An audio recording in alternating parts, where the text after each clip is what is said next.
Cao Kun unexpectedly acquires a mysterious black box. By simply placing an object inside, one can effortlessly generate a new item. The first step to wealth. Ants gold digging ants. With 5 million ants, one can excavate 3 tons of gold in a single day. Once the ant population surges to 100 million, Cao Kun will become a global gold magnate. Bean seeds water imperial green jade. Toy sniper, rifle battery, laser, sniper cannon. Tiger steel, armor, biological armor. Fighter, jet, air, aerospace fighter. Aircraft carrier, meteorite, aircraft carrier. As the mysteries of the black box continue to unfold, Cao Xiaodian is astounded to discover that the black box is, in fact, a conceptual artifact. A single sheet of paper, a mere phrase, can also be generated. Can you believe that? An image of Iron Man instantly generates an iron battle suit.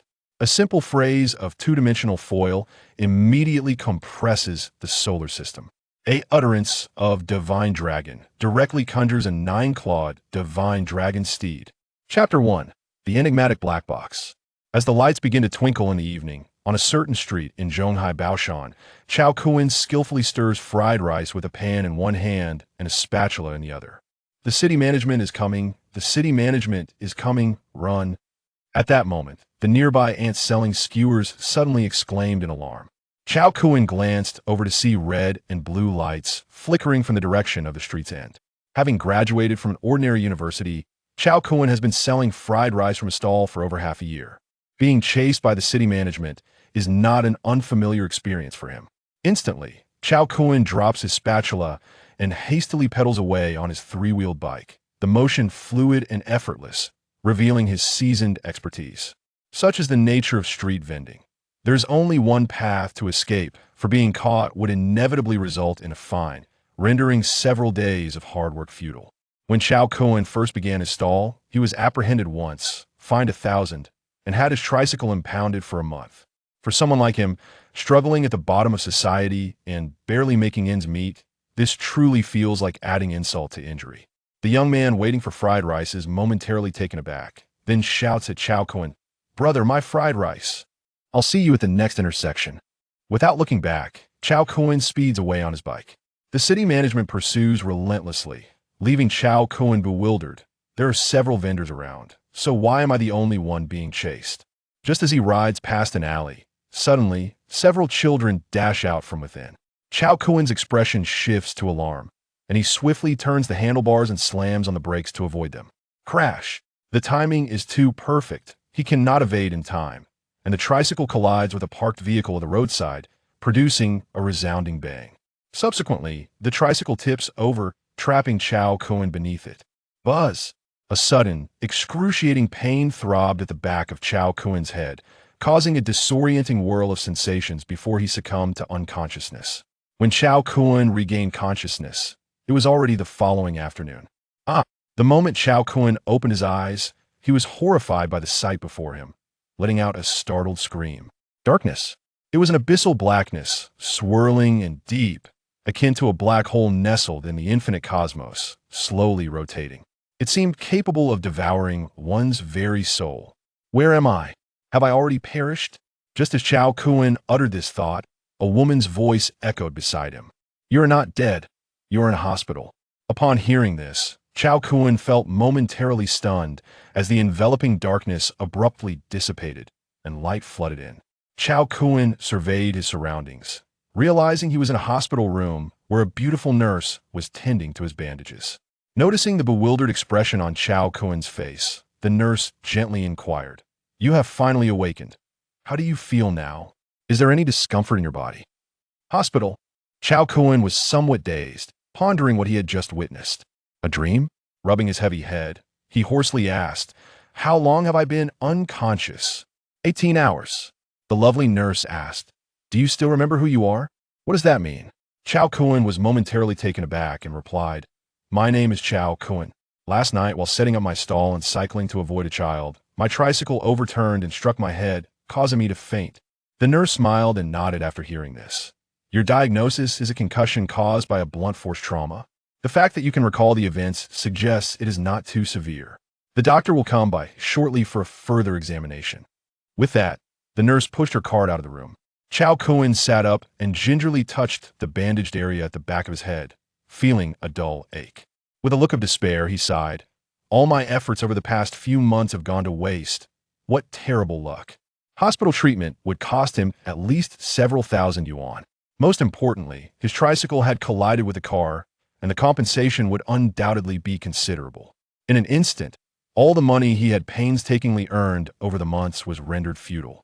Just as Cao Kun wallowed in despair, a small black box, about 10 centimeters in size, suddenly materialized before him. What is this? Startled, he found himself facing not only the darkness, but also this peculiar black box. Had his brain been damaged? Was he hallucinating?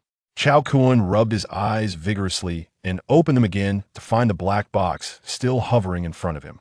This is no dream. It's real. Cao Kun's eyes widened as he stared at the black box, which exuded an ancient charm and a profound sense of mystery. The box had no lid on top, and peering inside, he was met with the very scene he had just witnessed. An overwhelming darkness, terrifying enough to seem capable of consuming light itself. What on earth is this? After observing for a moment, his curiosity got the better of him, and he reached out to touch it. The instant his hand made contact with the box, a flurry of information regarding the mysterious black box flooded his mind. Creation box. Current level, 1 star, upgrade requirement. Energy. Creation ability, 1 star, comprehensive item rating. Method of use. Place an item inside to generate a new item. The attributes of the new item will become significantly more powerful. Cao Kun paused for a few seconds, deep in thought, before his eyes widened in realization. Is this the legendary Golden Finger? Having traversed the realm of web literature for a decade, he had read no less than 10,000 novels and could be considered well-read. He understood this phenomenon all too well. This was clearly a divine gift bestowed upon him. A grin spread across Cao Kun's face, nearly bursting with excitement. After 23 years of mediocrity, was he finally destined to turn his fate around? Let's test the waters. Cao Kun picked up a cup of water from the bedside table and poured it directly into the box. Consuming a bit of energy, confirmed generation? Information appeared in Cao Kun's mind, and he noticed a faint red button on the right side of the box. To the left was an energy gauge, glowing a soft blue, with a total of 10 segments. Cao Kun pressed the red button, and the energy gauge dimmed by 1 segment. Ding! Acquired high-quality water source, 10 milliliters. Consumption can alleviate minor injuries. As the notification chimed, a droplet of water, the size of a lychee, materialized above the black box, crystal clear and seemingly alive with motion. Cao Kun was taken aback. He had poured in over 100 milliliters of water, and yet it had shrunk to a mere tenth of its original volume. Attempting to grasp it with his hand, he found that it did not spill. What kind of principle was this? And no bottle provided? How am I supposed to drink this? Just bite and swallow. Unable to contain his sarcasm, Cao Kun opened his mouth and swallowed. The moment the droplet entered his throat, it transformed into a gentle warmth. Cao Kun could distinctly feel the warmth coursing through him like the essence of life, possessing a miraculous power that nourished his organs and limbs. His previously flagging spirit rejuvenated significantly, and the pain at the back of his head vanished entirely. Moreover, the bruises and wounds on his arm began to heal at a visibly accelerated rate. Cao Kun was astonished. This was beyond incredible. This was no ordinary water. It was a potion of healing. It could be said that from this moment onward, his life had entirely entered a state of extraordinary fortune. Chapter 2. The resurgence of Cao Kun upon drinking from the pristine water source. Cao Kun's body had fully recovered, rendering his continued stay unnecessary. He concentrated, uttering the command to close. And instantly, the creation box vanished from his sight. Satisfied, he nodded in approval and rose from the bed. Just as he reached the door of the ward, an individual entered, someone he recognized, the city management officer who had apprehended him a few months prior, imposing a fine and confiscating his tricycle for a month. This middle-aged man, known to all as Old Wei, was 38 years of age. Upon seeing Cao Kun, Old Wei expressed concern, stating, "I heard from the nurse that you've regained consciousness. I rushed over as soon as I could. We were all quite alarmed when you were knocked unconscious last night. How do you feel now? Thank you for your concern." "Wei Gu, I'm feeling much better now. But where are my belongings?" Cao Kun realized he had nothing on him, not even his mobile phone. Old Wei replied, "All your possessions are with the city management team. Once you are discharged, you can go claim them. Could you please retrieve my phone for me, Wei Ge? I need to settle my hospital bill, Cao Kun requested. Your phone was damaged and cannot be powered on. I've already covered your medical expenses, Old Wei informed him. Thank you, Wei Ge. I will repay you as soon as I return home, Cao Kun promised. After completing the discharge procedures, Cao Kun and Old Wei proceeded directly to the city management office. Fortunately for Cao Kun, the team, seeing his unfortunate situation, decided against imposing a fine for the confiscated tricycle and merely provided him with a verbal reprimand before allowing him to leave. Along with this, he received a file containing several photographs and a staggering compensation bill of 80,000 yuan.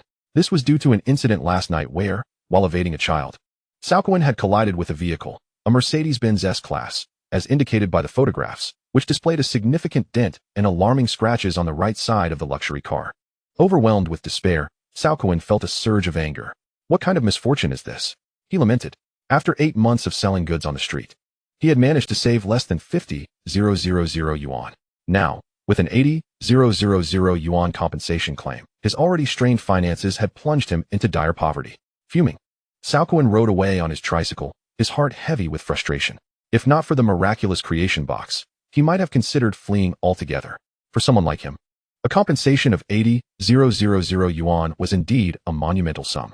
How long would it take him to repay such a debt? Money. I need money. The clock read 5 in the afternoon, just about time to set up his evening stall. With his phone shattered and unusable, Cao Kun first visited a nearby major mobile phone store to purchase a new device. He then returned to the city management office to repay Old Wei the 800 yuan he had advanced for his medical expenses. Subsequently, Cao Kun made his way back to his rented apartment.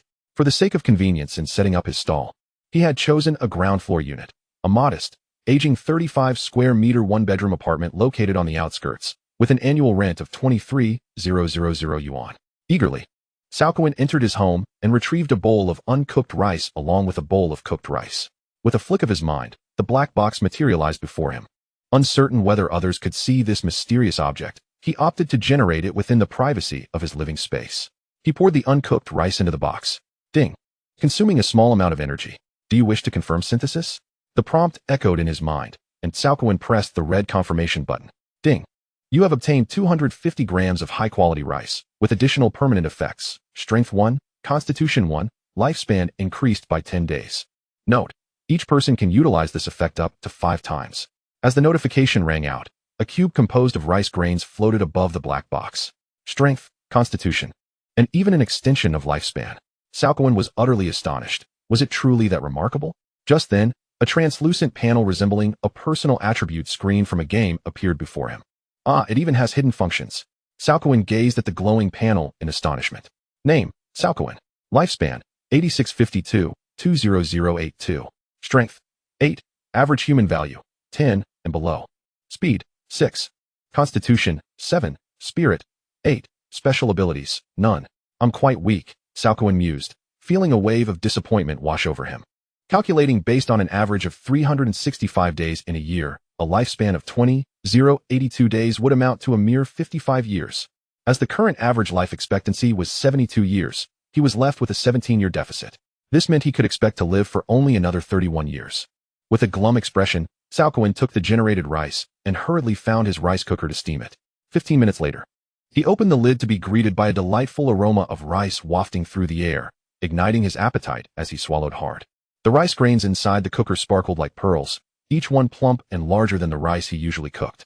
For the sake of convenience, he had purchased a 5-liter rice cooker, and the 250 grams of premium rice produced a yield comparable to 750 grams of ordinary rice, tripling his output. In all, Cao Kun scooped a generous bowlful and began to eat. The rice melted in his mouth, its exquisite texture tantalizing his taste buds and leaving him yearning for more. His eyes widened with delight.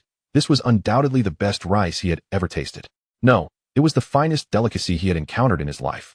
Even the finest gourmet dishes paled in comparison. He devoured the rice with gusto, nearly biting his tongue in his fervor, and soon polished off an entire bowl. Feeling immensely satisfied, Cao Kun reclined on the sofa, rubbing his full belly with a contented smile. The nutritional value of this high-quality rice was astonishing. He had only consumed a fifth of it, yet felt completely satiated, his physical condition better than ever. Curious about any changes to his personal attributes, he concentrated on the panel once more. The screen reappeared before him. Name, Cao Kun. Lifespan, 8652, 20092. Strength, 9. Average human value, 10 and below. Speed, 6. Constitution, 8. Spirit, 8. Special abilities, none. Wow, it really works, he exclaimed, realizing his lifespan had indeed increased by 10 days, and both strength and constitution had improved by 1 point. Feeling more confident, he assessed his physical condition. Indeed, he felt stronger than before. Wondering if there were any other hidden functions, Cao Kun contemplated the possibilities. Typically, systems in novels contained a plethora of features, such as sign-ins, inventory, or shops. To him, the creation box seemed akin to such a system. With a thought, he summoned the creation box and inquired, "Creation box, are there any other hidden functions?" He waited, 1 second, 2 seconds, 3 seconds, yet no prompts appeared even after half a minute. Confused, Cao Kun pondered whether hidden functions required activation to manifest. After 2.5 minutes of contemplation, he decided to abandon the thought. With mounting debts, the car owner might come seeking compensation tomorrow. 80,000 yuan. How could he possibly manage that? What mattered most now was making money to improve his wretched existence. Cao Kun poured the cooked rice back into the creation box, ready to begin the synthesis anew. The outcome was akin to cooked rice, but with additional permanent effects, strength 1, constitution 1, and an extension of lifespan by 10 days. His only viable method to amass wealth quickly was to continue selling fried rice at his stall. He intended to gradually comprehend the capabilities of the transformation box. Once he had accumulated sufficient initial capital and gained a measure of strength, he would experiment with generating other valuable items. Chapter 3. The journey to wealth begins with selling fried rice. Thereafter, Cao Kun approached a bag of rice and commenced the generation process. Each synthesis required a modicum of energy, though he was uncertain of the upper limit. As he scooped a bowl of rice and poured it into the transformation box, the rice began to overflow after the 4th consecutive pour. This enigmatic black box was a perfect cube measuring 10 centimeters on each side, yielding a volume of 1,000 cubic centimeters when cubed. Thus, the current volume limit of the box was 1 liter. Cao Kun calculated that the amount of rice produced would yield 3 times the quantity of ordinary rice when cooked, and its nutritional content would also be thrice that of regular rice. Over the past 8 months, his fried rice stall had experienced its ups and downs, averaging about 35 servings per day. After a simple calculation, he realized that the generated 1 liter of rice would suffice to feed 15 individuals. Therefore, he only needed to generate it 5 times. Confidently, he surmised that his sales today would certainly exceed 35 servings. After generating the rice, he had 2 energy units remaining, so he generated rice noodles twice more. There were more females inclined to consume rice noodles, further affirming the miraculous capabilities of the transformation box. Any item placed within underwent a remarkable transformation. The permanent effects associated with the rice noodles were identical to those of the rice. As for other ingredients such as ham, minced meat, eggs, carrots, and scallions for the fried rice, there was no need for them. Once the primary ingredients, rice and rice noodles, were produced, they could only be described as culinary delights. The crucial aspect was that all 10 energy units had been entirely expended. After loading everything onto his tricycle, Cao Kun set off in search of a suitable location for his stall. For someone like him, who had moved to Lu, the stall fees were exorbitant, and the cost-effectiveness was far inferior to the rapid earnings from a mobile stall. After approximately 10 minutes, Cao Kun located a bustling area near a vocational school and a shopping mall, coinciding with the peak foot traffic at 7:30 p.m. Many vendors occupied prime positions, forcing Cao Kun to settle for a slightly more obscure spot. With the ingredients prepared, he retrieved a sign to rewrite the prices. The generated rice and rice noodles transcended the realm of ordinary rice. Not only were they incredibly delicious, but their additional permanent effects ensured that even with a price increase, customers would not be lacking. Cao Kun offered a modest selection of fried rice, consisting of 6 varieties: Yangzhou fried rice, green pepper and ham fried rice, seafood fried rice, curry egg fried rice, tomato beef fried rice, and fried rice noodles, all priced at 12 yuan. After pondering for a few seconds, he adjusted the price to 85 yuan. He did not consider this exorbitant. In fact, he deemed it quite reasonable. After all, he was not selling ordinary fried rice. With permanent effects of strength, constitution, beauty enhancement, and an additional 10 days of lifespan, he felt that even at this price, he was at a loss. Naturally, he could not list these effects, as that would be overly ostentatious. Given his current humble status, if he attracted the wrong attention, he would be at the mercy of others. Thus, it was prudent to amass wealth discreetly. He could always raise the prices later when business picked up. Soon, a couple passed by and were taken aback by the price. "Brother, this price is somewhat outrageous. It's several times more expensive than others. Is the rice made of silver or gold?" Cao Kun responded. The rice I use is of the highest quality, a true delicacy. Just take a look.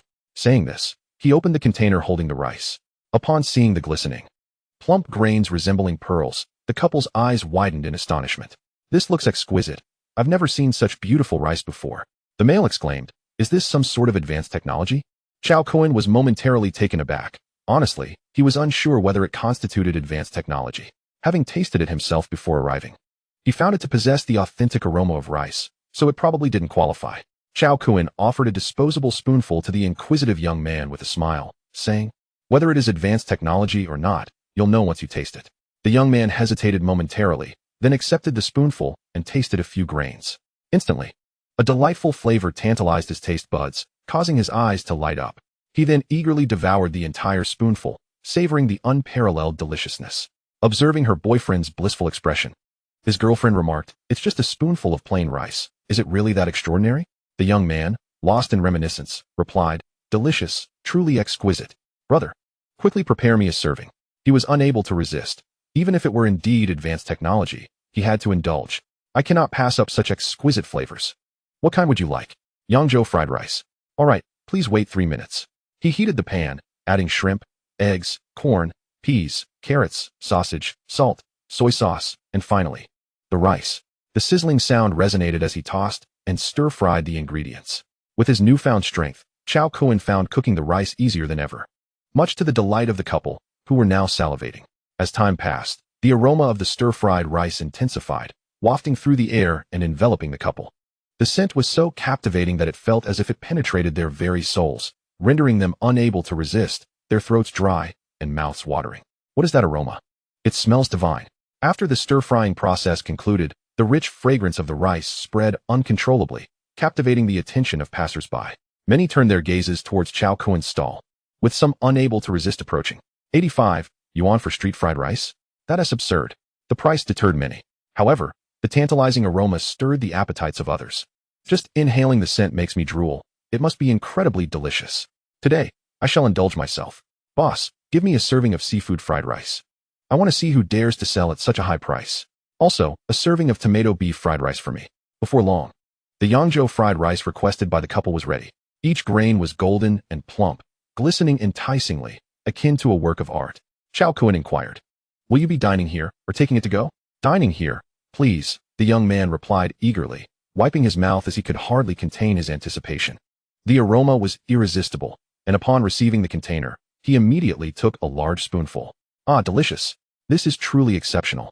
The fried rice seemed to possess a magical allure, bringing tears of joy to the young man's eyes. Oh, it's so delectable. This is undoubtedly the most exquisite fried rice I have ever tasted, bar none. He wept as he devoured the dish. The girlfriend, witnessing his rapture, couldn't help but swallow hard. Let me try some.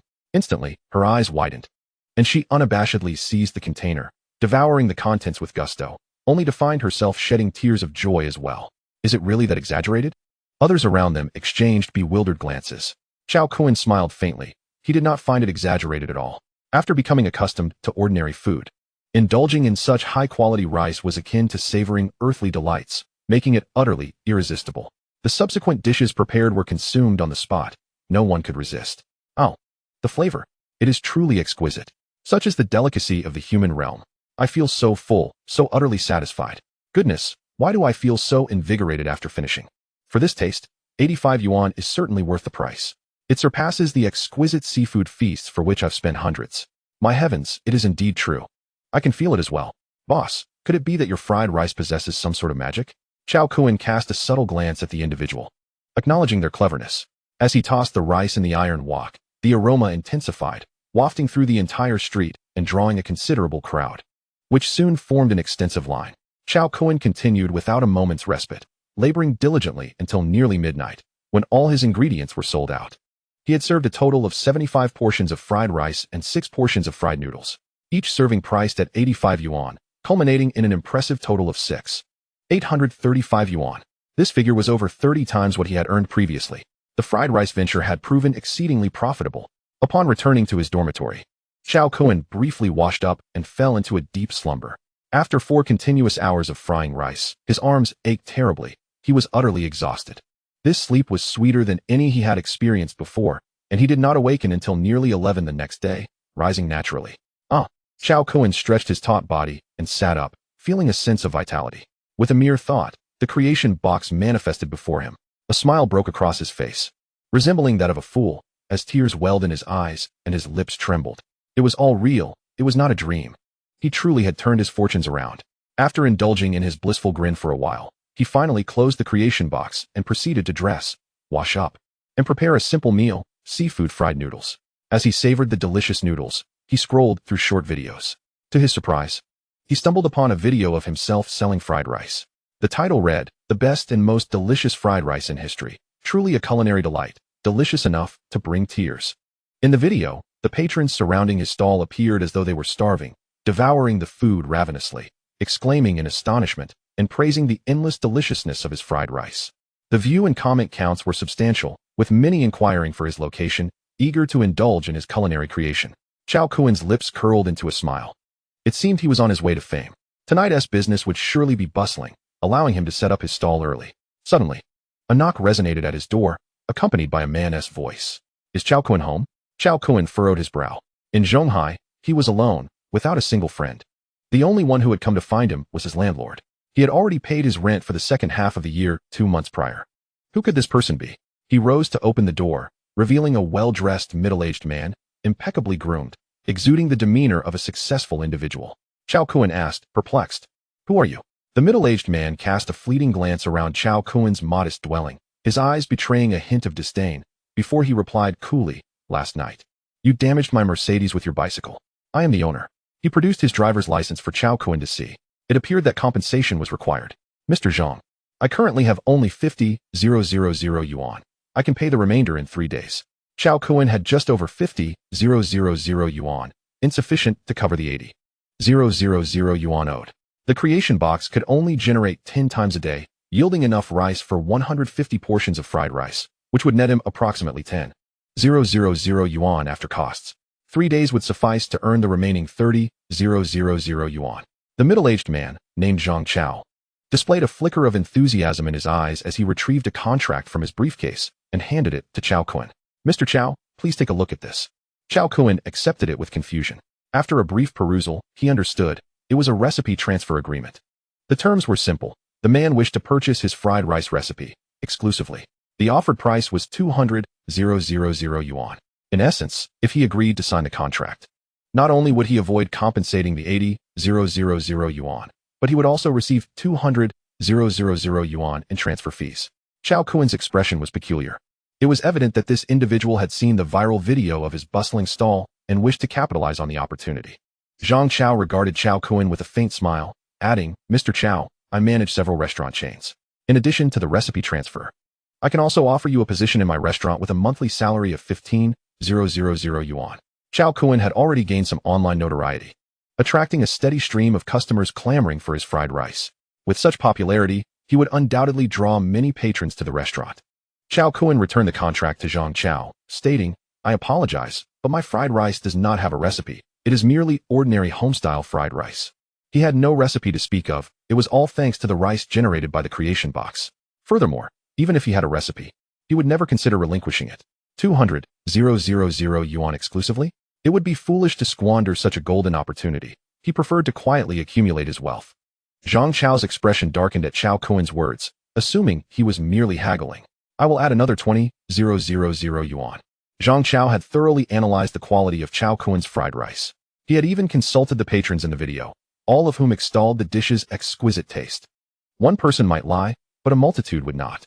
As a humble drifter from Luzhou, Cao Kun surely could not afford to hire actors. Consequently, Zhang Chao had tracked down Cao Kun's residence, anxious to secure the opportunity before anyone else could intervene. Cao Kun shook his head, asserting, "It is not a matter of money. I truly do not have a recipe." 250,000 yuan. Zhang Chao raised the offer once more, unwilling to believe Cao Kun's claims. Fried rice prepared in a simple, ordinary manner could not possibly warrant an 85 yuan price tag, especially when others sold theirs for 12 yuan. Yet customers flocked to buy from Cao Kun. Cao Kun, feeling exasperated, reiterated, "Mr. Zhang, I truly do not possess a recipe." He returned the recipe transfer agreement to Zhang Chao. Zhang Chao's countenance grew grim as he accepted the contract, leaving with a parting remark, "Cao Kun, you will ultimately agree." Cao Kun frowned. pondering the implications of that statement. Was he being coerced? Regardless, he had spoken the truth. He did not possess a recipe. He could not be foolish enough to provide the raw rice either.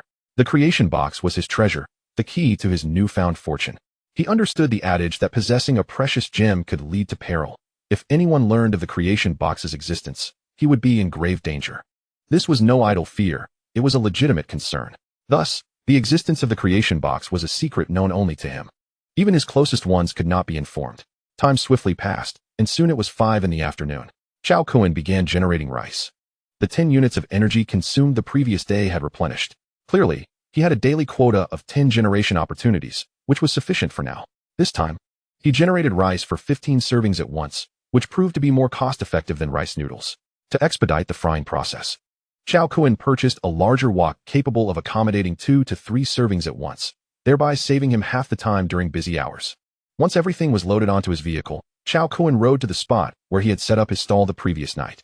Due to the video of his fried rice being posted online last night, he gained a modicum of fame, attracting numerous comments from people eager to sample his legendary dish. Indeed, when Cao Kun arrived at his destination, he was greeted by a throng of at least 30 individuals, comprising both loyal customers from the previous night and newcomers drawn by the buzz. Among them were several streamers, brandishing their smartphones for live broadcasts, evidently hoping to capitalize on Cao Kun's newfound popularity. After all, many had extolled the virtues of his fried rice, describing it as an unparalleled delicacy that was simply irresistible. He has arrived. As soon as Cao Kun drew near, the crowd erupted into excitement, clamoring for his attention. "Brother, please, whip me up a portion." "Me too.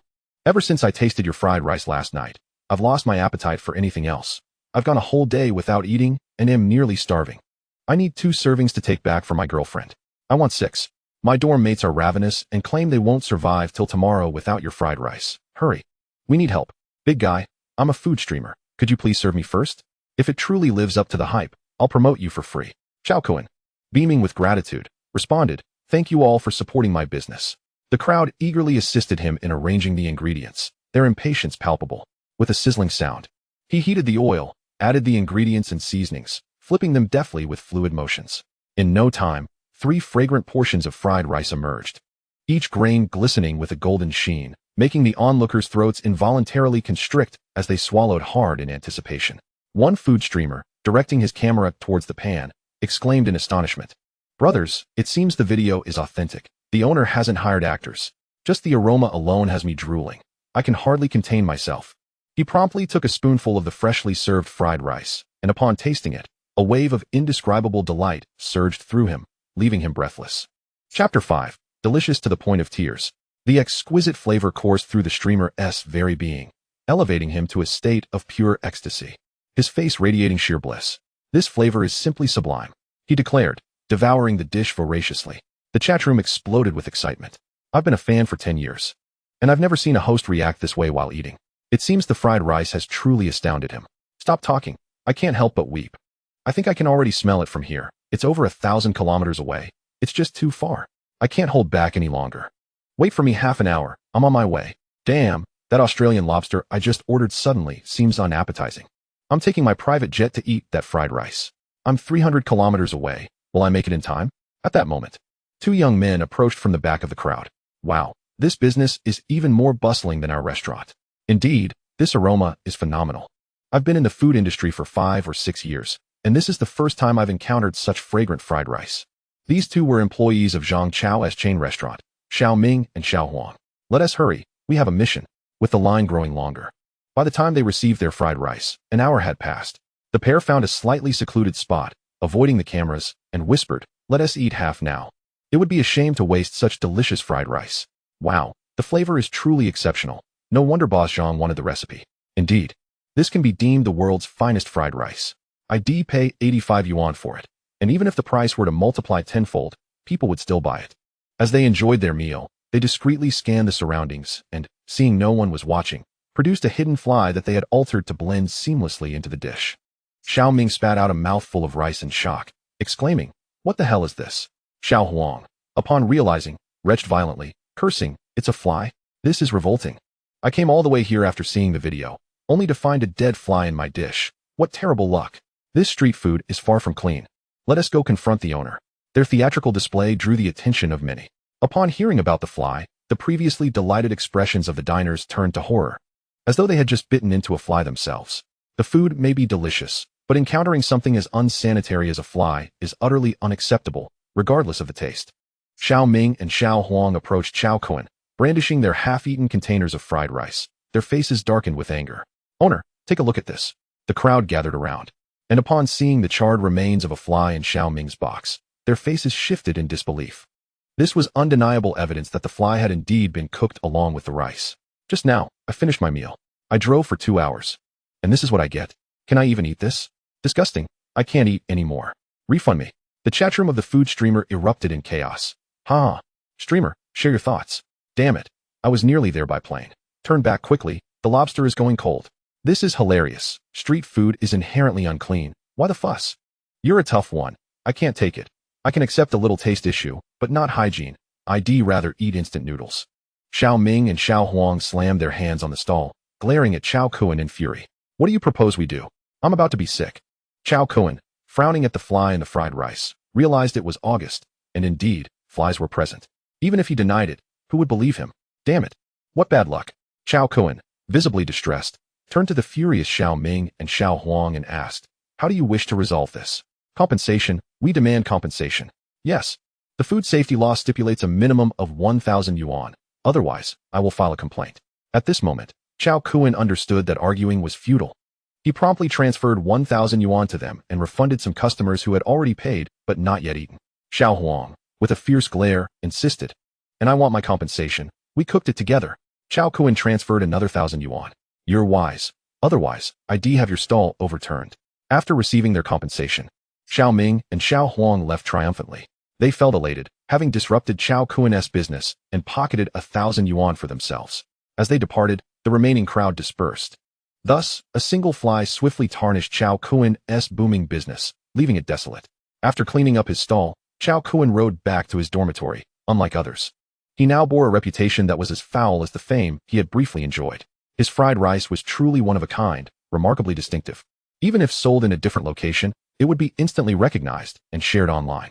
It can be said that if Cao Kun wished to continue selling fried rice, he would have to relocate to another city.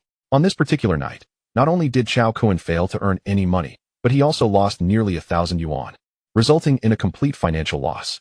Nonetheless, he did not succumb to despair. If fried rice was unfeasible, he would explore alternative avenues for income. Moreover, even without this unfortunate incident, he could not continue in the fried rice business indefinitely, as the earnings were painfully slow. After exhausting effort, he barely earned 300,000 yuan a month, which was far beneath his expectations. Seated on the sofa, Cao Kun contemplated. Firstly, the capacity of the fortune box was too limited, measuring only 10 centimeters by 10 centimeters, clearly unsuitable for anything larger. What could possibly yield the greatest profit? Just as Cao Kun was deep in thought, his phone rang, revealing an unfamiliar number.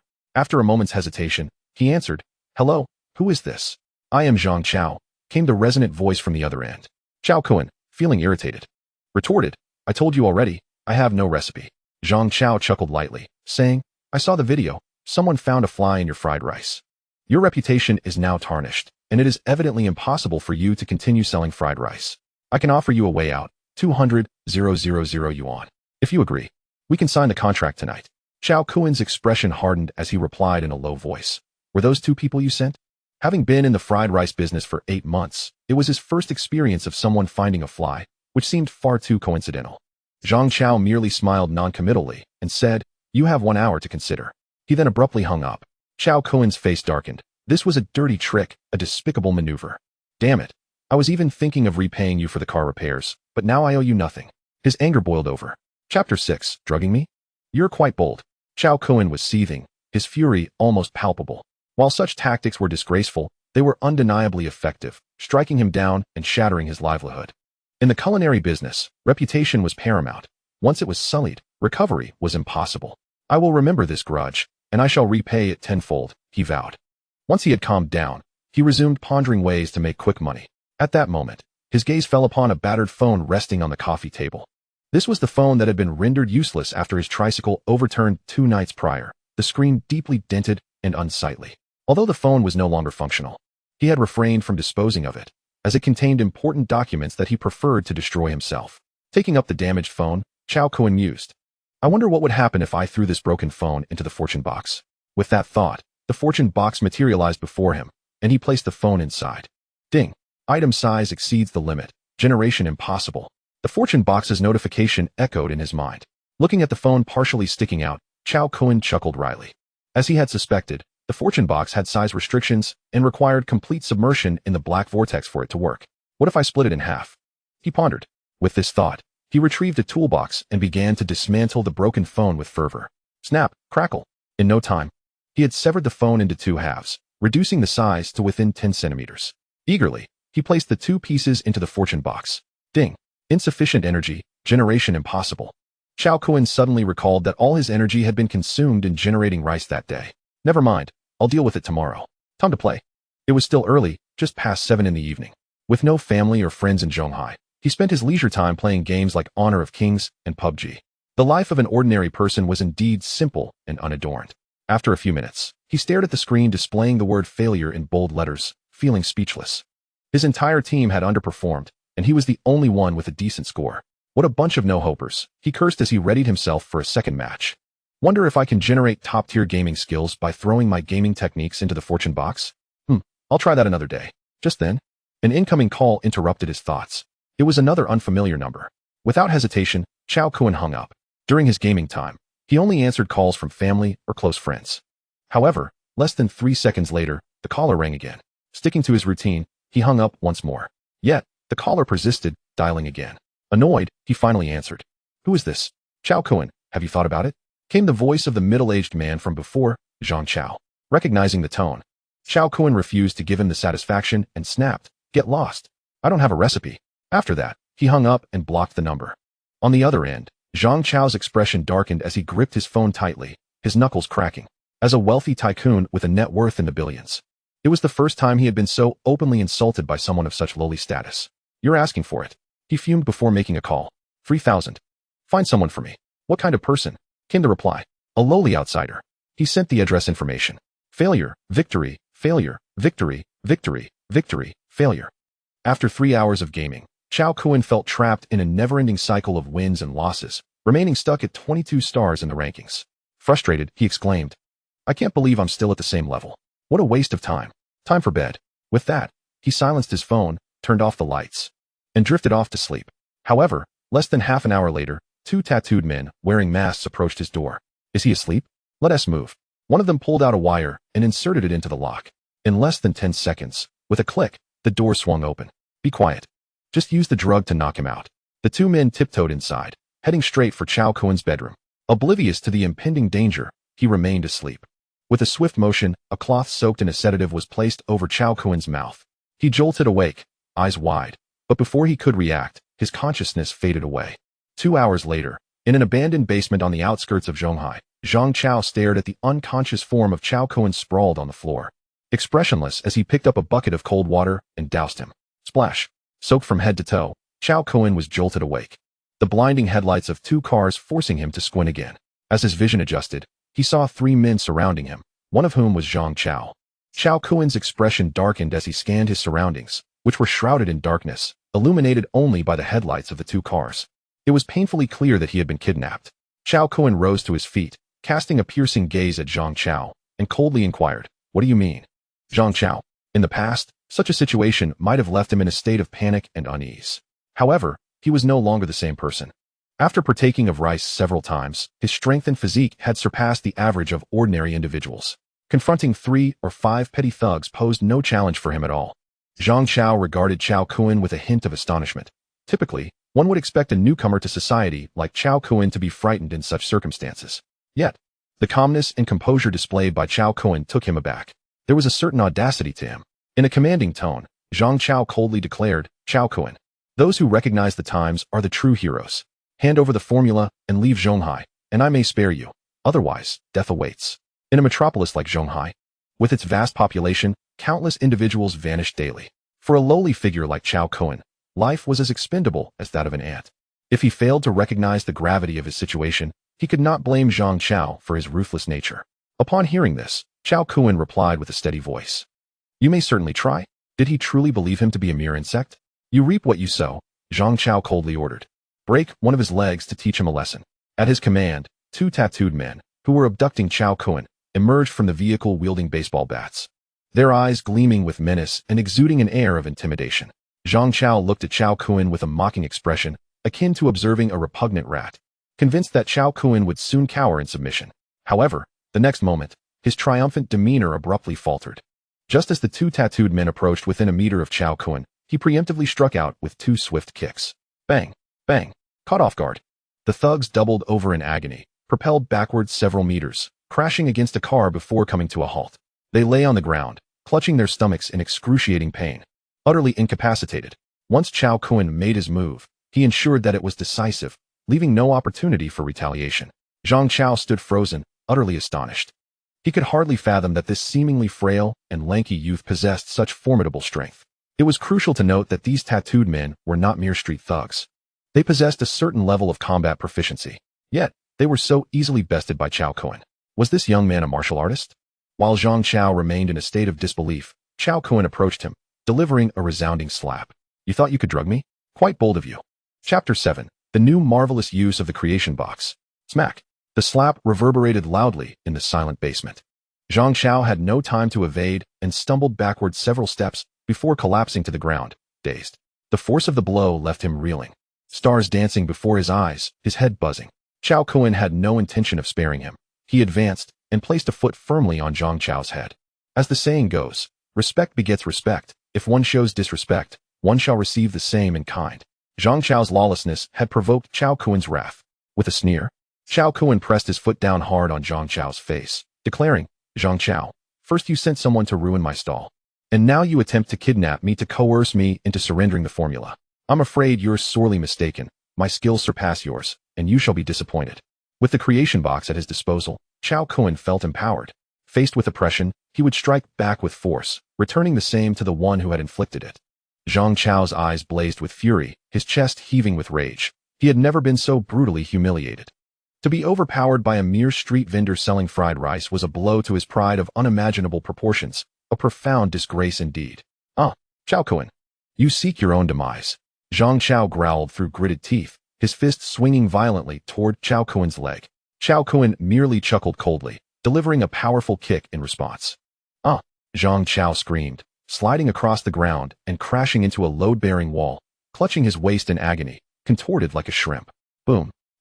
Unsatisfied, Cao Kun unleashed several more kicks, causing Zhang Chao to howl in pain, his face bruised and battered, resembling a defeated dog. Witnessing this, Cao Kun felt a surge of exhilaration before turning to exit the basement. Zhang Chao's attempt to eliminate him had marked their conflict as one that could not end without bloodshed. In light of this situation, Cao Kun could certainly contact the authorities. But would it be of any use? He was currently in a position of weakness. Even if he reported the incident, what good would it do? Perhaps the assailants would be released the very next day. Money truly wielded immense power. Alternatively, Cao Kun could resort to a more ruthless approach, turning the tables and eliminating his adversaries. However, the long arm of the law would inevitably catch up with him. Patience is a virtue. Let this scoundrel live a few more days. Now armed with the creation box, he would soon become powerful. With unwavering confidence, he would return as a conqueror and eliminate his foes. An hour later, Cao Kun returned to his rented room. After gathering his essential belongings, he hailed a cab to the city center of Zhonghai. The abduction had imparted a grave lesson. Had he not enhanced his strength and physique through consuming rice, he would have been the one trampled underfoot, potentially facing an even graver fate. Therefore, remaining in this location felt perilous. A change of scenery was imperative. As for the tricycle left behind in the rental, he considered it a gift to the landlord, as it held little monetary value to him. An hour later, Cao Kun arrived at a 5-star hotel in the heart of Zhonghai. After a refreshing shower, he reclined on the plush bed, a sense of comfort washing over him. He mused, what is life? This is what life truly is. The experience of staying at a 5-star hotel was unparalleled, a stark contrast to the dilapidated rental he had previously endured. Here, he finally grasped the essence of a high-quality life. The days he had spent prior could hardly be termed as living. They were merely existence. The following morning, the first thing Cao Kun did upon rising was to summon the creation box with a mere thought. With eager anticipation, he placed 2 discarded mobile phones into the creation box. Ding. Consuming a small amount of energy. Are you sure you wish to generate? Cao Kun clicked the confirmation button. Ding. Generation successful. acquired a complete set of the Dahua 16GB 1TB Collector's Edition Mata X5 smartphone motherboard. Staring at the technologically advanced motherboard hovering above the creation box, Cao Kun found himself momentarily stunned. What in the world? The Mata X5 smartphone motherboard? Did Dahua even have such a model? As a devoted fan of Dahua, having used their phones for years, he was well acquainted with their offerings, typically in the mid-range of around 45,000. Just yesterday, he had purchased a phone from a Dahua store and had not encountered any mention of the Mata X5 model. Suddenly, Cao Kun's expression shifted. Could this be Dahua's latest innovation? If it were true, it would be remarkable. His previous phone, a P50, which he had acquired in 2021, had accompanied him for nearly 2 years. The creation box had directly produced the latest motherboard for the P50. Given Dahua's rapid development in recent years, this 16GB 1TB Collector's Edition Mata X5 motherboard was undoubtedly of significant worth, potentially enough to purchase a new P50 or even something superior. Incredible. Cao Kun picked up the Mata X5 motherboard, overwhelmed with excitement. As items are placed within the creation box, the newly generated products exhibit superior quality. This implies that lower-tier chips, when inserted, may yield a more advanced version upon generation. Cao Kun's eyes sparkled with excitement as he envisioned a path to wealth. The computer's core component, the central processing unit, CPU, serves as a prime example. A core CPU can range from a mere few dozen to several thousand yuan, differing by factors of dozens or even hundreds. Let us make money. Let us make money, Cao Kun exclaimed, fervently dressing and grooming himself, neglecting even his meal. As he hurried to the nearby second-hand electronics market, he requested a 4th-generation Core i3-4150 CPU and a 6th-generation i3-6100 CPU. Both were pre-owned, reasonably priced at 85 and 380 yuan respectively. Once his purchases were complete, Cao Kun retreated to the restroom of the mall, eager to conduct an experiment. To validate his hypothesis, he opted for separate generation. Ding. Consuming a bit of energy. Are you sure you want to generate? Ding. Generation successful. Congratulations on acquiring a complete set of Intel Core i9-12900K. Upon researching online, Cao Kun discovered that the Core i9-12900K is Intel's premier CPU, with a retail price of 3,999 yuan at the official store. Incredible, it truly works, he thought, momentarily overwhelmed with excitement before regaining his composure and placing the 6th-generation i3-6100 CPU into the creation box. Ding. Consuming a bit of energy. Are you sure you want to generate? Ding. Generation successful. Congratulations on acquiring another complete set of Core i9-12900K. Oh, what a delightful sound that was. After generating the 2 lowest-tier CPUs, they transformed into the pinnacle of technology. Cao Kun, with a sense of triumph, shut the creation box and tucked away the 2 i9-12900K processors, leaving the restroom with a broad smile. Subsequently, he purchased 100 of the cheapest 4th-generation Core CPUs before departing from the second-hand electronics market. Finding a secluded corner, he generated 7 more times, depleting his energy reserves for the day. Ready for his next venture, he hailed a cab and headed to another nearby digital market, seeking out the largest store. When he unveiled 9 sets of Core i9-12900K processors, the store owner expressed astonishment. After thorough testing, all units met quality standards. Due to the absence of packaging and documentation, they could only be acquired at second-hand prices, ultimately netting him 3,200 yuan per set, totaling 28,800 yuan for 9 sets. The profits multiplied exponentially. This was far more lucrative than the arduous task of selling fried rice. Earning 28,800 yuan in one day translates to 864,000 yuan in a month and an astonishing 10,368,000 yuan annually. With these calculations, Cao Kun was awestruck. This was a definitive life turnaround. In just 3 years, he could afford his own grand villa, acquire luxurious cars, and bring his family over to enjoy a life of comfort. Chapter 8. Daily earnings of 350,000 yuan. In the following days, Cao Kun dedicated himself to generating Core CPUs, with each transaction yielding only the top-tier i9-12900K. Throughout this period, he experimented with varying quantities placed into the creation box. The outcomes were unpredictable. For instance, inserting 5 CPUs could result in 2, 3, or even 5 in return. Regardless, this unpredictability thrilled Cao Kun immensely, as he transformed items worth mere dozens of yuan into assets of immense value. To maximize his limited opportunities, he ensured that the creation box was always filled to capacity, with a maximum of 15 items per session, allowing for 10 generations daily. Over 5 days, he generated a total of 588 sets of Core i9-12900K processors. To avoid attracting attention, he sold each set at different digital markets, netting a total of 1,819,520 yuan. Sitting on the hotel sofa, Cao Kun stared at the balance on his bank card in a daze, his gaze unfocused. How long would it take him to earn such a sum through his regular, laborious endeavors selling fried rice? 10 years, or perhaps even longer. Yet now, in the span of just 5 days, he had amassed over 1.8 million yuan. Feeling as if he were in a dream. This was a life augmented by fortune. Cao Kun's heart raced with exhilaration, his smile broadening uncontrollably. After several minutes of absorbing the astonishing news, he finally calmed down. It was time to generate something else. He had 2 reasons for this decision. First, generating only CPUs. Particularly the top-tier i9-12900K could lead to complications if repeated excessively. Second, the pace of profit seemed sluggish, with a maximum daily earning of around 300,000 yuan, which felt like a waste of energy. With this in mind, Cao Kun opened his search engine to investigate items of considerable value within a 10-centimeter range. The creation box possessed the miraculous ability to transform waste into treasure and reverse quality. By placing low-cost items inside and generating them anew, their value would soar. This was indeed a pathway to wealth.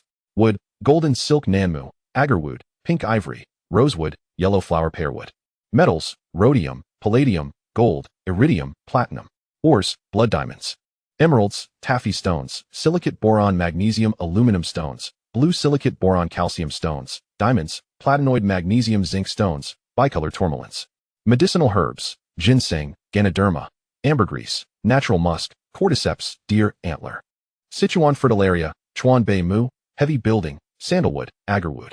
After his research, Cao Kun realized that the items he could generate were quite limited, and many were rather unrealistic. The most extravagant element, the metal K, priced at an astonishing $27 million per gram, 65,000 times that of gold, was incredibly rare and could only be synthesized artificially, making it prohibitively expensive even for the wealthiest individuals. So, what should he generate? Perhaps he could try for gold? Fortunately, he had reserved 2 energy slots for today. Seizing the opportunity, he retrieved a nail clipper from the drawer beneath the coffee table and placed it in the creation box. Ding! Consuming a bit of energy. Are you sure you want to generate? With a focused thought, he confirmed the synthesis.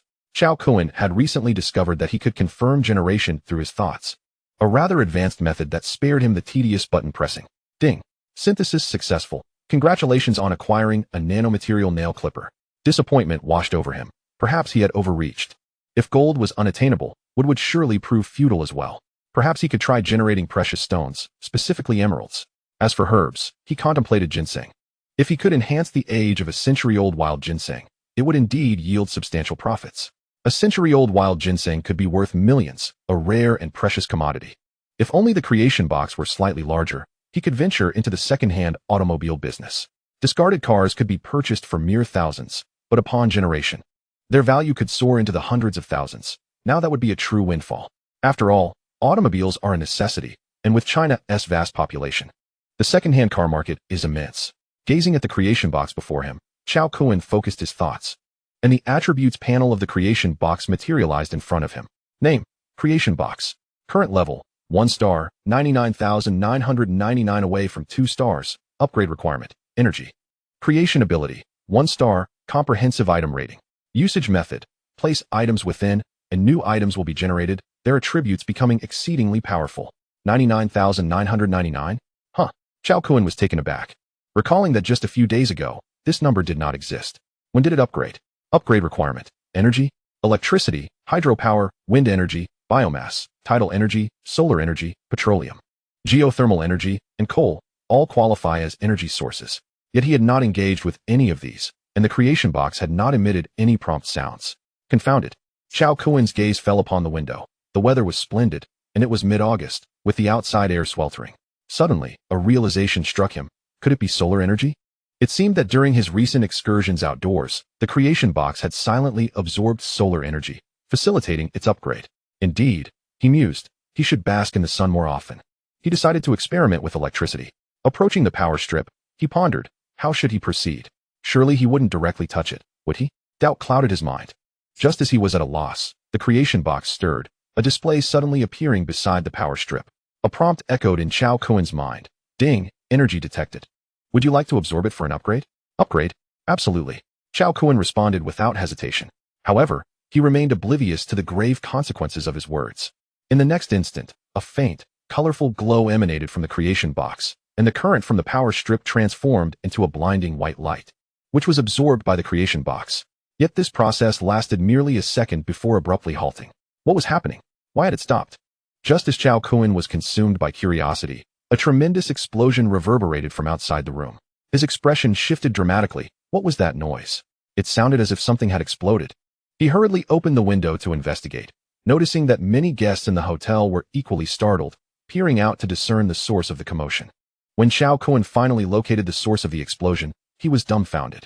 It turned out that the transformer next to the hotel had exploded and caught fire. Flames bursting forth and thick black smoke billowing into the sky. Fortunately, the area was clear, sparing any casualties. Cao Kun's eyes widened in shock. The moment the creation box ceased absorbing electricity, the transformer had detonated. How coincidental. It was hard to fathom that the transformer could not withstand the explosion after merely a second of power absorption. A wave of frustration washed over Cao Kun.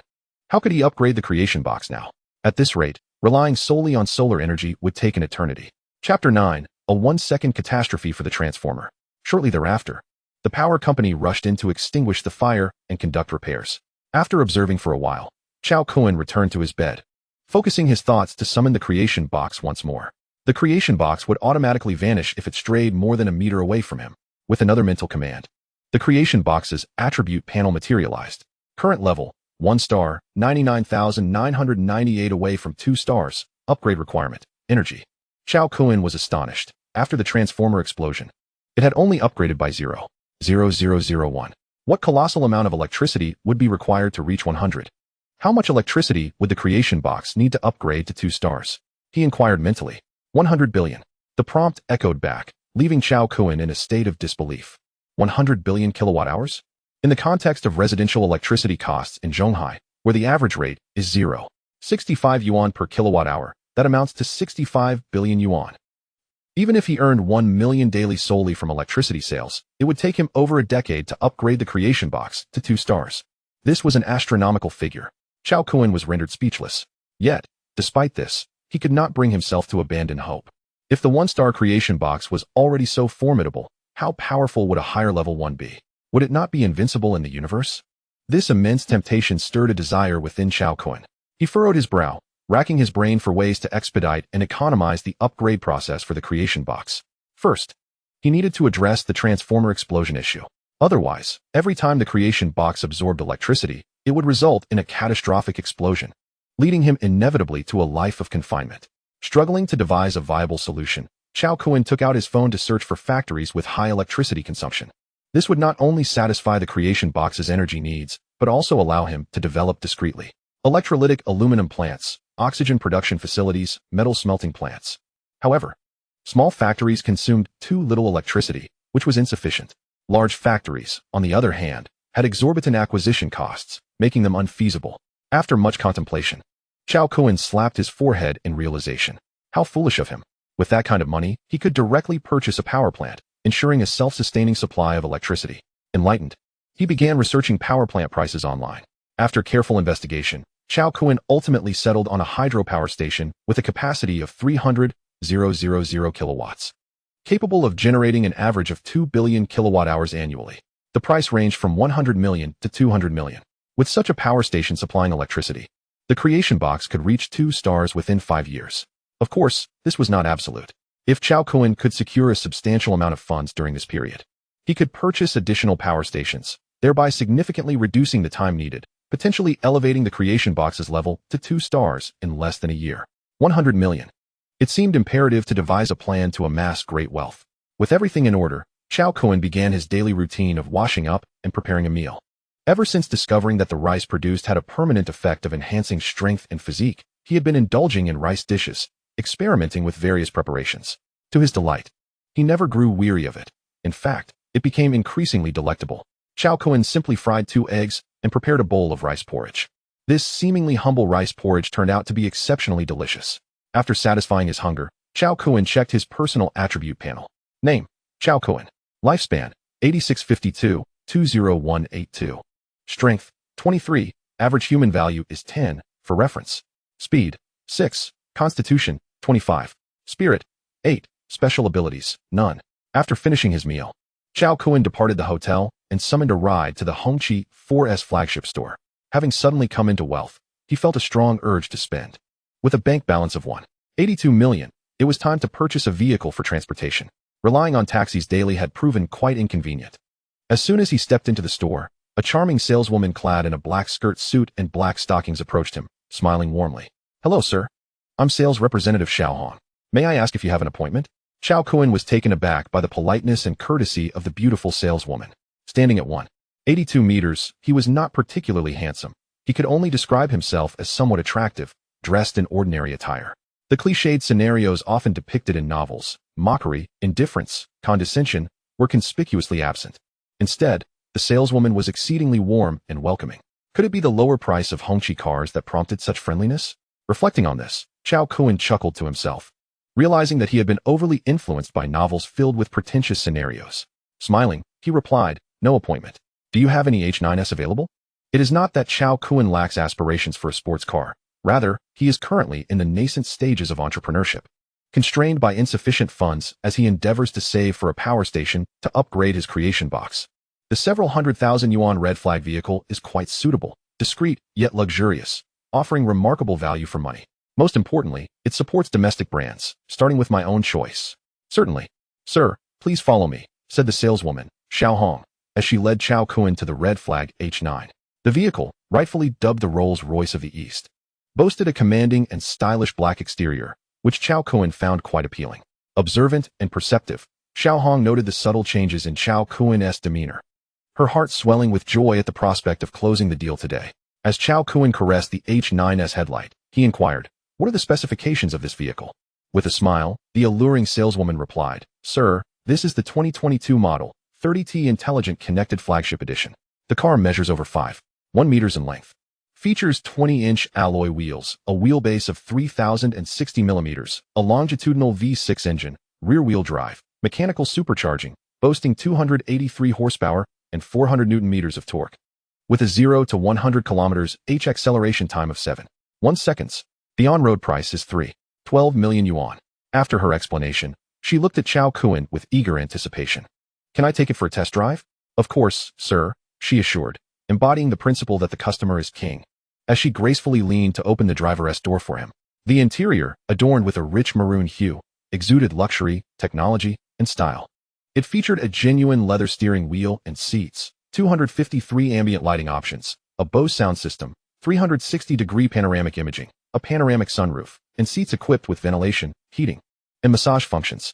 After completing the test drive, Cao Kun expressed his satisfaction, stating, "Let us package the license plate. What is the final price?"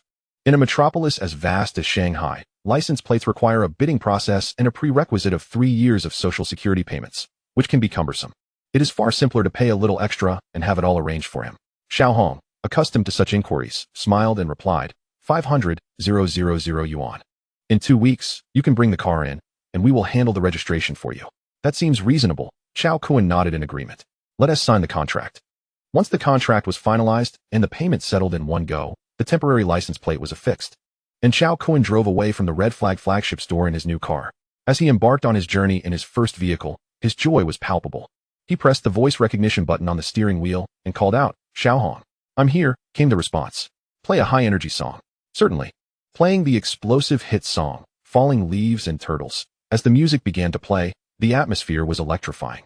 Cao Kun felt invigorated, his spirit soaring as he bobbed his head to the rhythm. Ah, ah, ah, falling leaves and turtles. If you were a song, you would be the melodious flow of mountains and streams. With the upbeat music accompanying him, Cao Kun unwittingly found himself at the iconic Oriental Pearl Tower. Having resided in Shanghai for a year and a half, he had yet to set foot inside the tower.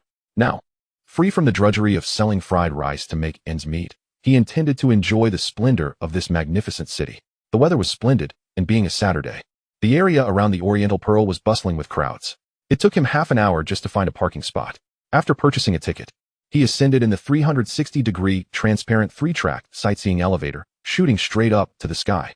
Following the crowd, Cao Kun first visited the revolving restaurant, dining while taking in the views. To be honest, The food was rather mediocre compared to the rice he had grown accustomed to, and after a few token bites, he lost his appetite, clearly having been spoiled by the gourmet rice produced by his creation box. The revolving restaurant, situated atop the 360-meter sphere of the Oriental Pearl, was perfectly timed as it completed its rotation, offering a breathtaking panoramic view of the cityscape. Cao Kun was fortunate, as at that moment, the sphere was spinning, revealing the stunning sights of the Pujiang River below, where towering skyscrapers and bustling traffic merged into a vibrant tapestry, the water sparkling with vitality. After savoring the scenic views, Cao Kun departed the revolving restaurant and made his way to the Historical Development Exhibition Hall. Here, he could witness the vivid displays depicting the modern historical evolution of Shanghai. Encompassing 7 sections, the origins of Huading, the town's features, maritime pursuits, and the changing seasons of transport. After exploring the Oriental Pearl, Cao Kun drove to the City God Temple, Tianzifang, and Disneyland. Throughout the day, he meandered through various locales in Shanghai, feeling liberated and carefree, reveling in the sheer joy of life. Before he knew it, time had swiftly passed, and as the city lights began to twinkle, the night awakened in all its glory. Shanghai, under the night sky, reached a crescendo of vibrancy, stars twinkling, crowds bustling, and a kaleidoscope of lights illuminating the streets. Cao Kun felt no fatigue as he continued to drive toward the Bund. With his enhanced physique, surpassing the average by 250, he could easily endure days without rest. Feeling like a superhuman, one must admit, the miraculous rice produced by his creation box was indeed extraordinary. Moreover, it was astonishing that the creation box was still only rated 1 star. If it were to reach 2 stars, the implications would be unfathomable. The Bund, a place where the wind and clouds converge, represented the pinnacle of Shanghai's grandeur. The bustling atmosphere was palpable, with throngs of people filling the area.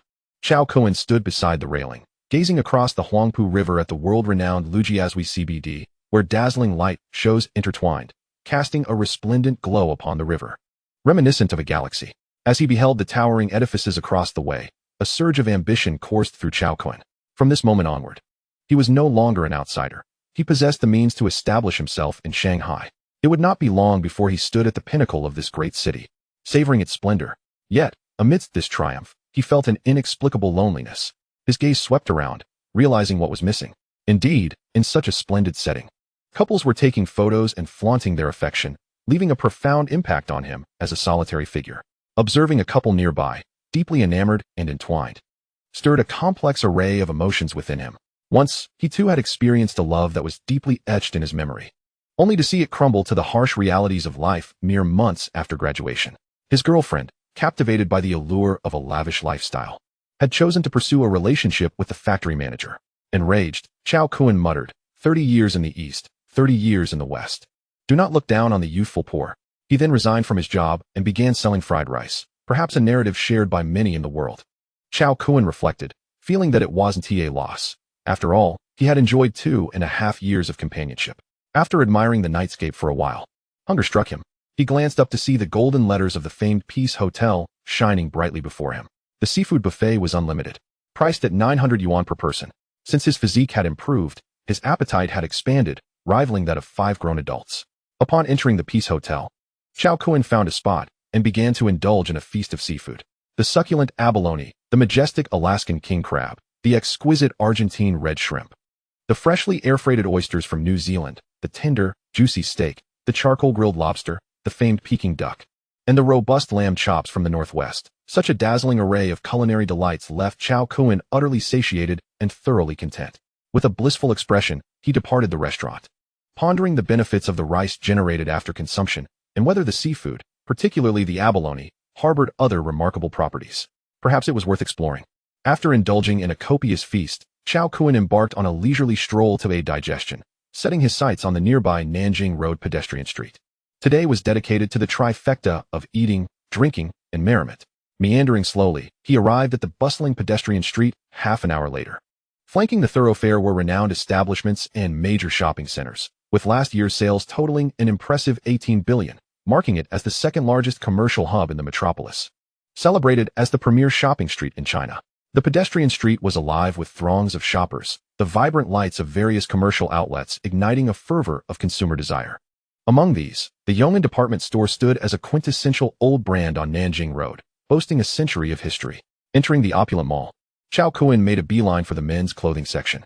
With newfound wealth, it was time to indulge himself and acquire a more refined wardrobe.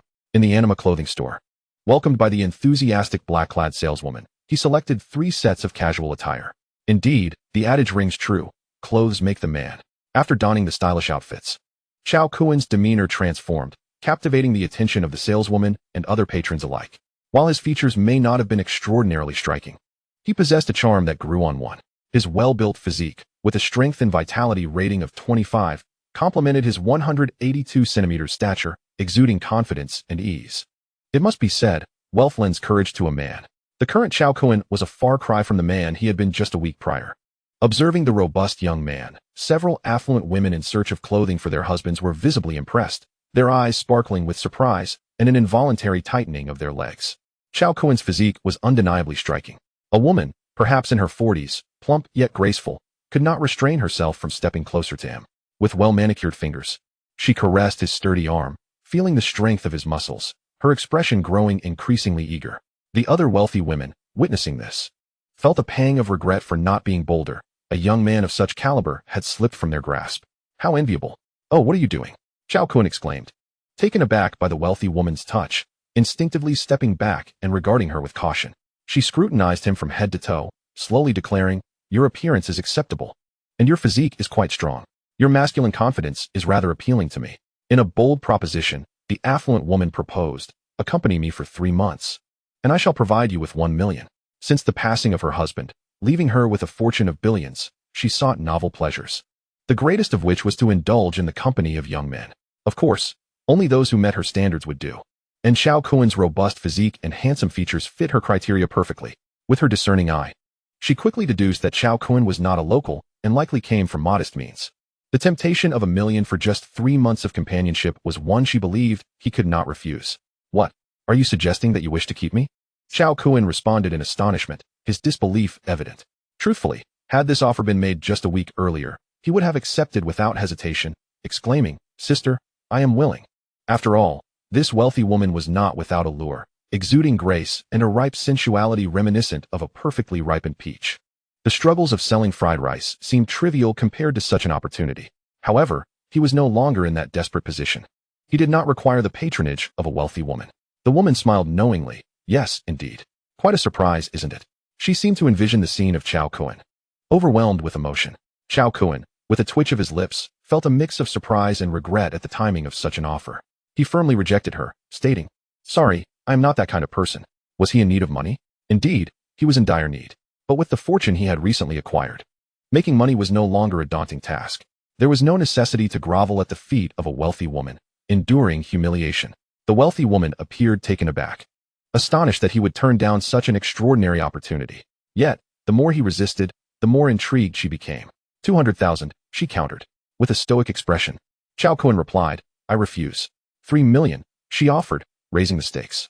The allure of a handsome young man like Cao Kun was too rare to pass up. The other patrons in the store were left in shock, particularly the men, who were consumed with envy, wishing they could take his place. 3 months of companionship for 3 million was indeed an enticing proposition, and this wealthy woman was quite attractive, making it a windfall that seemed almost too good to be true. Cao Kun's expression darkened. Was she truly so confident in her ability to sway him? "I do not lack funds," he stated calmly before turning to the astonished saleswoman and saying, "I'll settle the bill." The 2 pieces of clothing he had chosen were not particularly expensive, totaling around 30,000. For him, comfort was paramount. The men in the store were left speechless, unable to comprehend how he could refuse such an offer. 3 months, 3 million. Is he out of his mind? The saleswoman, momentarily stunned, quickly regained her composure and replied, "Very well, sir." After completing the transaction, Cao Kun hastily exited the anima clothing store. Not only was Mrs. Gu not the only one casting fiery glances in his direction. Several other wealthy women were equally captivated. It was quite intimidating.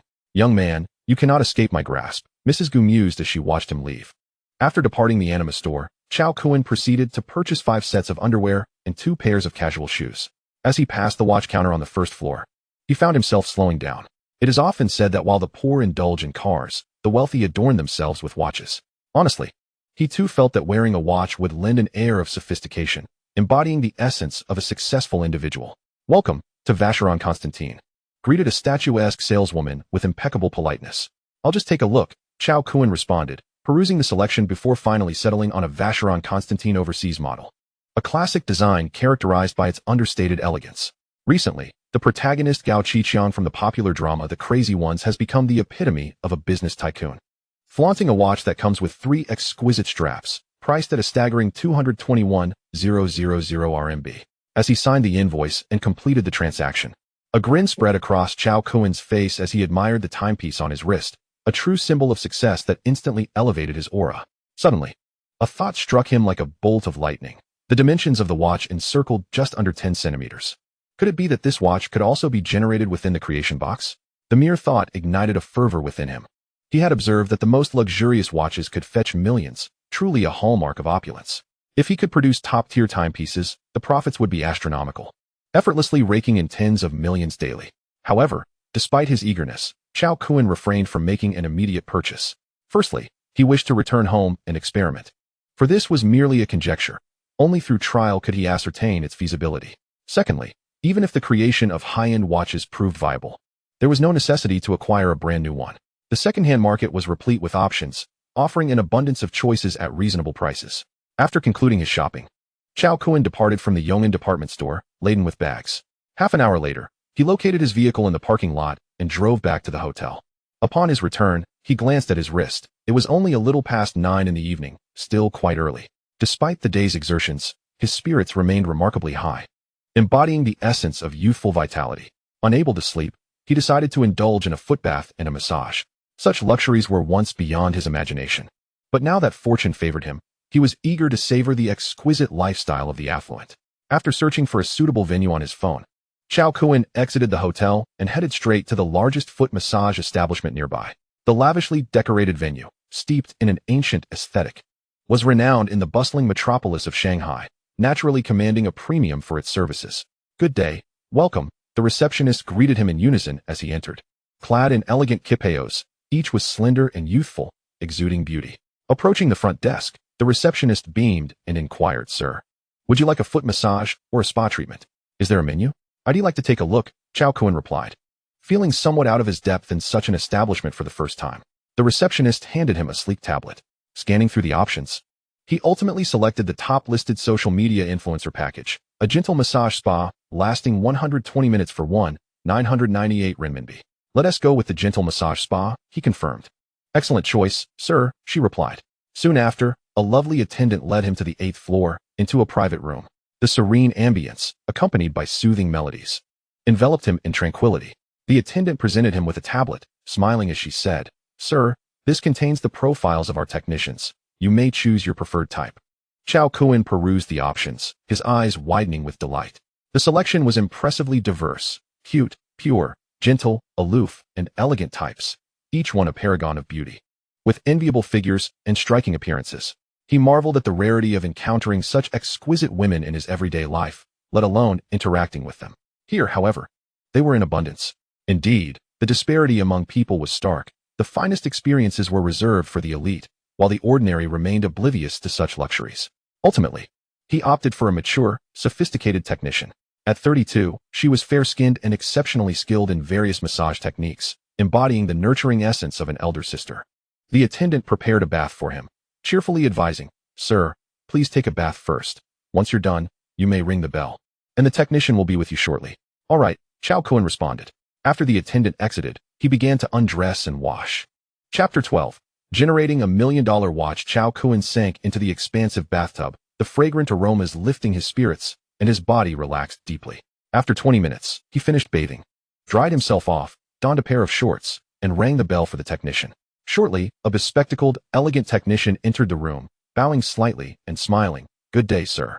I am technician number 98, and I'm delighted to serve you." Cao Kun scrutinized her. Her short skirt paired with black stockings highlighted her long, straight legs, and her ample bosom filled her uniform beautifully, appearing even more stunning than in her photographs. The thought that such a beautiful woman would cater to him made him inwardly marvel at the allure of wealth. "Is your gentle SPA treatment truly all natural?" he inquired, curious after reading about various intriguing services offered by foot massage establishments online. "Indeed, sir, our services are purely organic," the technician replied politely. "Are there any that aren't?" "None at all," she assured him with a smile. After sharing a few light-hearted exchanges, the technician began by pampering his feet. Her soft hands massaged his soles, employing gentle techniques that enveloped him in sheer bliss. Following the foot bath, the aromatic gentle massage SBA commenced. Lying flat on the bed, he closed his eyes, surrendering to the technician's ministrations. The myriad of strokes ignited a warmth within him, and he found himself in a delightful struggle to maintain composure. The tender fingers gliding over his robust physique unleashed a wave of potent masculinity that made the technician's eyes widen slightly. "What are you doing?" Cao Kun gasped, jolted by a sudden sensation as he caught sight of the technician's actions. He was incredulous, recalling their prior agreement on the purity of the service. "Please relax," she implored gently. "Relax? How could anyone withstand such an ordeal?" 2 hours later, a rejuvenated Cao Kun exited the foot massage establishment. Arriving back at the hotel, it was nearly midnight, and he collapsed into bed. Having experienced a release of tension, he enjoyed an exceptionally restful sleep. The next day, as the sun rose high in the sky, Cao Kun finally stirred, unlocking his phone to order some ingredients via a delivery app. The selection included vegetables and seafood, as the rice produced through the creation box possessed remarkable potency for enhancing strength and vitality. He reasoned that the other ingredients must also possess their own unique benefits. After freshening up, he received the delivery of ingredients from the hotel staff. As he opened the packaging, a thought crossed his mind, and the creation box materialized before him. With 10 generation opportunities available each day, Cao Kun prepared 5 portions of ingredients. He intended to reserve the remaining 5 opportunities for generating watches. Having spent nearly $1 million the previous day, he needed to replenish his finances swiftly. The goal of creating high-end watches, coveted luxury items, was now firmly within his sights. Cao Kun first procured abalones, filling the creation box in one go. Ding, a small amount of energy is required. Do you confirm generation? Confirm generation. Ding. Congratulations on acquiring 15 premium abalones, with an additional permanent effect, beauty and skin rejuvenation. Indeed, there was a permanent effect. The creation box was truly remarkable. After joyfully storing the premium abalones, Cao Kun proceeded to generate other ingredients. Soon, all the ingredients were produced. Premium lobster, additional permanent effect, kidney reinforcement and vitality enhancement. Premium yellow croaker meat, additional permanent effect, blood nourishment and energy restoration. Premium carrot, additional permanent effect, heat clearing and detoxification. Premium tomato, additional permanent effect, violent development. Why were there no attribute points added? Cao Kun pondered, perplexed. These additional permanent effects generally reflected the inherent properties of the ingredients, which would exist even without the creation box. Let us test the results by preparing a rice bowl. He cooked rice and washed the vegetables and abalones. After toiling for nearly half an hour, Master Cao finally crafted a delicious tomato-baked abalone rice bowl. Instantly, the entire room was filled with an enticing aroma. The rice and tomatoes, combined with the abalones, resulted in a culinary masterpiece. Just the fragrance alone was enough to make one's mouth water. Starving, Cao Kun scooped a generous spoonful of the tomato-baked abalone rice into his mouth. Immediately, the delightful flavors danced upon his palate, sending his mind into a euphoric state, as if floating on clouds. His entire being felt incredibly refreshed. How delightful! Cao Kun relished every bite, finishing the entire bowl of tomato-baked abalone rice cleanly. The profound sense of fullness left him utterly satisfied, rendering him too lethargic to move. He sprawled comfortably on the plush sofa, picking up his phone to scroll through short videos. After half an hour, Cao Kun turned off his phone and rose to head towards the washroom. Let us see if there are any changes. The abalone's permanent effect, beauty enhancement. The tomato's permanent effect, violent development. He was eager to discover if the rice had such remarkable effects. To his astonishment, Cao Kun gazed into the mirror, utterly stunned. His appearance had indeed transformed. On a scale of 10, where he had rated himself a 7 yesterday, he now felt he was an 8. At that moment, his visage could be aptly described as refined and impressive, exuding an aura of grandeur. Moreover, Cao Kun was astonished to notice that he seemed to have grown taller. He took a height measuring device and checked, confirming his height had increased from 179 centimeters to 180 centimeters. A single meal had brought about such significant changes in both his appearance and stature. Truly, the creation box wielded extraordinary power. Once back in the living room, it was time to attend to serious matters. Time to synthesize a watch. Cao Kun picked up the Vacheron Constantin Traditionnel 85180 he had just purchased yesterday, rolled it up, and placed it into the creation box. Perfectly fitting. Ding, a small amount of energy is required. Do you confirm generation? Confirm generation. Ding. Congratulations on acquiring the Vacheron Constantin Les Cabinotiers 9700C 000R B755 watch. As the prompt sounded, a stunning pink gold watch, adorned with sapphire crystal glass, shimmered into view above the creation box. Although Cao Kun was not particularly knowledgeable about watches, he could tell that this one was far superior to the 85180 he had bought, undoubtedly a luxurious item. He began to research this watch on his phone. Vacheron Constantin Les Cabinotiers, manual winding mechanical movement. Case material, 18K 5 in pink gold, embedded with 113 rubies symbolizing grapefruits, totaling approximately 184 carats. The extraordinary complex Imperial Crocodile Totem watch features the most intricate mechanical components, consisting of 836 parts.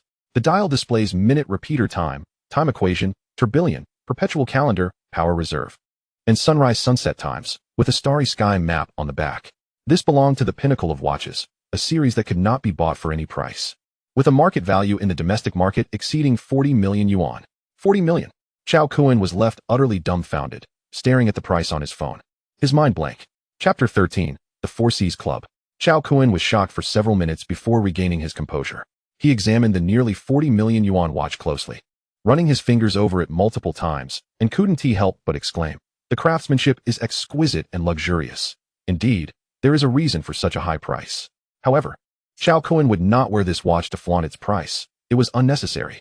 For him, the 220,000 yuan Vacheron Constantin 85180 was sufficient, simple, elegant, and understated. The Vacheron Constantin Les Cabinotiers 9700C000R B755 watch was far too ostentatious. He had always believed that so-called luxury items were merely attacks on intelligence. Watches, regardless of their price, served the same purpose, telling time. Furthermore, his primary goal now was to generate income and acquire a power plant to upgrade the creation box. Selling it for cash was the most practical solution. Cao Kun resumed his online search for luxury item recycling stores. After 2.5 minutes of searching, he finally located a highly reputable shop, the Four Seas Club. This was a premier club founded by 4 of the most prominent young masters in the city, encompassing luxury cars, yachts, private jets, high-end clothing, watches, fine wines, cosmetics, handbags, antiques, jewelry, and more. Their strength was formidable, with extensive connections, background, and funding, making it the most prestigious club in the city. They could easily handle items worth not just 40 million, but even over 100 million. The reason Cao Kun chose the Four Seas Club, aside from their formidable standing, was that they never inquired about the origins of items during recycling. They only assessed the quality of the goods, accepting any valuable merchandise without hesitation. Having gathered this information, Cao Kun wrapped the Vacheron Constantin Les Cabinotiers 9700C in cling film and departed the hotel, driving straight to the Four Seas Club. Half an hour later, following the navigation route, he arrived at the Four Seas Club. After parking, he strode confidently into the club. True to its reputation as the city's premier club, the decor was extravagantly luxurious. Upon reaching the entrance, a security guard politely smiled and asked, "Sir, may I see your membership card?" As the foremost club in the city, it was evident that not just anyone could enter freely. Only members were permitted to enter and make purchases. Cao Kun inquired, "I'm here to sell something. I shouldn't need a membership card, right?" The security guard replied, "Please, come in." Once inside the lobby, a well-dressed and charming young lady approached him with a smile, asking, "Good day, sir. How may I assist you?" "I need to sell a high-end watch," Cao Kun replied with a smile. "Sir, the high-end watch recycling service is on the 3rd floor." "All right, thank you." Cao Kun then took the elevator to the 3rd floor. Upon entering, a dedicated receptionist approached him. After he stated his purpose, she led him to the watch appraisal room. The watch appraisal room was bustling with a multitude of individuals, each impeccably attired, radiating an aura of commercial elite status, embodying the attire of high society. After half an hour, it was Cao Kun's turn. He retrieved a watch from his pocket, meticulously wrapped in cling film. The middle-aged appraiser was taken aback. It was his first encounter with a watch so thoroughly encased. Upon receiving it, he tore through the thick layers of cling film, revealing the resplendent pink gold timepiece, a marvel of exquisite craftsmanship. The appraiser's expression shifted from surprise to utter astonishment as he exclaimed, "Is this the Vacheron Constantin Métiers d'Art 9700C000R B755? Having spent over 20 years in watch appraisal, he was well versed in various timepieces, especially those from world-renowned brands like Vacheron Constantin, which he knew intimately. He was not mistaken. This was undoubtedly the Métiers d'Art 9700C. His proclamation instantly drew the attention of several individuals in the room, who began to gather around. As the second largest watchmaker in the world, Vacheron Constantin's reputation was unparalleled, particularly for the Métiers d'Art series, which was truly one of a kind. My goodness, it truly is the Métiers d'Art 9700C. One exclaimed, "If memory serves, this watch is valued at over 10 million. To be precise, the market price hovered near 40 million, categorizing it as a collector's piece. The amethyst-hued crystals on either side of the watch sparkled dazzlingly, captivating the crowd. Among them were those with discerning eyes. Fully aware of the value of the 9700C 00R B755 watch, it represented a pinnacle of luxury, exceedingly rare. Such a piece could not simply be purchased, as only top-tier VIP members of Vacheron Constantin had the privilege to acquire it. Instantly, all eyes turned toward Cao Kun, incredulous. To possess a watch worth millions was already impressive, but for this young man to own one valued in the tens of millions was unfathomable, suggesting a fortune of at least $1 billion. The appraiser, trembling slightly with excitement and disbelief, examined the 9700C with the care one would afford a beloved family heirloom. Unable to take his eyes off it, unable to contain his curiosity, Cao Kun interjected, "What is the buyback price for this watch?" At his words, everyone fell silent, initially assuming the young man was merely a collector, not someone intending to sell such a rare piece. The appraiser, equally astonished, turned to Cao Kun and asked, "Sir, are you certain?" "Certainly," Cao Kun affirmed with a nod. "Please hold on," the appraiser replied, before meticulously inspecting the watch with a magnifying glass, examining it centimeter by centimeter. After approximately 3 to 4 minutes, he paused, looking at Cao Kun with astonishment. "Sir, has this watch ever been used? There isn't a single scratch or speck of dust. It appears as pristine as when it left the factory." Cao Kun had owned the watch for less than an hour, wrapping it in cling film with utmost care to avoid any imperfections that might affect its resale value. "Yes, it has been kept in a safe since its purchase," he replied casually. After all, this watch was generated from the miraculous creation box. It could not be claimed to have been stolen. Overall, it is virtually a new piece. "The buyback price is 38 million. Would that be acceptable?" The appraiser justified his lofty valuation for 2 reasons. First, the watch bore no flaws and was ready for immediate sale without the need for maintenance or repair. Second, the Four Seas Club had no shortage of buyers, with members possessing fortunes ranging from 1 million to several billion. Once word spread about the availability of the Vacheron Constantin Métier's darn 9700C, many would clamor to purchase it. The Four Seas Club could easily turn a profit of at least $1 million from the resale. As for the absence of certificates or invoices, these were inconsequential to the Four Seas Club. As long as the quality was high, it would not impede their secondary sales. Cao Kun smiled and nodded in agreement, having researched the price beforehand and finding it quite reasonable. Of course, he might fetch a higher price from others, but he deemed it unnecessary. With the time and energy required, it would be simpler for him to generate several high-end watches using the creation box, a task he could accomplish effortlessly. Chapter 14. Mastery of the Creation Card. Once confirmed, the appraiser made a phone call, and shortly thereafter, a financial officer from the Four Seas Club entered the room. Cao Kun provided his bank account number, and the transfer was executed promptly with remarkable efficiency. The funds swiftly deposited. As he glanced at his phone and saw the incoming transfer of 38 million, he smiled nonchalantly. The wonders of the creation box had rendered him increasingly immune to the allure of money, for wealth was now at his fingertips. There was little cause for excitement. However, Cao Kun's calm demeanor struck others as extraordinary. Everyone gazed at him with envy, reflecting on the confidence exuded by the elite wealthy. Perhaps, to him, this sum was merely a drop in the bucket.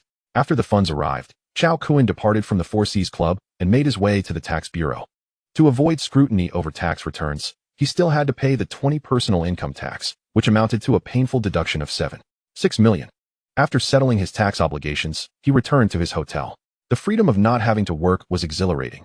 He could allocate his time as he pleased, indulging in whatever he desired. Reclining comfortably on the sofa, Cao Kun pulled out his phone and downloaded an app dedicated to secondhand watches. The platform featured a plethora of timepieces, including various world-renowned brands, with prices ranging from hundreds to millions of dollars. To expedite delivery, he chose local vendors in Shanghai, aware that he had 4 energy units remaining for the day. Once the clock struck midnight, any unused energy would reset to 10 units, without the possibility of accumulation. In addition to Vacheron Constantin, he selected several models from other prestigious brands, each priced in the hundreds or thousands. Within 3 hours, the items would be delivered to his door. After completing his purchases, Cao Kun embarked on a joyful gaming session, diving into Arena of Valor. The crisp sounds emanating from his phone heralded the start of a delightful leisure activity. Since it was still before noon, he could not engage in peak matches, so he opted for a ranked match instead. Currently, his rank stood at 22 stars in the King tier, just 3 away from achieving the coveted unparalleled King status. Upon successfully matching, He noticed his position was on the first floor, which filled him with apprehension. He had learned from experience that whenever he found himself in the first position, his teammates were either disconnected or inexperienced, rendering victory a mere 20 likelihood. It was quite frustrating. Should he restart? He had genuinely grown weary of such disappointments. After some contemplation, he decided against it, reasoning that it was the first match of the day and the system would likely reward him with a first win. With determination, Cao Kun selected his favorite hero, the formidable Ma Chao. The Western Liang's Ma Chao is here, let us decide our fates. Like many others, Cao Kun possessed merely average gaming talent. Ma Chao had played over 500 matches, achieving a modest accolade of a city rank, which could be deemed satisfactory at best. After both teams had selected their heroes, a brief wait ensued before the game officially commenced. Welcome to Honor of Kings. The enemy will arrive on the battlefield in 5 seconds. All troops advance. Stab, stab, stab. I poke. Cao Kun executed a flurry of actions with the ferocity of a tiger, only to find his record reading 5-5. 12 minutes later, the game concluded. What a disaster.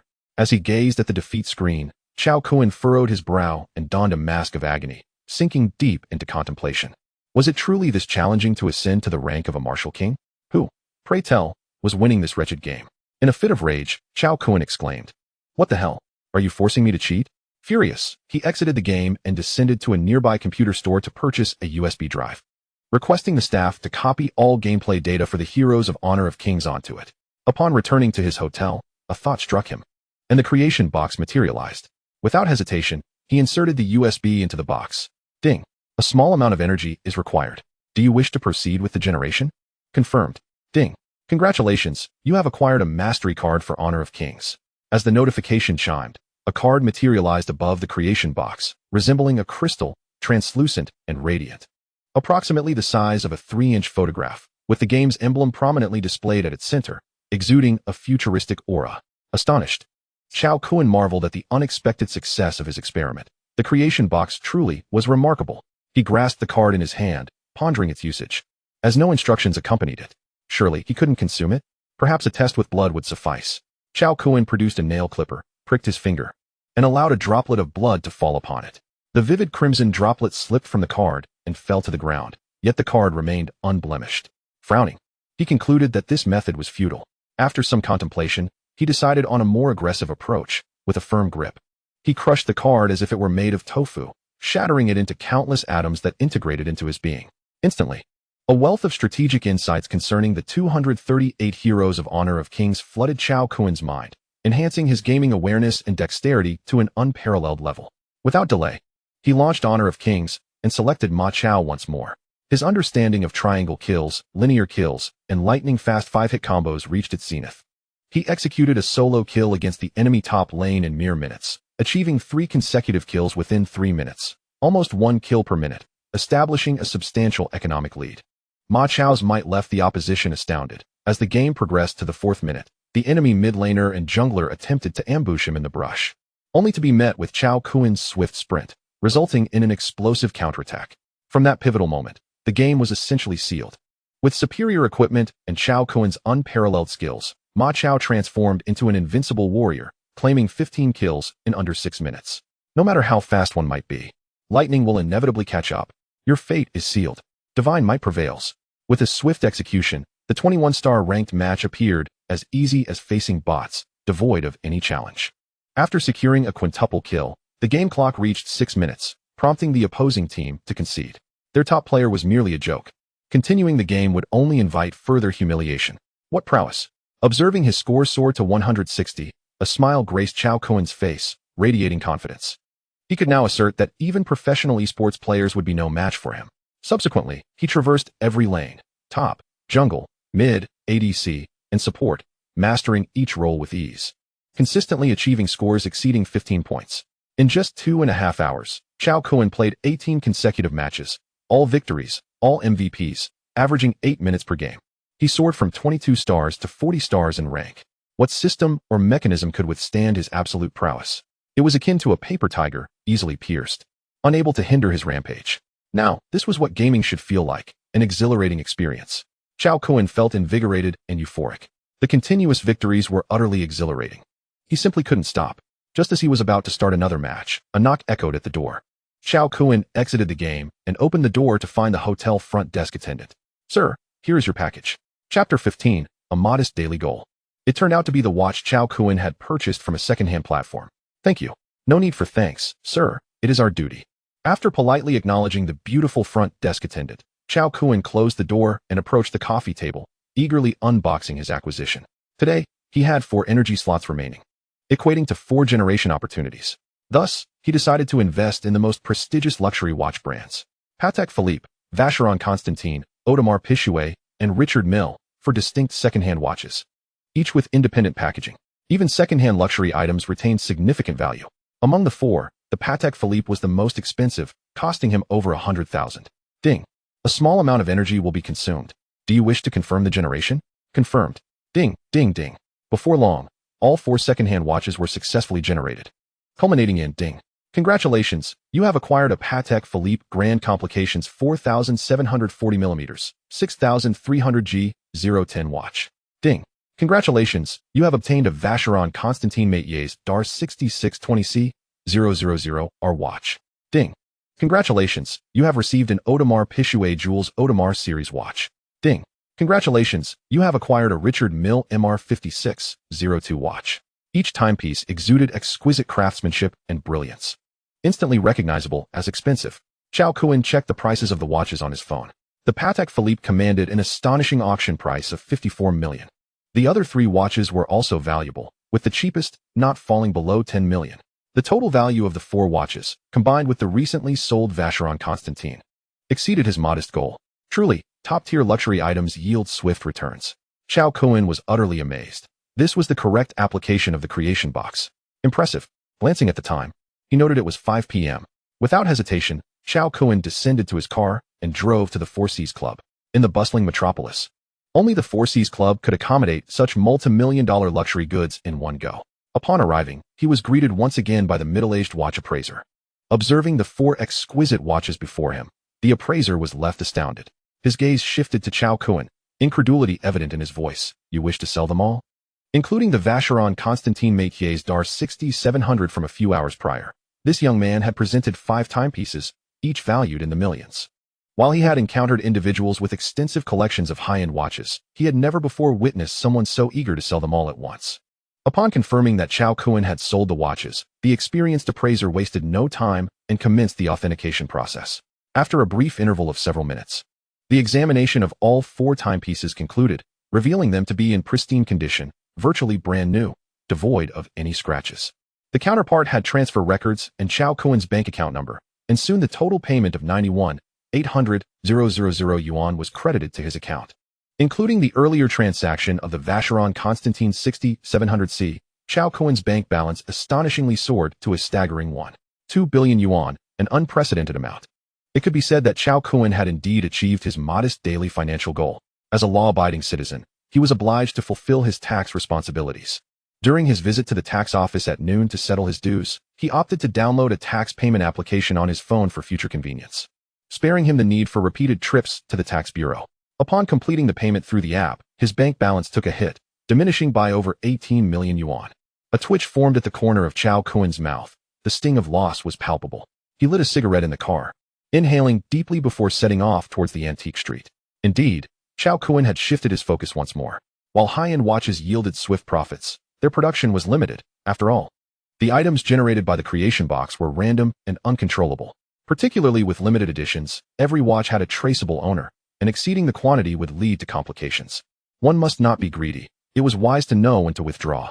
Upon arriving at the antique street, Cao Kun made a beeline for the largest antique shop, which boasted an extensive array of antique paintings, calligraphy, and jade. He approached the jade counter, foregoing any unnecessary banter, and promptly purchased various items: bangles, rings, beaded necklaces, and jade Buddha pendants, all of which were of the bean grade, priced at a few hundred yuan each, totaling only 1,000 or so yuan. He refrained from making excessive purchases, intending to first experiment at home. If the bean grade jade could indeed yield higher quality jade, it would open up a lucrative avenue for him. Unlike watches, jade's provenance was seldom questioned. As long as the quality was commendable, there was no shortage of market demand. The antique shop was vast, bustling with a diverse crowd, creating a lively atmosphere. After acquiring his jade, Cao Kun ventured into the antique paintings and calligraphy section. As the saying goes, in chaotic times, gold is prized. In prosperous times, antiques reign. Exceptional antiques could be worth their weight in gold, a statement that held true. Currently, he was in dire need of substantial funds to purchase a power station, hence he would leave no profitable opportunity unexploited.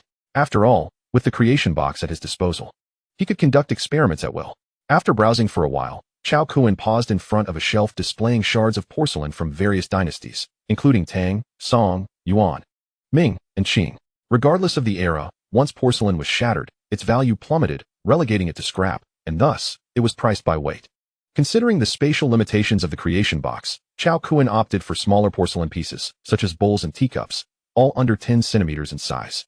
After careful selection, he ultimately chose shards from the Yuan, Ming, and Qing dynasties, acquiring a pound of each for a mere few hundred yuan. He regarded these purchases as experimental. Success would yield joy, while failure would simply mean disposal. After concluding his shopping, Cao Kun did not linger and headed back home. Upon returning to his hotel, hunger gnawed at him, prompting him to prepare a meal. As per his usual routine, he opted for tomato-baked abalone. The tomatoes imparted a permanent effect of beauty, while the abalone promised a permanent enhancement of vitality.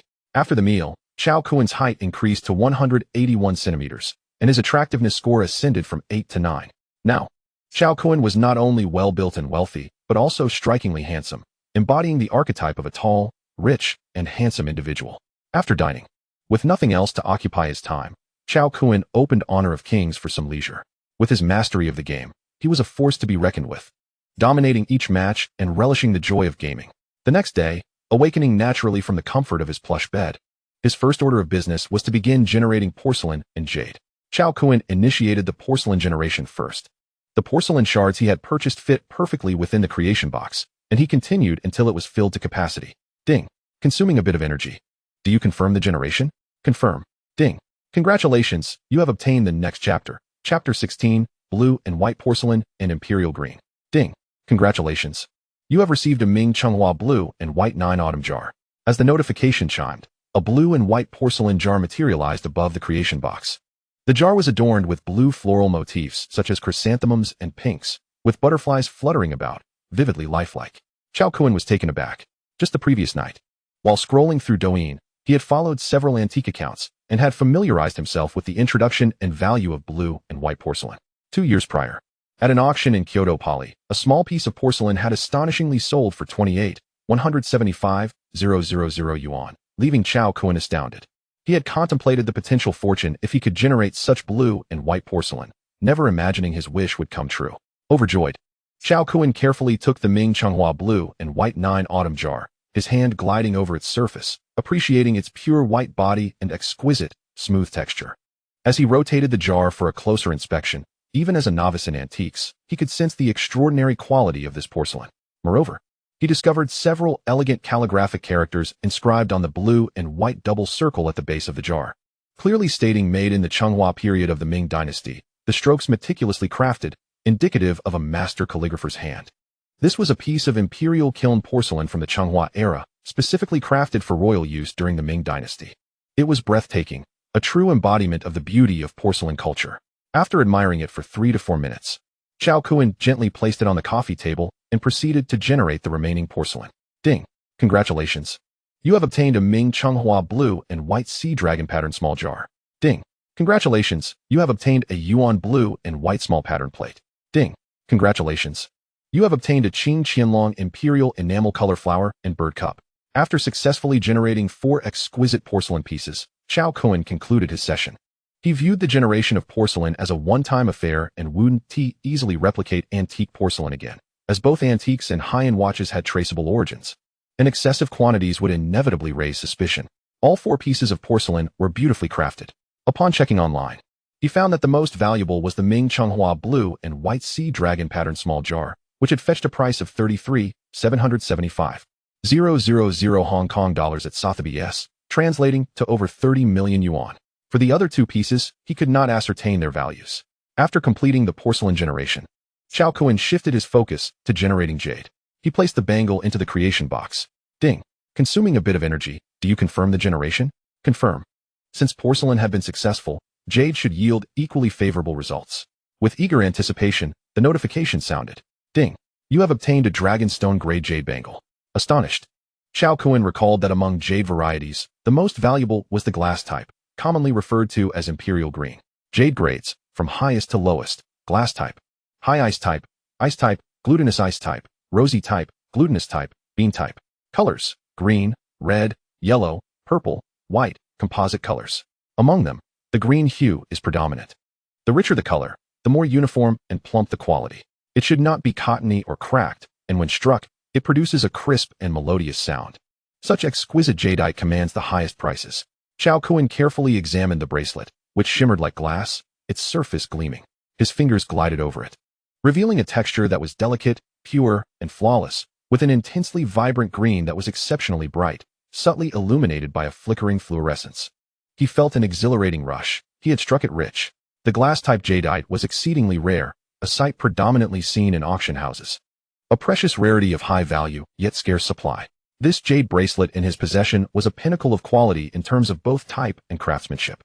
Subsequently, Cao Kun proceeded to synthesize a ring, a necklace, and a jade Buddha pendant.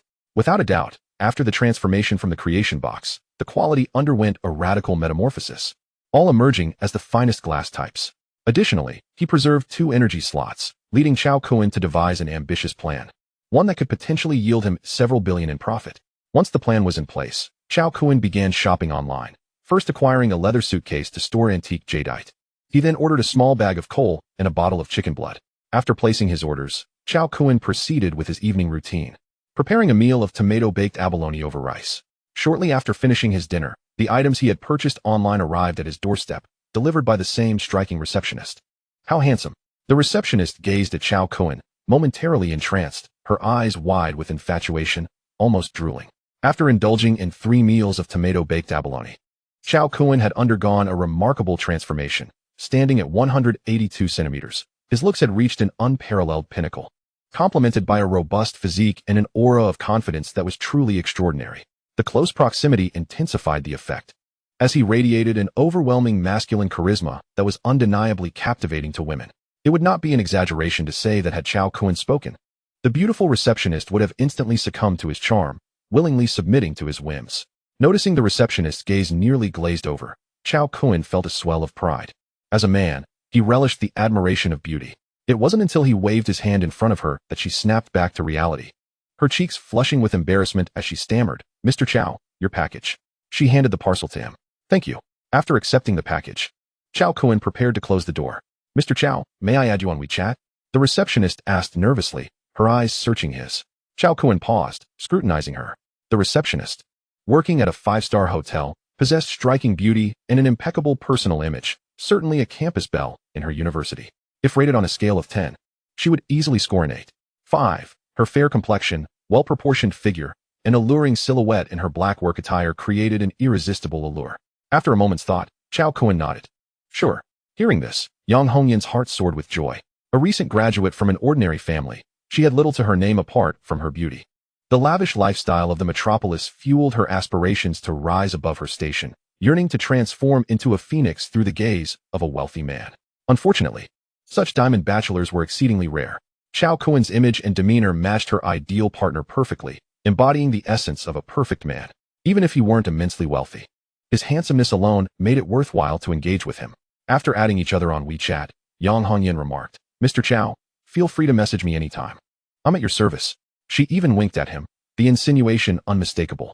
"All right," Cao Kun replied with a smile. Upon closing the door and returning to the living room, Cao Kun summoned the creation box, ready to utilize the remaining 2 energy slots. He opened the small bag of coal, placing several chunks into the creation box. And after a moment's reflection, he added a cup of clean water. The success of the blue and white porcelain and the imperial green jadeite had deepened his understanding of the miraculous nature of the creation box. Its capabilities were boundless. Thus, he pondered whether diamonds could also be synthesized. Soon enough, he received his answer. Ding. "Congratulations, you have obtained a 3,565-gram gem-quality diamond." Instantly, a translucent stone, the size of a fist, floated above the creation box, radiating brilliance. Chapter 17. The Rare and Enormous Red Diamond. Cao Kun had researched and learned that diamonds are a form of extremely hard diamond. "I've struck gold. I've struck gold," he exclaimed, brimming with excitement as he examined the diamond closely. In 2015, a diamond named Lasidi Rona was unearthed in South Africa, recognized as the second-largest gem-quality diamond ever found, weighing 11.09 carats, and was sold in 2017 for $53 million by jewelry tycoon Lawrence, causing quite a stir. He retrieved an image of the Lasidi Rona diamond from his phone and compared it to the one in his hand, without a doubt. His diamond's quality surpassed that of the former. 1 carat equals 5 grams. This diamond weighed 3,565 grams, equivalent to an astonishing 18,275 carats. Its color and clarity were of the highest caliber, entirely transparent, and without a single flaw. Although the current market prices for diamonds have diminished, buyers would not be hard to find. Of course, while this asset could yield quick returns, moderation was key. Rarity equated to value. Cao Kun considered making a quick profit, but also contemplated opening a jewelry store, a venture known for its lucrative margins. Setting the transparent diamond aside, Cao Kun continued his synthesis. This time, he simultaneously added coal and chicken blood.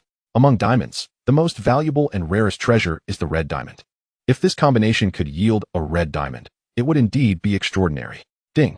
Consuming a bit of energy. Do you wish to confirm the synthesis? Confirm. Ding. Congratulations. You have obtained a 259-carat red diamond. As the notification chimed, a pigeon egg-sized red stone materialized before Cao Kun. It shimmered with a brilliant red hue, glowing vibrantly, as if pulsing with lifeblood, emanating an essence of vitality. If the previous colorless diamond was a king, this red diamond was the king of glory. Truly, the red diamond was the epitome of beauty. Throughout the history of diamonds, the largest known red diamond was the Musaf red diamond, weighing merely 511 carats and valued at an astounding $7 million, regarded as priceless. Given the decades since, its value has likely multiplied tenfold. The conditions for forming red diamonds are exceedingly stringent, making them incredibly rare. Even experts in the jewelry industry seldom encounter one. However, from this moment forth, the largest red diamond in the world would no longer be the Musaf red diamond, but rather this 259-carat red diamond raw stone, truly a rare treasure. Gazing at the resplendent red diamond before him, Cao Kun's breath quickened, his eyes shining with excitement. 259 carats. What terror this is, its value beyond imagination. Cao Kun could already envision the profound upheaval that this diamond would cause upon its revelation to the world. This is an unprecedented supersized red diamond. For half an hour, Cao Kun gazed at the red diamond, striving to calm his exhilarated heart.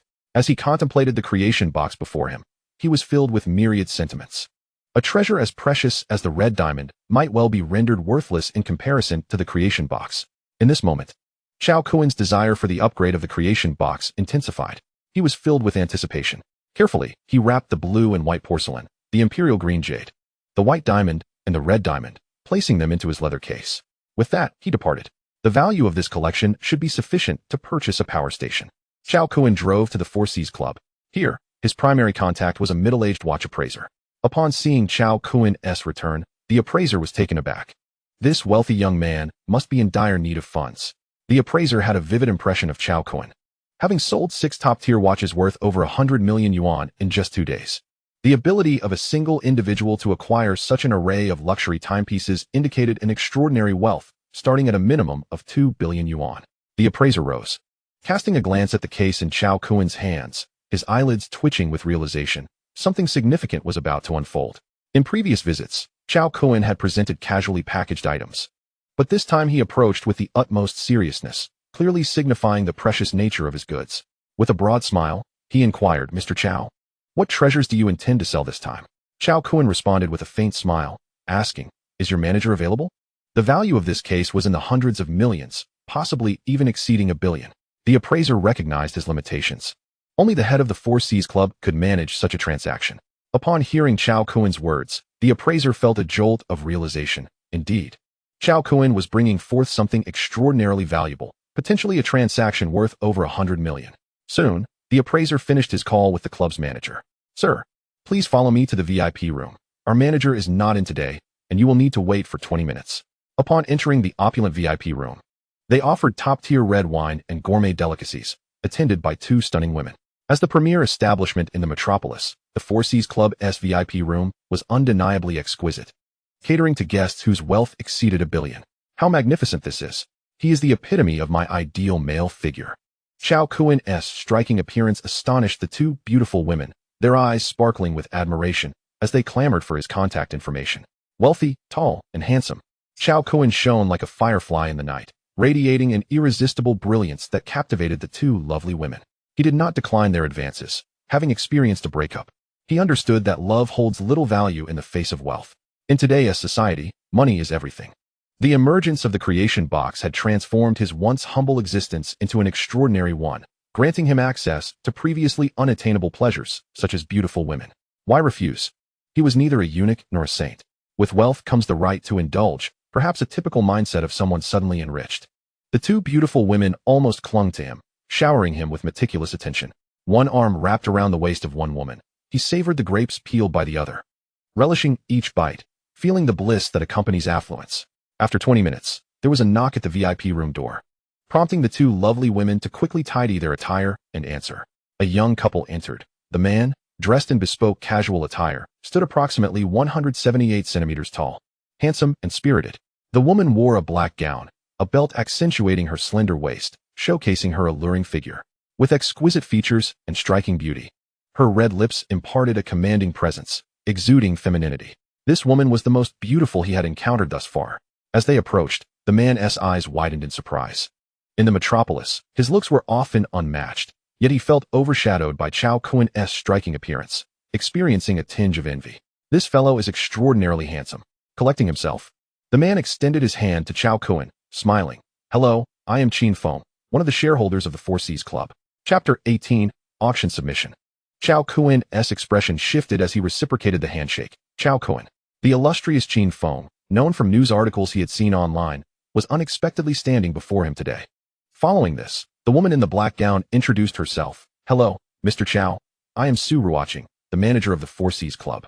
Hello. Cao Kun replied politely with a slight smile. Once the introductions were made, they delved into the matter at hand. Mr. Cao, may I inquire what treasures you are selling today? They were aware of Cao Kun's recent sales of 6 luxury watches. However, they had not previously heard of him, which surprised them. Cao Kun glanced at the two beautiful women standing aside, remaining silent. The treasures in his case were astonishing, especially the 295-carat red diamond, a rare gem best kept as a secret. Realizing the exceptional nature of Cao Kun's possessions, Qin Feng instructed the two women, "You may leave now." "Yes, young Master Qin," they replied, exiting and closing the door. Only then did Cao Kun retrieve the briefcase and unzip it.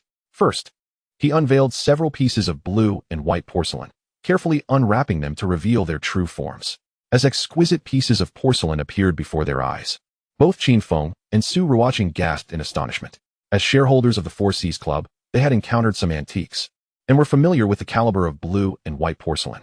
The Ming Chenghua blue and white 9 autumn jar, the Ming Chenghua blue and white sea dragon pattern small jar, the Yuan blue and white small plate, the Qing Dynasty Qianlong imperial enamel color flower and bird pot. These 4 items were all collection-level antiques of blue and white porcelain, instantly recognized by Qin Feng and Su Ruoqing. As members of the Daxia culture, many hold a deep admiration for the beauty of blue and white porcelain, elegant, classic, and exquisite. Unable to contain their excitement, they each picked up a piece to admire. Such exquisite blue and white porcelain is a rarity even in auction houses. With a faint smile, Cao Kun continued to unwrap the next items. The imperial green bracelet, imperial green ring, imperial green necklace, and imperial green guanyin statue. The 4 pieces of vibrant, translucent jade immediately captured the attention of Qin Feng and Su Ruoqing. While they could not ascertain the authenticity of the blue and white porcelain, they had encountered enough jade to recognize these 4 pieces as genuine imperial green, their quality surpassing any they had previously seen, embodying the extremely rare dragonstone variety in jade. Its value surpasses that of ordinary glass-type jadeite for over a decade. The jade mines in northern Myanmar have struggled to unearth even a single piece, rendering it a rare treasure of great worth yet scarce in the market. Qin Feng and Su Ruoqing gazed at Cao Kun in astonishment. The assortment of exquisite timepieces for pieces of blue and white porcelain, and these 4 dragonstone jade artifacts left them in awe. Not to mention, there were 2 unopened packages, and it was not difficult to surmise that since Cao Kun had chosen to unveil them last, they must be the piece de resistance. What manner of person is he? Does he perhaps have a private collection at home? As he contemplated the final packages containing white and red diamonds, Cao Kun's fingers abruptly halted, lost in thought over whether to reveal them. Initially, he had been eager to raise funds and, in a moment of impulsiveness, decided to sell them for cash to upgrade his creation box. Yet now, an inexplicable calm washed over him.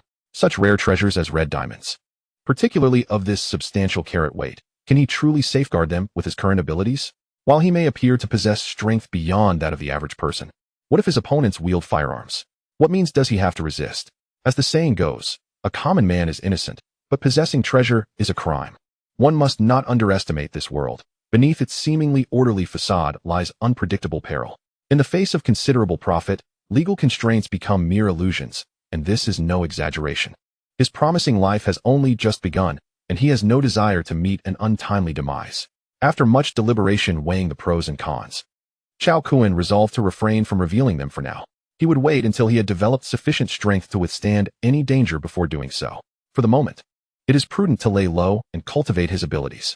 Noticing Cao Kun's pause, Qin Feng and Su Weiqing inquired curiously, "Mr. Cao, what's the matter?" Cao Kun offered a faint smile and casually replied, "It's nothing. I intend to keep these 2 items in my collection."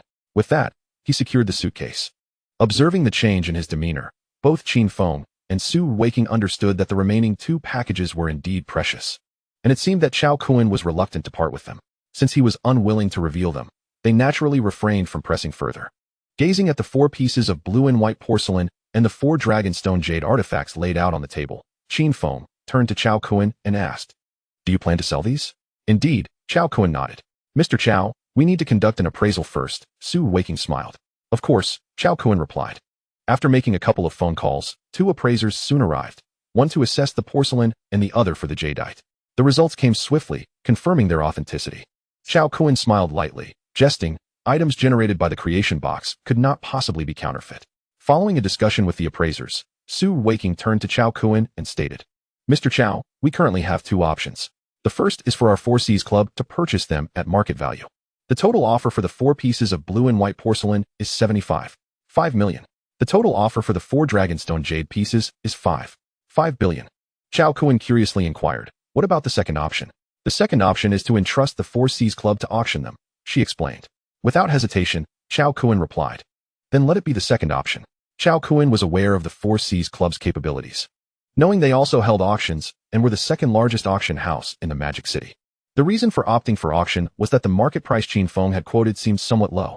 He had previously researched the auction prices of Imperial Green Jadeite, where a glass-type Imperial Green bracelet had fetched over 200 million at its peak.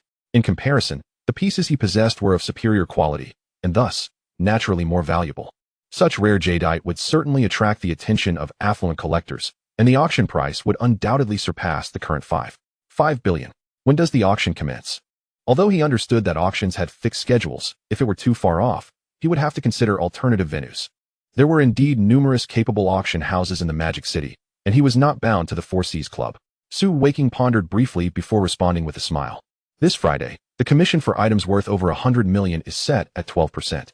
Logically, the 4 Seas Club's auction would typically occur 45 days later, coinciding with the National Day holiday. However, given that Mr. Chao's 4 pieces of blue and white porcelain and jade were exceptionally rare, adding a few more auction items could prompt an immediate auction. Cao Kun furrowed his brow slightly. A 12% commission? Are you implying you will be taking 12 of the total auction amount? If that were the case, it seemed rather steep. Just as Su Weiqing was about to affirm this, Qin Feng shot her a glance, prompting her to discreetly refrain from further comment. Chapter 19, The Child by the Trash Bin. Qin Feng smiled slightly and addressed Cao Kun. "Mr. Cao, that's the standard commission for others, for your items. I will only take 8%, with a small stipulation. In the future, should you have items for auction, you must prioritize our 4 Seas Club. How does that sound?" "Agreed," Cao Kun replied with a smile. This condition was not burdensome for him, especially considering the sincerity of their offer. Reducing the commission by 4 points was quite satisfactory. Once all terms were settled, they began photographing the 4 pieces of blue and white porcelain and the 4 jade artifacts for promotional materials. It was Tuesday, leaving 4 days until Saturday.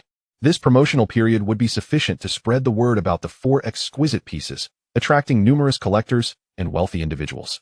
After completing the promotional material, it was already 5 in the afternoon. Qin Feng also personally arranged for Cao Kun to receive a diamond membership card from the 4 Seas Club. The membership levels at the 4 Seas Club range from lowest to highest: bronze, silver, gold, platinum, diamond, and supreme. Very few individuals at the 4 Seas Club possess a diamond membership card, with the minimum net worth starting at 5 billion. This alone speaks volumes about Qin Feng's regard for Cao Kun. Following this, Qin Feng invited Cao Kun for afternoon tea.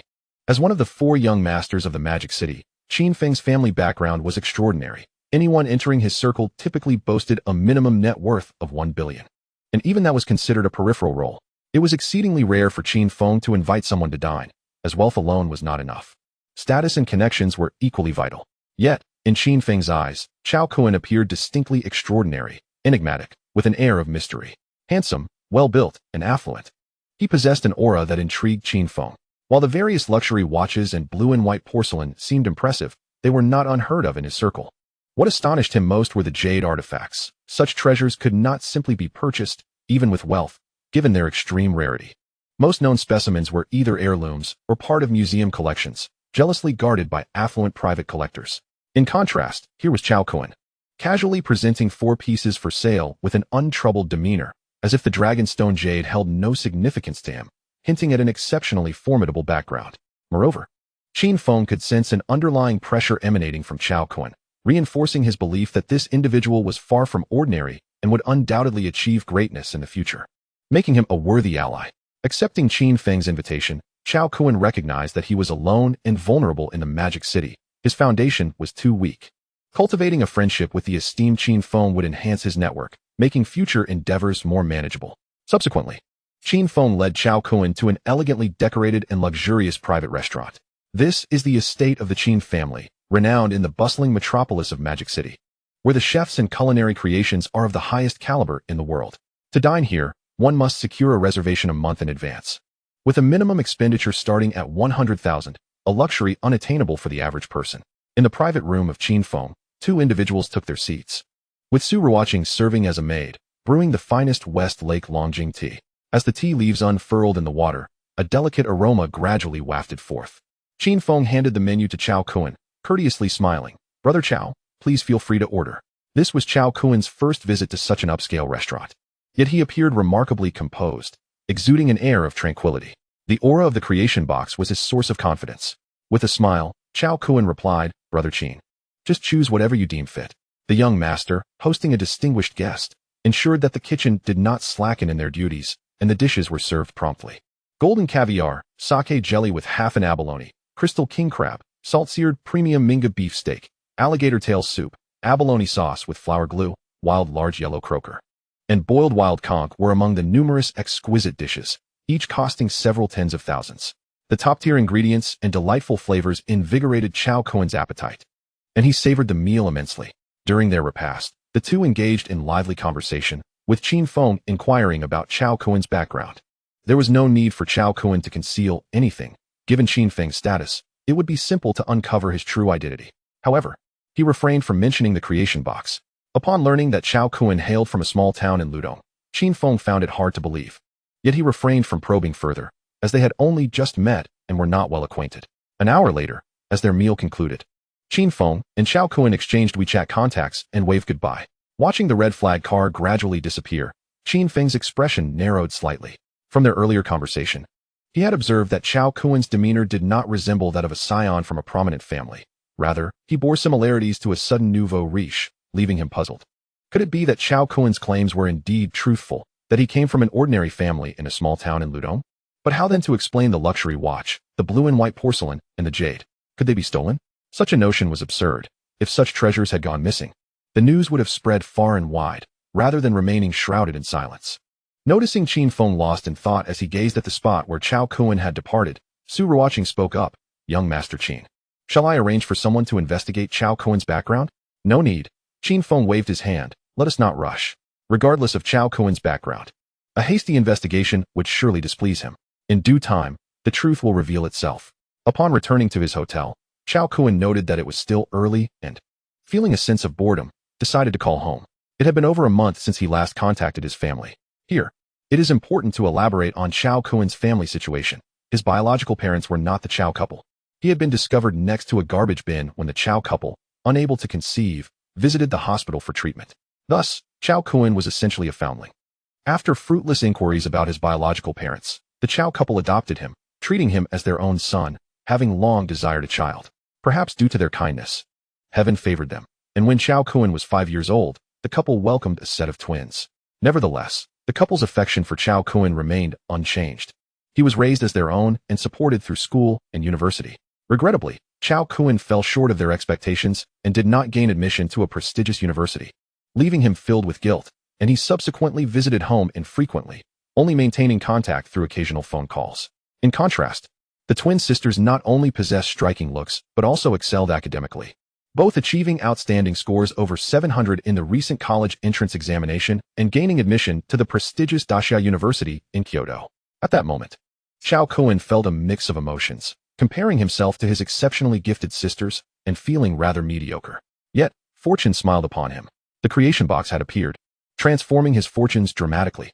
Before initiating a video call, Cao Kun transferred 1 million to his adoptive parents via mobile banking. Given that he had over 100 million in his bank account, it would not be excessive to show his gratitude for their nurturing. However, he understood that such a substantial amount might frighten them, as they were accustomed to a modest lifestyle. Cao Kun resolved to show his filial piety in due course. With the miraculous creation box at his disposal, anything seemed possible. He could even boldly claim that he could restore his parents' youth and extend their lives. Thereafter, Cao Kun sent 100,000 in red envelopes to each of his sisters via WeChat, constrained by the platform's limit of 200,000. Just as he completed the transactions, a video call came through. Chapter 20. The March of the Army Ants. Upon answering the video call, a fair-skinned, delicate young woman appeared on the screen, dressed in a work uniform. Her name was Cao Zixin, one of the twin sisters. To provide further context, the Cao couple managed a restaurant in their town, and Cao Kun honed his fried rice skills during school breaks by assisting in the kitchen. After the twins completed their college entrance examinations, they helped their parents at the restaurant. At that moment, Cao Zixin's beautifully almond-shaped eyes widened in astonishment as she exclaimed, "Brother, did you win the lottery?" Cao Zixin was well aware of her brother's situation. He worked at a factory in Magic City, earning a mere 5,000 a month. And having worked for less than a year, it was implausible for him to have saved up 100,000. Yet, here he was, gifting her a generous sum of 100,000. This left Cao Zixin utterly shocked. Cao Kun, accustomed to his sister's exuberance, chuckled and replied, "Consider it a stroke of luck. I stumbled upon an antique in the antique street a few days ago and made a profit of 3 million. Cao Zixin's mouth fell open in disbelief. "Oh my goodness. Brother, your luck is simply unbelievable." Cao Kun smiled lightly and inquired, "Are Mom and Dad still busy?" "Yes, they just had 2 tables of customers come in. And they're in the kitchen," she replied. Despite being adopted, perhaps due to the care he had given to his sisters since childhood, the bond between them was harmonious. As they conversed, Cao Zixin brought her phone into the kitchen, and soon, Cao Kun saw his parents and his younger sister, Cao Ziyun, laboring away. Upon entering the kitchen, Cao Zixin could no longer contain her excitement, exclaiming, "Mom, Dad, my brother has struck it rich. He earned 3 million and sent me a red envelope of 100,000. At this proclamation, the Cao couple and Cao Ziyun were taken aback. If Cao Kun had transferred money to Cao Zixin, it implied that he had also sent them a sum. Immediately, Cao Kun's father, Cao Jifeng, grabbed the phone to check, his eyes widening in shock as he saw the figure, 1 million.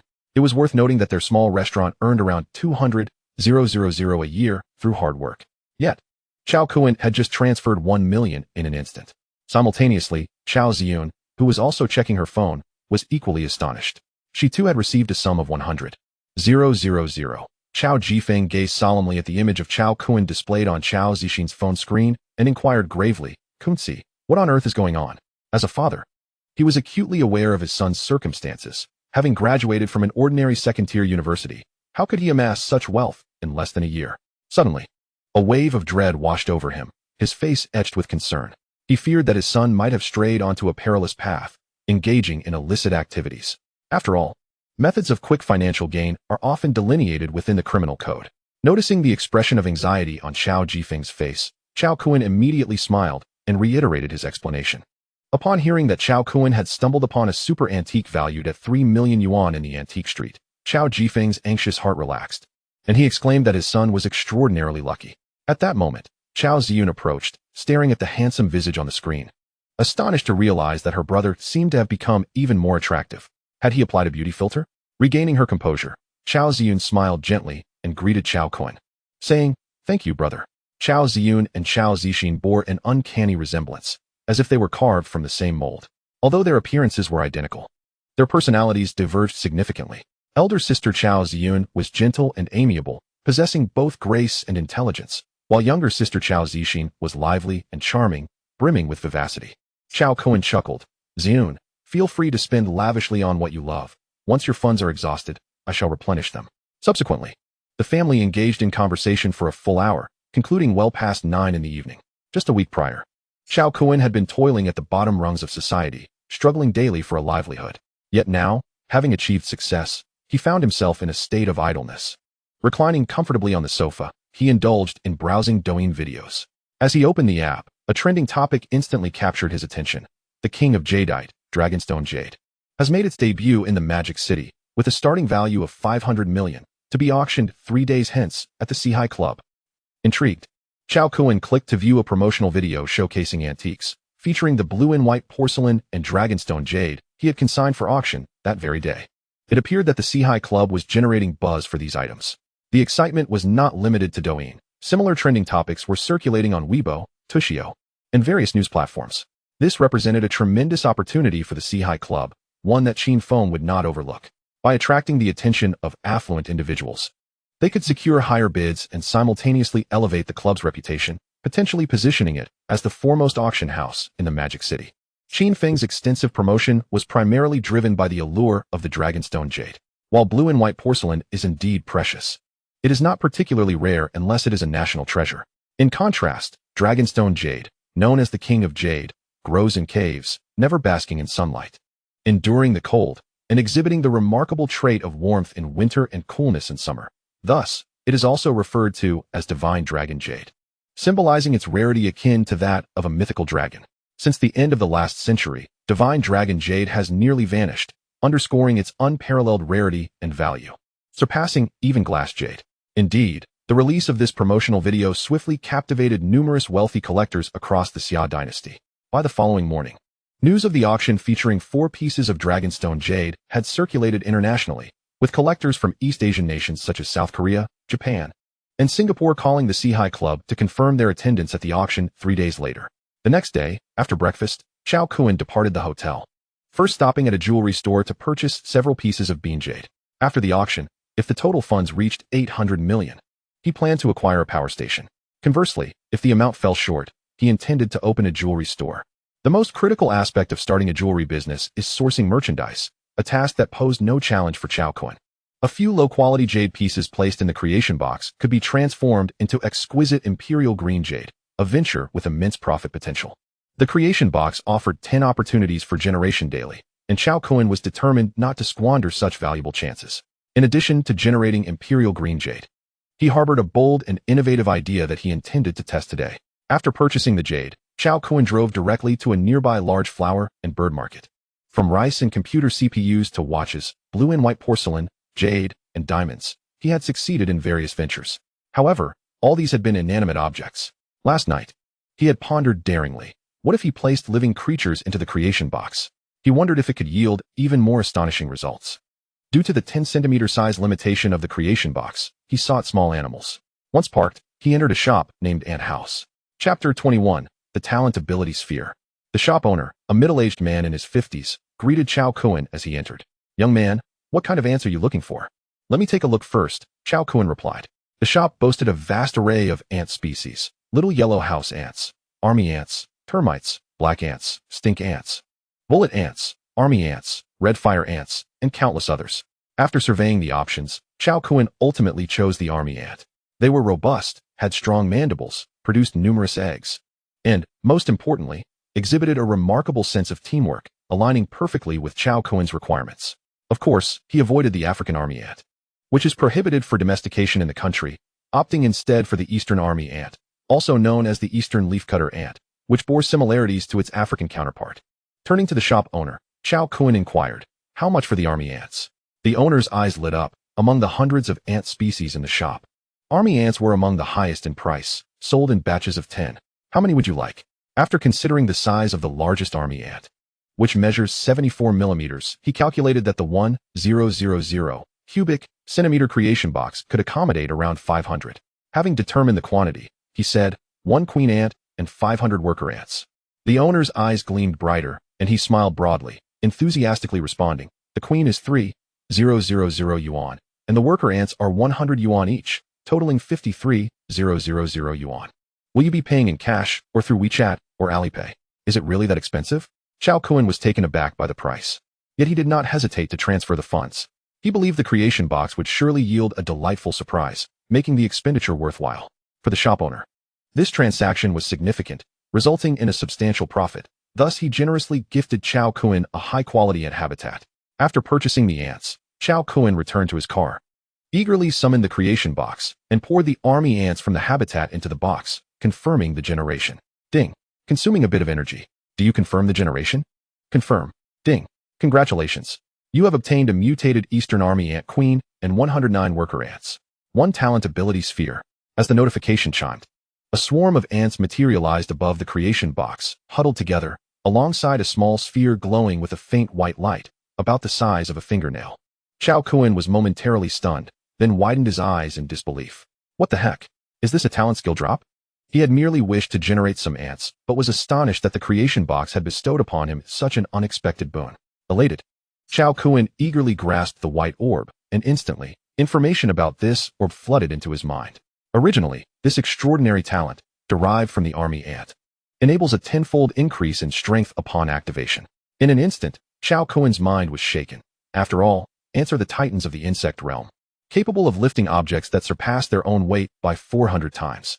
The fact that this newfound talent only offers a mere tenfold augmentation must be attributed to the low level of the creation box. Nevertheless, even this modest enhancement could elevate Cao Kun to the status of a diminutive superhero. Having consumed rice, his physical prowess had already reached the pinnacle of human capability. Though untested, the strength of his punch could certainly rival that of a heavyweight champion. If we consider a punch to bear a force of 200 kilograms, with a tenfold increase, that translates to an astounding 2,000 kilograms, equivalent to 2 tons. It is indeed a chilling thought. Some compact cars do not even weigh 2 tons. Thus, Cao Kun's punch, with a force of 2,000 kilograms, could easily send one flying. One can only imagine the sheer terror of this tenfold strength enhancement. Without hesitation, Cao Kun crushed the white orb, which instantaneously transformed into countless atomic particles, swiftly integrating into his body. He felt as though he were enveloped by a surge of electricity, coursing through his limbs and bones, tingling and warming him. Ah, how delightful! He could not help but emit a soft moan of pleasure, his face radiating ecstasy. This process lasted for a full minute before subsiding. Cao Kun distinctly sensed that his physical qualities had indeed strengthened. With a mere thought, his personal attribute panel materialized. Name: Cao Kun. Lifespan: 8, 661, 201, 82. Strength: 28. Average human value: 10, and so forth. Speed: 6. Physique: 28. Spirit: 8. Special ability: tenfold strength. Indeed, it was no mere illusion. Both strength and physique had increased by 3 points, presumably due to the transformative effects of the tenfold talent. The sudden surge in power filled Cao Kun with fervor and excitement. What man does not yearn for formidable strength? For only the strong possess the right to dictate the rules. Currently, his only shortcoming lay in speed, and Cao Kun's gaze burned with fervent determination. Not only speed, but also recovery and defensive capabilities could be enhanced. At that point, he would no longer need to tread carefully, becoming invincible within the urban landscape. This talent bestowed by the army ant had imparted profound wisdom upon Cao Kun. The true prowess of the creation box extended far beyond his previous understanding. The future is indeed promising. Once his emotions settled, Cao Kun turned his attention back to the army ants. Although their numbers had dwindled, their utility remained intact. He meticulously observed them, noting that their sizes had doubled, their skeletal forms radiating a rich chestnut hue, exuding a sense of quality. The queen ant was particularly striking, measuring an impressive 18 centimeters, standing out prominently among the worker ants. As Cao Kun scrutinized the queen, a luminous panel suddenly appeared before him, revealing detailed information about her. Species name: Eastern herbivorous army ant super queen. Size: 18 centimeters. Lifespan: 13, 650 days. Strength: 15. Speed: 12. Spirit: 5. Status: hungry. Talent: super reproductive ability, producing 500,000 eggs every 20 days, encompassing 4 stages: egg, larva, pupa, and adult. Loyalty: 100. Upon reviewing the mutated queen's information, Cao Kun was astounded. Remarkably, her lifespan exceeded his by a century. He felt a mix of envy and admiration surge within him. Truly, the title of mutated ant was well-deserved. Not only had her reproductive capacity doubled, but her egg-laying cycle had also been remarkably halved. Additionally, her strength and speed surpassed the human average. Such explosive statistics would undoubtedly drive biologists into a frenzy if they were to learn of them. Master, hungry, a faint voice echoed in Cao Kun's mind. Startled, he scanned the interior of the vehicle, finally landing his gaze on the mutated army ant queen, incredulously asking, "Did you just speak?" "Yes, master," the voice replied once more. Cao Kun's eyes widened in astonishment. The ability to convey thoughts suggested that this mutated queen possessed a form of intelligence. Indeed, this was the case. For all entities birthed from the creation box had undergone a fundamental transformation, whether they were animate or inanimate. This is precisely why the creation box is aptly named. Its true marvel lies in the concept of creation. Soon, realization dawned upon Cao Kun, illuminating the meaning behind the loyalty attribute of the mutated queen. He promptly instructed, "You all should climb into the box. There is food inside." As he spoke, he placed the feeding box before him, and, without hesitation, the queen led her 109 worker ants into the box at remarkable speed. They then settled upon the sugar, indulging in a feast. The mutated army ant queen and her workers exhibited an enormous appetite. Once the sugar in the box was depleted, they remained somewhat hungry. Cao Kun promptly added some mealworms to satiate their hunger. With the ants fed, it was time to validate their worth. Cao Kun first purchased a few grams of gold from a jewelry store, then drove out of the city towards the outskirts. An hour later, Cao Kun halted his vehicle in a desolate area on the outskirts of the bustling metropolis. With few people around, it was the perfect opportunity to test the army ant's capabilities. He exited the car, carrying the box, and placed it on the ground. He took out the gold he had purchased and placed it before the ant colony. Issuing the command, "Crush it." Not only did the mutated queen possess an information panel, but the other worker ants generated by the creation box did as well, exhibiting a 100 loyalty to Cao Kun.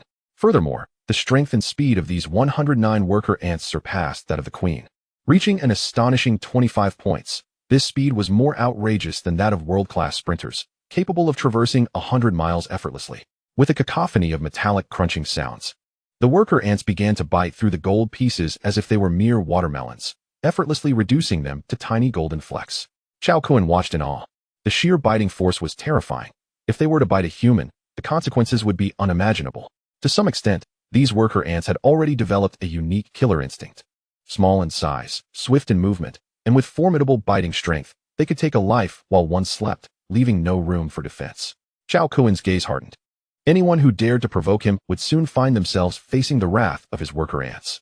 He addressed the 109 worker ants directly. "Without any superfluous words, you will burrow into the earth and collect all stones of this type." "Yes, master," the 109 worker ants responded in unison, promptly disappearing into the ground. Gold is distinct from diamonds and emeralds. It is a unique metal formed from the extreme energy and temperature pressure released during a supernova explosion, which facilitates the capture of neutrons by atomic nuclei, transforming silver elements into gold. As the shockwave from the supernova radiated through the cosmos, it scattered these golden elemental materials throughout the universe.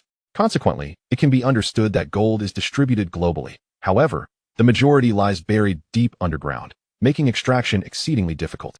As the marching ant observed the industrious worker ants engaged in their tasks, it found itself forlorn and idle, which deeply saddened the ant queen. Why had the master not assigned it any work? Promptly, the marching ant vibrated its antennae, communicating with Cao Kun to express its eagerness. "Master, I am capable of gathering as well." The marching ant possessed a remarkable intelligence, comparable to that of a 4- or 5-year-old human child. Cao Kun, looking at its corpulent form, chuckled and replied, "No need. Your primary duty is to lay eggs." As long as sustenance was ample, the ant queen could reproduce indefinitely, with a cycle of 20 days yielding as many as 500,000 offspring, truly awe-inspiring. If these ants could gather gold as he envisioned, they would be the epitome of perfect little miners: jade, diamonds, and gold. Cao Kun could confidently declare himself the world's foremost jewelry magnate. After a tranquil half-hour of waiting, a steady stream of marching worker ants began to emerge from the earth. To Cao Kun's delight, each worker ant returned laden with tiny nuggets of gold ore, their mandibles grasping a glimmering particle. A collection of 109 gold nuggets, shimmering with a faint golden glow, suggested a gold content exceeding 80, boasting remarkable purity. As if each had been nibbled from the same ore, Cao Kun erupted with laughter at the sight of the small mound of gold in the center of his palm. Success! The gold business is flourishing. Ecstatic, he instructed the worker ants to set out once more to gather. Time slipped by as the small miners toiled until dusk, and it was only then that Cao Kun called them back, perhaps due to the scarcity of gold in the nearby soil. The gathering time extended from half an hour to 2 hours, resulting in a total of 8 hours spent collecting, yet the amount of gold was disappointingly meager. The efficiency was far too low. It seemed imperative to devise a means to establish a gold mine. For only in areas rich in gold could the full potential of the worker ants be realized, while also ensuring legality. Having come to this conclusion, Cao Kun commanded the queen and the worker ants to construct their nest here, while he drove into the city. Upon returning, he visited the flower and bird market once more. With 9 opportunities for generation remaining, he was determined not to let any go to waste. Fortune smiled upon him as he arrived just as the shopkeeper was preparing to close. This time, he purchased marching ants, 9 queens and 4,500 worker ants.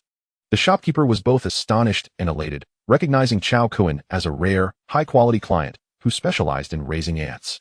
In a generous gesture, the shopkeeper offered a 10% discount, bringing the total to 429,300 yuan. After securing the ants, Cao Kun ventured back to the outskirts, where he commenced the generation process. During the 9 generations, no special abilities manifested, indicating that such talents could only appear once within this species.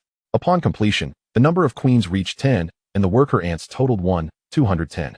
He then instructed the marching ants to establish their encampment, intending to return for them the next day. The creation box lacked storage capabilities, and as he could not bring the ants to the hotel, he had no choice but to leave them temporarily in their new abode.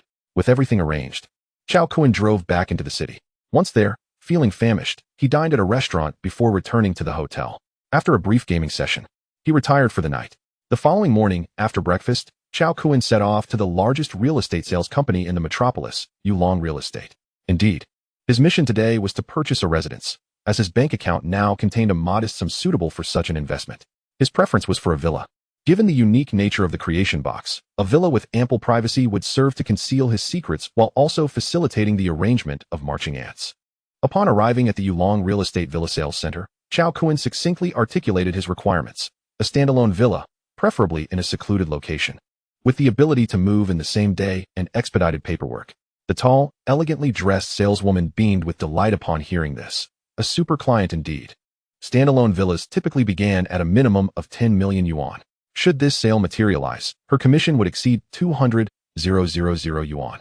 Mr. Cao, we have an abundance of properties that will certainly meet your needs. Let us discuss the details upstairs, she responded enthusiastically. In a meeting room on the upper floor, she slightly bowed, revealing a glimpse of fair skin that dazzled Cao Kun's eyes. Would you prefer coffee or tea, Mr. Cao? Tea, please.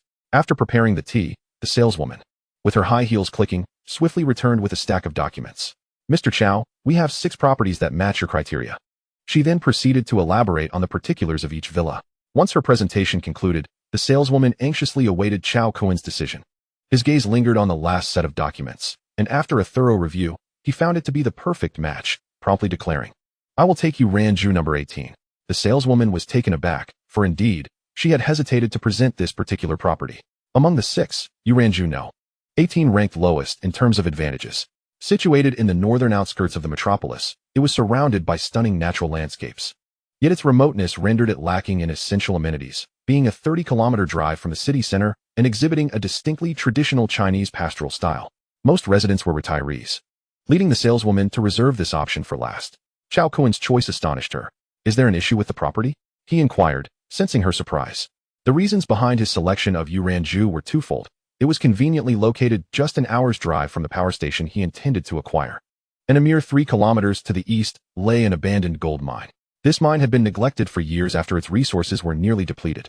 In the eyes of others, this derelict site held no value. However, to Cao Kun, it represented a splendid opportunity. The gold within the mine could not have been entirely extracted, and the tiny particles that remained could be collected with the assistance of his ant army. Such a chance for effortless gain was not to be missed, and thus he chose this location. The saleswoman quickly shook her head, clarifying that her astonishment was merely due to surprise. No problem at all, Mr. Cao. I will take you to see the property now. Half an hour later, Cao Kun and the saleswoman arrived at the picturesque Ranju Villa district in the northern suburbs. The villas were beautifully ensconced around a natural lake, harmoniously integrated with a towering mountain range, boasting breathtaking scenery. In stark contrast to the bustling urban chaos, this area offered serenity, fresh air, and a tranquil ambience. Along the way, Cao Kun observed several villas adorned with vibrant flowers and small animals such as chickens, ducks, and geese, exuding a harmonious, pastoral charm that evoked a nostalgic sense of rural life. It resonated with the poetic imagery of the Song dynasty poet Tao Yuanming, who mused upon the beauty of gathering chrysanthemums by the eastern fence while gazing leisurely at the southern mountains. Before long, the vehicle came to a halt before an exquisite villa. Upon disembarking, Cao Kun surveyed the residence. The villa, adorned with an ancient-style iron fence, was entwined with lush green vines, blooming with vibrant flowers that were a delight to behold. As the electronic gates swung open, a charming saleswoman greeted Cao Kun with a sincere smile, slightly bowing in respect as she said, "Mr. Cao, please, after you." Cao Kun nodded appreciatively and stepped inside to explore the villa. The Yuyuan Villa district comprised a total of 65 houses, and the one Cao Kun was inspecting bore the number 18. The architectural design featured 2 underground levels and 3 above ground, reflecting the idyllic Huizhou style of Jiangnan. It boasted amenities such as a swimming pool, basketball court, gym, and home theater, with a total area of 650 square meters. After completing his tour, Cao Kun felt utterly satisfied. The villa was immaculate, devoid of any dust, and furnished with brand new appliances. Requiring no additional expenditure for essentials, one could simply move in at once. Of course, if desired, one could opt to select their own furnishings. However, Cao Kun had minimal demands in this regard. As long as it was livable, he was content. With a pleased smile, he declared, "This will do. I shall choose this one. Let us proceed with the contract, full payment up front." The saleswoman's gaze reflected astonishment upon hearing his words. Since the establishment of the Yuyuan Villa district, it had been over 2 years since the launch of sales, yet less than a third of the properties had been sold, illustrating the challenging nature of the market here. She had presumed that Cao Kun was merely browsing, but to her surprise, he was earnest in his intentions. And to pay the entire sum of 35 million yuan in one go was astounding. Even billionaires typically deliberate carefully before such a hefty investment. Yet Cao Kun had merely inspected the house once and made his decision, his demeanor so calm and nonchalant, reminiscent of selecting produce at a market. Moreover, young people generally favored luxurious urban residences like Tangshan Yiping, which offered convenience in the city. It puzzled her that Cao Kun opted for a tranquil countryside villa instead. Nevertheless, the customer is king. She needed only to fulfill her duties. Handsome and willing to purchase a 35 million yuan mansion without hesitation, he seemed to epitomize perfection. The saleswoman felt a pang of wistfulness, reflecting on her years in this profession, where survival in the bustling metropolis demanded relentless effort. Accompanying clients had become routine. The harsh reality had worn her down, transforming her from innocence to a wilted flower, forced to conform to societal expectations. Even if she desired to offer her undivided attention to a wealthy man like Cao Kun for an evening, he would likely dismiss her. Upon returning to the Yulong real estate sales office, the subsequent steps involved signing contracts, transferring payments, and processing property formalities. Once the funds were secured, Yulong real estate exhibited remarkable efficiency. By 5 o'clock that very afternoon, all paperwork for the Yuyuan Villa was completed. Holding the property certificate, Cao Kun's face radiated satisfaction. After exiting the Yulong real estate sales center, he drove to a hotel to check out, taking his belongings as he departed from the bustling urban district. His first destination was the site where he had collected 10 army ant queens and 210 worker ants the previous day. He carefully placed them into boxes and returned to the Yuyuan Villa. After settling the ants in the garden, he gazed at the verdant surroundings, blooming flowers, and vibrant life within the villa grounds, a look of contentment gracing his features. From this day forward, he had a home in the metropolis, no longer a drifting leaf. After strolling around the villa's garden, he ventured to the sole large supermarket in the district to procure some ingredients. Today, he planned to utilize the 10 slots of energy from his fortune box entirely for generating food. The culinary creations from the generated ingredients were exquisitely delicious, leaving him with a lingering taste of delight. The following morning, after breakfast, Cao Kun began orchestrating the tasks for his 210 worker ants to venture into an abandoned gold mine to gather gold. This remote location, teeming with insects, offered better concealment than the villa. Cao Kun calculated that each worker ant could collect approximately 0.05 grams of gold per trip. If the abandoned mine had a high gold content, a round trip could be completed in half an hour, allowing for 10 hours of work to yield 20 trips, equating to 1 gram per worker ant each day. With 120 ants, that amounted to a total of 120 grams collected daily. Furthermore, the gold harvested by the ants boasted a remarkably high purity level, exceeding 80 post-refinement. Thus, they could gather 800 grams of gold in a single day, an efficiency surpassing that of many gold mines. Based on the current international gold price of 500 yuan per gram, this translated to 400,000 yuan daily. Remarkably, Cao Kun bore no cost. As the worker ants required no feeding, thriving on the abundant insects surrounding the abandoned mine. In essence, Cao Kun was reaping enormous rewards effortlessly, merely profiting 400,000 yuan daily without lifting a finger, an exquisite example of gaining without expenditure. And this was just with 210 worker ants. In 20 days, the 10 queens would produce 5 million worker ants. The sight of 5 million ants mining would be nothing short of spectacular, potentially yielding 5 tons of gold each day, a true marvel. Chapter 24. Attending the auction. At 11 o'clock noon, Cao Kun departed from the UN villa and drove towards the urban district. With 3 days having passed since the auction date was set, and today being Saturday, the auction house would commence in 1 hour. Upon arriving at the Four Seas Club, he found the auction already in countdown mode, presenting his diamond membership card. The reception attendant respectfully ushered him into a luxurious private room. The suite was lavishly decorated, filled with an array of gourmet food and fine wines, complemented by the attentive service of 2 stunningly beautiful women. Such was the privilege of a diamond member. Seated on the plush imported sofa, Cao Kun enjoyed a commanding view of the entire auction hall, which was bustling with activity. The spacious seating area was filled with attendees, numbering around 200 or 300. Gemstone dealers, collectors, antique enthusiasts, and affluent individuals from various fields adorned in elegant attire filled the room.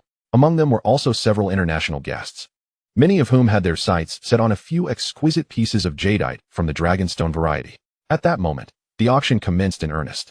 A stunning woman clad in a qipao, graceful and fair-skinned, glided towards the auction stage. Forgoing any pleasantries, she dove straight into the proceedings as the staff presented the first item for bidding. First up, we have an ancient coin from the Northern Song dynasty. Ancient coins typically garnered little interest in the antiques market, resulting in a lackluster response from the audience. After 5 or 6 rounds of bidding, the coin was ultimately sold to a numismatic collector for 360,000 yuan. Following that, the second item was introduced. This was a dolphin pendant exquisitely carved from golden silk nanmu wood by the illustrious carpenter emperor, Zhu Youjiao, of the Ming dynasty, showcasing remarkable craftsmanship. The inherent value of golden silk nanmu wood aside, the historical significance tied to Emperor Zhu Youjiao rendered this piece particularly captivating. Many participants eagerly placed bids, and within a minute, the price surged from 200,000 to over 1 million yuan. Ultimately, it was sold for 198 million yuan. In the private room, Cao Kun marveled at the astonishing value of a palm-sized piece of wood, worth an astounding 198 million, a commodity surpassing even gold in worth. As the announcement for the third auction item was made, Cao Kun's expression shifted to one of eager anticipation. The third item up for bid was a yuan blue and white small pattern plate, with an opening bid of 500,000. Yuan blue and white porcelain has always garnered significant attention in the antique market, with many enthusiasts devoted to such exquisite ceramics. Even though this was merely a diminutive plate, its authenticity would undoubtedly attract buyers. 600,000, 700,000, 950,000, 3 million. The bidding escalated rapidly, reaching 3 million before the fervor began to wane. Current highest bid is 3 million. Is there anyone willing to offer a higher price? Silence fell as no further bids emerged. The plate, while small and adorned with intricate designs, had seemingly reached its cap at 3 million. 3 million, going twice. 3 million, going thrice. Congratulations to bidder number 91 for acquiring the yuan blue and white small pattern plate. Following this, the fourth, fifth, and sixth items were also blue and white porcelain pieces, each carrying a collectible value exceeding that of the small pattern plate. The final auction prices left Cao Kun astounded. The Qing dynasty's imperial enamel flower and bird cup fetched 13.5 million. The Ming dynasty's Chenghua 9 autumn jar sold for 31.8 million. The Ming dynasty's Chenghua blue and white dragon pattern small jar achieved a remarkable 62 million. The prices of these 3 blue and white porcelain pieces exceeded the bids made by the Four Seas Club just days prior by a staggering 40. The heightened bids for these pieces were largely attributed to the participation of individuals from the small country of Ri, who exhibited a keen interest in the antiques of the Great Xia, aiming to acquire any culturally valuable relics.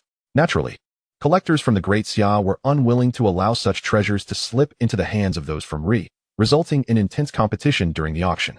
The total sale price for the 4 blue and white porcelain pieces had already surpassed 100 million, further heightening Cao Kun's anticipation for the 4 pieces of dragonstone jade. At this moment, the alluring auctioneer in a cheongsam commenced the bidding for the 7th item. This piece was none other than the Patek Philippe 6300G 010 wristwatch that Cao Kun had sold to the Four Seas Club just days earlier. which had fetched a price of 50 million. Patek Philippe is renowned as the king of watches, famously advertised with the phrase, "No one can own a Patek Philippe. They merely take care of it for the next generation." Its collectible value ranks at the pinnacle among luxury timepieces, and its second-hand market price is notoriously difficult to match. The exquisite Patek Philippe 6300G010, with its remarkable aesthetics and prestige, drew a continuous stream of affluent bidders. After a fierce bidding war, a wealthy heir from Kyoto secured it for 68 million, marking it as the highest sale price thus far. Cao Kun was left in awe, realizing that after purchasing it for 50 million, it had turned a profit of 18 million at the auction. Such a profit margin was astonishing. Of course, this was a testament to the expertise of the Four Cs Club, its capital, authentication, security, publicity, and, most importantly, its invaluable connections and reputation were indispensable. Without these factors, attracting such a plethora of wealthy bidders would be inconceivable. As time ticked by, the moment arrived for the grand finale of the auction, Cao Kun's 4 pieces of dragonstone jade. When images of the jade appeared vividly on the large screen, the atmosphere in the room surged with excitement. The jade was breathtaking, an array of lush green hues, so vibrant that it seemed almost to glisten with moisture. Under the light, the details were accentuated, the jade ring sparkling and luminous, exuding an exquisite elegance that captivated all who beheld it. Cao Kun felt a swell of anticipation, pondering the eventual sale price of this ring. The auctioneer in the Cheongsam then addressed the audience. "Ladies and gentlemen, we present the 4-piece de resistance of this auction, Dragonstone Jade. After rigorous evaluation by our esteemed appraisers, we can confidently affirm that the quality of these 4 pieces of Dragonstone Jade is unparalleled, an exceedingly rare find, rightfully earning the title of the King of Jade." The starting bid was set at 50 million, with each subsequent bid to increase by no less than 1 million. No sooner had the words left her lips than eager bidders began to raise their paddles. 51 million, 55 million, 60 million. The atmosphere intensified, the price on the screen skyrocketing. Many attendees had come to this auction with the sole aim of acquiring these 4 pieces of Dragonstone Jade. As the auctioneer had articulated, the exceptional quality of these jades made them worthy of being treasured heirlooms. The rarity of such jewels is precisely what imbues them with their unique value. In an instant, affluent individuals, collectors, and jewelry companies began placing bids. And within a mere 2 minutes, the price surged to 80 million, continuing to climb. 95 million. 1 billion. As the price exceeded 1 billion, the number of bidders gradually dwindled. After all, the jade ring was more aligned with male preferences. Many of the wealthy women present primarily sought bracelets, necklaces, and Buddha statues. Ultimately, the Dragonstone Jade ring was successfully auctioned off to a top-tier celebrity for an astounding 13.5 billion. Cao Kun's excitement was palpable, the corners of his mouth lifting in a smile. The first piece of jade had fetched a staggering 13.5 billion, far beyond his expectations. It seemed that opting for the auction was indeed the right decision. Soon after, the bidding commenced for the second piece of Dragonstone Jade bracelet. This round of bidding was even more fervent, with a majority of the participants being affluent women, their eyes gleaming with eagerness, practically desiring to wear the bracelet immediately. The allure of its opulence and grace was irresistible. No woman could remain unmoved. 60 million, 70 million, 80 million.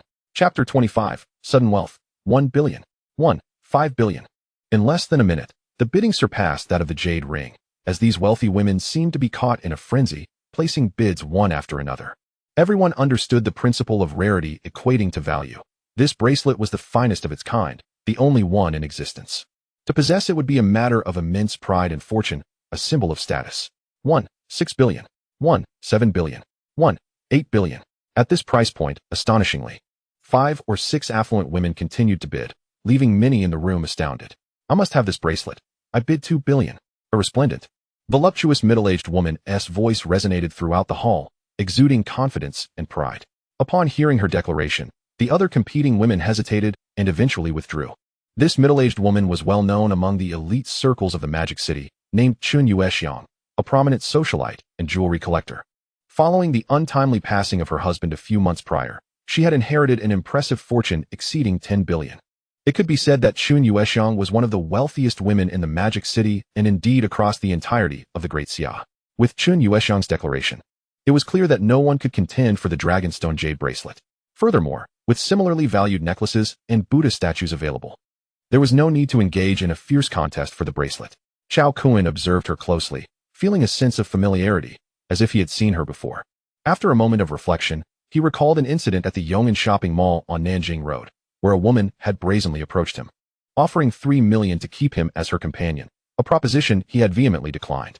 $2 billion for a bracelet. Is this what the wealthy women of the Magic City are like? His eyes were truly opened. Ultimately, without a hint of suspense, Shen Yuexiang secured the exquisite Dragonstone jade bracelet for an astounding price of $200 million. This figure has set a record, establishing itself as the highest price ever recorded for a jade bracelet, destined to send ripples through the jewelry industry. Following this, the Dragonstone jade necklace was put up for auction. The competition was even fiercer than for the bracelet, with bids soaring to extraordinary heights. This necklace, crafted from a magnificent bead measuring 255 millimeters in diameter and 18 additional beads of 185 millimeters, glimmered with an ethereal brilliance, exuding an air of opulence. 2 billion. 3 billion. 4 billion. 5 billion. The bidding had reached a fever pitch, as these affluent women seemed to possess wealth as if it were carried by the wind, with each increment exceeding 10 million, elevating the atmosphere to a euphoric crescendo. Cao Kun was left utterly dumbfounded. It was sheer madness. This price had eclipsed even the world-renowned blue gemstone necklace, the heart of the ocean. The bidding persisted, and it was only when the price hit $9 billion that the frequency of raised paddles began to wane. At this price, it had become astronomical. Only a handful of wealthy jewelers remained in contention.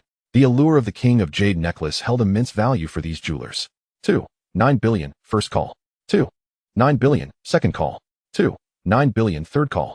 Congratulations to bidder number 15 for acquiring the Dragonstone jade necklace. The announcement rang out. Subsequently, the final item for auction, the Guanyin Buddha statue carved from jade, was acquired by a distinguished collector from New Kappa for the highest bid of $2 billion. The gavel strike for the Guanyin statue officially marked the splendid conclusion of the auction.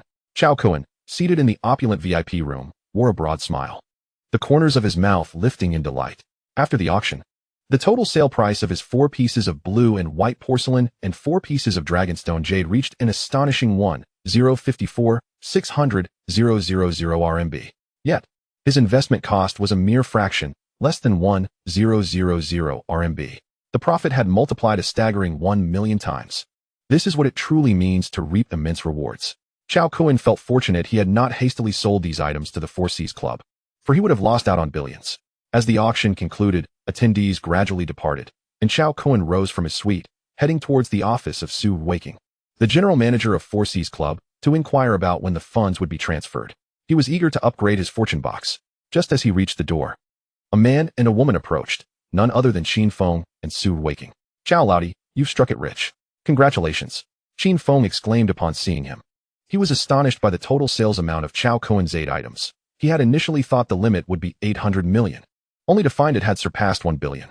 Such a significant transaction was indeed rare at the Four Seas Club. A win-win, indeed, Cao Kun replied with a subtle smile. Hearing this, Qin Feng beamed, acknowledging that the 8 commission would yield over 40 million for the Four Seas Club.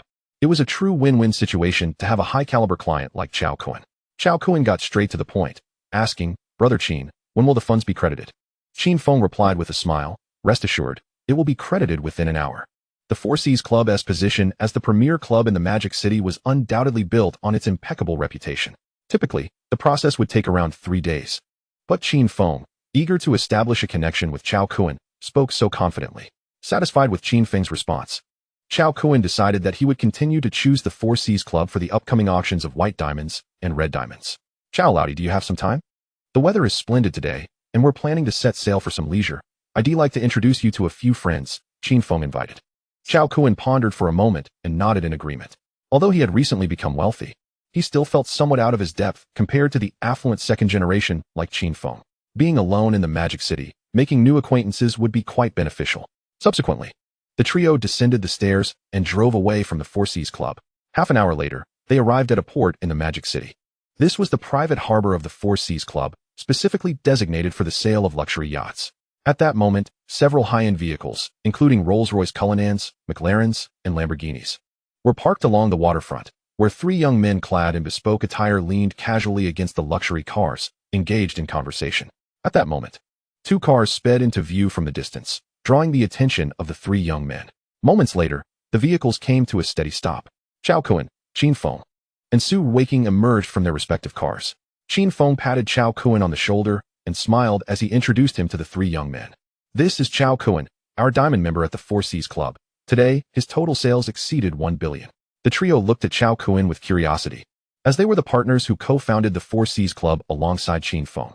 Having heard about Cao Kun from Qin Feng a few days prior, they were eager to meet him, given his reputed stature and striking appearance. Upon seeing him in person, they were indeed taken aback. One tall and lean young man wearing glasses extended his hand and introduced himself. "Hello, I'm Guoyilong." "Hello," Cao Kun replied politely as they shook hands. The other two young men soon introduced themselves as well. "Hello, I'm Wang Shua." "Hello, I'm Jiang Minghui." They greeted Cao Kun warmly, undeterred by his modest vehicle. A Hongqi H9 worth around 300,000.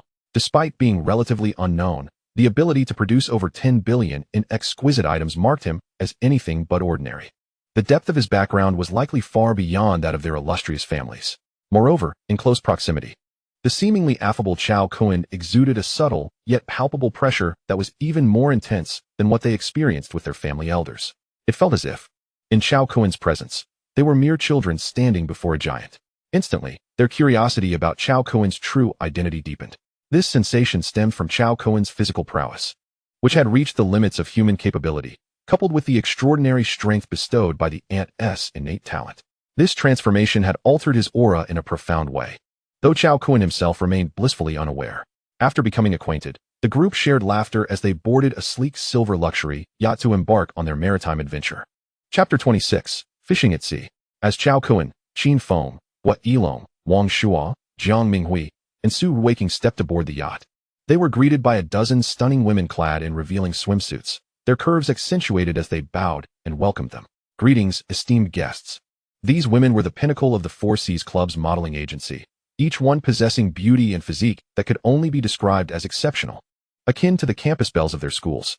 With the presence of such beauty on the yacht, it was a standard feature. Once all preparations were in place, the yacht roared to life and began to glide away from its mooring, venturing deeper into the ocean. The speed of the yacht increased, and the vast coastline of the Magic City gradually receded into the distance.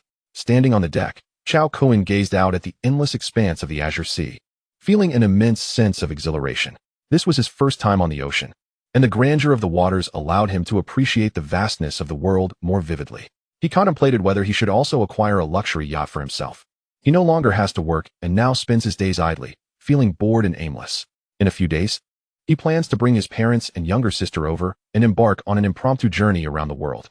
Cao Kun is a man of action. When he decides to do something, he does it without hesitation. He turned to Qin Feng, who was lounging in a soft recliner, enjoying a massage from a beautiful model, and asked, "Brother Qin, how much is this yacht? Is it capable of long-distance ocean travel?" Qin Feng chuckled and replied, "Are you considering purchasing a yacht?" "Yes. I'm thinking about getting one for personal use," Cao Kun responded. Upon hearing that Cao Kun intended to buy a yacht, Guoyilong shook his head with a smile and remarked, "This one can only be considered a medium-sized yacht, with a maximum range of 1,000 nautical miles, which is insufficient for long voyages. My family owns a shipyard. I can take you there tomorrow to take a look. If you don't find anything suitable, we can even customize one just for you." "All right," Cao Kun nodded in agreement. After chatting for a while, the yacht had already reached the deep sea area, and Qin Feng and the others invited Cao Kun to join them for a fishing competition. This was one of the primary activities that Qin Feng and his fellow wealthy friends enjoyed during their outings. They had received news the previous day that schools of bluefin tuna were spotted in the vicinity. Today's goal was to catch bluefin tuna, which are considered the Rolls-Royce of the tuna family due to their tender flesh and exquisite flavor. The yacht was equipped with a chef, and if they managed to catch a bluefin tuna, it could be prepared fresh on board. Cao Kun had learned some fishing techniques from his adoptive father, Cao Jifeng. Although he was not particularly skilled, he was competent enough. The fishing rods on the yacht were electric and of high quality. After baiting his hook, Cao Kun cast it out several dozen meters into the sea. Fishing in the ocean was significantly easier than fishing in rivers. The vastness of the sea teemed with countless fish, and there was no need for baiting spots. A simple cast would yield rewards, with almost no empty hooks. Especially in the deep sea area, the caution of marine fish was quite low. Sure enough, within 10 minutes, Cao Kun's fishing rod began to tremble. A fish had bitten the hook. Cao Kun's expression brightened, and he quickly turned the reel to bring in the line. Qin Feng and the others looked over in surprise. Soon, a long line was pulled up, revealing a fish that had taken the bait. With a long snout and banana-shaped fins, it appeared quite aggressive. The fish was a decent catch, a marlin, tender and rich in flavor, considered a premium seafood ingredient. Unfortunately, it was rather small, only the size of a palm, clearly just a recently hatched marlin. It was hardly enough for a few bites. Cao Kun felt a bit disappointed that his first catch during ocean fishing was such a small creature. It was an inauspicious start. With a wry smile, Cao Kun grasped the wriggling little marlin and tossed it back into the sea. However, at that moment, a spark of inspiration flashed through his mind, and he remembered a brilliant idea. A marlin, palm-sized. It perfectly matched the dimensions of the creation box. One must understand that the marlin, aside from being a delicacy, is also renowned among marine fish. It is known as the fastest fish in the world, capable of reaching speeds up to 135 kilometers per hour. If the creation box could unlock the innate abilities of an ant, then surely this extraordinary marlin would not be an exception. With a broad smile, Cao Kun placed the marlin into a bucket of water, intending to take it back for experimentation. Qin Feng and the others looked on in confusion and asked, "Brother Cao, that's just a baby marlin. Aren't you going to release it?" Typically, during ocean fishing, smaller fish are released. Firstly, they are too small to eat, and secondly, it is important to leave some for ecological conservation, allowing for sustainable development. The reasoning is similar to human society. If all young fish are caught, there would be no future generations to continue the lineage. Cao Kun had no intention of explaining his thoughts to them, and casually replied, "I plan to raise it." Qin Feng and the others were taken aback. Can this creature even be raised? The marlin is known for its speed, relying on rapid movement to extract oxygen from the water, and can grow to 2 or 3 meters long in adulthood, making it extremely difficult to raise. Truly a thankless endeavor. However, since Cao Kun had made his declaration, they chose not to press further. After Cao Kun caught the fish, Qin Feng and the others also began to reel in their own catches. Qin Feng caught a salmon, Wang Shuo caught a large grouper, Jiang Minghui reeled in a cod, and Gua Yilong had the best luck, landing a 6-pound yellow croaker. Its golden scales shimmered in the sunlight, dazzling to the eyes. Among sea fish, the yellow croaker is considered a top-tier delicacy, comparable to bluefin tuna. Wild yellow croakers are even more precious and highly sought after in the market. A 6-pound specimen could fetch at least 50,000 yuan. Even if they did not catch a bluefin tuna today, the trip was far from wasted. The seafood they caught was taken by the chef for immediate preparation. Soon, a sumptuous feast of fresh and delicious seafood was ready. Salmon sashimi, steamed cod, sweet and sour yellow croaker, and stir-fried grouper. After finishing the lavish seafood banquet, the group reclined on the soft loungers and engaged in casual conversation. After 2 hours of interaction, Cao Kun had become quite familiar with Qin Feng and the others. Wang Shuo, lying on the lounger and enjoying massages from 2 beautiful models, turned to Cao Kun and asked, "Brother Cao, what have you been busy with lately? Now that you have free time, we should all hang out together." Among the 5, Cao Kun was the youngest. "I'm planning to acquire a gold and jewelry store to play around with. If any of you know of one that's available for transfer, I'd prefer a larger shop," Cao Kun shared, revealing his upcoming plans. He had just checked his phone and discovered that the payment for the auction of the blue and white porcelain and jadeite had been received. After deducting the 8 commission, he would net 970 million yuan. Adding to the money from selling his watch, Cao Kun's bank account had surpassed the 11 billion yuan mark, instantly making him wealthy. Chapter 27. The 4 young masters invest. From being a struggling food vendor to now being worth 10 billion. Who could have imagined that Cao Kun accomplished such a miraculous leap in just 10 days? Enjoying the thrill of rapid success, he felt an overwhelming sense of gratitude. This fortune not only filled the funding gap for Cao Kun's acquisition of the power station, but also allowed him to comfortably purchase a small jewelry store. Qin Feng, Gua Yilong, Wang Shuo, and Jiang Minghui were the 4 prominent young masters of the city, with formidable backgrounds and connections. If his jewelry store opened with their attendance, it would undoubtedly generate significant publicity, making his store renowned throughout the city. The jewelry industry relies heavily on reputation. Once established, it naturally attracts public favor. A jewelry store? The 4 of them looked at Cao Kun with astonishment. In a bustling metropolis like theirs, the competition in the jewelry industry was fierce, and standing out was exceedingly difficult. Beyond connections, a stable supply of high-quality products was essential. Since Cao Kun dared to step into this realm, they knew he must have given the decision considerable thought. Exchanging glances, they pondered deeply. They knew too little about Cao Kun. From his accent, they could surmise he hailed from eastern Shandong. Top-tier watches, blue and white porcelain, and jadeite might only be the tip of the iceberg. It was highly likely that Cao Kun originated from a prominent family in eastern Shandong. Only those families that have endured through centuries, or even millennia, can be truly deemed prestigious. These families possess vast networks of influence and power, with their members scattered across the realms of politics, military, and commerce, representing the epitome of elite families in the Great Xia. Within the Great Xia, Familial strength is stratified into various ranks. The families behind Qin Feng, Gua Yilong, Wang Shuo, and Jiang Minghui may appear to thrive in the bustling metropolis of Magic City, with assets in the hundreds of billions. Yet, when compared to some of the more established families of the Great Xia, they can at best be considered mere nouveau riche. Lacking in profound heritage, one must grasp the fundamental truth. In the Great Xia, authority will always supersede wealth. Cao Kun, unaware of this hierarchy, merely operates a gold and jewelry store, yet Qin Feng and his companions have wildly embellished his status in their minds. In an instant, Cao Kun's standing in their eyes has soared, as if he were a scion of a grand family embarking on a journey of self-discovery. Qin Feng, gazing at Cao Kun, suddenly inquired, "Brother Cao, may I be so bold as to ask if I could acquire a stake in your gold and jewelry store?" This prompted Gua Yilong, Wang Shuo, and Jiang Minghui to eagerly express their desire to invest as well. Cao Kun, taken aback, queried, "What percentage do you intend to invest?" With his army of ants at his disposal, he already has ample supplies of gold, jade, and diamonds. If he could harness the connections of Qin Feng and his companions, it would undoubtedly expedite the growth of his jewelry business. It could be said that these four affluent young men from Magic City are exceptionally valuable partners. Having them on board would be immensely beneficial for him, a mere outsider with limited influence. However, the prerequisite is that their demands remain reasonable, as he possesses an army of ants that can continuously provide gold, and it is merely a matter of time before he potentially controls the world's gold supply. Naturally, Qin Feng and the others, not being oblivious, discerned Cao Kun's apprehensions. They understood that he desired to maintain a leading position.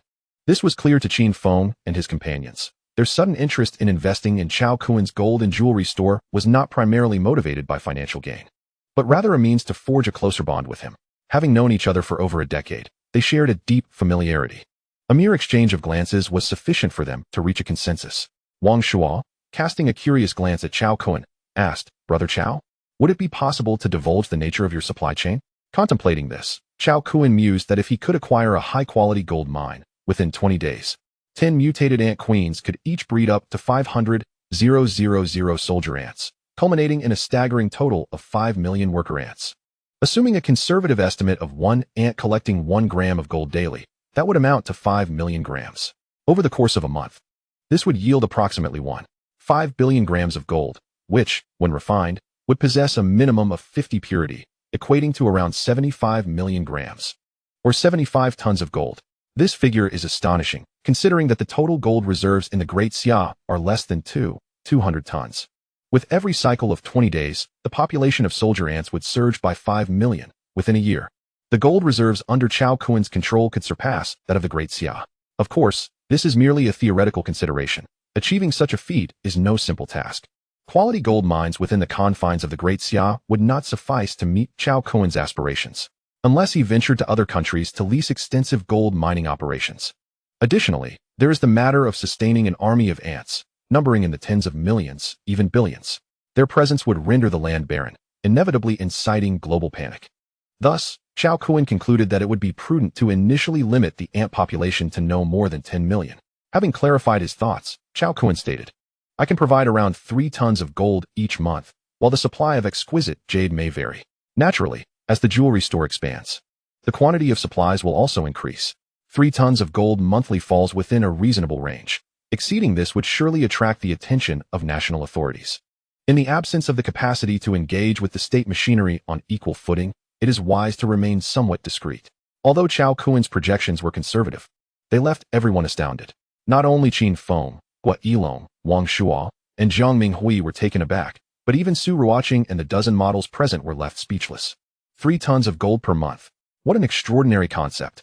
Even the largest gold mine in the Great Xia, the Shilin Gold Mine, yields less than 10 tons annually. Moreover, it seemed that Cao Kun could consistently provide this amount every month, with the potential for even more. Such confidence is astonishing, leaving everyone to wonder about the magnitude of the gold reserves that Cao Kun possesses. As Qin Feng and the others stared at Cao Kun, their astonishment lingered. In their hearts, they were increasingly convinced of Cao Kun's identity as a member of a prominent family. Gold is universally recognized and linked to the currencies of many nations, holding significant strategic importance. As the saying goes, in prosperous times, antiques flourish. In chaotic times, gold reigns. Regardless of the era, gold's status remains unassailable. The mere assertion that he could provide 3 tons of gold monthly signifies that Cao Kun is not merely dabbling in trivialities, but harbors ambitions that far exceed the ordinary. The 4 of them could already foresee that soon, the gold and jewelry industry in the Great Xia, and indeed the entire world, would witness the rise of a colossal dragon. The thought of seizing this golden opportunity filled Qin Feng and his companions with fervor, and they felt immensely fortunate to have invited Cao Kun for a day of leisure on the sea. Otherwise, this splendid opportunity would have slipped through their fingers. Wang Shuo was the first to break the silence, stating, "Mr. Cao, I am willing to invest 1 billion for a mere 3 stake." The transition from Brother Cao to Mr. Cao underscores the extraordinary regard in which Wang Shuo holds him. Qin Feng, Guo Yilong, and Zhang Minghui, not wanting to be outdone, promptly echoed, "Mr. Cao, we too are prepared to invest 1 billion for 3, collaborating to establish a large-scale gold and jewelry enterprise. You need not worry about staffing or operations. We will handle everything." The actions of Qin Feng and his companions left Su Ruoqing and the models in a state of disbelief. 10 billion in capital for just a 3 stake. All expressed with a tone of deference, as if pleading for Cao Kun's acquiescence. This spectacle truly astonished them. These are, after all, the 4 foremost young scions of Magic City. Cao Kun, taken aback, pondered, what has transpired? Why this sudden shift in demeanor? Previously, they had spoken of equality. Yet now there seemed to be an air of flattery. Confused, Cao Kun contemplated that as long as the combined shares of Qin Feng and his companions did not exceed 20, he could acquiesce to their investment. After all, acquiring gold and jade supplies was a trivial matter for him. What he lacked was the connections to penetrate the market. And the inclusion of Qin Feng and his companions would effectively address this issue, propelling his business onto a fast track. What he did not anticipate was that each of them would offer 10 billion for a mere 3 stake, a delightful surprise for Cao Kun. With a smile, he nodded and said, "Very well." Upon hearing this, Qin Feng, Guo Yilong, Wang Shuo, and Zhang Minghui were filled with elation. The ensuing conversation revolved around the gold and jewelry store, during which they settled on a resounding name. The Kun Gold and Jewelry, centered around Cao Kun's name. Not only was the name established, but they also meticulously discussed plans for the store's opening and operations. Step 1. Qin Feng, Guo Yilong, Wang Shuo, and Zhang Minghui harnessed their connections in the vibrant metropolis of Magic City, meticulously planning to establish 30 stores in the most prime locations. Step 2. A comprehensive layout across all first and second-tier cities nationwide, with an ambitious goal of expanding to over 1,000 stores within a year. Step 3. Within 3 years, the total number of stores will burgeon to 5,000, followed by the public listing of the Kun Jewelry, positioning it as the leading entity in the gold and jewelry industry of the Great Xia. To the average observer, this 3-step plan may appear to be the epitome of folly and arrogance. However, Cao Kun exuded unwavering confidence in its realization. With a robust network, ample resources, and established channels, he believed it was merely a matter of time. As the direction for the Kun Gold and Jewelry was confirmed, the clock struck 4 in the afternoon. The group, feeling the day was still young, decided to continue their fishing endeavors. Seizing the opportunity, while Cao Kun excused himself to the restroom, he placed a small sailfish into the Genesis box for creation. Ding. Consuming a bit of energy. Do you confirm the generation? Confirmed. Ding. Congratulations. You have acquired a 1-star mutated sailfish baby and a sailfish talent ability orb. Overjoyed, Cao Kun marveled at the astonishingly high drop rate. Could it be that every species generated for the first time grants its corresponding talent ability orb? Cao Kun was utterly enamored.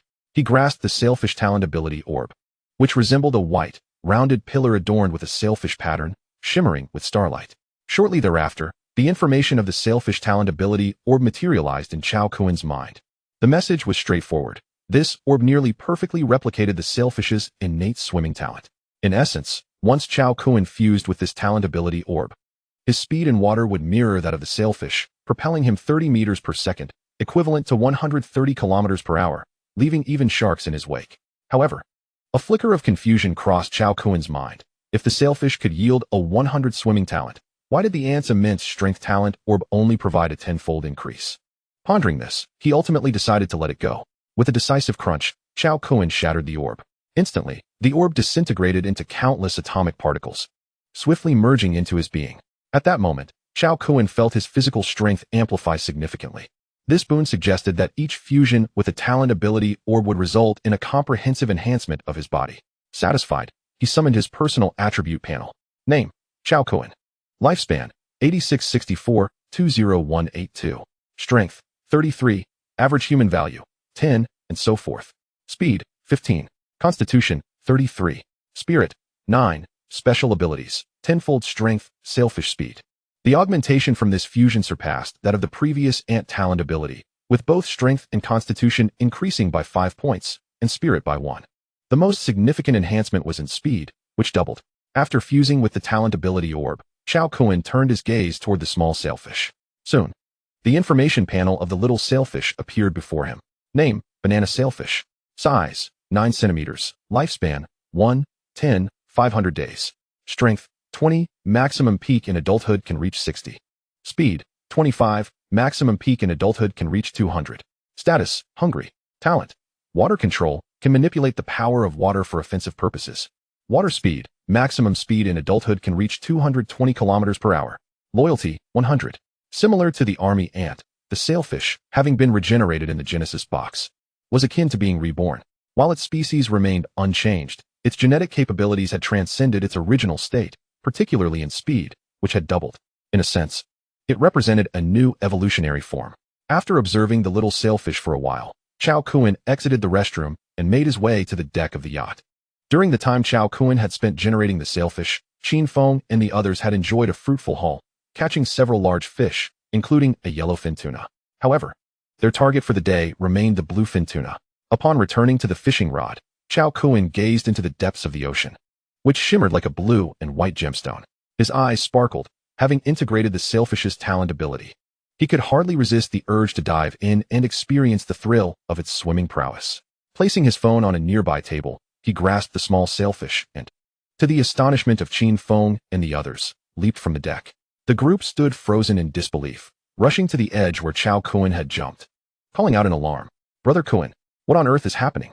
You just went to the restroom, and now you're diving into the ocean? This is a 1,000-meter deep sea. Entering without any protective gear is exceedingly perilous. Just a single tumultuous wave could swallow you whole. Moreover, the predators lurking in the deep sea are formidable killers.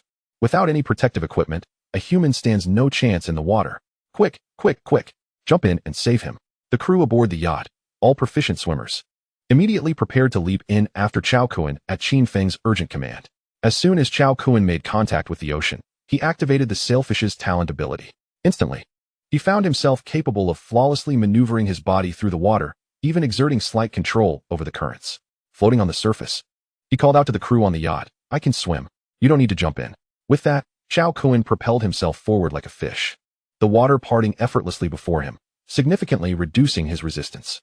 In the blink of an eye, he soared 30 meters ahead, and he had yet to exert his full strength. Testing his limits, Cao Kun pushed himself to the maximum, his body humming with a subtle vibration, like a sword poised for action. Boom. At the moment he surged forward, a resounding crack echoed around him, and a long white trail followed in his wake. In less than a minute, Cao Kun astonishingly traversed over 3,000 meters, averaging a speed of 50 meters per second. This velocity surpassed that of the sailfish, making him, without a doubt, the unrivaled champion of speed in the ocean. Of course, this remarkable ability was not permanent. Like the ants, it was limited to 1 hour. But for Cao Kun, that was more than sufficient.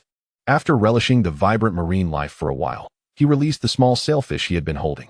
He was eager to test the strength of this little creature's abilities. Chapter 29, 9 Talent Abilities. Go hunt. Upon receiving Cao Kun's command, the little sailfish sprang into action, darting toward the nearest target.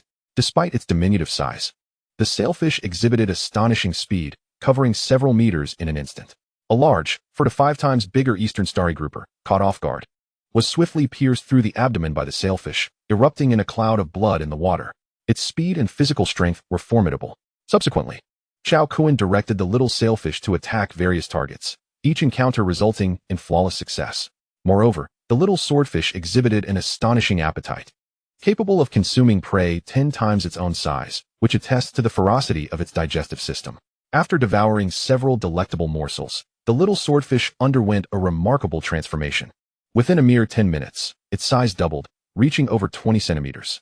This astonishing growth rate left Cao Kun in awe.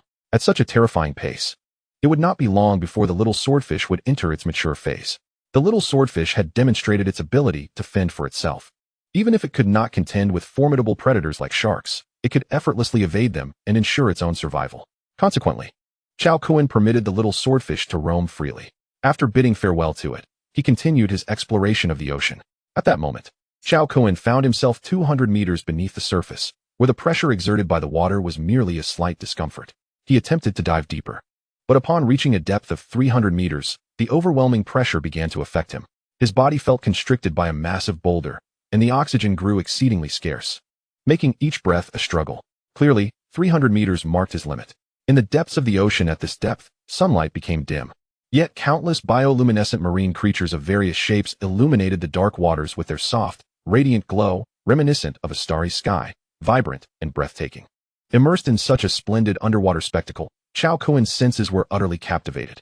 He brushed against an array of wondrous marine animals, and when encountering delightful creatures, he could not resist the urge to seize them for closer observation, experiencing unparalleled joy. Within a beautiful coral jungle at 300 meters deep, Cao Kun gazed at a black-shelled creature in his grasp that was frantically struggling and expelling bubbles, his eyes alight with excitement. The ocean covers 70% of the Earth's surface and is incredibly rich in resources. Whether treasures born of the sea or artifacts lost by humanity, they are countless. This vast expanse serves as a prodigious treasure trove, and with humanity's current technology, only a mere 1% has been explored. The mollusk in his hand sparked a flurry of thoughts in Cao Kun's mind. He possessed a creation box capable of generating 100% loyal marine creatures. For others, the treasures at the ocean floor would be nearly impossible to retrieve, but for him, it posed no challenge whatsoever. As long as he mobilized these marine beings, the treasures of the seabed would be rendered vulnerable. Cao Kun's eyes shone with excitement. He had not anticipated such a bountiful harvest from a single outing at sea, and it was truly exhilarating. He pondered whether it was possible to generate creatures while submerged. With a mere thought, the creation box materialized before him. And to Cao Kun's astonishment, the surrounding seawater did not infiltrate the box. After some investigation, he realized that only through his direct action or instruction could items be placed into the creation box to trigger the generation prompt. Once this was clarified, Cao Kun sprang into action, capturing any creature within 10 centimeters and placing them into the creation box for generation. The creation box was indeed extraordinary. Any being ensnared by Cao Kun was a fortunate one. It not only benefited him, but also allowed them to undergo transformation. It was not difficult to envision that, in the near future, they would become sovereigns of the sea. Naturally, Cao Kun's selections were all marine organisms endowed with unique abilities. The creation box allowed for only 10 generation opportunities daily, and he had no desire to generate beings lacking self-defense capabilities. Cuttlefish, squid, swordfish, sea snakes, sea turtles, shrimp, sea cucumbers, lanternfish, crabs, starfish, and the swordfish. All 10 generation opportunities were utilized today. Regrettably, due to size constraints, he was unable to generate large creatures such as sharks and whales. Nonetheless, Cao Kun's harvest was substantial. Each marine creature had revealed a unique talent. Among them, the most fitting for Cao Kun was the octopus's ability to change color, reminiscent of a chameleon, perhaps even more potent.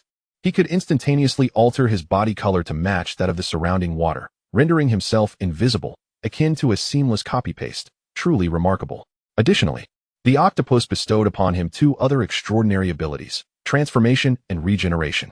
The transformation ability allowed Cao Kun to alter his physical structure, resembling the Marvel character Mystique, albeit not as exaggerated. The regeneration capability, as the name suggests, endowed him with the miraculous ability to regrow, much like an octopus. Just from the octopus alone, Cao Kun had acquired 3 extraordinary powers. The moniker of alien creature for the octopus held some merit. In addition to the octopus, he also obtained the sea snake's venomous ability, the sea turtle's defensive prowess, the swordfish's swiftness, the sea cucumber's regeneration skill, the lanternfish's night vision, the starfish's regeneration, and the mantis shrimp's striking power. Several of these abilities were akin to those of the octopus, which Cao Kun chose not to merge. He contemplated the possibility of utilizing the talent spheres for his family, deciding to experiment. With the ability spheres clutched in his hand, Cao Kun frowned at the inconvenience of holding them. If only he had a storage space. With that thought, he turned his gaze to the creation box before him. He then placed the ability spheres inside the creation box. A chime rang out. Insufficient energy, unable to generate. Cao Kun understood that his energy was depleted. He merely wished to test whether the creation box could store items. With an internal command to close, the creation box vanished from sight, along with the ability spheres he had placed within. Once again, he concentrated, and the creation box reappeared before him, revealing several white orbs emitting a soft glow within its depths. Cao Kun was elated. This truly worked. This could be considered a glitch in the creation box. Satisfied that he could store items, Cao Kun closed the creation box. After merging 5 talent spheres, his physical strength nearly doubled. With a thought, his personal attribute panel emerged before him once more. Name: Cao Kun. Lifespan: 8664-20228. Strength: 65. Average human value: 10, and so forth. Speed: 225. Constitution: 72. Spirit: 21. Special abilities: tenfold strength, swordfish speed, invisibility, transformation, regeneration, defensive prowess, venomous capacity, night vision, and tenfold striking power. Now, Cao Kun possessed 9 special abilities. A comprehensive, epic enhancement. One might boldly proclaim that he was nearly invincible within the ocean. Eager to test his strength, Cao Kun felt an overwhelming sense of invincibility coursing through him. His eyes sparkled with electricity as he could hardly contain the urge to ascertain the extent of his newfound power. He simultaneously activated the ant talent's tenfold strength, along with the mantis shrimp's striking power. Then, with all his might, he unleashed a single punch, causing the surroundings to tremble violently. Boom! With a thunderous explosion. The force of Cao Kun's punch equated to 20 tons. The overwhelming explosive power instantly churned the seawater for dozens of meters around him, transforming all the creatures within into a mist of blood. Surrounding Cao Kun's fist, an astonishing vacuum zone formed, measuring several decimeters in diameter. The extreme heat generated caused Cao Kun's flesh to crack, revealing his glistening bones beneath, which gradually became stained with crimson. In agony, Cao Kun gritted his teeth and swiftly retreated. It was evident that his current physical fortitude was wholly inadequate to withstand this ultimate strike. The excruciating pain radiating from his right hand made him gasp sharply, prompting him to invoke the regenerative abilities of an octopus. In an instant, his gruesomely damaged right hand began to mend at a visibly rapid pace, returning to its original state in less than 5 minutes. This regenerative power was indeed miraculous. As long as he avoided critical hits, he could revive to full vitality in no time. Once his hand was restored, Cao Kun transformed into a streak of brilliance, propelling himself upwards through the water. On his way back, he was captivated by a scene of relentless pursuit. 6 massive great white sharks were ferociously hunting 3 bluefin tunas. The great white shark reigns as the apex predator in the ocean's food chain, while the bluefin tuna, one of the fastest fish, can reach speeds of up to 70 kilometers per hour. Remarkably, the speed of the great white shark was equally impressive, making both predators evenly matched. It would not be an exaggeration to declare the great white shark as the natural enemy of the bluefin tuna. These adult great whites were in prime condition, their mouths filled with sharp teeth radiating a chilling thirst for blood as they relentlessly pursued the tunas. In a matter of minutes, they approached the vicinity of a yacht. Perhaps due to their extended escape, the speed of the bluefin tunas began to wane. Seizing the opportunity, the great white sharks surged forward, their gaping jaws resembling abyssal maws. And with brutal force, one unfortunate tuna, lagging slightly behind, was caught by the shark's razor-sharp teeth, instantly gushing blood. The intense scene was nothing short of spectacular, immediately drawing the attention of Qin Feng and his companions aboard the yacht. "Oh no, Brother Kun is still in the water," they exclaimed, their brows furrowed with concern. Alone and without any diving equipment, Cao Kun had plunged into the depths of the ocean, where the abyss lay 1,000 meters below. Half an hour had passed without any sign of him, causing growing anxiety among the group. They were too apprehensive to even start the yacht, fearing they might lose track of him. The appearance of the great white sharks heightened their anxiety even further. At that moment, a sailor observing through binoculars suddenly cried out, "What is happening?" Qin Feng and the others turned to him, questioning, "What is it?" The sailor, astonished, replied, "There is someone behind the great white sharks and the tunas, a person, moving incredibly fast." The group found it hard to believe. After all, both the great white sharks and bluefin tunas were known for their remarkable speed. How could a human possibly keep up with them? This was utterly unfathomable. Could it be some advanced diving equipment developed by a tech company? "Pass me the binoculars. Let me see," Qin Feng urged. Peering through the binoculars, Qin Feng's eyes widened in disbelief as he witnessed the scene unfold before him. The great white sharks had encircled the 2 bluefin tunas, their jaws poised to strike. Just as the sharks were about to snap down, a figure shot through the water like a bolt of lightning. And Qin Feng felt as if the sharks had been struck by a massive vessel, sending them careening away in an instant. The 2 bluefin tunas seized the moment to escape rapidly. Cao Kun smirked, thinking to himself, "Did you really believe I was here to rescue you? How amusing. You are nothing more than my delectable feast."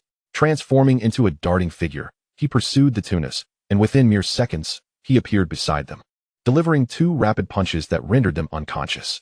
Then, seizing the tunas by their tails, he surged through the waves towards the yacht.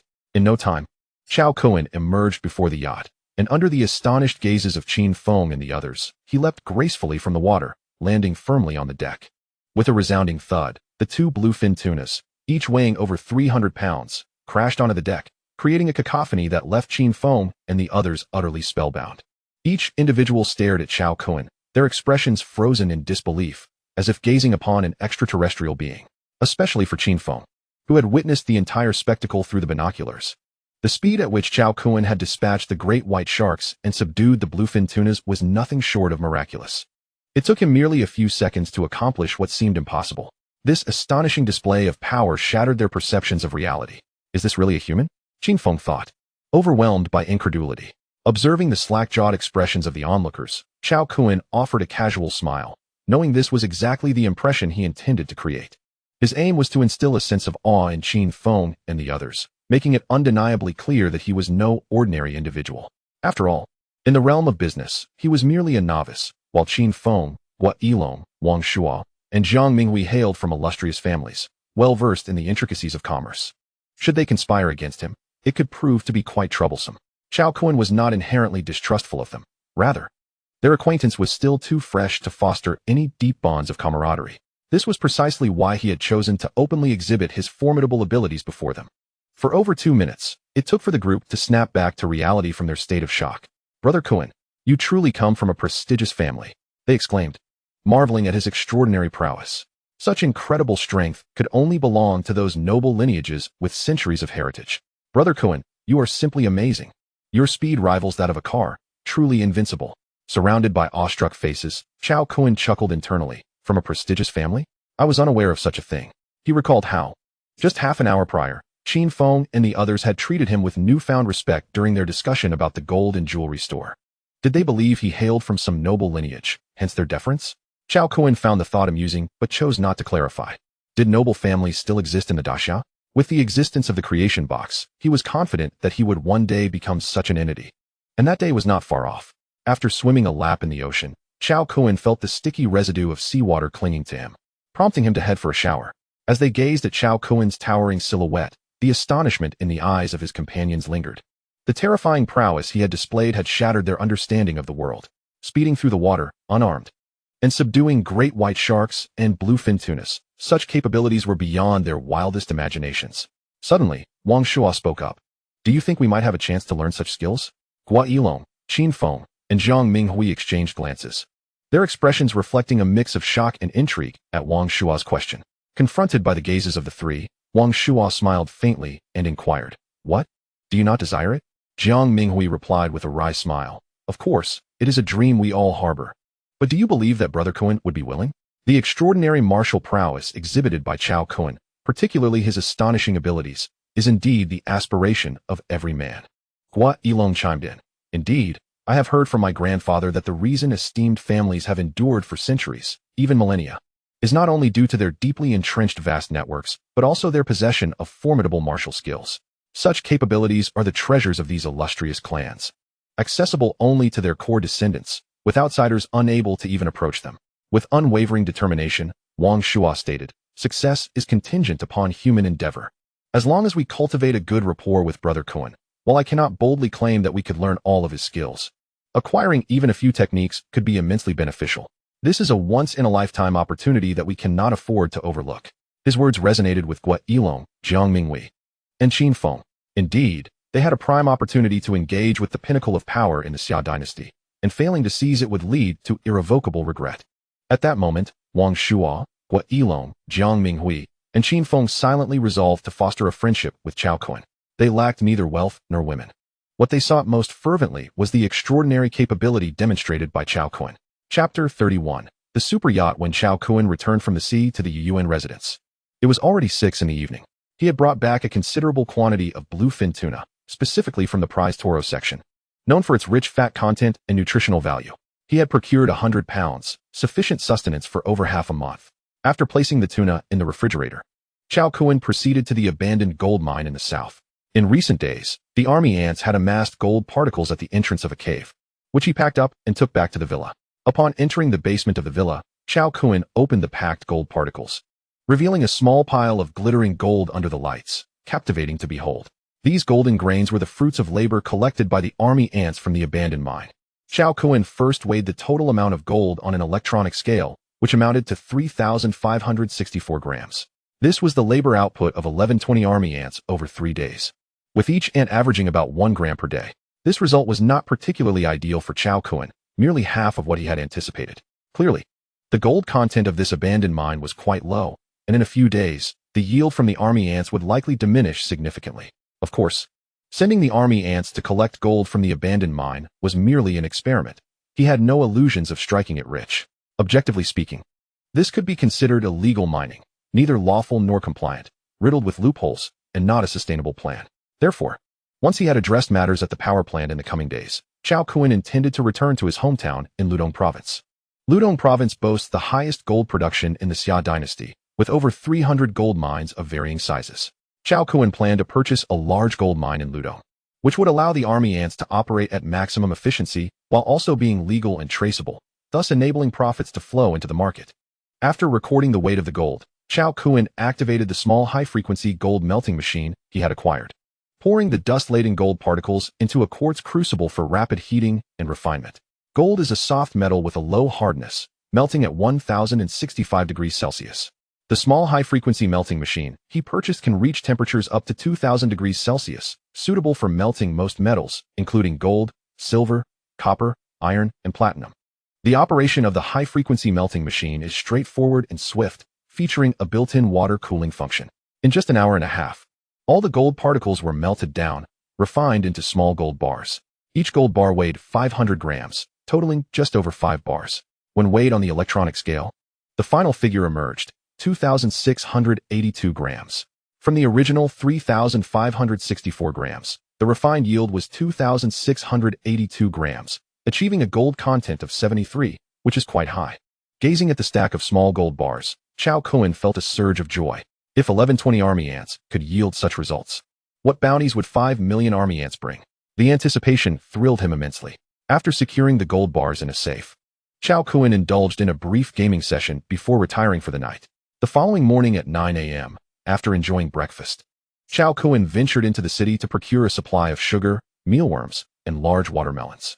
Since the army ants were gathering gold for him, he felt it only right to treat them with a hearty meal. Around 10 a.m., a phone call came in. Upon seeing the caller ID, he recognized it was Guo Yilong. The previous day, he had exchanged contact information with Guo Yilong, Wang Shuo, and Jiang Mingwei. Brother Kun, are you free to look at the yacht today? I can take you there now. Guo Yilong's slightly respectful voice came through the line, tinged with a hint of flattery. Cao Kun reflected on the enduring truth that throughout history, the world has always adhered to the principle of the strong being revered. Had he not displayed his formidable strength the day before, a wealthy second generation like Guo Yilong would hardly have called him, let alone with such courtesy. As an old saying goes, one must be strong to forge iron. Only unparalleled strength can earn respect from others. I am available. Where is your shipyard? I will head over now, Cao Kun replied. Brother Kun, I will send you the location via WeChat, Guo Yilong responded. All right. After hanging up, Cao Kun grabbed his car keys and drove away from the Yuyuan residence. The Longhai Shipyard, located on Daming Island in the northeast of the Magic City, is a large shipbuilding facility controlled by the affluent Guo family and is the premier private shipyard in the region. Capable of constructing vessels ranging from small speedboats to super yachts weighing tens of thousands of tons, its strength is formidable. 40 minutes later, following Guo Yilong's directions, Cao Kun arrived at Longhai Shipyard. At the entrance, Guo Yilong stood waiting for him. Just then, a Hongqi H9 slowly approached and stopped before him. Guo Yilong quickly approached, smiling at Cao Kun in the driver's seat. Brother Kun, the factory is quite large. Please follow my car, and I will guide you. Cao Kun nodded. He followed Guo Yilong's luxurious Rolls-Royce Cullinan into the Longhai Shipyard. The yard was indeed expansive, and it took 5 or 6 minutes of driving before they came to a halt. After parking, Guo Yilong led Cao Kun to the luxury yacht section. Well versed in the details of his family's yachts, Guo Yilong provided a thorough explanation of the specifications of various models as they toured the area. After more than half an hour of exploration, Cao Kun ultimately chose an 1,800-ton super yacht, measuring 65 meters in length and 15.5 meters in width. With a total power of 250,000 horsepower, a maximum sailing speed of 16 knots, a fuel capacity of 300 tons, and a range of 6,500 kilometers. The yacht featured 4 decks, encompassing a dining area, gym, cinema, swimming pool, and 8 spacious guest rooms, offering ample comfort and space, including crew members. It could accommodate up to 36 guests. The yacht was not only grand in size, but also strikingly beautiful, with its streamlined white hull exuding a sense of technological sophistication and vitality. Cao Kun was exceedingly pleased, as it perfectly aligned with his expectations. Turning to Gua Yilong, he declared, "This is the one. How much is it? I will transfer the funds immediately." "Not much at all. Since Brother Kun likes it, consider this yacht a gift." Gua Yilong replied generously.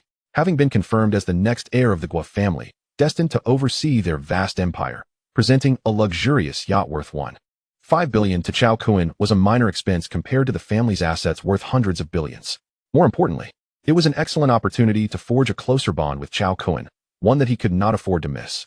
Yet, he also felt a twinge of anxiety, fearing that Cao Kun might decline his offer. Cao Kun looked at Gua Yilong with surprise. Such a super yacht was undoubtedly expensive, and they had only known each other for less than 2 days. How could he be so magnanimous? However, it soon dawned on him that Gua Yilong's gesture stemmed from the formidable prowess he had displayed the previous day, a clear indication of his intent to cultivate a friendship. Having come to this realization, Cao Kun graciously accepted Gua Yilong's kindness. Presently, he appeared to possess over $1 billion in funds, with plans to allocate $800 million for acquiring a power plant, leaving him with $300 million for purchasing a gold mine back in his hometown of Ludo, a venture that also required capital. He understood that he could repay this goodwill when the time was right. The young master of Longhai Shipyard facilitated the necessary paperwork with remarkable efficiency, completing all formalities in less than 10 minutes. Henceforth, the super yacht would belong to Cao Kun. In addition, Gua Yilong was thorough in his arrangements, equipping Cao Kun with a crew of 15, while also ensuring that Longhai Shipyard would handle all future maintenance of the yacht. Whenever Cao Kun needed it, he could take the yacht out at any moment. After the yacht was procured, Gua Yilong personally escorted Cao Kun to the door.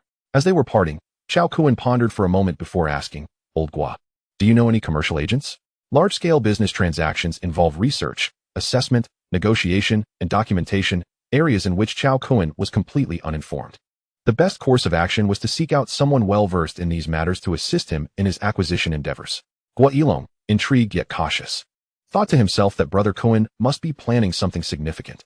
However, respecting Cao Kun's discretion, he refrained from probing further, understanding that haste might lead to unfavorable outcomes. "Yes, Brother Kun, when do you need them? I will have someone contact you directly. Right now would be ideal." "All right, Brother Kun, I will make the arrangements immediately." Chapter 32, the Bailong Hydropower Station.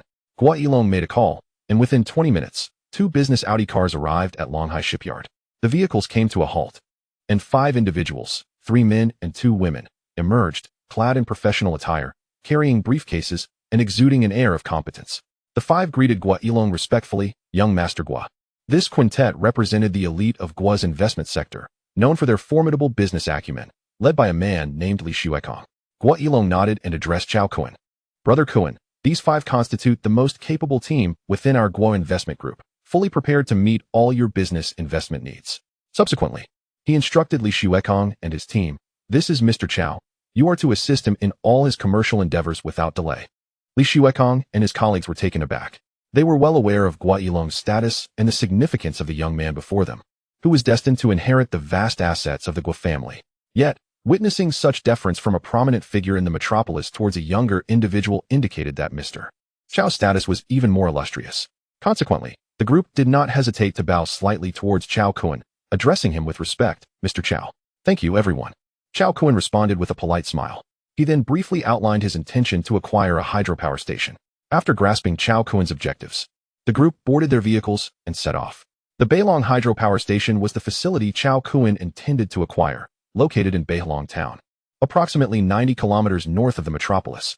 It was a dam-style power station on a tributary of the Yangtze River, with a total dam length of 682 meters and a height of 52 meters, boasting a total reservoir capacity of 31.6 billion cubic meters. Currently, the station had an installed capacity of 300,000 kW, generating an average annual output of 2 billion kilowatt-hours. To upgrade the transformation box to 2 stars, an electricity consumption of 10 billion kilowatt-hours was required, which would take about 5 years if relying solely on the output from the Bailong hydropower station. In the future, when funds were sufficient, Cao Kun planned to acquire additional power stations, albeit only smaller ones like Bailong. Larger stations, even if available for transfer, would not be considered. as they typically serviced major cities and heavy industries, making them challenging to operate. Only small stations like Bailong aligned with Cao Kun's low-profile development strategy. The journey from the metropolis to Bailong town was smooth, taking less than an hour for Cao Kun and his entourage to reach their destination. During the drive, Li Xuekong utilized a tablet to gather detailed information about the Bailong hydropower station and had already contacted the station's owner beforehand. Thus, upon their arrival, they were greeted at the entrance by top executives from the power station. Since the Bailong facility had been put up for sale, numerous parties had shown interest in inspecting it, given that energy resources were perpetually in high demand. After mutual introductions, they delved straight into the matter at hand. The executives led Cao Kun and his team on a comprehensive tour of the hydropower station. Li Xuekong's group conducted their examination with utmost diligence, scrutinizing every detail, from the external dam structure and plant facilities to staffing levels and the operational state of the turbine generators and electrical equipment. This inspection lasted over 3 hours. After collecting all pertinent information about the Bailong hydropower station, the group departed. Given that this was a substantial project worth 700 to 800 million, it was unrealistic to finalize negotiations swiftly. Li Xuekong's team needed to return to conduct a more thorough investigation, including reviewing the power station's financial audits for the past 3 years, checking for any tax, social security, or debt-related issues. Only then could they produce a flawless assessment report for the acquisition. Upon returning from the Bailong hydropower station to the metropolis, the day was still young. Cao Kun decided to visit an antique street, casually selecting a jade store. With 10 opportunities remaining for the transformation box, he was not one to squander chances. The jewelry store was already in preparation for a grand opening during the National Day holiday in October. This interim period was ideal for Cao Kun to complete his preparations.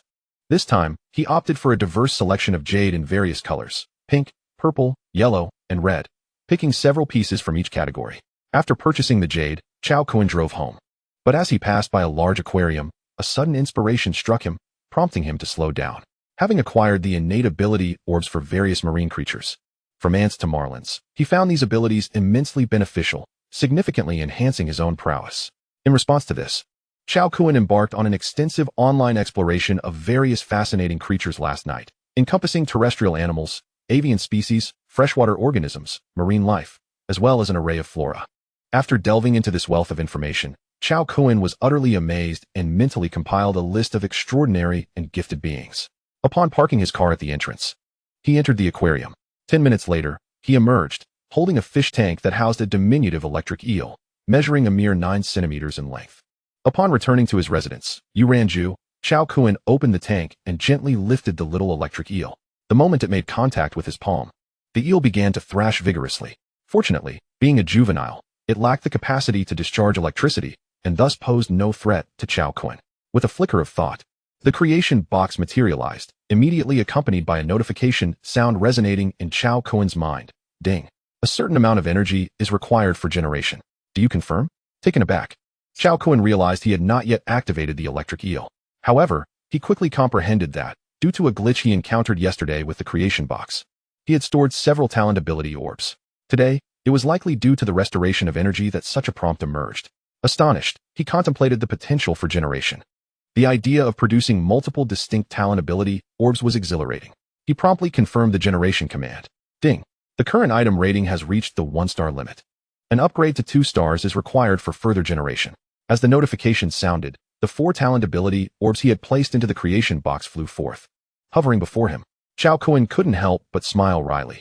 Indeed, he had overthought the situation. After collecting the 4 orbs, he placed the electric eel into the creation box. Ding.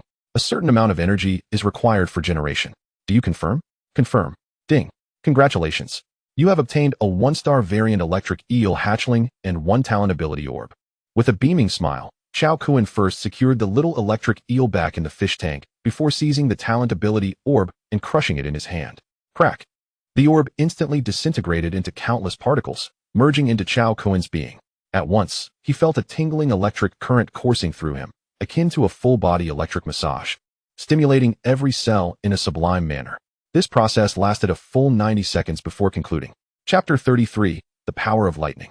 After merging with the electric eel's talent ability orb, Cao Kun sensed a profound transformation within his body, rendering him astounded. He could distinctly perceive that every cell within him harbored minute currents, akin to a myriad of tiny batteries. He could command these cellular currents with absolute precision, utilizing them at will. Contemplating the invincible, thunderous presence of Cao in the game Honor of Kings, his blood inexplicably surged with excitement. Wondering if he could achieve such formidable prowess. Unable to contain himself any longer, he felt a spark of electricity flicker in his eyes. His body shuddering as he spread his arms wide and proclaimed a thunderous battle cry.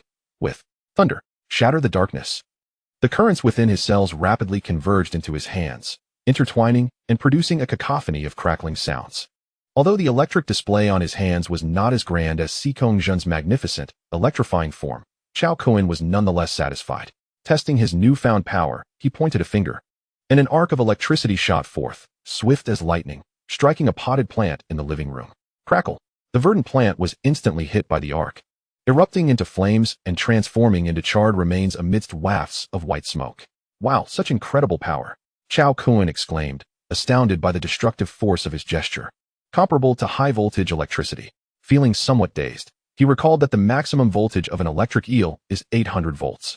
Yet, the arc he had unleashed evidently surpassed that, indicating his discharge capability was even more formidable. The explanation was simple. While the talent ability orb originated from the electric eel, it did not imply that its capacity would be equivalent. Rather, it depended on the intrinsic limits of the fusion target. For instance, a baby and a special forces soldier possess markedly different physical strengths, and thus the resultant voltage from the electric eel's talent ability would naturally differ. Cao Kun's ability to release voltage far exceeding that of the electric eel was a result of his multiple fusions with talent ability orbs, which had significantly enhanced his physical attributes. Having grasped this concept, Cao Kun experienced an epiphany. When he first fused with the ant's talent ability, he had been puzzled as to why the ant, a titan of the insect world capable of lifting over 400 times its weight, yielded only a tenfold enhancement. Now, he understood that it was due to his then limited physical strength that could only harness such a fraction of the potential. In light of this realization, he speculated that future fusions with ants could yield even higher talent ability orbs, perhaps multiplying his strength 100-fold. It seemed that the miraculous utility of the creation box could only be fully unveiled through continued experimentation. Observing the current coursing through his palm, Cao Kun's gaze returned to the creation box, lost in thought. With the electricity within him akin to a miniature power station, he wondered if it might facilitate an upgrade for the creation box. With this thought, he placed his right hand upon the creation box, prompting another notification in his mind. Ding. Energy detected. Would you like to proceed with the upgrade? Upgrade. In the next instant, Cao Kun felt the currents in his body being siphoned away at light speed, vanishing entirely. Noticing no change in the upgrade progress of the creation box, he frowned. Perhaps the energy was insufficient. After a brief interval, he sensed the electric currents within his cells beginning to restore themselves. At this pace, it seemed that within 3 days, his cellular energy would fully replenish.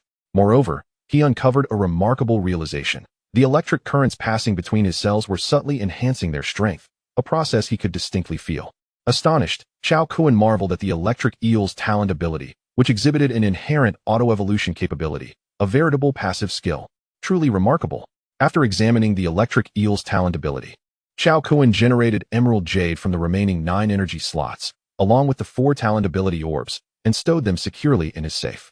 Once his tasks were complete, he turned his attention to preparing a meal for himself. He retrieved 3 pounds of bluefin tuna from the refrigerator and, adhering to a traditional recipe, prepared a delectable vinegar-glazed tuna dish. The tender, exquisite tuna, paired with fragrant, high-quality rice, left Cao Kun feeling immensely satisfied. After finishing his meal, he reclined on the soft sofa, indulging in a moment of leisure as he scrolled through Douyin before drifting into slumber. Meanwhile, the 5-member team led by Li Xuekong worked efficiently, producing a comprehensive acquisition assessment report for the Bailong He hydropower station overnight. That afternoon, they visited the station to discuss the acquisition.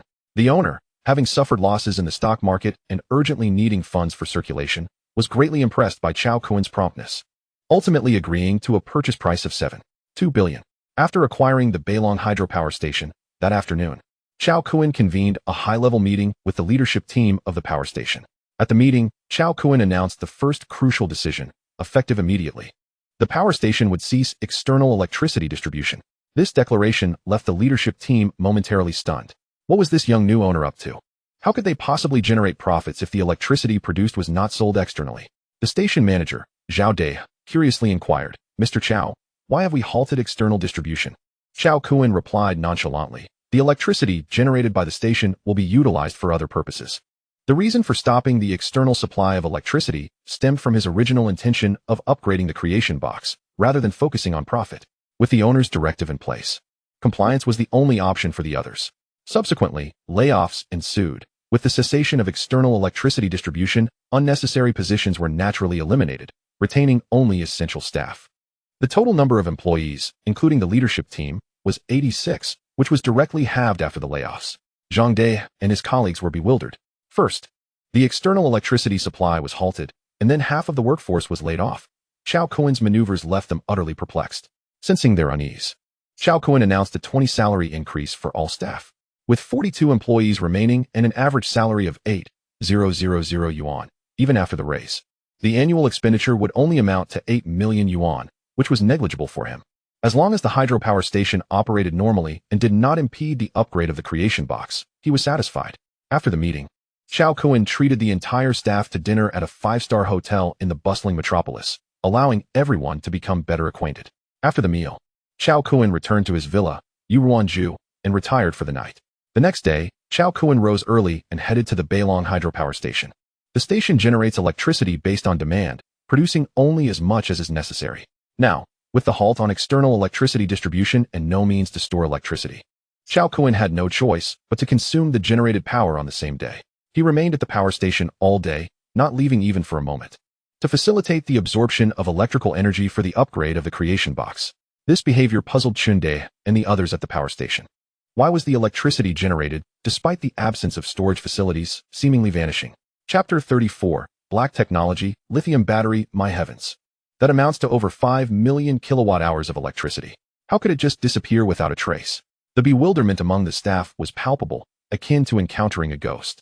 Cao Kun noticed their confusion and realized he had underestimated the situation. A storage power station was imperative, otherwise, not only would Chunde and his colleagues be baffled, but Cao Kun himself could not remain at the hydropower station around the clock. After all, the electricity required for upgrading the creation box to 2 stars was a staggering 10 billion kilowatt-hours. This ambitious goal could not be achieved in a short time frame. However, upon researching the construction costs of a storage power station, Cao Kun was left speechless. It was indeed an extravagant notion. To meet the daily storage requirements of the Beilong hydropower station, a 500 megawatt storage facility would need to be constructed, with a total investment soaring to 5 billion yuan. Furrowing his brow, he pondered the dilemma at hand. The situation had grown complicated. In a bid to prevent the hydropower station from ceasing operations, Cao Kun spent nearly the entire night at the Beilong hydropower station, continuously absorbing electrical energy while also utilizing his phone to research relevant knowledge about energy storage. The issue of energy storage must be resolved.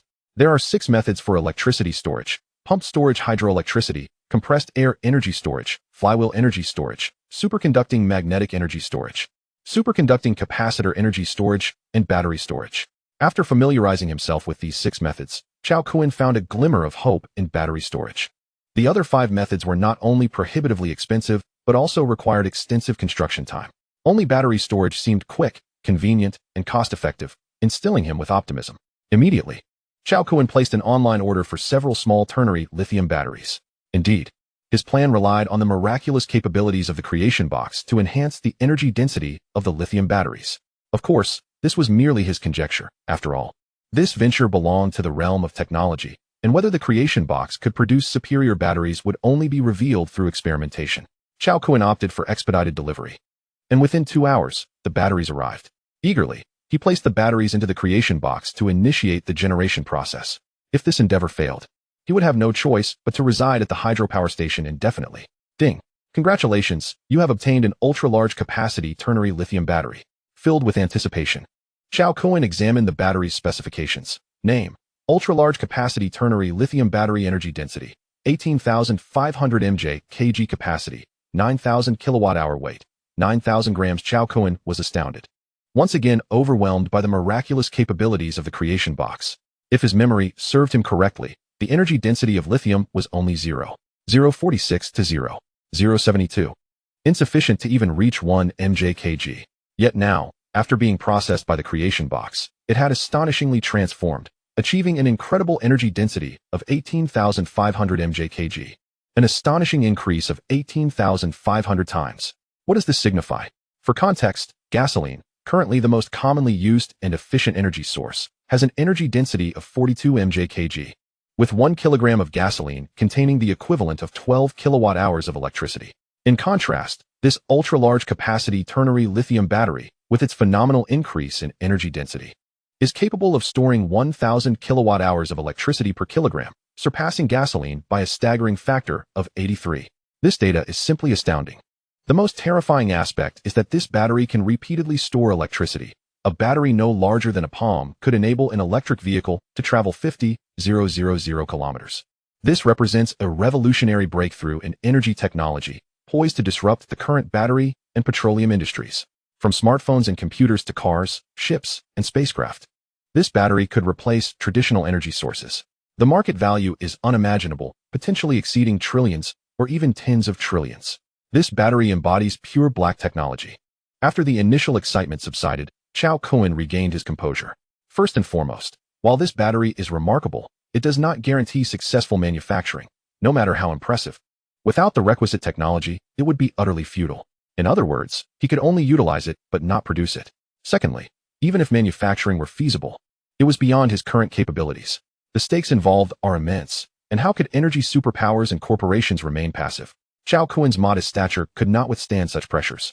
Even if he desired to pursue this path, collaboration with the state was his only option. Moreover, even in collaboration with the state, his own strength must be assured, as human intentions are unpredictable and must be approached with caution. Only by being unafraid of the formidable power of the state can one safeguard their interests. Reflecting on this, Cao Kun shook his head and smiled. Why dwell on such matters? One step at a time. Now that he possessed a high-capacity battery, he could proceed with plans to construct a battery storage station. However, the first step must involve testing the safety and stability of this battery. It is not that Cao Kun lacks faith in the creation box. Rather, this pertains to safety and cannot be taken lightly. After all, this seemingly innocuous object, no larger than a palm, possesses a staggering temperature of 9,000 degrees. Should it explode, the force it releases would rival that of comparable TNT explosives. Consequently, Cao Kun instructed the hydroelectric station to cease operations and departed with the colossal ternary lithium battery.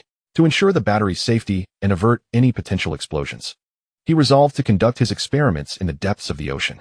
An hour later, Cao Kun arrived at the Longhai shipyard of the Guo family on Daming Island. The yacht he selected was the latest model, remarkably intelligent, allowing for effortless navigation via smartphone. He sailed into the deep sea, locating a small island characterized by its sheer cliffs. After setting the yacht to a stationary docking state, Cao Kun disembarked onto the island. The first step was to test the waterproof capability. Maintaining a safe distance, he hurled the massive ternary lithium battery into the sea, observing intently. 10 minutes later, the battery remained unscathed, showing no signs of releasing even a trace of electricity. It was evident that the battery exhibited exceptional waterproof properties. The second step involved assessing its resistance to pressure and cutting. Cao Kun retrieved the battery from the water, his current speed reaching 35, enabling him to traverse the uneven terrain of the island with ease, quickly reaching its highest point. From a height of over 100 meters, he let the battery plummet. With a resounding thud, it struck the rocky surface below, producing a sharp metallic clang upon impact, yet no explosion occurred. Cao Kun leapt down from his elevated position, retrieving the battery from the ground. Remarkably, despite the severe drop onto the hard rock, it sustained only minor scratches and dents, indicating no impairment to its functionality. The battery proved to be waterproof, pressure-resistant, and impact-resistant, clearly demonstrating its remarkable safety and stability. Next, he intended to test its heat resistance. Placing the battery upon a stone, he positioned himself 3 meters away, channeling electricity through his right hand until an arc surged forth from his fingertips, striking the battery. The voltage he unleashed surpassed that of an electric eel, with the arc reaching temperatures exceeding 1,000 degrees. Following a cacophony of electromagnetic sounds, the battery emitted wisps of white smoke, yet it did not explode. Its safety remained evidently stable. Chapter 35, The Sky Has Fallen. Upon returning from the sea, Cao Kun contacted Li Xuekong, enlisting him to gather a team to acquire a company named Qingli Electronics. The high safety and stability of the colossal ternary lithium battery inspired Cao Kun with new ideas. During yesterday's meeting, he had reviewed the previous power supply companies for the Beilong hydroelectric station, one of which was indeed Qingli Electronics. This company, established merely 2 years ago, was relatively small, focusing on processing battery electronic components, with a market value of under 30 million. Cao Kun's motives for acquiring this company were threefold. Firstly, the astonishing capacity of the ternary lithium battery was bound to attract attention. Establishing a storage power station at the Bailong hydroelectric station would eventually lead to leaks. Secondly, he could leverage Qingli Electronics' name for battery research and more discreetly allow the creation box to absorb electricity. Thirdly, he aimed to prepare for the potential public release of the high-capacity ternary lithium battery in the future, providing a plausible explanation to the outside world. In pursuit of a swift resolution, that afternoon, Cao Kun successfully acquired Qingli Electronics at a 10 premium. However, constructing the storage power station would not be an overnight endeavor, with the core component being the battery. A single colossal ternary lithium battery has a maximum energy storage capacity of 9,000 kilowatt-hours, while the Bailong hydroelectric station generates an average of over 5 million kilowatt-hours daily. To meet this storage requirement, Cao Kun would need to prepare at least 550 such batteries, necessitating daily visits to the hydroelectric station to absorb electricity. Otherwise, the storage power station would reach full capacity, rendering it incapable of storing more power the following day. Thus, even if the storage power station were completed, it would only afford Cao Kun a single day's grace period, yet this would suffice, proving better than being perpetually tethered to the site. The creation box could only produce 10 colossal ternary lithium batteries per day, meaning a minimum of 550 batteries would require approximately 55 days, or nearly 2 months. Cao Kun sighed heavily, ruefully acknowledging his oversight and impatience. Before the storage power station became operational, he resolved to halt the creation box's electricity absorption. The inexplicable disappearance of 5 million kilowatt-hours generated by the hydroelectric station the previous day had left Chende and others in a state of utter shock, causing significant disruption. To mitigate unnecessary complications and minimize losses, Cao Kun decided to sell the electricity generated over the next 2 months to the state grid. Having worked at the hydroelectric station for over a decade, he entrusted this task to Chende.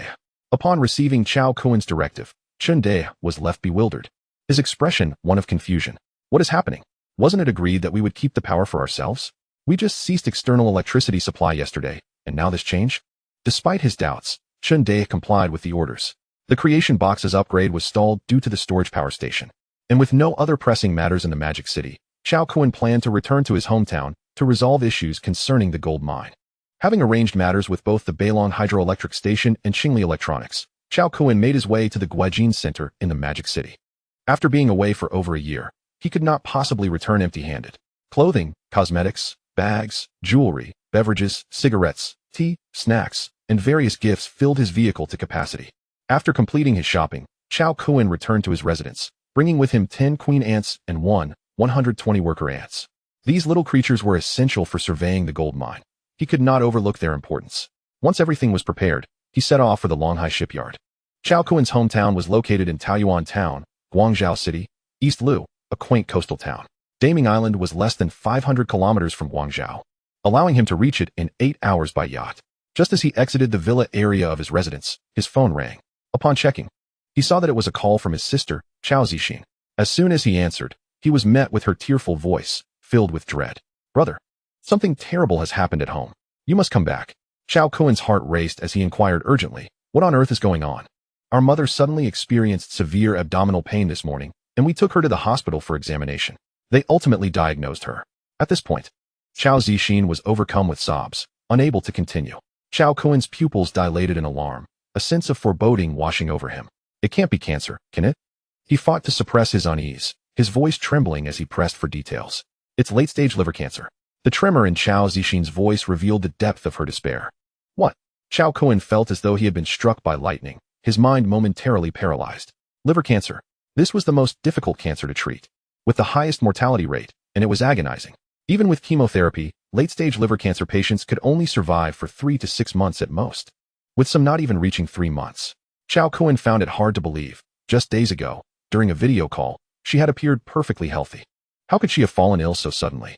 In a moment of stupor, Cao Kun lost control of the vehicle, which collided violently with a large tree by the roadside, producing a thunderous sound.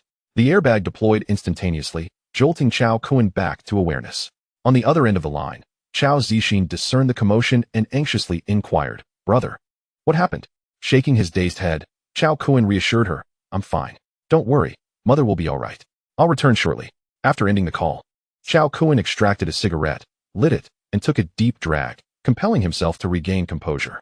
The devastating news of his mother's late-stage cancer, a malignant tumor with a harrowing mortality rate, had left him in a state of turmoil. Suddenly, A flicker of hope illuminated his thoughts. Yes, the creation box. Half a month prior, a bicycle had struck the back of his head, leaving a wound that had healed swiftly after using the premium water produced by the creation box, showcasing its formidable healing properties.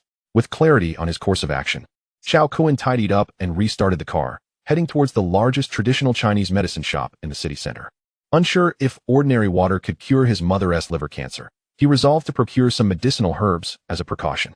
He swiftly arrived at a pharmacy named Bai Chao Tang. "Hello, I need to purchase a century-old wild ginseng," he requested. The shop attendant shook her head, stating, "We do not have it. Century-old wild ginseng is exceedingly rare and virtually non-existent in the market today. Among all medicinal herbs, ginseng is the most precious and unique, often referred to as the king of herbs, especially the aged wild ginseng, known for its restorative and energizing properties. Only wild ginseng of considerable age possesses optimal medicinal efficacy." Hearing the attendant's words, Cao Kun frowned. If Bai Chao Tang, the best herbal shop in the city, had none, then it was likely that no other place would either. Even if there were some, time was of the essence. His mother, suffering from late-stage liver cancer, was in constant pain and could deteriorate at any moment. Leaving Cao Kun no time to waste, he inquired, "What is the age of your best wild ginseng?" 30 years, pure Changbai mountain wild ginseng. Just harvested a few days ago, but it comes at a higher price, 500,000. That is acceptable. After completing the transaction, the attendant went into the dispensary and swiftly returned with a long wooden box, placing it before Cao Kun. "Sir, here is the 30-year-old wild ginseng you requested." Cao Kun gazed at the ginseng nestled within the box. Its roots were short and thick, while the stem was slender and elongated, presenting a diamond-like shape, clean and intact. Remarkably well preserved. After closing the box, he purchased additional herbs for preparing the ginseng and departed from Bai Chao Tang, hastening towards the Longhai shipyard. Chapter 36. The Essence of Life. The direct journey from the Magic City to Ludu Guangzhou spans over 500 kilometers. The yacht sped along the coastline, and given the distance, Cao Kun had arranged for a captain and crew to manage the vessel. With someone at the helm, he wasted no time and headed to the kitchen. Cao Kun opened the wild ginseng box, slicing the ginseng into segments of 7 or 8 centimeters, placing each piece into the creation box. Fortunately, he hadn't yet synthesized the battery today, otherwise, it would have to wait until tomorrow. Ding, a small amount of energy will be consumed. Confirm generation? Confirm. Ding, congratulations. You have obtained 20 grams of century-old wild ginseng. Cao Kun was elated. The creation box indeed had the power to enhance the age of the ginseng. Instantly, his hopes for his mother's recovery surged. He then took a bowl of water and the 20 grams of century-old wild ginseng, placing them together back into the creation box. With a mixture of anxiety and anticipation, he confirmed the generation. Ding, congratulations. You have obtained 50 grams of the essence of life, effective against myriad ailments. As the announcement echoed, a fist-sized orb of water emerged from the creation box, crystal clear and glowing with a faint golden hue, emanating a refreshing fragrance. Cao Kun inhaled deeply, feeling a rush of energy coursing through his organs, each cell rejoicing, lifting his spirits to ethereal heights. The potency of this essence of life implied it could cure 10,000 diseases. How astonishing! He wondered if it could treat liver cancer. Immediately, he instructed a sailor on board to use a net to catch several fish from the sea. Selecting a small fish at random, he returned to the kitchen, stabbing it with a knife until it was barely alive. He then poured a few drops of the essence of life into the fish's mouth, his eyes fixed on it with eager anticipation, waiting for a miracle to unfold. 10 seconds, 20 seconds, 30 seconds, 1 minute. The fish remained unchanged until Cao Kun's hope began to wane into disappointment, when suddenly, a miracle occurred. The fish, once on the brink of death, began to recover at a visibly rapid pace. Within a minute, the fish that had been near death was restored to health, lively and energetic. Cao Kun was overjoyed. Its regenerative ability was remarkable, rivaling that of his octopus. Observing the lively fish on the table, he squinted, pondering whether this essence of life could revive a dead fish. "Forgive me," he murmured to the small fish before swiftly severing its head, ensuring its demise. He then poured approximately 5 grams of the essence of life into the fish's mouth and observed intently. 3 minutes passed, yet the fish showed no signs of revival. Cao Kun sighed in resignation. Perhaps he had been overly optimistic. It seemed the essence of life did not possess the power of resurrection. However, with the essence of life in hand, Cao Kun felt a renewed sense of hope regarding his mother's cancer treatment. He promptly began preparing in the kitchen, cleaning the remaining half of the ginseng and some supplementary ingredients, intending to brew a nourishing ginseng soup for his mother. 2 hours later, The ginseng soup was successfully prepared, and he poured all the remaining essence of life into it, sealing it in a thermos. 5 hours later, as night fell, the yacht arrived at the Guangzhou city port. With the ginseng soup in hand, Cao Kun took a taxi to the Guangzhou Medical University General Hospital. 20 minutes later, he reached the oncology department, where his adoptive mother, Chen Fong, was hospitalized. On the way, Cao Kun had learned from his sister, Cao Zixin, that Chen Fong would undergo her first dialysis chemotherapy the following day. Upon entering the ward, he found his father, Cao Jifeng, and siblings, Cao Ziyun and Cao Zixin, all wearing expressions of deep sorrow. The room was enveloped in silence, the atmosphere oppressive. As Cao Kun stepped inside, his family turned to him, momentarily stunned. His transformation was so profound that they hardly recognized him. Father, Ziyun, Zixin. It was only when Cao Kun greeted them softly that they regained their senses, incredulity written across their faces. Is that you, Kunzi, brother? Yes, Cao Kun nodded. Upon receiving his affirmation, Cao Zixin rushed into his embrace, her eyes red and swollen as she trembled, weeping, brother, mother. Upon receiving the disheartening news from the doctor that their mother had but 3 months left to live, Cao Zixin felt as though the very heavens had collapsed around her. Cao Ziyun, too, bore reddened eyes, her gaze fraught with anxiety and trepidation. Gently, Cao Kun caressed his sister's head, offering words of solace. Zixin, do not worry. Mother will surely recover. Is that truly so? Cao Zixin inquired, her eyes wide with disbelief as she regarded Cao Kun. Stage 4 liver cancer is an incurable affliction by current medical standards. Even the hospital found itself powerless, resorting only to palliative chemotherapy to alleviate her suffering. Cao Kun raised the thermos containing ginseng soup in his right hand, stating, "This ginseng soup was procured from an exceptionally skilled Chinese medicine practitioner. It holds a significant chance of healing mother's cancer." At these words, the gazes of Cao Jifeng, Cao Ziyun, and Cao Zixin were instantly drawn to the thermos in Cao Kun's grasp. Cao Jifeng hurriedly approached him, excitement palpable in his voice. "Kunzi, are you serious? Is there truly a way to save our mother?" "Indeed," Cao Kun affirmed with a resolute nod. If even a gravely injured fish could be swiftly healed after consuming the essence of life, he believed wholeheartedly that his mother's illness could be remedied as well. Upon hearing Cao Kun's words, Cao Ziyun joyfully roused their slumbering mother. "Mother, my brother has discovered a way to cure your illness." Cao Kun, observing the pallid face of Chen Fong, wearied by her affliction, felt a pang of compassion. How could such a kind and beautiful woman be stricken by such a malady? Truly, the vicissitudes of life are capricious. Fortunately, there remains a glimmer of hope. He possessed the treasure of creation. "Mother, this is ginseng soup. Drink it, and you shall recover," he proclaimed, unscrewing the lid of the thermos and pouring a cup, which he held to her lips. The rich aroma wafted forth, invigorating Chen Fong's weary spirit and alleviating the pain in her chest. Cao Jifeng, Cao Ziyun, and Cao Zixin held their breath, their faces alight with anticipation as they watched Chen Fong. Upon taking a hearty sip, Chen Fong felt a warm current glide down her throat, swiftly spreading throughout her limbs. Simultaneously, her suffering began to dissipate, a comforting warmth enveloping her, compelling her to exclaim, "How delightful!" Cao Kun's eyes sparkled with joy as he inquired, "Mother, how do you feel?" He could not ascertain with absolute certainty whether the essence of life would be effective against cancer, for now. He could only hope for a positive outcome. Chen Fong replied with a smile, "I feel warm and incredibly comfortable. My body is invigorated, and the pain has lessened considerably." The three siblings erupted in exuberance. "That means it's working. Wonderful, Mother, your illness is curable. Thank heavens." Chapter 37. Revive my mother. "Mother, please finish it all. Tomorrow we shall conduct a checkup." Cao Kun exhaled a sigh of relief, reassured by the evident effects. As all the ginseng soup was consumed, Chen Fong's lethargy rapidly faded, and her previously pallid complexion blushed with vitality. "What an extraordinary soup. I can hardly feel any pain," Chen Fong exclaimed in astonishment. Faced with death, no one is devoid of fear. Now, with the demon of illness retreating, Chen Fong felt an abundance of energy coursing through her. Astonishingly, her appearance, previously that of a 50-year-old woman, had inexplicably rejuvenated, appearing nearly a decade younger. Her skin was smooth and fair, her features more refined and three-dimensional, her eyes sparkling, and the silver strands at her temples had turned to a deep black. It was evident that she radiated vitality, embodying a remarkable revival. The transformations in Chen Fong left Cao Jifeng, Cao Ziyun, and Cao Zixin wide-eyed with disbelief, exclaiming in wonder. The potency of this remedy was nothing short of miraculous, akin to consuming a legendary elixir that had transformed her entirely. Even Cao Kun was taken aback, realizing he had underestimated the true power of the essence of life. To cure terminal illnesses and restore youth in an instant is an invaluable gift. Each year, millions succumb to various cancers globally, and the incidence continues to rise.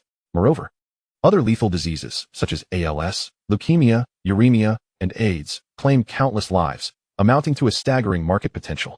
Wealthy individuals afflicted with terminal illnesses would undoubtedly spare no expense, willing to invest millions for a cure, for while money can be regained, life is irreplaceable. The transformation of Chen Fong from frail and sickly to radiant and vigorous occurred in less than 3 minutes. This near-miraculous metamorphosis left Cao Jifeng, Cao Ziyun, and Cao Zixin in a state of profound shock, taking a moment to regain their composure. Cao Jifeng turned to Cao Kun, eyes wide with astonishment, and asked, "Kunzi, what on earth has transpired?" Chen Fong, Cao Ziyun, and Cao Zixin's gazes also fixed upon Cao Kun, filled with astonishment and curiosity. First, he had acquired an antique worth millions, and now, his transformation was incredible. Most astonishingly, the ginseng soup he had brought back not only cured advanced liver cancer, but also rejuvenated one's appearance, shattering their preconceived notions. What had transpired in the magical city? Seeing the astonished and curious expressions of his family, Cao Kun smiled softly and fabricated a plausible explanation. He recounted that after his fortunate encounter with the antique, he had met a reclusive master during the sale and had become his apprentice. The changes in his appearance and the miraculous ginseng soup were both gifts from this enigmatic master. The treasure of creation was too extraordinary to reveal. For now, he alone would safeguard this secret. Upon hearing Cao Kun's words, Cao Jifeng, Chen Fong, Cao Ziyun, and Cao Zixin marveled at his good fortune, offering no skepticism regarding his tale. After all, the transformation in his appearance and the miraculous efficacy of the ginseng soup provided the most compelling explanations.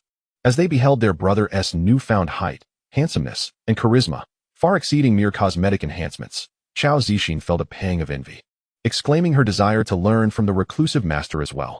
The gentle and amiable Cao Ziyun, though silent, conveyed her yearning through her hopeful gaze, mirroring her sister's aspirations.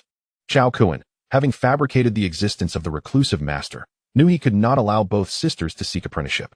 He smiled wryly and replied, "My esteemed master travels the world, leaving no trace.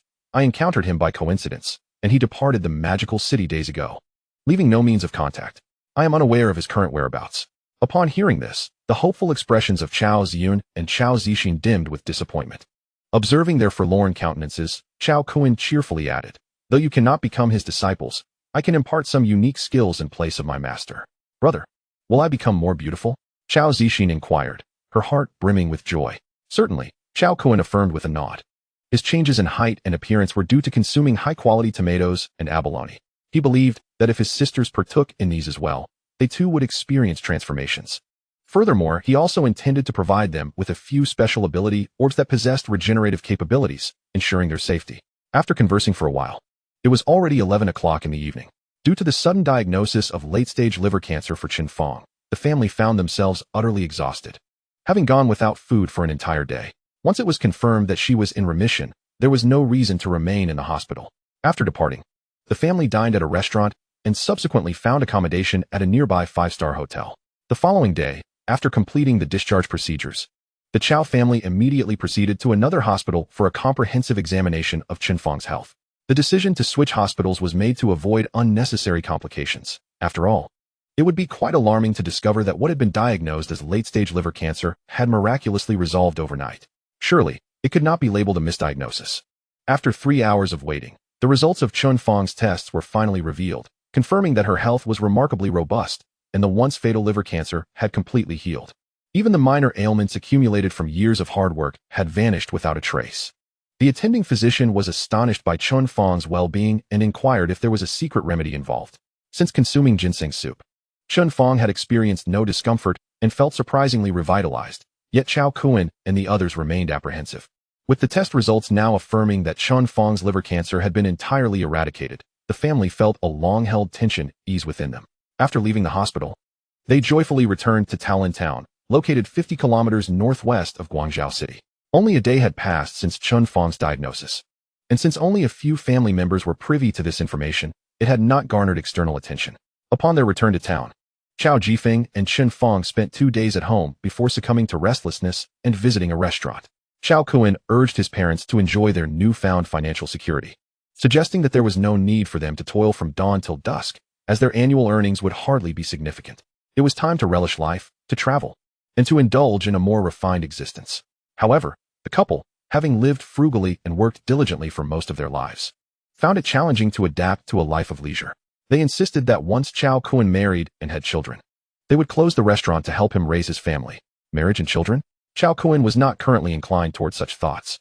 His sole focus was on upgrading his transformative box. With his persuasion falling flat, Cao Kun felt helpless. In the ensuing days, he continued to spend quality time with his family, occasionally lending a hand at the restaurant, fostering a warm and harmonious atmosphere. During this period, he also took his family on a delightful excursion aboard his luxurious yacht, cruising the open sea. On September 1st, as the university semester commenced, Cao Kun personally escorted his two younger sisters to Kyoto University. The trio, walking together, attracted considerable attention due to their striking appearances, particularly Cao Kun, whose extraordinary height and striking features left many in awe. Numerous talent scouts and entertainment agencies reached out to him, offering lucrative contracts to launch his career as a star, promising to elevate him to celebrity status within 3 years, capturing the admiration of millions. However, Cao Kun declined these offers without hesitation. Becoming a star? With his current capabilities, he saw no necessity to pursue such a path. After returning from Kyoto, Cao Kun set his plans into motion, intending to acquire a gold mine in his hometown of Ludong province, thereby establishing a foothold in the gold industry. He first visited Guangzhou City's automobile district, purchasing an off-road vehicle priced around 500,000. For the foreseeable future, he would be stationed in Ludong, and the vehicle was essential. Exploration was the initial step in acquiring a gold mine. Only mines with high gold content were suitable for Cao Kun's ambitions.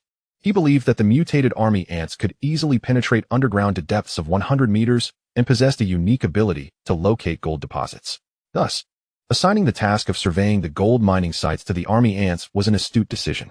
Chapter 38. The establishment of Huakuan mining. Over 300 gold mining sites of varying sizes had been discovered in Ludong province, with over half concentrated in the Ludong Peninsula. According to predictions by the National Land Resource Bureau, the untapped gold resource reserves were estimated at a staggering 2,000 tons, ranking among the world's most prominent gold deposits. Representing a rare and superlative concentration of gold, the state controlled the extraction of these mines, as gold was a vital strategic resource, making it nearly impossible for private entities to gain access. Thus, Cao Kun could only consider contracting smaller mining sites. However, securing a gold mine was not a matter of mere chance. The current market environment was vastly different from 20 years ago. Obtaining a mining production license, especially for precious metals like gold, was nearly impossible without strong connections. This, however, posed no challenge for Cao Kun, as he was acquainted with Wang Shuo, a prominent figure in the Shanghai elite whose family's business revolved around mining. Seeking Wang Shuo's assistance in obtaining the necessary permits was not an arduous task. Of course, this was Plan B. Plan A involved leveraging his substantial financial resources. With 300 million at his disposal, he could directly acquire a fully qualified small gold mine without any issues. If none were suitable, he could always turn to Wang Shuo for help later.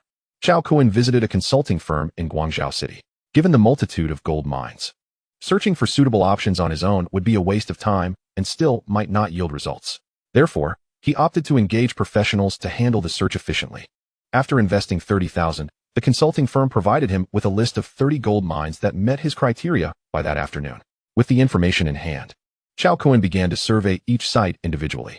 Rather than visiting the mines directly, he deployed the army ants to penetrate the ground and investigate the gold reserves. The army ants, having undergone comprehensive mutations since their creation by the transformative box, were classified as a one-star life form. In addition to their exceptional biting strength and speed, they also possessed considerable intelligence. With over 1,000 army ants operating simultaneously, every speck of gold within the mines became visible to them, meticulously recorded in pheromones and communicated to the queen ant, who compiled the data and relayed it back to Cao Kun.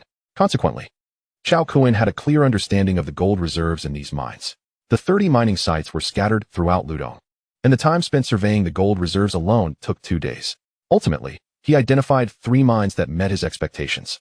The largest, known as Wanyan Gold Mine, boasted an astonishing gold reserve of 80 tons, with a high gold content yielding 20 tons upon refinement, truly a rich vein.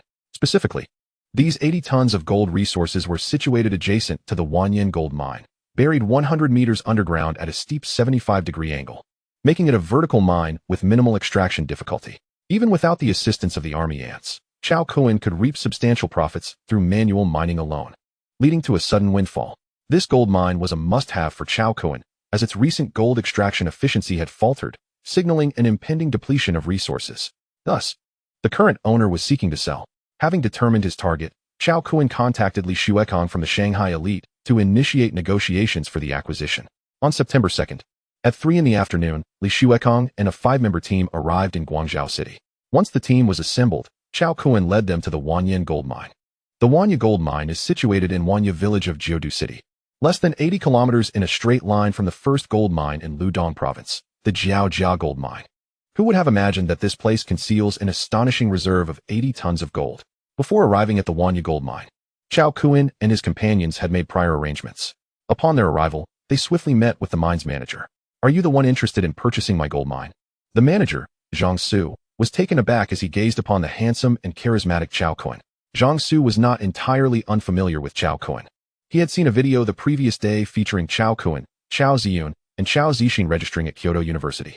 Furthermore, Zhang Su's brother, who runs an entertainment company, had also extended an olive branch to Cao Kun, hoping to recruit the trio of Cao Kun, Cao Ziyun, and Cao Zixin, given their striking appearances and remarkable charisma. If they were to join forces, it would undoubtedly bring immense benefits to the company. Unfortunately, the trio had declined the offer. Perceiving the confusion in Zhang Su's expression, Cao Kun smiled gently and nodded, affirming his intent.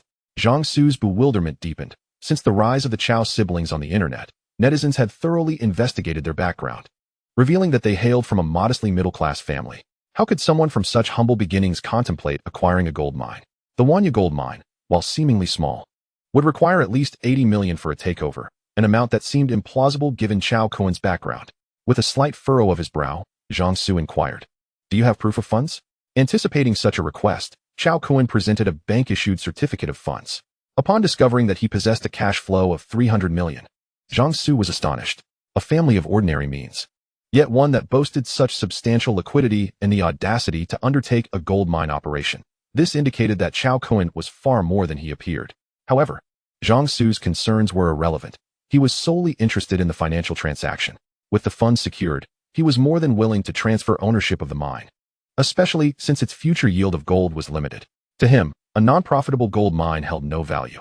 Currently in a state of loss, he welcomed anyone who would take over. Subsequently, Li Xuekong's small team commenced a comprehensive investigation and data collection at the Wanya gold mine.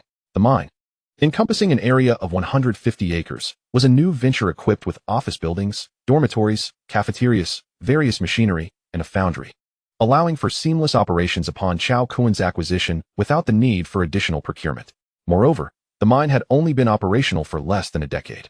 When Zhang Su initially contracted it, the fee was 35 million over a 15-year term, meaning there were still approximately 5 years left for mining operations.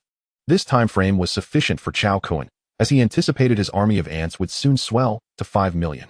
With 5 million ants in action, it was conceivable that within a year, the gold reserves of the Wanya gold mine would be entirely depleted, rendering it a barren site. The following day, in the conference room of the Wanya gold mine office building, both parties engaged in discussions regarding the transfer agreement. After 2 hours of negotiations, Cao Kun ultimately acquired the mine for 90 million, a price that also included all the necessary mining certificates. Once the contract was signed, Zhang Su and the mine's management team departed, returning to the Zhang family group to continue their work in other mining operations. Cao Kun faced no challenges in establishing a new company within 5 days, having all requisite certifications and qualifications in place, and hiring personnel accordingly. On September 9, 2023, the company Huakuan Mining, founded by Cao Kun, officially took over the Wanya gold mine to commence extraction and production. From that day forth, Cao Kun could be considered part of the mining elite, specifically, a gold mining elite. Chapter 39, The Army of 5 Million Mining Ants. After Huakuan Mining assumed control of the Wanya gold mine, the first day's gold output amounted to 126 grams, valued at 420 yuan per gram, totaling 52,920 yuan. With a workforce of 114 employees, daily labor costs exceeded 30,000 yuan, and when accounting for electricity and food expenses, the daily expenditures nearly matched the earnings. It was no wonder Zhang Su sought to relinquish the mine. It was a futile endeavor. However, for Cao Kun, this was merely a temporary phase, with the prospect of substantial profits looming on the horizon. It had been 20 days since his army of ants had come into existence, and all 10 ant queens had completed their egg laying. The mutated queen's offspring inherited their remarkable genetic traits, growing at an astonishing rate. Within just 5 days, they would progress through the stages of egg, larva, pupa, and adult. At that point, they would be ready to engage in mining activities. As time swiftly passed, on the 15th of September, the ant colonies scattered across 10 locations in the mining area experienced a surge of 500,000 soldier ants each, culminating in a total of 5 million soldier ants. Henceforth, Cao Kun wielded an army of 5 million miniature miners. Prior to this, Cao Kun had already ordered a substantial supply of ant feed online. The mutated soldier ants consumed approximately 20 times more than their ordinary counterparts. Cao Kun had calculated that a single ant's daily intake was around 2 milligrams, meaning that 5 million ants would require a mere 10,000 grams of food daily. This was a trivial amount for Cao Kun, presenting no pressure whatsoever. It must be noted that ants are naturally perfect miners, consuming little while generating immense value. Cao Kun placed a bulk order for a month's supply of premium feed, along with supplementary high-protein and high-nutrition foods such as sugar, mealworms, fruits, fish meal, and meat. These diligent little miners deserved the best for their invaluable contributions to gold extraction. The 10 ant colonies were constructed underground, known only to Cao Kun, making them difficult for others to discover. Once the 5 million strong ant army was well fed, Cao Kun commanded them to mobilize underground for gold extraction. Mining commenced at 8 a.m. and continued until 6 p.m. each day. As a conscientious employer, Cao Kun did not exploit these adorable little miners, allowing them to work a reasonable 10-hour shift. During this 10-hour period, the gold nuggets collected by the ants were primarily piled at designated locations, with a smaller portion transported to mechanical mining sites for distribution among the ore. The mining operation adhered to a comprehensive protocol, with daily extraction quantities and the final refined gold output meticulously recorded. The rationale behind Cao Kun's organization of the ants in this manner was to ensure that the 80 tons of gold could be accounted for. Otherwise, an unrecorded surplus of gold would be challenging to justify. Only Cao Kun was aware of the 80 tons of gold reserves concealed near the Wanya gold mine. He had no intention of sharing this information with anyone else, for if others learned of it, the mine would be out of his reach, with the government swiftly intervening to take control, leaving him with little more than a reimbursement for his acquisition costs. Cao Kun understood this well. Though he possessed some strength, he was not yet in a position to confront the state. Thus, the path of stealthy development was paramount. His strategy was to discreetly mine, gradually consuming the entirety of the 80 tons of gold. The reserve of 80 tons of gold is no trifling matter. 20% of this gold will be extracted through mining operations at the Wanya gold mine.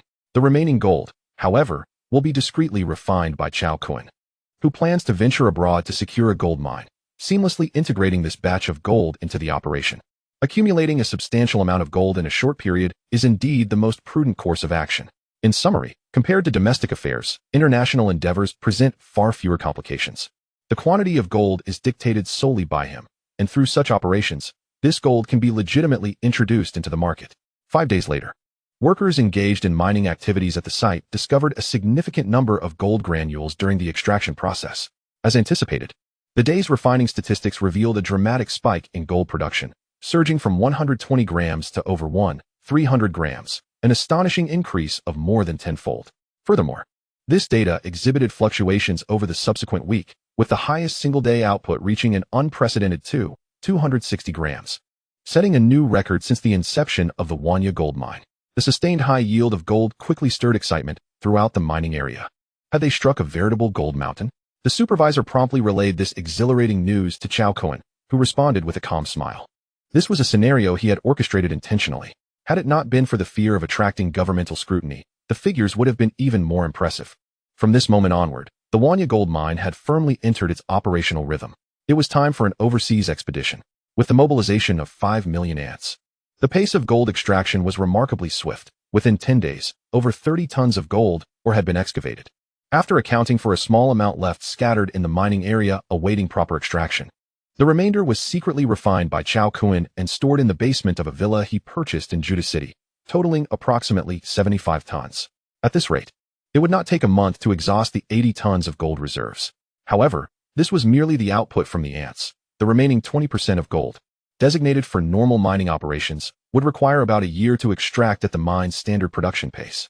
Yet, Cao Kun remained unhurried. The mining capabilities of the 5 million ants had truly astonished him, broadening his horizons. The domestic gold mines limited his ambitions, and his gaze had shifted overseas. particularly towards South Africa, which boasts a staggering gold reserve of 6,000 tons, the highest in the world. Additionally, Siberia's gold resources are also abundant. These regions impose minimal restrictions, allowing Cao Kun to fully unleash the potential of his army of 5 million ants. Several days prior, Cao Kun had submitted an application for a business visa to South Africa. In 2 days, the visa would be processed. That evening, Cao Kun returned from the Wanya gold mine with another batch of gold granules, heading to his villa in Judu City for refining. To prevent any leaks in the bustling mining site, Cao Kun would transport approximately 2 tons of gold granules back each day, refining them in the basement of his villa. The equipment for refining gold, which Cao Kun had purchased for 300,000, was both efficient and convenient. In just 2 hours, he completed the refining of the 2 tons of gold granules he had brought back. Gazing at the gleaming mound of gold, towering nearly a meter high, Cao Kun felt a surge of joy, quickly followed by a frown. For this gold to enter the market without attracting investigation, he must venture abroad. The dilemma, however, lay in how to transport it. The storage space of the chaotic box was painfully limited. If only there were a larger spatial ring available. Cao Kun sighed in frustration. Having already attempted to generate bracelets and rings without success in creating a storage artifact, if absolutely necessary, he would have to seek assistance. Qin Feng's family was engaged in international maritime trade, and they might possess the means to navigate customs inspections. After refining the gold, Cao Kun proceeded to another room in the basement, where he had stored batteries purchased online from Ningda Technology. During his time in Ludong, he had generated batteries each day, utilizing the 10 opportunities afforded by the chaotic box. After half a month, he had accumulated 150 batteries, still needing 400 to reach the target of 550, which would take approximately 40 days. Additionally, Cao Kun had made significant strides in his special abilities. While meandering through the mining area, he encountered fleas and spiders, both of which possessed remarkable special skills. After generating them through the chaotic box, he acquired 2 ability orbs, the flea's super jump and the spider's heightened sensitivity. By merging these 2 extraordinary abilities, Cao Kun's strength ascended to a new level, yielding bountiful rewards. Meanwhile, in a resplendent club 100 kilometers south in Qingang City, Zhang Su reclined on a leather sofa, indulging in the attentive service of 2 exquisite women, relishing the moment. Suddenly, the door to the private room swung open, and a young man entered. "Brother Su, I heard you sold the Wanya gold mine?" Upon hearing the inquiry, Zhang Su smiled and replied, "Indeed, the gold output had dwindled, losing its value. I transferred it for 90 million, making a modest profit." The young man, a member of a small family in Qingang City named Sun Chuan, served as a subordinate to Zhang Su. 90 million? Wow, Brother Su, you really took a hit. Zhang Su looked at Sun Chuan in confusion. Selling a non-profitable gold mine for a small profit hardly seemed like a loss. Seeing Zhang Su's puzzled expression, Sun Chuan sighed. "Brother Su, you may not be aware, but the gold production at the Wanya gold mine has skyrocketed. It's now yielding over 2,000 grams a day." Chapter 40. Cao Kun is not to be underestimated. Over 2,000 grams a day. Zhang Su jumped up from the sofa, his eyes wide with disbelief as he stared at Sun Chuan. "What? The daily gold output exceeds 2,000 grams? Who told you this? Is the information accurate?" Sun Chuan nodded earnestly. "Absolutely true. I've heard that the gold yield has been above 1,500 grams for 5 consecutive days. Brother Su, you really missed a golden opportunity." Zhang Su's expression darkened considerably. When Cao Kun took over the Wanya gold mine, he had secretly mocked him as a fool. This individual, fully aware that the mine's output had diminished, still willingly paid a premium to acquire it. Now it seemed that Zhang Su was the real fool. Upon Cao Kun's takeover, the gold production surged, yielding over 1,000 grams daily. This output was comparable to that of some medium-sized gold mines.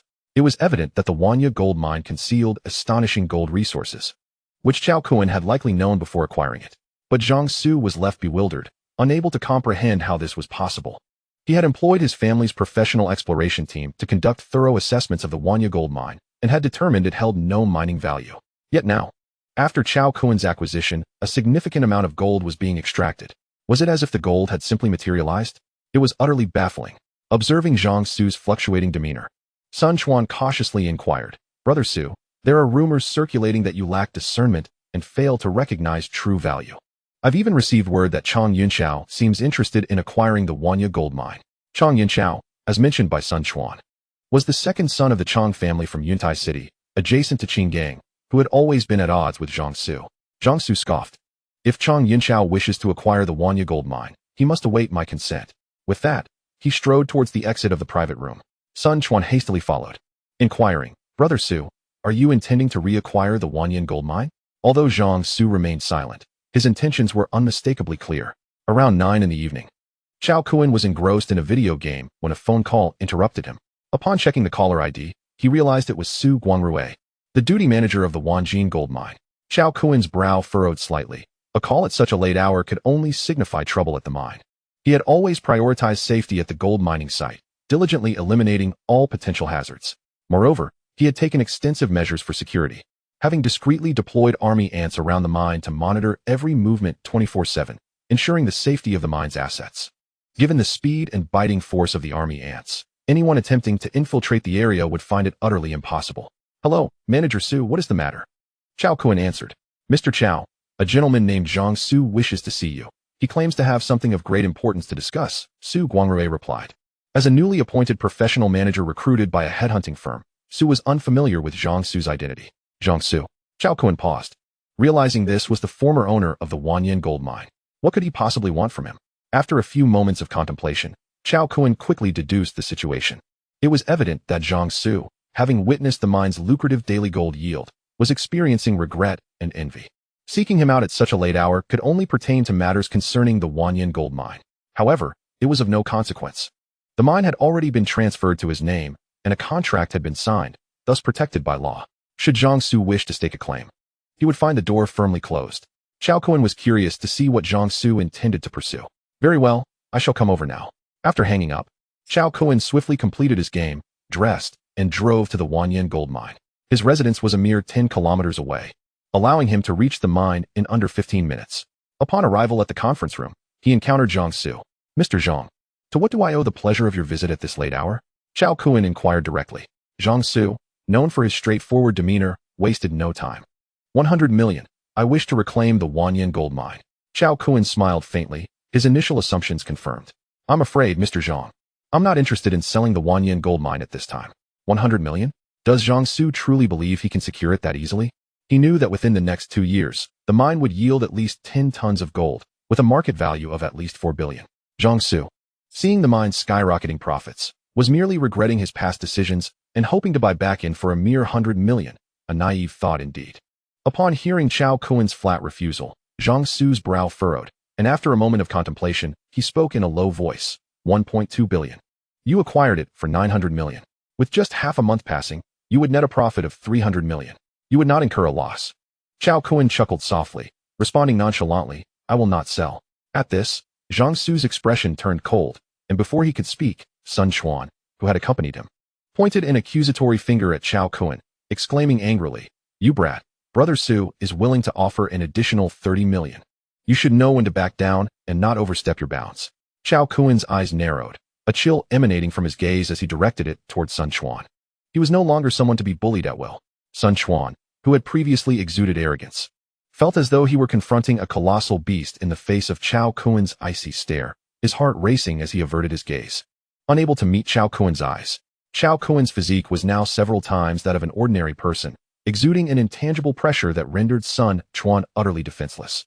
Zhang Su, as a scion of the Zhang family, the foremost clan in Qinggang, had encountered numerous influential figures. He too sensed the overwhelming aura emanating from Cao Kun, which reminded him of a rare breed of individuals, those with extraordinary martial prowess, seldom seen by the average person. Narrowing his eyes, Zhang Su scrutinized Cao Kun. Realizing that this young man was far more complex than he appeared, he must possess another identity. While the Zhang family held significant business power, they paled in comparison to some of the towering families entrenched within the upper echelons of society. Zhang Su suspected that Cao Kun was likely connected to such a prominent lineage. Otherwise, how could he possess such formidable strength? It became clear to Zhang Su that until he fully comprehended Cao Kun's true background, it would be prudent to avoid antagonizing him, lest the Zhang family find themselves in dire straits. With this thought in mind, Zhang Su smiled and addressed Cao Kun. "Since Mr. Cao is unwilling, then so be it." With that, he exited the conference room, followed closely by Sun Quan. Watching Zhang Su's departing figure, Cao Kun was taken aback. Was he truly leaving just like that? One would expect Zhang Su to employ threats or seduction to sway him. However, he dismissed the notion, as long as the mine's operations remained unaffected. It was of little concern. After leaving the Wanyan gold mine and en route to Qinggang, Sun Quan could no longer contain his curiosity. "Brother Su, are you truly letting this go?" You're abandoning the Wanyan gold mine? Having been with Zhang Su for many years, Sun Quan had a fair understanding of his character. Given Zhang Su's status as one of the three young masters of the Zhang family, he wielded considerable influence in Qingyang. How could he possibly let such a significant loss slide without retaliation? This was entirely inconsistent with his usual approach. Zhang Su's expression darkened, his brow furrowing as he replied. This fellow is not to be underestimated. Until we ascertain his true identity, we must refrain from acting recklessly. At this, Sun Quan recalled Cao Kun's chilling gaze and shuddered, a look of trepidation flashing in his eyes. Chapter 41. Inform him of my true identity. Upon returning to Qingyang, Zhang Su immediately leveraged the Zhang family's extensive network to conduct a more thorough investigation into Cao Kun. The Zhang family was a prominent name in Ludo, boasting a formidable web of connections. By noon the following day, detailed information about Cao Kun was delivered to Zhang Su. From the moment Cao Kun was discovered by Cao Jifeng and Chun Fong beside a trash bin, his entire life had been meticulously documented. This included his ventures into selling high-end watches, Qinghua porcelain, and jadeite at the Sihai Club, as well as his connections with Qin Feng, Jiang Minghui, Hua Yilong, and Wang Shuo, leading to the establishment of Daquan Gold and Jewelry, the acquisition of super yachts, the Bailongha hydropower station, Qingli Electronics, and ultimately the Wanyan gold mine. Much of this information was not secretive, and Zhang Su's connections allowed for easy access to these details. However, regarding the information on the Cauldron of Fortune, Cao Kun had been discreet in its use, and Zhang Su was unable to uncover anything.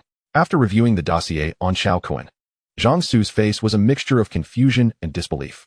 What was this young man's situation? His experiences seemed almost fantastical.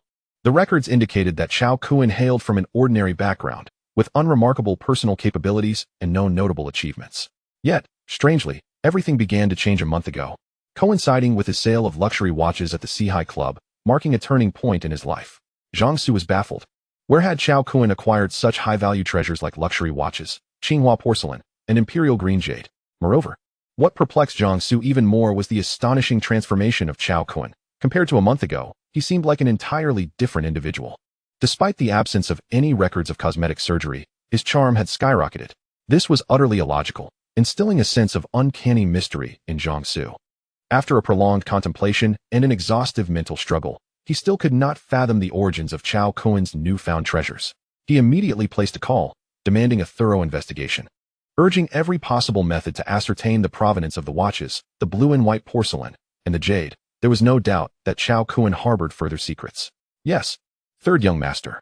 After hanging up, a glint of brilliance flickered in Zhang Su's eyes, accompanied by a cryptic smile at the corners of his mouth.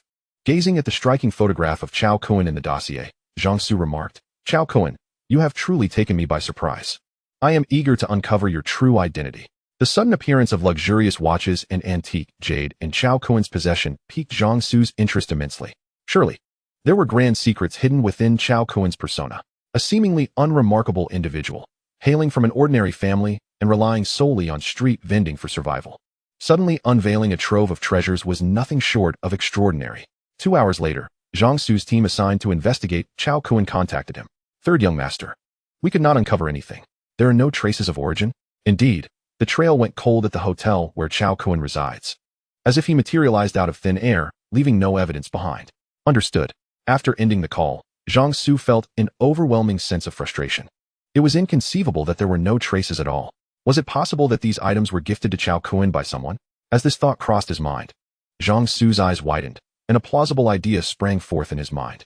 According to the records, Cao Kun was not born to the Cao family, but rather discovered by Cao Jifeng and Chun Fong near a garbage bin. Zhang Su gasped in astonishment. Could it be that Cao Kun's biological father had found him and, in an attempt to make amends, gifted him these treasures worth billions? By heavens, it must be so. To casually bestow such valuables and endow Cao Kun with both charm and martial prowess indicated that his biological parents were of no ordinary lineage. Considering his acquaintances with Qin Feng, Jiang Minghui, Hua Yilong, and Wang Shuo, Zhang Su became increasingly convinced of Cao Kun's prestigious background. He was likely a scion of some prominent family. Otherwise, it was unfathomable that the 4 sons of the 4 leading families in the Magic City would gift Cao Kun both money and yachts. Realizing this, a chill ran down Zhang Su's spine. Damn it, he was rather astute. He was fortunate to have investigated Cao Kun's background. Had he unwittingly offended Cao Kun without knowledge of his true identity, the consequences would have been dire. With the revelation of Cao Kun's identity, Zhang Su abandoned any aspirations regarding the Wanyan gold mine. A person likely hailing from a distinguished family was not someone he could provoke. In fact, he began contemplating how to establish rapport with Cao Kun. The status of a scion from a prestigious family, even if a collateral descendant, far surpassed his own humble standing as the third young master of the Zhang family.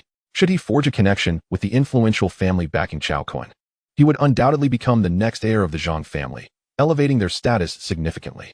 At this moment, unaware of the speculations surrounding his lineage, Cao Kun was engaged in a conversation in the conference room of the Wanyan gold mine with a 28-year-old young man. If Zhang Su had been present, he would have immediately recognized the identity of this individual, Chang Yunqiao, the second son of the Chang family in Yuntai City, his sworn rival. Chang Yunqiao's purpose for visiting was akin to Zhang Su's the previous night, to acquire the Wanyan gold mine. He made an opening bid of 1.2 billion. Not for sale. Please leave, was all Cao Kun replied. Chang Yunqiao leisurely took a puff of his Cuban cigar, observing Cao Kun as he exhaled slowly. And with a light chuckle remarked, Cao Kun, I am determined to acquire the Wanyan gold mine. I can add another 10 million to my offer. It's wise to take the deal, or you may end up with nothing. The threat in his words was unambiguous. Compared to Zhang Su, this fellow's demeanor was even more arrogant and haughty. Not only did he speak to Cao Kun with a lack of respect, but his gaze also dripped with disdain. It was no surprise. The Chang family backing Chang Yunqiao was significantly more formidable than the Zhang family. Their influence stemmed from a prominent position in the provincial capital of Ludong, with esteemed elders in high offices, serving as the family's anchor. Furthermore, rumors suggested deeper alliances that had propelled the Chang family from mediocrity to the pinnacle of Ludong's elite within a mere 5 years, basking in their newfound prominence. This contributed to Chang Yunqiao's more domineering approach, verging on the unscrupulous. In his eyes, no matter how well-connected Cao Kun might be, he could hardly rival the power of the Chang family behind Chang Yunqiao. Threats? Upon hearing Chang Yunqiao's brazen remarks, Cao Kun's eyes narrowed slightly, and a cold smile crept upon his lips. Oh, I look forward to experiencing your expertise. With others having overstepped their bounds, how could Cao Kun concede? Upon hearing his words, Chang Yunqiao and his entourage were momentarily taken aback, then erupted into laughter, as if they had just heard the most ludicrous joke. The laughter was unabashed, rife with contempt and mockery. Chang Yunqiao reclined in his chair, intertwining his legs upon the conference table, and nonchalantly flicked his Cuban cigar. Casting a teasing glance at Cao Kun as he slowly spoke, Cao Kun, to utter such ignorant words, you must be unaware of my background. Liuzi, enlighten him. The subordinate referred to as Liuzi straightened his posture and arrogantly addressed Cao Kun. Listen well, kid, Changgu is from the Chang family in Yuntai City. With family assets in the billions, his elders hold significant positions in the provincial capital of Ludong. What do you possess to challenge him? Other subordinates chimed in with an air of superiority. If you are wise, transfer the Wanyan gold mine to Changgu at once. You might even have the chance to join him later. But if you resist, be prepared to face the consequences at the mere flick of Changji's finger. Those who recognize the times are wise. Turning 9 million into 13 billion in half a month means you've made a fortune of 40 million. You should be content. Hearing the comments from Chang Yunqiao's underlings, he was visibly pleased, his gaze toward Cao Kun brimming with confidence and condescension. As long as Cao Kun was not foolish, he would grasp the stakes involved. If he surrendered the Wanyan gold mine and took the money, he could leave in peace. If he refused, then Chang Yunqiao would demonstrate what it meant to challenge the inevitable, to overestimate oneself. In the face of their condescending tone, a cold glint flashed in Cao Kun's eyes. Ludong province was not vast, and he had indeed heard of the Chang family's reputation, but so what? To demand he relinquish the Wanyan gold mine without offering a fair price? Did they truly consider him a pushover? Nonchalantly, Cao Kun replied, if you want the gold mine, it can be yours for 10 billion. I will sign the contract right now. The gold beneath the mine had already been excavated by the ants for over 30 tons. The remaining 50 tons could be clandestinely transported from other locations without the Wanyan gold mine. Upon hearing Cao Kun's words, Chang Yunqiao and his entourage scoffed. 10 billion? You dare to utter such a sum? I dare say you must be desperate for money. It was clear that this was an outrageous demand, indicating a reluctance to relinquish the gold mine. Chang Yunqiao furrowed his brow. Prior to this meeting, he had conducted thorough investigations and learned from the mining head of Wanyan gold mine that the gold content beneath was indeed substantial, capable of yielding at least 2 tons of gold. If Cao Kun insisted on 10 billion, what use would that be if he ended up with nothing after a hard-fought battle? What was he truly after? Chang Yunqiao regarded Cao Kun and stated solemnly, 15 billion is my final offer. You either acquiesce, or you shall lose everything. Cao Kun let out a light chuckle, dismissively responding, Get lost. This response left Chang Yunqiao and his followers momentarily stunned, incredulous at Cao Kun's audacity. What? Surely, they had not misheard? This young man had dared to speak to them in such a manner? Did he not understand the gravity of Chang Yunqiao's identity? How could he possess the audacity to utter such words? Did he not fear the repercussions from the Chang family? Chang Yunqiao placed his legs down from the conference table and looked at Cao Kun with a frigid expression. Cao Kun, are you truly unwilling to part with the gold mine? Unfazed, Cao Kun replied flatly, get lost. His imperturbability caused Chang Yunqiao to catch his breath. Then, in a fit of rage, he coldly remarked, very well, Cao Kun, you shall pay dearly for your foolishness. With a disdainful huff, he turned to leave. Anyone who dares to speak to Brother Cao in such a manner will not end well, and you are no exception, his followers taunted as they departed. You truly are blissfully ignorant. Your days of ease are numbered. Sometimes, excessive greed can be a vice, and youth is often marked by impetuosity. The group mocked Cao Kun's overestimation of himself before they too left. Watching their retreating figures, Cao Kun remained calm, undeterred, now armed with over a dozen unique abilities. He had the confidence to withstand any threats they posed. No matter what tactics they employed, he was well equipped to respond. Upon exiting the Wanyan Gold Mine's office building, Chang Yunqiao immediately dialed a number. When the call connected, a robust male voice greeted him. Hello, Yunqiao, what is the matter? I'm in a meeting. Second uncle, please reach out to the authorities in Juda City and arrange for them to halt operations at Wanyan Gold Mine. The man on the other end, known as Chang Hailong, was the chairman of the Chang Group and Chang Yunqiao's second uncle, as well as the vice president of the Commercial Association of Ludong Province, a figure of considerable repute. You didn't secure the deal? Chang Hailong inquired, visibly surprised. The news of the increased gold yield at Wanyan Gold Mine had circulated among the local business circles in Ludong since Zhang Su transferred ownership. Chang Yunqiao's mission to acquire the mine was well known, and it was understood that the Chang family had set their sights on it, with Yunqiao merely volunteering for the task. Chang Yunqiao felt embarrassed for failing to complete the task, his displeasure evident as he replied, that brat is insufferably arrogant, showing no respect for the Chang family. Chang Hailong's expression hardened as he frowned, unappreciative of kindness. I will arrange it immediately. After hanging up, Chang Yunqiao looked back at the bustling Wanyan Gold Mine, a cold smile creeping upon his lips. Cao Kun, today I shall teach you a lesson. In this world, connections and influence come first. A gold mine is not something someone like you can manage. With that, he climbed into his nearby Rolls-Royce Phantom, and the driver started the engine.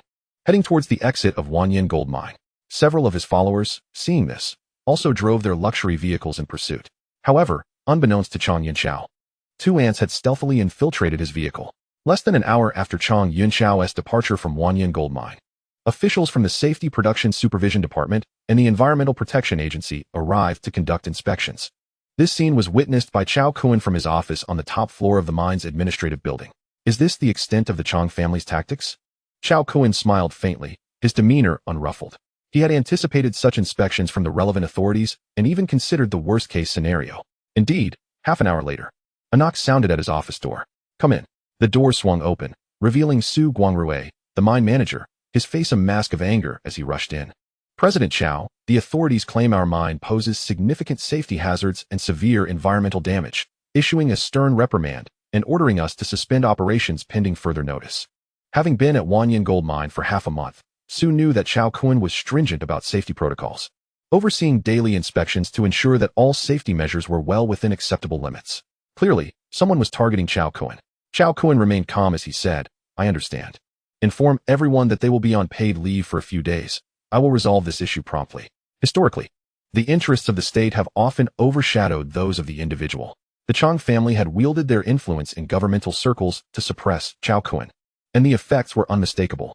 In reality, if this dragged on too long, the mine would fail to yield any profit, leaving only one path, submission. However, Cao Kun was no ordinary individual. While he lacked connections to navigate this bureaucratic quagmire, he was aware that his acquaintances, Qin Feng, Jiang Minghui, Hua Yilong, and Wang Shuo, might offer assistance, but their influence would likely be limited to the Shanghai area, rendering them ineffective here. Thus, he could only rely on himself. In turning down Chang Yunqiao, Cao Kun had foreseen the predicament he now faced and had devised a strategy to counter it. The army ants.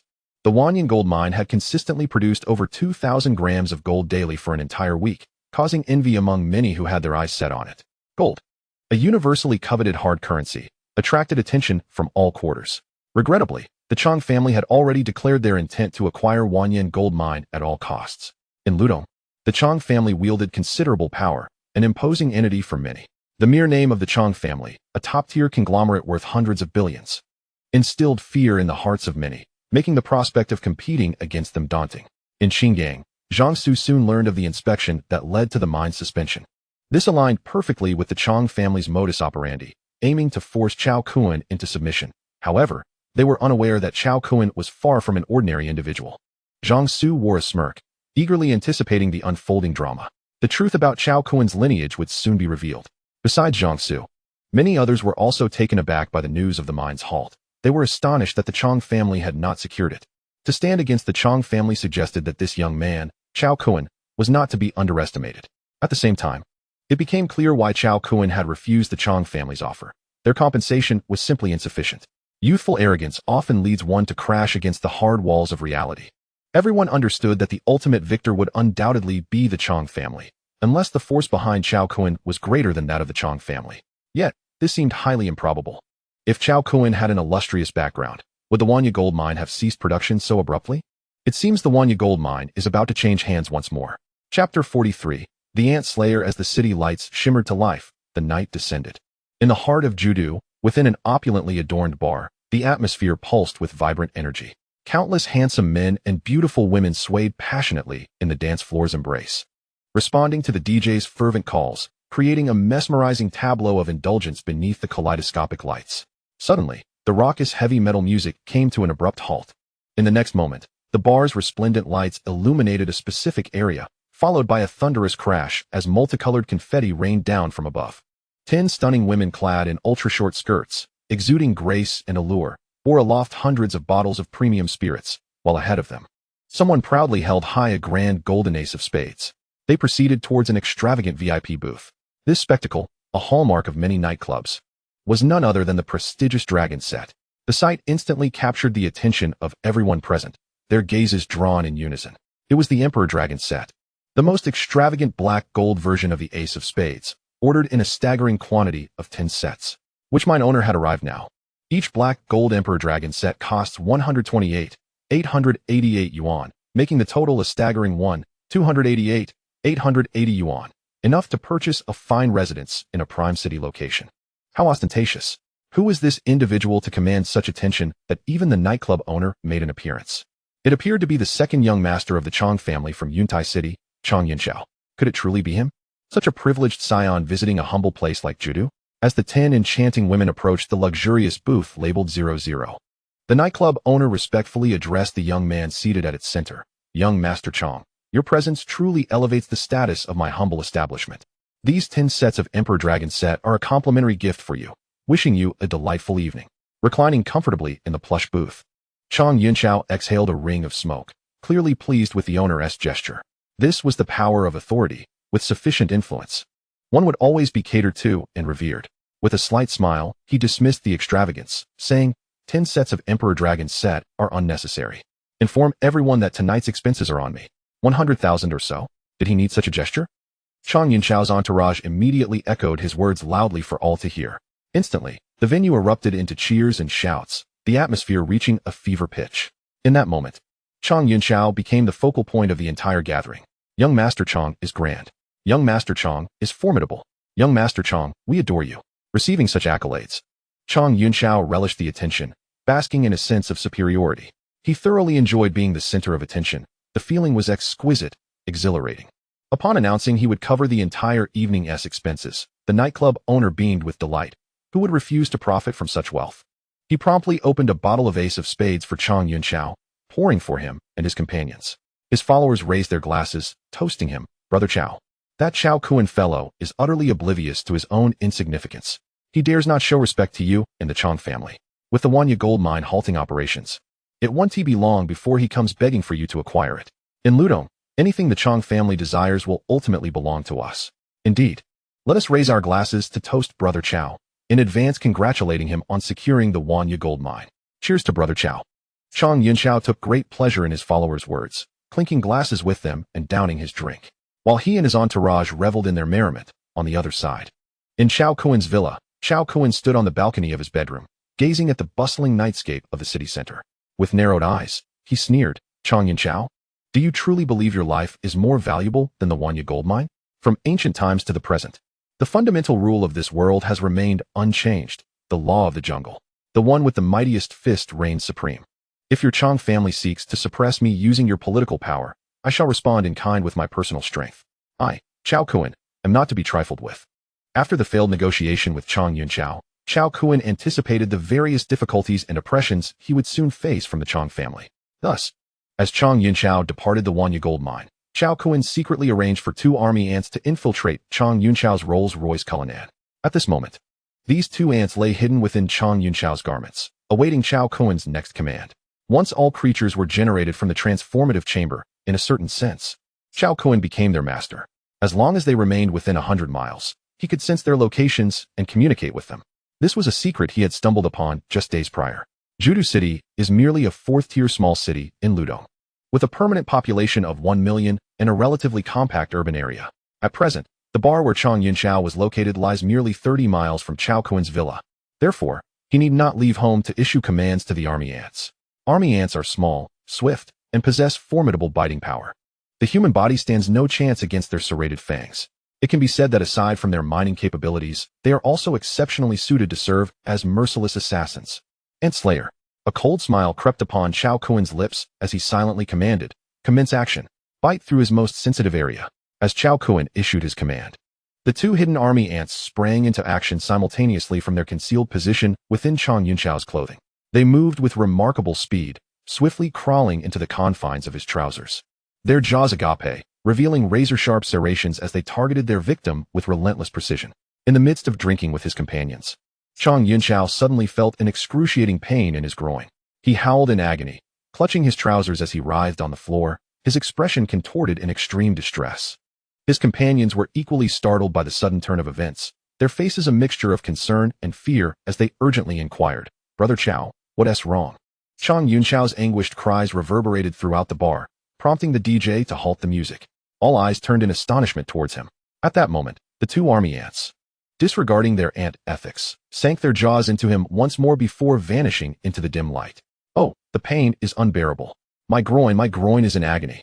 The renewed assault on his most sensitive area left Chang Yunchao suffering immensely, his hands clutching his trousers, beads of cold sweat forming on his forehead. His face twisted in sheer agony, causing onlookers to feel a shudder of dread. "Quickly, we must take Brother Cao to the hospital." Seeing the dire situation, his companions hurriedly lifted him and rushed towards the exit. The nightclub owner, witnessing the chaos, turned pale with fear, frozen for several seconds before hastening after them. Should anything happen to Chang Yunchao here, his fate would be sealed. The wrath of the Chang family would surely descend upon him. The remaining patrons in the bar exchanged bewildered glances, their faces reflecting a myriad of questions. What on earth had transpired with Chang Yunchao? Had he fallen ill? Chapter 44. Journey to South Africa soon. Chang Yunchao was rushed in a panic to the best hospital in Juda City, the First People's Hospital. Upon learning that the second young master of the Chang family, Chang Yunchao, was in distress, the entire hospital was thrown into a state of commotion. The hospital's upper management stood in shock, gazing at the agonized figure of Chang Yunchao, clutching his trousers in pain. "What has happened to young Master Chang?" A few anxious underlings shouted with urgency. "Look at the state of young Master Chang. What are you wasting time for? Hurry up and treat him." The hospital executives, sensing the gravity of the situation, hesitated to ask further questions and promptly summoned the best doctors to attend to Chang Yunchao. However, upon removing Chang Yunchao's trousers, a horrifying sight of profuse bleeding stunned the doctors. They immediately expressed their limitations, stating that Chang Yunchao's condition was extremely serious and that the surgery was beyond their capabilities. He needed to be transferred to the best hospital in the provincial capital. If it had been anyone else, the doctors would have proceeded with treatment without hesitation. But this was Chang Yunchao, a person of exceptional status, particularly given his position. A poor outcome post-treatment would inevitably incite the wrath of the Chang family upon the attending physician. Hearing that there was no assurance of successful treatment, Chang Yunchao's underlings did not dare to delay. The doctor quickly administered a painkiller to alleviate Chang Yunchao's suffering and arranged for an ambulance to rush him to the provincial capital of Jizhou. On the way, the underlings, understanding the gravity of the situation, did not conceal any details. They promptly informed the Chang family about the incident where Chang Yunchao had suddenly encountered trouble while drinking at a bar. Upon receiving the news of their son's misfortune, Chang Yunchao's parents, Chang Hailong and Wang Lan, were alarmed and hastily boarded a private jet to rush over. By 3 in the morning, Under the skilled hands of the Jizhou doctors, Chang Yuncho's condition was stabilized. As they looked at their pallid son lying unconscious on the hospital bed, Chang Hailong and Wang Lan anxiously inquired of the attending physician, "Doctor, what is our son's current condition? Is it serious?" The incident involving Chang Yuncho's private area had left their hearts in their throats. If he were to be incapacitated, how would he manage to live on given his rebellious nature? The attending physician, recognizing the two parents, responded with utmost courtesy, "Mr. Chang, Mrs. Chang. Thankfully your son was brought in promptly, preventing any major infections. The area bitten by the insect has undergone a successful skin graft, and his primary functions remain intact. With 3 months of recovery, he should return to his former self." Upon hearing this, Chang Hailong and Wang Lan breathed a sigh of relief. As long as he was safe, that was what mattered. In truth, Chang Yuncho's successful treatment was due to the mercy of Cao Kun, who had merely intended to issue a warning. Otherwise, with the army ants capable of crushing even stones, they could have irreversibly damaged Chang Yuncho's manhood in an incredibly short time, rendering him a eunuch. Inquisitive, Chang Hailong pondered. How could his son have been bitten by an insect while having fun in a bar, particularly in such a sensitive area? He asked the doctor, "Are you saying my son's injury was caused by an insect bite?" The attending physician nodded definitively. "Yes, the marks on the wound clearly indicate it was indeed an insect." Upon hearing this, Chang Hailong turned to the bar owner nearby and coldly commanded, "Come here." The bar owner, confronted by the icy glares of Chang Hailong and Wang Lan, trembled in fear, his face paling. The incident involving Chang Yuncho and his bar meant he could not escape responsibility. Given the power of the Chang family, he would face consequences regardless of the punishment. The bar owner hesitantly approached, forcing a smile as he said, "Mr. Chang, Mrs. Chang." Chang Hailong coldly stated, "My son was bitten by an insect in your bar, nearly causing him to lose his manhood. Explain to me how this happened." "Bitten by an insect?" The bar owner was taken aback, quickly responding, "Mr. Chang, we have cleaning staff in the bar every day. It's impossible for any insects to be present." Wang Lan, with a disdainful snort, retorted, "It has been confirmed that my son was bitten by an insect, and you dare claim it's impossible? I will immediately arrange for an investigation. If you are found at fault, you can expect to spend the rest of your life in prison." The bar owner's face turned an ashen shade. The thought of insects in the bar, injuring Chang Yuncho's manhood, was utterly disastrous. The incident at Judo Bar involving Chang Yuncho had drawn a crowd, and it was impossible to keep it under wraps. Within a single night, the news spread throughout Ludong. Rumors began to swirl. Some claimed that Chang Yuncho's reckless lifestyle had led him to contract an STD from promiscuity, while others asserted that he had abused his family's influence in Ludong, coercing beautiful women into submission and even driving some to suicide. Now he was facing divine retribution. In no time, Chang Yuncho became the laughingstock of all Ludong, especially among those who held grudges against him, who reveled in his downfall. Jiangsu and Qinggang, upon learning of the news, could not contain his laughter, even producing bubbles from his nose. After his amusement subsided, he began to contemplate the situation. Chang Yuncho's failed acquisition of Wanyan gold mine had triggered a retaliatory response from the Chang family within half a day. The timing was indeed suspicious. Suddenly, Zhang Su's eyes widened in shock as a chilling realization struck him. Could it be that Cao Kun was behind the assault on Chang Yuncho's manhood? Otherwise, how could such a coincidence occur? Considering the recent changes involving Cao Kun, Zhang Su found this possibility increasingly plausible. As this thought crossed his mind, an involuntary shiver ran down his spine, and he instinctively clenched his legs together. To directly target Chang Yuncho's manhood was brazen, even for Cao Kun. Zhang Su's forehead broke into a cold sweat, relieved that he had not offended Cao Kun. Otherwise, he too might face a similar fate. Stay away from Cao Kun. Cherish your manhood. By noon the next day, Cao Kun's application for an overseas visa was swiftly processed. Upon receiving the visa, he wasted no time and headed for South Africa. The previous night, Qin Feng had called to inform him that the 30 stores of Daquan gold and jewelry in the Magic City had completed their renovations and were already commencing marketing efforts. With less than half a month remaining until the National Day opening in October, the gold required for the 30 stores had yet to be prepared. Cao Kun followed his plan. The gold needed for Daquan Jewelry's initial phase could be sourced from Wanyan gold mine. Unfortunately, the complications with the Chang family posed a significant obstacle. The Chang family's influence in Ludong was formidable, making it unrealistic to resolve the issues surrounding Wanyan gold mine in the short term. With Daquan gold and jewelry's opening imminent, time was of the essence. Thus, Cao Kun decided not to waste any more time on Wanyan gold mine. He planned to take a different route, directly traveling abroad to South Africa to secure a gold mine. In China, the forced suspension of production at Wanyan gold mine indicated that without a strong political background, one could not thrive in the gold mining industry. The various restrictions hampered his ability to make significant progress. However, in South Africa, the scenario was entirely different. As a federal government, local powers and economies were largely controlled by regional family forces. The social environment was unstable, often marked by violent confrontations. And the oversight of gold mines was relatively lax. Securing a gold mine there would mean that if situations arose similar to Chong Yuncho's, where someone attempted to apply pressure, Cao Kun would no longer be hesitant. Millions of army ants would serve as a reminder to all that Cao Kun was not to be trifled with. Those who provoked him would face dire consequences. Chapter 45, the Biao Gold Mine. Following the suspension of production at Wanyan Gold Mine, mining operations by the army ants also came to a halt. On this trip to South Africa, Cao Kun planned to leave behind 100,000 army ants and a queen ant stationed at Wanyan Gold Mine, so that once production resumed, they could continue extracting gold from beneath the surface. The remaining 9 queen ants and 4,900,000 soldier ants were all packed up by Cao Kun and transported to South Africa. The soldier ants generated through the transformation box were distinctly different from ordinary soldier ants, their size being remarkably conspicuous. To avoid complications, Cao Kun resolved to secretly ship these 4 million soldier ants abroad via the cargo ship of the Guo family. Given the Guo family's influence, evading customs inspections was exceedingly simple.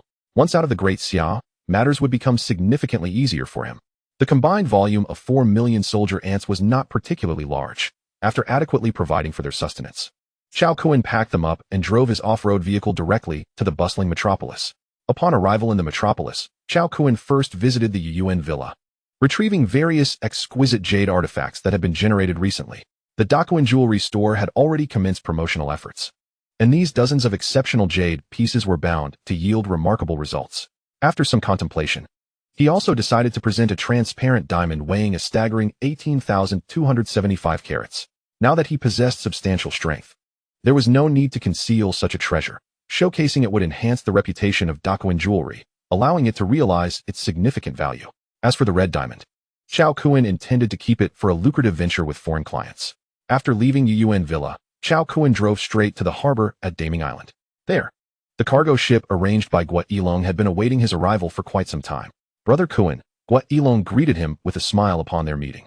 Cao Kun nodded in acknowledgement, opened the trunk, and pointed to the securely packaged black boxes, stating, "These are the items that need to be exported." Guo Yilong gazed with curiosity at the tightly wrapped black boxes, pondering what could possibly necessitate such secrecy from someone of Brother Kun's stature. Nevertheless, despite his intrigue, he refrained from probing further and merely followed Cao Kun's instructions. "All right, Brother Kun, I will arrange for the loading onto the ship immediately." Guo Yilong made a phone call, and soon a person arrived to discreetly load the black boxes onto the massive cargo vessel. The ship's pace was sluggish. With the distance from the metropolis to South Africa exceeding 10,000 kilometers, it would take at least 10 to 15 days to traverse by sea. Thus, Cao Kun opted to take a flight to South Africa first, securing a gold mine there, and subsequently chartering a private plane to return and collect the soldier ants, thereby saving considerable time. Once the arrangements for the soldier ants were in place, Cao Kun and Guo Yilong dined in a private room at a high-end restaurant, where they unveiled dozens of exquisite jade pieces and the grand diamond to promote Daquan jewelry. Guo Yilong was left speechless. He was aware of Cao Kun's previous jade sales at the Sea Club, but he had not anticipated that within just a month, Cao Kun would present dozens of exquisite jade pieces, along with a diamond weighing at least 1,000 carats. The cumulative value of these items was incalculable, easily amounting to tens of billions. Goodness, Brother Kun must possess an astounding collection of treasures, Guo Yilong exclaimed in astonishment. Observing Guo Yilong's shock, Cao Kun smiled and remarked that these 50 exceptional jade pieces and diamonds would be purchased by Daquan jewelry at a mere 60% of their market value, allowing everyone to profit together. The jade and diamonds were personally owned by Cao Kun, while Daquan jewelry was co-owned by Cao Kun, Qin Feng, Guo Yilong, Jiang Mingwei, and Wang Shuo. Hence, it was necessary for Daquan jewelry to facilitate the acquisition. If other jewelers were to learn of this purchase below market value, they would undoubtedly scramble for it. Naturally, the gold unearthed by Cao Kun was similarly managed. One was personal, and the other was corporate, and this distinction was essential. Upon hearing this, Guo Yilong regarded Cao Kun with profound respect. Acquiring at 60% of market value was akin to receiving a generous gift from him. It was evident that the decision to invest in Daquan jewelry was astute. Guo Yilong excitedly remarked that once these items were publicized, Daquan jewelry's name would resonate throughout the Great Xia and the world, laying a solid foundation for its future as a world-class jewelry brand. Cao Kun sipped his tea and smiled. Just wait, there are many more good things to come. His principle in life was to share prosperity. After all, he controlled 80% of Daquin Jewelry's shares, so even when profits were made, he would receive the larger share. All right, my flight to South Africa is about to depart. I must leave now.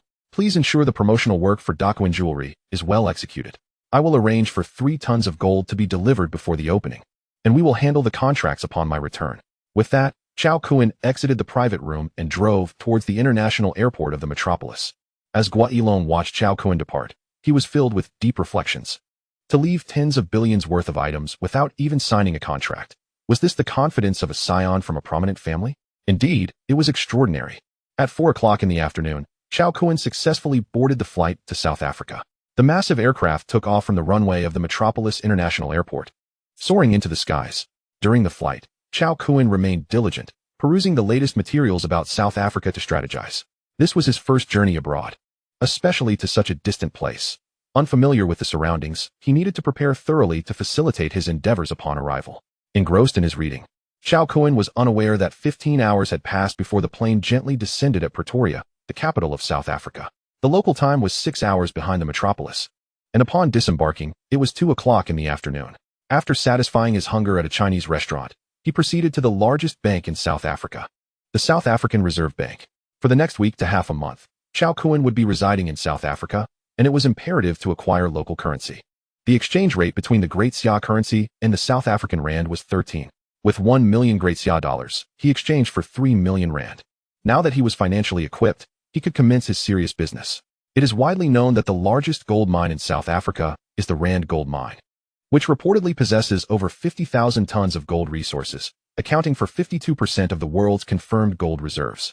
On average, each ton of or yields 10 grams of gold, illustrating the exceptional quality of this gold mine. Even after over 130 years of mining, there remain 2,000 tons of unexploited gold resources, making it indisputably the world's premier gold mine. Cao Kun's target was precisely the Rand Gold Mine. Of course, such a colossal gold mine was entirely controlled by various elite Western consortiums, regarded as a treasure trove, making it nearly impossible for outsiders to intervene. However, that was the case for others. Cao Kun possessed millions of soldier ants, perfect little gold-digging specialists. He merely needed to contract a nearby gold mine, utilizing it as a means for his ant army to infiltrate the Rand Gold Mine area and seize all of its gold, effectively reaping profits from these wealthy capitalists. As per his usual practice, Cao Kun directly approached a consulting firm, spending 20,000 rand to have them compile a summary of the gold mines for sale surrounding the Rand Gold Mine. There were no less than 1,000 gold mines of various sizes in the vicinity. Each day, gold mines were listed for sale, and ownership changes were quite common. Soon, the consulting firm identified 30 potential candidates for Cao Kun. He meticulously reviewed the detailed information, discarding those that were too small, too distant, or situated in inhospitable environments. Ultimately, after rigorous selection, only 8 mines met his criteria. The facilities within the gold mine may be inadequate, yet the area should not be too small. Nor should it be situated at a considerable distance from the Rand Gold Mining District, as this would hinder the extraction of gold. Once the necessary information was procured, Cao Kun, with a grand gesture, purchased an off-road jeep costing around 200,000, and enlisted the services of a Chinese guide who had resided in the area for many years, embarking on a field survey of the 8 gold mines. For these mines, Cao Kun's intent was not to gauge the abundance of gold resources, as they could not possibly compare to the Rand Gold Mine. Thus, there was no need for meticulous exploration. The distances between the 8 mines varied, with the farthest being a daunting 200 kilometers from Monrovia. Additionally, the road conditions were utterly deplorable, resulting in considerable delays. Ultimately, Cao Kun selected a gold mine covering an area of 500 acres, favorably located just 150 kilometers from Monrovia and a mere 30 kilometers from the Rand Mine, crucially situated in the midst of the Rand vein. From this vantage point, the Ant Legion could swiftly access high-quality gold once they infiltrated the Rand Gold Mine. However, the price was somewhat steep. After a round of haggling, Cao Kun acquired the 500-acre De Biao Gold Mine for 15 million Meijin. In South Africa, Meijin is also a common currency. The 18 million Meijin, when converted to De Xia currency, amounted to just over 100 million. Cao Kun had previously auctioned 1.3 billion at the Sihai Club, purchased the Yu Wanju Villa for 35 million, acquired the Bailong Hydropower Station for 7.2 billion, procured Qingli Electronics for 28 million, bought the Judu City Villa for 12 million, and added the 10 6 billion for the Dabiao gold mine to a myriad of other expenses. In total, his expenditures were just under 1 billion.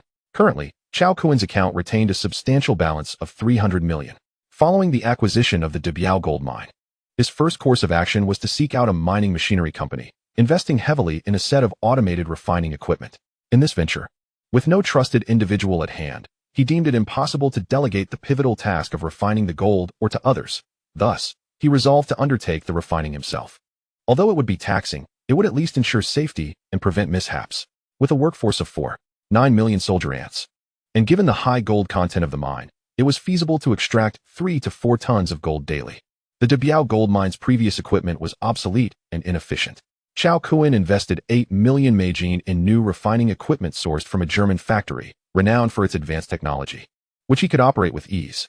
After constructing the factory and installing the refining equipment, the next task was to commence mining.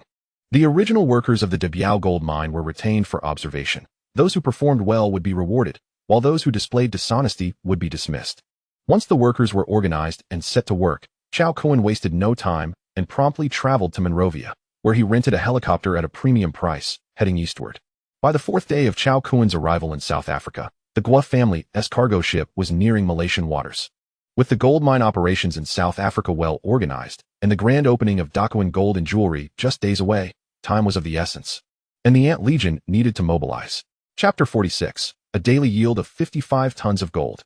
Under Cao Kun's substantial financial influence, the private helicopter service was exceptionally attentive, operating at full throttle. After 10 hours, he met with the Gua family's cargo ship in the Strait of Malacca. Before departing from the magical city, Gua Ilong had provided Cao Kun with the captain's contact information. After reaching out to the captain via his mobile phone and finalizing the arrangements, he instructed the pilot to land on the ship's deck. Once the helicopter was securely parked, the captain, accompanied by several crew members, approached with smiles. "Mr. Cao, greetings. Your packages have been kept in impeccable condition, untouched by anyone. Additionally, the aircraft fuel you requested is all prepared. Thank you for your efforts," Cao Kun replied appreciatively. After inspecting the box to confirm it contained the soldier ants, he placed it into the helicopter. Following this, he arranged for the helicopter to be refueled, bid farewell to the captain, and the helicopter ascended, returning to South Africa. Another 10 hours later, the helicopter arrived safely in Monrovia.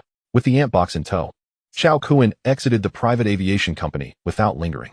After a brief meal, he drove directly to the Dabiao gold mine.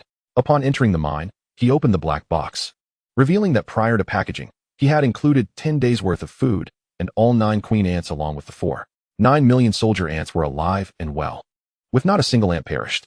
Indeed, these one-star soldier ants possessed robust constitutions and remarkable survival abilities. Even if starved for 2 or 3 days, they would remain unharmed. With the 9 million soldier ants in position, Cao Kun promptly commanded them to construct their nest at a designated location adjacent to the newly installed intelligent refining factory. One of the nest's exits directly connected to a small underground chamber beneath the factory, where all gold or collected by the ants would converge, facilitating a more efficient processing operation for Cao Kun. It also allowed for easier feeding of the ants. With an intellect comparable to that of a 5-year-old child, the 9 million one-star soldier ants constructed their nest with remarkable speed, completing a grand ant fortress capable of housing millions of soldier ants within just 1 hour. With their living arrangements secured, the next task was to commence gold extraction operations. Considering the Dabiao gold mine was located 30 kilometers from the adjacent Rand gold mine, a significant distance, the first step was to establish a gold transport tunnel. Even for the prodigiously talented 9 million soldier ants, a 30-kilometer transport tunnel was no trivial undertaking. The tunnel need not be extensive. A width sufficient for 10 ants to march side by side would suffice, approximately 15 centimeters in diameter. Cao Kun deployed 100,000 ants to excavate the transport tunnel, a task they could easily manage. Meanwhile, the remaining 8 million ants were promptly assigned to commence the extraction of gold ore from the Dabiao gold mine. In a flurry of activity, both the excavation of the transport tunnel and the collection of gold ore progressed concurrently, generating an atmosphere of fervor and enthusiasm. Concurrently, the ants' rest periods were halved. The urgency of the situation could not be overstated. The grand opening of Cao Kun Gold and Jewelry was imminent, and time was of the essence for Cao Kun. Thus, he had no choice but to push the ants to work harder for the time being. Once this urgent phase subsided, the ants would have ample time for rest. As for the 9 queen ants, they had their own significant responsibilities, initiating the next round of breeding tasks within the nursery of the ant fortress. Given the vast gold resources in South Africa, 9 million soldier ants were insufficient. Their numbers needed to be expanded.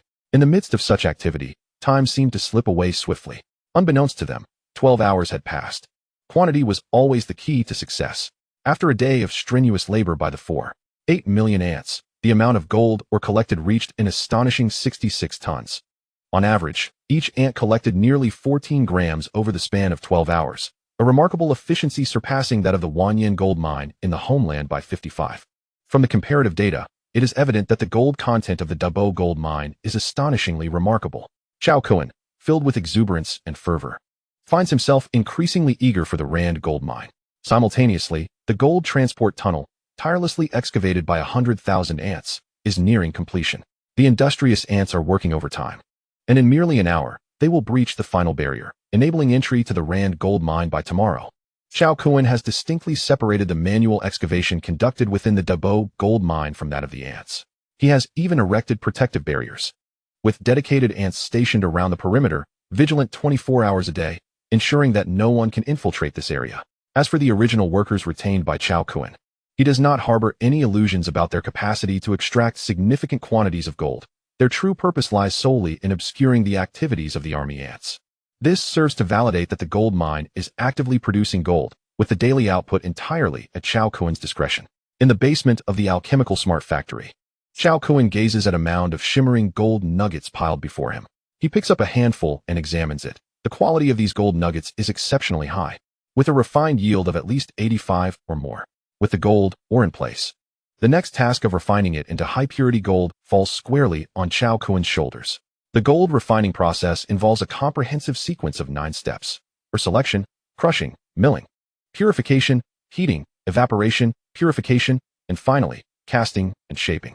The gold ore collected by the ants is minuscule, allowing them to bypass the ore selection and crushing stages entirely. All that is required of Cao Kun is to transport these gold particles from the basement and pour them into the alchemical equipment above. The high-priced German smart alchemical apparatus he procured operates automatically, eliminating the need for manual labor to complete the remaining procedures. It can refine 3 tons of gold ore in one go, taking just 3 hours. Once preparations are complete, Cao Kun activates the switch of the smart alchemical device. With a thunderous roar, the machine whirs to life, consuming the gold particles and relentlessly grinding them down. After 9 hours, the refinement process for 66 tons of gold particles is completed. All high-purity gold is cast into ingots, each weighing 10 kilograms, approximately 20 pounds, stacked neatly together, radiating a dazzling brilliance that delivers a breathtaking visual impact.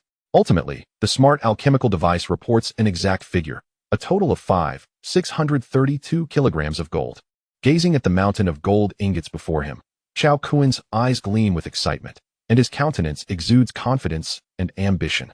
In stark contrast to the paltry output of just 1 kilogram per day at the domestic Wanyan gold mine, which operates with a meager hand, the freedom he experiences abroad is exhilarating. Here, he can produce as much gold as he desires each day without concern for scrutiny. Cao Kun lifts a gold ingot.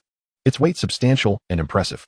Based on the current soaring international gold price of 625 yuan per gram, this 10-kilogram ingot is valued at 6.25 million yuan.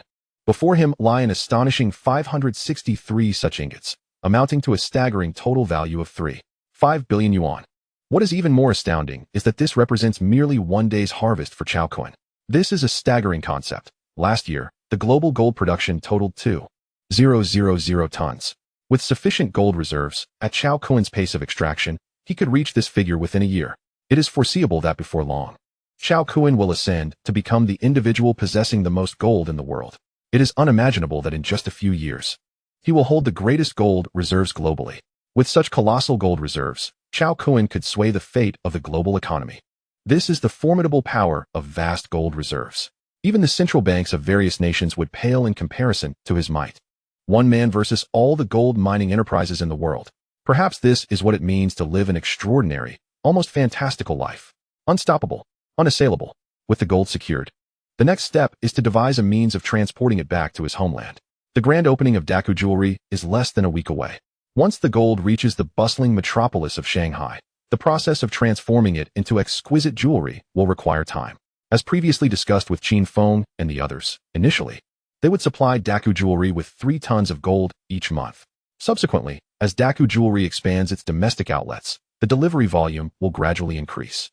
Chapter 47. The Khalsa Family.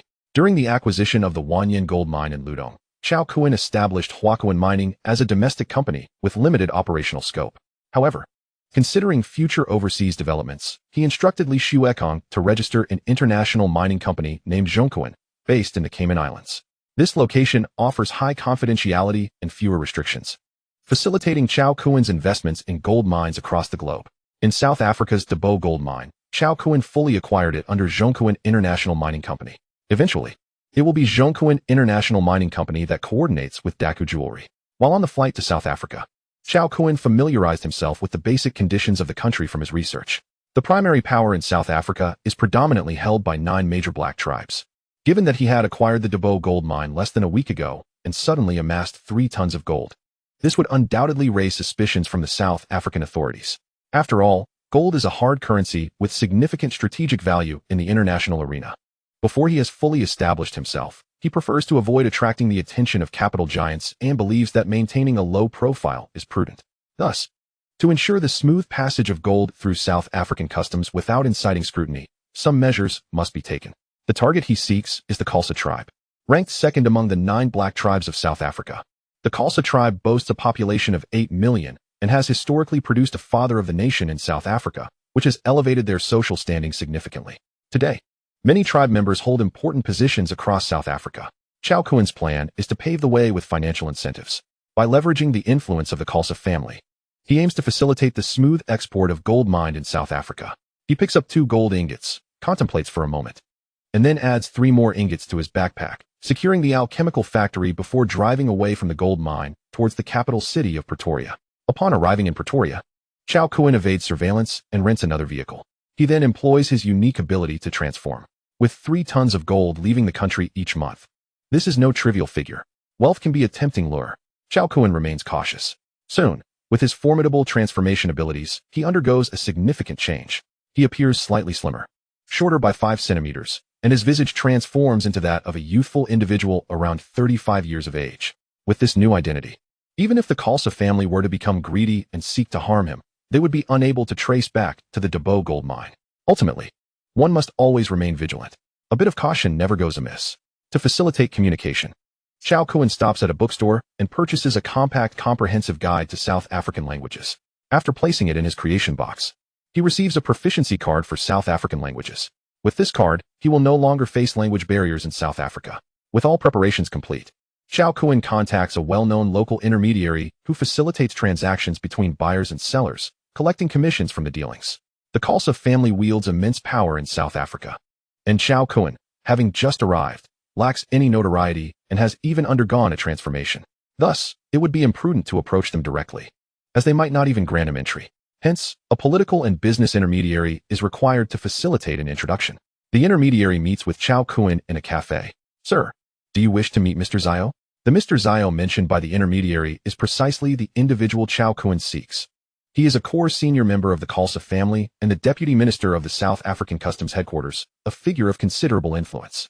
With such an ally, Cao Kun's future customs issues regarding gold would be effortlessly resolved. Indeed, Mr. Zhao is a significant figure. Securing a meeting with him is no easy feat. What do you suggest is the best way to arrange this? The intermediary states a flat fee of 1 million rand. Agreed, I will transfer the funds now. A mere 1 million rand, equivalent to just over 300,000 Xia currency, is a trifling sum for Cao Kun at this juncture. The intermediary, taken aback by Cao Kun's prompt and decisive agreement, typically quotes a price of 500,000 rand. Seeing Cao Kun as a novice, he had doubled the amount, yet did not anticipate such swift compliance. Have I perhaps asked for too little? He muses internally, but he cannot retract his words without jeopardizing his credibility, which is paramount in his line of work. Once the 1 million rand is received, the intermediary fulfills his obligation and escorts Cao Kun to the customs headquarters in Pretoria. En route, the intermediary deftly transfers 100,000 rand to another account, as the fee for meeting Mr. Zhao cannot be trifled with. Clearly, Mr. Zhao is no stranger to the customs building. He is greeted courteously and led to his office alongside Cao Kun. After introducing Cao Kun, the intermediary engages in brief conversation with Mr. Zhao before taking his leave, having completed his role. Mr. Zhao, in his 50s, regards Cao Kun with curiosity and inquires, "You An East Asian, what business do you have with me? Glancing at the Rolex on his wrist, he adds, I have a meeting shortly. I can spare you a maximum of 3 minutes.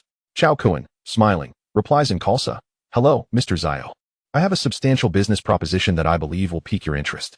Mr. Zhao's surprise is palpable as he realizes that this Asian man speaks Khalsa. His perception of Cao Kun shifts positively. What sort of business? He asks with keen interest. Without further ado, Cao Kun opens his backpack, revealing 5 gold bars. Mr. Zhao's pupils dilate with astonishment. His experience allows him to immediately gauge the weight of the gold. 50 kilograms. What could this man possibly be after? After a moment's pause, Mr. Zhao feigns surprise and questions, what does this mean? Cao Kun places the backpack before Mr. Zhao and states with a smile, Mr. Zhao, I will require your assistance each month to facilitate the export of a shipment of gold to Xia's capital. Cao Kun does not linger on pleasantries and directly articulates his intent. Mr. Zhao, momentarily silent, appears to contemplate. Individuals seeking his assistance often possess items lacking legal documentation, rendering them vulnerable to scrutiny, including precious metals like gold. However, it is rare for someone to present 50 kilograms of gold outright. It is not difficult to surmise that the gold Cao Kun intends to export is no trivial matter. Observing Mr. Zhao's silence, Cao Kun remains patient, confident that Mr. Zhao will acquiesce. For someone of Mr. Zhao's stature, the allure of 50 kilograms of gold is irresistible. It would be unthinkable to reject such wealth presented before him. After a prolonged silence, Mr. Zhao finally queries, approximately how much gold will you need to declare each month? If the quantity is modest, he can manage it. However, if it is substantial, he can leverage the influence of the Khalsa family to take advantage of Cao Kun. 3 tons, Cao Kun replies.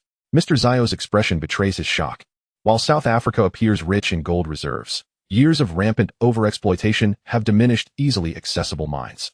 The difficulty and cost of gold extraction have escalated annually, resulting in a significant decrease in production. Last year, South Africa's total gold yield was merely 113 tons, which includes the Rand mine. Yet, Cao Kun claims he needs to export 3 tons monthly, equating to 36 tons annually, 1/3 of the entire country's output. This figure astonishes him. It is unfathomable how much gold Cao Kun has amassed in South Africa. A glimmer of greed flashes in Mr. Zhao's eyes as he perceives Cao Kun as a veritable gold mine, a tantalizing prospect. Cao Kun keenly observes the shifting expressions on Mr. Zhao's face. Has he succumbed to greed? A smirk of amusement dances on Cao Kun's lips. He anticipated this reaction. Wealth can easily sway hearts. The prospect of 3 tons of gold monthly is enough to tempt anyone. However, Cao Kun has come prepared with strategies. The facade of a new identity and the concealment of the Debiao gold mine is one approach. Yet, he has another, more immediate plan to validate. If successful, he would not need to expend further effort in seeking another ally. With a swift movement, Cao Kun punctures the tip of his right index finger, allowing blood to emerge, which quickly manifests as a blue electric arc intermingled with crimson. In the next moment, under Mr. Zhao's incredulous gaze, Cao Kun touches his fingertip to Zhao's forehead. Chapter 48. Another astonishing use of cellular electricity. With a crackle, the crimson electric current surges from Cao Kun's fingertip, striking Mr. Zhao's forehead. Instantly, it penetrates his skin and burrows into his brain. Mr. Zhao feels a sudden surge of electricity in his mind, settling in the center of his brain. While it does not cause him physical harm, a profound fear grips him. The current infused into Mr. Zhao's brain is laced with Cao Kun's unique cellular properties. Following the fusion of the electric eel's ability, all of Cao Kun's cells are now imbued with electric currents that continuously amplify their strength. Over the past month, the intensity of the currents within his cells has increased by 10%. Now, with the electrical cells in Mr. Zhao's brain, Cao Kun can sense them clearly and is thrilled to discover he can manipulate these electric cells. Without delay, he commands the cells to release their currents. While the human brain generates its own electrical impulses, Cao Kun's cellular electricity is exceptional, powerful, and formidable. Indeed, the next moment, Mr. Zhao experiences a jolt of intense electric stimulation in his brain, akin to a piercing pain, as if subjected to a brutal electric shock, causing him to weep and wail in distress. Mr. Zhao clutches his head, howling in agony. Fortunately, the soundproofing of the office prevents anyone from hearing his torment. Observing Mr. Zhao's disarray, Cao Kun feels a mix of astonishment and delight.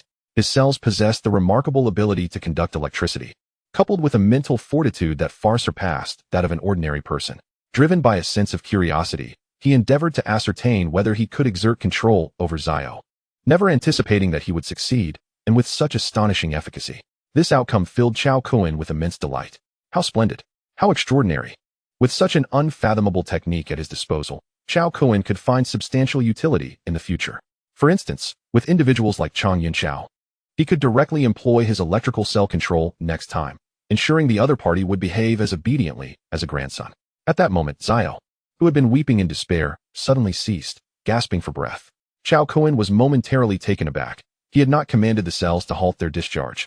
However, upon reflection, he comprehended that the stored electrical current in the cells was finite, and once it was fully expended, Xiao would recover. After calculating, Cao Kun noted that the duration of this process lasted 50 seconds, with the strongest current merely inducing severe discomfort in Xiao's brain, without posing any lethal threat. Nevertheless, as these cells gradually strengthened, the duration and intensity of the electrical discharge would inevitably increase. In time, with merely a thought, Cao Kun could plunge Xiao into eternal slumber.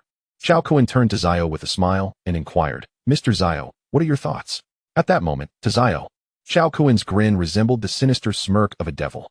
Shaking his somewhat dazed head, he gazed at Cao Kun, filled with sheer terror and disbelief. "A genetically modified human. You are truly a genetically modified human." Cao Kun was taken aback by this revelation. A genetically modified human? Could it be that others in this world possessed special abilities akin to his own? His brow furrowed slightly as he curiously asked Xiao, "What exactly is a genetically modified human?" Having experienced the agony of his brain being pierced by electrical currents, Xiao now regarded Cao Kun with a reverence akin to that of a deity, and he dared not withhold any information, divulging everything he knew. It turned out that what Xiao referred to as genetically modified humans were the subjects of clandestine research conducted by biological laboratories across Western nations, which were secretly studying the genes of animals and plants. Through advanced technological methods, they extracted and processed these genes, allowing humans to merge with them. This endeavor aimed to break the genetic locks inherent to humanity, endowing individuals with abilities that seemed straight out of Marvel films. In addition to merging genes from flora and fauna, these secret research facilities also explored natural elements, such as light, water, fire, metals, and electricity. However, the success rate of such genetic fusion was exceedingly low. 95% of subjects could not withstand the process, resulting in immediate genetic collapse, either dying on the spot or transforming into grotesque beings that were neither human nor animal. Yet, those fortunate enough to successfully merge these genes and shatter their genetic locks would no longer be ordinary. Of course, the genetic modification program remained highly confidential among Western nations, with only a select few privy to such knowledge. Xiao, being a core member of the Carlos family, had access to secrets beyond the reach of ordinary individuals. For instance, there were 2 genetically modified humans in South Africa. In Xiao's understanding, those like Cao Kun fell under the category of electric-type, genetically modified humans. Upon absorbing this information about genetically modified humans, a weight settled heavily in Cao Kun's heart. He had previously believed himself to be the only anomaly in the world endowed with unique capabilities, basking in a sense of superiority. However, it was now evident that this was not the case. The world was vast and ancient, with certain long-standing powers having endured for centuries, even millennia. Perhaps the genetically modified humans he had just learned about were merely the tip of the iceberg, with countless secrets still hidden from view. Cao Kun's expression grew solemn as he internally cautioned himself.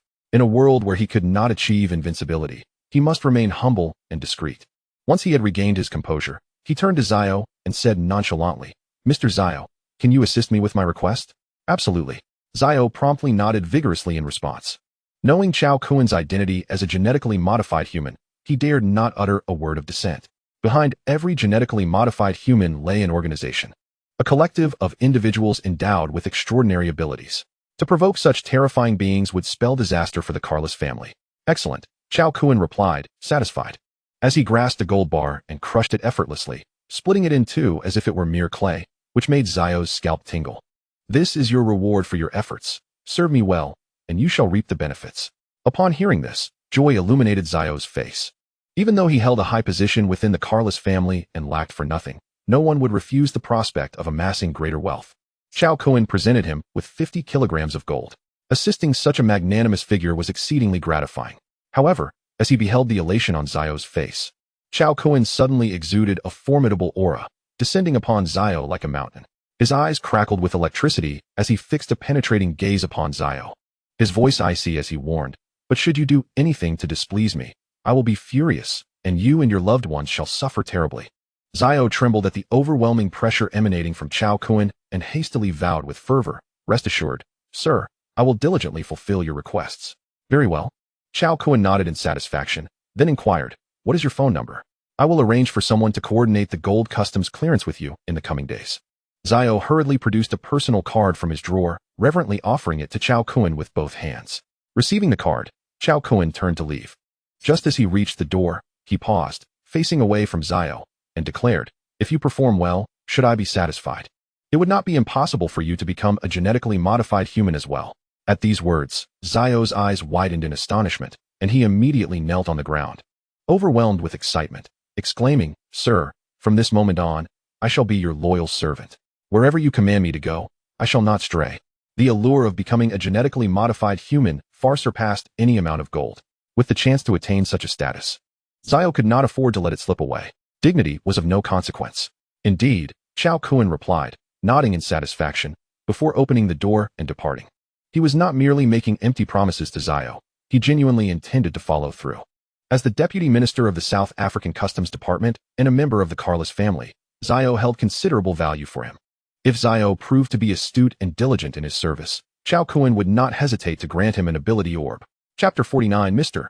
Lay. After exiting the customs headquarters, Cao Kun found a secluded corner and activated his transformation ability, reverting to his original appearance. With the gold customs clearance now resolved, he could arrange for the gold to be transported back to his homeland. Time was of the essence, so Cao Kun opted for air transport. The date was September 25th, with only 5 days remaining until the National Day festivities in October. Cao Kun retrieved his phone and called Guoyilong, who was far away in the bustling metropolis of Magic Capital. "Tomorrow, I will arrange for a private jet to airlift 3 tons of gold to the Magic Capital. Please prepare for its reception on your end." On the other end of the line, Guoyilong was taken aback. If his memory served him correctly, Cao Kun had only been in South Africa for less than 5 days. To amass 3 tons of gold in such a short time was astonishing. Clearly, their suspicions had been correct. Brother Kun had access to a significant gold mine elsewhere. His resources were truly formidable. "Brother Kun, won't you return with it? I still have several matters to attend to, but I shall arrive the day before the grand opening." The rate at which the ants are collecting gold from the mine is astonishing. The basement is rather cramped and utterly inadequate. Cao Kun needs to reorganize everything before he can return to his homeland. Guoyilong inquired again, "Brother Kun, when does the flight depart tomorrow?" "I'll jot down the time. The exact timing has yet to be determined. I will notify you tomorrow." "All right, Brother Kun, I will immediately arrange for the foundry to be on standby, ensuring the completion of the gold processing tasks." Subsequently, the two began discussing matters concerning Daquan gold and jewelry. "Brother Kun, the 50 exquisite jade pieces and the magnificent diamond you showcased have garnered immense attention nationwide following our vigorous promotion. The number of pre-orders has surged to over 10,000, including many from foreign countries, and it even made the evening news. Daquan gold and jewelry is now the focus of global attention, celebrated far and wide." Guoyilong's tone was filled with exhilaration. A smile graced Cao Kun's lips, and he felt a surge of joy as well. He had been preoccupied with the mining operations and had scarcely paid attention to domestic news. Upon hearing Guoyilong's words, he realized that Daquan gold and jewelry was on the verge of soaring to new heights. This illustrates the formidable allure of premium resources. At this moment, Daquan gold and jewelry possessed 50 exquisite jade pieces and a diamond exceeding 1,000 carats, all officially authenticated and accompanied by certification, genuine treasures indeed. This sudden influx caused a considerable stir throughout the entire jewelry sector in Dacia. Armed with such substantial assets, along with 3 tons of gold, Daquan gold and jewelry's reputation had spread nationwide even before its opening. One could say that Daquan gold and jewelry has become akin to an unstoppable force, a fierce tiger that no one can thwart. If the subsequent gold and jade supplies maintain their high quality and quantity, then Daquan gold and jewelry is destined to secure a prominent place in the future of Dacia's jewelry industry. The two conversed for a little over 10 minutes before concluding the call. Barely 2 minutes after speaking with Guoyilong, Cao Kun's phone rang again. Upon checking the caller's area code, he recognized it as a call from Ludong province. He felt a twinge of curiosity, as he had noted down contacts for those who knew his number. After contemplating for a moment, he decided to answer. "Hello, who is this?" "Cao Kun. This is Chong Haihu, the second uncle of Chong Yunxiao and vice president of the Ludong Business Association." The voice on the other end conveyed a sense of authority. "Second uncle of Chong Yunxiao?" Cao Kun raised an eyebrow and asked coolly, "What is the matter?" On the other end, Chong Haihu furrowed his brow, taken aback by Cao Kun's tone, especially after introducing his identity. For the past 5 days, the Chang family had been investigating the incident involving Chang Yunxiao being bitten by a bug. However, no matter how diligently they searched, they yielded no results. They had even summoned criminal investigation personnel, but they found nothing, as if the bug that bit Chang Yunxiao had materialized out of thin air. Quite perplexing. After exhausting their inquiries, the Chang family had no choice but to shift their focus to the Wanyan gold mine. However, upon visiting the mine, they found it desolate, with only a few security guards present, as all employees were on paid leave. The owner, Cao Kun, was nowhere to be found. Learning of Cao Kun's phone number, they decided to reach out. Where are you? You need to return to Judu City promptly. We must finalize the transfer contract for Wanyan gold mine. His tone was laden with arrogance and commanding intent. Have I agreed to the transfer? Are you out of your mind?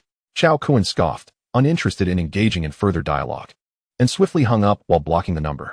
Chang Haihu, listening to the busy tone emanating from the receiver, was taken aback for a moment before his anger surged. He immediately dialed back.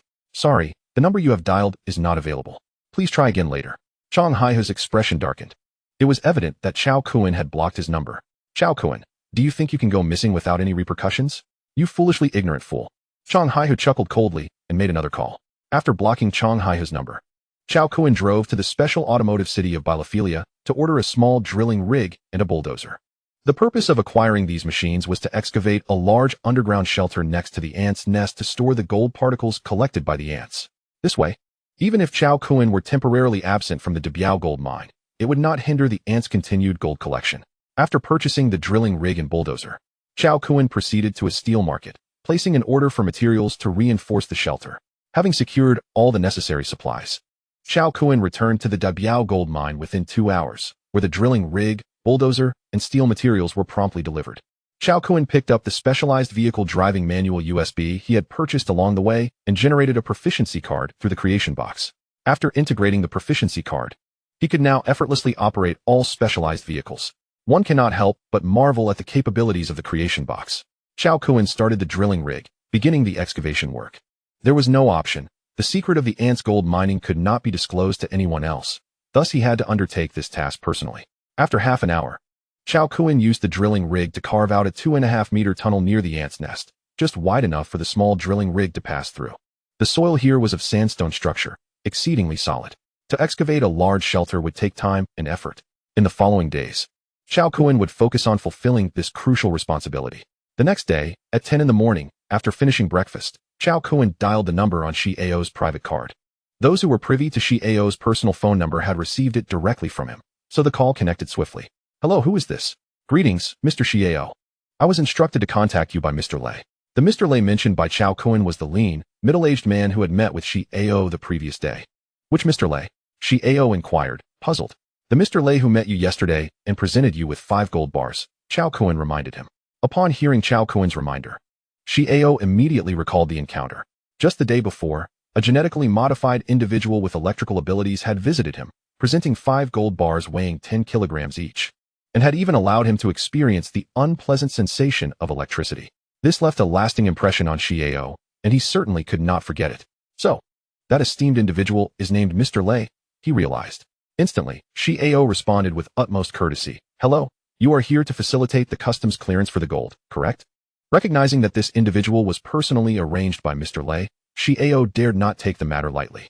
After all, his aspirations for complete genetic modification hinged on Mr. Lei's support. Indeed, Cao Kun replied. Mr. Shi Ao, do you have time now? I would like to visit you. I am free at the moment. You may come at your convenience, Shi Ao replied politely. All right, Mr. Shi Ao, I shall see you shortly. After ending the phone call, Cao Kun, holding the documents necessary for the gold customs declaration, drove towards the Bielophilia customs building. Upon arrival, he extended his right hand to Mr. Zhao, greeting him with a composed smile. Good day, Mr. Zhao. I am Cao Kun, the proprietor of the Debiao gold mine. Taken aback by Cao Kun's youthful and handsome visage, Zhao hesitantly inquired, Are you one of Mr. Lei's subordinates? Cao Kun retrieved his phone and displayed a photograph of himself alongside Mr. Lei, skillfully edited with mobile software. Upon viewing the image, Zhao was reassured of Cao Kun's identity, realizing that not everyone has the privilege to associate with someone of Mr. Lei's stature. Eager to make a good impression, Zhao warmly invited Cao Kun to take a seat. Mr. Cao, would you prefer coffee or tea? Tea, please. Zhao then presented his cherished authentic Westlake Longjing tea leaves, preparing a cup for Cao Kun. Please enjoy, he offered with genuine enthusiasm. Mr. Lei had mentioned the previous day that if Cao Kun conducted his business well, he might be granted the opportunity to become a genetically modified individual. Thus, Zhao was quite invested in ensuring Cao Kun's satisfaction. Displeasing him could lead to repercussions with Mr. Lei. Pleased with Zhao's demeanor, Cao Kun placed the folder of documents before him, stating, "Mr. Zhao, here are the documents for the Gold Customs Declaration. I would appreciate your assistance." Zhao promptly approached his office desk and pressed a button to summon an assistant. Shortly thereafter, there was a knock at the door. "Come in," Zhao called. The door opened to reveal a tall, elegant assistant clad in professional attire. She was Zhao's aide. "Minister Zhao, how may I assist you?" she inquired respectfully. Zhao handed her the folder containing Cao Kun's documents, adopting a serious tone as he instructed, "Mr. Cao has 3 tons of gold that require customs declaration. Please attend to it immediately. We cannot keep Mr. Cao waiting." Aware of the significance of Zhao's solemnity, the assistant replied earnestly, "Minister Zhao, I will oversee the process personally and ensure the task is completed within 10 minutes. With that, she exited with the folder in hand. With the minister's assistant supervising, efficiency was guaranteed. Indeed, in less than 10 minutes, specifically 8 minutes and 55 seconds, the customs approval for Cao Kun's 3 tons of gold was secured. After receiving the documentation, Cao Kun expressed his gratitude to Zhao and departed the customs building. Watching Cao Kun's car fade from view, Zhao's eyes sparkled with intrigue. In their brief 10-minute interaction, he sensed something exceptional about Cao Kun, whose aura bore a striking resemblance to that of Mr. Lei. This indicated that Cao Kun was also a genetically modified individual, igniting Zhao's anticipation as he firmly believed that one day he too would attain such a status. Unbeknownst to Zhao, this was all part of Cao Kun's design. Upon obtaining the customs approval, Cao Kun returned to the Debiao gold mine, utilizing the extraordinary abilities of his ant legion to effortlessly load the pre-packaged 3 tons of gold onto his vehicle. The consolidated gold, though weighing 3 tons, was compact, taking the form of a rectangular prism measuring 135 centimeters long, 125 centimeters wide, and 95 centimeters high. Cao Kun then drove directly to the largest international logistics company in Biliphilia, DHL Logistics, a premier global logistics firm with operations spanning over 200 countries, known for its exceptional service, rapid delivery, and impeccable reputation. Welcoming a valued client like Cao Kun, DHL staff received him with warmth and promptly processed his air freight shipment, though the cost was substantial. Particularly for precious metals like gold, the shipping fee, along with the insurance premium, amounted to $1 million. After securing the air waybill and insurance contract, Cao Kun exited the DHL office. This insurance contract guaranteed that his 3 tons of gold would arrive safely in the capital of the Great Xia Empire. Should any unfortunate incident occur resulting in loss or shortage, DHL would compensate Cao Kun tenfold. Seated in his vehicle, Cao Kun dialed Guailong. At 5:20 p.m. local time in South Africa, the 3 tons of gold will depart Biliphilia via DHL's aircraft. Please arrange for its reception on your end. Oh, and when processing the gold, please also mint 10,000 commemorative coins, each weighing 10 grams. The idea of creating commemorative coins had occurred to Cao Kun the previous night. With the Ant Legion at his disposal, he could extract as much gold as needed. It was merely a matter of time before De Kuen Gold and Jewelry established itself as a leader in the international jewelry sector. Thus, the production of commemorative coins was indeed necessary. Upon hearing Cao Kun's request, Guailong found it intriguing and asked, "Brother Kun, do you have any specific design requirements for the commemorative coins? Feel free to decide. They should simply be aesthetically pleasing." "Understood, Brother Kun. I will arrange for a design right away." After concluding his call with Guailong, Cao Kun returned to the Debiao gold mine to continue the remaining work on the air raid shelters. He planned to construct 2 shelters, one to store the gold particles collected by the Ant Legion, requiring a space of 300 square meters, and the other slightly smaller. At 200 square meters, the purified gold, in addition to the 3 tons delivered monthly to De Kuen Gold and Jewelry, would be temporarily stored in the 200 square meter shelter. Utilizing a combination of mining equipment and his extraordinary physical capabilities, Cao Kun efficiently excavated the primary outlines of both air raid shelters in less than 3 days. The remaining task involved reinforcing them with steel and concrete.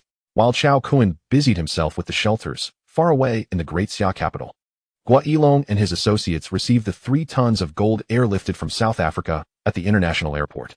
After completing the customs procedures, the gold was swiftly transported to a jewelry processing factory, where it was transformed into exquisite gold jewelry. Despite meticulous attention to craftsmanship, the entire process was completed in under a day.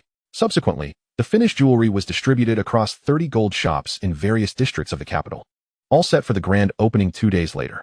Meanwhile, everything was in place for Cao Kun gold and jewelry, while Cao Kun successfully completed his own tasks. Both the large and small air raid shelters had been constructed, albeit in a rudimentary fashion, yet fully functional. To be continued. Chapter 51, Another Day of Labor. The air raid shelters, designated as Shelter 1 and Shelter 2, were situated 10 meters underground, with the sole exit connecting to the basement of the intelligent alchemy factory above. Thus, the gold particles collected by the Ant Legion were stored in Shelter 1. Cao Kun would then transfer these particles to the upper-level intelligent alchemy factory to be refined into 999 pure gold ingots, subsequently storing these ingots in Shelter 2. This process established a complete closed loop from extraction to refinement, known only to Cao Kun. Within a kilometer radius of the intelligent alchemy factory, the Ant Legion stood guard around the clock, ensuring no one could approach even a step closer. Thus, although these two air raid shelters were rather rudimentary, their concealment was remarkably high, and the safety they provided was thoroughly assured. Once the issues with the shelters were resolved, Cao Kun returned to the dormitory at the mining site and prepared a simple meal for himself. After satisfying his hunger and thirst, he summoned the creation box and transformed all 10 energy units he had accumulated that day into batteries. Even amidst the hustle and bustle of gold mining in South Africa, Cao Kun never neglected to generate batteries daily. After all, the remarkable turnaround in his life, leading to his current achievements, was largely due to the creation box. Therefore, the upgrade of the creation box to 2 stars lingered in his mind, never leaving his thoughts. From August 22nd to September 28th, apart from a handful of occasions when he generated other items, the remaining energy was devoted entirely to battery production.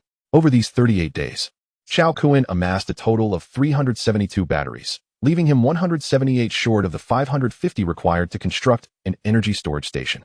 With today's batch of batteries created, Cao Kun felt invigorated and returned to the intelligent alchemy workshop. Having been preoccupied with the construction of the 2 shelters, he had not had the opportunity to refine gold. He needed to return to his homeland by noon tomorrow, just one day before the grand opening of the Cao Kun gold jewelry store. Hence, he must refine all the gold or particles that had accumulated in the basement. 3 days prior, the Ant Legion successfully opened a gold transport tunnel leading to the adjacent Rand gold mine. Consequently, over the last 3 days, the gold or particles gathered by the Ant army were sourced from the Rand gold mine. Without calculating the quantity, Cao Kun activated the intelligent alchemy equipment and commenced the refining process. This endeavor lasted for a continuous 12 hours. Each batch could refine 2 tons of gold ore and required 2 hours.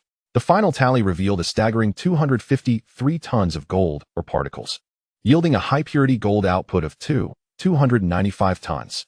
Over the span of 3 days, the quantity of gold or particles collected by the Ant army not only surpassed that of the Debiao gold mine, but also boasted an impressive gold content, exceeding 90. This bounty left Cao Kun in awe. It is well known that the high yield of gold from the Rand gold mine is attributed to a remarkably rare gold vein located beneath it. This abundance of gold resources has sustained over a century of frantic mining, resulting in the mine's continued high output. The wealth of gold here is nothing short of a divine blessing. Subsequently, Cao Kun transferred all 295 tons of refined gold into the second air raid shelter. Having completed this task, the clock struck 6 in the morning on the 29th, with the sky beginning to lighten. His flight was scheduled for 10 a.m., leaving him ample time. Feeling somewhat drowsy, Cao Kun took a brief nap, rising at 8:20 to wash up and don a clean, refreshing, short casual outfit. After a simple breakfast, he made his way to the Debiao Gold Mine's office building to brief the newly hired Chinese manager from a few days prior before heading straight to the airport. The reason Cao Kun felt confident in trusting the Debiao Gold Mine to an outsider was that he had employed his electrical cellular control techniques on this manager. Faced with Cao Kun's formidable presence, where currents intertwined across his form, the manager was left in a state of shock. Even more stunned than the character from a famous tale, and he knelt before Cao Kun, revering him like a deity. Thus, the oversight of the mine was effectively resolved. Naturally, having a manager was not sufficient. Security measures could not be overlooked. On the very day he hired the manager, Cao Kun invested heavily in assembling a team of 30 professional bodyguards. After all, while his Ant Legion was formidable, they were best suited for discreet operations and should not be exposed. Matters of mine security, which were public, were best left to humans unless absolutely necessary for the ants to intervene. The 30 bodyguards, recruited at great expense, were equipped to the teeth with weapons, including grenades and rockets, all of American origin. With the Chinese manager overseeing operations, backed by a heavily armed team of 30 bodyguards, alongside the covert Ant Legion, Cao Kun felt assured that the Debiao gold mine would be well protected even in his brief absence. The plane ticket had been booked on the same day. He airlifted 3 tons of gold to the Magic City. At 10 o'clock a.m., a Boeing 747 took off from the Bielefeld International Airport, soaring into the sky en route to the Magic City. Gazing out the airplane window at the ever-shrinking Bielefeld below, Cao Kun mused to himself about the necessity of acquiring a private jet. The Bailongha hydropower station was valued at 7.2 billion, Qingli Electronics at 30 million, Wanya Gold Mine and its gold at 10 billion, Dakuan Gold Jewelry at 20 billion, and the Debiao Gold Mine currently valued at 12 billion. Collectively, all of Cao Kun's assets rounded up to approximately 50 billion. With such wealth, he could certainly be considered a moderate millionaire. It was imperative that he own a private jet. Cao Kun planned to purchase 2 at once, one for personal use and the other designated as a logistics aircraft for gold transportation. Wealth, after all, is meant to serve humanity. Comfort and convenience were paramount. 15 hours later, at 9 a.m. local time in the Magic City, which was 6 hours ahead of South Africa, the plane Cao Kun was on gradually descended at the Magic City International Airport. As the lightly packed Cao Kun exited the airport lobby, a sudden roar of car engines caught his attention as a convoy swiftly approached and came to a halt at the airport entrance. 4 distinguished young men emerged from the vehicles, instantly capturing the attention of many at the airport. Astonishingly, they were driving top-tier luxury cars, a Bugatti Veyron, a Rolls-Royce Cullinan, a Ferrari 8848, and a Lamborghini Huracan, each valued at over 10 million. Whose sons are these? One might wonder, filled with envy. Is that not Qin Feng, the scion of the Lu Shanghuang? Indeed, it was Qin Feng, accompanied by his 3 companions, Hua Yilong, Jiang Minghui, and Wang Shua, collectively known in the Magic City as the 4 Young Masters. These distinguished young men hailed from 4 of the wealthiest families in the city. Local residents recognized their identities. Recalling the recent buzz surrounding the Dakuan Gold Jewelry store, which they had co-founded, featuring a stunning 275-carat transparent diamond and 50 pieces of imperial green jade that had sent shockwaves through the jewelry industry. The pre-order count had skyrocketed to 20,000. With a connection of one individual even securing a piece of the imperial green jade from Dakuan Jewelry, though obtaining one was no guarantee. That exquisite 275-carat diamond had also been pre-ordered by numerous collectors, rumored to be valued at no less than 500 million. My heavens, this is utterly insane. Even before its grand opening, Dakuan Jewelry was already valued in the billions, and the 4 young masters were poised to make a fortune. Amidst the chatter, Hua Yilong, Qin Feng, Jiang Minghui, and Wang Shua approached Cao Kun. In unison, they bowed slightly, respectfully greeting him with, "Brother Kun." This scene left everyone in astonishment. Who on earth is this young man? Chapter 52. Wealth, let us all share. At the airport exit, all present were left speechless by the spectacle before them. Who is this young man? It is essential to clarify that Hua Yilong, Qin Feng, Jiang Minghui, and Wang Shua are not only the illustrious 4 young masters of the Magic City, but also the next generation heirs of the city's most prominent families. With such distinguished status, they undoubtedly belong to the upper echelons of society. Yet, at this moment, they are collectively bowing in deference to a young man, approximately 23 years of age, greeting him with utmost respect. This spectacle has undoubtedly astonished many onlookers. It is truly inconceivable. Who might this extraordinarily handsome young gentleman be? Amidst the curious and perplexed gazes, Cao Kun smiled and nodded at the 4. Subsequently, Hua Yilong opened the rear door of his Maybach for Cao Kun, who then took his seat inside. The quartet of luxurious vehicles departed from the airport, cruising towards the city center, ultimately arriving at the upscale private dining establishment of the Qin family. This was the very venue where Qin Feng had first invited Cao Kun to dine when they initially met. Once seated, an array of exquisite gourmet dishes was presented before them.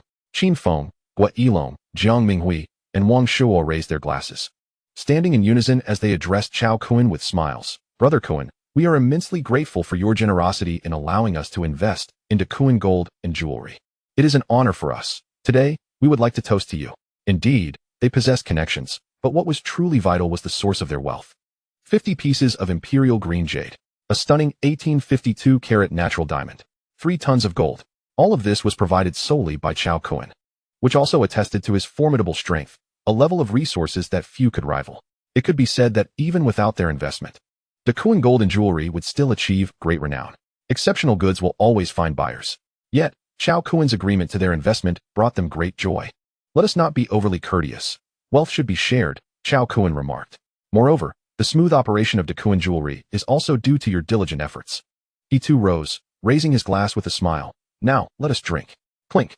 The sound of glasses colliding echoed as the five savored the fine Moutai liquor, its rich aroma delighting their palates. After indulging in a sumptuous meal, Gua Yilong produced several pre-prepared contracts. 50 pieces of imperial green jade, a 1852-carat natural diamond, and 3 tons of gold.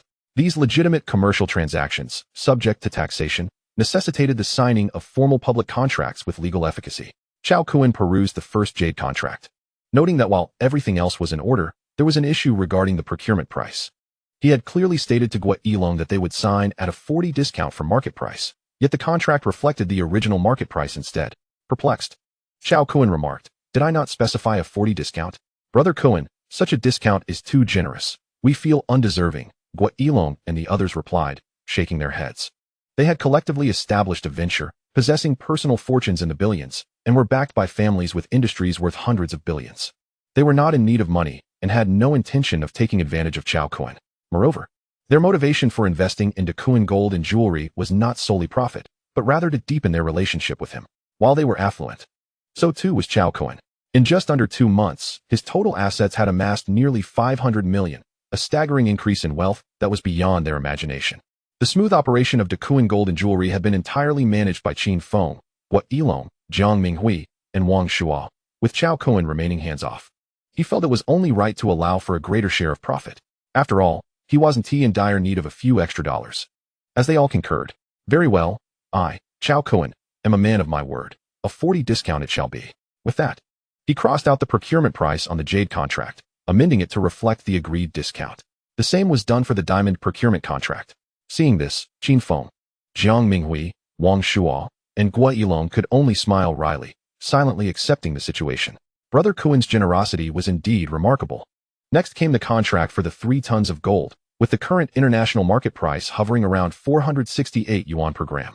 Naturally, this was the unprocessed gold price. Once the gold arrived in the Magic City and was fashioned into jewelry, its value would significantly increase. Based on the current domestic market, gold could be sold for over 600 yuan per gram. For the gold procurement contract, Cao Kun signed at a price 10 lower than market value, that is, 420 yuan per gram. Upon completing the 3 contracts, the Kun gold and jewelry would owe Cao Kun a total of 2 billion. Given the current cash flow of the Kun gold and jewelry, such a sum was unattainable. Therefore, they could only settle the amount once the goods were sold. Once the contracts were signed, Gua Yilong presented another document to Cao Kun, "Brother Kun. Here is the pricing list for the grand opening of the Kun gold and jewelry tomorrow. Please review it for any necessary modifications." Cao Kun took the document and scrutinized it. The 50 pieces of imperial green jade came in various shades of green, purple, and red, with differing styles and prices. Aside from keeping 10 pieces as the store's treasures, the remaining 40 would be available for sale the following day. However, with thousands of pre-orders, the 40 pieces of imperial green jade would undoubtedly be in high demand, prompting a lottery system to determine the owners of each piece. This was the most effective solution in light of the circumstances. The 1852-carat natural diamond would require a bespoke creation, with buyers being the wealthiest of the elite, valued starting at 500 million. The gold jewelry, aimed at providing substantial discounts to a broader clientele and enhancing the reputation of Kun gold and jewelry, would be sold at a 10% discount from market price, with no processing fees, naturally limited to 100 grams per person. Wealthy individuals purchasing gold would not be deterred by such minor discounts, but for those with modest incomes, a reduction of several dozen yuan per gram would indeed be a significant bargain. Gold, a solid currency, holds its value well, ensuring that purchases would not result in losses. As for the commemorative coins, which Cao Kun had commissioned, they were priced slightly higher, at 5,888 yuan each for the 10-gram coins, with each individual limited to 1. Should Kun gold and jewelry ascend to the ranks of an international jewelry giant, the value of these commemorative coins would be extraordinary. Gua Yilong and his associates, being astute business elites, had crafted the pricing document exceptionally well, leaving Cao Kun with no criticisms to voice. "Very well, let us proceed with these prices." "Thank you, Brother Kun, for your approval," Gua Yilong replied, securing the document. He then retrieved a coin the size of an egg and handed it to Cao Kun, "Brother Kun. This is the commemorative coin that has been produced. Please take a look." Cao Kun accepted it, examining the exquisite craftsmanship, which was both elegant and simple. The front bore the logo of Kun gold and jewelry, while the back featured the issuance date and a serial number. The coin in Cao Kun's possession was numbered 1. "Indeed, it is beautiful. I shall keep this one for myself," Cao Kun nodded in satisfaction. Guailong and the others also found the commemorative coin to be quite special, each selecting one for themselves, numbered 2345. With the contracts duly signed, the clock struck noon. A group of individuals arrived at a premier entertainment venue. Young and spirited, engaging in revelry and indulgence is quite customary. This entertainment establishment is a property of the Four Seas Club, adorned with opulent and grand decor. Even the waitstaff boasts a beauty rating exceeding 80. It stands as one of the most prestigious high-consumption locales in Shanghai. Without a membership, one cannot even enter. The five settled into a luxurious private room within the Emperor's Hall, each accompanied by two stunning women. Wang Shuo glanced at Cao Kun and remarked with a smile, "Brother Kun, the two lovely ladies by your side are the hottest rising stars in the entertainment industry, completely authentic. Wishing you a delightful time." Cao Kun looked at the two noticeably anxious girls beside him. Approximately 23 years of age, they possessed exquisite features, their faces radiant with youthful collagen, their large eyes gleaming with beauty surpassing 90. Each girl exuded her own unique charm. One was adorably innocent with pigtails, while the other was pure and striking with long, straight black hair. Indeed, the two girls were exceptionally beautiful, celebrated stars with millions of fans, regarded as goddesses by countless admirers. Yet now, they were to accompany Cao Kun in intimate endeavors. This, perhaps, exemplifies the potency of wealth. Cao Kun, not a saint, felt no need to feign virtue. Having been deprived of joy for 2 months, it was only natural to respond to the allure of such enchanting companions. After 2 months of relentless work, it was time to truly savor life. He promptly bid farewell to Wang Shuo and the others, leading the two beauties to another luxurious private room in the Emperor's Hall. Witnessing Cao Kun's actions, Qin Feng and the others shared knowing smiles, each embracing two lovely ladies to pursue their own pleasures. Once inside the room, Cao Kun, shedding any pretense of decorum, ushered the two beauties into the bathroom. Clothes rustled as Bai Yi and In Yinling shed their garments one by one, revealing their fair and ample forms. With large, sparkling eyes, Bai Yi and In Yinling gazed at Cao Kun, their expressions filled with anticipation. The ensuing scene was too exquisite to describe. The following day, October 1st, on National Day, Cao Gold and Jewelry officially opened its doors. The inauguration ceremony took place at the International Building in Shanghai, commencing promptly at 8:58 a.m. As the ceremony awaited its commencement, a throng of eager patrons gathered outside the 30 Cao Gold stores, creating a scene of overwhelming excitement. The commotion quickly attracted law enforcement, who initially feared a robbery was underway, and dispatched personnel to maintain order. The cause of this fervor stemmed from an announcement made on Cao Gold and Jewelry's official website the previous afternoon at 6 o'clock, proclaiming a spectacular offer. All gold jewelry would be available at a 10% discount for 3 days, with no processing fees. This announcement ignited a frenzy across the internet. For the Chinese, and indeed for people worldwide, gold remains the most valuable and stable asset, unmatched by any other. Thus, at the crack of dawn, countless individuals armed with wads of cash stood vigil outside Cao Gold's 30 stores, anxious not to miss this golden opportunity. At the Cao Gold and Jewelry inauguration venue, with an hour remaining before the ceremony, hundreds of media representatives and numerous business magnates from Shanghai began to arrive. Cameras were stationed at the entrance for live streaming, drawing an audience of millions, with the numbers rapidly climbing. This was all orchestrated by Guailong and his associates, ensuring that the grandeur of Cao Gold and Jewelry's opening would be witnessed by all. The heads of the 4 prominent families in Shanghai, Gua Zhengxiao of the Gua family, Qin Guang of the Qin family, Jiang Wanjun of the Jiang family, and Wang Tai of the Wang family, alongside the heads of several financial institutions, including the Shanghai Bank and Pudong Development Bank, graced the event with their presence. As these esteemed figures entered, gasps of astonishment echoed in the live stream, with viewers expressing disbelief at the caliber of attendees.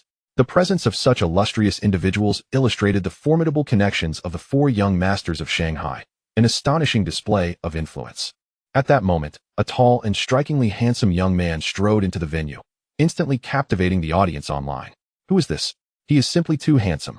His tall, well-proportioned physique, chiseled features, and an aura of unapproachable elegance made him appear as if he had stepped out of a comic book, an unparalleled beauty. I must admit, this is the most dashing man I have ever encountered.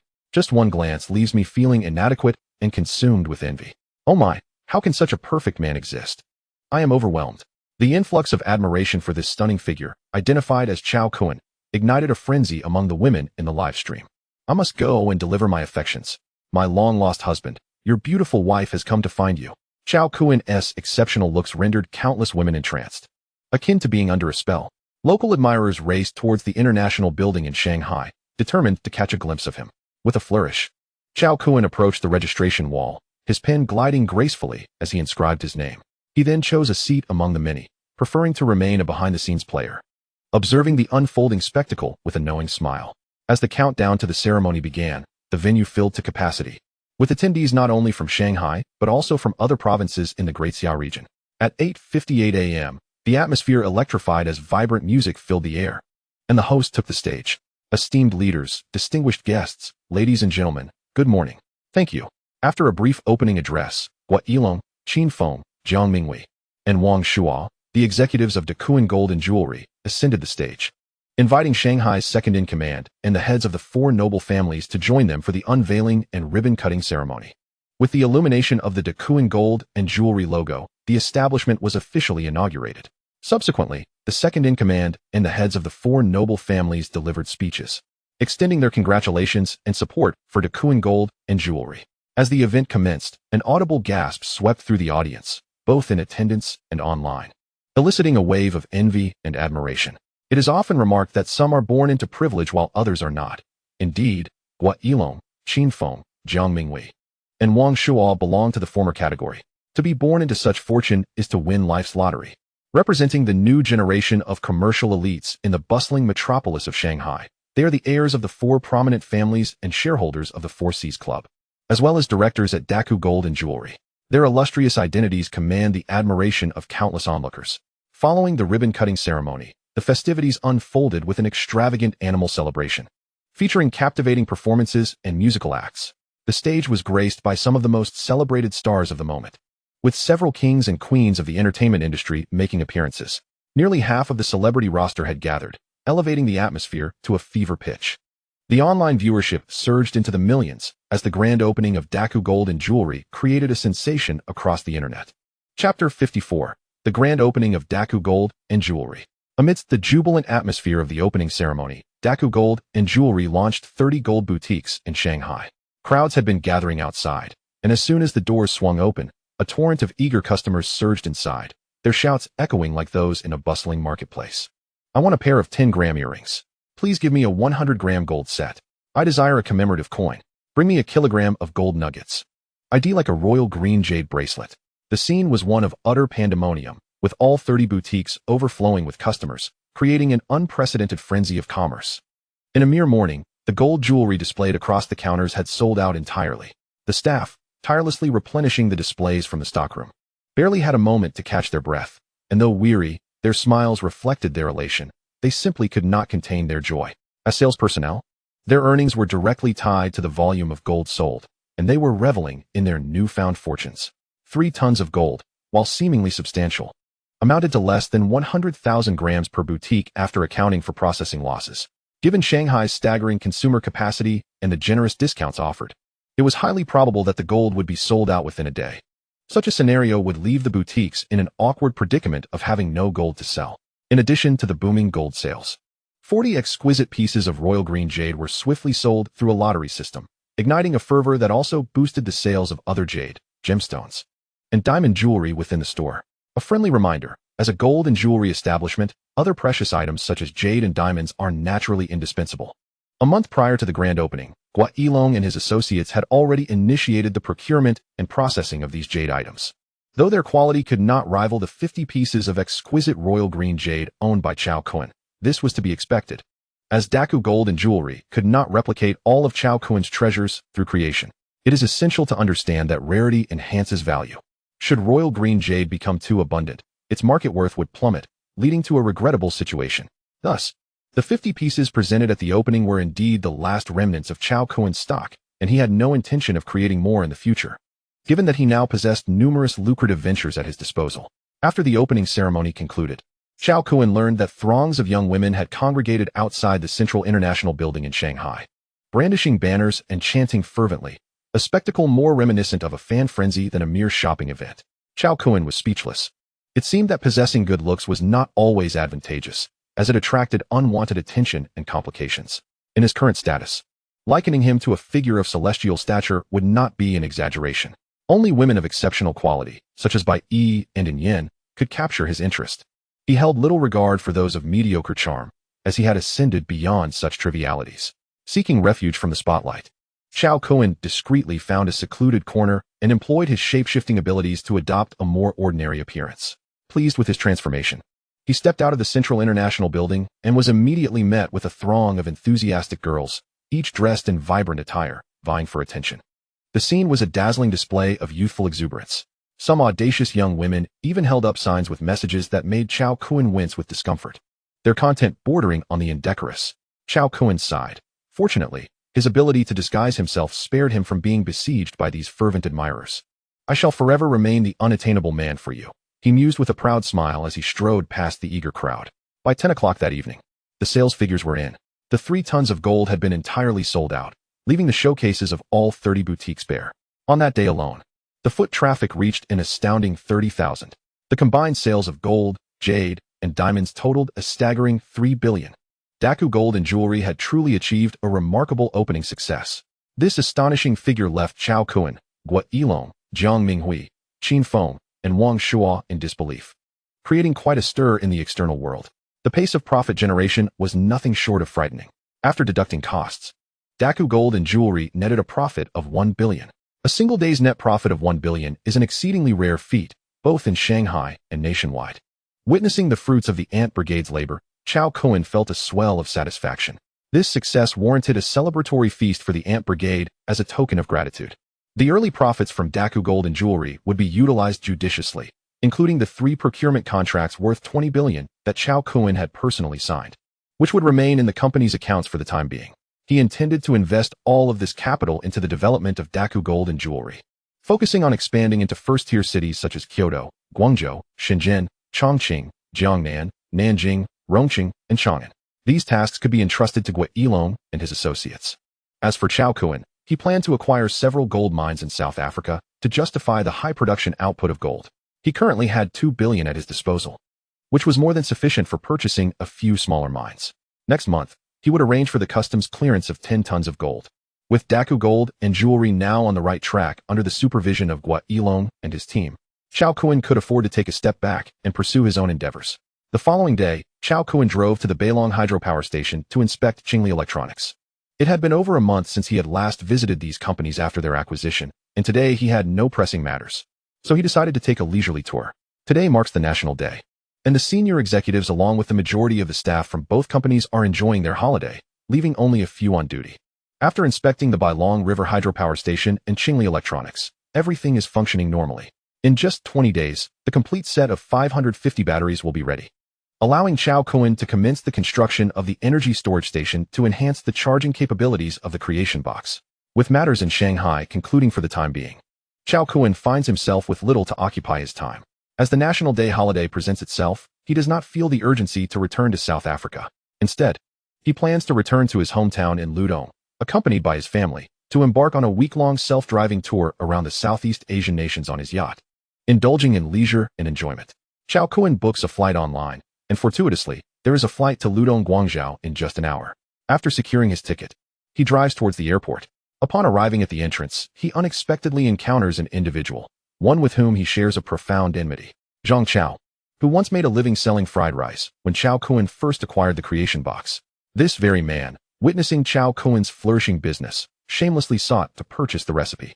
When Cao Kun refused, Zhang Chao resorted to vile methods, resorting to threats, and even kidnapping to coerce Cao Kun into submission, brazenly declaring his intent to take Cao Kun's life. Had it not been for Cao Kun's fortuitous escape, the consequences would have been dire. Is this not a life-and-death rivalry? If not for this chance encounter today, Cao Kun would have forgotten him. Now, it seems fate has presented him with an opportunity to resolve this nuisance. Due to Cao Kun's significantly altered appearance, Zhang Chao failed to recognize him as he passed by. However, Cao Kun retained a vivid impression of him and, with a cold glint in his eyes, reached for his phone. With his current connections and capabilities, there is no need for him to act personally. A single call could spell the end for Zhang Chao. Brother Minghui, the respectful voice of Jiang Minghui, came through the line. Among the 4 prominent young men of Shanghai, Qin Feng was the first to recognize Cao Kun and invited him to dine, even offering a discount at the Sihai Club. Guo Yilong gifted him a super luxurious yacht valued at 1.5 billion, while Wang Shuo presented him with exquisite celebrity beauties such as Bai Yi and in Yanling. Yet, Zhang Minghui seemed to have yet to bestow any gift upon Cao Kun. Naturally, he did not wish to lag behind. Upon learning that Cao Kun's Hongqi car had been damaged, he promptly arranged for several super luxury cars to be customized. Rolls-Royce, Koenigsegg, Lamborghini, Bugatti, Ferrari, all exceeding $1 million in value. For a young man like Cao Kun, beauties, luxury cars, and yachts are indeed favorable offerings. Initially, Zhang Minghui had planned to find an opportunity within the next few days to present these 5 super luxury cars to Cao Kun. However, when Cao Kun called him, it filled Zhang Minghui with joy, for it indicated that there was indeed a matter at hand. He was eager for progress. "Brother Minghui, I need your assistance with a small favor," Cao Kun requested. Zhang Minghui's family is deeply entrenched in the restaurant and large supermarket business, operating a national chain that ranks among the top 10 in the industry, wielding considerable power to obliterate Zhang Chao without a trace. Hearing Cao Kun refer to him as brother left Zhang Minghui pleasantly surprised and exceedingly happy. Yet, he remained humble, quickly responding, "Brother Kun, you flatter me. Just call me by my name. Whatever you need, I will attend to it immediately." Cao Kun continued, "Zhang Chao has opened several barbecue chain stores in Baoshan district. I will send you a photo of him via WeChat. Within a day, I want him to be utterly disgraced. This should not be difficult for you." Upon hearing this, Zhang Minghui confidently assured, "Rest assured, Brother Kun, this minor character won't take a day. I can ensure he loses everything and finds himself destitute on the streets within 2 hours. Thank you for your trouble." Cao Kun expressed his gratitude. "No need for thanks, Brother Kun," Zhang Minghui responded, seizing the opportunity to mention the 5 super luxury cars he intended to give. After a moment of hesitation, Cao Kun accepted the offer, recognizing Zhang Minghui's goodwill in seeking to strengthen their relationship. With their collaborative business ventures, Guo Yilong and the others believed he hailed from a prominent family, hence their eagerness to forge closer ties with him. However, Cao Kun was acutely aware of his own circumstances. During his earlier stages, his lack of strength had been mitigated by the support of Guo Yilong and the others, significantly aiding his company's growth. As opportunities arise, integrating several abilities into a cohesive force with Guo Yilong and the others is certainly a feasible strategy. After ending the call, Cao Kun gazed at Zhang Chao's retreating figure as he exited the airport terminal, a cold smirk curving his lips. A gentleman does not let a grudge go unavenged. "Zhang Chao, back then, you perceived me as a mere insect, easily crushed. Apologies, but the tide has turned. In my eyes, you are no different from a bug. I could eliminate you without lifting a finger." Zhang Minghui's efficiency was indeed remarkable. No sooner had Cao Kun disembarked in Guangzhou than he received a call from Zhang Minghui. Zhang Chao's restaurant not only utilized gutter oil for cooking, but had also been implicated in a blood-selling murder case 2 years prior. The revelations did not cease there. Upon Zhang Minghui's thorough investigation into Zhang Chao's past, an astonishing secret emerged. Before his culinary ventures, Zhang Chao had been a member of a criminal gang, his original name not being Zhang Chao, burdened with 2 bloody murders. Despite his costly efforts to cleanse his name over a decade ago, no one could uncover his past, except for the Jiang family, one of the 4 great families of Shanghai. All his nefarious deeds would soon be laid bare. Ultimately, there was no doubt that Zhang Chao would face arrest, awaiting the judgment of justice. Damn it, I wondered why he harbored such malice. Resorting to kidnapping and intent on murder, turns out he is a killer. May you perish, Cao Kun cursed, feeling immensely fortunate that he had managed to reclaim his life. Upon exiting the airport and heading towards Taolin Town, Cao Kun spotted a biological museum along the roadside. With a glimmer of interest in his eyes, he instructed the driver to stop and entered the museum. Shortly after, within 2 minutes, he emerged holding a small box. What lay inside was of great significance: the water bear, renowned in the biological world for its unparalleled vitality. Its history stretches back to the Cambrian period, over 500 million years ago, making it a truly ancient organism. The extraordinary resilience of the water bear allows it to thrive under extreme conditions: desiccation, freezing temperatures, boiling water, the vacuum of space, and even in the absence of any protective measures. Previously, during his first voyage at sea with Qin Feng and the others, Cao Kun had generated various marine creatures such as swordfish, sea turtles, sea snakes, starfish, octopuses, and lanternfish. At that time, he not only acquired their unique abilities, but also sought to utilize these marine beings to uncover treasures hidden beneath the waves. This time, as he embarks on another oceanic adventure, the likelihood of encountering these 10 marine creatures is significantly heightened. Should he discover the whereabouts of underwater treasures, he would undoubtedly plunge into the depths to seek them. However, the treasures of the sea are often concealed beneath 1,000 meters of water, making them challenging for humans to uncover. Cao Kun's previously assimilated abilities permit him to dive only up to a maximum of 500 meters. Thus, the water bear's extraordinary vitality stands as his optimal choice. Cao Kun, holding a box containing tardigrades, hailed a taxi back to Taolin Town. The previous night, he had already called home to arrange a seaside excursion. Consequently, during the National Day holidays, Cao Jifeng and Chun Feng had temporarily closed their restaurant. Upon his arrival home, Cao Kun found his parents, Cao Jifeng and Chun Feng, as well as his younger sisters, Cao Ziyun and Cao Zixin, all present. They had meticulously prepared everything necessary for their outing. However, as it was nearly 5 o'clock, they decided to set sail the following morning. Just in time, Cao Kun also resolved the issues at the Wanyan gold mine, restoring production. As soon as he stepped inside, his mother, Chun Feng, inquired with genuine concern, "Kunzi, have you eaten? I've prepared a meal for you." "Mom, I ate before boarding the plane. I'm not hungry," Cao Kun replied, taking a seat on the sofa.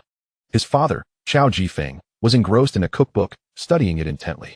Cao Kun chose not to interrupt and turned his attention to his two younger sisters. Cao Ziyun and Cao Zixin were engaged in a double Q match of Honor of Kings, and judging by the sounds, it appeared they were struggling in a losing battle. Upon closer inspection, Cao Kun observed that all 3 lanes had succumbed, and the storm dragon was about to respawn. The opposing team was fully intact, while only Cao Ziyun's jungler, Han Xian, and their mid laner, Wang Xiaojun, remained alive, desperately clearing minion waves. The opposing red team had vanished from the map, seemingly opting for caution, waiting at the dragon pit for the storm dragon's revival. After all, with Wang Xiaojun on the blue side, her teammates would soon respawn, making a potential comeback quite feasible. "This is disastrous. We are bound to lose again," Cao Zixin lamented, her expression one of despair as she noted the 3 lanes and the imminent respawn of the storm dragon. "This is the 3rd game we've lost." Cao Kun immediately reassured Cao Ziyun. "Ziyun, allow me to assist you. We shall turn the tide." A slight smile graced Cao Ziyun's lips as she handed her phone to him. "Brother, this is a 50-star losing match. There's a pro on the opposing team. Are you sure you can handle it?" Cao Zixin expressed her skepticism. She had witnessed Cao Kun's gaming prowess and would describe it in 4 words, mediocre at best. To put it bluntly, she was better than him. The sisters were participating in a ranked match of over 50 stars and had even crossed paths with a game streamer, significantly increasing the difficulty. Given the current situation, a comeback seemed nearly impossible. "Is 50 stars really that high?" Cao Kun replied with a faint smile. Since honing his skills in Honor of Kings, his gaming talent had reached an unparalleled level. 50 stars? He could easily dominate the opposing team with one hand. Cao Kun swiftly maneuvered Han Xian, darting towards the dragon pit. Upon nearing the vicinity, he heard a roar, the sound of the dragon launching an attack. What a fortuitous opportunity, he mused. The opposing team's support, responsible for scouting, urgently warned, "Be careful, they're coming to contest the dragon." Yet it was too late. Cao Kun's fingers danced over the screen, executing his abilities flawlessly. The enemy jungler and marksman were sent flying into the air by the dragon's strike, rendering them unable to retaliate, and they were swiftly eliminated by the lightning-fast actions of Cao Kun. The opposing team erupted in fury, intent on revenge. But with an escape route, Cao Kun deftly controlled Han Xian, evading their lethal crowd control. After a series of skirmishes, even with a 1-item deficit, Han Xian's prowess under Cao Kun's masterful control remained unscathed. The loss of the crucial double carry shifted the tide of battle dramatically. The enemy fell before the might of Cao Kun's Han Xian, one by one. Then, under the incredulous and infuriated gazes of the opposing team, he successfully secured the Storm Dragon.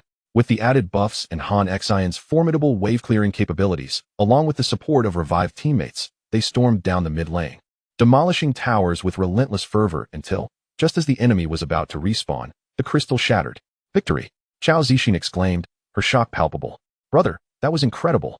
You truly turned the tide." Cao Ziyun was equally astonished, wondering when her brother had become so formidable, capable of overturning a 50-star losing match. Relishing the astonished expressions of his sisters, Cao Kun smirked proudly. "It's merely 50 stars.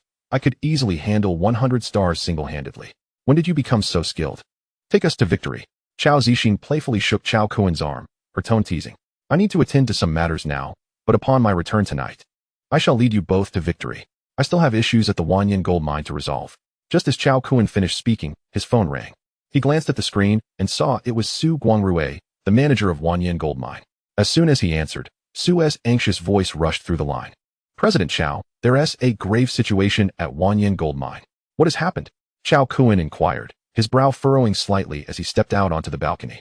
There has been a landslide in the mining area, causing severe ecological damage. Someone has reported us to the Provincial Land and Resources Bureau in Jizhou, and they are furious after sending someone to inspect, Su Guangrui explained, his voice laced with urgency.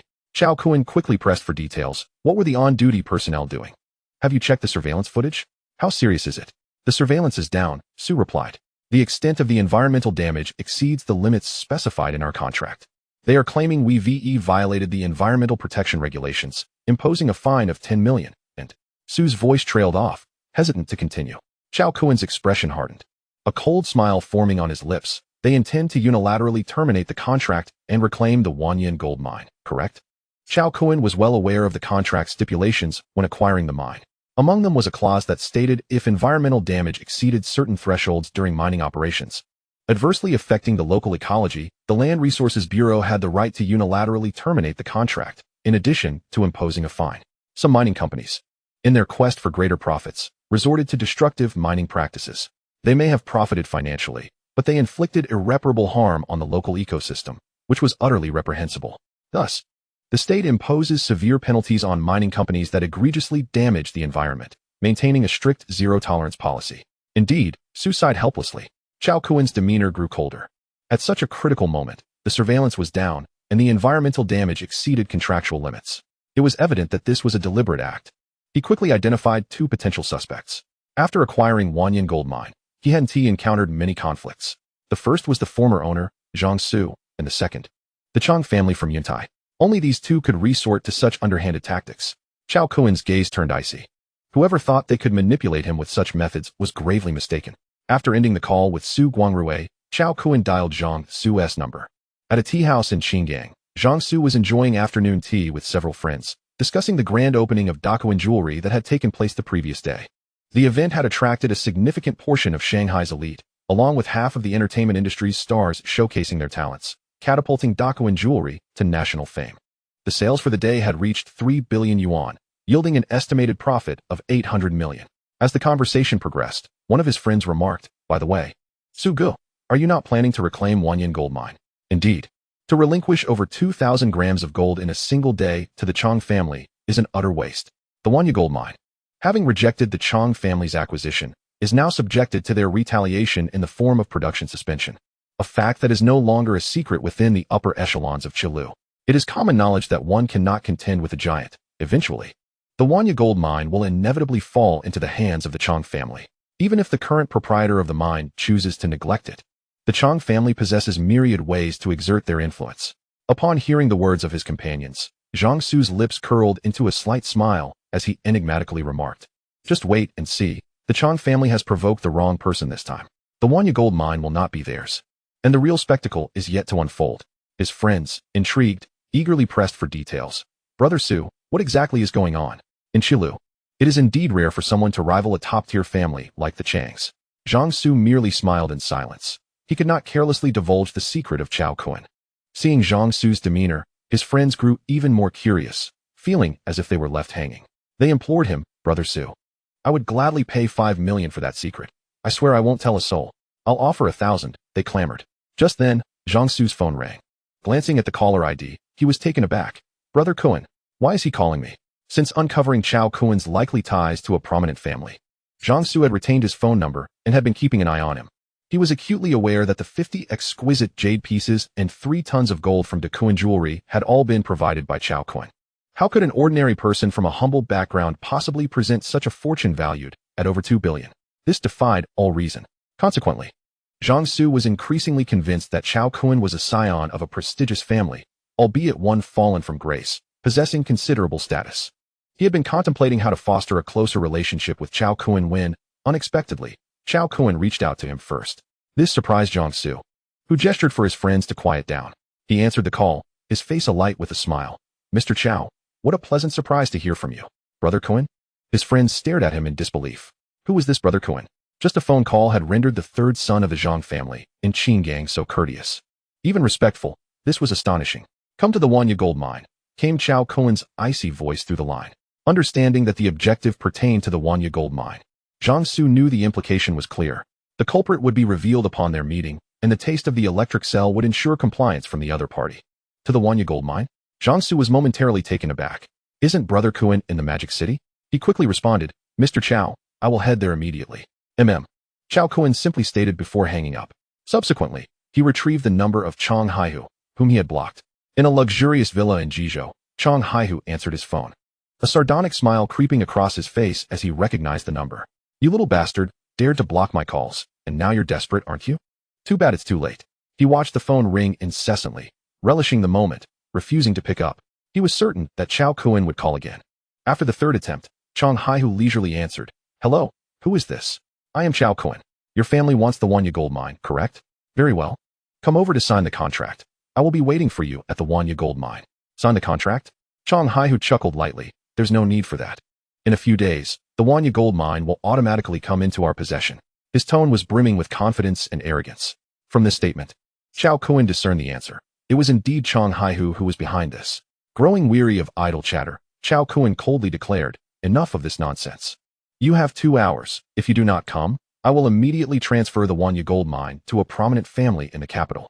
Time waits for no one. With that, he hung up before Chang Haihu could respond. Cao Kun then called Zhang Su again to inform him that he need not come, knowing it was Chang Haihu. Zhang Su's presence was no longer necessary. Driving towards the airport, Zhang Su was bewildered. What was happening? Was this some sort of jest? Had anyone else dared to toy with him in such a manner, he would have been furious. Yet, given that it was Cao Kun, he had no choice but to pretend as if nothing had occurred. Meanwhile, the smug expression on Chang Haihu's face vanished, replaced by a fluctuating demeanor. The capital. This was the heart of the great Xia, where hidden talents abounded, and the towering superfamilies were the true behemoths of the realm. Even the Chang family, with their considerable backing, would have to hold their heads high in the presence of the superfamilies of the capital. If Cao Kun were indeed to transfer the Wanya gold mine to a prominent family in the capital, even a second-rate one, then the mine would forever elude the Chang family. A gold mine valued at 10 billion and easily exploitable was not something the Chang family could afford to let slip away. Consequently, Chang Haihu promptly arranged for a private jet to rush to the Wanya gold mine. After finishing the call with Chang Haihu, Cao Kun informed his family of his plans and set off in Chao Jifeng's old iron snow dragon vehicle towards Guangzhou Airport. The distance from Guangzhou to Pingdu was 200 kilometers, and with a flight, Cao Kun arrived in half an hour. Su Guangrui was already at the airport, waiting to greet him. As Cao Kun emerged, Su Guangrui approached him. Mr. Cao. He felt a deep sense of responsibility. The turmoil in the mining sector was a significant issue, and as the manager, he bore an undeniable share of the blame. He had prepared himself for the possibility of losing his job.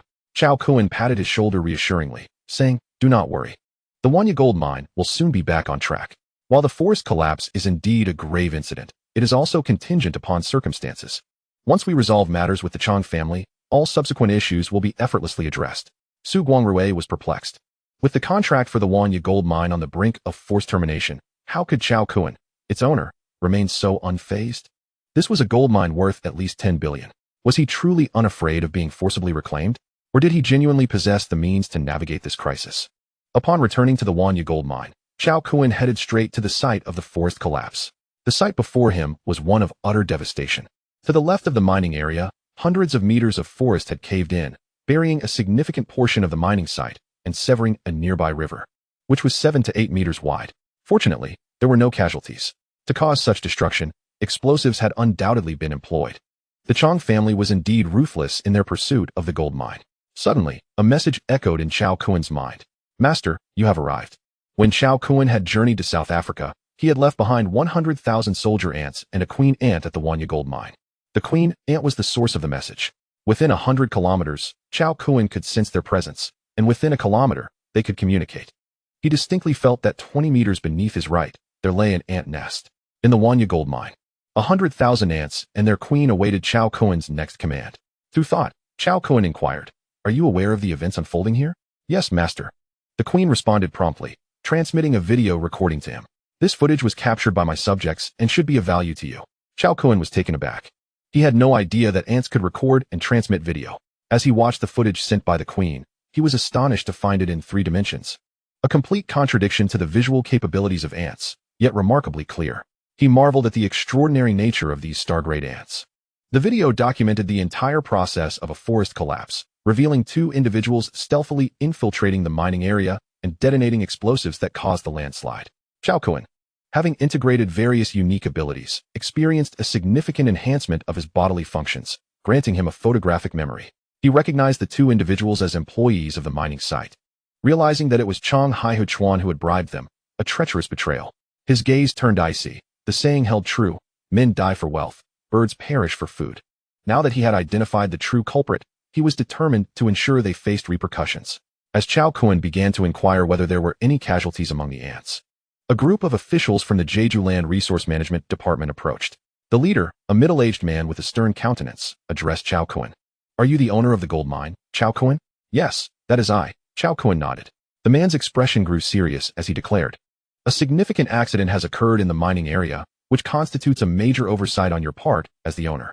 You have violated the environmental protection clauses in the contract, and you shall bear the corresponding legal responsibilities. I hereby announce that the Land Resource Management Bureau will terminate your contract for the Wanya gold mine and impose a fine of 10 million to restore the current ecological environment." With this pronouncement, it was clear that the Wanya gold mine no longer belonged to Cao Kun. He chuckled softly, remaining silent. The middle-aged man, incensed, glared at Cao Kun and demanded, "What is your attitude?"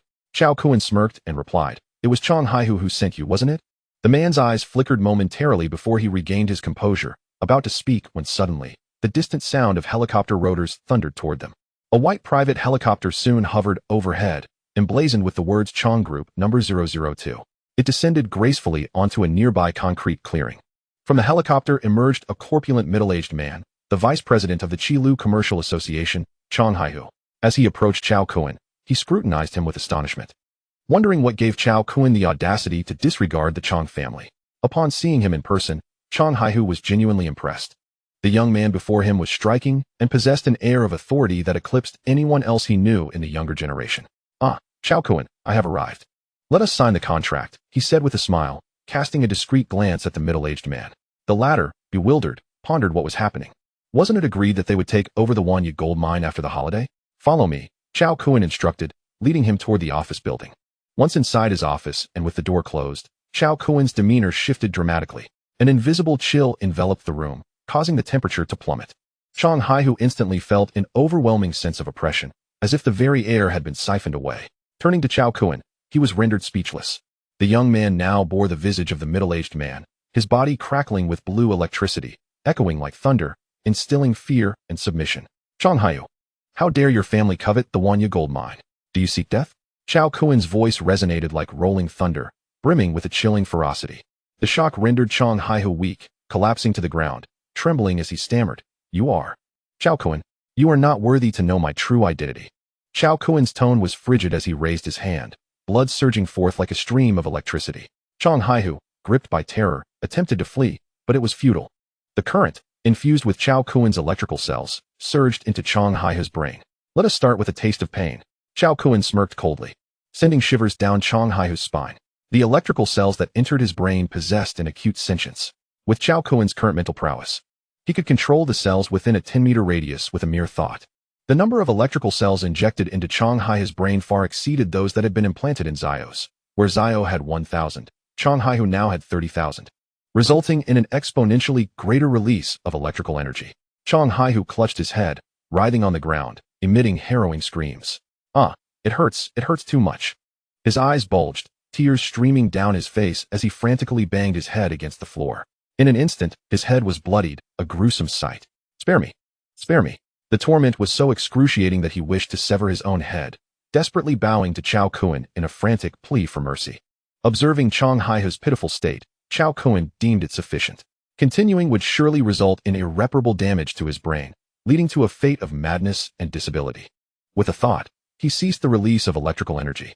His intent in summoning Chang Haihu was not to destroy him, but to exert control, thereby resolving the predicament surrounding the Wanya gold mine. Breathing heavily, Chang Haihu resembled a dying dog, palms pressed to the ground as he gasped for air. "Do you wish to live or die?" Cao Kun inquired coldly, electricity still crackling around him, his eyes gleaming with electric light as he looked down upon Chang Haihu. To live, Chang Haihu exclaimed urgently, his eyes wide with terror. The horrifying moments he had just endured made him acutely aware of how close death had come. He possessed everything: wealth, power, beauty, and had yet to fully indulge in the lavish life he enjoyed. There was no way he could simply die now. "Live," Cao Kun scoffed, his voice icy. "What reason can you provide to ensure your survival?" Chang Haihu gazed up at Cao Kun, his heart filled with regret. He now comprehended why Cao Kun had the audacity to reject the Chong family's acquisition. It has become evident that the injury sustained by Chong Yongshiko from an insect bite was no mere accident, but rather the handiwork of the individual before him. Possessing such an unfathomable ability, the identity of Cao Kun has become glaringly apparent. He belongs to a prominent aristocratic family. Such a terrifying capability can only be wielded by the core figures of such illustrious lineages, transcending the ordinary populace. How could the Chong family dare to provoke him? Cao Kun's frigid gaze, akin to that of one surveying mere ants, sent uncontrollable tremors through Chong Haitao's heart. He realized that failing to provide a satisfactory response to Cao Kun could very well cost him his life. Mr. Cao, I was bewitched, unable to recognize the true dragon. And thus I have offended you. I can immediately restore normal production at the Wanyan gold mine and offer 1 billion as a token of apology. I implore you to spare my life this once, Chong Haitao said, cautiously observing Cao Kun, his anxiety reaching a fever pitch as he awaited a response. Not enough. How could Cao Kun so easily let Chong Haitao off the hook? He continued to exert pressure. His voice cold and indifferent. You do not have a third chance to speak. Chong Haitao's heart quaked violently. The meaning behind Cao Kun's words was unmistakable. Should he utter a second response that displeased Cao Kun, his fate would be sealed. 50 billion. I am willing to pay 50 billion for my life. As he uttered this declaration, Chong Haitao's heart bled, for that sum represented the fruits of years of toil. Money could be regained given his status, but a life lost would mean losing everything. To live is to possess all. Very well, Cao Kun replied with a slight nod. The relief of not facing imminent death caused Chong Haitao to bow deeply, exclaiming, Thank you, Mr. Cao, for your magnanimity in sparing my life. Cao Kun coldly added, This serves as your warning. Should there be a next time, it will not only be you who perishes, but your entire Chong family will be thrown into chaos. The chilling menace in Cao Kun's final words plunged Chong Haitao into an icy abyss of dread. Chong Haitao hastily nodded in assurance. Rest assured, Mr. Cao. I will remember this lesson and inform the Chong family that we shall never again provoke you. This experience had left an indelible mark on him, instilling a profound sense of trepidation. Begone, Cao Kun waved his hand dismissively. Chong Haitao fled the office building as if pursued by ravenous wolves, not daring to glance back. Observing the disheveled and bloodied figure of Chong Haitao emerging from the office building, the onlookers were momentarily taken aback. The middle-aged man from the Jizhou Land Resource Bureau inquired in astonishment, General Chong, what has transpired? Chong Haitao, a figure of considerable stature in Qilu, appeared utterly disheveled after just a few minutes' absence. Noticing the varied expressions among the crowd, Chong Haitao felt a wave of discomfort wash over him. Just moments ago, he had exuded confidence, but now he was left with a disheartened visage, a stark contrast that left him feeling humiliated and enraged. Yet, the recollection of that figure, crackling with electric energy and inflicting unbearable pain with a mere gesture, extinguished the flames of his anger, replacing them with fear. Do not inquire further, Chong Haitao stated curtly, disregarding the group as he made a beeline for the helicopter, eager to vacate this place of turmoil. The middle-aged man pressed on. What should we do next? If you wish to perish, you may remain here, Chong Haitao retorted, not bothering to look back as he boarded the helicopter and commanded the pilot to take off for Jizhou immediately. The onlookers, witnessing Chong Haitao's retreat akin to a stray dog, exhibited a range of expressions. The middle-aged man quickly departed the Wanyan gold mine with his team. It was evident that the individual behind the Wanyan gold mine, who could instill such fear in Chong Haitao, was a force to be reckoned with. Su Guangrui looked up at the office window of Cao Kun, his expression one of shock. Who exactly was this young boss that could compel someone like Chong Haitao to submit? Remarkable. Terrifying indeed. With the troubles of the Chong family resolved, the Wanyan gold mine could resume operations. Cao Kun instructed Su Guangrui to grant the mine's employees a paid 10-day leave, effectively an early holiday. Therefore, from tomorrow onward, arrangements would be made for personnel to return to work. Simultaneously, Cao Kun set in motion the 100,000 ants stationed at the Wanyan gold mine, mobilizing them to gather the remaining 50 tons of gold ore, which would then be consolidated in one location, awaiting transportation for refinement. The following day, news of the Wanyan gold mine returning to normal production spread rapidly. The most significant revelation was that the owner remained Cao Kun, not the Chong family. This news left many astonished. Had the Chong family truly failed? Was there truly a formidable force behind the Wanyan gold mine? In Qinggang, Zhang Su wore a smug smile, reveling in the misfortune. Ever since Cao Kun had called him the previous afternoon, he sensed that the situation was far from simple. As someone who kept a close watch on the movements of the Wanyan gold mine, Zhang Su was among the first to be informed of the developments. Upon hearing of Chong Haitao's bloodied and disheveled state, He could not contain his laughter. Chang Haitao, this must be more than just a simple beating. Even without knowledge of the events within the office building, Zhang Su could deduce that Chang Haitao's survival came at a significant cost. In the Yuntai Chang family, Chang Yongchiko was quick to phone Chang Haitao, irked by the situation. Second uncle, what is going on? Did you not secure the Wanyan gold mine? He had previously boasted before Cao Kun that the Wanyan gold mine would eventually belong to the Chang family. We cannot afford to offend the owner of the Wanyan gold mine. He scoffed. Surely you jest, second uncle? In Shilu, aside from the Huang family, who could we not afford to offend? Chang Haitao fell silent for several seconds before sighing. The background of the owner behind the Wanyan gold mine is unfathomably deep. The Chang family has indeed encountered a formidable obstacle. If it were not for your second uncle's fortuitous escape, I doubt I would have made it out of the Wanyan gold mine yesterday afternoon. Chang Yongchiko's previously nonchalant demeanor stiffened. Disbelief etched on his face as he asked, second uncle, are you serious? Yes, Chang Haitao replied, his voice laced with lingering trepidation. In any case, the owner of the Wanyan gold mine is someone we cannot provoke. With that, he ended the call. Chang Yongchiko remained in place, unable to process the information. After a long while, he murmured, Cao Kun, who on earth are you? Chapter 59. A seaside excursion on the morning of October 3rd, while some were still discussing the Wanyan gold mine, the Cao family embarked on the Icon luxury yacht, setting sail for a day of leisure at sea. It was a rare occasion for the family to travel together, and they brimmed with anticipation for the upcoming adventure. Set sail. With Cao Kun's command, Captain Susan ignited the yacht's engine. As the heavy foghorn sounded, the streamlined luxury yacht glided out of the Guangzhou pier, slicing through the waves and leaving a long trail of white foam in its wake, heading southward.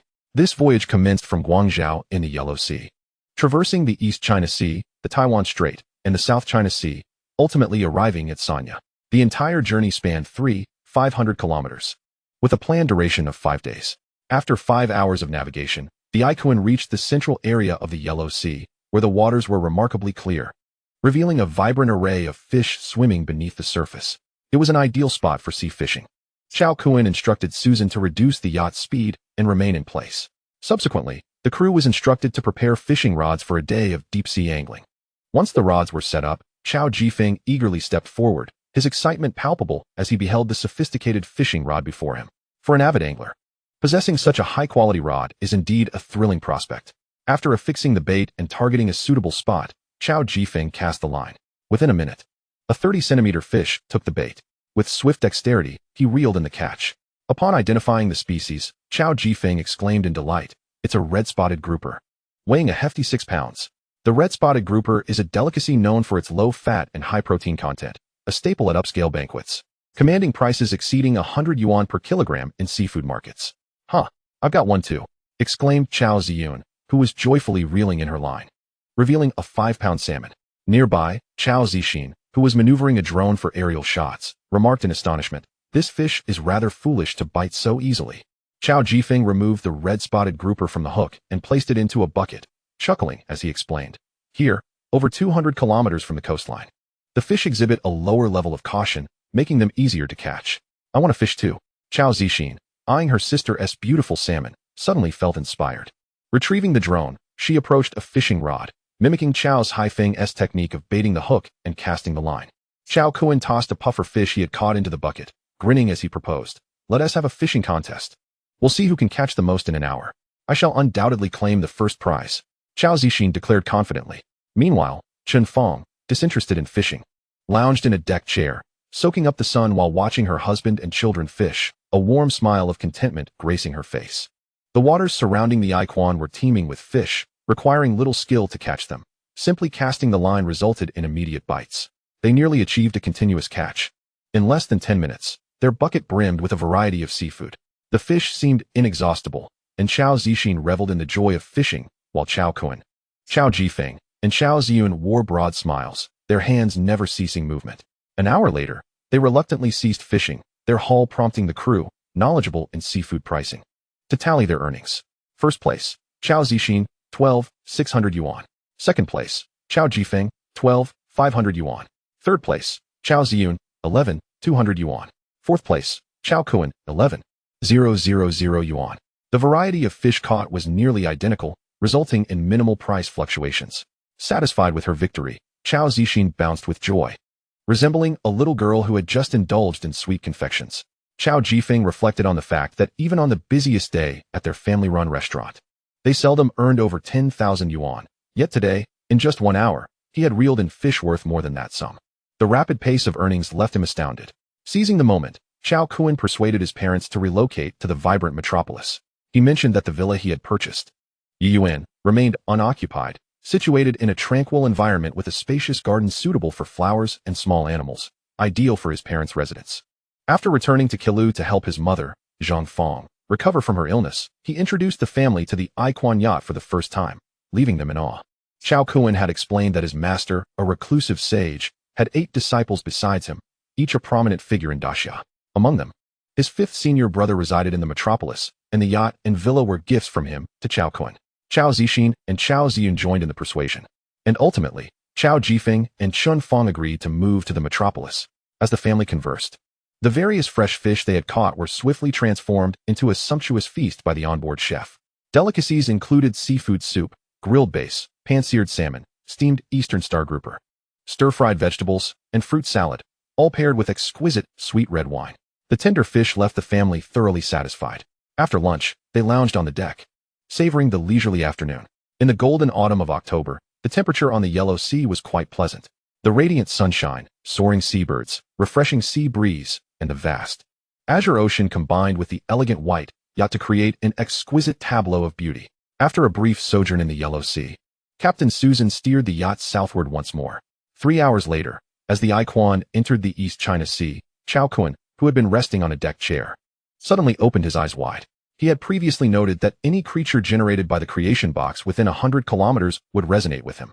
This time, he sensed the presence of the small sailfish they had caught during a prior excursion, located approximately 60 kilometers southeast of the Aiquan. It had been 42 days since that little sailfish was created, and he wondered how much it had grown. Without hesitation, he mentally summoned the sailfish, commanding, "Little sail, come to me." The sailfish, engaged in hunting far away, instantly received Cao Kun's directive. With a jubilant call, it opened its sharp mouth and swiftly transformed its elongated body into a blade, cutting through the water, creating a foamy wake as it sped towards Cao Kun. In less than 20 minutes, a gigantic sailfish, measuring over 5 meters, sliced through the sea like a sword, hurtling towards them.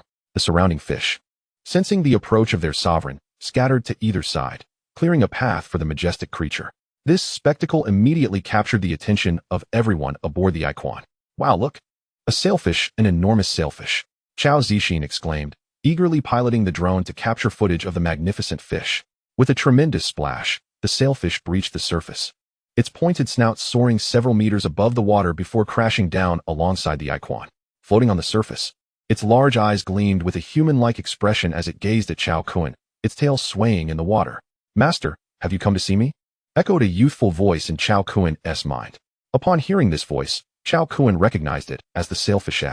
He gazed at the creature in astonishment.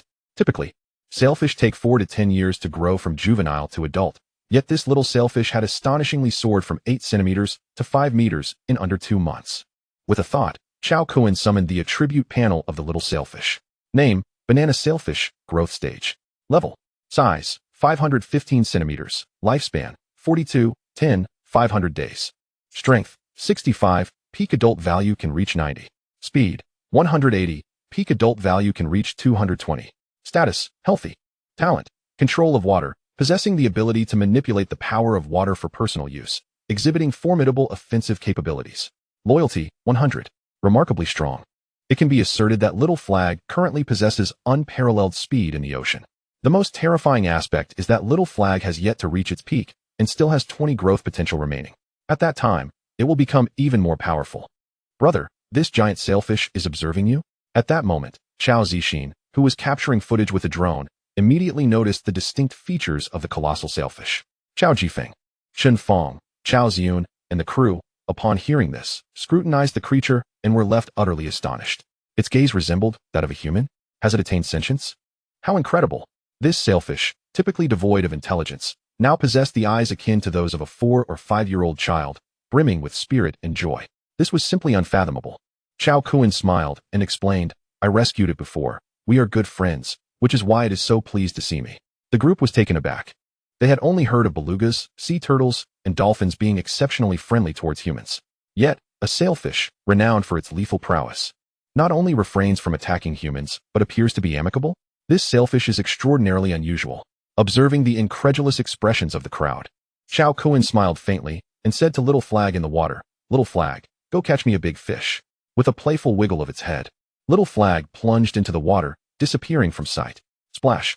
2 minutes later, Little Flag burst through the shimmering surface, presenting itself to the onlookers. Clinging to its sharp upper jaw was a nearly 3-meter-long fish, blood splattering and staining the sea. A bluefin tuna, renowned worldwide as a top-tier seafood. It left everyone agape in disbelief. This sailfish not only comprehended Cao Kun's words, but had indeed caught a large fish. Was Cao Kun a reincarnation of a sea god, capable of commanding marine creatures? Cao Kun remarked to a stunned crew member, "Bring the fish aboard. Tonight we shall feast on tuna." The crew member, regaining composure, hurriedly fetched fishing gear to hoist the bluefin tuna onto the boat, transporting it to the kitchen for preparation. As they observed the sailfish lingering beside the yacht, Chao Jifeng inquired with astonishment, "Kunzi, what is happening?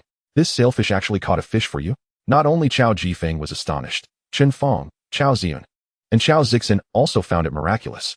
Cao Kun smiled gently and explained, "The ability to communicate with animals is something I learned from that esteemed master." Upon hearing that it was Cao Kun's otherworldly mentor, the others finally grasped the situation. Given that such a person could even cure late-stage liver cancer, it was not surprising that he would impart the ability to communicate with animals to Cao Kun. Subsequently, Cao Kun engaged in telepathic communication with Little Flag. "Little Flag, have you noticed anything unusual in the sea, such as a sunken ship on the ocean floor?" While inquiring, Cao Kun retrieved his phone to show images of ships from ancient to modern times, enlarging them for Little Flag to see. This was not difficult for Little Flag. Possessing the intelligence of a 5-year-old, it quickly comprehended Cao Kun's intent. Immediately, Little Flag's voice resonated in Cao Kun's mind. "Master, while hunting in the depths, I encountered 3 distinct types of ships, 2 of which were in a state of disrepair." Cao Kun's eyes brightened. Indeed, it was feasible to have Little Flag search for treasures on the ocean floor. "Try to transmit the images of what you saw to me." If army ants can transmit images, then Little Flag surely possesses this capability as well. Little Flag tilted its head, pondering for a moment, and attempted to send the images of the sunken ships it had seen to Cao Kun. In the next instant, several high-definition images of sunken ships appeared in Cao Kun's mind. Among them were 2 wooden vessels of ancient design, severely decayed due to the passage of time. Their true forms obscured, leaving only the general outline visible, rendering it impossible to identify their era. Upon closer inspection, Cao Kun noticed objects resembling bottles and bowls amidst the algae-covered remains of the ancient ship, exuding a dim bluish hue. Clearly, these were antique porcelain artifacts. Only such items could withstand centuries of erosion by seawater. Furthermore, Cao Kun also discovered some elongated objects bearing traces of oceanic wear, partially concealed by seaweed, emanating a faint golden glow. In the darkness of the ocean depths, the presence of such luminescence strongly suggested the possibility of gold. A slight smile crept across Cao Kun's lips. Antique porcelain and gold indicated that this ancient vessel likely possessed a significant history, possibly belonging to a merchant ship of old. The other ancient ship was even more severely damaged, and Cao Kun found no valuable features. It appeared to be an ordinary craft. Subsequently, Cao Kun turned his attention to the largest sunken ship, which belonged to the modern era and was constructed of steel, appearing relatively intact overall. After observing for a long while, Cao Kun was unable to discern its true condition. For the moment, he could not ascertain anything of note. It seemed necessary to explore below. If valuable treasures could be retrieved, a substantial profit could be made. Hence, Cao Kun instructed Susan to start the yacht and follow Little Flag to investigate the sunken ship's location. After an hour of swift sailing southward, they finally arrived at the site of the first sunken ship, the ancient wreck suspected to contain porcelain and gold. From this vantage point, the coastline of the Magic City was vaguely visible to the west. Cao Kun measured the distance with his phone, 195 kilometers. Well within the territorial waters of the Great Xia. Anything retrieved from here would belong to the state and must be reported. However, this posed no obstacle for Cao Kun. He had his own methods to claim these treasures as international waters. Returning to his cabin, Cao Kun retrieved the tardigrades he had purchased the previous day. He poured all of them into the creation box. Ding. This action will consume some energy points. Do you confirm the generation? Confirm. Ding. Congratulations. You have obtained 3 2-star tardigrades and 1 talent ability orb. 2-star. Cao Kun was astonished. Wasn't the current level of the creation box 1-star? How could 2-star creatures emerge? Suddenly, an idea struck him. Could it be due to the tardigrade's extraordinary nature? Cao Kun carefully examined the tardigrades suspended above the creation box. As is well known, tardigrades are incredibly small, with the largest measuring only 14 millimeters, making them virtually invisible to the naked eye. Yet now, these 3 tardigrades were the size of yellow beans, having increased in size 4 to 5 times, appearing fluffy and somewhat adorable. After observing the 3 tardigrades for a while, Cao Kun stored them back in the box. The 2-star tardigrades generated by the creation box had become even more formidable. Introducing these 3 tardigrades into the ocean would undoubtedly yield unexpected surprises. He wondered if they might evolve into colossal creatures akin to Godzilla. Cao Kun was filled with anticipation. Crack! Cao Kun grasped the talent-ability orb of the tardigrades and crushed it, instantly transforming it into countless particles that merged into his body. Chapter 61. Exploring Underwater Treasures. After the tardigrade's talent-ability orb integrated into him, Cao Kun could distinctly sense that his skin, flesh, bones, meridians, and cells underwent a qualitative transformation, as if they had drunk divine water. Gradually, Cao Kun's pores began to expel dark impurities. In mere moments, his attire was stained a deep black, akin to rolling in a fetid gutter, covered in thick, viscous sludge that exuded a nauseating stench. The acrid odor was so overwhelming that Cao Kun felt a wave of discomfort wash over him, his stomach churning violently, nearly causing him to regurgitate the sumptuous seafood feast he had enjoyed at noon. Without delay, he rushed into the bathroom, scrubbing vigorously multiple times until the foul scent had entirely dissipated, and only then did he emerge, thoroughly satisfied. With a firm clench of his fist, a surge of newfound strength coursed through him, noticeably amplified beyond measure. He unleashed a punch. Boom! It resonated with a deafening sonic blast, echoing mightily. How formidable! Cao Kun's spirit soared. The sheer force of his full-powered strike was now sufficient to effortlessly pierce through a cement wall measuring 50 centimeters thick. In addition to his enhanced physical strength, the electric cells within him had undergone significant transformation. Transform, Lightning Man! He exclaimed, his exhilaration igniting a fervor within that made the electric cells within him boil with energy. In an instant, a torrent of electric currents surged throughout his body, shimmering with purple arcs of lightning that flickered and intertwined, presenting him as a veritable embodiment of a lightning deity, exuding an overwhelming presence. At this moment, the electrical voltage Cao Kun could wield had tripled, reaching an astonishing 3,000 volts. Such terror! A grin crept across his lips. He could now confidently proclaim that he had become a humanoid high-voltage generator, capable of inducing instant slumber with a mere jolt of electricity. As the currents receded into his cells, he willed his personal attribute panel to materialize before him. Name: Cao Kun. Lifespan: 8706-202-280. Strength: 195. Average human value: 10. And so forth. Speed: 675. Constitution: 216. Spirit: 63. Special abilities: tenfold strength, sailfish speed, invisibility, shapeshifting, regeneration, defense, venom, night vision, tenfold punch power, lightning power, tenfold sensitivity, tenfold jumping, superior survival, mastery of the game Honor of Kings, proficiency in African languages. Cao Kun's eyes widened in astonishment. Incredible! His lifespan had multiplied tenfold, reaching 280 days, equivalent to an astonishing 550 years. Was this the innate ability sphere of a 2-star creature, the tardigrade? The effects were nothing short of miraculous. Cao Kun's breath quickened with excitement, disbelief coursing through him. The quest for immortality has existed since ancient times. From the legendary first emperor Qin Shi Huang of the pre-Qin era, and throughout history, no one has not yearned for such a fate. In this moment, Cao Kun found himself bestowed with a lifespan of 550 years. As long as the earth remained intact, he, with the essence of life, would be immune to ailments and could live until the age of 550. Moreover, with the upgrade of his creation box, Cao Kun felt an inkling that breaking free from the shackles of the solar system and venturing into the vast cosmos was not beyond the realm of possibility. With the creation box, all things are conceivable. Beyond the tenfold increase in lifespan, Cao Kun's strength, constitution, speed, and spirit had all tripled. In terms of physical prowess alone, he now embodied 20 times the capabilities of an ordinary human. Should he reveal all his hidden cards and unleash all his special abilities, his combat strength could multiply tenfold.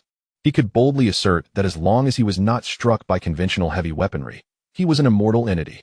The dangers of water pressure, lack of oxygen, and frigid temperatures in the sea posed no threat to him, now harmonized with the tardigrade's extraordinary survival capabilities. He could confidently explore the ocean depths in search of treasures. As he emerged from his room, He informed his family before leaping from the deck, disappearing into the depths of the sea. Little Flag led the way, with Cao Kun closely following. Together, they descended rapidly, as if the terrifying water pressure was non-existent, achieving a descent speed of 30 meters per second. After diving approximately 700 meters, Cao Kun reached the seabed, where he beheld an expanse of underwater coral forests, illuminated by the movements of bioluminescent fish, casting vibrant hues across the corals. To the left of this vast coral expanse, about 40 meters away, lay a rather dim area, resembling a large blemish that marred the beauty of the entire coral forest. With a swift motion of his hands, Cao Kun propelled himself forward like a graceful dragon. This dark spot was none other than the remains of the first ancient wooden shipwreck, having previously absorbed the luminescent abilities of a lanternfish. The dim underwater environment at over 700 meters posed no hindrance to his vision. Utilizing the night vision derived from the lanternfish, Cao Kun's eyes sparkled like incandescent bulbs, illuminating the 10-meter radius around him as if it were broad daylight. Now, he could clearly discern the true visage of the ancient shipwreck. It had been ravaged by the sea, its structure nearly unrecognizable, with only a few stout beams barely standing. As he landed upon the remnants, the decayed wood crumbled beneath his feet. Approaching a pile of porcelain, he brushed aside the seaweed covering it and picked up a jar, rinsing it to reveal its true form, an exquisite piece of Tang Dynasty porcelain. Cao Kun examined several more pieces, noting their uniform style. It was evident that this was a merchant vessel from the Tang Dynasty. He then set about cataloging the treasures from this ancient shipwreck.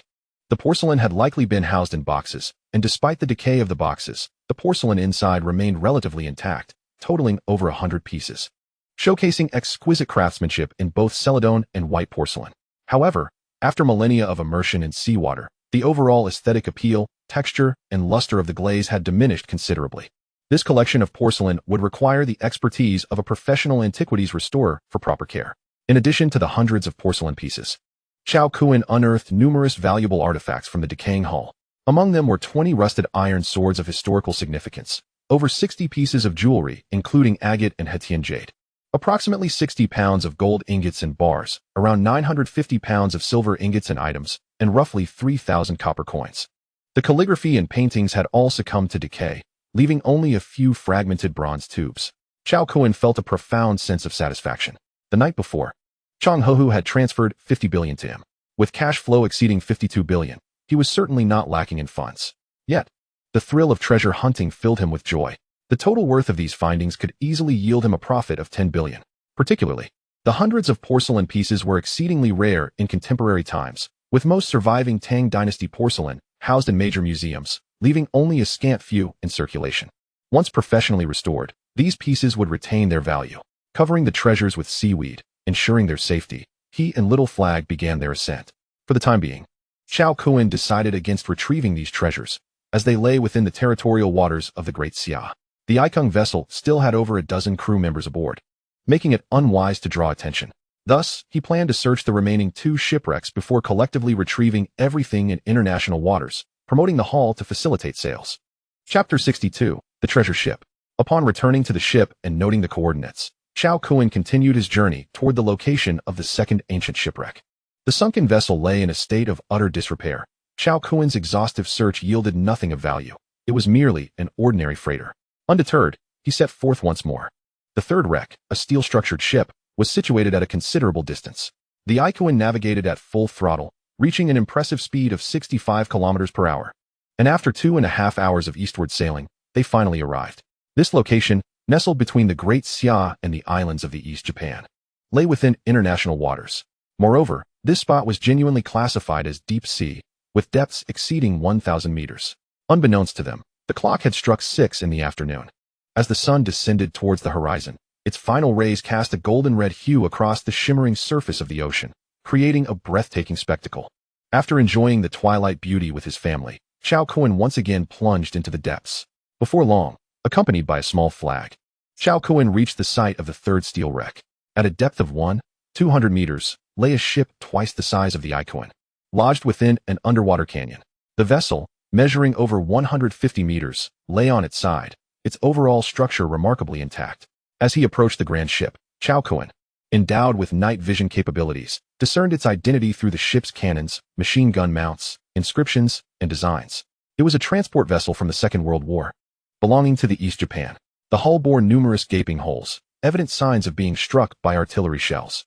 Cao Kun circled the wreckage and found an accessible entry into the bridge. Having lain in these depths for decades, the ship's hull was nearly enveloped in seaweed, transforming it into a habitat for various marine creatures. As Cao Kun activated his heightened senses, an unforeseen event transpired. Suddenly, a long tentacle surged towards him. With his acute awareness, Cao Kun deftly evaded the strike. The thick, brown tentacle, akin to a thigh in girth, slammed against the spot where he had just stood, producing a deafening sound. The rusted steel plating of the ship buckled under the impact, showcasing the formidable power of the assailant. Had an ordinary person been struck, they would surely have faced severe injury. Before long, the creature that had attempted to ambush him revealed itself from the bridge. It was a colossal octopus, measuring a staggering 5 meters in size, its 8 massive tentacles writhing menacingly. The giant cephalopod, with eyes the size of fists, fixed its gaze on Cao Kun, the unwelcome intruder, for a brief moment. In a flash, one of its large tentacles lunged towards Cao Kun, splashing water in its wake. Seeing this, the small flag accompanying him let out a fierce roar, preparing to charge ahead. With its current strength, it could easily overpower the octopus. "Allow me," Cao Kun declared, evading the strike as the electrical cells in his upper body rapidly concentrated in his eyes. "So you wish to ambush me?" A smirk graced Cao Kun's lips. "Let me show you the power of 3,000 volts." In the next instant, 2 arcs of purple electricity shot forth from his bulbous eyes, slicing through the water and striking the giant octopus squarely on its head. With a piercing wail, the octopus's bulbous head flickered with purple electricity before its entire form slumped lifelessly to the ocean floor. Undoubtedly, the overwhelming voltage had extinguished the creature's vitality in an instant. With the octopus dispatched, Cao Kun seized the opportunity to enter the bridge unimpeded. Meanwhile, the small flag rushed to the fallen octopus, baring its sharp teeth and indulging in its feast. The mutated flag exhibited an astonishing rate of consumption. In less than 5 minutes, it had devoured nearly the entire octopus, its size increasing by 2 to 3 centimeters in the process. Simultaneously, Cao Kun completed his exploration of the bridge and the adjacent living quarters. Scattered about were the remains of several shattered skeletons, a severely decayed military knife, and dozens of firearms. Ignoring these remnants of a bygone era, he located the entrance to the cargo hold. The hold of the transport vessel was securely locked. Cao Kun sensed that extraordinary treasures awaited him within. Gathering his strength, he unleashed a powerful punch, exerting 2 tons of force to shatter the rusted lock of the hold's iron door. With a forceful tug, he wrenched the door open. Suddenly, a cascade of dark, rotting wooden planks surged forth, releasing a pungent odor of decay. As he swam into the cargo hold, his eyes were met with an expanse of wooden crates, an estimated 100 or more, ranging from 1 meter to 5 or 6 meters in size. The relentless sea had infiltrated every crevice, flooding the hold with water. After decades submerged, many boxes had succumbed to the corrosive salt water, revealing their contents: porcelain, jade, murals, Buddhist statues, engravings, jewelry, gold and silver ornaments, and a myriad of ancient artifacts from the Great Xia, an astonishing array numbering in the dozens. Moreover, due to the ship's tilted position on the seabed, countless additional boxes lay submerged at the bottom of the hold, stacked together in heaps, totaling well over 100. Historical records indicate that the Great Xia lost an astounding 17 million cultural artifacts to overseas plundering. Among 47 countries and over 200 museums worldwide, more than 1.6 million exquisite artifacts from the Great Xia have been documented, an alarming statistic. These cultural treasures, brazenly seized by invaders, were evidently the spoils of war from this Second World War-era transport vessel. Intended for transport back to their homeland, the ship had instead met its demise, forever entombed beneath a kilometer of ocean. Fortunately, having been discovered by Cao Kun, these artifacts could finally be restored to their rightful place in the embrace of their homeland. After spending several minutes in the hold, Cao Kun exited and securely locked the door once more. He did not take a single artifact with him. His plan was simple: to enjoy a joyful holiday with his family before returning at a later time to retrieve the treasures from the nearby Tang Dynasty shipwreck and bring them here. He intended to orchestrate a coordinated recovery operation. He sought to ensure that the emergence of this sunken vessel would astonish the Great Xia and the entire world. On October 8th, their 5-day maritime excursion concluded splendidly. The family left their footprints and echoes of laughter across various locations, including the bustling metropolis, Taiwan Province, the Dongsha Islands, the Shisha Islands, Sanya, Macau, and Hong Kong. On October 9th, sisters Chao Ziyun and Chao Zixin returned to Kyoto University to continue their studies. Meanwhile, Cao Kun assisted Cao Jifeng and Chun Fong in moving to their new residence in the tranquil district of the metropolis. Henceforth, the couple would reside in this spacious villa. The sprawling villa yard allowed for planting flowers and vegetables, as well as keeping small animals. Whenever the elderly couple felt bored, they could take one of the 5 luxury cars parked in the villa's garage for a leisurely drive around the city. After completing all these tasks, on October 10th, the private plane that Guo Yilong had procured finally arrived in the metropolis. The Airbus ACJ-139, valued at 100 million gold coins, could soar to a maximum altitude of 12,500 kilometers, allowing for uninterrupted flights of 15 hours. It could fly directly from the metropolis to South Africa without the need for refueling, perfectly aligning with Cao Kun's requirements. Is anyone still watching? Robots? Chapter 63. Gold reserves surpass 100 tons. As one of the 4 prominent young masters of the magical city, Guo Yilong, Qin Feng, Wang Shuo, and Jiang Minghui possessed extraordinary influence. On that day, the pilot's access permit was also duly arranged. After a delightful meal with Guo Yilong and the others, Cao Kun set off on a flight to South Africa. Following a lengthy 15-hour journey, the private jet landed at the international airport in Pretoria. At the airport entrance, Dong Jinkai, the Chinese manager of the Dabao gold mine, arrived early in a luxury vehicle worth millions to greet him. Once Cao Kun took his seat in the car, Dong Jinkai started the engine and headed towards the Dabao gold mine. En route, Dong Jinkai briefed Cao Kun on the recent developments at the mine over the past fortnight. With 30 fully armed bodyguards stationed, everything in the mining area was reported to be normal, with no disturbances noted. Upon returning to the Dabao gold mine, Cao Kun promptly made his way to the alchemy facility. Through the basement of the alchemy plant, he accessed 2 air raid shelters. In the first air raid shelter, measuring 300 square meters over 4.9 million ants had gathered gold or particles, occupying a significant portion of the space. Calculating that these 4.9 million ants collected an average of 8 tons of gold or particles daily, it was noted that during Cao Kun's absence of 13 days, they had amassed a total of 104 tons. This gold was sourced from the neighboring Rand gold mine. Given that the Rand gold mine still has nearly 20,000 tons of extractable gold resources, 104 tons is merely a drop in the ocean. Perhaps it will only be realized when the Rand mine's gold yield drastically declines. However, by then, the gold Cao Kun had collected would be sufficient for him to undertake a grand and earth-shattering endeavor. The next morning, after breakfast, Cao Kun commenced transferring the gold or particles from the first air raid shelter to the alchemy facility above for refinement. The intelligent alchemy equipment could refine 3 tons at a time, requiring 2 hours for each batch. Refining the entirety of these 104 tons of gold or particles took Cao Kun 3 days. It is well known that the gold quality from the Rand gold mine is extremely rare worldwide. After the 3 days of refinement, the combined total of 104 tons of gold or particles, along with an additional 128 tons collected by the ant army, resulted in a total of 1,184 tons of refined gold. Cao Kun stored all this gold in the second air raid shelter. Adding the previous 56 tons, the total gold stored in the second air raid shelter reached 124 tons, valued at an astounding 62 billion. Given that gold has a high density, 2 tons can be stored in 1 cubic meter. The 3-meter-high second air raid shelter, when filled to its 200 square meters, can accommodate approximately 500 tons. With the gold extraction rate of the 4.9 million ants, this could be accomplished in 3 months. Furthermore, it is essential to remember that the 9 ant queens will soon lay another 450,000 eggs in half a month's time, doubling the mining speed. A staggering 15 tons of gold could be extracted daily, an unprecedented feat. Thus, Cao Kun currently had 2 paths to consider regarding the refined gold. The first was to transfer it out, while the second was to expand the storage space for the gold. He decided upon the first option. With the assistance of Xiao, the Deputy Minister of Customs in South Africa, transporting this 124 tons of gold discreetly out of South Africa should not pose a significant challenge. However, the question remained, where would this gold be sent? This dilemma was not insurmountable for Cao Kun. During the days spent refining the gold, he had formulated a plan. The first step involved purchasing a private island to serve as a secret base. As the number of ants increased, the amount of gold harvested would also rise rapidly. This gold would require a secure and concealed storage location, making a private island the ideal choice. Once the gold accumulated to 1,000 tons, Cao Kun would implement his second grand plan, establishing a bank. The current operations of the Dakuin Gold and Jewelry Store were insufficient to exhaust the gold in his possession. Therefore, opening a bank account was the best option. With gold as a hard currency, customers would always be plentiful.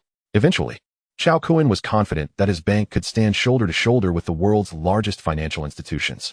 The bank represents capital, the most potent means of controlling the earth. As for security concerns, with Cao Kun's gradual ascendancy, he possessed the means to suppress any adversaries that might threaten him. The creation box was Cao Kun's ultimate asset, allowing him to face any nation or power without fear. Fueled by ambition, Cao Kun aimed to grow stronger and achieve greatness once more. Setting a modest goal for himself, he aspired to become the king of the earth. Naturally, this lofty ambition required a step-by-step approach to realization. Before embarking on the journey to purchase the island, Cao Kun first procured a substantial supply of provisions in Pretoria for the ants. Mealworms, seafood, various meats, and an assortment of fruits were included to reward the diligent little miners. Additionally, Cao Kun enhanced several ginseng roots brought from Daxia to the status of century-old wild ginseng, generating a portion of the life essence and mixing it into the food. The life essence, derived from ginseng and water, not only cures ailments and prolongs life, but also possesses remarkable effects for strengthening the body. This has been evidenced in the past. After consuming the life essence, Chen Feng not only cured his late-stage liver cancer, but also experienced a doubling of his physical strength within the past month, comparable to the physique of elite special forces. Indeed, after consuming food infused with the life essence, the 4.9 million ants grew considerably stronger, even accelerating their gold extraction speed. Collectively, the ants could gather 10 tons of gold daily, averaging 2 grams per individual. The miraculous properties of the life essence invigorated Cao Kun's thoughts. He pondered whether elixirs such as the Great Pill of the martial arts world, the Essence Cultivation Pill, or the Marrow Cleansing Pill could be produced through the creation box. He planned to seek out the recipes in due time to experiment. Having nourished the ants, Cao Kun began searching online for suitable islands to purchase. His first choice was in the Indian Ocean, which is advantageous due to its proximity to both South Africa and Australia. Australia is rich in gold resources, and he intended to capitalize on that as well. In 3 months, the ant population would swell to 20 million. Cao Kun planned to take 10 million ants to Australia to exploit the gold mines. Purchasing an island in the Indian Ocean would facilitate the transportation and storage of gold from both South Africa and Australia. This would be just the first island. Subsequently, he would acquire a second, third, and eventually, the entire Earth would belong to him. The 6 islands chosen by Cao Kun were situated 3,000 kilometers from the continental shelf, not far from Antarctica, positioned within the treacherous roaring Forties, where fierce winds prevail and the environment is harsh and inhospitable, devoid of human presence. This was precisely fitting for Cao Kun. His intention for acquiring these islands was solely for the storage of gold. The more concealed, the better, as he had no plans to reside there. The 6 islands were relatively close to one another and belonged to the overseas territories of Gaul, which would save Cao Kun considerable time. After all, with a distance of over 3,000 kilometers from the mainland, the only feasible route was by ship. When the news spread that someone intended to purchase the desolate islands at the southernmost end of the Indian Ocean, the Gaul overseas island sales representative was quite pleased. An appointment was set, and the following day was designated for island inspection. Cao Kun utilized his shape-shifting ability to assume the appearance of a South African, allowing Xiao to process a new identification for him under the name Wan Jin. The next day, using Wan Jin's new identity, Cao Kun boarded a vessel with the Gaul representative to inspect the islands deep within the Indian Ocean. After all, caution was paramount when it came to storing gold. 3 days later, Cao Kun returned to the city of Pretoria in South Africa after traversing the sea, acquiring a small island of 900 square kilometers for a sum of 2 million gold meters. This island boasted a natural harbor capable of accommodating vessels under 5,000 tons. Upon securing the island, Cao Kun immediately employed a construction team in Pretoria, composed entirely of Daxia people, renowned for their exceptional infrastructure capabilities that are recognized worldwide. The primary objective behind hiring this construction team was singular: to construct a large underground bunker beneath the island. As for the surface of the island, Cao Kun intended to erect no facilities, wishing to preserve its pristine ecological state. With the exorbitant sum of over 10 million yuan, the construction team worked with remarkable vigor. Within a mere fortnight, a substantial underground bunker of 2,000 square meters was completed, situated 100 meters below the island's surface. Constructed with materials of the highest standards, resembling a refuge capable of withstanding small-yield nuclear attacks. Chapter 64, Space Mouse, Mustard Seed Space. With the completion of the bunker on the island, time passed unnoticed, leading to November 12th. Cao Kun had been in South Africa for a month. During this period, the ants had amassed a staggering 420 tons of gold. This remarkable accumulation was primarily due to the fact that, a fortnight prior, 9 ant queens had once again given birth to 4.5 million offspring, together with the previously existing 4 9 million. The total population at the Dabiao gold mine swelled to 9.4 million ants. These 9.4 million ants could extract approximately 18 tons of gold particles daily. Sourced from the adjacent Rand gold mine, known for its exceptionally high-quality gold with an average purity of 93. After being refined by Cao Kun, and combined with last month's haul of 124 tons, by the end of October, 3 tons of gold had been dispatched to the metropolis for crafting into jewelry. At this moment, the total gold reserves in the second bunker beneath the Dabiao gold mine had reached an astonishing 500 tons, completely filling the 200 square meter space, necessitating an urgent transfer. Gazing at the piles of gold bricks within the second bunker, Cao Kun felt a pang of anxiety. The sheer volume of gold dictated that it must be transported via sea to the small island in the southern Indian Ocean. The nearest coastal city to Pretoria was Bepta, located 420 kilometers away in a straight line. Given the high density of gold, the weight of 500 tons was no trivial matter, making it a conspicuous target. The most prudent approach would be to divide the cargo into smaller batches for transport to Bepta port. The unique nature of gold required that loading, transportation, unloading, and shipping be overseen personally by Cao Kun. Utilizing a 10-ton mining truck, he could manage a maximum of 2 trips daily across the 420-kilometer distance. Even with the assistance of Xiao, the Deputy Minister of Customs, it would be difficult to evade the scrutiny of those with ulterior motives, which could lead to undesirable complications. Extracting gold was easy. Transporting it was the real challenge. If only he had a spatial artifact for storage. He wouldn't have to navigate the treacherous waters of anxiety and exertion. Reluctantly, Cao Kun drove toward Pretoria, where he intended to utilize the mining trucks at the Dabiao gold mine. Before relocating this 500 tons of gold, he needed to first scout Bepta for suitable warehouses and vessels. The safe transfer of this gold to the island in the Indian Ocean could not be guaranteed even with Xiao's assistance, thus necessitating some unconventional methods from Cao Kun. Upon arriving in Pretoria, Cao Kun's attention was drawn to an iron cage on the street, specifically to the diminutive hamsters within. It is well known that hamsters have a penchant for storing food, possessing remarkable elasticity in their cheeks that allows them to carry an amount equivalent to half their body weight. A flicker of inspiration ignited in Cao Kun's eyes. He had previously experimented with bracelets, storage bags, and boxes, none of which yielded any spatial artifacts or special abilities. However, what if a living creature could serve this purpose? While kangaroos were too large to fit into the creation box, small hamsters posed no such issue. Without delay, Cao Kun parked and purchased 2 hamsters. Returning to his vehicle, he focused his thoughts, summoning the creation box before him. His car windows were fitted with anti-peeping film, rendering the interior events invisible to the outside world. A week prior, he had already gathered the super-large capacity batteries required for constructing the energy storage station. Now, with the creation box generating 10 times daily, he seldom utilized all of them. Placing the hamsters inside the creation box, a prompt sounded. Ding. A small amount of energy value is required. Do you confirm generation? Confirm. Ding. Congratulations on acquiring a space mouse, along with a 1-star spatial capability sphere. As the notification echoed in his mind, Cao Kun's eyes widened in astonishment, overwhelmed with joy. Incredible.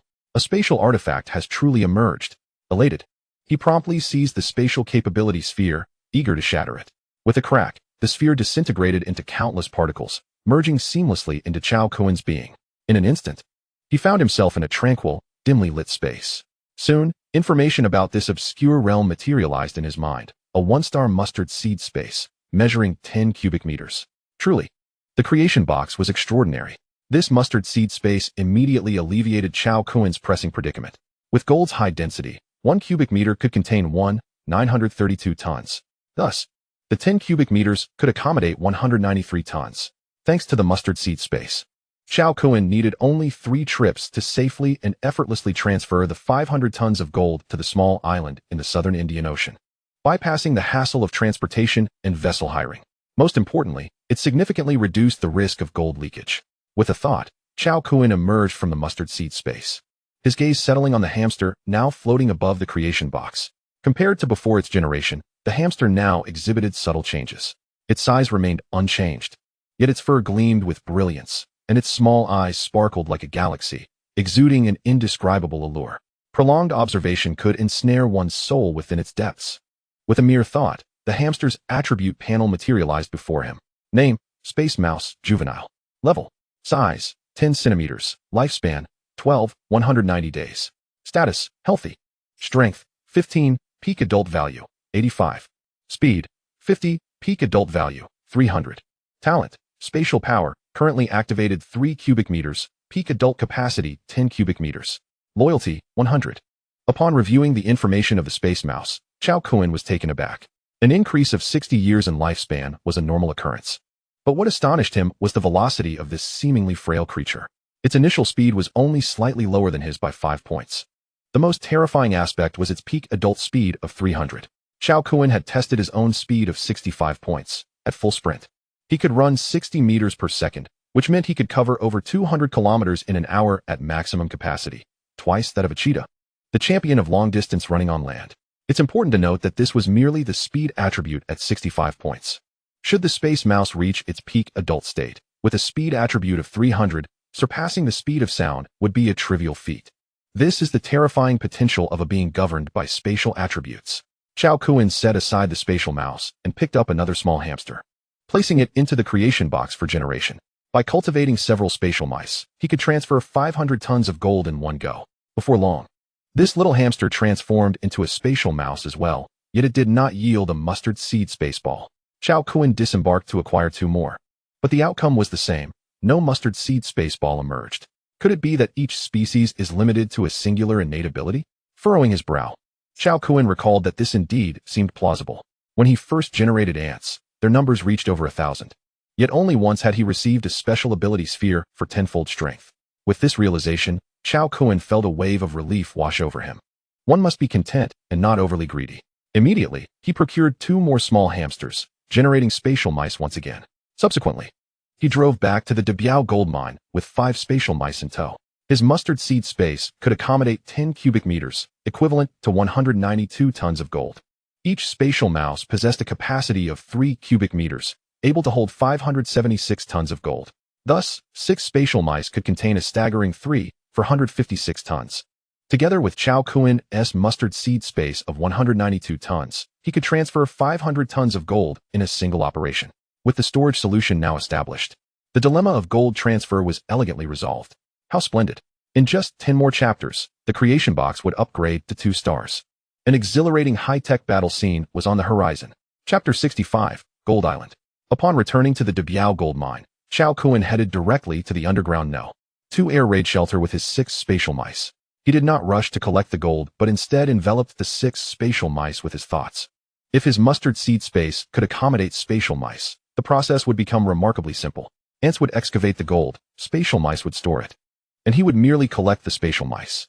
It was a flawless plan. However, the outcome was disappointing. The 6 spatial mice remained unresponsive. Cao Kun then tried the No. 1 air raid shelter with the ants, but the result was identical. Was it impossible to store living beings? Cao Kun felt this was highly likely. Apologetically, he crushed 1 ant and concentrated his thoughts once more. Whoosh! The ant's corpse vanished, appearing in his mustard seed space. It seemed gold must be transferred to Gold Island, a name Cao Kun had designated for a small island in the South Indian Ocean. The mustard seed space could not accommodate living beings, shattering Cao Kun's grand plans. Collecting.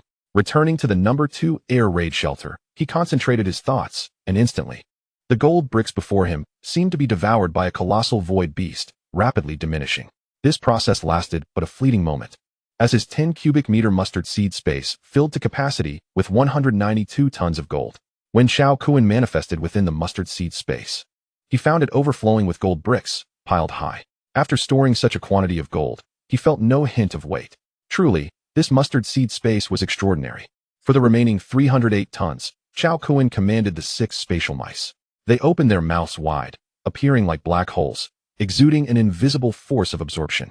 The remaining 302 tons of gold swiftly shrank into the mouths of the 6 spatial mice at a visibly rapid pace.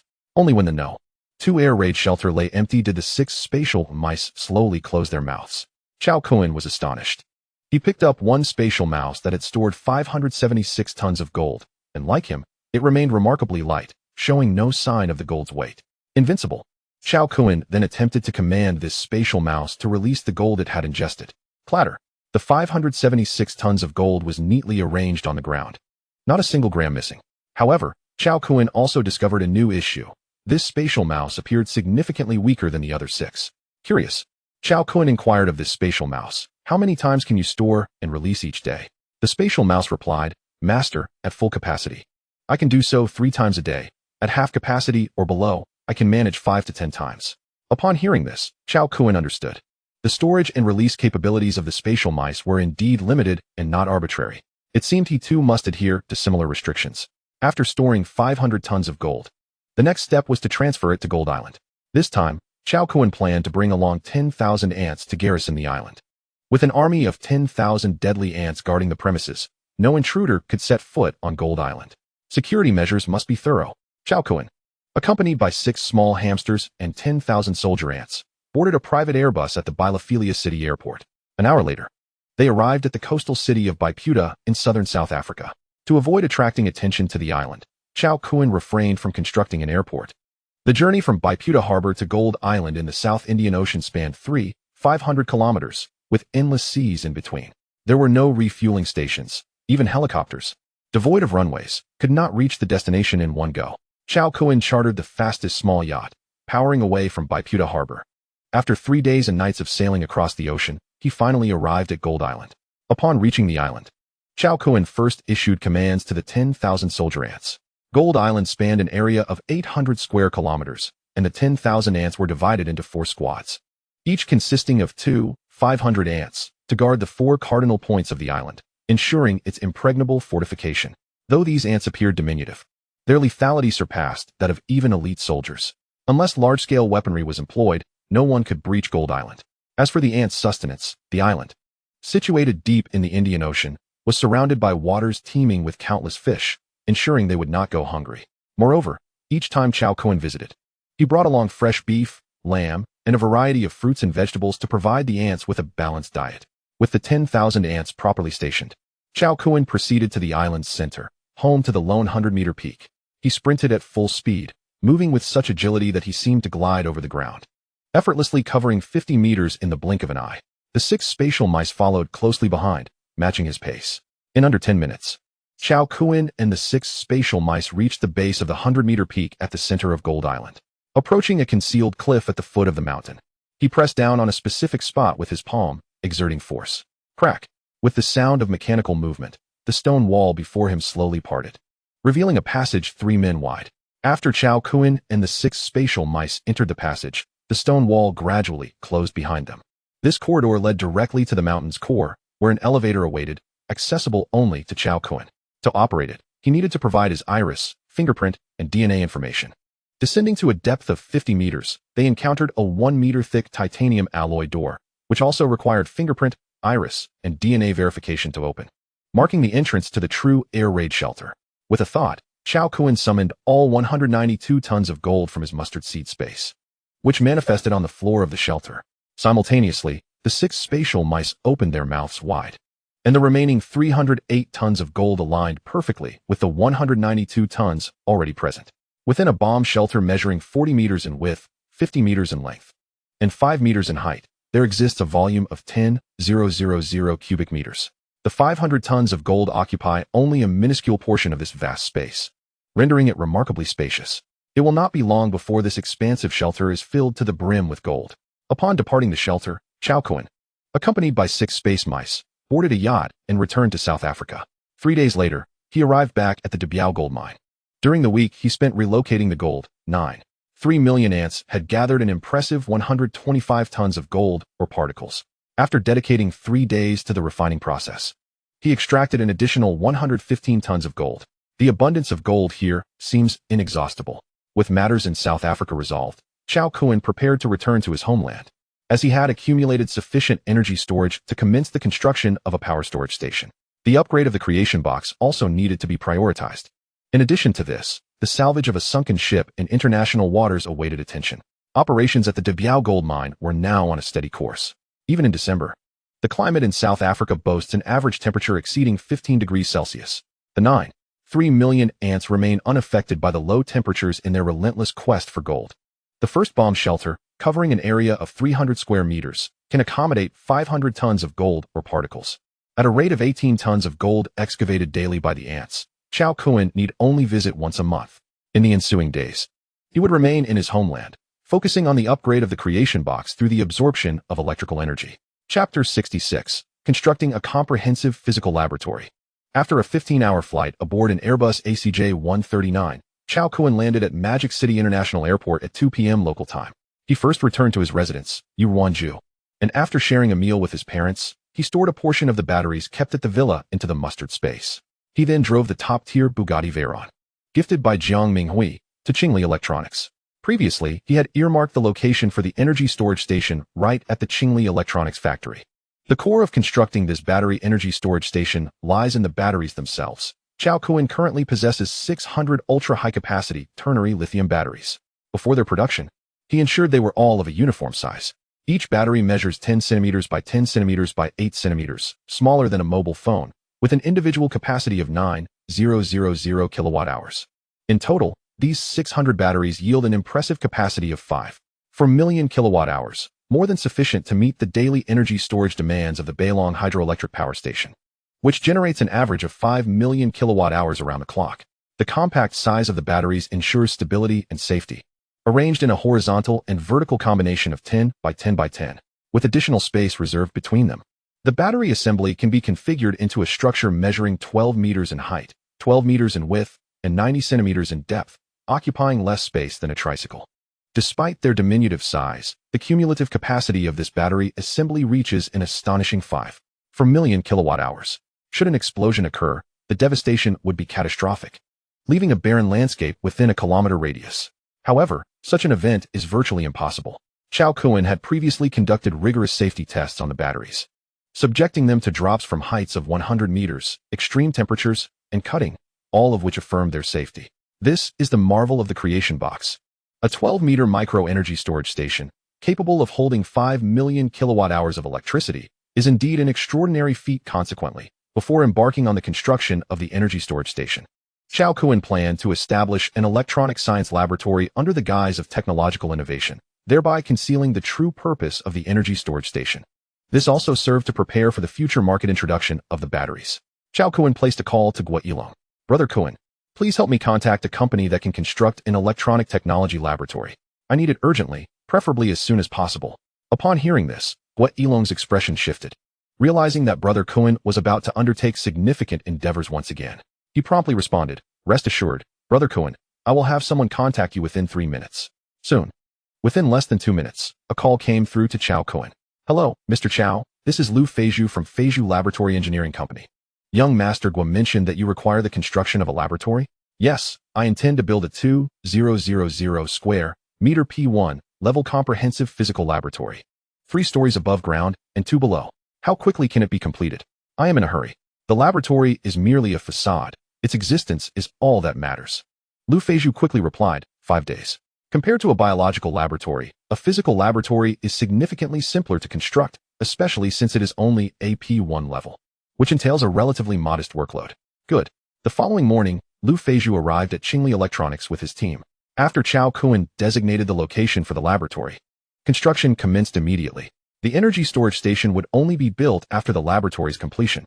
During the 5 days of waiting, Cao Kun planned to salvage the sunken ship from the high seas.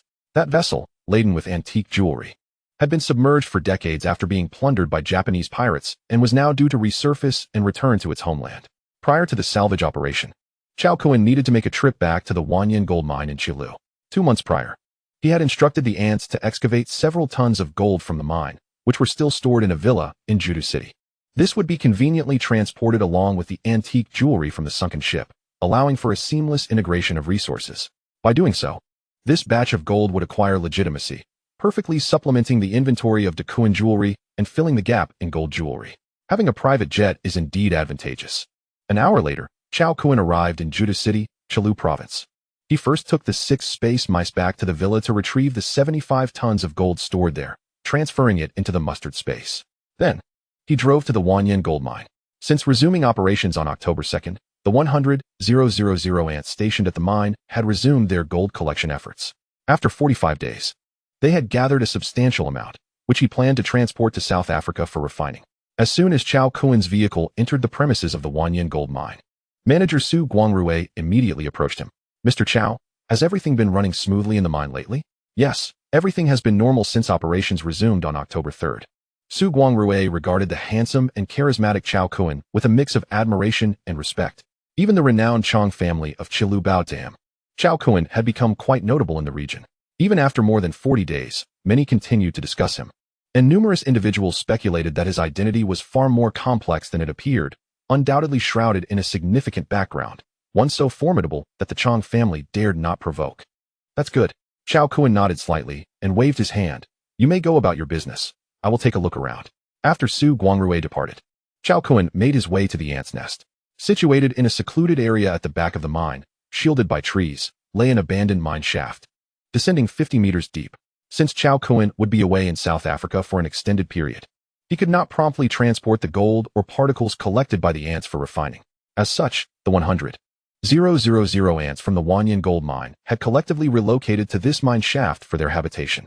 Additionally, the gathered gold or particles were stored deep within this shaft. Once Cao Kun returned to the country, it would facilitate the transportation of these gold or particles. With the grace of a swallow, Cao Kun easily reached the deepest part of the mine shaft. Upon landing, it felt as though he was stepping onto fine sand, and his feet began to sink uncontrollably. Cao Kun utilized his night vision ability, gaining a clear insight into the situation beneath the mine. It turned out that the mine was filled with gold particles collected by ants. With a mere thought, the gold particles beneath his feet rapidly diminished. Soon, all the gold particles were amassed into his mustard seed space, totaling approximately 60 tons. The gold content of the Wanyan gold mine was significantly lower than that of the Rand gold mine. Each ant collected less than a gram of gold particles daily. Collecting 60 tons in just 45 days was an impossible feat for 100,000 ants. However, one must not forget that half a month prior, a queen ant had given birth to 500,000 offspring, thus increasing the ant population of the Wanyan gold mine to 600,000. This explains the accumulation of 60 tons. Before acquiring the Wanyan gold mine, the gold resource beneath it was 80 tons. Now, with the current 60 tons plus 15 tons mined at the beginning of September, a total of 75 tons had been extracted. The remaining 5 tons would gradually be mined from the Wanyan gold mine. At an average extraction rate of 500 grams of gold per day, it would take 3 years to extract the remaining 5 tons. After collecting the gold particles, Cao Kun departed from the Wanyan gold mine, not lingering excessively in Juda City. Upon returning to Modu, with plenty of time left in the day, he drove to the Longhai shipyard, intending to set sail for the recovery of a sunken ship. Chapter 67. Salvaging the sunken ship. Upon arriving at the Longhai shipyard, Captain Susan and her 11 crew members were already well prepared. A heavy foghorn blared as the luxurious yacht, Icon, slowly departed the harbor, accelerating eastward. After 3 hours of full-speed navigation, the Icon came to a halt in waters 190 kilometers off the eastern coastline of Modu. Beneath the surface lay a treasure ship from the Tang dynasty, entombed with numerous valuable artifacts. Cao Kun leaped into the water, swiftly descending. On board the Icon, Captain Susan and her crew were astonished. One must commend Cao Kun's bravery. The sea was particularly frigid in mid-November. Without any diving apparatus, plunging into the ocean could lead to rapid heat loss, resulting in stiffened blood flow and temperature imbalance. Extremely perilous conditions. Yet, they had no authority to dissuade Cao Kun. Susan promptly instructed several crew members to don diving gear and prepare for a potential rescue. Little did they know of Cao Kun's remarkable physical resilience. After merging with the unique abilities of tardigrades, he could adapt seamlessly even to extreme sub-zero temperatures. Cao Kun descended rapidly, encountering predatory sharks that sought to feast on him. However, before they could close in within 10 meters, he incapacitated them with an electric shock. Before long, he reached the location of the Tang dynasty shipwreck. With a mere thought, all valuables were drawn into his mustard seed space. Among the treasures were 20 decayed Tang swords of historical significance, over 60 pieces of agate and Hetian jade, 60 pounds of gold ingots and artifacts, and an impressive 950 pounds of silver ingots and goods. Additionally, there were 3,000 assorted copper coins. Afterward, Cao Kun ascended back to the surface and returned to the ship. Upon witnessing his safe return, Susan and the crew finally breathed a sigh of relief. The Icon continued its journey eastward, stopping again after traveling another 210 kilometers. Beneath this area lay a World War II transport vessel from the east, resting 200 meters deep within a marine canyon. With a splash, Cao Kun dove into the ocean once more, quickly descending. The sunken ship remained as before. He pried open the iron door of the cabin and swam inside. Upon reaching the bottom of the cabin, with a single thought, all the items from the Tang dynasty shipwreck appeared before him, completely intact. He then located the stash of gold within the east's sunken vessel. Upon closer inspection, he discovered a substantial quantity of gold, all melted into ingots and neatly stored in large wooden chests. Each chest bore a mark indicating it contained 50 kilograms.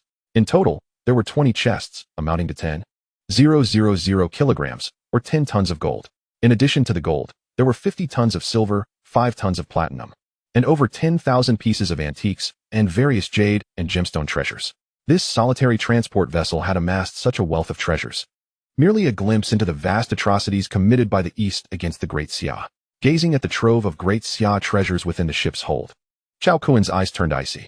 The heinous crimes perpetrated by the East against the Great Xia were beyond reckoning. As a descendant of Yan and Huang, he vowed to reclaim this national humiliation. The day he became invincible would be the day of the East's demise. After securing the treasures, Cao Kun returned to the Icon. The sun was setting, casting a golden hue over the horizon. He instructed the Icon to set sail back to Modu. Upon arrival, he immediately contacted Guo Yilong, Qin Feng, Wang Shuo, and Jiang Minghui to arrange for the salvage operation the following day. News of Cao Kun discovering a sunken ship containing tens of thousands of artifacts, 10 tons of gold, 50 tons of silver, and 5 tons of platinum spread rapidly, igniting excitement among Guo Yilong and the others. They promptly reached out to the Modu Salvage Bureau. This shipwreck lay 200 meters deep in the ocean, with the combined weight of the vessel and seawater pressure exceeding 10,000 tons. Attempting to raise the entire ship directly was impractical. The most effective method was to employ underwater robots for the salvage operation. The next morning, the Icon led the way, followed by 3 10,000-ton salvage vessels from the Modu Salvage Bureau. After 10 hours of travel, they reached the site above the sunken ship. The Modu Salvage Bureau first deployed submarines for exploratory operations. Only after gathering detailed information about the wreck would they proceed with the salvage efforts. As the submarines descended, a live broadcast commenced across multiple platforms under the title, "Shocking. A 10,000-ton shipwreck discovered in the East Sea, worth a fortune." Cao Kun orchestrated this arrangement because the more individuals who knew about the salvage operation, the greater the exposure. This would not only unveil the true identity of the shipwreck, allowing more people to comprehend the shocking atrocities committed by the East against the Great Xia decades prior, but also serve as a reminder to citizens to never forget national humiliation. Moreover, sufficient exposure would facilitate the processing of the ancient artifacts aboard the ship. Regarding this batch of artifacts, Cao Kun intended to retain a few precious pieces for his collection, while the rest could be auctioned through Guo Yilong and the others at the Sea High Club. The explosive title, coupled with the significant traffic generated by Guo Yilong and his companions, drew a considerable audience. Within a mere 3 minutes, the total viewership across Douyin, Beishou, Bilibili, and Banana videos surpassed 1 million. Goodness! The Modu Salvage Bureau is personally involved. This must be genuine. A sunken ship in the East Sea? Worth a fortune. Could it be an ancient ship laden with artifacts? Brothers, did ancient ships ever weigh 10,000 tons? The earliest 10,000-ton vessels appeared in the late 19th century. Given the salvage location in the heart of the East Sea, situated between the Great Xia and the East, and with the title proclaiming its immense value, it is almost certain that this shipwreck contains artifacts. Coupled with the recent centuries' records of vessels sinking in the East Sea, the only plausible conclusion is that this sunken ship is most likely a vessel from the East during World War II. A netizen named Analysis Emperor ignited the entire live stream with his commentary.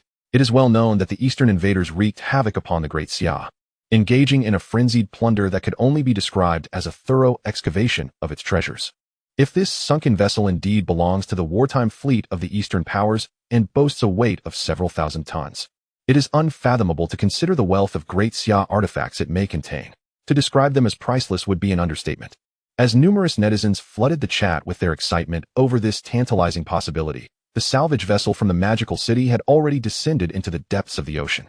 Given the perilous nature of the deep sea, the descent of the submersible was a gradual affair. After several minutes, it finally caught sight of the wreckage. The immense steel hull, measuring 150 meters, lay on its side in the oceanic canyon, with various marine creatures flitting in and out of its structure. Drawing closer to the sunken ship, the submersible utilized its lights to illuminate the patterns and inscriptions on the hull, instantly revealing the identity of the vessel across 4 live streaming channels, igniting a fervor among viewers. My goodness, it truly is an Eastern shipwreck. Judging by its design, it appears to be a transport vessel from the Second World War. Quick, let us explore the cargo hold. There must be surprises inside. Under the watchful gaze of countless viewers, the submersible glided to the entrance of the cargo hold. When Cao Kun departed yesterday, he had left the iron door ajar for the convenience of future salvage efforts. Consequently, as the submersible approached the hold, a plethora of delicate paintings and artifacts, stirred by the movement of fish and shrimp, drifted out. Under the illumination from the submersible, the contents of some calligraphic works became visible, sending shockwaves through the live stream. No way. Am I seeing this correctly? It's actually the next chapter. Chapter 68. The Priceless Artifacts of the Sunken Ship. What? This is the renowned Ping and Tai. I slowed the footage down and scrutinized it 3 times. It is indeed the cursive script of the master of calligraphy, Wang Shiji. Alas, the corrosion was severe, rendering only a small portion of the text barely legible. The despicable invaders from the east, may their ancestors be cursed for allowing such treasures to decay. Witnessing the precious calligraphy succumbing to the erosive embrace of seawater left viewers in the live chat in anguish, their hearts heavy and breathless. At a depth of 1,200 meters, the terrifying cold and pressure of the sea rendered humanity powerless even with diving equipment. The crew inside the submersible could only watch helplessly as the calligraphic works floated past. Some were disintegrated by the currents, while others were nibbled upon by aquatic life. Such a sight was heart-wrenching beyond measure. Quick, deploy the underwater robots to secure the entrance. With one side of the submersible opening, for underwater robots, under the control of the salvage team, slowly positioned themselves at the entrance of the cargo hold. Subsequently, another underwater probe was released, illuminating the interior as it ventured inside to document and record. The footage captured during the exploration was broadcast live, causing gasps of astonishment among those knowledgeable in antiquities. By heavens, a northern song Ru Kiln sky blue glazed sunflower basin. A northern song Ru Kiln sky blue glazed vase. An official porcelain bowl with a black rim. A jade Hu spring vase. The quantity is overwhelming. Just these few items are worth billions. The boxes below are densely packed. This is entirely a treasure ship. The images transmitted from the underwater equipment stirred a frenzy across the 4 live channels, igniting a collective awe. Each viewer was astounded by the priceless artifacts displayed. More importantly, the contents of this cargo hold provided irrefutable evidence of the Eastern Powers' historical plunder of Great Xia. The Eastern Powers had long denied their shameful actions. How would they now justify their transgressions? It is evident that the true significance of this sunken ship far exceeds the monetary value of its artifacts. The nefarious Eastern invaders have stolen so many of our treasures, had it not been for the discovery by the Four Seas Club. These cultural gems might have remained buried for an eternity. This is merely one ship. The count of precious artifacts could number in the tens of thousands. It is unfathomable to consider how many treasures the Eastern Powers absconded with from Great Xia, a source of profound sorrow. We vehemently condemn the Eastern Powers and demand the return of our artifacts. Brothers, join me in this campaign. Let us march to the official website of the Eastern Powers and demand the restitution of our national treasures. Thousands of netizens seized the opportunity to flood the Eastern Powers' official site, vociferously condemning them and demanding the return of the plundered treasures from Great Xia. According to regulations, items salvaged from international waters belong to individuals, and no nation has the authority to interfere. The Four Seas Club is poised for a significant windfall. As netizens launched vitriolic tirades against the Eastern Powers, their anticipation grew to the point where they longed to embrace the treasures themselves. The artifacts captured within the cargo hold are such that any single piece could ensure a lifetime of prosperity for an individual. Yet here, an entire cargo hold brims with treasures of immeasurable value, an envy-inducing spectacle indeed. The live stream's popularity surged dramatically, with viewership skyrocketing, surpassing 50 million across the 4 channels. This upward trend continued to ascend, with hundreds of thousands joining the stream every second.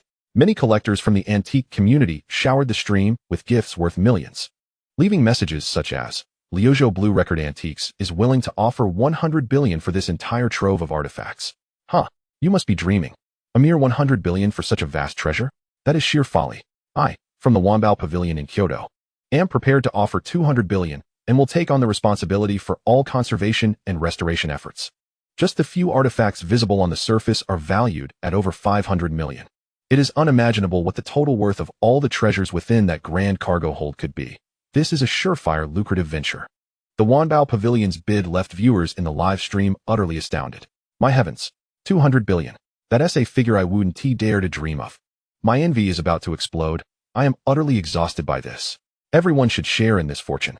There are at least tens of thousands of artifacts that the Eastern Powers plundered from Great Xia, and today, they are being revived. What a joyous occasion. I propose we take 10,000 artifacts and distribute them among the netizens. I'm not asking for much.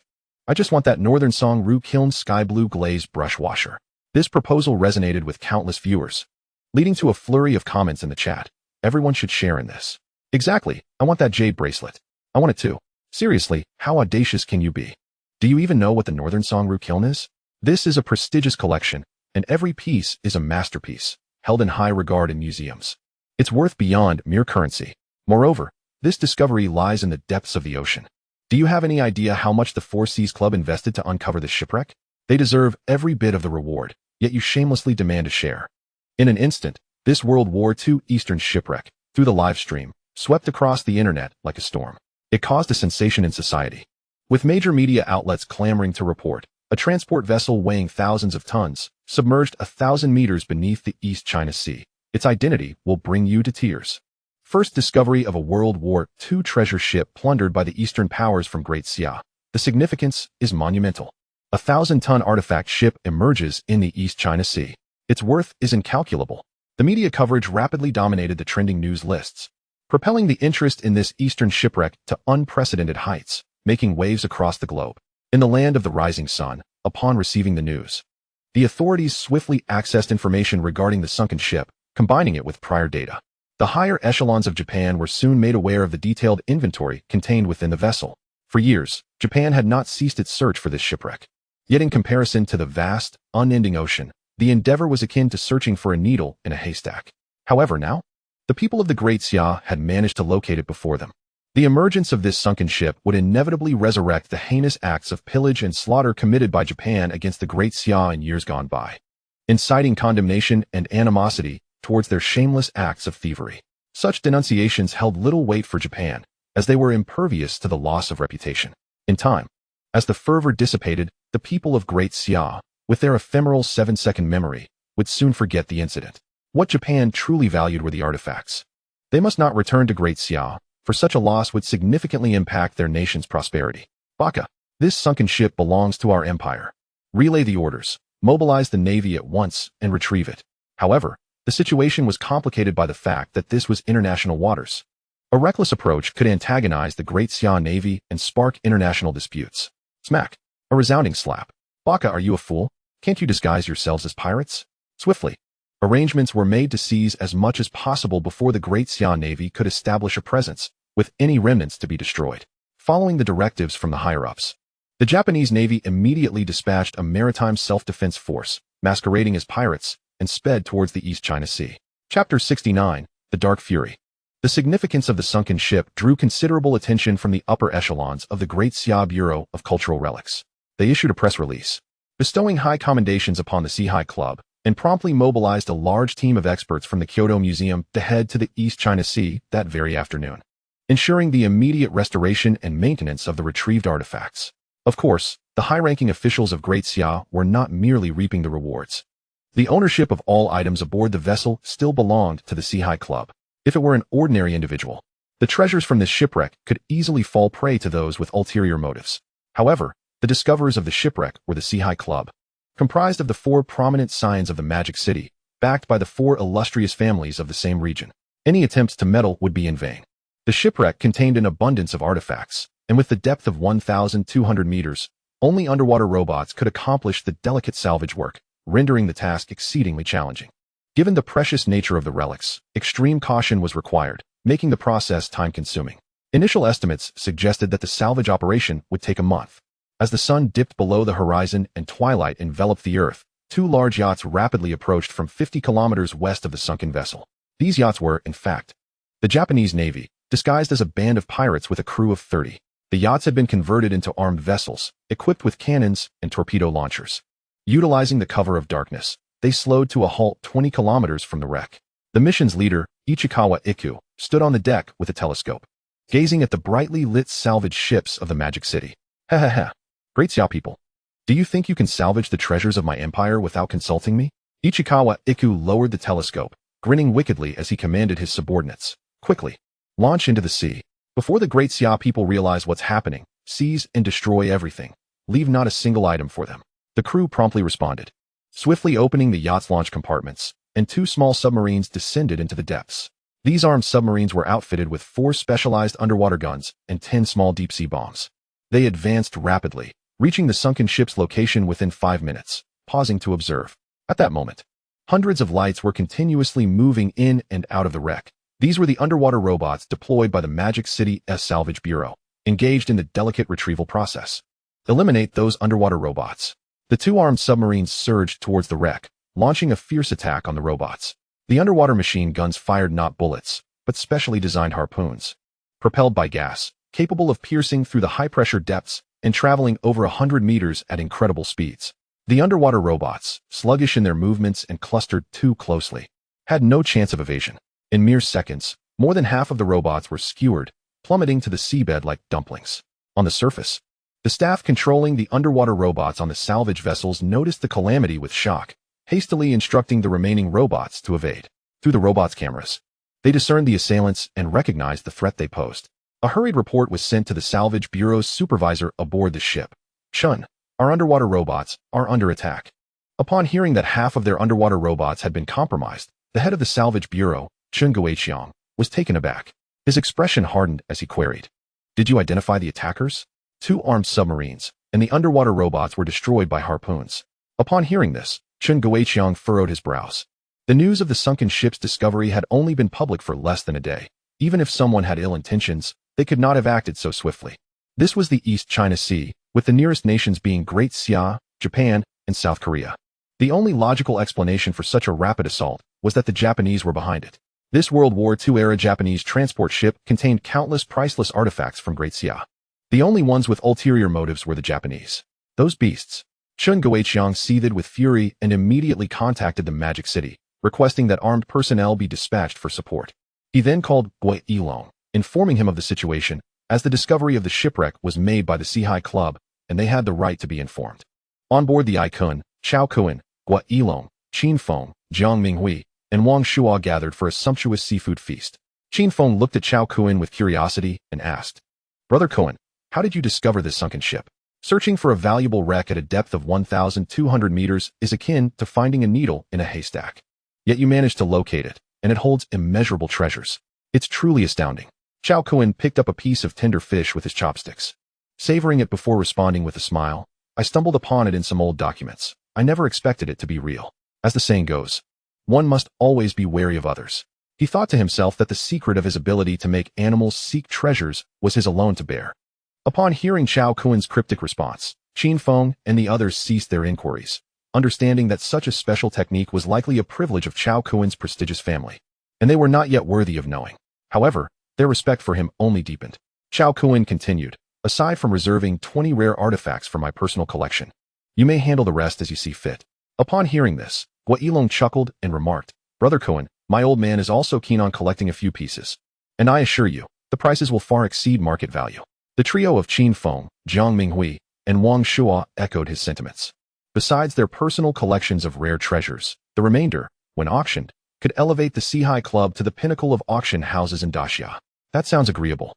You are free to handle the arrangements," came the response. They entrusted the sunken ship to Gui Ilong and his companions, allowing them the liberty to sell to whomever they pleased, as long as the payment was rendered. At that moment, Gui Ilong's phone rang. He answered, "Director Chun." "What is the matter?" Chun Guiqiang swiftly relayed the alarming news regarding the underwater robot being attacked by armed submersibles. Upon hearing this, Gui Ilong was taken aback, rising to his feet in shock. "What? An assault on the underwater robot? Who has the audacity to do such a thing? It's highly likely that it's the East Japanese doing this.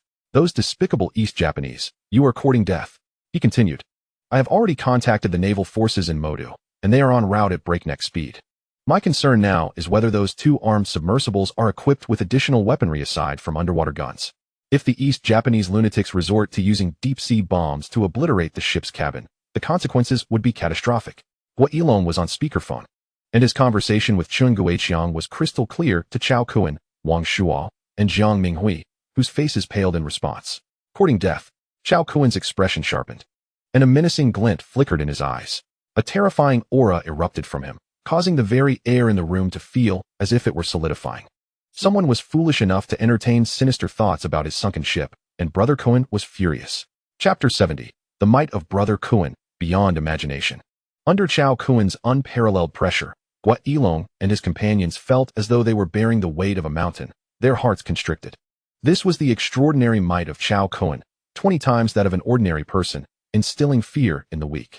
Gui Ilong and his companions gazed at Cao Kun in astonishment. Is this what a martial artist is like? Remarkably powerful. They felt utterly defenseless before him, akin to fledglings. I shall descend to investigate." With that, Cao Kun turned and exited the room, leaping onto the deck and plunging into the sea, vanishing from sight. His descent was astonishingly swift, as if the resistance of the seawater had dissipated. At a speed of 50 meters per second, he left a long trail of white foam in his wake. Before long, Cao Kun reached the sunken ship, where he observed two armed submersibles positioned on either side of the ship's cabin, deploying large nets. Several underwater robots were tirelessly hauling wooden crates from the ship's interior and placing them within these nets. The East Japanese armed submersibles, powered robustly, could transport objects weighing 3 tons with their nets. Their intent was clear: to ferry these ancient artifacts away, indifferent to whether the artifacts could endure the tumult of transport. Witnessing this brazen act of piracy, Cao Kun's expression turned frigid as he surged forward, a white arc of electricity crackling to life in his hand. In the depths of 200 meters, shrouded in darkness, the beams of the armed submersibles illuminated only a limited area. Before they could react, one armed submersible was struck by a surge of electricity, emitting arcs of light and billowing smoke. The 500-volt high voltage clashed violently with the submersible circuitry, overwhelming it. With a thunderous crash, the submersible erupted in a cacophony of popping sounds as the circuitry blew apart, the terrifying voltage piercing through the thick iron skin, instantly electrocuting several East Japanese operatives inside, leaving them writhing in agony. Inside the other armed submersible, the East Japanese operatives gaped in horror at the unfolding scene. What the hell? A robot? Quick, fire the harpoons. In an instant, several half-meter-long harpoons were launched from the submersible, hurtling towards Cao Kun. A mere parlor trick. Cao Kun scoffed, effortlessly catching the oncoming harpoons and crushing them into 2 pieces. The East Japanese operatives inside the submersible were left aghast, realizing that these specially designed harpoons, capable of piercing steel, were rendered utterly ineffective. At that moment, Cao Kun charged forward. Run. The harpoons posed no threat to him. But if the deep-sea bombs were launched from such close range, they would all meet their demise. Panic gripped the East Japanese operatives as they pushed the submersible to its maximum power, fleeing into the distance. The first armed submersible had already succumbed to the depths. They were desperate to survive. In their frantic escape, the large net trailing behind the armed submersible was not secured. The wooden crates containing the antiquities were ejected, with a few still ensnared in the net. However, after decades of seawater erosion, these wooden boxes could not withstand the violent impacts, shattering one after another. And the artifacts spilled forth, porcelain pieces colliding and breaking as they drifted through the water. Some of these porcelain artifacts were valued in the tens of millions or even billions, now lost to the depths. It was a heart-wrenching sight. Cao Kun was consumed with rage and darted forward. To him, the speed of the armed submersibles was akin to that of a snail. As he drew closer, the East Japanese operatives inside were struck by sheer terror, their bodies trembling in fear. "What manner of monster is this?" they exclaimed. "Fire quick! Launch the deep-sea bombs." The launch tubes unleashed a barrage of deep-sea bombs, sealing off Cao Kun's path. As the deep-sea bombs approached, Cao Kun furrowed his brow. He possessed the speed of a marlin and could easily evade them. However, the dreadful realization struck him that directly behind him lay the sunken ship. Should these bombs explode, an entire cabin of artifacts would be obliterated. Detonate. Cao Kun's eyes rapidly coalesced with electricity, and in the next moment, 2 arcs of electricity shot forth, colliding with the deep-sea bombs. Boom, boom, boom. The deep-sea bombs detonated, unleashing a terrifying shockwave that rippled for hundreds of meters, violently agitating the water and turning numerous fish into a cloud of blood. After unleashing the arcs, just a second before the deep-sea bombs exploded, Cao Kun distanced himself from the blast radius, continuing his pursuit of the armed submersibles. Observing the seemingly unscathed figure of Cao Kun, akin to a specter, the East Japanese operatives were gripped by an icy dread, paralyzed by fear. Attempts to launch more deep-sea bombs came too late. Cao Kun, like a phantom, instantaneously appeared behind the armed submersible and unleashed a powerful punch. Boom. With a colossal force of 5 tons, his punch created a massive dent in the submersible, sending it flying several dozen meters away. The pressure seal. The East Japanese operatives inside screamed in despair as seawater surged in. After smashing open the armed submersible, Cao Kun floated beside it, silently observing as the East Japanese operatives succumbed to the terrifying water pressure of 6,000 pounds. Their organs ruptured and blood gushing from their orifices before, boom, the submersible erupted. Subsequently, Cao Kun retrieved the wreckage of the armed submersible and returned to the location of the sunken ship. Inside the first armed submersible were the corpses of several East Japanese operatives, their identities readily discernible. This was irrefutable evidence. Further corroborated by the footage recorded by the underwater robots during the attack, the East Japanese had no chance of denial. After collecting the relatively intact artifacts scattered near the sunken ship and returning them to the cabin, Cao Kun began his ascent. Guo Yilong, Wang Shuo, Jiang Mingwei, and Qin Feng remained stationed on the deck, gazing anxiously at the abyss-like surface of the sea. This was a depth of 1,200 meters, an environment characterized by terrifyingly low temperatures, a lack of oxygen, and immense pressure, all of which posed lethal threats. Even with Cao Kun's extraordinary skills, venturing into such depths seemed implausible. Suddenly, a figure emerged from the calm waters below. With a splash, the figure burst through the surface, soaring several meters into the air before landing on the deck. Upon recognizing the face of the figure, Guo Yilong and the others hurried forward, inquiring, "Brother Kun, how did it go?" "It's all taken care of," Cao Kun replied nonchalantly. "Do not disclose that I was involved." After relaying his message, Cao Kun plunged back into the ocean, darting swiftly eastward. The operational time of the armed submersibles was exceedingly brief. It was impossible for them to have traversed directly from the land of the rising sun without support. Someone was seeking trouble with him, and Cao Kun could not afford to show leniency. He must ensure that they paid a heavy price. As they watched Cao Kun hastily depart, Guo Yilong and his companions stood in stunned silence for nearly half a minute before they regained their composure, exchanging incredulous glances that gradually filled with astonishment. No way, they thought. In a depth of 1,200 meters, against two armed submersibles, Cao Kun managed to resolve the situation in less than 3 minutes. It felt surreal to Guo Yilong and his companions, who promptly boarded the salvage ship to instruct Chun Guiqiang to reassign underwater robots for reconnaissance. The underwater drones encountered no resistance and successfully reached the sunken ship.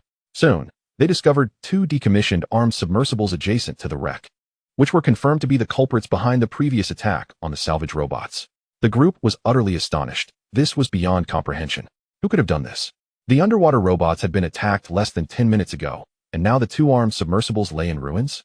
Upon receiving confirmation, Guo Yilong and his companions were left in a state of profound shock, their astonishment reaching unprecedented levels.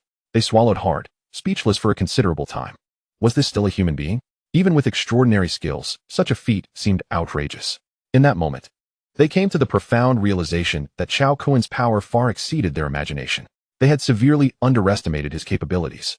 Such prowess was nearly on par with that of a superhuman. It was terrifying. As the group grappled with their astonishment, Cao Kun had already located his target. The 2 armed yachts, masquerading as pirates from the land of the rising sun, boldly concealed themselves under the cover of night, situated merely 30 kilometers from the wreck. It took Kai Kun only 10 minutes to find them. At this moment, the 2 armed yachts were hastily retreating towards the land of the rising sun. The crew aboard the yachts had suddenly lost communication with the submersibles. After 3 minutes of silence, Chuan Dao Ikura realized that the 2 armed submersibles were in grave peril. Sensing danger, he promptly ordered the crew to make a hasty escape. The destruction of the 2 armed submersibles at a depth of 1,000 meters could only have been executed by the forces of the Great Xia Navy. With a grim expression, Chuan Dao Ikura urgently reported the situation to his superior. "Colonel, our submersibles have come under attack, and we have lost contact. We are returning and request further instructions." "Bakayuru, was it not stated that there were no forces from the Great Xia Navy near the wreck? The only vessels in the vicinity were salvage ships from the Magic City, devoid of any combat capability. Thus, the forces from the land of the rising sun had dared to harbor ill intentions towards the wreck." Chuan Dao Ikura clenched his teeth and said, "Colonel, it must be the despicable Great Xia people who have concealed their naval forces underwater. We have fallen into an ambush. Those vile Great Xia people will pay dearly." Meanwhile, Cao Kun had stealthily arrived beneath the armed yacht occupied by Chuan Dao Ikura. "Trying to escape? Let me leave you as fish bait." Cao Kun smirked coldly and unleashed the force of the mantis shrimp's tenfold punch. Since merging with the extraordinary resilience of the tardigrade, Cao Kun's physical prowess had doubled. He could now barely execute the mantis punch with tenfold strength. With a thunderous impact, he unleashed a punch that generated a horrific sonic boom. This unparalleled strike, akin to the true energy of martial arts, released a force capable of obliterating everything, vaporizing the seawater within a 3-meter radius around him and inexplicably creating a vacuum. The force of this punch was an astounding 50 tons. The punch forcefully struck the bottom of the armed yacht's hull, instantly penetrating it. This location was also the yacht's core, where the diesel engine of the power system could not withstand the strain and exploded. The terrifying force split the yacht in 2, killing many of the enemy on the spot. The 2 halves of the yacht ignited in flames, billowing thick smoke, which was soon inundated by torrents of seawater. "Help me!" Someone save me. Chuan Dao Akura was trapped beneath steel plating, his movement impeded, helplessly watching as the yacht sank. In the instant before submersion, he caught sight of a figure in the water, akin to a fish, appearing beneath another armed yacht, delivering a devastating punch. With a resounding explosion, the second armed yacht detonated before Chuan Dao Akura's incredulous gaze. A sea god? He thought, staring wide-eyed at the invincible figure, unable to utter another word before plunging into the depths. A few of the enemy soldiers, fortunate enough not to have sunk, flailed desperately on the surface, shouting for help. Save us! Help! However, their luck ran out there, as numerous sharks were drawn to the rich scent of blood. Amidst their desperate cries, the enemy soldiers were mercilessly torn apart by a swarm of sharks. Cao Kun observed the scene with indifference until all the enemies had perished. He then turned and sped northeastward, setting his sights on the land of the rising sun. The attack on the underwater robots of the Magic City Salvage Bureau would at most provoke condemnation and outrage from the land of the rising sun, but it would not inflict substantial harm. Therefore, Cao Kun felt compelled to take matters into his own hands and deliver a small dose of retribution to the land of the rising sun. In the Great Xiao, he tread carefully, for his family resided there, and certain actions could not be taken too far. However, upon arriving in the land of the rising sun, the situation would be vastly different. With his current possession of 15 powerful innate abilities, he was invincible beneath the nuclear threat. To encapsulate his resolve, one might say, the sea is vast enough for fish to leap, and the sky high enough for birds to soar. Once in the land of the rising sun, he could act as he pleased, doing whatever he desired. Cao Kun harnessed the speed of the sailfish, traveling at 120 kilometers per hour, creating a long white wake as he skimmed just 10 meters beneath the ocean's surface. 3 hours later, the coastline of the land of the rising sun came into view. As he entered the territorial waters of the land of the rising sun, he encountered 3 enormous marine creatures, sailfish, octopuses, and electric eels, all conjured from the creation box. These 3 massive beings were intimidating, prompting Cao Kun to check the attributes of the little sailfish. Name: banana sailfish, peak condition. Level: size: 12 meters. Lifespan: 95, 18. 000 days. Strength: 110. Speed: 210. Condition: healthy. Talent 1. Water manipulation, the ability to wield the power of water for one's own use, possessing formidable offensive capabilities. Talent 2. Iron body, a resilient physical structure with significant penetrating power. Loyalty: 100. What on earth is happening? Staring at this information, Cao Kun was taken aback. 50 days prior, when Cao Kun's family went out to sea for leisure, the data on Xiaoqi was only half of what it is now. Yet, the current statistics are even more astonishing than during its peak. Firstly, the lifespan has increased by 20 years, while its size, strength, and speed have all doubled. Most critically, a new talent, Iron Body, has emerged. Has this creature ingested some elixir of immortality? The rate of evolution is utterly terrifying. Cao Kun immediately inquired Xiaoqi about the cause. It turned out that Xiaoqi's rapid evolution was due to absorbing a certain power from the surrounding waters, leading to a secondary mutation. Nuclear wastewater? This thought immediately flashed across Cao Kun's mind. On August 24th of the previous year, the Eastern Isles disregarded the marine environmental crisis and discharged vast amounts of nuclear wastewater, causing a global uproar. Now, 2 months have passed, and the eastern seas of the Eastern Isles are rife with radioactive elements. Clearly, these elements pose no threat to a mutated creature of Xiaoqi's caliber. Rather, they serve as nourishment. Xiaoqi, the octopus, and the electric eel, among these 3 marine creatures. The octopus's data is the most outrageous. Its size is enormous, evoking the image of a monstrous sea creature. Its tentacles alone extend to a staggering 15 meters, delivering a colossal force of 50 tons in a single strike, utterly terrifying. The electric eel is slightly smaller in size, but underestimating it would lead to dire consequences.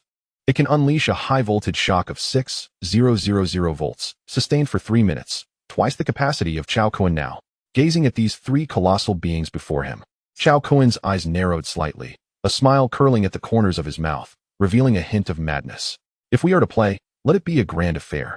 Cao Kun swiftly commanded the 3 creatures to follow him as he set forth towards the central seas of the Eastern Isles, intent on executing a significant operation. The discharge of nuclear waste by the Eastern Isles resulting in the mutation of marine life is only just retribution, is it not? Chapter 72.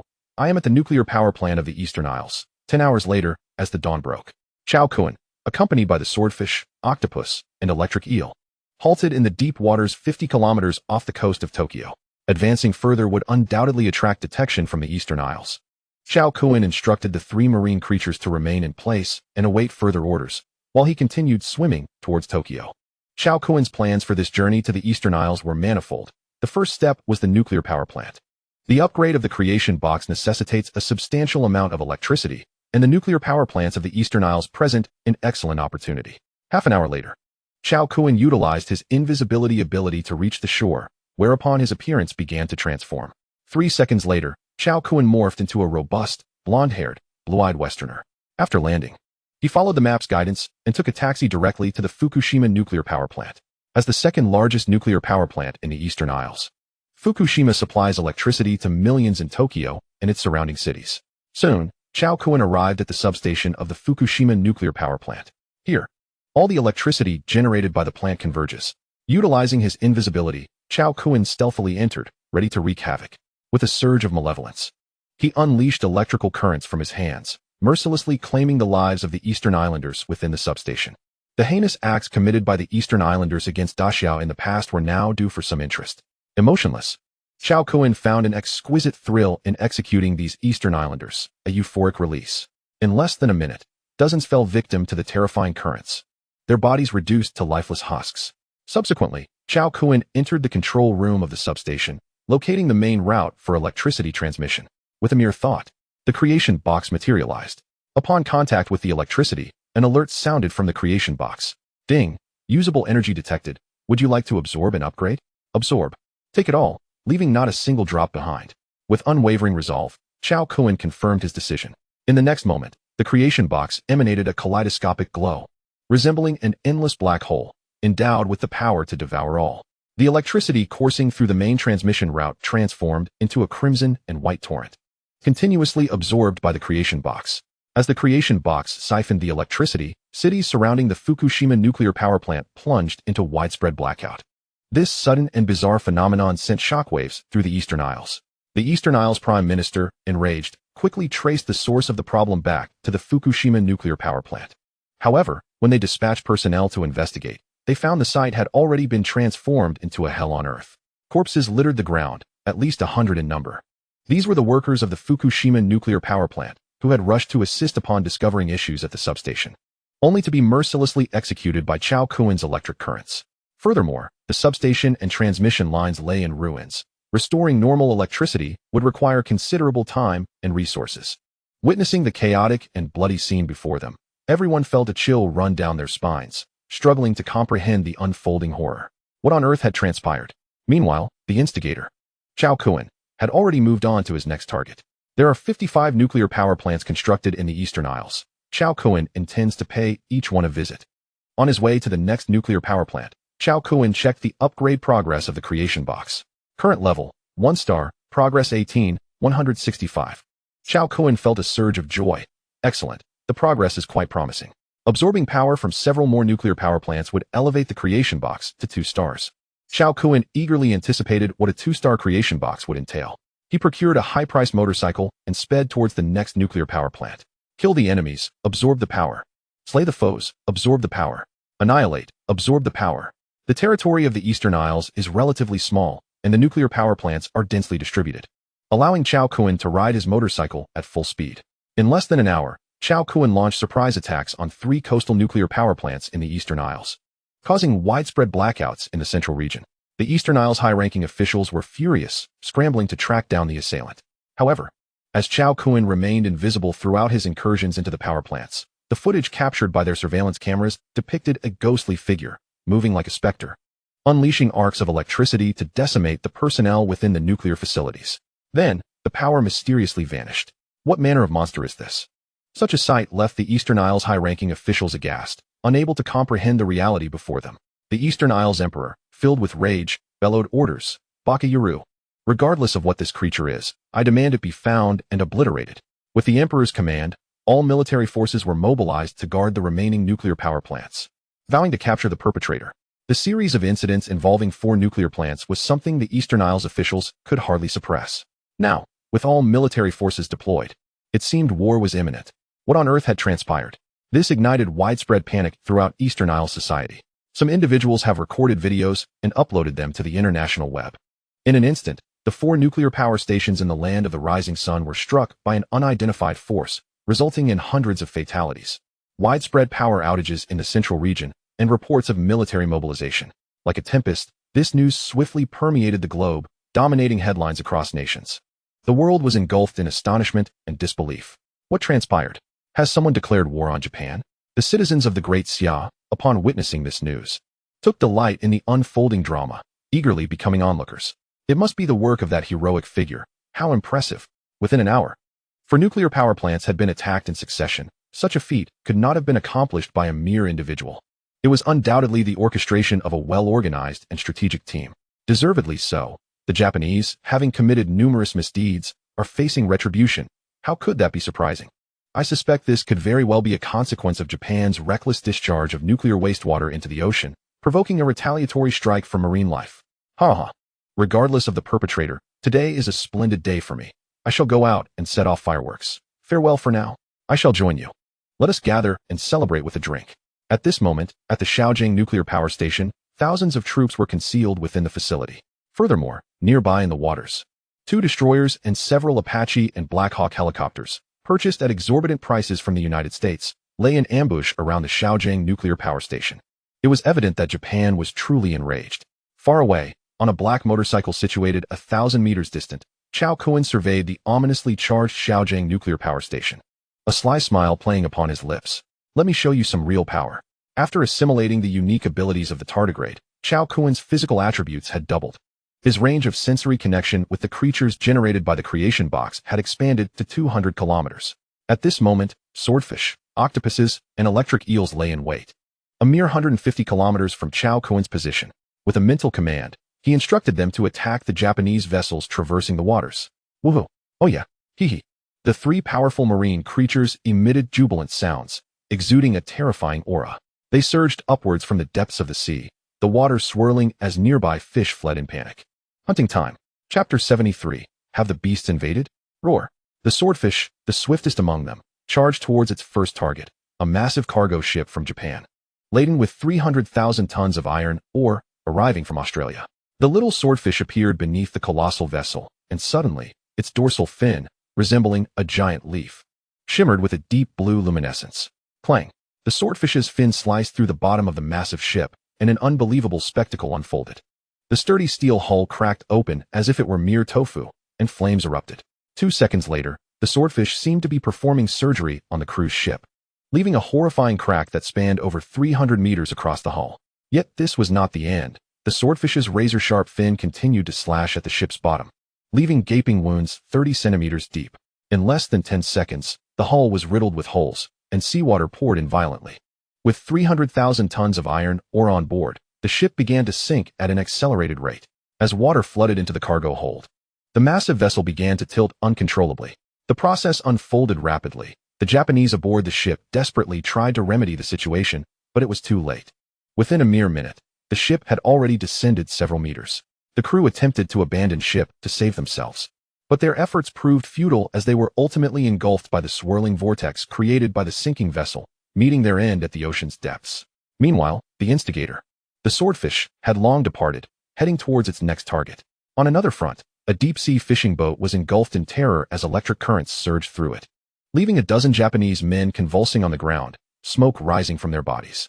Within seconds, they succumbed to the 8,000 volts of electricity unleashed by the electric eel, a force lethal to humans. Among the 3 colossal marine beasts, the most fearsome was the octopus, often referred to as an extraterrestrial creature. Now, enhanced by the creation box and infused with nuclear radiation, it had become even more formidable. With abilities such as invisibility, shape-shifting, ink expulsion, regeneration, and immense mental power. The octopus possessed 8 brains, granting it a combined mental capacity of 130, 13 times that of a normal human and double that of Cao Kun. The psychic force generated by its 8 brains could easily dominate humans, rendering them powerless. At this moment, the octopus, cloaked in invisibility, silently emerged beneath a luxury cruise ship that had just departed from Tokyo, carrying thousands of tourists from around the globe. With the Japanese nuclear power stations being besieged, no one knew if this vessel would explode. If that were to happen, the penetrating radiation would spread across the entirety of the Japanese archipelago, leaving only death in its wake. Thus, there was no time to waste. It was imperative to escape at once. Not only this ship, but many others were filled with people frantically fleeing from Japan's major ports. Yet, unbeknownst to them, their fates were sealed that day. There was no choice. Cao Kun had commanded an assault on the Japanese vessels at sea, and the octopus was unable to differentiate between targets. Consequently, every ship in the vicinity became a target for indiscriminate attack. At this moment, numerous passengers aboard the cruise ship, witnessing nearby vessels inexplicably sinking, were struck with utter shock. "Oh my God, what is happening?" I saw a massive black shadow, shooting lightning and killing dozens of people. Could it be the electric eel? Some widened their eyes, as if uncovering an unfathomable secret, and began to scream in terror. First the nuclear power stations, now the ships. Radiation. This disaster is a consequence of Japan's nuclear wastewater discharge. It must be marine creatures retaliating against us humans. With this proclamation, chaos erupted among the crowd. In the next instant, a colossal tentacle emerged on the cruise ship, followed by a second, a third, and an eighth. Ultimately, a gargantuan figure materialized before the spectators. Faced with the eerie appearance of this massive creature, all were paralyzed with fear, rendered utterly silent, unable to utter a single sound. The newcomer was none other than the octopus, making its grand entrance. In the next moment, one of its enormous tentacles launched an assault, sweeping across the crowd.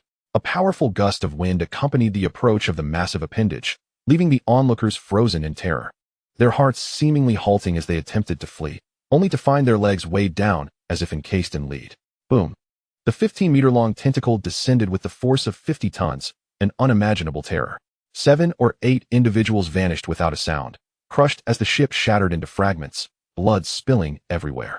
This harrowing scene jolted the petrified crowd into action, and they scattered in fear, seeking to distance themselves from this oceanic behemoth. However, such efforts were ultimately in vain. As the octopus lashed out with its tentacles, I don't want to die? Boom. Jump overboard, or we will all perish. This is the mistake of the Japanese. Why must we suffer the consequences? Why? Boom. Cries and screams reverberated through the air, a cacophony of despair. At this moment, the individuals aboard the ship resembled lambs awaiting slaughter, frail and vulnerable. In less than a minute, thousands lost their lives on the spot. The entire cruise liner was riddled with gaping wounds, its altitude plummeting by several meters, while crimson blood stained the surroundings, akin to a purgatory on Earth. With a thunderous roar, the colossal vessel could no longer withstand the relentless assault of the octopus, ultimately disintegrating. Some parts sank into the abyss, while others bobbed on the surface. Observing the few survivors adrift, the octopus contemplated briefly, refrained from striking, and descended into the depths, seeking its next target. As the immense creature departed, the terror in the eyes of those floating on the water lingered, refusing to dissipate. In the land of the rising sun, Tokyo, gazing at the footage on the screen, all high-ranking officials in Japan were left speechless, petrified at the scene before them. What had transpired? The crisis at the nuclear power plant remained unresolved. And now there were reports of a sea monster assaulting vessels? The Prime Minister's face turned ashen, akin to one mourning a great loss. As he gritted his teeth and demanded, "What on earth is happening?" The Navy commander, equally grim-faced, reported, "Your Excellency, we have learned through the video that the attacker is an octopus of tremendous strength and capable of camouflage.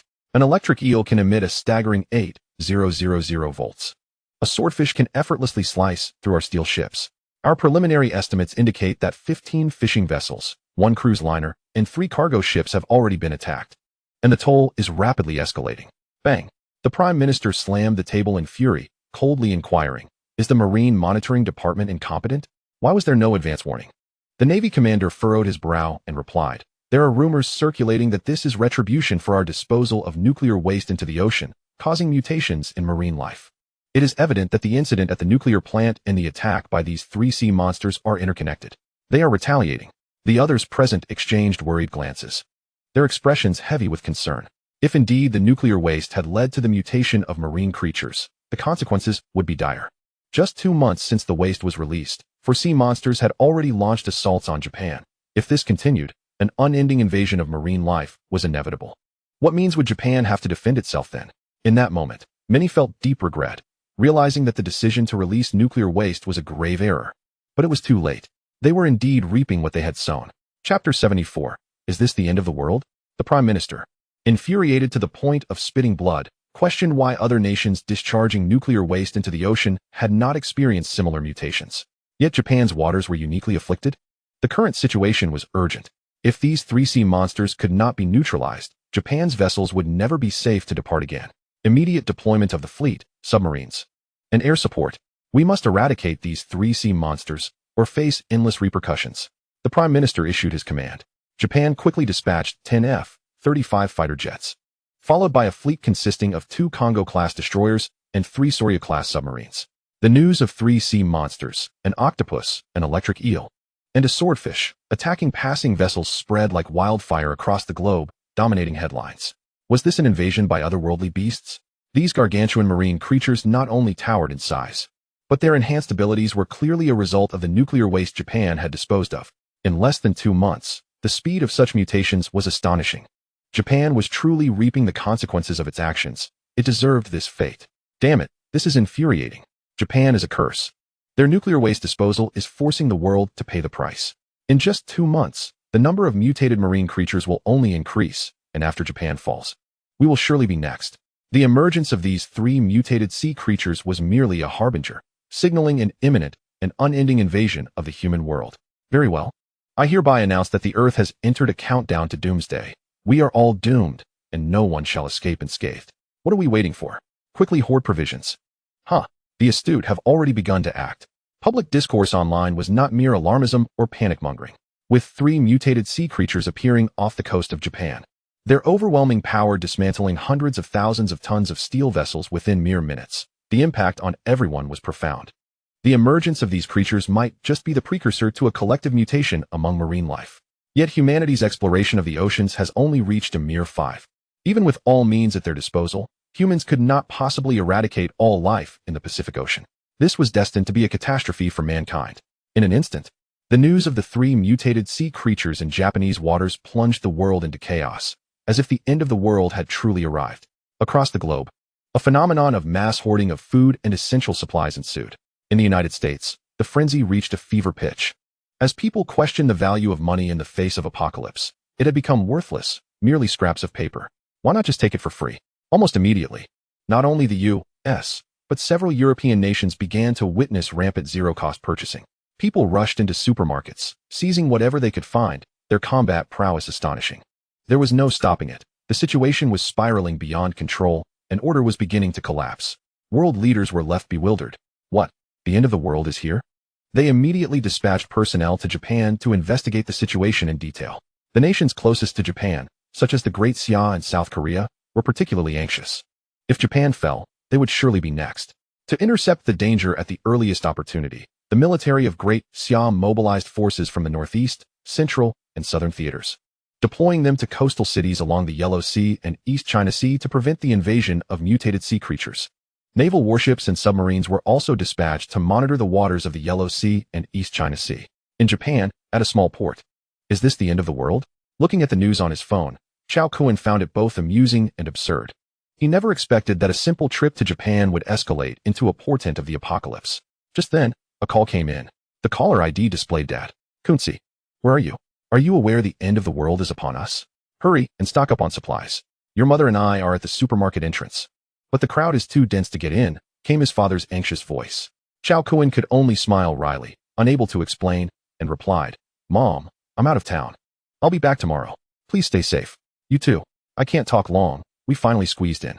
If we're slow, we won't be able to buy anything. I have to hang up now.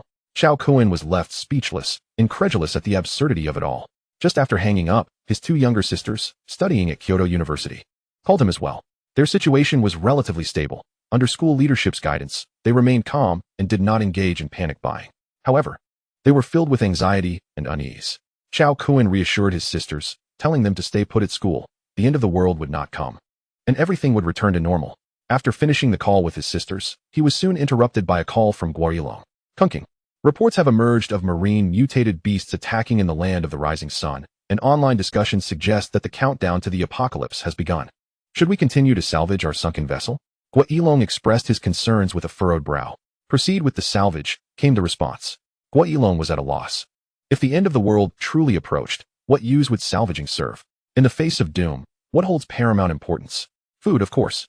Were it not for Cao Kun's status, he and his companions would have fled long ago. They had also seen the videos of 3 marine mutated beasts assaulting ships in the East Japan Sea. The colossal, mighty octopus, the electric eel discharging thousands of volts, and the swordfish slicing through vessels as if they were mere tofu. How terrifying. It was crucial to note that they were situated at the confluence of the East China Sea and the Pacific Ocean, and should any marine mutated beasts appear, escape would be impossible. At that moment, Wang Shua entered, stating, "The salvage team from Magic City has begun to pack up, preparing to return. They say the sea is far too perilous now."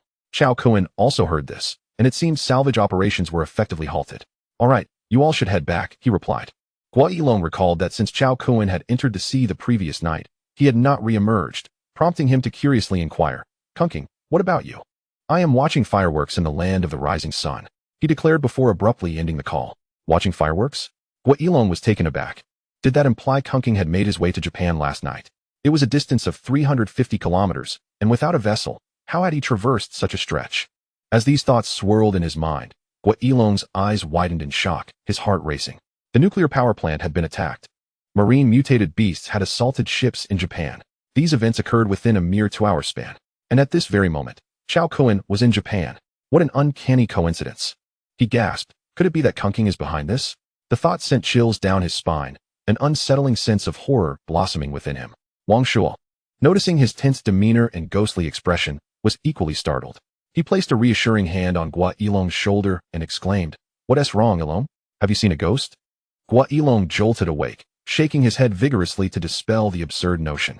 It was far too outrageous. He had simply overthought the situation. It was merely a coincidence. After concluding his calls with Guo Yilong, the heads of Wanya Gold Mine, Beilong Hydropower Station, and Qingli Electronics also reached out. What else could they do but take a break? Once this tumult passed, everything would surely return to normal. After finishing all the calls, Cao Kun tucked his phone away, observing the frantic cityscape ahead with a smirk. Let it be chaotic. The more turmoil, the better. Virum. Cao Kun revved the throttle, racing his motorcycle towards Japan's largest military base, the Tokyo Military District. Fireworks must be accompanied by firecrackers. Kunking was set to unleash grand fireworks. Come join in with 3 Power for Love assists to make this display even more magnificent. Chapter 75, The Spectacle of Fireworks. As echoed in the online discourse, the apocalypse had indeed arrived. The nuclear power plant incident was far from over, and now marine mutated beasts had invaded. Naturally, amidst the epicenter of these calamities, Japan was engulfed in panic, spiraling into chaos, unable to maintain any semblance of calm. The nuclear power plant crisis and the 3 marine mutated beasts had left Japan's leadership overwhelmed and unable to manage the unfolding chaos. The situation had completely spiraled out of control, unleashing the darkest facets of human nature. "Ah, please, spare me. Don't kill my husband. I'll give you all the money." "Oh, madam, you're quite generous. You wouldn't want your husband to meet his end, would you?" On the streets, rampant robbery, public debauchery, and utter madness prevailed. "Stop right there." Cao Kun sped through the turbulent streets on his motorcycle. Those who attempted to intercept him were sent flying several meters away, bloodied and lifeless. He raced onward, swiftly arriving at Japan's largest military installation, the Shijing military base. At that moment, the base was severely understaffed due to a significant number of troops being deployed elsewhere, leaving only a small contingent stationed. Upon storming into the Shijing military base, Cao Kun activated his invisibility, dispatching soldiers silently and methodically, reaping lives without a trace. 10 minutes later, the base lay strewn with corpses, utterly silent, devoid of any survivors. After annihilating the defenders, Cao Kun made his way to the armory. Boom! With a single punch, Cao Kun shattered the steel door, which could not withstand the 50 tons of force, crumbling effortlessly. He swaggered inside, where an abundance of firearms and ammunition was stored. His pocket dimension could only accommodate 10 cubic meters, already filled with 60 tons of unprocessed gold, ore, leaving limited space. He opted for compact weaponry, hastily stuffing his pocket dimension with items he could utilize. 10 boxes of high-explosive grenades, 10 rocket launchers, 10 thermobaric bombs, 10 incendiary bombs, 10 cloudburst bombs, and a Barrett M82A1 heavy sniper rifle were among his choices. In addition to these conventional weapons, Cao Kun discovered several laser weaponry, which he also stowed away in his pocket dimension. Only when his pocket dimension reached capacity did he commence his main endeavor, the fireworks display. He strategically placed several timed explosives atop the ammunition crates, setting the timers before turning to leave.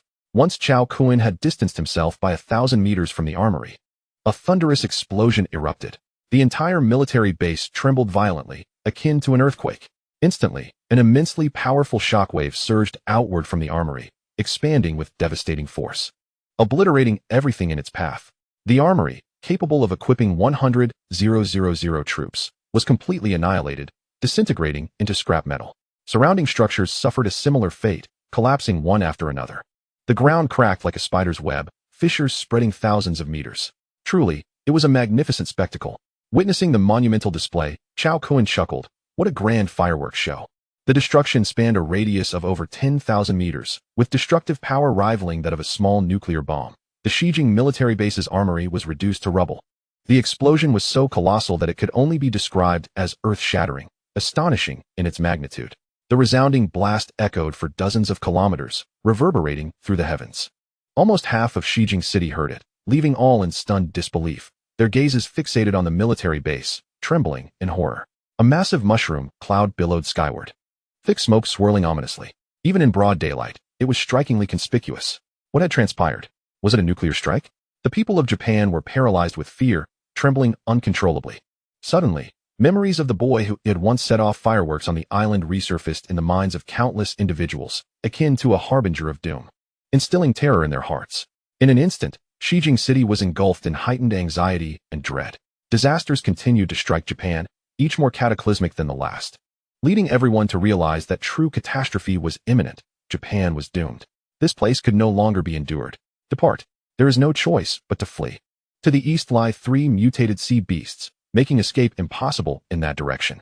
Thus, we must head west. In an instant, countless individuals surged westward like a panicked tide, seeking refuge in the land of the Koreans. The explosion of the munitions depot had not entirely obliterated the entire western military base. Many aircraft remained at the adjacent military airport. Cao Kun could not let this opportunity slip away. He retrieved rockets from his pocket dimension and unleashed a barrage upon the airport. Whoosh! The rockets soared through the sky, transforming into a rain of missiles that descended upon the cluster of planes. Boom! With a series of thunderous explosions, dozens of aircraft stationed at the airport were utterly disintegrated, engulfed in fiery chaos. Just then, a dozen fighter jets roared in from the distance. From their vantage point high above, the Japanese pilots were taken aback by the devastation that had befallen the western military base. Their eyes widened in disbelief as they spotted Cao Kun. Rage consumed them, their desire for revenge burning fiercely. How they longed to rend him limb from limb. Bakayuru. In the next moment, the fighter jets unleashed a torrent of fire. Boom, boom. A relentless hail of ordnance cascaded down upon Cao Kun's position. For an ordinary person, faced with such an onslaught of bombs, terror would have reduced them to mere fragments. But he was Cao Kun. This man was akin to a demigod. He immediately activated his invisibility and heightened reflexes, leaping forward in an instant to evade the bomb strikes, covering a distance of 60 meters. Yet, the sheer volume of firepower from the fighter jets was overwhelming. The dense barrage left Cao Kun with no viable escape. Shrapnel pierced his waist, blood gushing forth. However, for Cao Kun, this was merely a superficial wound, incapable of inflicting fatal harm. Possessing regenerative abilities and the extraordinary resilience of a tardigrade, his injuries healed at an astonishing rate. Within 5 seconds, the bleeding ceased and began to scab over. True recovery would take approximately 5 minutes. As he mended his wounds, Cao Kun's gaze turned towards the fighter jets above, his eyes ablaze with determination. Since his power had surged, he had yet to truly unleash his peak combat prowess. Now, he yearned to test his limits. Indeed, Cao Kun intended to bring down those fighter jets. If stones could fell aircraft in a drama, so too could he. His electrical attacks had a range of merely 50 meters, too distant to strike the jets. But let us not forget, Cao Kun had previously assimilated the super leaping ability of a flea, granting him the capacity to leap effortlessly out of heights exceeding 100 meters. The fighter jets were flying at low altitude, perfectly positioned around that height. Report, the target at the military base has been neutralized. No remains. In that moment, cloaked in invisibility, Cao Kun vanished from sight, leading the fighter jets to believe he had perished in the explosions, as they relayed information to their superiors. Yet, in the next heartbeat, a jolt of electricity struck one of the fighter jets, erupting in a thunderous explosion. This was the moment Cao Kun made his move. In his concealed state, he resembled a springing tiger, leaping dozens of meters high, unleashing a torrent of electricity upon the aircraft, evoking the imagery of legendary swordsmanship. In that instant, Cao Kun embodied the essence of a specter, becoming the bane of those fighter jets. Boom, boom. With each strike he executed, another aircraft erupted into a fireball, plummeting from the sky. Cao Kun's speed was astonishing. Before the remaining jets could react, 5 had already met their demise. A demon. Run. This horrifying scene sent the surviving pilots into a frenzy, their hearts trembling as they fled into the distance. Watching the retreating aircraft, Cao Kun felt a pang of regret. Amidst the wreckage of the Western military base, he stood with an air of triumph. He felt like a god of war. Chapter 76. The death of the electric eel is merely the beginning. In the east, at the Prime Minister's office, as they gazed at the footage on the large screen, all present among the Japanese elite were rendered speechless. The video displayed the fighter jets dispatched to reinforce the Western military base. On screen, a burly man with blonde hair and blue eyes hoisted a rocket launcher, wreaking havoc and obliterating the aircraft at the base. Nanny? A human? All were incredulous. The assault on the Western military base was perpetrated by a mere human? The Japanese Prime Minister, nearly choking with rage, bellowed, "Baka Yaru." So it was the Americans behind this. What do they intend to achieve? Others present acknowledged the plausibility of this suspicion. It was well known that biological gene modification was explicitly prohibited internationally. Yet, the truth remained that numerous nations were clandestinely engaged in such endeavors. Japan was no exception, though their research was still in its infancy, progressing at a painfully slow pace. Conversely, it was rumored that the mysterious Area 51 in the United States, bolstered by extraterrestrial technology, had made significant advancements in biological gene modification. A special organization composed of genetically modified individuals had already emerged. The United States harbored grand ambitions to dominate the world, a secret that had long been apparent. For decades, they had been orchestrating a global strategy to exert comprehensive control. Naturally, this organization of genetically enhanced beings was covertly distributed across the globe, poised to execute decapitation strikes on crucial military installations once the opportune moment arose. Now, it was clear to all that this was not a retaliatory strike by mutated sea creatures against Japan, but rather a covert operation orchestrated by the Americans. For only the United States possessed such capabilities, coupled with the sight of the blonde-haired, blue-eyed assailants. This served as irrefutable evidence that the Americans were indeed responsible for the chaos inflicted upon Japan. The Japanese Prime Minister immediately ordered that this footage be dispatched to the U.S. President's office, subsequently reaching out to the President directly, demanding an explanation for these actions. Japan is your ally, serving you loyally. Why do you not strike against the Great Xia, yet instead choose to be the first to sanction Japan? This is utterly unacceptable. The Prime Minister's voice trembled with fury as he unleashed a torrent of vehement denunciation, leaving the American President, Trump, utterly bewildered. What? The incident in Japan was orchestrated by us? Trump exclaimed, genuinely perplexed. He promptly inquired with the head of the Gene Modification Organization, only to receive an answer in the negative. The Japanese Prime Minister could scarcely accept this, continuing to press for answers. If it wasn't you, then what explanation do you have for the Westerners who ambushed our Western military base? Are they not the embodiment of mutated sea creatures? The notion was absurd. The U.S. President, Trump, vehemently countered, impossible. Absolutely impossible. Japan is our ally. We have no reason to launch an attack against you. This is illogical. Someone must be framing us. Exhausted and weary, the Japanese Prime Minister rubbed his temples. Then who in the world is responsible for this? The situation in Japan had spiraled into chaos, teetering on the brink of unmanageable turmoil. As Prime Minister, he felt a profound sense of anxiety and fatigue. It must be the Great Xia. They have harbored a deep-seated grudge against you, Japan.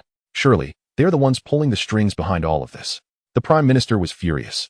While it was true that Japan bore animosity towards the Great Xia, making baseless accusations without evidence was of little utility. Seeing the Japanese Prime Minister in silence, President Trump of the United States immediately offered words of comfort. I will inform General MacArthur, stationed in Japan, to deploy the fleet and assist you in quelling this unrest. After hanging up the phone, President Trump's countenance darkened, his expression grave. The attack on the Japanese military base had been executed by a human? This fact alone ruled out the possibility of nuclear contamination causing marine life mutations. Trump's face grew somber. It appeared that someone had outpaced the United States, making astonishing advancements in biological modification technology. From the data, the combat capabilities of the three mutated marine beasts were on par with B-class genetically modified humans. This was truly astounding. At the same time, Trump recognized the gravity of the situation for the United States. If three mutated marine beasts could cause such chaos in Japan, what would happen if there were thousands? Should they land on the U.S. coastline from the Western Pacific, it would lead to an unprecedented catastrophe. Trump would not allow such an event to transpire. He promptly issued a military order to the aging General MacArthur, stationed in Japan. With utmost seriousness, General MacArthur, immediately deploy the naval fleet to capture the three mutated marine beasts appearing in Japanese waters. This concerns the safety of the United States and the world. The matter is exceedingly grave. Rest assured, Mr. President, we are invincible in the Pacific. "There is nothing we cannot accomplish," MacArthur confidently replied. He then mobilized the 7th Carrier Fleet stationed in Japan, as Cao Kun was destroying the military base in Shijing. The 3 mutated marine beasts encountered fierce assaults from the Japanese fighter jets. In terms of strength, the 3 mutated marine beasts had a notable weakness in defense. Specially designed armor-piercing rounds easily penetrated their bodies, but they only sustained injuries, not fatal damage. Zap! The electric eel opened its mouth to retaliate against the diving fighter jets, unleashing a 10-centimeter wide current like a laser weapon, instantly striking one aircraft. With a tremendous explosion, the fighter jet erupted into a fireball, plummeting into the sea. The faces of the other pilots changed drastically, utterly astonished by the electric eel's attack range. Immediately, all pilots pushed their controls to ascend to higher altitudes. The electric eel, not foolish, realized it could not hit targets at such heights and would not endure unnecessary attacks. It dove into the sea in search of new targets. However, at that moment, a dozen streaks of light pierced through the water from all directions, swiftly approaching the electric eel. The Japanese naval fleet had arrived, launching torpedoes from their ships. A strong sense of crisis made the electric eel tremble, prompting it to flee. Yet, it found itself encircled by a dense barrage of torpedoes, with no escape route. In a moment of desperation, the electric eel unleashed a burst of electricity, colliding with several torpedoes, causing the seawater to churn violently. One fist cannot fend off 4 hands. Boom, boom. Several more torpedoes detonated against the electric eel. The 500mm heavy torpedoes possessed far greater lethality than the fighter jet's armor-piercing rounds. With a piercing, anguished roar, the electric eel could no longer withstand the assault, torn to shreds by the multiple explosions, its blood staining the surrounding waters crimson. All right, we've taken down one. Faced with advanced weaponry, the small electric eel proved utterly defenseless. A Japanese Kongo-class destroyer sped towards the scene, and the soldiers aboard looked disdainfully at the blood-red waters. The ship's captain spoke sternly. "Enough talking. Immediately salvage the electric eel's corpse. It holds significant research value for us."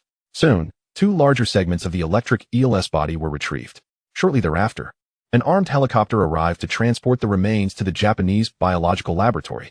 Unbeknownst to everyone, many fragments of the electric eel's body sank into the depths, devoured by various marine fish. After consuming the eel's flesh and blood, these marine creatures experienced a silent genetic reconfiguration, mutating in the process. In stark contrast to the electric eel's tragic demise, the octopus and sailfish, also targeted by torpedoes, remained unscathed. The sailfish wielded its innate control over water, causing the surrounding seawater to form a colossal whirlpool that swiftly flung the torpedoes away. Then, leveraging its superior speed, the sailfish charged towards a destroyer, its elongated dorsal fin shimmering with a ghostly blue light as it sliced through the underside of the vessel. Witnessing this, the destroyer's captain paled in horror and bellowed, "Quick, launch torpedoes to attack. It's moving too fast, we can't hit it." The sounds of tearing metal reverberated from the ship's hull, causing all Japanese soldiers aboard to tremble in despair. Chapter 77, The Terrifying Octopus. Crack. Like a knife cutting through flesh, the destroyer's hull was left riddled with holes, and a torrent of seawater began to pour in, causing the vessel to sink. Seeing this, the Japanese soldiers aboard turned pale with fear, panic-stricken. They began jumping overboard in droves. Yet, those who leapt into the water met a swifter demise. The sailfish unleashed its control over water, generating a massive tsunami that engulfed the struggling Japanese soldiers, dragging them into its depths like a meat grinder, their anguished screams echoing as they transformed into a bloody tide. "Open fire, kill it." This uneven battle left the fighter jets in the sky horrified, unleashing a barrage of missiles towards the sailfish. However, upon entering the water, these bombs faced immense resistance, drastically reducing their speed and power. The sailfish swiftly disappeared beneath the waves. The pilots above, their faces pale, urgently shouted to the fleet and submarines below, "The sailfish has water-controlling abilities. Our torpedoes are ineffective against it. The Black Tiger destroyer has already sunk, and all aboard have perished. It's heading your way. Hurry, retreat to port." In truth, the other destroyers and submarines captains had already witnessed the sinking of the Black Tiger destroyer. At that moment, all Japanese Navy personnel realized the severity of the situation. In the water, these mutated marine beasts were in their element, nearly insurmountable. This was not a fair fight. It was akin to seeking one's own demise.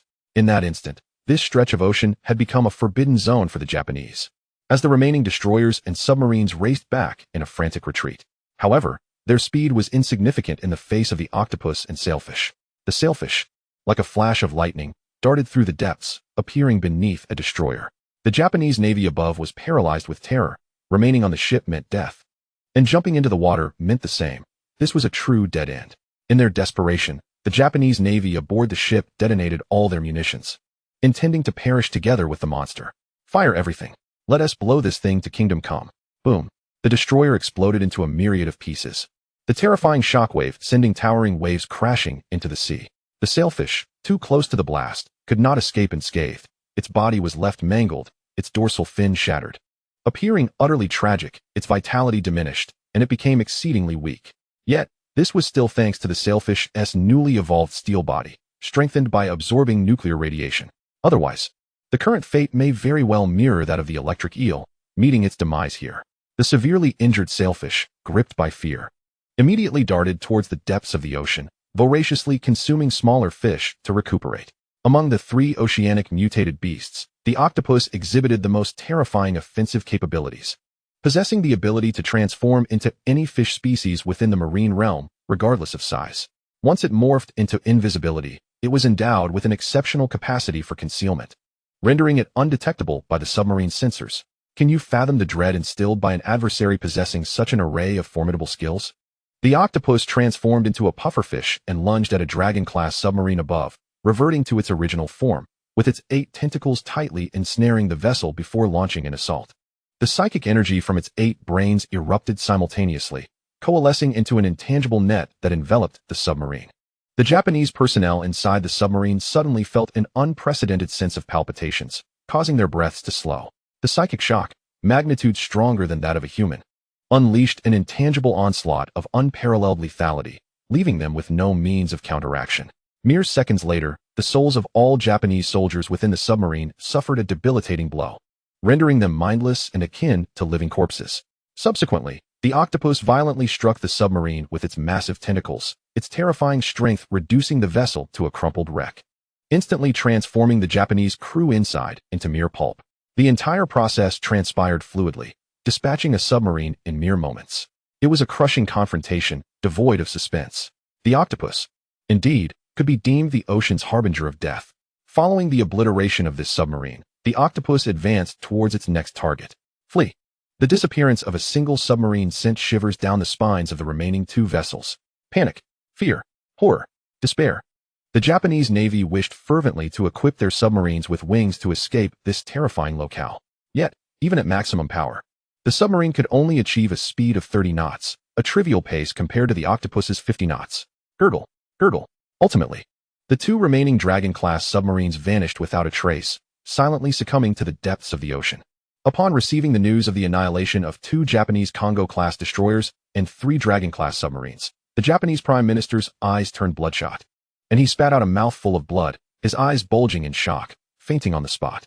Meanwhile, General Douglas MacArthur, stationed in Japan, was equally alarmed by the news. The fleet that had just set sail promptly halted. My God! The silent disappearance of 3 submarines is perilously alarming. Undoubtedly, the ocean harbors even more terrifying entities. The news of the complete destruction of 2 Congo-class destroyers and 3 Dragon-class submarines reverberated globally like the detonation of an atomic bomb, creating an uproar on the international stage. The Japanese Navy was considered a premier force worldwide, boasting its share of victories, having dispatched the electric eel and sailfish. Yet, the price was exorbitantly high. This demonstrated the lethal threat that human fleets posed to oceanic mutated beasts. However, this was merely 3 mutated creatures. How many myriad marine life forms inhabit the oceans? To describe their numbers as boundless would not be an exaggeration. Should thousands upon thousands of mutated marine beasts launch an invasion on human cities, the order and sanctity of human habitats would collapse. Some may argue that we still possess an ultimate weapon, the nuclear arsenal that remains unutilized. The intense heat of a nuclear explosion could eradicate all existence, and even the mightiest of oceanic mutated beasts would not survive temperatures reaching tens of millions of degrees. Yet the issue remains. Even deploying nuclear weapons would not eliminate all mutated marine creatures. On the contrary, the ensuing nuclear fallout would accelerate their evolutionary pace and potentially induce mutations in terrestrial animals, an endeavor fraught with peril.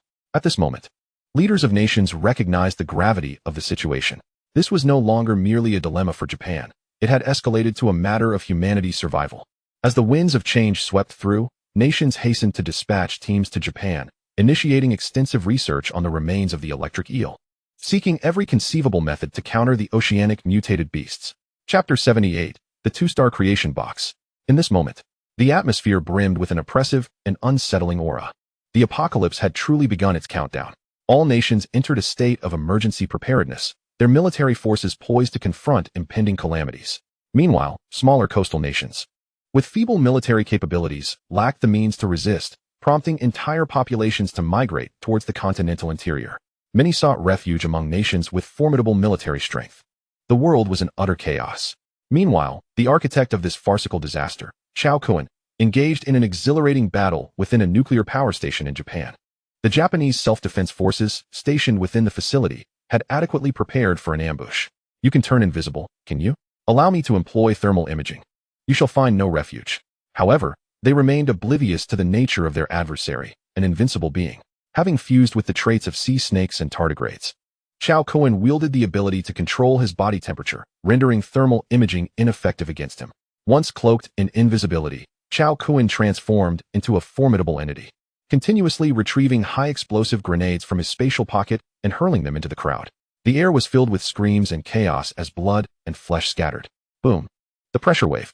There are demons, flee. The Japanese self-defense forces succumbed to madness. How could one possibly contend with this? As he watched the terrified Japanese soldiers flee, a cold smile crept across Cao Kun's lips. Armed with a submachine gun in each hand, he squeezed the triggers. Rat-tat-tat-tat-tat. The twin barrels unleashed fiery tongues of death, mercilessly gunning down the retreating soldiers. He then swaggered into the transformer of the nuclear power station, allowing the creation box to absorb its energy.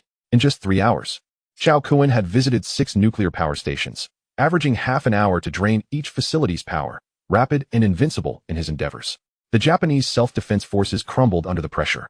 To avoid senseless fatalities, they vacated the nuclear power station. In this instant, all of Japan's nuclear facilities fell under the singular dominion of Cao Kun. Over the course of a day, he traversed every nuclear power station in Japan, yielding remarkable results.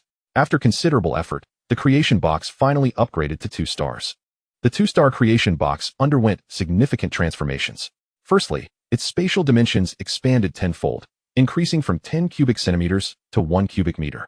Such dimensions provided Cao Kun with ample operational space. Furthermore, the tier of generated items now allowed for selective categorization, divided into 1-star and 2-star items. The energy grid remained unchanged, still comprising 10 units. Overall, the transformations of the 2-star creation box were not exceedingly dramatic. Yet its true marvels would only be revealed through experimentation. Cao Kun extracted a gleaming white energy sphere from his spatial pocket. This sphere contained the unique ability of a swordfish. Having previously merged with the ability sphere of a sailfish, this swordfish ability sphere had remained unused. Today, I decided to test whether I could upgrade to a 2-star level. Ding. It requires the consumption of 2 energy points. Are you sure you want to proceed with the generation?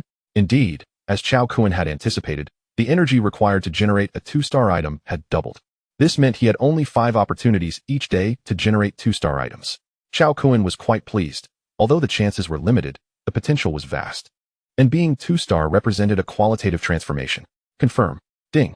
Congratulations on obtaining a 2-star water attribute ability orb. As the notification echoed in Cao Kun's mind, a crystal orb, the size of an apricot, materialized above the creation box. Within it, faint blue luminescence flowed gently, emanating a refreshing aura, resembling a naturally formed treasure of exquisite beauty. A water attribute ability orb? Curious, Cao Kun immediately grasped it, and, with a firm squeeze, shattered it.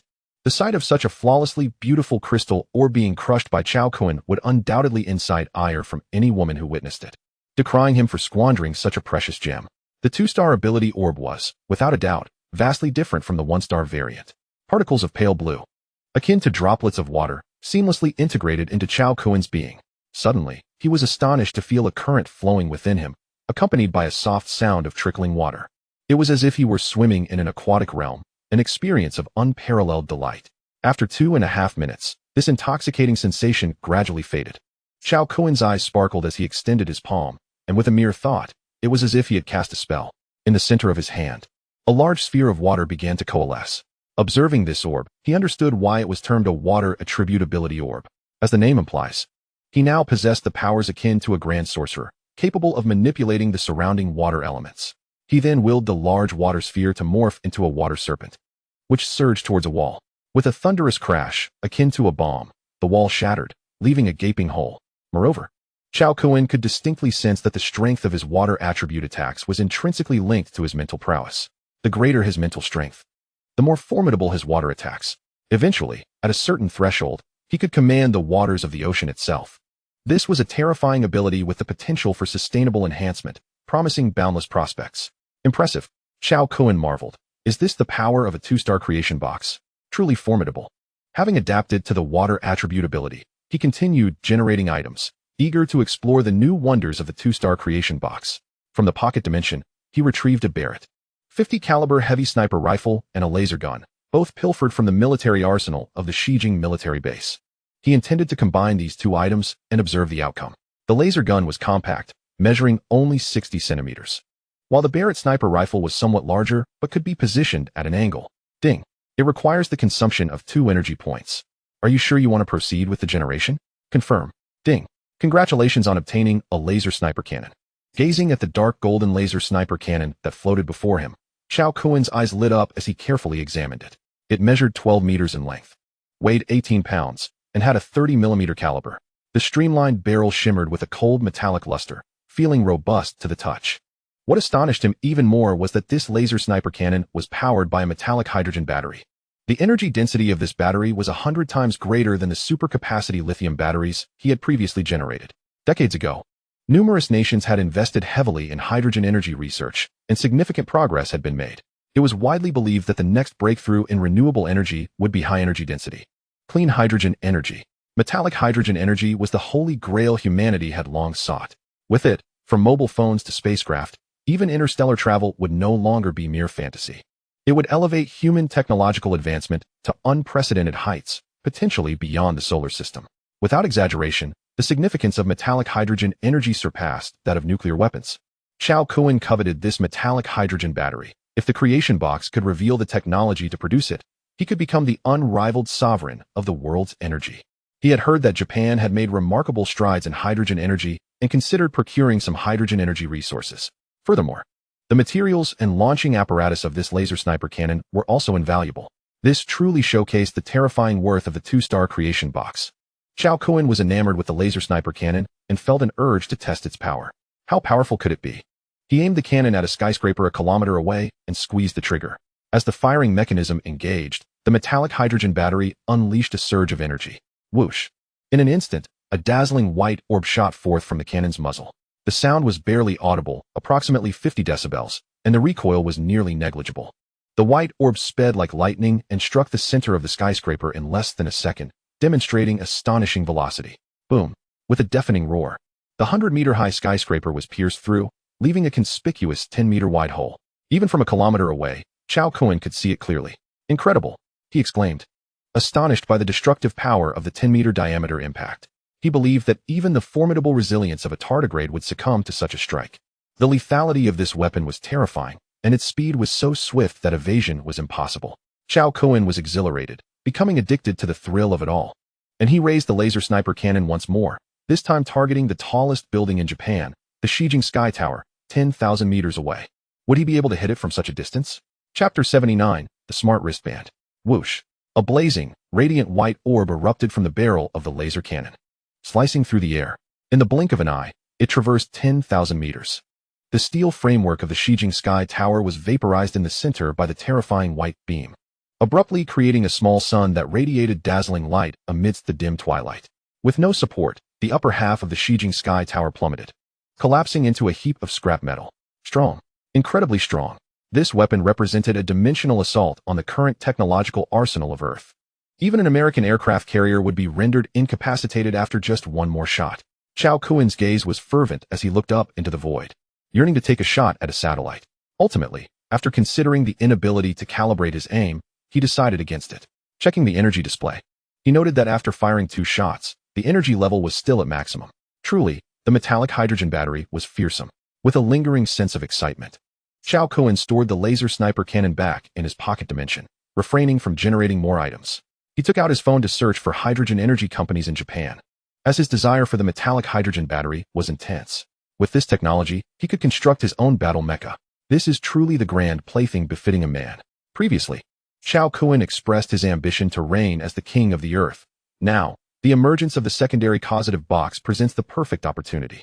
If wielded adeptly, even nuclear weapons would pale in comparison, and the entire world would bow before him. Upon pinpointing his target on the map, Cao Kun revved his motorcycle and sped away. The sequence of events unfolding made the people of the East Japan acutely aware that calamity was imminent, and remaining there would inevitably render them fodder for the mutated sea creatures, overwhelmed by fear. A staggering 70% of the East Japanese population began to flee in succession to the Korean peninsula for refuge. The influx of over 100 million people was impossible for Korea to contain, nor did it possess the capacity to do so. Many even sought sanctuary in the Great Xia, but were met with a merciless refusal. Setting aside the fact that Great Xia is already a populous nation, the historical grievances between the two countries render it impossible for Great Xia to accept these East Japanese. This is a matter of principle. Among the remaining 30% of East Japanese, aside from a handful of soldiers and scientists continuing to guard the East Japan Islands, the majority consisted of frail, elderly individuals incapable of fleeing or simply unwilling to leave.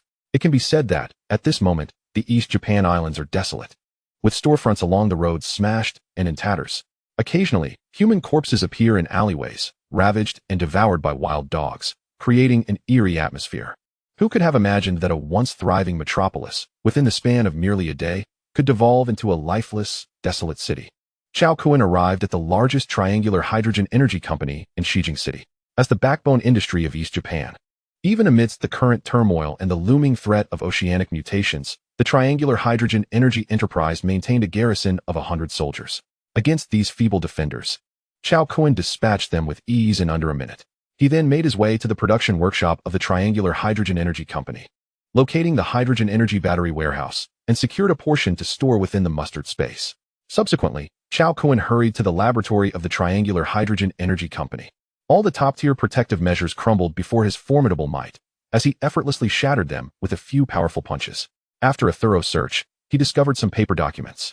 Having previously mastered the East Japanese language, he found the contents of these documents easily comprehensible. They contained technical information on hydrogen energy. Unfortunately, they were fragmented and dated versions. Cao Kun rummaged further, but found no usable documents. It was evident that the relevant materials had either been taken away by the employees of the Triangular Hydrogen Energy Company or were concealed elsewhere. Furrowing his brow, he noticed a mobile phone in the corner of the laboratory that piqued his interest. A mobile phone? An idea struck him. Previously, he had experimented with placing an abandoned Dahua phone into the causative box, which yielded a phone chip that was a version ahead of the then-current Dahua chips. Now, if he were to place a complete phone inside, he wondered what sort of advanced technology might be produced, perhaps enhancing the phone's built-in artificial intelligence. Without hesitation, Cao Kun retrieved his phone and placed it in the causative box, confirming the generation process. Ding! Congratulations, you have acquired a powerful artificial intelligence wristband. As the notification from the causative box chimed, a sleek black wristband materialized above it. Cao Kun gazed at the wristband, then back at the causative box. His expression one of astonishment. Is this what it means to have one's wishes fulfilled? He felt an uncanny sense that the causative box could perceive his innermost thoughts. Suddenly, he shook his head and smiled. All the changes he had undergone were inextricably linked to the causative box, so why ponder too deeply? Regardless of what the causative box truly was or why it manifested in his world, such inquiries were inconsequential. He was certain that one day, he would unravel its mysteries. Cao Kun collected his thoughts and donned the powerful artificial intelligence wristband on his left wrist. Instantly, the wristband's screen illuminated, projecting a virtual interface before him. Reminiscent of the layout of the Dahua Mate 60, the sole distinction was a small figure at the center of the screen, strikingly similar to Cao Kun, albeit in a cartoonish style. Greetings, Master. I am the AI intelligence system of the smart wristband, and it is my pleasure to serve you. Chirped the cartoon version of Cao Kun respectfully. Observing the diminutive likeness of himself, Cao Kun felt a twinge of discomfort and inquired, "Could you take on another appearance?" "Certainly. Master, what form would you prefer?" "Anything will do," Cao Kun replied casually, as long as it wasn't he himself. The cartoon figure tilted its little head in a human-like fashion and transformed into an adorable little girl clad in a white dress. With sparkling eyes akin to two radiant gems, the little girl gazed at Cao Kun and said, "Master, is this acceptable?" Her voice was melodious, akin to the song of a lark, delightfully enchanting to the ears. Cao Kun nodded in satisfaction. "That works. From now on, your name shall be Xiaohua." The intelligent robot of the wristband was succinctly named Xiaohua, easy to remember and pleasant to hear. Xiaohua joyfully nodded her head and exclaimed, Thank you for the name, Master. As Cao Kun circled Xiaohua, he noticed she was rendered in 3D. Experimenting, he reached out to touch her, only to find his hand passed right through. It was astonishingly holographic technology. This device far surpassed the realism of images seen through AR glasses. Each item generated by the two-star causative box was a revolutionary marvel of technology, leaving Cao Kun somewhat numb. Upon regaining his bearings, Cao Kun remembered the purpose behind generating the phone and promptly instructed Xiaohua, Xiaohua, connect to the local network and help me locate all available data here. I have significant use for it. Understood, Master. After Xiaohua concluded her response, she emitted a signal fluctuation, swiftly establishing a connection to the laboratory's local area network. In less than 10 seconds, a data folder materialized on the virtual screen. Master, all data has been collected, she reported. With Xiaohua, the formidable artificial intelligence assistant, Cao Kun effortlessly bypassed the need for review and inquired, please provide a brief summary of this information. Certainly, Master, Xiaohua succinctly replied. This is a compilation of research data pertaining to hydrogen elements, encompassing nearly 30 years of findings from the Triangular Hydrogen Energy Company. Satisfied, Cao Kun acknowledged the prowess of advanced artificial intelligence. With the data folder at hand, it was now time to generate more sophisticated hydrogen technology. With a mere thought, the creation box materialized before him. Cao Kun gazed at the virtual screen, contemplating whether the box could devour virtual information as it could light. Xiaohua, project all files related to hydrogen elements into this black box, he instructed. Xiaohua looked at the seemingly empty space and inquired, Master. I did not see a black box. Taken aback, Cao Kun wondered if Xiaohua was unable to perceive the creation box. He touched one side of the box and asked again, can you see it now? Xiaohua shook her head, indicating she still could not see it. Realizing that the existence of the creation box was likely visible only to him, Cao Kun placed his hand inside the box and asked, can you see my hand? Yes. She replied. Good. Then project all the data regarding hydrogen elements into my palm. Xiaohua promptly complied. In the next moment, a notification chimed from the creation box. Ding. 2 energy points required for generation. Confirm? Cao Kun marveled at its capabilities. After a moment's reflection, he retrieved 2 hydrogen energy batteries from the mustard seed space and placed them inside as well. Ding. 2 energy points required for generation. Confirm? Confirm, he stated. Ding. Congratulations. You have obtained a complete set of metallic hydrogen production technology. As the notification echoed, a cerulean sphere appeared before Cao Kun. Staring at the orb, reminiscent of a capability sphere, he was astonished. Do I crush it with my hand? He wondered aloud. He grasped the orb, attempting to crush it. But the energy-formed cerulean sphere quickly restored itself, indicating that he could not absorb it. Xiaohua, give it a try, he suggested. Xiaohua extended her delicate hand. And as if executing a celestial technique, the cerulean sphere transformed into a streak of light and appeared in her grasp, only to vanish enigmatically moments later. Cao Kun, taken aback, asked, Xiaohua, what just happened? She smiled and explained, Master, the cerulean sphere functions as an information storage device. Once I absorb it, it will automatically dissipate. Ah, now he understood. With the metallic hydrogen technology secured, it was time to depart. Exiting the Triangular Hydrogen Energy Company, Cao Kun gazed skyward, observing that the entirety of Japan had succumbed to darkness, save for a few flickering lights. Cao Kun mounted his motorcycle and sped away. Along the way, he instructed Xiaohua to connect to Japan's network, gathering an array of cutting-edge technological data with ease, a task well within the capabilities of an advanced artificial intelligence. Simultaneously, he requested updates on significant global events that had transpired that day. Throughout the day, Cao Kun had been preoccupied with extracting power from various nuclear power stations in Japan, leaving him uninformed about the current international situation. November 10, 2023, 10 a.m., a fleet dispatched by Japan to eradicate 3-headed marine mutant beasts was annihilated, causing global uproar and triggering a countdown to the apocalypse, prompting nations to enter a state of emergency. Teams of scientists specializing in biology and radiation were deployed to Japan to investigate the remains of the electric eel, seeking ways to counter the invasion of marine mutant beasts. November 10, 2023, 11 a.m., the International Federation convened an emergency meeting of 260 nations online, deliberating on the deployment of high-yield nuclear weapons in the Pacific Ocean. However, due to the outweighing drawbacks, the motion was suspended. November 10, 2023, 12 p.m., coastal cities worldwide initiated large-scale evacuation plans to escape the marine mutant beast invasion. With preliminary estimates indicating the relocation of 3 billion individuals, 500 million successful relocations have been completed thus far.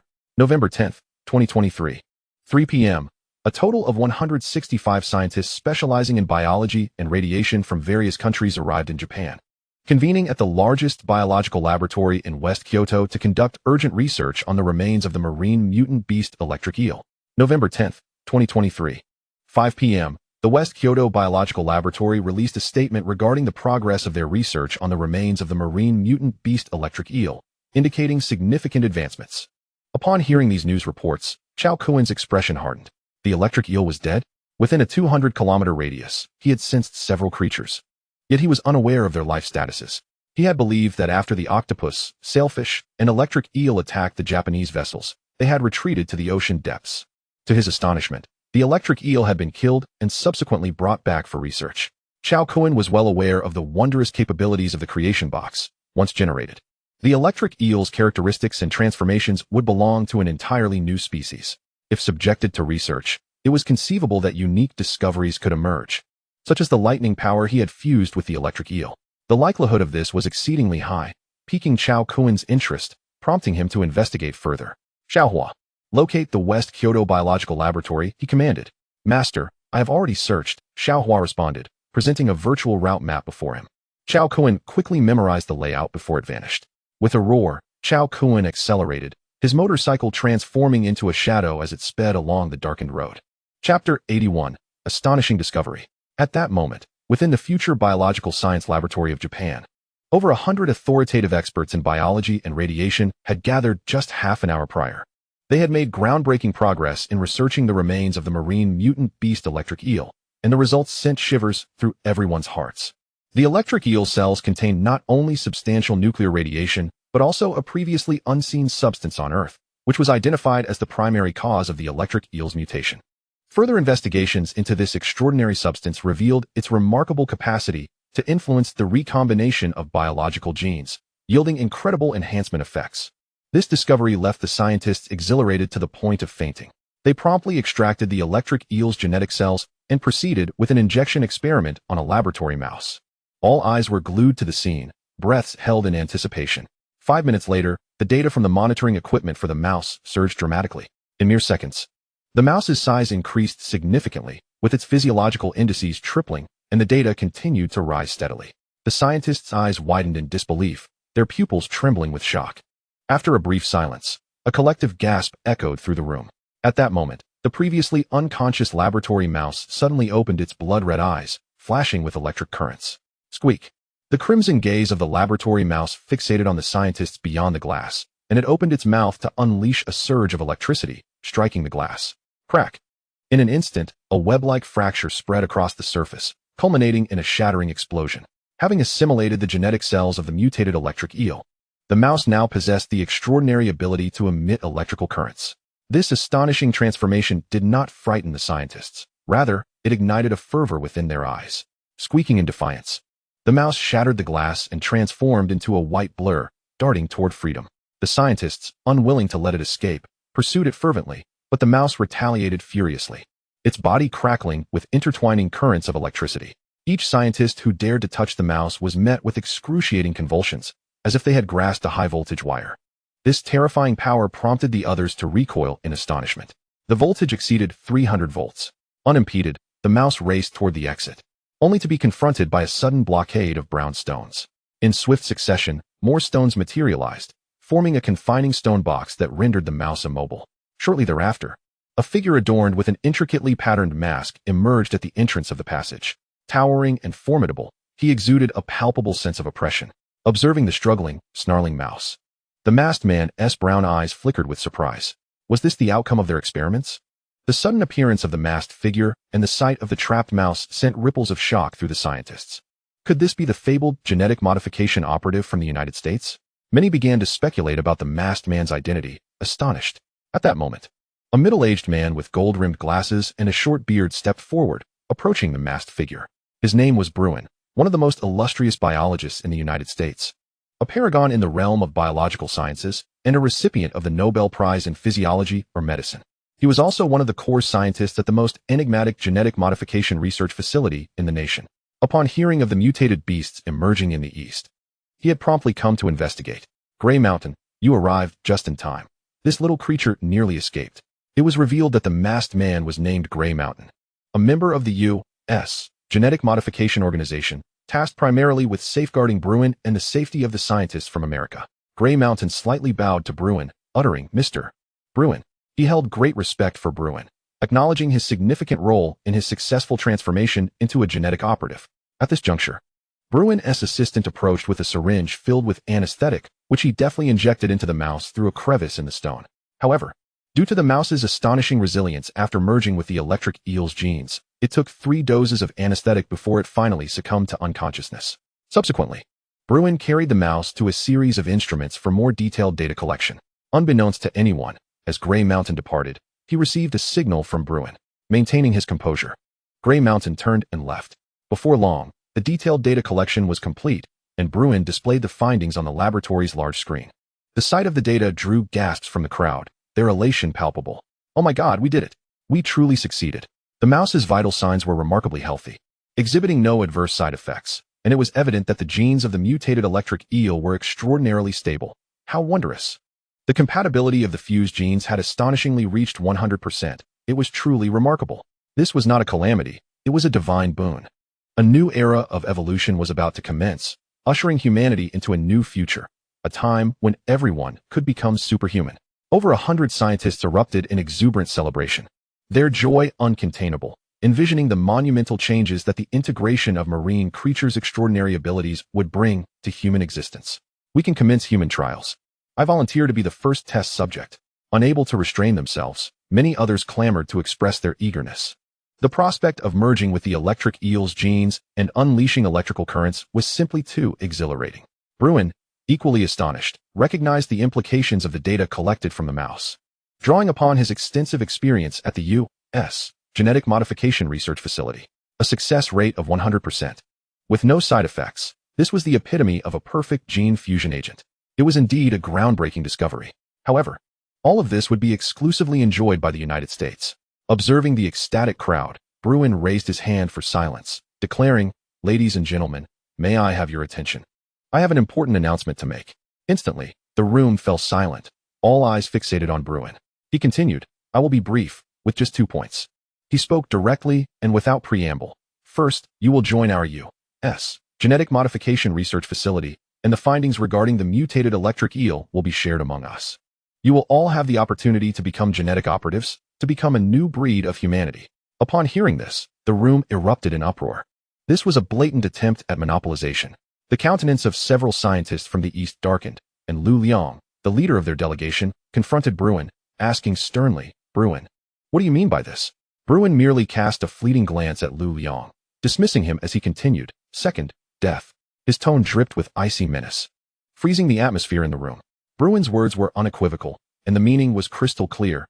Either join the U.S. Genetic Modification Research Facility and become a genetic operative, or face certain death. Lu Liang glared at Bruin, his voice cold and resolute. "We are gathered here with 160 of the world's foremost scientists. If anything were to go awry, the United States could not evade responsibility. Are you not concerned about igniting a world war? Furthermore," he added, "let us not forget, the mutated marine creatures lurking beneath the waves could invade humanity at any moment. Our internal strife would only benefit these marine aberrations. This is a consequence that the United States cannot bear." "No, Bruin replied with a chuckle, shaking his head. "First and foremost, the signals here have been completely jammed.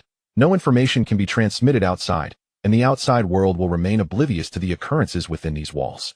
Even if you all were to perish, we could easily attribute the event to the marine aberrations. How could this possibly lead to a world war?" He continued, "Moreover, the secrets concealed within these marine creatures are precisely what humanity has long coveted. Their emergence does not herald disaster. Rather, it is a divine opportunity bestowed upon us. Humanity shall forever reign supreme on this planet.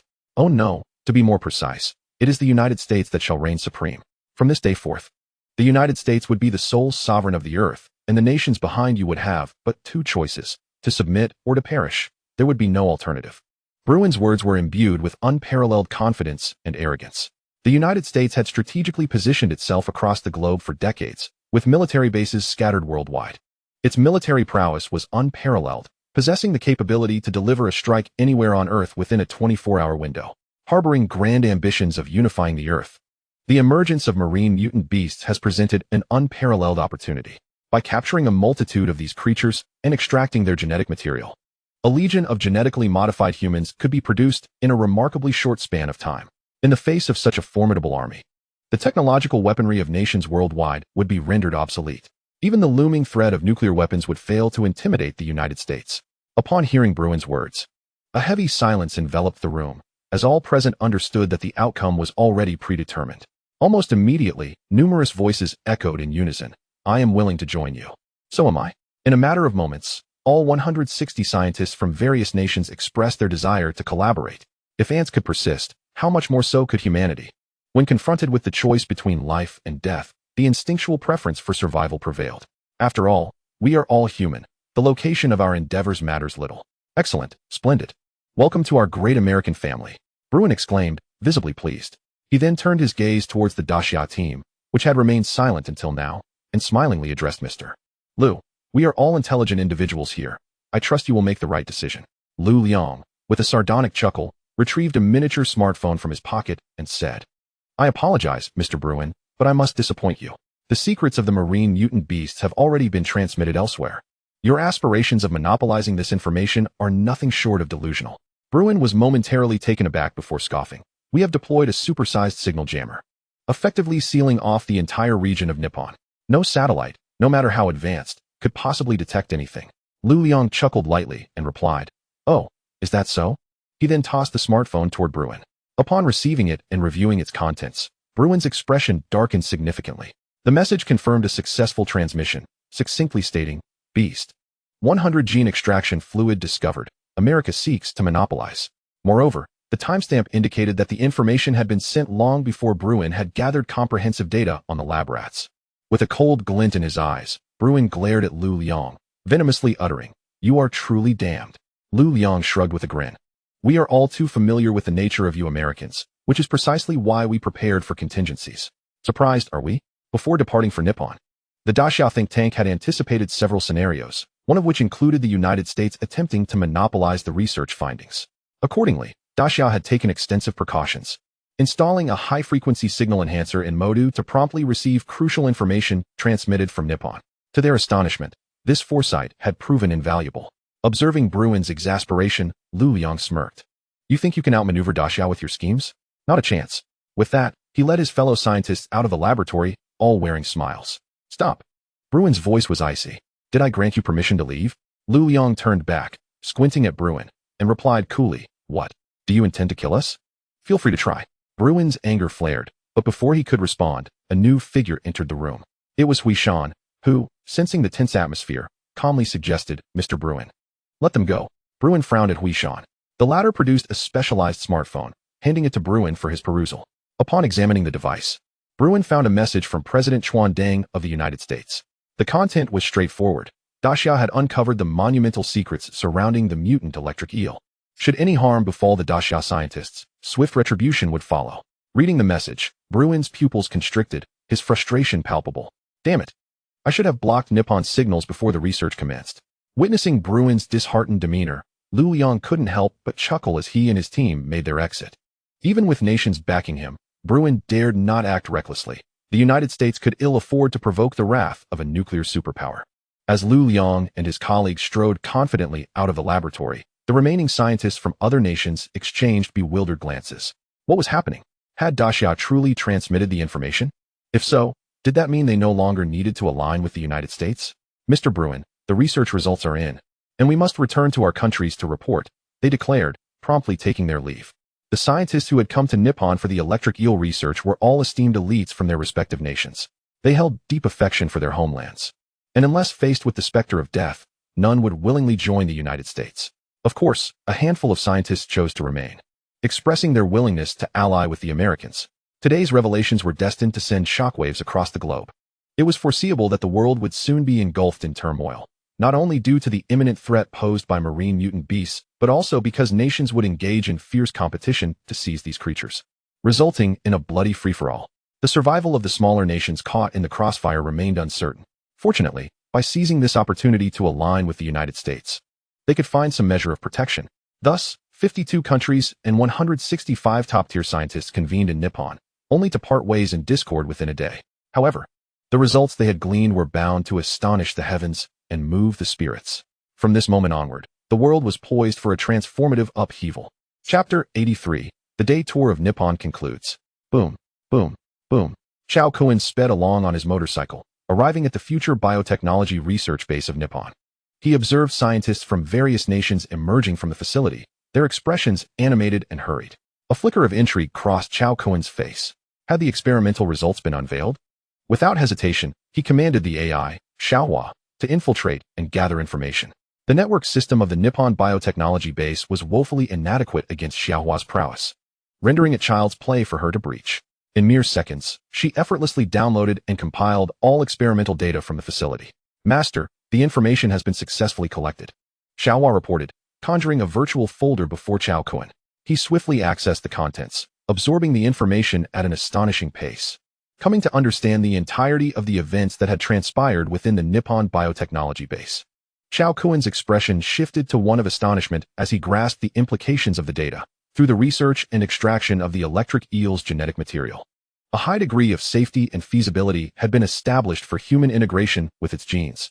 This modification could potentially enhance an individual's physical strength up to fivefold and significantly increase the likelihood of awakening the electric eel's unique abilities to generate electricity. In essence, the genetic fluid derived from the mutant electric eel represented the most perfect enhancement serum. Cao Kun recognized that the extraordinary success of the experiment stemmed primarily from the fact that the electric eel had been generated through the creation box. His expression turned grave as he reflected on the powers he had acquired from animals, which had also originated from this enigmatic box. Now, with scientists uncovering the secrets of marine mutant beasts, humanity stood on the brink of a monumental treasure trove. The demise of the electric eel underscored that human technological weaponry could indeed vanquish these marine mutants, albeit at a significant cost. However, when it comes to the perfection of biological gene serum, the advantages will always outweigh the disadvantages. Humanity's insatiable thirst for power is both fervent and ruthless. In due course, new rules will emerge, and only those who wield formidable strength shall survive. It is foreseeable that nations will exert every effort to capture the ocean's mutated beasts. Cao Kun gazed at the distant, brilliantly lit biotechnological research facility, sensing that the secrets of the ocean's mutated creatures had been unveiled, akin to the opening of Pandora's box. Whether this revelation is a blessing or a curse remains uncertain, leaving Cao Kun's emotions in a state of complexity. After a prolonged silence, Cao Kun suddenly broke into laughter, realizing he had fallen into a significant misconception. Firstly, the mutated electric eel studied by scientists was a creature generated from his creation box, indicating it was controllable. As long as the remaining one-star mutated creatures remained hidden from human detection and capture, with time, nations would eventually discover that the ocean's mutated beasts had vanished, leading everything to revert to normalcy. Having come to this understanding, Cao Kun rode his motorcycle into the night, gradually disappearing into the darkness. He soon arrived at the coast, heading deep into the ocean. After traveling 200 kilometers, he sensed the presence of a marlin and an octopus. The octopus appeared unscathed, while the marlin bore numerous injuries. Its dorsal fin shattered. Both creatures were concealed within the depths of an underwater mountain range, a kilometer below the surface. The octopus tirelessly captured an abundance of marine life, presenting it to the marlin to aid in its recovery. The marlin's core, the dorsal fin, had suffered severe damage, significantly impacting its condition. For an ordinary marine creature, the healing effect on the one-star mutated marlin was negligible. Restoring it to its peak state would prove exceedingly difficult. Cao Kun retrieved a vial of life essence from his mustard seed space and placed it into the creation box. Had the marlin not been so enormous, he would have considered remaking it entirely. Ding! Congratulations on acquiring 20 grams of life essence. Observing the diminished quantity of life essence, Cao Kun immediately reviewed the description. The effects of the life essence generated by the 2-star creation box were substantially more potent than that of the 1-star version. Provided the time since death did not exceed 24 hours, consuming the life essence would enable revival. Such an effect could only be described as extraordinary. Furthermore, it also enhanced the potential for activation. When consumed by humans, it would greatly expand their cerebral capacity, rendering them more intelligent and efficient in their endeavors. Even animals would gain insights and the ability to learn and think. In summary, the effects of the 2-star life essence were remarkably formidable. Little Chi, open your mouth for the medicine, Cao Kun instructed. The marlin obediently opened its vast jaws and swallowed the 20 grams of life essence in one gulp. The results were immediate and striking. The marlin's numerous wounds healed at an astonishing pace, and its broken dorsal fin regenerated. Within 10 seconds, the marlin returned to its peak condition. Woohoo! Little Chi gleefully circled around Cao Kun, its 15-meter-long body, churning the seawater into a massive whirlpool 30 meters wide, enveloping Cao Kun in a spectacular display. The octopus, witnessing this spectacle, found it amusing and attempted to join in, but Cao Kun promptly intervened. He then instructed that they should remain hidden in the depths of the ocean for the time being, avoiding contact with human vessels. As for the other marine creatures, he delegated the task to the octopus and marlin to relay. Once everything was arranged, Cao Kun sped towards the direction of the magical capital of Daxia. Upon learning of the extraordinary secret behind the mutated electric eel, the collective gaze of nations turned towards the Pacific Ocean. Their expressions shifted from fear and trepidation to elation. Perceiving this as a divine gift to humanity, coastal nations in the Pacific promptly deployed their navies, akin to dumplings being dropped into boiling water, relentlessly capturing marine creatures for frenzied research. Yet, the outcome left everyone utterly disillusioned. The mutated beasts that had once attacked the eastern islands seemed to have vanished without a trace. Even passing vessels encountered no assaults, rendering the Pacific Ocean eerily tranquil. Of course, it would be inaccurate to claim there were no results. A small number of mutated marine creatures were discovered near the inland sea of the eastern islands. But the extracted gene serum proved substantially less effective, only a tenth of that of the mutated electric eel. After a month of fruitless searches, many nations gradually lost patience and withdrew from the Pacific. Meanwhile, various versions of the story surrounding the mutated marine creatures emerged. Some speculated that their appearance was not coincidental, but rather the result of human intervention, perhaps having escaped from a biological laboratory. However, this theory was swiftly dismissed. After all, the gene serum of the mutated electric eel was too perfect, too advanced for earthly biotechnology. Even the most technologically advanced nation, the United States, could not replicate it even in 100 or 1,000 years. Others proposed that the mutated marine creatures had emerged from the depths of the earth, a notion that garnered a surprising number of believers, leading to the deployment of deep-sea submersibles to explore the depths of the Pacific. Some even claimed that these creatures were the work of extraterrestrials, a theory embraced by the majority, as such advanced biotechnological methods could only be executed by a highly developed extraterrestrial civilization. In an instant, opinions diverged widely, rendering the matter of the mutated marine creatures shrouded in mystery. Chapter 84, The Five Elements. As time progressed, a month slipped by in the blink of an eye. Following a month of fruitless searches, the fleets of various nations in the Pacific finally lost their patience and withdrew. The disappearance of the mutated marine beasts restored the world to its normal rhythm. Coastal city residents gradually returned home, resuming their daily lives. Of course, this was the perspective of the general populace. Before the crisis had struck, life continued as usual. However, high-ranking officials in various countries held a different view. As long as the sudden threat of the mutated marine beasts persisted, calamity would one day befall humanity. Coastal nations intensified their marine surveillance efforts, preparing to detect any unknown dangers and take preemptive measures. The sudden appearance and rapid disappearance of the mutated marine creatures in the eastern seas had a profound impact, awakening the world to the realization that humanity might not be the true rulers of this planet. For instance, what if the attack on the eastern islands had not been the work of 3 mutated marine beasts, but rather 30,000? It is not difficult to envision that the eastern islands might have already faced total annihilation. This is not mere alarmism. In comparison to the trillions of marine creatures, humanity's population is but a drop in the ocean. At this moment, the mutated marine beasts had undeniably become humanity's greatest threat. After Chao's Haifeng and Chun Fong returned to the magical capital, Cao Kun continued to leisurely accompany his parents in their villa. He also took the opportunity to plan his upcoming goals while enhancing his parents' abilities. The multiple creations from the 2-star creation box had broadened Cao Kun's horizons. With such an unparalleled advantage in hand, he would not let it go to waste. Thus, he is determined to embark on a grand endeavor, one that has the potential to elevate the civilization of Earth. This pursuit encompasses revolutionary fields such as metallic hydrogen energy, artificial intelligence, biotechnology, laser weaponry, genetic engineering, and aerospace engineering, among others.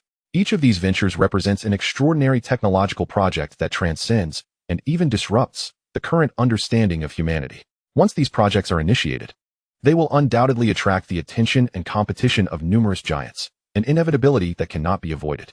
Along the way, he will encounter various obstacles and challenges, a reality that Cao Kun is acutely aware of. Therefore, ensuring the safety of his family is his foremost priority before executing these plans. Cao Kun intends to generate some special abilities for self-preservation and integrate them into his parents. That morning, after finishing breakfast, Cao Kun returned to his bedroom. With a mere thought, two orbs radiating a milky white glow appeared in his hands. Previously, during his first excursion at sea with Qin Feng and the others, Cao Kun had generated 10 types of marine creatures, yielding numerous special ability orbs. These two white orbs were derived from the starfish and the abilities acquired thereafter. Pertaining to regenerative capabilities, having previously integrated the regenerative ability of an octopus, these two orbs had remained unused. Today, he planned to upgrade them to 2-star level for his parents' integration. With another thought, the creation box manifested before him, gazing into the abyss-like interior of the box, which resembled a black hole. Cao Kun suddenly wondered what would happen if he were to place himself inside it. Having previously entered once when the box first appeared 4 months ago, this indicated that his idea was feasible. However, before proceeding, he first intended to upgrade the two ability orbs to 2-star level. One by one, he placed them into the box, resulting in orbs identical to the water elemental energy orb he had generated in the east, also of 2-star quality. Not only did they possess extraordinary regenerative power, but they also granted him supreme control over the surrounding water elements, akin to his own abilities. Why, after upgrading, did all the orbs possess water elemental attributes? Previously, he had created a swordfish ability orb focused on swimming speed, and now he was left with regenerative orbs from the starfish and sea cucumber. Logically, the corresponding special abilities should have been enhanced upon reaching 2-star level. Why then did they all exhibit water elemental properties? Cao Kun pondered incessantly. Was it because swordfish, sea cucumbers, and starfish were all aquatic creatures? Turning his gaze towards the potted lucky bamboo on the windowsill, he approached, snapped off a small twig, and placed it into the creation box for synthesis. Ding! He received a wood elemental origin orb. As the notification resonated in his mind, a crystal orb the size of an apricot materialized above the creation box. Within it, a faint green glow ebbed and flowed, exuding a vibrant aura of life. Cao Kun took it and crushed it for fusion. As he continued to integrate it, he felt a sensation akin to consuming the water of life, albeit more intense. His cells rejoiced in jubilation. The next moment, an astonishing scene unfolded as Cao Kun's hair began to grow at an extraordinary rate. In the blink of an eye, his short hair cascaded down to his waist, an impressive mane of jet black hair that complemented his strikingly handsome features, rendering him a paragon of beauty. Additionally, his height surged from 182 centimeters to 188 centimeters. Gradually adapting to these changes, Cao Kun was not overly shocked. His eyes shimmered with a faint green light, and as he extended his hand, a subtle wave emanated from his liver. In traditional Chinese medicine, the characteristics of metal, wood, water, fire, and earth are employed to analyze and study the human body's organs, meridians, physiological functions, and their interrelations. The wood element is associated with growth, symbolizing the liver. It became clear that after integrating the wood elemental origin orb, it was not his body that absorbed it, but rather his liver. Similarly, the previously integrated water elemental orb was absorbed by his kidneys. As Cao Kun wielded the power of the wood element, the surrounding wood elements swiftly converged into his palm, forming a small green orb the size of a pigeon's egg. This green orb responded to his thoughts, transforming into a vibrant green vine that burrowed beneath his bed. With a light command, the large wooden bed, measuring 2 meters wide, elevated steadily by several centimeters. Compared to his physical strength, the elemental power he wielded in practice was evidently not very formidable, perhaps due to its recent integration. Once the bed was settled, Cao Kun thought again, and the vine reformed into the green orb. Sensing the orb's potent life energy, he believed it must possess other remarkable uses. He directed his gaze back to the lucky bamboo plant, placing the green orb atop it. As the two made contact, an extraordinary sight unfolded. As predicted, the lucky bamboo began absorbing the wood elemental energy from the green orb. As it continued to absorb, the bamboo underwent rapid transformation, shooting upwards as if enhanced by a growth stimulant. Once the green orb was fully absorbed, the previously 20-centimeter tall bamboo soared to a height of 1 meter. Its stalk thick and vibrant. The tips of the branches erupted into clusters of yellow-white umbrella-shaped flowers, resplendent and dripping with beauty. A rich floral fragrance permeated the entire room, and as Cao Kun inhaled deeply, the refreshing scent transported him to a vast sea of blossoms, soothing his soul and calming his spirit. Clearly, after absorbing a substantial amount of wood elemental energy, this lucky bamboo had undergone mutation. Its fragrance possessed the ability to cultivate tranquility. Cao Kun was somewhat astonished. He had merely intended to experiment, not anticipating such a remarkable property of the wood element. This bore a striking resemblance to the essence of life. Through these two generations, Cao Kun began to grasp the concept. By generating items related to the 5 elemental attributes of metal, wood, water, fire, and earth, corresponding elemental origin crystals would emerge. With this in mind, Cao Kun retrieved 100 grams of gold ore from his spatial pocket and placed it into the creation box for synthesis. Ding! Congratulations! You have obtained 1 gold elemental origin crystal and 1 earth elemental origin crystal. Hearing the notification, Cao Kun was initially taken aback. He had placed in gold ore. So why was there also an earth element? However, he soon realized that the gold or particles he had used were not pure gold and contained traces of rock representing the earth element. A smile of joy spread across Cao Kun's face. This was a significant discovery. Given the creation box's current volume of 1 cubic meter, it could indeed generate all 5 elements, metal, wood, water, fire, and earth, at once. This would undoubtedly conserve energy, with a daily energy capacity of 10 units. After upgrading to 2-star level, the energy required for each generation increased to 2 units. This meant that Cao Kun had 5 opportunities for generation each day, having already utilized 4 today. In a final bid for success, Cao Kun resolved to fill his cubic creation box to the brim, aspiring to generate several elemental origin crystals. If 100 grams of gold or could yield a singular gold and earth elemental origin crystal, what wonders might 1,000 grams or even 10,000 grams bring forth? Surely, the bounty would be greater. With an ample supply of elemental origin crystals, Cao Kun could embark on the establishment of his own faction, providing a safeguard for his future endeavors. After all, solitary efforts have their limitations. Loyal, capable allies are indispensable. Within his spatial pocket, 50 tons of gold ore awaited him. Next, he needed to procure materials corresponding to the wood and water elements, as well as the elusive fire element. The wood and water elements were readily available at his villa, but for the fire element, a mere lighter would suffice. Far too parsimonious for his purpose. Cao Kun ventured to the central plaza of the serene villa community, where a large supermarket offered solid alcohol blocks. Half an hour later, he returned to his bedroom. Meticulously placing the prepared materials into the creation box, 1,000 grams of gold ore, 10 distinct twigs, 10 liters of purified water, and 100 grams of burning solid alcohol. Beep. 2 energy points will be consumed. Do you wish to proceed with creation? Confirm. Beep.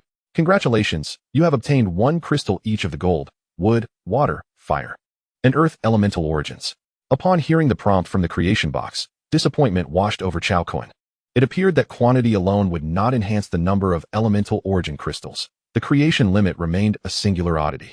Although somewhat disheartened, he recognized the value in acquiring 5 elemental origin crystals in a single instance, an accomplishment to be grateful for. Having exhausted his generation attempts for the day, he gazed upon the array of elemental origin crystals, each radiating a unique luster. Who could fathom that by merging with these artifacts, one could wield the powers of the 5 elemental forces? A life of extraordinary fortune was indeed exhilarating. With a grin that nearly split his face, Cao Kun grasped the fire, gold, and earth elemental origin crystals, crushing them simultaneously. In an instant, particles of crimson, golden, and brown hues surged into his being. Compared to the first-star ability spheres, the second-star elemental origin crystals imparted a far more intense sensation. A subtle heat enveloped his body, accompanied by the release of white vapor and a weighty presence. Once fully assimilated, Cao Kun exhaled a long breath, shaking off the residual heaviness. His bones crackled audibly, a symphony of crisp sounds echoing through his frame. If one listened closely, a faint metallic resonance could be discerned. It is crucial to grasp the essence of the elemental origin crystals, encapsulated in the term origin. These are the purest essences of the elemental forces of the universe. Upon first merging with the elemental origin crystals, not only does one gain mastery over elemental power, but one's physical attributes are also significantly enhanced. The fusion of fire, gold, and earth elements refined and fortified his skin, flesh, meridians, bones, and cells. To articulate it scientifically, his life genes had undergone a fortification. Cao Kun pinched his left hand with his right, feeling as if he were gripping steel. His skin was remarkably resilient. He was astonished, to compare, before merging with the fire, gold, and earth elemental origin crystals. His physical strength resembled that of wood, whereas now, it was akin to stone. This advancement represented a monumental leap in power. The impact of the elemental origin crystals far surpassed the cumulative effects of all the special ability spheres he had previously merged, and with greater intensity. Most notably, the enhancement was most pronounced in his internal organs. The elemental powers corresponded to specific organs, the gold element in the lungs, the wood element in the liver, the water element in the kidneys, the fire element in the heart, and the earth element in the spleen. These 5 elemental forces seamlessly integrated with Cao Kun's organs, complementing one another and constantly absorbing the elemental power from the environment, thus providing him with immense vitality. In summary, after merging with the 5 elemental origin powers, Cao Kun's gains were substantial, augmenting his overall capabilities 5-fold. Having not checked his personal attribute panel in quite some time, he anticipated a significant surge in his stats. With a mere thought, his personal attributes materialized before him. Name: Cao Kun. Lifespan: 24, 604 years, previously 5, 542 years. Strength: 292, previously 195. Speed: 99, previously 67. 5. Constitution: 450, previously 216. Spirit: 91, previously 63. Special abilities: tenfold strength, swordfish speed, invisibility, transformation, regeneration, defense, venom, night vision, tenfold punch power, lightning power, tenfold sensing, tenfold jump, enhanced survival, mastery of the game King of Glory, proficiency in African languages, and spatial pocket. Talents: first tier early stage gold element, first tier early stage wood element, first tier early stage water element, first tier early stage fire element, first tier early stage earth element. Notably, his lifespan had increased by 50 years. Strength, speed, and spirit had risen by 50. The most significant enhancement was in constitution, which more than doubled. Moreover, a new talent had emerged, distinctly categorized from special abilities. The elemental powers within the talents were capable of further enhancement, marking a clear distinction between the two. At this moment, Cao Kun's attribute panel was astonishing. His physical prowess alone surpassed that of an ordinary human by 30-fold. Most crucially, the attributes listed did not represent Cao Kun's actual combat prowess. The synergy of his special abilities and talents could amplify his power 10-fold or more, an exceedingly terrifying prospect. Gazing at the remaining elemental origin crystals, Cao Kun refrained from hastily urging his parents to merge. He estimated that with the first-tier elemental powers, they would be adequately equipped to withstand conventional firearms. His plan was to utilize the creation box once more tomorrow to generate a complete set of gold, wood, water, fire, and earth elemental origin crystals for his parents to merge. At that juncture, their safety would reach unprecedented heights, and they would possess the capability to confront various crises. Beyond his parents, he also intended to bolster the strength of his 2 younger sisters, who were studying in the capital. With his family's safety sufficiently assured, Cao Kun could proceed without trepidation or hesitation. As time swiftly passed, the dawn of the next day arrived. Cao Kun prepared his materials and, after 2 consecutive generations, paused. Alongside yesterday's efforts, he now possessed 5 water elemental origin crystals, 3 wood elemental origin crystals, 3 gold elemental origin crystals, 3 earth elemental origin crystals, and 2 fire elemental origin crystals. With 2 complete sets of elemental origin crystals gathered, he chose not to generate any further, reserving the remaining 3 chances for a grand idea that had struck him the day prior, to immerse himself within the creation box for generation. Regarding this notion, Cao Kun felt it would yield an astonishing surprise. Firstly, after witnessing the generation of creatures such as ants, swordfish, octopuses, electric eels, tardigrades, and hamsters, the outcome revealed that life seemed to have undergone a sublime transformation, all progressing towards a favorable direction. There had not been a single instance of an uncontrollable case. This sufficiently illustrates that the creation box has an astonishingly fortifying effect on the genetic essence of any organism. It may even awaken the innate special abilities most suited to each creature.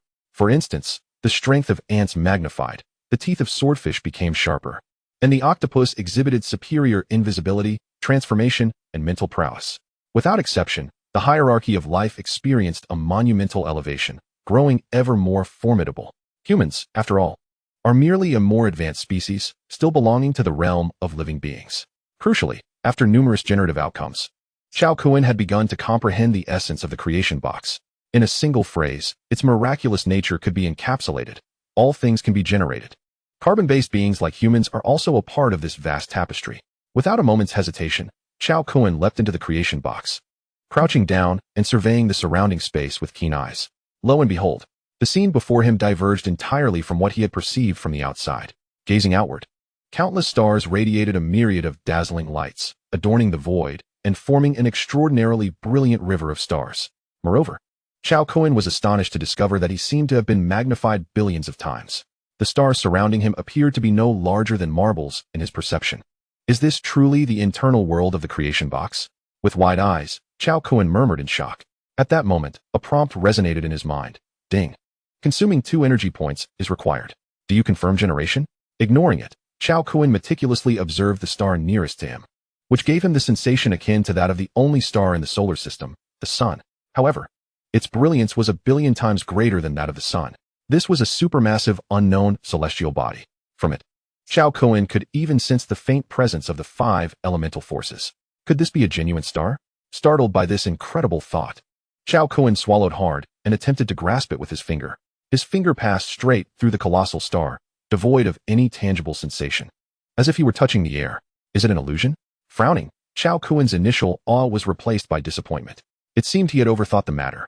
Shaking his head with a wry smile as he regarded the resplendent river of stars, he realized that it was all but a fantasy. Reining in his thoughts, Cao Kun silently intoned, "Confirm generation." In the next moment, myriad colorful streams of light erupted from the vast river of stars, rapidly converging upon him. In the blink of an eye, he was enveloped in a colossal cocoon of vibrant light, interwoven with the purest elemental forces, radiating a dazzling brilliance that rendered him extraordinarily eye-catching amidst the starry expanse, imbued with an ethereal sense of wonder. Elemental power. Cao Kun immediately recognized that these colorful streams embodied the richest essence of the 5 elemental forces: gold, wood, water, fire, and earth. Additionally, there were several other elements he had yet to integrate, such as thunder, light, and wind. These elements were remarkably pure, far purer than the elemental origin crystals he had generated. A torrent of elemental power surged into Cao Kun's body, continuously washing over him like a deluge. His form underwent an astonishingly rapid process of disassembly and reassembly. Naturally, this metamorphosis was excruciating and torturous, not to mention that the average person would struggle to endure it. Even Cao Kun, with a physique 30 times that of an ordinary individual, found it nearly unbearable. The overwhelming agony coursing through his body caused his veins to bulge and his face to contort as he donned a mask of torment, resembling a vengeful spirit capable of frightening children into tears. When had Cao Kun ever endured such torment? Even the most harrowing tortures in the world would pale in comparison to his current ordeal. Skin, bones, meridians, and cells were frantically disassembling and reassembling at this moment. This profound suffering, penetrating to the very soul, made Cao Kun feel as though he were at his wit's end, devoid of tears to shed. Damn it! How reckless of me! Had I known it would be this painful, I should have found someone to test it first. Cao Kun felt as though he were on the verge of collapse, pondering why the generation of other objects had yielded immediate results, while this process felt interminable. He was uncertain how much time had passed when, at last, the creation box's prompt resonated once more. Ding. Congratulations on obtaining the elemental spirit body. Ding. Congratulations on acquiring a set of elemental meditation techniques. Ding. Congratulations on acquiring a set of elemental combat techniques. Ding. Congratulations on acquiring a set of elemental formation diagrams. Ding. Congratulations on obtaining a treasure map. As the prompts concluded, Cao Kun's figure vanished from the creation box. Buzz. In the instant that Cao Kun's figure disappeared, a colossal silhouette spanning half the river of stars slowly materialized. Its emergence radiated blinding light, illuminating the entire river of stars, as if time and space were reversing. The 9th inheritor had finally appeared. A billion years, or perhaps 100 billion years, it had been far too long. It was as if ancient gods were whispering, resonating throughout the vast river of stars. In an instant, the river trembled. Chapter 87, Epic Enhancement. Gazing into the unfathomably deep interior of the creation box, Cao Kun felt his skin quiver violently, as if his very soul were trembling. The sensation of trepidation in his eyes lingered, refusing to dissipate. What the hell? The excruciating pain that had penetrated to the depths of his soul had left an indelible mark, a memory he would find hard to forget for a lifetime. Pain. Such overwhelming pain. However, despite the ordeal being somewhat torturous, the immense rewards were indeed commensurate with the suffering he had endured. As the saying goes, where there is bitterness, there is sweetness. Firstly, the transformation of his body was unprecedented. After undergoing comprehensive disassembly and reassembly through the purest elemental essence, he had completely transcended from a mere mortal being into an elemental spirit body. He had surpassed the carbon-based existence of humanity, evolving into a higher-tier life form. At this moment, he felt as though he had merged with the entire world. The elemental forces of nature resonated harmoniously with him. It could be said that Cao Kun, now belonging to the realm of elemental spirits, was akin to a character with a unique constitution from a fantasy novel, growing stronger even in slumber. Furthermore, his very soul felt as though it had undergone a baptism, becoming denser and more substantial. His sensory perception of external phenomena had become extraordinarily acute and clear. Cao Kun tested his newfound abilities. His soul consciousness was no longer hindered by the walls of the house, allowing him to traverse freely and perceive everything occurring outside with remarkable clarity. His consciousness penetrated the walls, revealing his parents watching television in the living room. He continued to pass through the house, effortlessly emerging outside the villa, his soul consciousness ascending, akin to a divine perspective, capturing the entirety of the serene villa district in his view. Even the distant murmurs of the residents in the villa below could be discerned. This exemplifies the formidable nature of consciousness, allowing one to intuitively grasp the circumstances of others in the unseen realm. Cao Kun's spiritual perception endeavored to ascend further, as the tranquil villa district beneath him continued to dwindle in size, while the coastline gradually materialized in his line of sight. Ultimately, at a distance of 1 kilometer above ground, Cao Kun's spiritual awareness abruptly waned, leaving him with a fragmented view, clarity diminishing from 4K ultra-definition to mere pixelation. This indicated that the limit of Cao Kun's spiritual perception was confined to within 1,000 meters. He retracted his spiritual awareness to examine the second reward, elemental meditation method. This bears resemblance to the ancient breath control techniques practiced by the Qi masters of the Qin dynasty.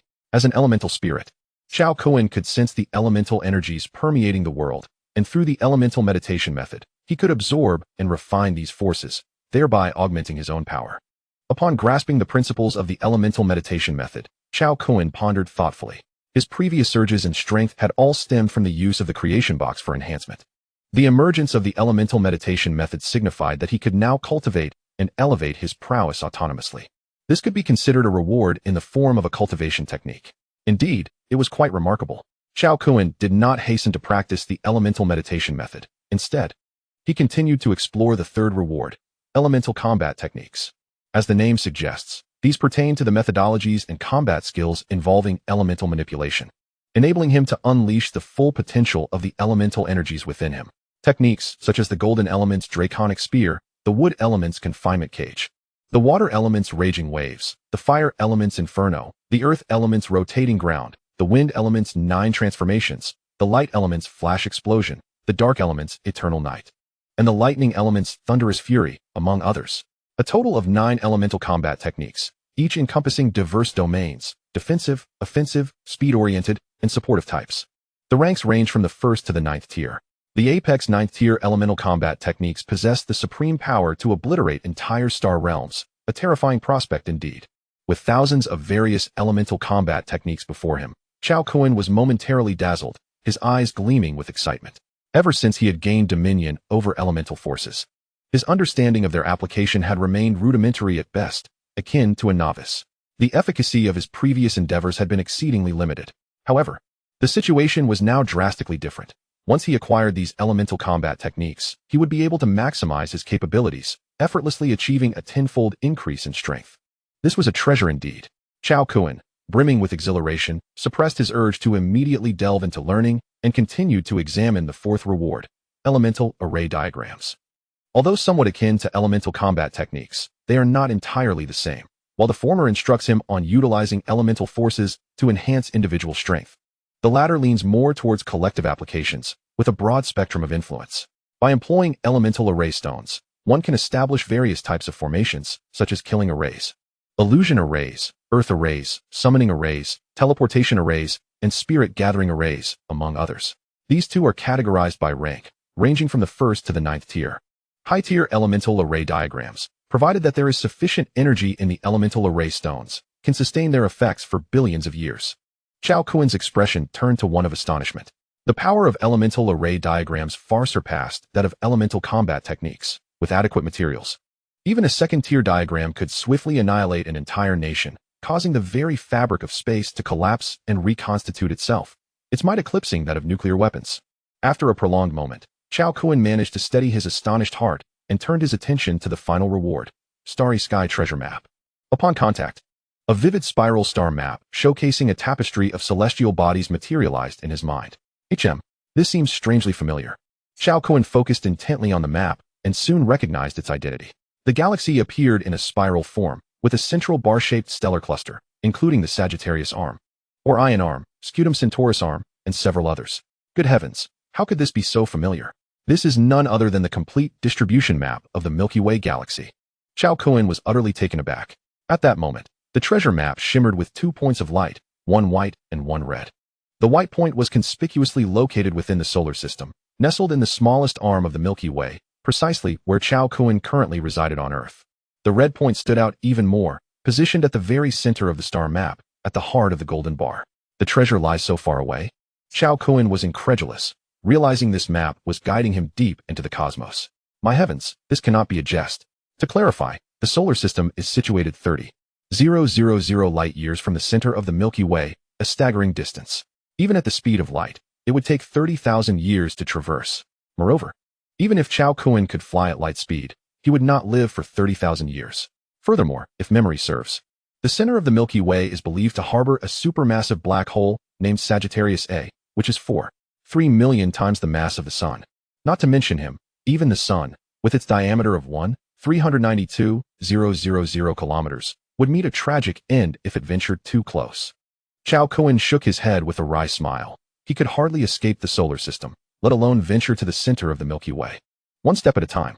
In conclusion, this venture into the creation box has undoubtedly proven to be an exceedingly wise decision. The elemental spirit, elemental meditation method, elemental combat techniques, and elemental array diagrams have bestowed upon Cao Kun a bountiful harvest, marking an epic enhancement. At this moment, Cao Kun felt an unprecedented surge of power, as if he could obliterate the earth with a single punch. With a mere thought, he accessed his personal attributes panel. Name: Cao Kun. Special physique: elemental spirit. Lifespan: 24. 11,042 years, originally 6,042 years. Strength: 1950, originally 195. Speed: 990, originally 99. Physique: 2160, originally 216. Spirit: 630, originally 63. Special abilities: tenfold strength, Marlin speed, invisibility, transformation, regeneration. Defense: venom, night vision, tenfold punch power, lightning power, tenfold sensitivity, tenfold jump, superior survival, mastery of the King's Glory game, proficiency in African languages, spatial ring. Talents: early stage second tier in gold, wood, water, fire, earth elements. Early stage second tier in light, dark, wind, and lightning elements. Cultivation techniques: elemental meditation method, elemental combat techniques, elemental array diagrams. Items: 1 starry sky treasure map. Wow. Cao Kun was left speechless, nearly blinded by the splendor of his attributes. His lifespan had increased by 500 years. Strength, speed, physique, and spirit had all been multiplied by 10. In terms of talent, the elemental aspects of gold, wood, water, fire, and earth had surged from the early first tier to the early second tier. Additionally, he had acquired talents in the light, dark, wind, and lightning elements. Goodness. This is a generous windfall. This wave of rewards is simply extraordinary. Approximately half a minute later, Cao Kun finally emerged from his state of shock. Yet, the tremors of his quivering lips revealed that his emotions were still in turmoil, difficult to quell. The overwhelming fortune bestowed upon Cao Kun rendered him utterly speechless, unable to articulate the tumultuous emotions swirling within his heart. It was simply unparalleled, truly extraordinary. Ultimately, the multitude of thoughts coalesced into a singular exclamation: the creation box. Oh my God. Chapter 88. From this moment forth, invincible. Is this the essence of absolute power? The sonic boom erupting from his clenched fist filled him with an intoxicating sensation of strength, a feeling so exquisite it left him entranced. It would be no exaggeration to assert that, at this moment, feats such as tearing apart war machines or kicking aircraft carriers were mere child's play for him. Even in the face of nuclear bombardment, he remained unperturbed. Throughout the annals of history, the laws governing the world have adhered to an indisputable truth. The one with the mightiest fist can dictate the rules and reign supreme over all. Humanity, endowed with superior intelligence, the capacity to learn, and the ability to forge weapons, stands as the sole sovereign of Earth. All creatures inhabiting this planet are subjugated beneath the dominion of humankind. This is the essence of formidable strength. And now, from this very moment, Cao Kun, possessing unparalleled power, would rise above the world, invincible in his might. He was filled with exuberance, as though the entire world lay beneath his feet. This was not arrogance. It was a veritable reality. When humanity's ultimate weapon, nuclear arms, proved powerless against Cao Kun, the reins of control would be firmly in his grasp. From this point forward, Earth would bend to his will, allowing him to act as he pleased. Such is the code of the powerful. He resolved to become a man who abstains from beef. After savoring the magnificence of his newfound strength, Cao Kun settled into a state of tranquility. He sat cross-legged upon his bed, wholly engrossed in the practice of elemental meditation. Suddenly, an invisible wave emanated from him, expanding outward in concentric circles, 1 meter, 10 meters, 100 meters. The essence of elemental meditation is defined as the primordial state of the universe, encompassing the 9 fundamental elements: metal, wood, water, fire, earth, wind, thunder, light, and darkness. Alternatively, one might interpret these as the 9 great principles. Thus, the formation of matter is inextricably linked to these 9 rules. This leads to a simple yet profound understanding. Wherever matter exists, there must be these 9 elements. Otherwise, how could all things in this world come into being? This implies that the elemental meditation method Cao Kun was currently practicing is the most exalted secret of the universe. As he engaged in this practice, the waves he emitted, akin to a black hole, produced an unparalleled gravitational pull. In an instant, the powers of the 9 elements within a 10,000-meter radius were drawn to him, converging upon Cao Kun like a swarm. Before long, he was enveloped in the rich energies of the 9 elements, radiating a kaleidoscope of dazzling hues, rendering him a figure of divine sanctity. Time became irrelevant as he immersed himself in the elemental meditation. Hours slipped away unnoticed, and before long, 3 hours had passed. Marking the noon hour, Chun Fong prepared a meal and ascended the stairs to summon Cao Kun, only to be struck dumb by the sight before her. The elemental energies swirling around Cao Kun illuminated the entire room in a riot of colors. Anyone unfamiliar with the situation might mistake it for the glow of festive lights. The spectacle was overwhelmingly shocking for Chun Fong. Her eyes widened, her mouth agape. She stood transfixed in disbelief. After the initial shock, she recalled Cao Kun mentioning that he had apprenticed under a reclusive master and had learned formidable skills. Clearly, Cao Kun was engaged in the cultivation of some extraordinary technique. Upon realizing this, Chun Fong hurriedly informed her husband, Cao Jifeng.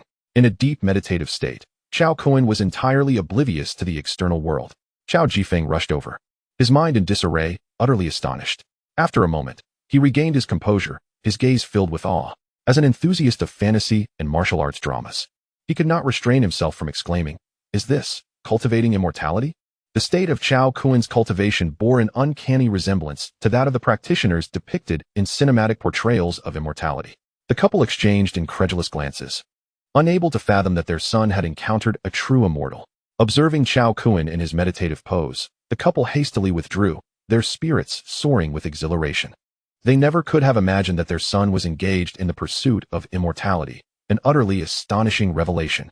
This was the beginning of his ascendance. To avoid disturbing Cao Kun's meditation, Cao Jifeng locked the villa's entrance, and the couple vigilantly remained in the living room, acting as guardians. Should the world discover that someone in their household was cultivating immortality, it would surely descend into chaos. Time slipped away silently, and sometimes a retreat could span several seasons. As the sun and moon cycled through their phases, 5 days had swiftly elapsed since Cao Kun began his cultivation. Within his bedroom, a sudden change overcame him. The elemental energies surrounding him began to thin, and before long, they dissipated entirely. Cao Kun's tightly shut eyes flew open, 2 beams of light radiating from his gaze like stars. Whoosh! The rays traveled at astonishing speed, piercing through the walls of the bedroom in an instant. Their might remained undiminished, breaking free from the confines of the villa and soaring over 1,000 meters. They struck a distant cliffside with a thunderous crash, a 10-meter-wide section of rock shattering into countless fragments that erupted forth. "I am invincible," Cao Kun declared, his gaze fierce and his presence exuding immense power, evoking a sense of suffocating awe. At this moment, the elemental rays emitted from his eyes were potent enough to obliterate a building, their strength comparable to that of a laser sniper rifle. Cao Kun stretched his body, eliciting a series of crisp crackles. Checking the time on his phone, he was taken aback. Goodness, has it really been 5 days? He shook his head in amazement, reflecting, indeed, time is irrelevant in cultivation. I scarcely felt its passage. Furthermore, he was astonished to discover that after 7 days of continuous cultivation, without a drop of water or a morsel of food, he had experienced no pangs of hunger. His mental state was more invigorated than ever. Does this mean I have achieved fasting? Cao Kun found the notion intriguing. Previously, after merging various special abilities, his body's functions had consumed energy at an alarming rate, resulting in a considerable appetite. Now, having fasted, he realized it alleviated a significant inconvenience. Perhaps it was due to his elemental spirit physique. Throughout these 7 days of cultivation, he not only stabilized his suddenly heightened strength, but also made notable progress. At this rate, with an additional half-month of training, he might break through to a higher realm, advancing to the mid-stage of the second tier. And all 9 elements would ascend together. Such is the terror of the elemental spirit physique. Cao Kun rose and exited his bedroom, immediately drawing the attention of his parents, Cao Jifeng and Qin Feng, who had been anxiously awaiting any signs of movement. They rushed over, their excitement palpable. Unable to contain his eagerness, Cao Jifeng inquired, "Kunzi, are you cultivating immortality?" Upon witnessing the curious and astonished expressions on his parents' faces, Cao Kun instantly understood the gravity of the moment. His parents must have noticed his state during cultivation. Otherwise, they wouldn't have suddenly asked such a question. Cultivating immortality? Cao Kun chuckled in surprise. He indeed had a hint of that intention. I suppose so. Cao Kun did not conceal anything and readily admitted it. After all, he had already resolved to involve his family in the cultivation process, so there was no need for secrecy. At that moment, with a thought, Cao Kun retrieved 10 elemental origin crystals, gold, wood, water, fire, and earth, from his space. Mom and Dad, these are the elemental origins of the 5 elements. Once you merge with them, you will be able to cultivate just like me. Chapter 89, The Surprised Parents. Upon witnessing the crystalline elemental stones in Cao Kun's hands, Cao Jifeng and Qin Feng were initially taken aback. Then, as realization dawned upon them, they exclaimed in disbelief, "We can also cultivate? Isn't the method of cultivation meant to be kept secret?" Indeed, by merging with these 5 elemental origins, you too will experience eternal youth. The ability to move mountains and fill seas, fly through the skies, and achieve the impossible. Cao Kun explained patiently. Cao Jifeng trembled with excitement, his breathing becoming rapid. Wasn't this akin to the supernatural feats depicted in films? Qin Feng, equally incredulous, found herself more intrigued by the notion of eternal youth and lasting beauty.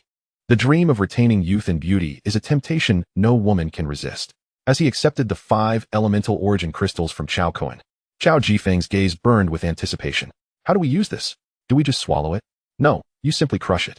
To be honest, Cao Kun was also somewhat curious. The special ability spheres generated by the creation box and the elemental origin crystals had only ever been used by him.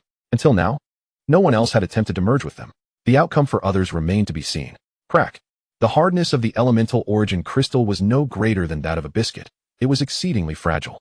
With a slight exertion, Cao Jifeng shattered a fire elemental origin crystal. It transformed into countless fiery red particles, surging into his body. Observing this, Cao Kun smiled slightly. As long as the merging was successful, that was sufficient. Dad, go ahead and crush the remaining elemental origin crystals. Merging them all at once will yield even better results.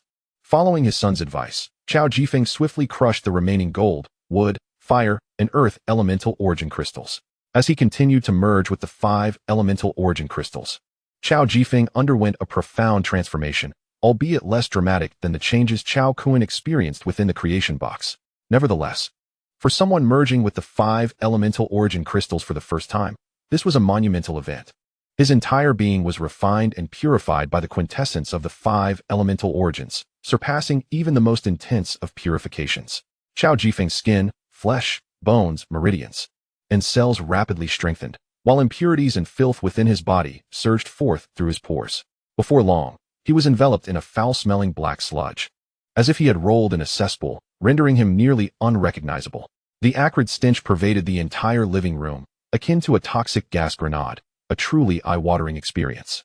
Cao Kun quickly utilized water elements to seal off his and his mother's sense of smell, providing considerable relief. He was somewhat astonished. The impurities within his father's body were several times greater than his own. Was it due to his father's age, harboring too many impurities? Watching from the side, Qin Feng was startled by the sight, fearing something had gone awry with Cao Jifeng. She turned to Cao Kun, her voice laced with concern. "Kunzi, is your dad all right?" Cao Kun chuckled. "Mom, it's just the impurities being expelled from Dad's body. A good wash will do the trick." As they spoke, Cao Jifeng had completely absorbed the quintessence of the 5 elements. Feeling the surge of newfound power coursing through him, his eyes gleamed with exhilaration, his body trembling with excitement. Can you imagine? The abilities that one could only dream of are now truly within my grasp. This is a monumental transformation. The unprecedented surge of power filled Cao Jifeng with indescribable delight, prompting him to laugh heartily, causing the air around him to tremble. However, in an unfortunate turn, the noxious sludge on his face slipped into his mouth. The taste was overwhelmingly nauseating. With a retch, Cao Jifeng spat out the sludge and, focusing his thoughts, attempted to conjure a large water sphere above his head using the water element. Is this the power of the divine? Incredible. He was as thrilled as a child, unable to suppress his silly grin. With a light utterance, the water sphere burst, cascading down to wash away the black sludge covering him, though not entirely. A proper bath was still necessary. Chen Fong was dumbfounded by this spectacle. In less than 5 minutes, he had learned a divine technique. How extraordinary. In truth, after merging with the elemental origin power, some foundational and simple elemental applications could be instinctively wielded. Once the black sludge was washed away, Cao Jifeng also employed the fire element to dry his clothes, instantly feeling refreshed. In that moment, the now somewhat cleaner Cao Jifeng bore a striking resemblance to his former self. He had grown 5 centimeters taller, his physique more robust. The silver streaks in his hair had turned black, and his long hair cascaded down to his waist, just as Cao Kun's had. His face looked as if it had undergone a cosmetic procedure. Delicate, fair, with sharp features, he resembled a youthful gentleman. The transformation from a 50-year-old man to a strikingly handsome 30-year-old was astonishing. This remarkable change left Chen Fong utterly speechless, her eyes wide with disbelief. So this is what it means to regain youth. After a moment of silence, she murmured, without hesitation, crushed the 5 elemental origin crystals in her hand. 3 minutes later, she had fully absorbed the quintessence of the 5 elements. Following Cao Jifeng's lead, she first used the water element to cleanse her body of impurities, then the fire element to dry off. Chen Fong underwent a transformation identical to that of Cao Jifeng, her spirit rejuvenated to that of her 30s. Her beauty surpassing even her previous self, her features exquisitely defined, her complexion flawless, her attractiveness nearing perfection. It could be said that both Cao Jifeng and Chen Fong had been entirely redefined by the elemental origins. The phrase "a complete makeover" aptly described their transformation. Honey, I've become young again. The invigorating vitality coursing through her made Chen Fong feel euphoric, her joy reminiscent of a little girl, her face radiating happiness. Cao Jifeng gazed at his radiant wife, marveling at the terrifying power that came with such divine capabilities, methods beyond the comprehension and reach of mere mortals. Seeing his jubilant parents, Cao Kun felt a surge of joy as well. The path of cultivation is boundless and often solitary. With the companionship and support of family, his journey becomes all the more meaningful. Cao Kun attempted to check his parents' personal attribute panels and was pleasantly surprised to find that he could indeed do so. Name: Cao Jifeng. Lifespan: 51, 286 years. Strength: 193. Speed: 168. Constitution: 185. Spirit: 189. Talent: initial stage of first rank in gold element, wood element, water element, fire element, and earth element. Firstly, regarding lifespan, it has surged by an astonishing 200 years. This is quite understandable. After undergoing transformation through the essence of the 5 elemental origins, the very genes of life have experienced a profound metamorphosis, breaking through genetic locks, thus allowing for an extended existence. In terms of strength, constitution, speed, and spirit, there is not much difference compared to Cao Kun before the formation of his elemental spirit body. Subsequently, Cao Kun examined Chen Fong's attributes. Overall, her data is slightly lower than that of Cao Jifeng, but the difference is negligible. Mom and Dad, please take a shower first. Later, I will impart to you the cultivation techniques, he said.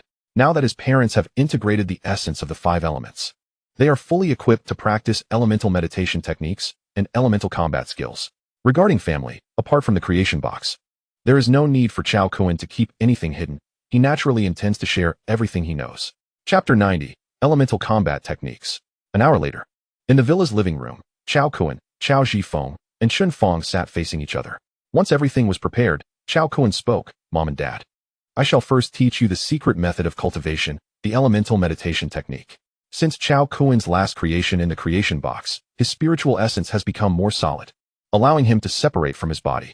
Therefore, he can now convey information solely through his spiritual consciousness. Cao Kun concentrated, and suddenly, 2 beams of spiritual light shot from his eyes, instantly penetrating the foreheads of Cao Jifeng and Chen Fong. In the next moment, an inexplicable knowledge of the elemental meditation technique appeared in their minds. The cultivation method of the elemental meditation technique is exceedingly simple, devoid of any difficulty. However, there is a prerequisite. The practitioner must possess elemental origin power. Of course, a singular elemental origin suffices. Otherwise, practicing the elemental meditation technique would yield no results. The elemental meditation technique is also graded, with a total of 9 levels, and is closely related to the strength of the practitioner's soul. The stronger the soul, the faster the cultivation speed. Currently, having fused the origins of the 5 elements, gold, wood, water, fire, and earth, Cao Zhifeng and Chun Feng possess the best cultivation talents. Second only to Cao Kun, the two quickly memorized the first level of the elemental meditation technique, seated cross-legged, calming their minds, and fully immersed themselves in the state of cultivation. Observing this, Cao Kun did not join them in meditation. Instead, he ascended to his bedroom to practice elemental combat skills. The elemental combat techniques encompass 9 elements: gold, wood, water, fire, earth, light, darkness, wind, and thunder. They include various types of attack, defense, and enhancement, amounting to over 1,000 techniques from the 1st to the 9th rank. The 1st rank has the most, with 300 techniques. Cao Kun directly skipped to the 2nd rank of elemental combat techniques, as his current level is the initial stage of the 2nd rank, and he naturally seeks to learn the more formidable ones. He first chose offensive techniques. Among the 9 elements, light, thunder, gold, and fire possess relatively high attack power. After a careful selection, he chose one technique from each type within the 9 elemental categories. He understood the principle of too much leads to confusion and haste makes waste. Mastering one technique in each field sufficed. For offensive techniques, light element, radiant light, concentrating the light element in his eyes, it emits 2 scorching beams. Traveling at light speed, with a maximum range of 100,000 meters, possessing immense penetrating power capable of piercing through even a 100-meter thick mountain in an instant. Thunder element, thunder call, upon invocation, it summons the power of thunder, reaching temperatures of millions of degrees, with a lethal range of 10,000 meters. Gold element, golden armored puppet, can conjure 3 golden armored puppets, each possessing strength equivalent to that of the practitioner, lasting for 10 minutes. Fire element, blazing fire, somewhat reminiscent of the skill of the hero Zhou Yu from the game Honor of Kings, upon activation. A vast amount of fire elements fills the surrounding space within 10,000 meters, incinerating any contact with searing pain, even affecting the soul, leaving enemies with no escape. For defensive techniques, dark element, absolute darkness, upon invocation, it instantly plunges the space within 10,000 meters into utter darkness, concealing all auras and weakening the exploration of spiritual consciousness. An essential skill. Gold element, golden armor, can conjure a protective armor of the gold element, capable of withstanding 5 attacks from a 3rd rank elemental expert. Water element, 50-50, as the name suggests, upon activation, it forms a water curtain barrier. Any attack received converts half its strength into water element, enhancing the barrier's defense, while the other half rebounds, tripling its power, lasting up to 30 minutes. Earth element, gravitational field. Upon invocation, it creates a gravitational field within 10,000 meters that exceeds the external gravity by up to 20 times, rendering enemies immobile. For enhancement techniques, light element, light flash. Upon invocation, it instantly increases speed to 1,000th the speed of light. The downside is the immense energy consumption. Thunder element, little thunder god, can instantly triple one's strength, unleashing the devastating power of thunder, capable of annihilating all material existence. An exceptional technique for turning the tide. The drawback is a week of weakness following its use. Wind element, wind flight, can conjure a pair of elemental wings from wind element. Soaring through the skies at speeds up to 10 times the speed of sound. Its advantage lies in its duration. Wood element, rejuvenation technique, as the name implies. It heals. As long as there is breath, one can instantly revive to full health, with maximum status. It is also effective for groups. Having selected the elemental combat techniques to practice, Cao Kun began his training. Thanks to his physique being that of an elemental spirit body, he experienced a sensation of intuitive mastery over the elemental combat techniques, progressing at an extraordinary pace. On average, he mastered one elemental combat technique every 5 hours. Having transcended the limitations of a mortal body, Cao Kun did not require food or rest, continuously training without pause. After 2.5 days, he had completely mastered 12 elemental combat techniques, all reaching a level of comprehensive understanding. This astonishing speed is truly remarkable. Upon mastering the 12 elemental combat techniques, Cao Kun began to impart them to his parents. Recognizing that Cao Zhifeng and Chun Feng's cultivation talents were not on par with his own, he chose 6 relatively easy-to-grasp elemental combat techniques, 2 offensive, 2 defensive, and 2 enhancement techniques. Considering that his parents are a couple, half of the 6 elemental combat techniques he selected are fusion techniques. As the name suggests, 2 elemental combat techniques can merge into a more powerful technique, with its power multiplying geometrically. Once proficient in these 6 elemental combat techniques, Cao Zhifeng and Chen Feng would find themselves nearly impervious to all weapons, save for humanity's ultimate technological weapon, nuclear bombs. Other weaponry, such as heavy sniper rifles and artillery, would scarcely harm them. In these days, Cao Zhifeng and Chen Feng have also become enamored with cultivation. The sensation of continually growing stronger is simply exquisite, intoxicating, and captivating to the point of forgetfulness. Upon receiving the information about the elemental combat techniques, the couple immediately retreated into their room, eagerly delving into their studies. Cao Kun observed this with a faint smile, feeling a profound sense of satisfaction. He did not continue his cultivation, as he intended to embark on the path of training alongside his family, naturally allowing his parents some time to catch up. Moreover, at the tender age of 25, he was still remarkably youthful. Young individuals should embody vitality, balancing work and rest, which ultimately benefits their cultivation. Cao Kun exited the living room and made his way to the courtyard. At that moment, he was greeted by a cacophony of children's laughter from the road outside the villa. Adorable little squirrels, don't run away. Let me hold you. Cao Kun looked over to see a group of children energetically pursuing several splendidly furred white hamsters. As they neared the entrance of Cao Kun's villa, the hamsters suddenly leapt several meters high, vaulting over the fence from the courtyard and playfully circling around Cao Kun. Master, echoed 5 youthful voices in his mind. These 5 white hamsters were the spatial rodents he had previously generated from little white mice in South Africa. After more than a month apart, these little creatures had grown considerably, their fur pristine and soft, exuding a faint, delightful fragrance. No wonder they attracted the children's pursuit. What captured attention most were their eyes. Deep and star-like, captivatingly beautiful. Staring into them for too long evoked an illusion of one's soul being consumed. Chapter 91, Storage Space Upgrade. Brother, your white hamsters are so adorable. I absolutely adore them. Could you sell me one? A little girl's voice reached Cao Kun's ears. He turned to see that the villa gate had been locked by Cao Zhifeng in recent days. The group of children chasing the 5 spatial hamsters had gathered at the railing, peering inside. The speaker was a 10-year-old girl, her large, captivating eyes fixated on the spatial hamsters at Cao Kun's feet, clearly enamored. These spatial hamsters were extraordinary, even though Cao Kun could generate more. Selling them was out of the question. Cao Kun shook his head, declining. I'm sorry, little sister, but the hamsters are not for sale. With that, he ignored the children and returned to the villa's living room, accompanied by the 5 spatial hamsters. The little girl, upon witnessing this, felt a deep sense of disappointment, turning back several times with reluctance as she departed. The other children, seeing the adorable white hamsters had vanished, gradually dispersed as well. Once back in the living room, Cao Kun examined the attributes of one of the spatial hamsters. Name, spatial hamster, juvenile stage. Level, size, 15 centimeters, lifespan, 49 days.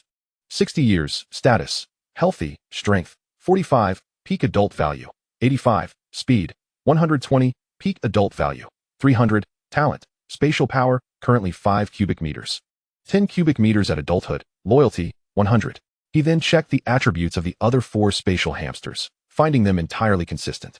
In comparison to ocean creatures such as marlin, octopuses, and electric eels, the growth rate of the spatial hamsters was notably slower. After 49 days, they had only reached the juvenile stage. Cao Kun speculated that this might be due to the hamster's ability to store items. He decided to test the generation efficacy of the second-tier creation box. Cao Kun placed the 5 spatial hamsters inside the creation box, contemplating that each unit of generated energy was immensely precious and that the remaining space should not be wasted. He added water, twigs, gold or particles, and burning solid alcohol blocks. This approach would also yield 5 elemental origin crystals, thus maximizing the utilization of the 2 energy units. Once everything was prepared, Cao Kun confirmed the generation command. Ding! Congratulations on acquiring 5 spatial spirit hamsters and 5 second-tier mustard seed spatial crystals, along with 1 crystal each of the elemental origins of metal, wood, water, fire, and earth. To his surprise, the quantity had not diminished. Cao Kun was astonished, recalling that when he had healed a marlin in the Pacific and generated a first-tier source of life, the quantity had diminished tenfold. This indicated that the creation box adhered to the law of conservation of energy. However, now, the 5 first-tier spatial hamsters had generated second-tier ones without any reduction. Could this be attributed to their being living entities? Cao Kun found the generation rules of the creation box somewhat elusive. Never mind, he thought, dismissing the issue from his mind as he focused on the 5 spatial hamsters before him. To his astonishment, not only had their size increased by half, but a pair of transparent wings had also sprouted from their sides, their bodies as white as snow. radiating an energy that Cao Kun recognized, the essence of the 5 elemental forces. His gaze sharpened. Could it be? Immediately, Cao Kun inspected the second-tier spatial hamsters to discern their differences. Name: Spatial Spirit Hamster, Juvenile Stage. Level: Size: 25 centimeters, originally 15 centimeters. Lifespan: 49 days. 260 years, originally 60 years. Status: Peak: Strength: 150, previously 45. Speed: 380, previously 120. Talent: Spatial Power, First Stage. Initial: Current space size: 100 cubic meters, capable of storing living beings. Growth has no upper limit. Elemental forces of metal, wood, water, fire, and earth. First Stage. Initial: Loyalty, 100. The might of the second-tier creation box brought Cao Kun unexpected delights. The transformation of the second-tier spatial hamsters was monumental, a complete upheaval. Indeed, as Cao Kun had conjectured, the spatial spirit hamsters possessed the elemental powers of metal, wood, water, fire, and earth, akin to humans, allowing them to cultivate and enhance their abilities. Additionally, their lifespan had increased by 200 years, and their storage capacity had expanded to a remarkable 100 cubic meters. Now capable of accommodating living beings, a tremendous advantage. The attributes of the other 4 spatial spirit hamsters were identical. Master, the 5 spatial spirit hamsters called out in unison, startling Cao Kun. To his astonishment, they could articulate words, displaying an extraordinary ability. Indeed, he witnessed the 5 spatial spirit hamsters speaking as humans would, their voices reminiscent of youthful adolescence. This implied an enhancement in their intelligence. Please stand to the side, Cao Kun instructed. The 5 spatial spirit hamsters obediently leaped down from the creation box and lined up behind him with remarkable discipline. Satisfied, Cao Kun picked up a mustard seed spatial crystal, crushed it, and fused it. The second-tier mustard seed space, like the second-tier spatial spirit hamsters, had a space of 100 cubic meters and could also contain living beings. His prior first-tier mustard seed space, which only accommodated 10 cubic meters, had vanished entirely, along with the gold or particles and elemental origin crystals it contained, all transferred to his newly fused 100 cubic meter mustard seed space.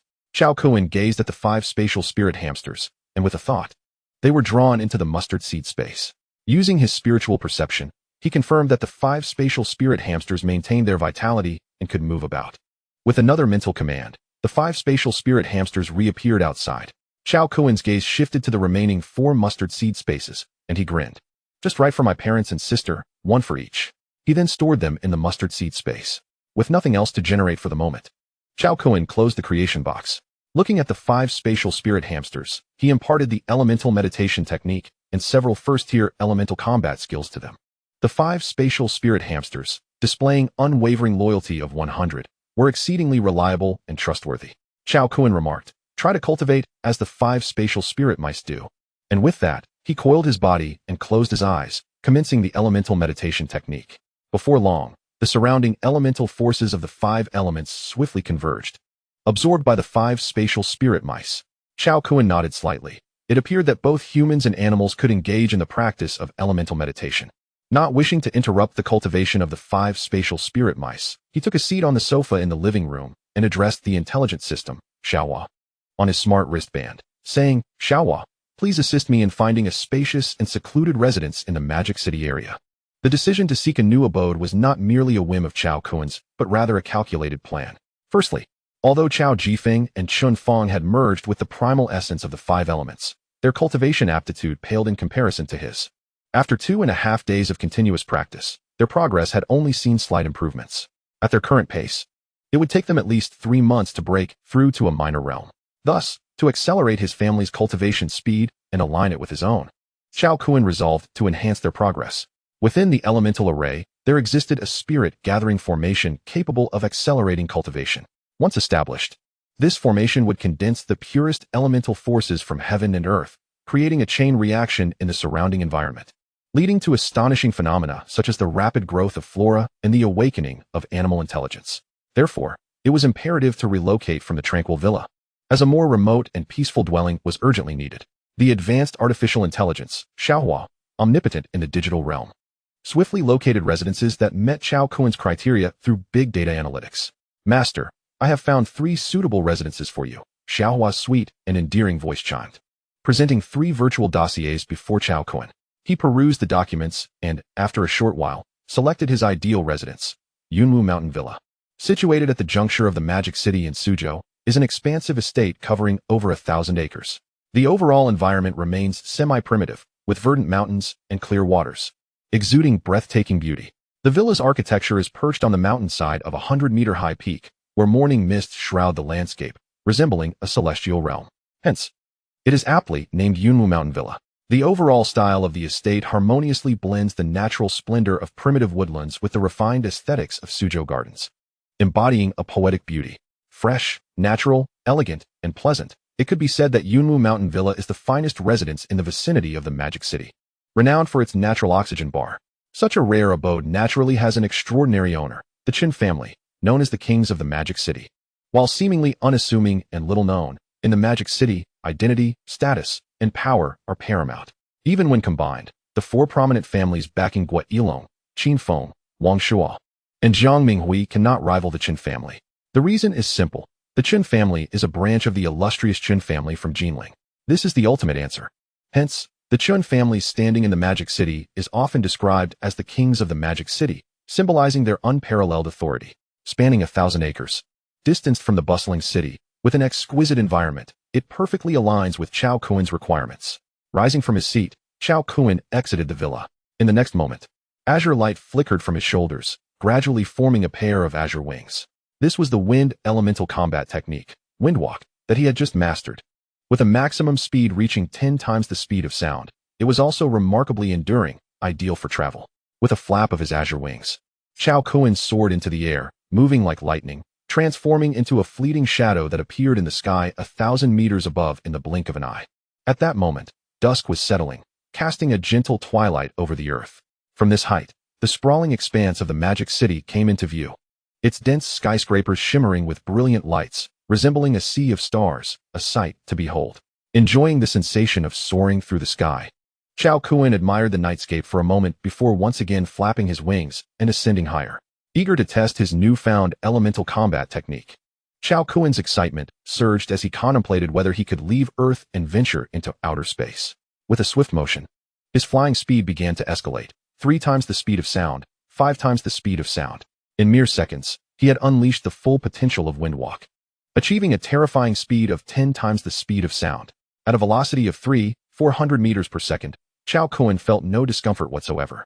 The sonic boom generated by his incredible speed reverberated through the night sky, and the sparks ignited by the friction between his body and the air enveloped him in a radiant streak of light as he ascended rapidly.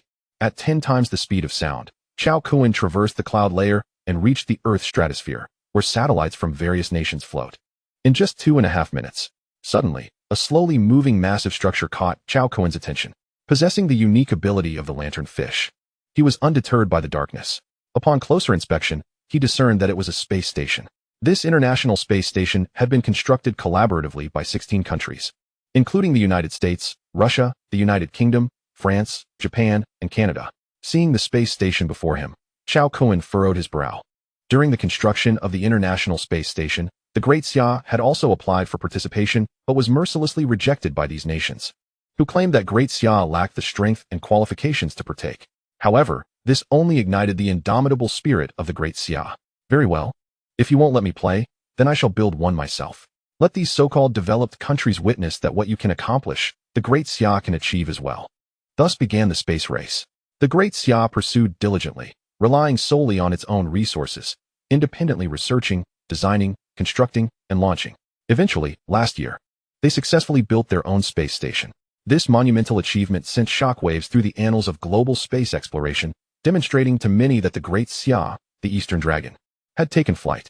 The rapid advancement of technology in the Great Xia instilled a sense of crisis among the Western nations, who could not simply stand by and watch as the Great Xia's power grew stronger, surpassing them.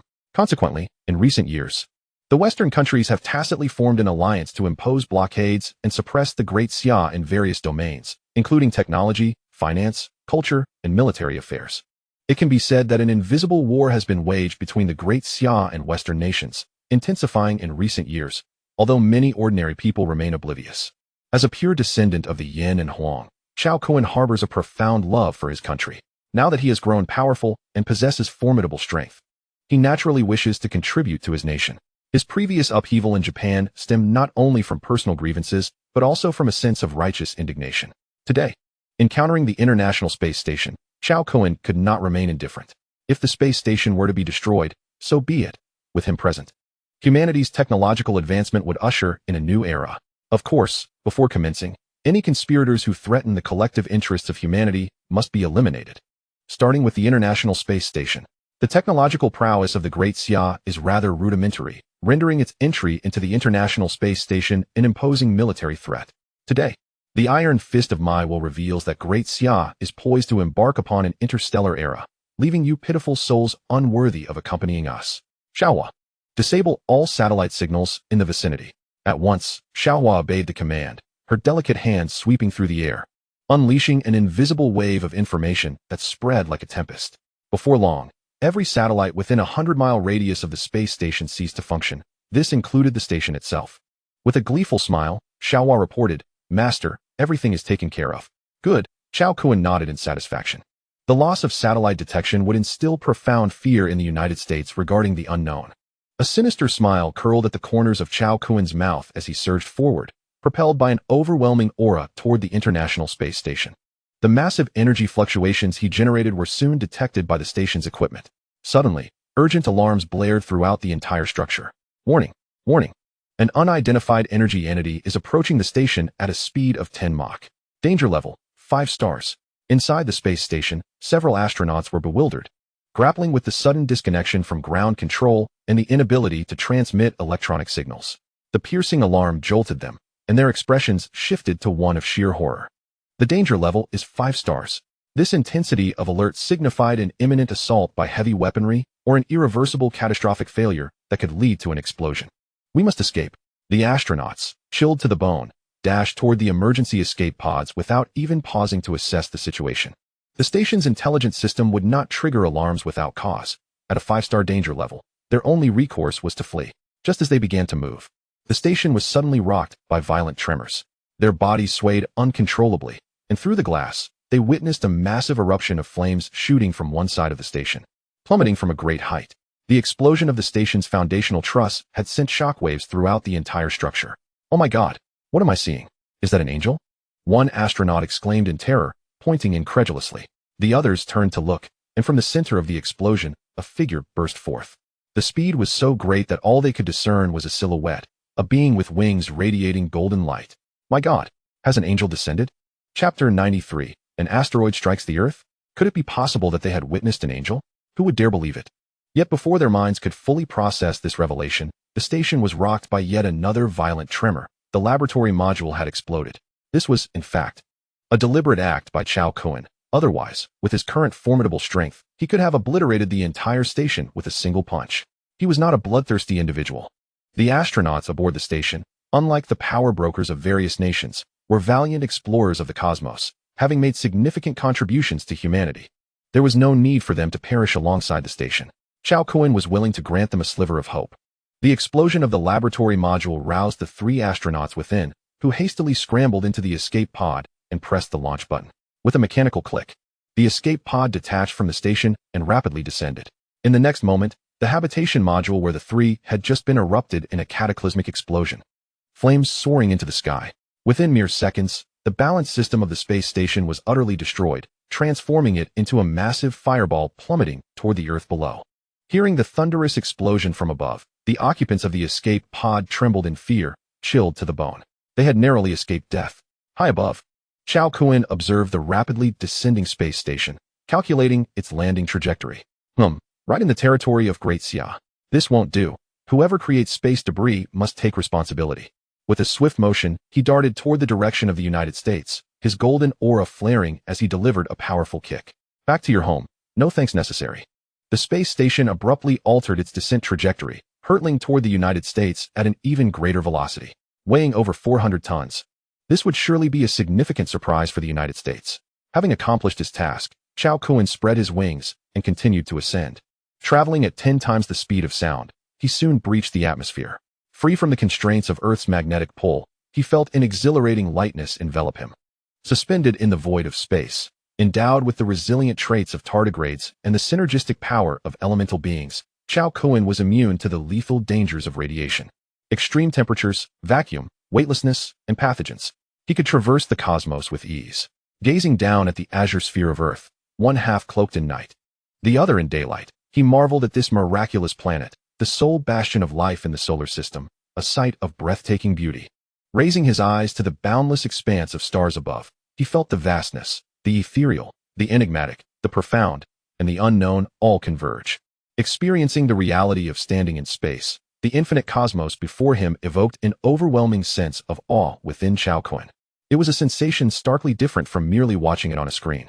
He gazed dreamily into the endless starry void, pondering how a planet with a mere diameter of 130,000 kilometers could harbor billions of life forms. What wonders awaited within the Milky Way and the broader universe. The richness of life was beyond imagination, perhaps only describable as infinite. In stark contrast, Earth appeared somewhat fragile and pale. At that moment, Cao Kun inexplicably felt an intense desire to venture deeper into the cosmos. A fervent yearning. After a moment of silence, he withdrew his gaze from the resplendent heavens. Now that he was in outer space, he gained a clear understanding of his own abilities. At the first elemental level, he was nearly invincible on the surface of the Earth, capable of aerial flight with elemental combat techniques, yet unable to escape the gravitational pull of Earth's magnetic field, limiting him to an altitude of 10,000 meters. At the second elemental level, which he currently occupied, he was the strongest entity on the surface, an invincible force. It seemed formidable, but venturing beyond Earth's atmosphere was already his limit. Cao Kun activated his elemental meditation technique, sensing the presence of elemental power in the starry expanse. Albeit in limited quantities, it was merely 1% of what resided within Earth, exceedingly sparse, and could not keep pace with his consumption. The elemental combat technique Wind Walk allowed him to advance a maximum of 100,000 kilometers, equivalent to circling the Earth 2.5 times. If he continued onward, the inevitable outcome would be depletion of elemental energy, leading to his demise and transforming him into mere stardust. He wouldn't even be able to set foot on the moon, the closest satellite to Earth, let alone venture into the depths of the cosmos. Such thoughts were still premature. Nevertheless, Cao Kun remained confident that one day he would journey into the depths of space, and that time would not be far off. After admiring the celestial beauty for a while, he spread his wings and dove back toward the Earth, retracing his path. At that moment, unbeknownst to Cao Kun, his recent actions had triggered an 18-magnitude earthquake across the globe, causing countless eyes to turn skyward in awe. With the mighty assistance of Cao Kun's kick, the over 400-ton space station plummeted at an alarming speed, soaring to a terrifying 15 kilometers per second. What does this velocity signify? The crux lies in the details. The first cosmic velocity is 79 kilometers per second, the second is 112 kilometers per second, and the third reaches 167 kilometers per second. Meanwhile, the fastest human-made vehicle, the Dongfeng 5C missile of Daxia, achieves a speed of 15 Mach, equating to 51 kilometers per second. This velocity stands unrivaled globally, rendering it interceptable by no known means. At this juncture, the space station's speed had surpassed both the first and second cosmic velocities, inching ever closer to the third. One can only imagine the sheer swiftness of this descent. It is akin to the velocity of an asteroid colliding with Earth, a speed beyond the reach of contemporary human technology to intercept. The extreme velocity, coupled with atmospheric friction, resulted in the obliteration of the entire space station, melting it into a colossal fireball measuring 60 meters in diameter, dazzling against the night sky and capturing the attention of countless onlookers. It traversed across Daxia, across the Pacific, aiming directly at the west coast of the United States. This enormous fireball, akin to a falling sun, struck terror into the hearts of many. As it hurtled towards them at 15 kilometers per second, was it a nuclear weapon or an asteroid on a collision course with Earth? This sudden appearance of a massive fireball instantly drew global attention. Scientists, utilizing high-precision instruments, speculated that the object was likely a metallic asteroid. Confusion abounded. Why had no satellites issued early warnings of an impending asteroid impact? Time was of the essence, as the metallic asteroid's alarming velocity left no room for contemplation. The immediate priority was to avert this catastrophic crisis. Rapid calculations pinpointed the impact site, the Pacific, near the Hawaiian Islands. This revelation left everyone speechless. Was it the heavens delivering judgment? Was this to be the end of American hegemony over the Pacific? Yet, such precise circumstances seemed too coincidental, especially with the trajectory aimed directly at the Hawaiian Islands. In truth, this was no mere happenstance. Cao Kun had orchestrated this deliberately. The U.S. military base at Eagle Harbor in the Hawaiian Islands serves as a tri-service command center, reputed to be the world's foremost military installation, wielding power throughout the Pacific. Here, the U.S. had established its own haven, compelling other nations to tread carefully. It must be conceded that it is indeed formidable. Such strength was necessary, otherwise, Cao Kun would not have deemed it worthy of his attention. If he were to deliver a surprise to the U.S., it would be a striking blow. A significant loss. At this moment, local time in the Hawaiian Islands was 5 a.m. Aside from a handful of sentinels, the rest of the island's inhabitants were blissfully asleep. Suddenly, a piercing air raid siren echoed across the skies of the islands. Birds took flight, and countless people were jolted awake from their dreams. Quick, activate the anti-aircraft artillery. Intercept that damned asteroid, shouted Admiral Robin, the commander of the U.S. Pacific Navy. His face drained of color. Others trembled, their legs weak, as the 60-meter asteroid raced toward them with alarming speed, an overwhelming sense of impending doom weighing upon them. If it were not intercepted beyond the Hawaiian airspace, the impact at such a velocity would be cataclysmic. Hearing of the impending asteroid collision, the American soldiers were gripped by fear, their hair standing on end, racing to weapon launch platforms without a moment to don their attire. The island's residents, awakened by the thunderous sirens, were bewildered, questioning the unfolding chaos. Is this the highest level of combat alert? Are we about to go to war? Who dares to challenge our mighty nation? Suddenly, a thunderous roar resonated from the distant horizon, deafening and overwhelming. Many looked up in disbelief, only to witness an incredible sight, their expressions shifting to horror as they trembled uncontrollably. Oh my God, what is that? Is it a nuclear weapon? Are you out of your mind? That speed must be at least 50 Mach. You're telling me it's a nuclear weapon and it's that massive? My heavens. Quick, check the news. They say it's an asteroid. We're doomed. Chapter 94, Global Terror. Wow, how cool. I must record this. It deserves a place in history. Americans are never lacking in audacity, with some optimistically raising their phones to capture the spectacle of an asteroid colliding with Earth. Damn it, this lunatic. I don't want to die. In that moment, the inhabitants of the Hawaiian Islands were a mix of despair, excitement, some kneeling in prayer for divine salvation, while others were paralyzed by fear. The metallic fireball, a remnant of the space station, was now perilously close to Hawaiian airspace, an unprecedented aura of death looming large. Watching the fireball hurtling through the night sky, the American soldiers on the islands turned pale. Fire! Everyone, unleash everything you have. Artillery shells flew into the night, desperate to intercept the approaching doom. In that moment, it was a race against death. The Air Force, Navy, and Army all aimed their anti-air missiles and laser weapons at the oncoming fireball. Soldiers frantically operated their launchers. In an instant, thousands of shells and laser beams illuminated the night sky, racing towards the asteroid. The brilliance of the explosions lit up the heavens, a dazzling display that momentarily blinded many. But in the next moment, all eyes widened in horror. A massive fireball emerged unscathed from the chaos of explosions, unstoppable in its trajectory towards the Hawaiian Islands. Earlier, when Cao Kun had delivered that fateful kick to the space station debris, it had imbued the remnants with an abundance of gold elements. This fortification had rendered the metallic asteroid impervious to the onslaught of thousands of shells. Even the outer shell of the asteroid was unbreakable. Like a mere tickle to an asteroid, it proved utterly ineffectual. It is over. All hope has been extinguished. At this moment, despair enveloped everyone, their gazes dull and lifeless, their bodies collapsing to the ground. Friends, look. The asteroid approaches. This scene shall be etched in history. Come, let us rejoice in this monumental moment. A live streamer, holding his phone aloft, shouted with fervent excitement. The millions gathered in the live stream fell silent, at a loss for words.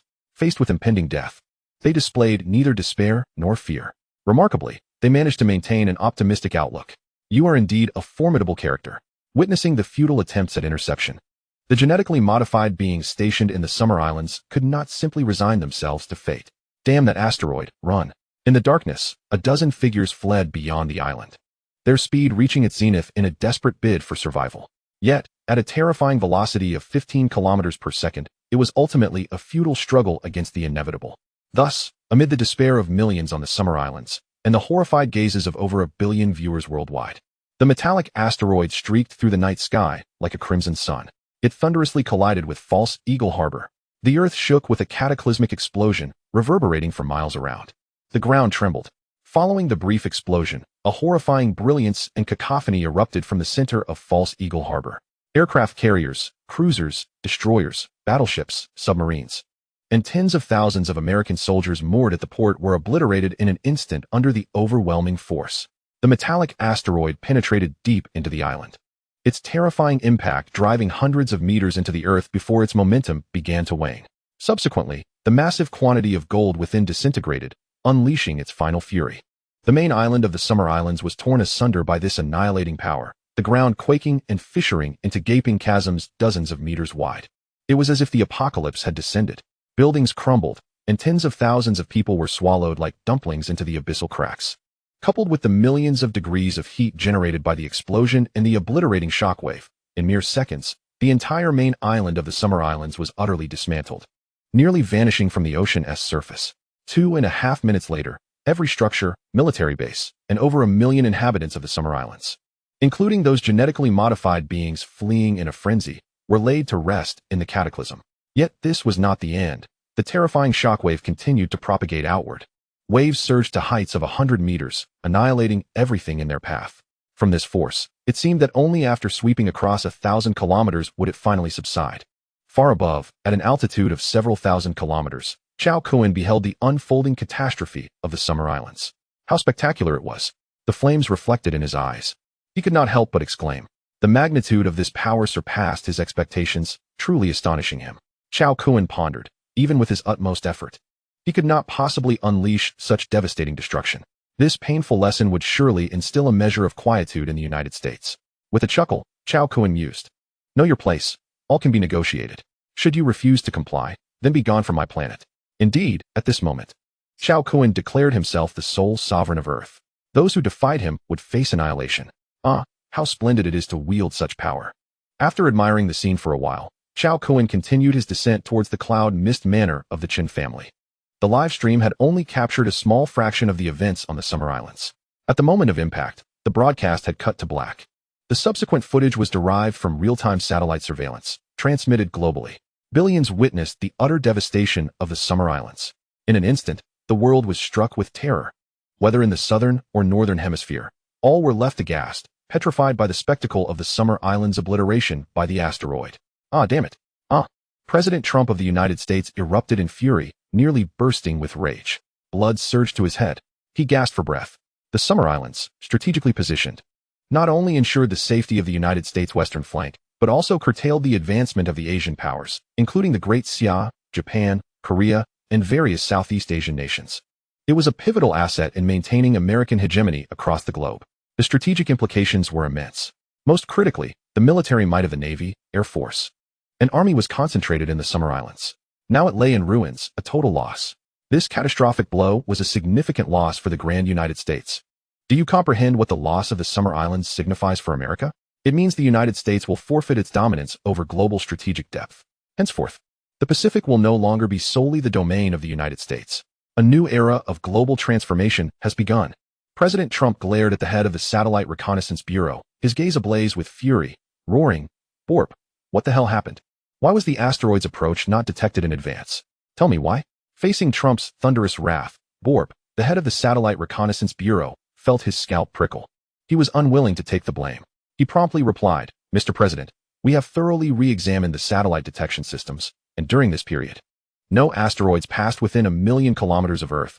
I swear on my family's lives." Trump, his chest tight with anger, gasped for air, then bellowed, "Fine. Then explain to me how this damned 60-meter metallic asteroid came to be. Did it just materialize out of thin air?" The other high-ranking officials of the United States wore grim expressions. The annihilation of the Summer Islands had diminished their power, directly impacting their standing. They could not help but seethe with rage.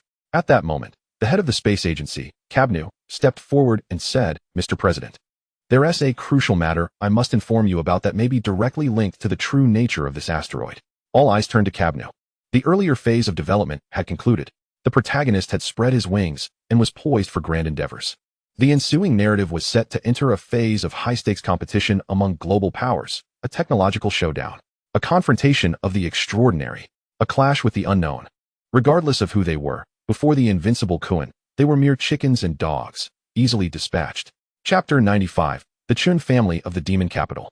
Sensing the collective gaze upon him, Cabnew, under pressure, furrowed his brow and stated, "Mr. President, 10 minutes before the metallic asteroid struck the Summer Islands, we lost contact with the International Space Station orbiting Earth. Moreover, all satellites within 1,000 kilometers of the space station also went offline.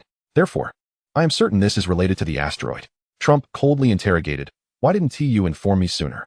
Cabnu shook his head with a bitter smile. Mr. President, you cannot blame me for this. That damned asteroid was moving far too swiftly. Before I could inform you about the space station, it had already appeared over the Hawaiian archipelago. Damn it. Chuan Deng slammed his palm on the table, continuing to inquire, have we established contact with the space station yet? Cabnu replied, shaking his head, no, it has been showing a status of disconnection. I have a foreboding feeling that the space station has encountered some misfortune. Immediately arrange for a space shuttle to investigate. Chuan Deng ordered without hesitation. A space shuttle took off promptly, heading towards the National Space Station. Simultaneously, a team of scientists was dispatched, with the West Coast Fleet assisting in collecting usable data from the Hawaiian Islands.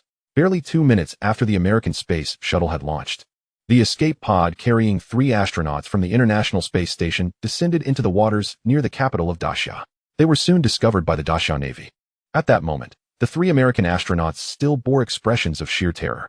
This night bore witness to the most exhilarating, horrifying, and terrifying experience of their lives.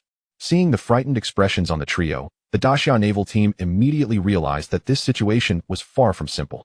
The use of an escape pod clearly indicated that the International Space Station had faced an unprecedented crisis.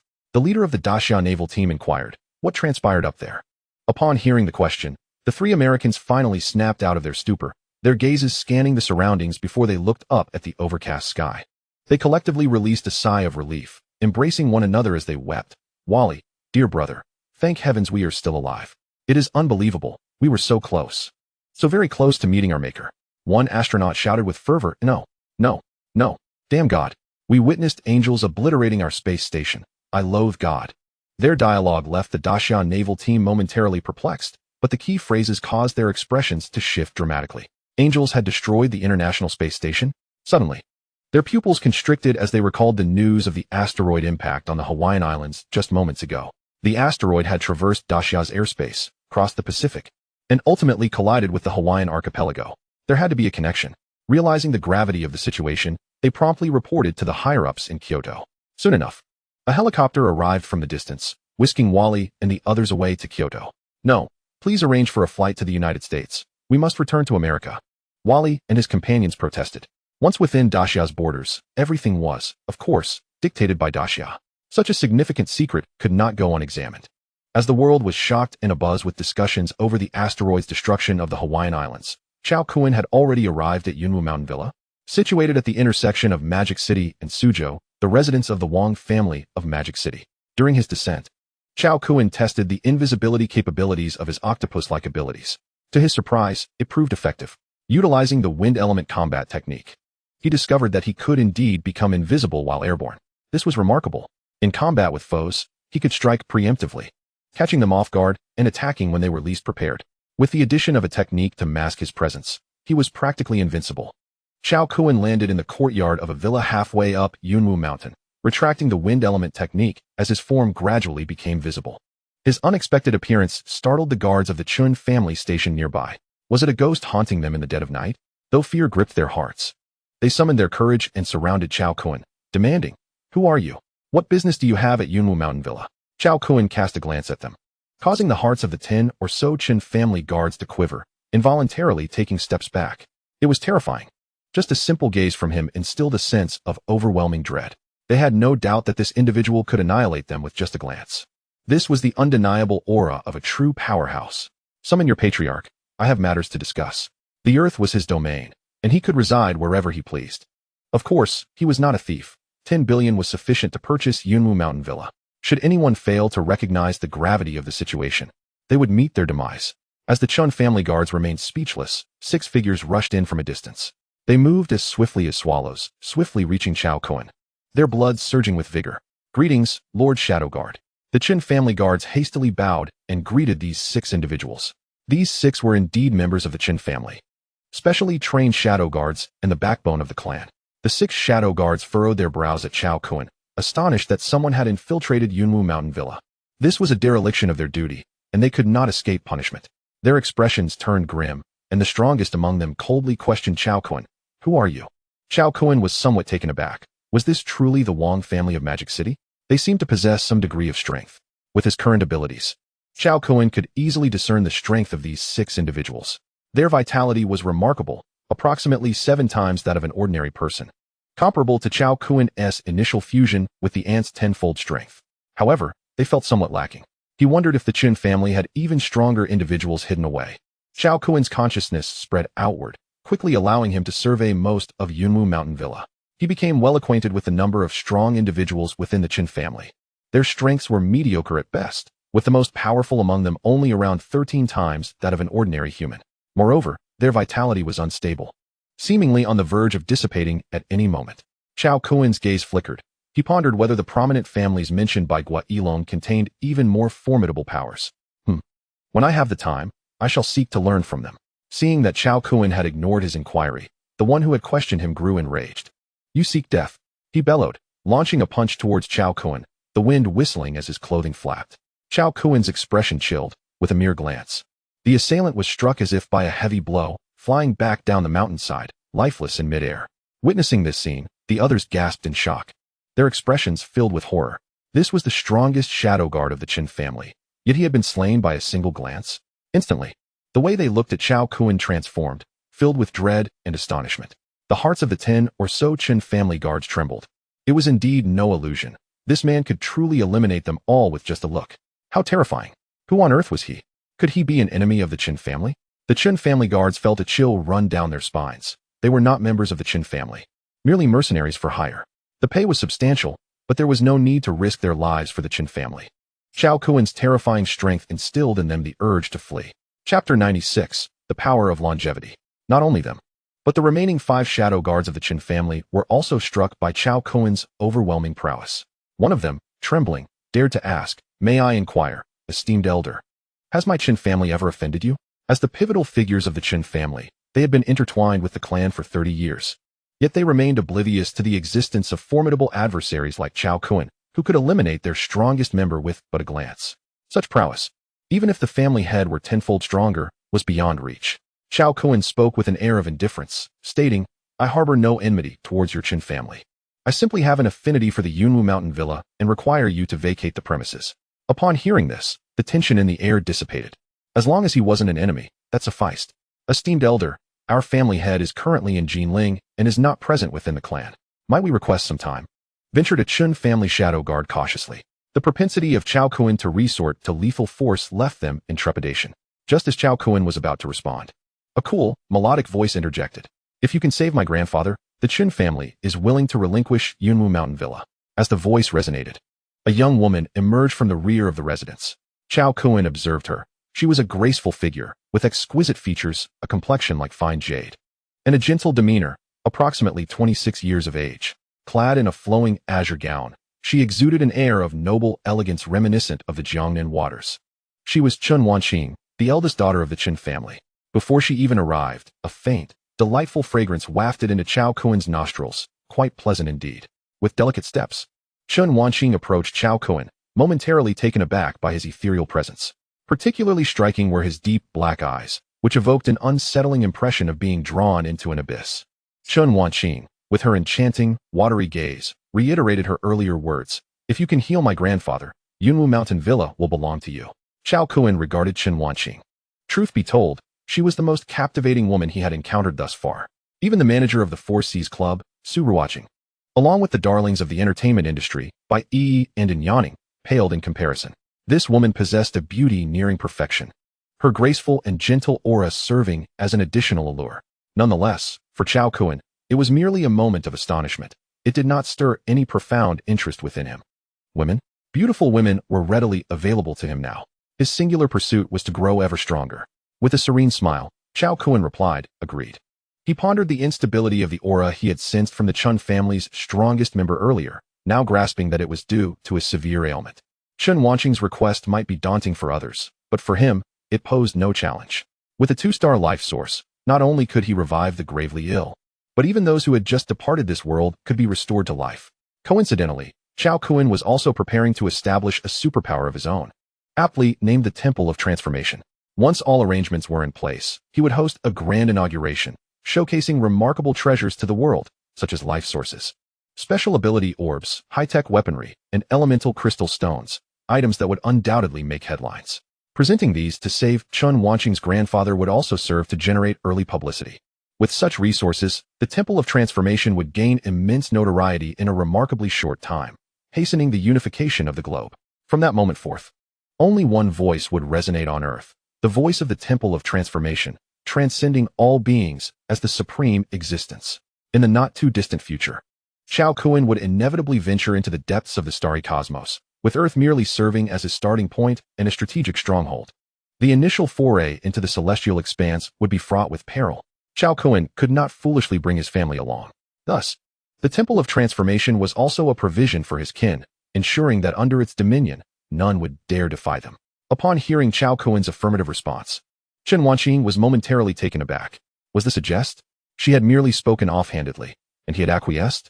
It was crucial to note that her grandfather, Chen Yunxi, was not merely afflicted by a severe ailment, but rather was succumbing to the natural order of life, nearing his final breath. The emissaries of death had already begun their approach. Conventional medical practices had proven futile against his condition.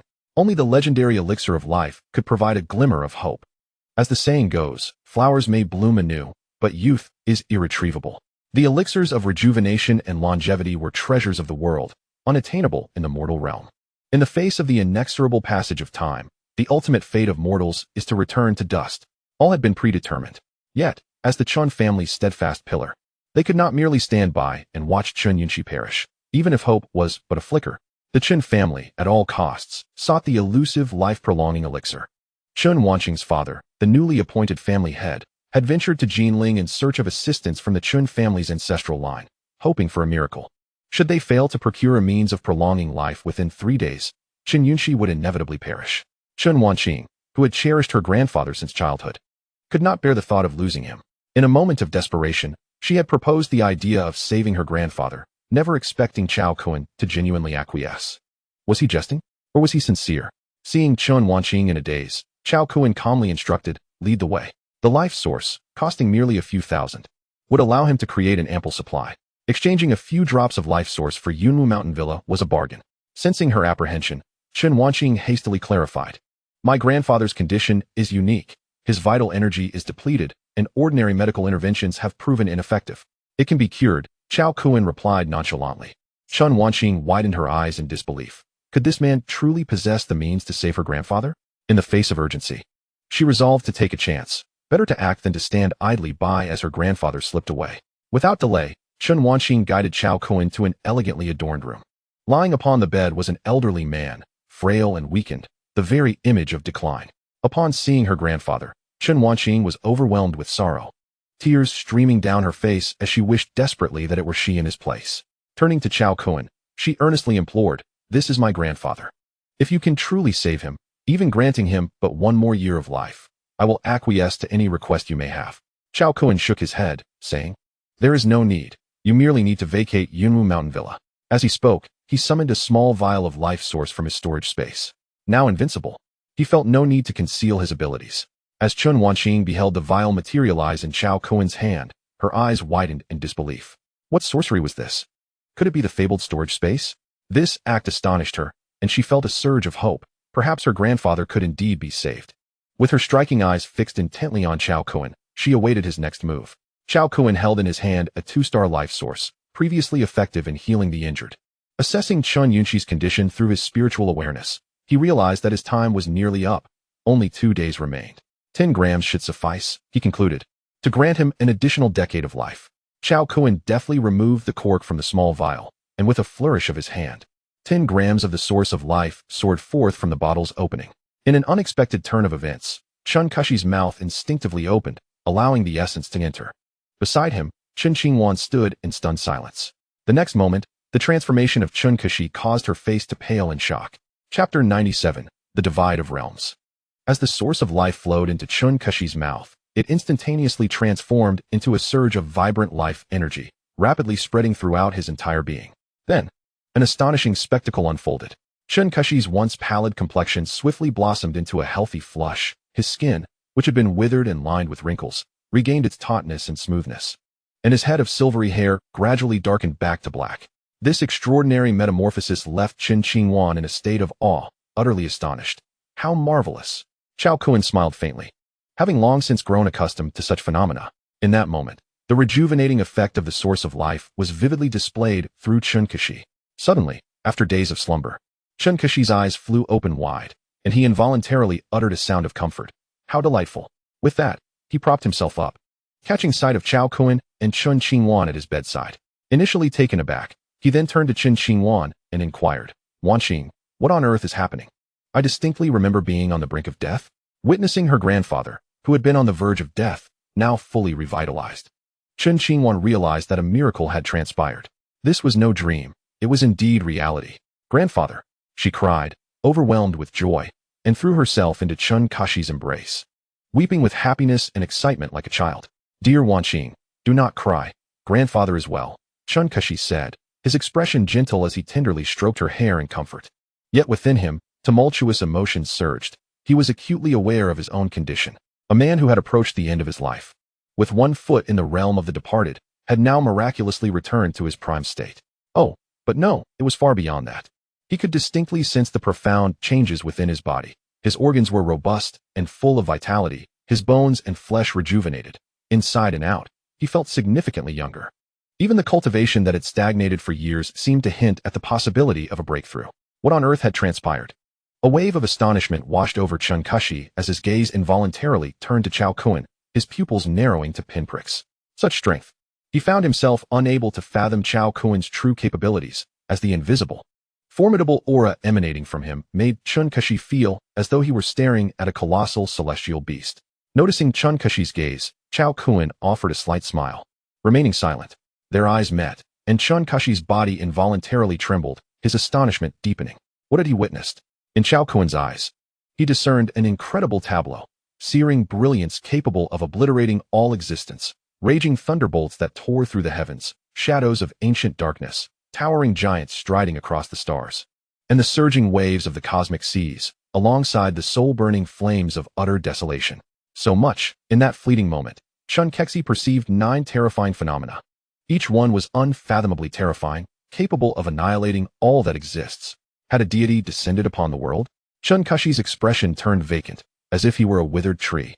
Frozen in place, he was genuinely astounded. Qin Qingwan noticed his unusual demeanor, her cheeks stained with tears, and hurriedly asked, "Grandfather, what is the matter?"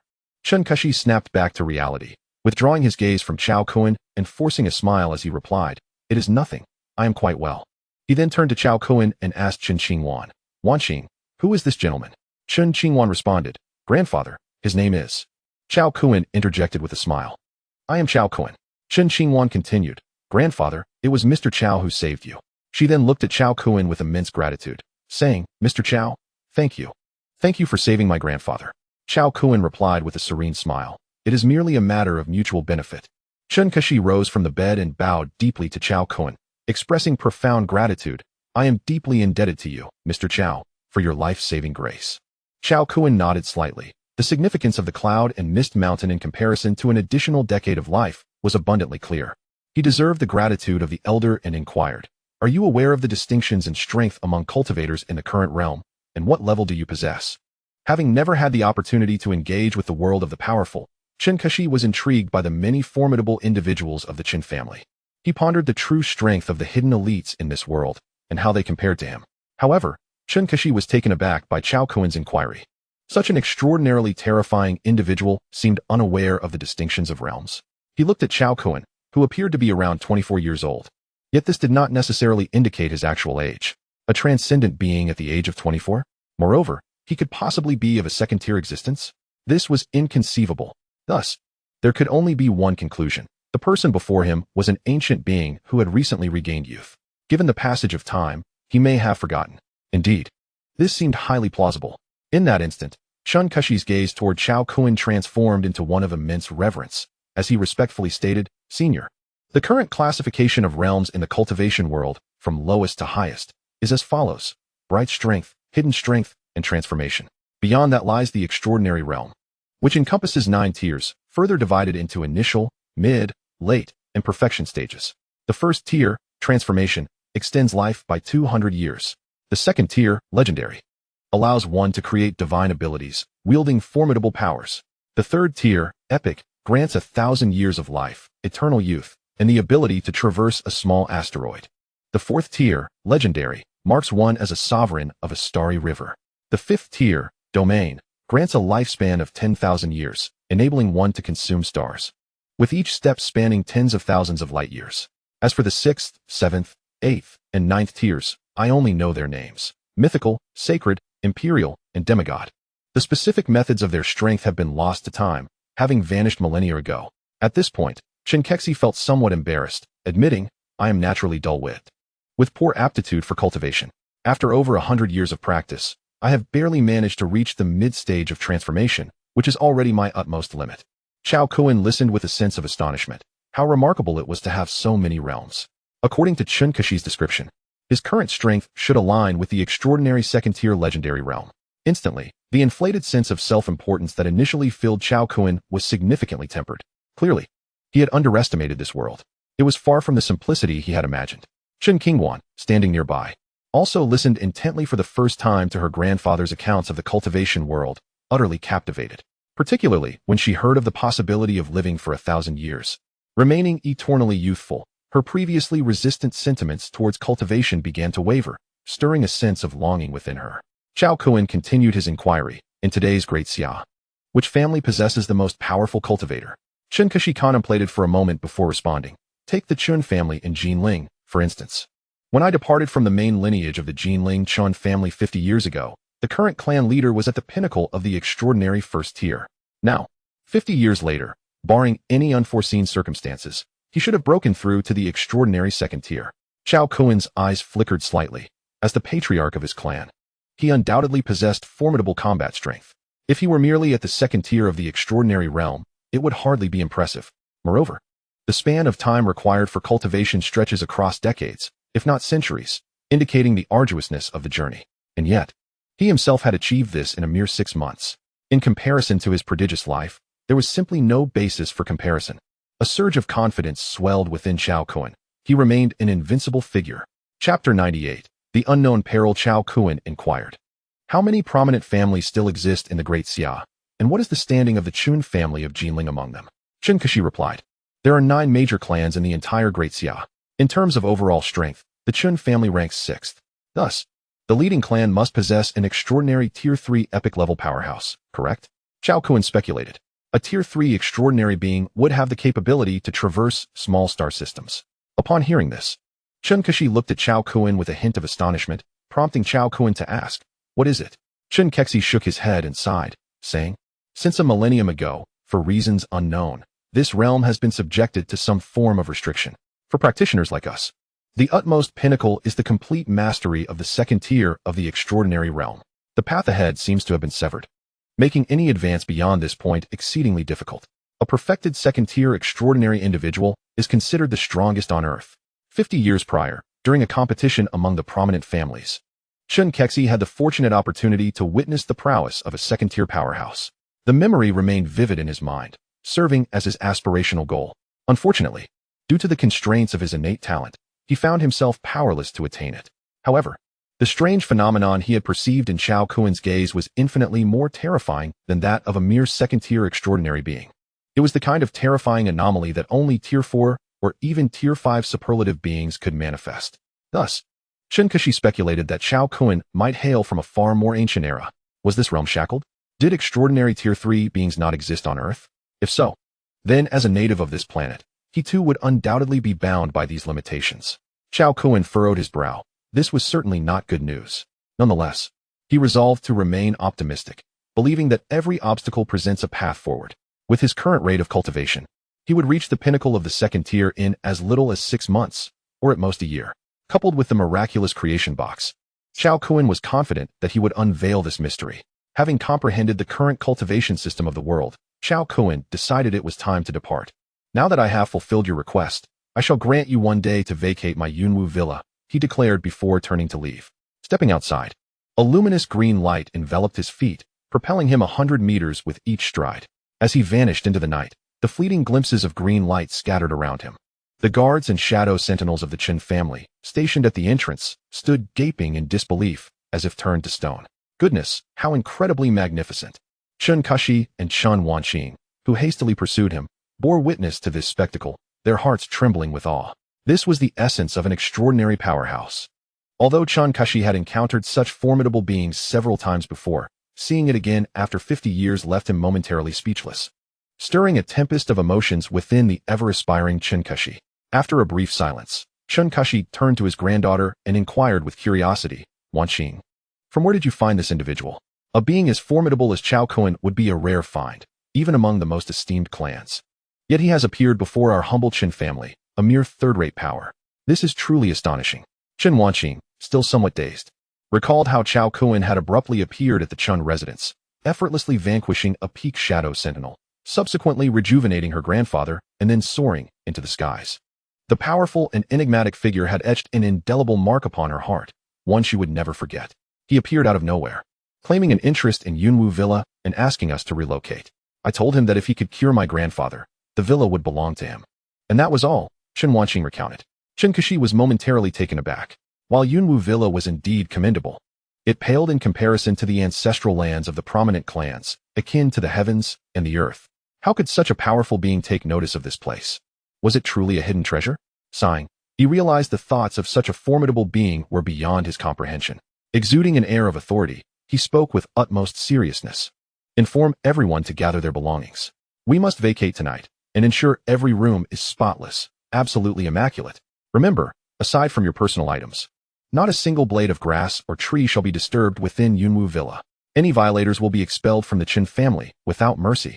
After issuing his commands, Chen Kashi gazed in the direction Cao Kun had departed, his eyes glimmering with determination. He was acutely aware of his own physical condition. His vitality was robust, granting him the potential to live another decade. This rekindled his hope of ascending to the extraordinary realm once more. Such divine capabilities were rare, even among the esteemed clans. This mysterious powerhouse named Cao Kun was indeed formidable. This was an opportunity, a monumental chance bestowed upon the Chen family. Should they manage to forge a connection with this extraordinary being, the Chen family might not remain a mere third-rate power, but ascend to become the next illustrious clan. With Chen Kashi's command, the entire Chen family sprang into action. After leaving Yunwu Villa, Cao Kun returned to his tranquil villa. Inside the living room, the 5 spatial spirit mice remained deeply engrossed in their meditative practice. The chambers of Cao Jifeng and his wife, Chen Feng, were also silent, clearly enraptured in their cultivation. Cao Kun retreated to his bedroom, summoning the creation box and utilizing the remaining 4 opportunities for generation without waste, transforming them all into elemental source crystals. The creation box, with its daily energy capacity, was a precious resource, and any waste would incur divine retribution. After storing the elemental source crystals, Cao Kun settled into a cross-legged position, engaging in elemental meditation. Meanwhile, 3 American astronauts aboard the International Space Station were flown to Kyoto by helicopter. The ruler of the Great Xia personally inquired, "What transpired?" "We witnessed it with our own eyes. A winged angel destroyed the space station," they replied. Faced with the ruler and the upper echelons of the Great Xia, the astronauts dared not withhold the truth, recounting the events that had unfolded aboard the space station. The memory of the Golden Angel's destruction of the station sent shivers down their spines. They had narrowly escaped a dire fate. An angel? The ruler of the Great Xia and the high-ranking officials were taken aback. The astronauts' emotional expressions during their recounting left no doubt regarding their honesty. First, there were the mutated oceanic beasts in the Eastern Sea, and now an angel had destroyed the International Space Station. Additionally, an asteroid had obliterated the American Hawaii Islands. These 3 occurrences had transpired in rapid succession. Who could be behind this? Was it truly extraterrestrial civilization? The destruction of the Hawaii Islands by an asteroid, while secretly pleasing to the Great Xia, also evoked an unprecedented sense of crisis. What if they were the next target? What means did they possess to intercept or resist such threats? None. No measures whatsoever. They could only stand by helplessly as their homeland was ruthlessly obliterated, and countless lives were extinguished. Suddenly, the tension escalated. The issue of the mutated oceanic beasts remained unresolved, and now a high-altitude crisis had emerged. This dual threat posed a severe risk to the survival of humanity worldwide. The truth behind these events must be uncovered. Otherwise, each day would be a harrowing nightmare, fraught with anxiety and sleeplessness. A high-ranking official from the Great Xia furrowed his brow and remarked, "Do you think this could be the handiwork of a transcendent being?" The crowd was momentarily taken aback, pondering the feasibility of such a notion. The creation of oceanic aberrations and the destruction of space stations could indeed be accomplished by an extraordinary being of the second tier. It was not beyond the realm of possibility. In Northern Europe, there exists an ancient angelic temple, home to extraordinary beings whose combat forms manifest as angels. However, skepticism soon arose regarding the explanation for the 60-meter metallic asteroid. Such terrifying capabilities seemed to surpass the second tier of extraordinary strength. Could it be that the angelic temple harbored a transcendent of the third tier? The assembly nodded in agreement, swiftly dismissing the notion that a transcendent being was behind the scenes. Firstly, it had been millennia since a third-tier transcendent had emerged on Earth, a fact well established. Secondly, the current depletion of spiritual energy on Earth rendered it incapable of sustaining a grand battle among extraordinary beings. The experiences of 3 centuries prior served as a stark warning. A conflict over a secret realm had triggered a war among transcendent entities, resulting in the demise of over 100 extraordinary beings and having the power of the cultivation world. This calamity further exacerbated the depletion of global spiritual energy, imparting a painful and profound lesson. All transcendent beings came to recognize a grievous truth. Earth could no longer endure the wars of extraordinary beings. Should they act recklessly, the depletion of spiritual energy would accelerate. If this persisted, it would not be long before cultivators vanished into the annals of time. Consequently, the global community of extraordinary beings established a solemn pact, decreeing that they must not intervene in mundane affairs, nor instigate extraordinary wars. Those who transgressed would face collective retribution from all extraordinary beings across the globe.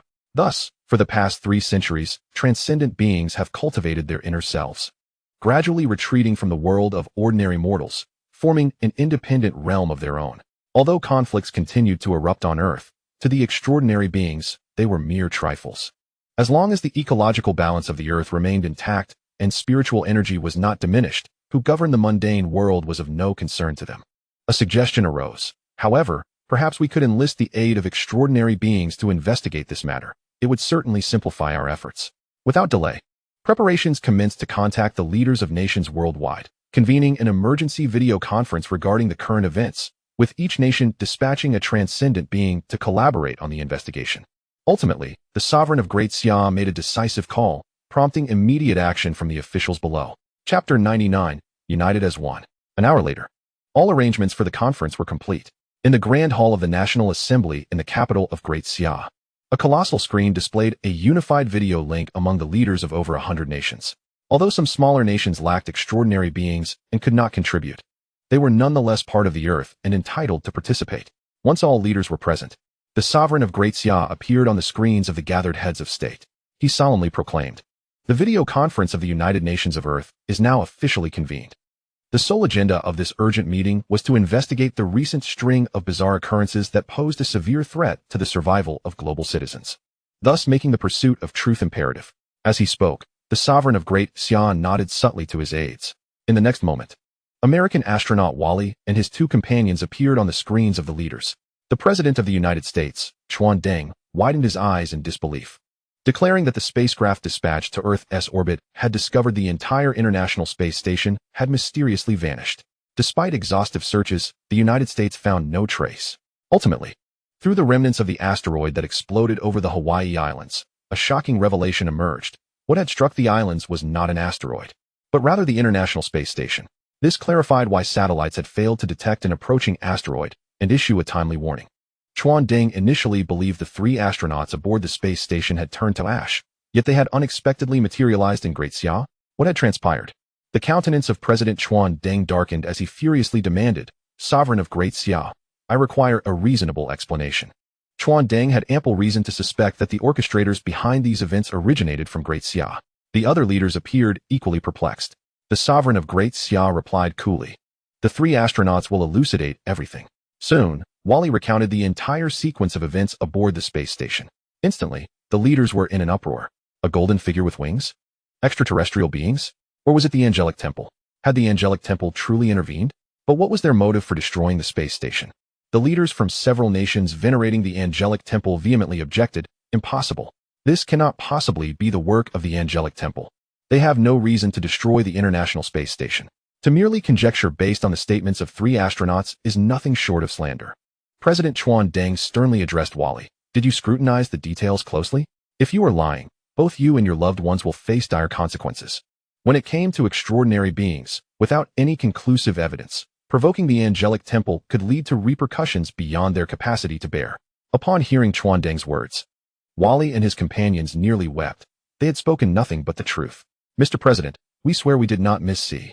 It was a shining, winged golden figure that destroyed the space station, and every word we utter is born from our own eyes. Chuan Deng's expression darkened, his teeth clenched as he seethed. Whoever is responsible, the United States will leave no stone unturned to uncover the truth and ensure that the perpetrator pays a heavy price. The immense losses incurred by the International Space Station and the Hawaii Islands had left the United States severely weakened, their decades of achievements evaporating. How could they possibly swallow such indignation? As the atmosphere grew tense, the sovereign of Great Xia intervened, stating, "Esteemed leaders, the most pressing matter at hand is to uncover the truth behind this incident. If it truly is the angelic temple's doing, then we must deliberate on the implications. My greatest concern is that this event may not originate from terrestrial forces, but rather from an extraterrestrial civilization. If so, Earth would face an unpredictable and unknown threat. Therefore, I propose that each nation dispatch a second-tier extraordinary being to jointly investigate this matter. We must ascertain the truth, for otherwise, it may become a nightmare for us all. An enemy of great strength is not to be feared. Whether to kill or to spare, there will ultimately be a resolution. What is truly terrifying is the unknown danger that robs one of peace. As long as this crisis remains unresolved, even a good night's sleep will elude us." "I concur," Chuan Deng immediately echoed. "The United States, more than anyone, seeks the truth." The leaders of several other powerful nations, possessing extraordinary beings, also expressed their support for this proposal. In the face of a global threat to humanity's survival, unity among all nations was the only way to navigate this peril. Following the conclusion of the video conference, the high-ranking officials of each nation promptly contacted their domestic extraordinary beings, offering substantial remuneration for their involvement. The next day, Great Xia, Bear Country, the Eastern Isles, India, the sun never sets, John, and Gallus, 7 of the most powerful nations, mobilized 7 second-tier extraordinary beings. This force could, within a single day, obliterate a medium-sized nation with ease. The power rivals that of nuclear weapons, perhaps even surpassing them. The first destination for the 7 was Northern Europe, the Temple of Angels. While nations around the globe were fervently seeking the truth, the instigator, Cao Kun, concluded a night of rigorous cultivation. As the sun rose, he descended the stairs. Chao Jifeng and Xun Fang had also finished their practice, gathering in the living room around 5 space spirit mice, marveling at their presence. Aware that Chao Jifeng and Xun Fang were Cao Kun's parents, the mice behaved obediently, allowing themselves to be petted. Upon seeing Cao Kun come downstairs, Chao Jifeng stroked the transparent wings of one of the spirit mice. Utterly astonished, he exclaimed, "Kunzi, come quickly. The 5 little hamsters you brought back have mutated. They've grown a pair of transparent wings. It's simply unbelievable." Cao Kun chuckled and clarified, "Mom and Dad, this is due to their cultivation of secret techniques. They are no longer mere pets. They are now spatial spirit beasts capable of storing items." As he spoke, Cao Kun approached, addressing the first mouse. "You may store the other 4 within your space. For convenience, the 5 space spirit mice will henceforth be referred to as Mouse 1, Mouse 2, Mouse 3, Mouse 4, and Mouse 5. "Understood, Master," responded Mouse 1. With a wide-open mouth, it unleashed its spatial power and drew the other 4 into its own dimension. Cao Kun smiled and nodded. "Release them now." Mouse 1 complied, setting them free once more. Chao Jifeng and Xun Fang stood in awe. "It can talk. And store items too. Incredible, it truly is a spatial spirit beast." Observing his parents' astonished expressions, Cao Kun smiled gently as he retrieved 2 primal crystals from the mustard seed space. "Mom, Dad, these are primal crystals from the mustard seed space. Once you crush and merge them, you will possess a storage space of 100 cubic meters. Such a vast capacity, it could hold an entire skyscraper." Chao Jifeng and Xun Fang were further astonished as they took the primal crystals and promptly crushed and fused them. Soon, they experienced immense delight as they filled the living room with furniture and decor. This is so much fun." Ultimately, their gaze settled on Cao Kun, who suddenly felt an overwhelming pull. Cao Kun chuckled wryly, realizing his parents had become so engrossed they wished to draw him in as well. Chapter 100. What? It's a concept-level artifact. Cao Kun could distinctly sense that with a mere tremor of his soul, he could liberate himself from the spatial pull. However, he chose not to. With a flash of light, he found himself within Chao Jifeng's mustard seed space. It was dark and murky, the kind of place where one could not see their own hand in front of their face. While breathable, the experience was rather oppressive. Prolonged exposure would surely lead to madness. With a jolt of his soul, he re-emerged into the outside world.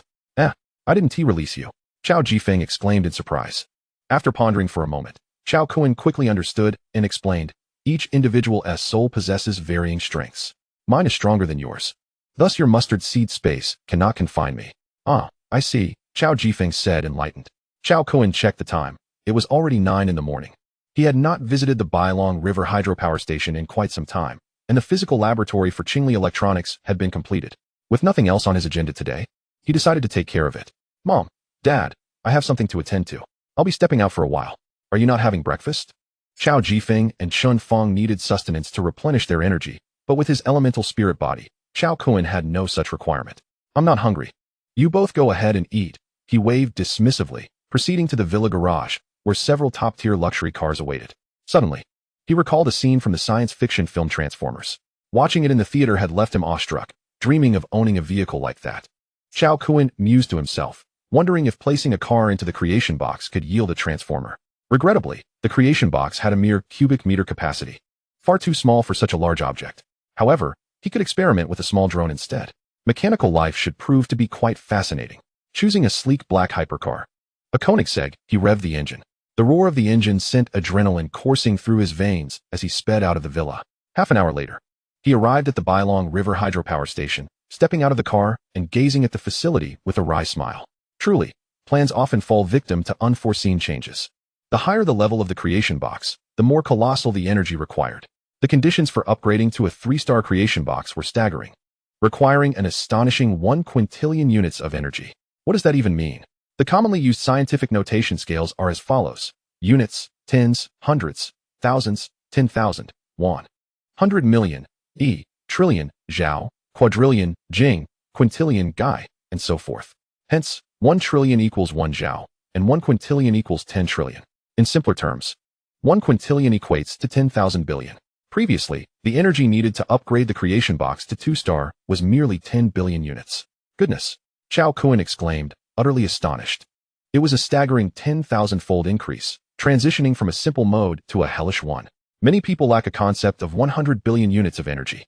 To put it into perspective, the global total annual electricity consumption is only about 250 trillion units.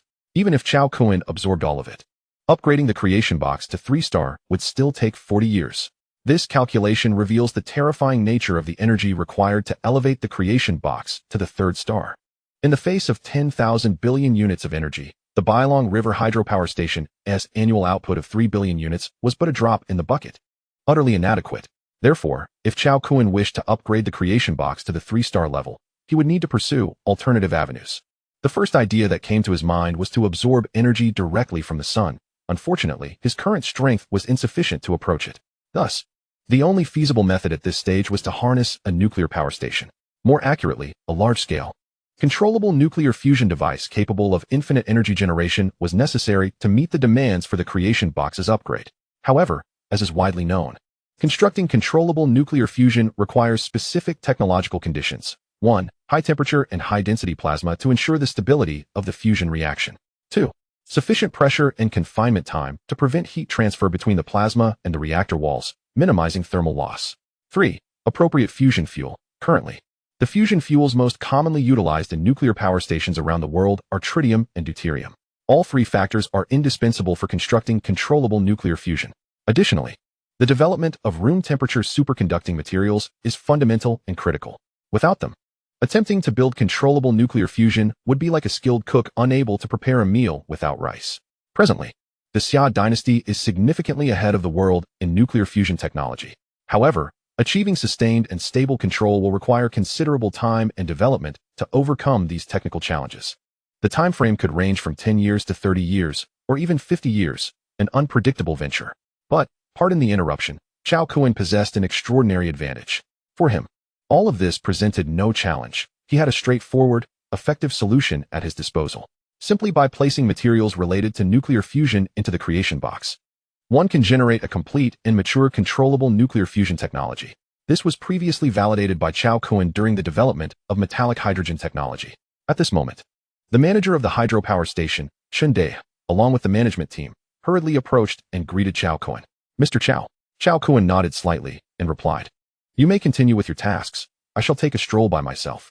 Upon hearing this, Chen De and the others prudently withdrew. Alone, Cao Kun wandered through the hydropower station, finding it of no use to himself and contemplating its sale. After a brief inspection of the hydropower station, he drove to the adjacent Qingli electronics factory, where he beheld the completed physics laboratory. Cao Kun recalled the 600 ultra-capacity lithium batteries still stored within the mustard space. Goodness, had he progressed too swiftly? The lithium battery project had yet to commence, yet the metallic hydrogen technology had already materialized. He could not help but marvel at the somewhat exaggerated capabilities of the creation box, which provided an abundance of advanced technologies beyond measure. It was simply inexhaustible. Feeling somewhat disenchanted, Cao Kun instructed the artificial intelligence, Xiaohua, to facilitate the low-cost sale of both the Beilong hydropower station and the Qingli electronics factory. Useless items could be discarded. Xiaohua, utilizing big data analytics, promptly garnered interest from potential buyers. 2 hours later, a transfer agreement was signed for both the Beilong hydropower station and the Qingli electronics factory. Once matters were settled, Cao Kun drove to the Sihai Club, where he gathered with Guo Yilong, Qin Feng, Wang Shuo, and Zhang Minghui for a brief meeting. They discussed the affairs of Daquan jewelry and the salvage of shipwreck artifacts. The opening of Daquan gold and jewelry had occurred 2 months prior. The group had previously agreed to establish 10 stores each in 15 major cities nationwide before the Spring Festival, totaling 150 stores. However, due to the recent attacks by mutated sea creatures in the east, which had led to apocalyptic rhetoric, societal unrest had ensued. Consequently, the renovation progress of the 15 stores had been hindered, with only half completed. Nonetheless, Guo Yilong and the others had bolstered their workforce, working overtime to ensure the task was completed before the Spring Festival. As for the issue of gold, Cao Kun deemed it a minor concern. With his current strength, did he still need to worry about inspections from the Dachau authorities? It was laughable. Such matters were trivial in the face of his formidable power. Regarding the progress of salvaging artifacts from the shipwreck, due to the depth of the sea, it posed certain difficulties. Approximately 20 days would be needed to recover everything. After concluding their discussions, Cao Kun took his leave. Before departing, he smiled at the four and said, "Work diligently for me, and I shall reward you with a substantial red envelope for the Spring Festival." Guo Yilong, Jiang Minghui, Qin Feng, and Wang Shua's eyes widened in astonishment, their excitement palpable. They had witnessed Cao Kun's formidable abilities firsthand. This promised red envelope was certainly extraordinary. Cultivation techniques? Elixirs? A plethora of thoughts surged through their minds, igniting their enthusiasm and quickening their breaths, as they almost wished to bow to Cao Kun immediately. Observing their fervent reactions, Cao Kun smiled slightly and departed. Throughout his recent interactions with Guo Yilong, Jiang Minghui, Wang Shuo, and Qin Feng, he had found them to be commendable. They showed him great respect and executed their tasks with remarkable efficiency, making them suitable candidates for becoming his subordinates.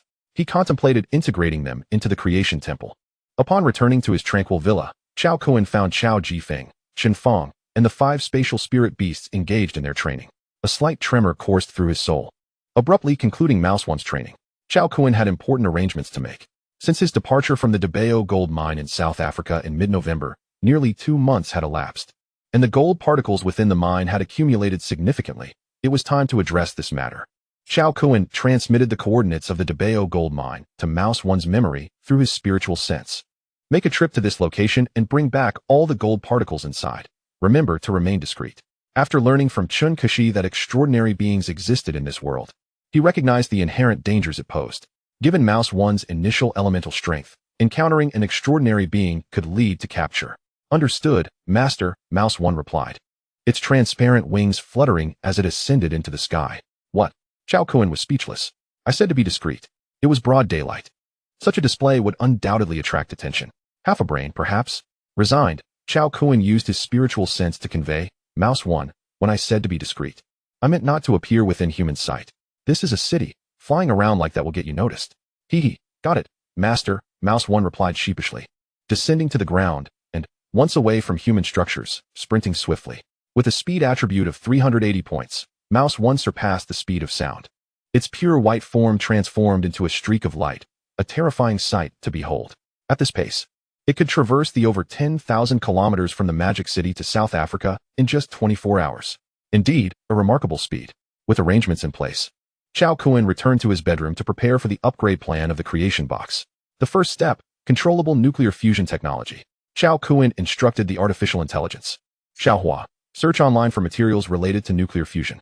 Currently, 2 validated methods exist worldwide, the tokamak device and the stellarator device. Nuclear fusion technology is a core competency of nations, primarily stored in paper form within their laboratories. Such offline information cannot be accessed by you, Xiaohua. Moreover, online resources are scarce, mostly consisting of basic theoretical knowledge uploaded by users. Let us give it a try. Cao Kun fed all the nuclear fusion materials Xiaohua collected from the internet into the creation box via virtual information. If this proved unfruitful, he would consider visiting the Dachau Academy of Sciences. While he had his methods for constructing a controllable nuclear fusion device, it would be a time-consuming endeavor and thus unnecessary. Directly seeking investment from the Dachau authorities would not only contribute to the strength and prosperity of his homeland, but also be advantageous for him, saving him from unnecessary troubles. Ding. Congratulations on acquiring a complete set of controllable nuclear fusion technology. At that moment, the notification from the creation box rang out. No way. This is possible. Cao Kun was taken aback. Mere fragments of theoretical knowledge had indeed culminated in the creation of controllable nuclear fusion technology.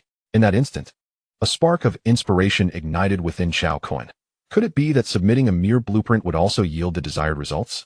Unable to contain his excitement, he immediately instructed Xiaohua to compile the controllable nuclear fusion technology and then to search online for an image of Iron Man's latest Mark 7 armor from the Marvel heroes. Ding. Consuming 5 energy points is required. Confirm generation? Confirm. Cao Kun felt a surge of anticipation as his energy points increased from 2 to 5. Did this not suggest that success was within reach? Ding. Congratulations on acquiring a set of Mark 7 Iron Man armor. Hiss. Gazing at the hovering steel battle armor suitcase above the creation box, Cao Kun inhaled sharply, rendered speechless. Goodness gracious, what an astonishing spectacle. It dawned on him that he had significantly underestimated the power of the creation box. Merely from a photograph, it had truly conjured the Iron Man armor. What sorcery is this? A conceptual rule of power? Cao Kun seized the steel battle armor suitcase, proceeded with the iris recognition authentication, and pressed the activation button. In the next moment, click-clack. The golden-red steel battle armor suitcase automatically opened, enveloping him completely in a snug embrace, its appearance undeniably striking. The circular arc reactor on his chest, the hidden micro-rockets in his arms, and the 3 beams of cutting light from the photonic ion gun. By heavens! This was indeed a marvel.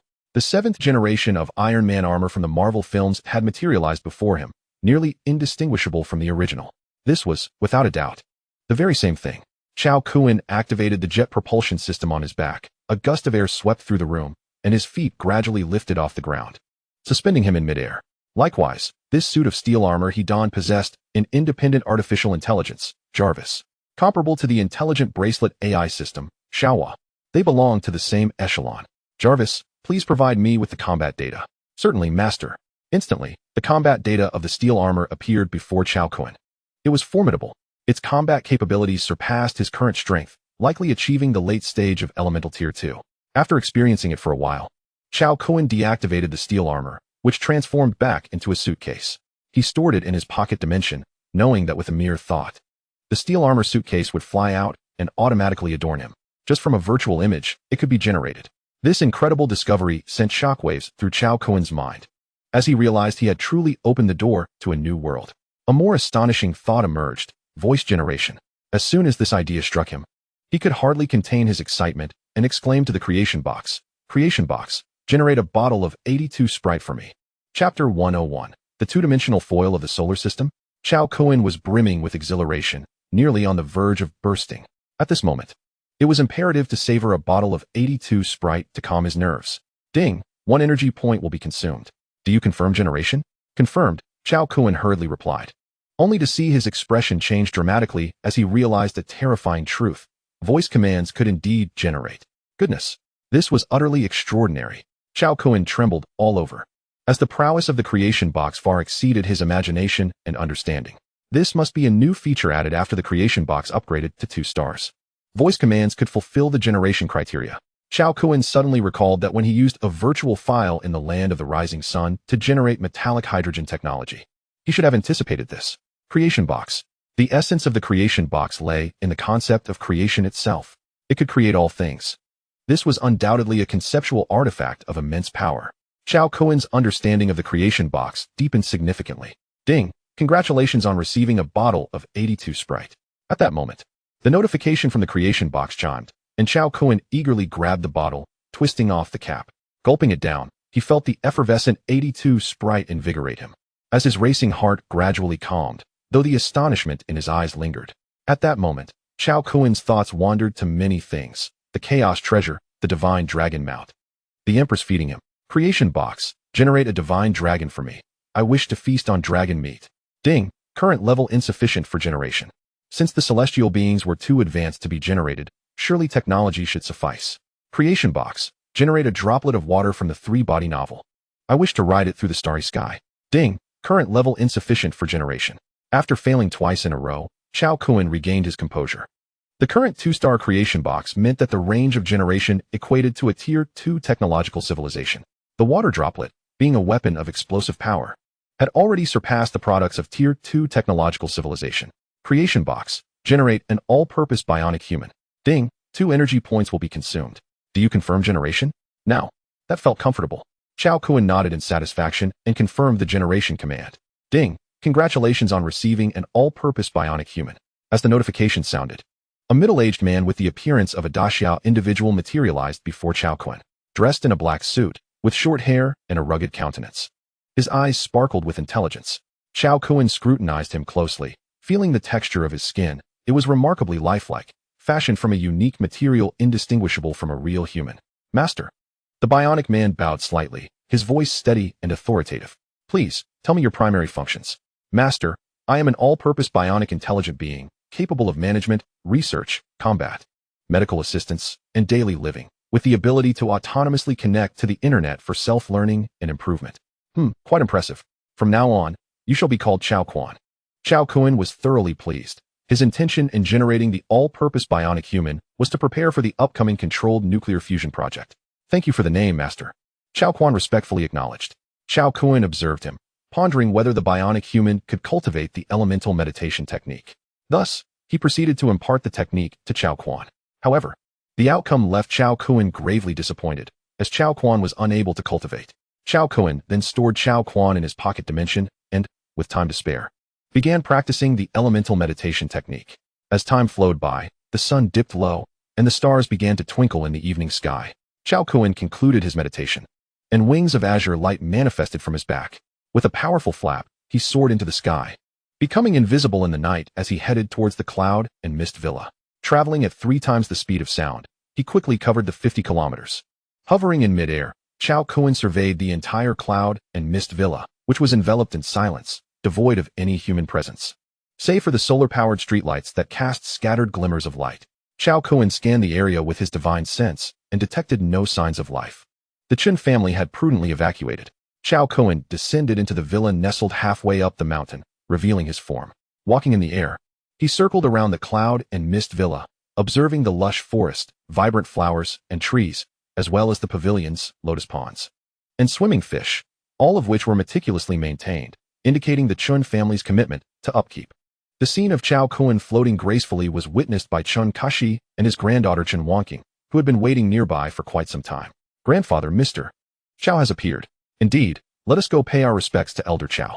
The two hurried toward the cloud and mist villa. At this moment, Cao Kun arrived at the villa situated halfway up the main peak.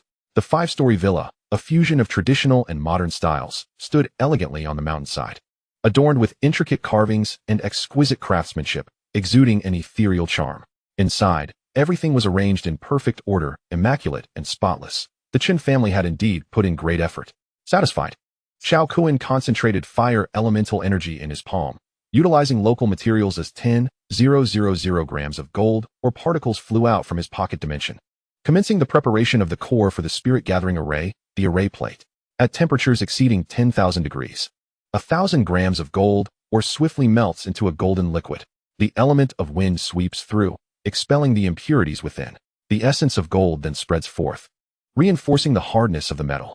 The element of water envelopes the molten gold, and under the firm mental control of Cao Kun, it gradually cools, forming a disc the size of a palm. Do not underestimate this seemingly modest gold disc. Its hardness is such that even tungsten steel, the hardest metal known, would shatter into oblivion upon collision. Its resilience is capable of withstanding the repeated, vigorous assaults from an elemental second-tier warrior. A glimmer of golden light flickers at Cao Kun's fingertips as he employs his finger like a chisel to engrave a spirit-gathering array onto the surface of the small golden disc. After a moment's contemplation, he adds defensive runes. In no time, the palm-sized golden disc is adorned with orderly, intricate patterns of array formations. Once the array is successfully crafted, the next step is activation. With a mere thought, Cao Kun conjures the 5 elemental source crystals: wood, gold, water, fire, and earth. He delicately slices off a small fragment from each crystal with his fingertip, infusing them into the golden array disc. Instantly, the runes upon the disc are fully activated, radiating a dazzling quintet of colors that illuminates the entire villa in a resplendent spectacle. This astonishing scene is witnessed by the hurriedly arriving Chun Kashi and his granddaughter Chen Wanqing, who gaze in wide-eyed astonishment, exclaiming, "What is that?" No sooner had the words left their lips than a figure soared from the villa, ascending into the air before finally hovering 100 meters above the main peak. "Go!" Cao Kun commands, sending the 5 elemental source crystals forth, transforming them into streaks of light that, in the blink of an eye, appear at the edge of the cloud mist villa. They then plummet at the speed of light, burrowing 100 meters beneath the surface. With another wave of his hand, the indestructible golden array disc shoots forth like a cannonball, gleaming with brilliant golden light as it pierces into the mountain body of the main peak below. With the array disc and 5 elemental source crystals having landed in their designated positions, a tremendous roar resonates through the heavens and earth, followed by an extraordinary, radiant curtain of light that materializes out of thin air, resembling a large bowl that envelopes the entire cloud mist villa. This colorful veil lasts but a few seconds before dissipating. At the moment the spirit gathering array activates, cloud mist villa transforms into a colossal black hole, drawing in elemental energy from the surrounding area for hundreds of miles. It is the cold month of January. Although situated in the south, the climate remains affected, rendering the nights chilly. Yet, within the confines of cloud mist villa, the temperature suddenly surges by several degrees as mist swirls around, evoking the arrival of summer. The flora begins to flourish, vibrant and lush, with flowers blooming in splendid hues. The sight leaves Chun Kashi and Chun Wanqing, the grandfather and granddaughter duo, utterly astonished and speechless. Chapter 102. His rudeness is delightful to me. The miraculous spectacle unfolding at Cloud Mist Villa leaves Chun Kashi and Chun Wanqing in a state of disbelief. After a prolonged moment, Chun Kashi regains his composure, eyes wide and lips trembling as he exclaims, "The spirit gathering array. It is indeed the long-lost spirit gathering array." According to ancient texts, the cultivation world once flourished with a myriad of powerful techniques, alongside numerous formations and crafting methods. Regrettably, as the spiritual energy on Earth gradually dwindled, many materials essential for crafting arrays vanished as well. Coupled with the passing of the elder generation of array masters, this led to a complete severance of the legacy. The absence of the spirit gathering array has rendered the progress of extraordinary practitioners on Earth exceedingly arduous. In nearly a century, those who have managed to break through to the second tier of the extraordinary are few and far between. Should the hidden great clans be informed of the existence of a spirit gathering array here, it would undoubtedly incite a frenzy, with all vying for the opportunity. No one can resist the allure of becoming stronger, as strength equates to longevity. Some elderly individuals would go to any lengths to survive. Chun Kashi foresees that, barring unforeseen circumstances, this place will soon be known to others. When that time comes, it will be a fierce battle, a tumultuous clash fraught with peril. Contemplating this, Chun Kashi finds himself hesitating. The Chun family is currently reliant on this formidable individual. Is this a blessing or a curse? Yet, it is also an extraordinary opportunity for the Chun family to soar to great heights. Should they let it slip away, it would be a lifelong regret. After much internal struggle and weighing the pros and cons, Chun Kashi's expression solidifies with determination. He resolves to follow. With unparalleled strength, a spatial storage capability, life-prolonging elixirs, and now the ability to set up a spirit-gathering array, such means are beyond what even the hidden great clans of the cultivation world possess. Thus, it is clear that this elder Cao must be an ancient being recently revived. This is a leg to grasp firmly. Suddenly, a tremor ripples through the void, and Cao Kun's figure materializes before Chun Kashi. Frowning, Cao Kun notes that he has included defensive measures within the spirit-gathering array, once formed. Without the tokens he has crafted, no one can intrude. It is evident that these two entered Cloud Mist Villa prior to the activation of the spirit-gathering array. Cao Kun's voice is icy as he commands, "Leave immediately, or face the consequences." Had it not been for the Chun family's prior connection to the villa's former owner, their reckless intrusion would have led only to their demise. The chilling undertone in Cao Kun's voice sends a shiver through the hearts of Chun Kashi and his granddaughter. Having made his decision, Chun Kashi wastes no time. He kneels before Cao Kun with a resounding thud, expressing utmost reverence. "The Chun family vows to follow Elder Cao until death, serving you diligently. We implore you to accept us." Qin Keshi understands that today presents a singular opportunity. Failure to grasp, it would mean the Chun family remains forever bound to mediocrity. Thud. Beside him, Chun Wanqing kneels as well, her tone unwavering. We beseech you, Mr. Cao, to grant us this chance. Cao Kun pauses, taken aback. Your servants? He gazes into their pleading eyes, immediately discerning their intent. The Chun family seeks to ally themselves with his formidable power. Very well, he concedes, recognizing the practicality of their proposal. He is currently in need of personnel to help establish the Temple of Creation, and the Chun family could serve that purpose. However, the Temple of Creation is his own domain. Those of impure intentions need not apply. With this thought, Cao Kun nods slightly and states, to work for me is not a privilege granted to just anyone. In recognition of our destined connection, I shall grant you a year's probation. Should you meet my expectations, you may become my servants. Thank you, Elder. Qin Keshi exclaims, overwhelmed with joy. Now, you may leave. I will inform you of any matters that arise. Cao Kun waves dismissively. Qin Keshi and Chun Wanqing rise to their feet. Just before departing, Qin Keshi's gaze flits between his granddaughter Qin Wanqing and Cao Kun, his shrewdness igniting a new idea that seems highly viable. Cautiously, he addresses Cao Kun. Elder, my granddaughter has achieved some modest prowess in music, chess, calligraphy, and painting. Might it be permissible for her to remain by your side, serving you with tea and playing music? His proposal is not made on a whim. He has observed his granddaughter's peculiar glances toward Cao Kun, recognizing the unmistakable admiration a woman harbors for a powerful man.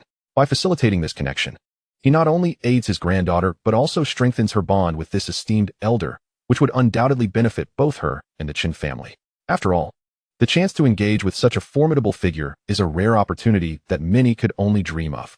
Upon hearing her grandfather's words, Qin Wanqing shyly lowered her head. Yet she furtively cast a glance at Cao Kun from the corner of her eye.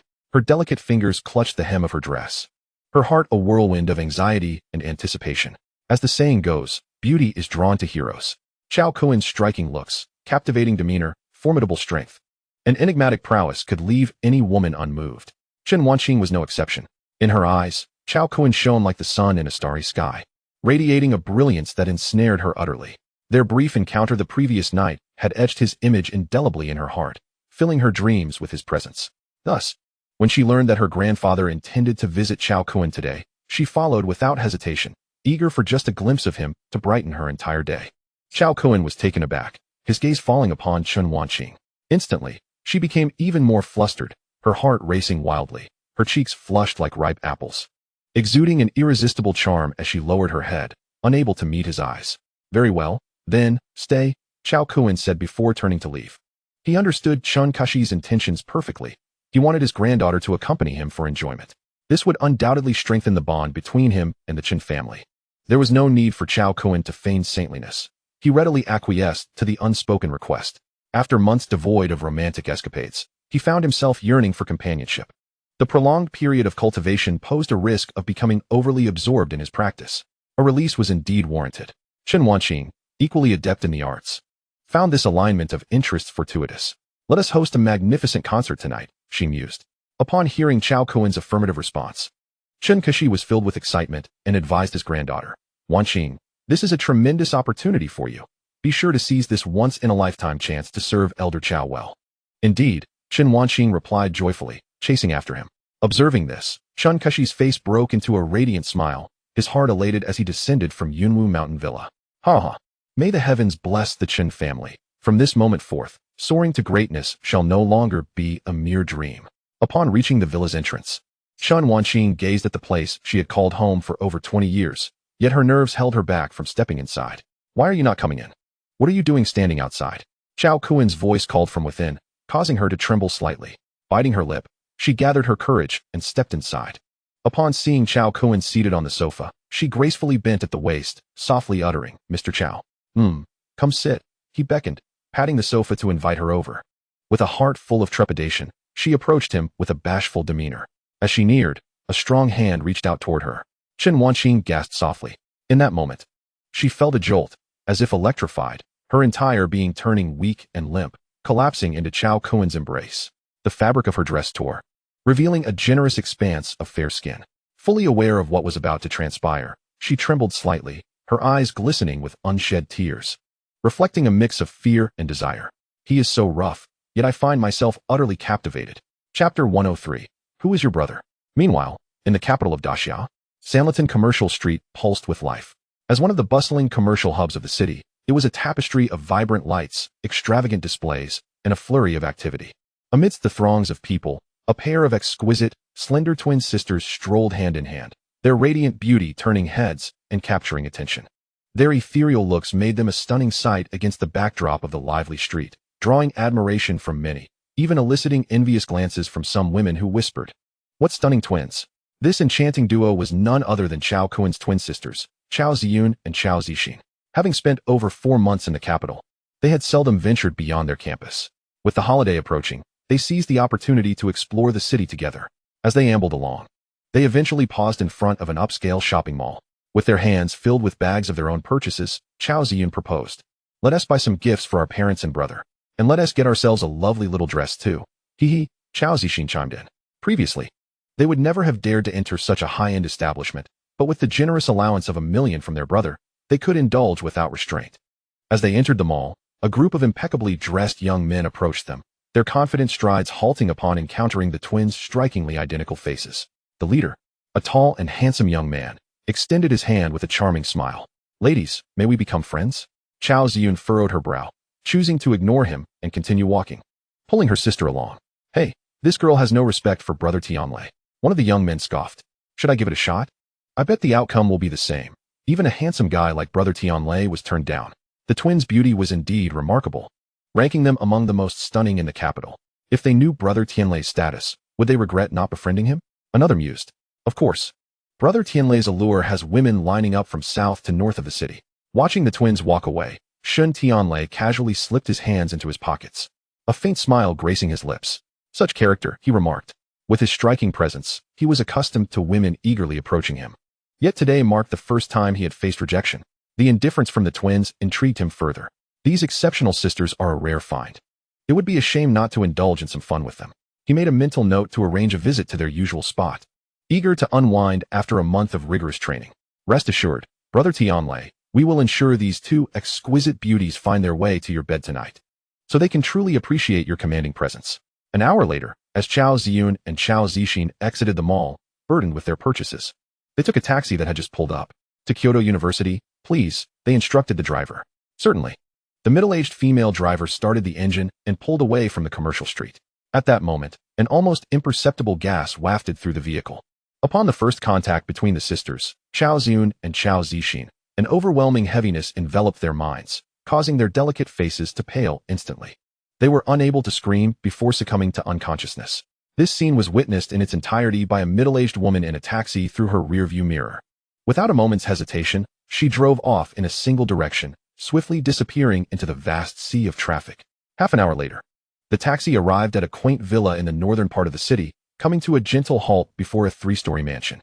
At that moment, 2 remarkably beautiful yet expressionless women emerged from the villa, one cradling Cao Ziyun and the other holding Cao Zixin. They proceeded into the mansion. Before long, the sisters were carried into an opulent room, where a lavish bed capable of accommodating a dozen people lay at the center. The room was adorned with various playful amenities, exuding an enchanting atmosphere. After placing them on the grand bed, the women activated several cameras and lit candles before leaving the room. As the candles flickered to life, their subtle fragrance wafted into the nostrils of Cao Ziyun and Cao Zixin, gradually stirring them from their slumber. Upon opening their eyes, they were greeted by an alien environment that was both bizarre and blinding. Fear washed over Cao Zixin, her complexion paling as she whispered, "Where are we?" Cao Ziyun, regaining a semblance of composure, grimly remarked, "We must have been kidnapped." "What?" Panic surged through Cao Zixin as she clasped her sister's hand tightly, exclaiming, "We need to escape." Suddenly, the door swung open, and a tall young man entered, the very same Shun Tianlei. "Ladies, I sincerely apologize for bringing you here in such a manner. Allow me to introduce myself. I am Shun Tianlei." With a charming smile, Shun Tianlei approached them. The sisters instantly recognized him as the man they had encountered earlier at a shopping mall in Sanlitun. They had merely rebuffed his advances, only to find themselves ensnared moments later. "Is this man deranged?"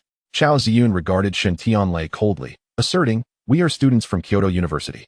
Do you not fear the consequences of your audacity in abducting us?" "Consequences?" Shun Tianlei chuckled with a hint of disdain, replying, "In Kyoto, I never need to concern myself with the repercussions of my actions regarding women, for my family is akin to the heavens of Kyoto. Who dares question me?" Cao Ziyun's heart sank at his words. She had hoped the law would intimidate him, but it was evident he held no such regard. His brazen confidence suggested a formidable family background, likely one of the elite in Kyoto. This is a grave predicament, she thought. Incensed by Shun Tianlei's audacity, Cao Zixin retorted, "You must release us immediately, or my brother will not spare you." "Oh," Shun Tianlei inquired with interest, "and who might your brother be?" With a fierce expression, Cao Zixin threatened, "My brother is a disciple of a reclusive master, possessing extraordinary abilities. If you have any sense, you will let us go, and we shall pretend none of this transpired." "A reclusive master?" Shin Tianlei paused, realizing that while most would dismiss such claims as mere bluster, he was different. Coming from the illustrious Shun family of Kyoto, he was aware of the existence of extraordinary beings beyond the mundane. Indeed, within the world of the ordinary, there existed many who toyed with the fates of mortals. If he were to discover a promising talent, it was not uncommon for such beings to take on disciples. Shin Tianlei had heard whispers of this. If indeed this were connected to a powerful, extraordinary being, he would be wise to tread carefully with the sisters. As a member of an extraordinary lineage, he understood the implications of angering such figures. Below the extraordinary, all were but ants. This was the terror of the extraordinary. Even a first-tier extraordinary being was not to be trifled with. Otherwise, should one provoke such a formidable force, unless one wished to hide indefinitely within the safety of their family, they risked assassination from which no ordinary person could survive. Shin Tianlei was not foolish enough to jeopardize himself for fleeting amusement. That would be sheer folly. Gazing at the strikingly similar and beautiful faces before him, Shin Tianlei felt a surge of frustration. What a pity, he thought reluctantly, gesturing dismissively. "You may leave." Upon realizing her threats had borne fruit, Cao Zixin joyfully grasped her sister's hand, urging her to rise from the bed and head towards the door. Cao Ziyun's tense heart relaxed momentarily.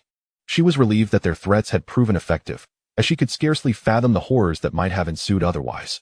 However, as she beheld their graceful forms, Shun Tianlei's mind ignited with a new possibility. What if their earlier claims were fabricated? What if they were merely attempting to frighten him? No. He could not simply relinquish such exquisite sisters without due consideration. A test was in order. A faint green light enveloped him as he commanded, "Halt." Cao Ziyun and Cao Zixin, who had just reached the threshold, felt their hearts race. He wouldn't reconsider, would he? Suppressing her anxiety, Cao Ziyun turned, startled by the sight of Shun Tianlei glowing with green light. Stammering, she asked, "What is it?" Seeing the change in her expression, Shun Tianlei's lips curled into a smirk. He had discerned the answer he sought. If their brother were indeed a disciple of an extraordinary being, they would likely be familiar with such displays. Clearly, their so-called reclusive master was either a fabrication or someone of mediocre strength, not a true extraordinary being. What was there to fear? Huh. Almost let you two little vixens slip away, he mused, retracting the green glow and striding forward with mockery. "Run," cried Cao Ziyun, her face pale as she pulled her sister downstairs. "Run? Come here." Shin Tianlei lunged, swiftly appearing behind them and wrapping an arm around their waists. "You bastard! Let go of me!" Cao Zixin screamed in terror, struggling fiercely against Shun Tianlei's grip. With a sudden motion, Shun Tianlei tossed them onto the bed, his body surging with vitality, causing his clothes to tear apart, revealing his chiseled physique adorned with 8 sculpted abdominal muscles. "Ah, my lovely beauties, shall we play?" he growled, unleashing his primal instincts like a wolf pouncing on its prey.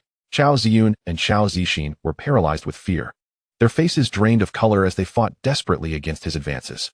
"Struggle all you wish. The more fervently you resist, the more delightful it becomes," he laughed, ripping open Cao Ziyun's garment, exposing an expanse of pristine skin. Seeing Shun Tianlei's excitement swell, he reveled in the moment. "Ha ha ha, such perfection, truly exquisite." With no strength left to resist, tears streamed down the soft and helpless faces of Cao Ziyun and Cao Zixin, their hearts filled with despair. Suddenly, Shun Tianlei let out a piercing scream. It turned out that in her panic, Cao Ziyun had delivered a fierce kick to his most vulnerable area. The unexpected blow struck with such intensity that even Shun Tianlei, with his extraordinary prowess, found it unbearable. "That hurt so damn much," he groaned, clutching his groin. His face contorted in agony. In a fit of rage, he swung a hand, and with a sickening crack, Cao Ziyun's neck was snapped due to his uncontrolled force. Cao Zixin's eyes widened in disbelief, her mind reeling as she stood frozen in place. "Is she dead? My sister dead before my very eyes?" For a full half-minute, Cao Zixin trembled as she embraced her sister's lifeless body, sobbing uncontrollably, her voice hoarse. Sister, please, open your eyes and look at me, I beg you." At that moment, Shin Minglei, whose pain had diminished considerably, cast a dark gaze and cursed angrily. Damn it, you lowly creature. To be granted such a privilege by me is a stroke of fortune. Just endure it. How dare you kick me? You deserve to die? With her eyes reddened with fury, Cao Zixin glared at Shen Tianlei, her body trembling with rage as she charged at him like a madwoman. You beast! Return my sister's life. Slap. Enraged, Shen Tianlei delivered a resounding blow, sending Cao Zixin sprawling to the ground beside Cao Ziyun. Her cheeks swollen and blood trickling from the corner of her mouth, staining the white sheets crimson. Gazing at her utterly lifeless sister, Cao Zixin was engulfed in despair. She reached out to touch her sister's now cold face, her lips quivering as silent tears streamed down her cheeks. In that moment, a profound sense of hopelessness surged within her, rendering her incapable of even crying. Mom and Dad, I'm so sorry. I can't provide for you in your old age. Brother, I'm sorry, I want to witness your wedding. Cao Zixin seized a hairpin from her hair, her eyes dimming with determination, and plunged it into her throat. Gasping, she coughed up blood, and in her final moments, her gaze remained fixed on her sister as a smile emerged on her lips. Yet, that smile was tragically desolate. Sister, I come to accompany you. Gradually, the light in Cao Zixin's eyes faded away. Damn it, what a misfortune. Shen Tianlei, witnessing the demise of Cao Ziyun and Cao Zixin, felt utterly despondent. He had not relished the anticipated pleasure, but had nearly lost his own life instead. With a cold expression, he commanded, someone, dispose of the bodies. The same two women approached, their expressions numb as they surveyed the scene, devoid of any emotional fluctuation, clearly accustomed to such grim tasks. They effortlessly hoisted the bodies of Cao Ziyun and Cao Zixin, making their way to the rear mountains of the estate. They placed the bodies on the ground and swiftly dug a large pit with a shovel. After discarding the bodies within, they covered them with dirt and twigs, departing without a backward glance. The verdant and lush forest of the back mountain, shrouded in darkness, took on an air of eerie foreboding. Important notice, the younger sister will be resurrected in a few chapters. Chapter 105, Kunzi has awakened. At that moment, in Yunwu Manor, a fierce battle had reached a fever pitch, shaking the very earth and echoing with resounding intensity, a cacophony of exertion and exhilaration. Spare me. Ultimately, Chen Wanqing raised a white flag in a desperate surrender. Too weak, Cao Kun shook his head in resignation. Alas, being too strong brings its own troubles. The following day, as dawn broke and sunlight streamed into the room, Chen Wanqing fluttered her eyelashes, awakening to find the space beside her empty. The familiar environment momentarily disoriented her, as if she had merely dreamt. Yet, the slight pain beneath her reminded her that this was no mere fantasy, but a sign that she had transformed from girlhood into womanhood.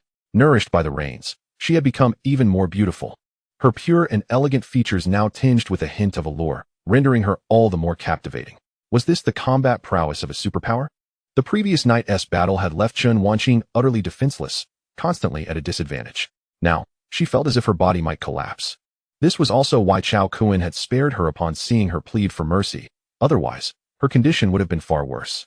Cao Kun was known for not striking unless absolutely necessary, and when he did, his strikes were nothing short of sensational. After completing her morning routine, Chen Wanqing felt considerably revitalized. Eventually, she spotted Cao Kun on the top terrace of the villa. At that moment, Cao Kun, bathed in the light of dawn, floated nearly a meter above the ground, eyes closed in meditation. Radiant, multicolored auras surrounded him, making him appear ethereal and otherworldly, exuding an aura of mystery. He.s. glowing. Chen Wanqing was astonished to find herself sharing intimacy with such an extraordinary individual. Her eyes became enraptured, gazing dreamily at Cao Kun, a blissful smile illuminating her face. Feeling like the luckiest woman in the world. Half an hour later, the elemental energy enveloping Cao Kun began to wane. He opened his eyes, concluding his meditation. Exhaling a breath of turbid air, he transitioned from the macro world into the micro realm. The spirit gathering array was indeed formidable. A night of cultivation equated to a week's worth of progress previously made. In less than a month, he would break through to the mid-stage of the second tier of elemental mastery. Cao Kun gently descended to the ground, his gaze landing on the enthralled Chen Wanqing. He approached her, and the potent scent of masculinity jolted Chen Wanqing back to reality, causing her heart to flutter.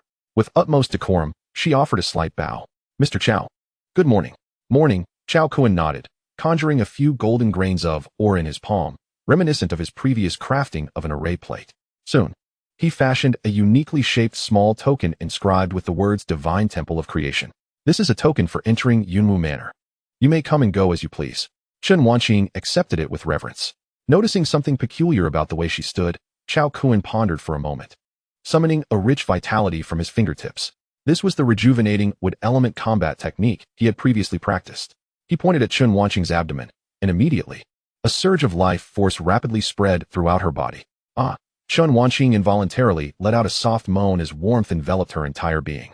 With a single application of the rejuvenation technique, the injuries sustained during the previous night's battle healed instantaneously, even enhancing her constitution significantly.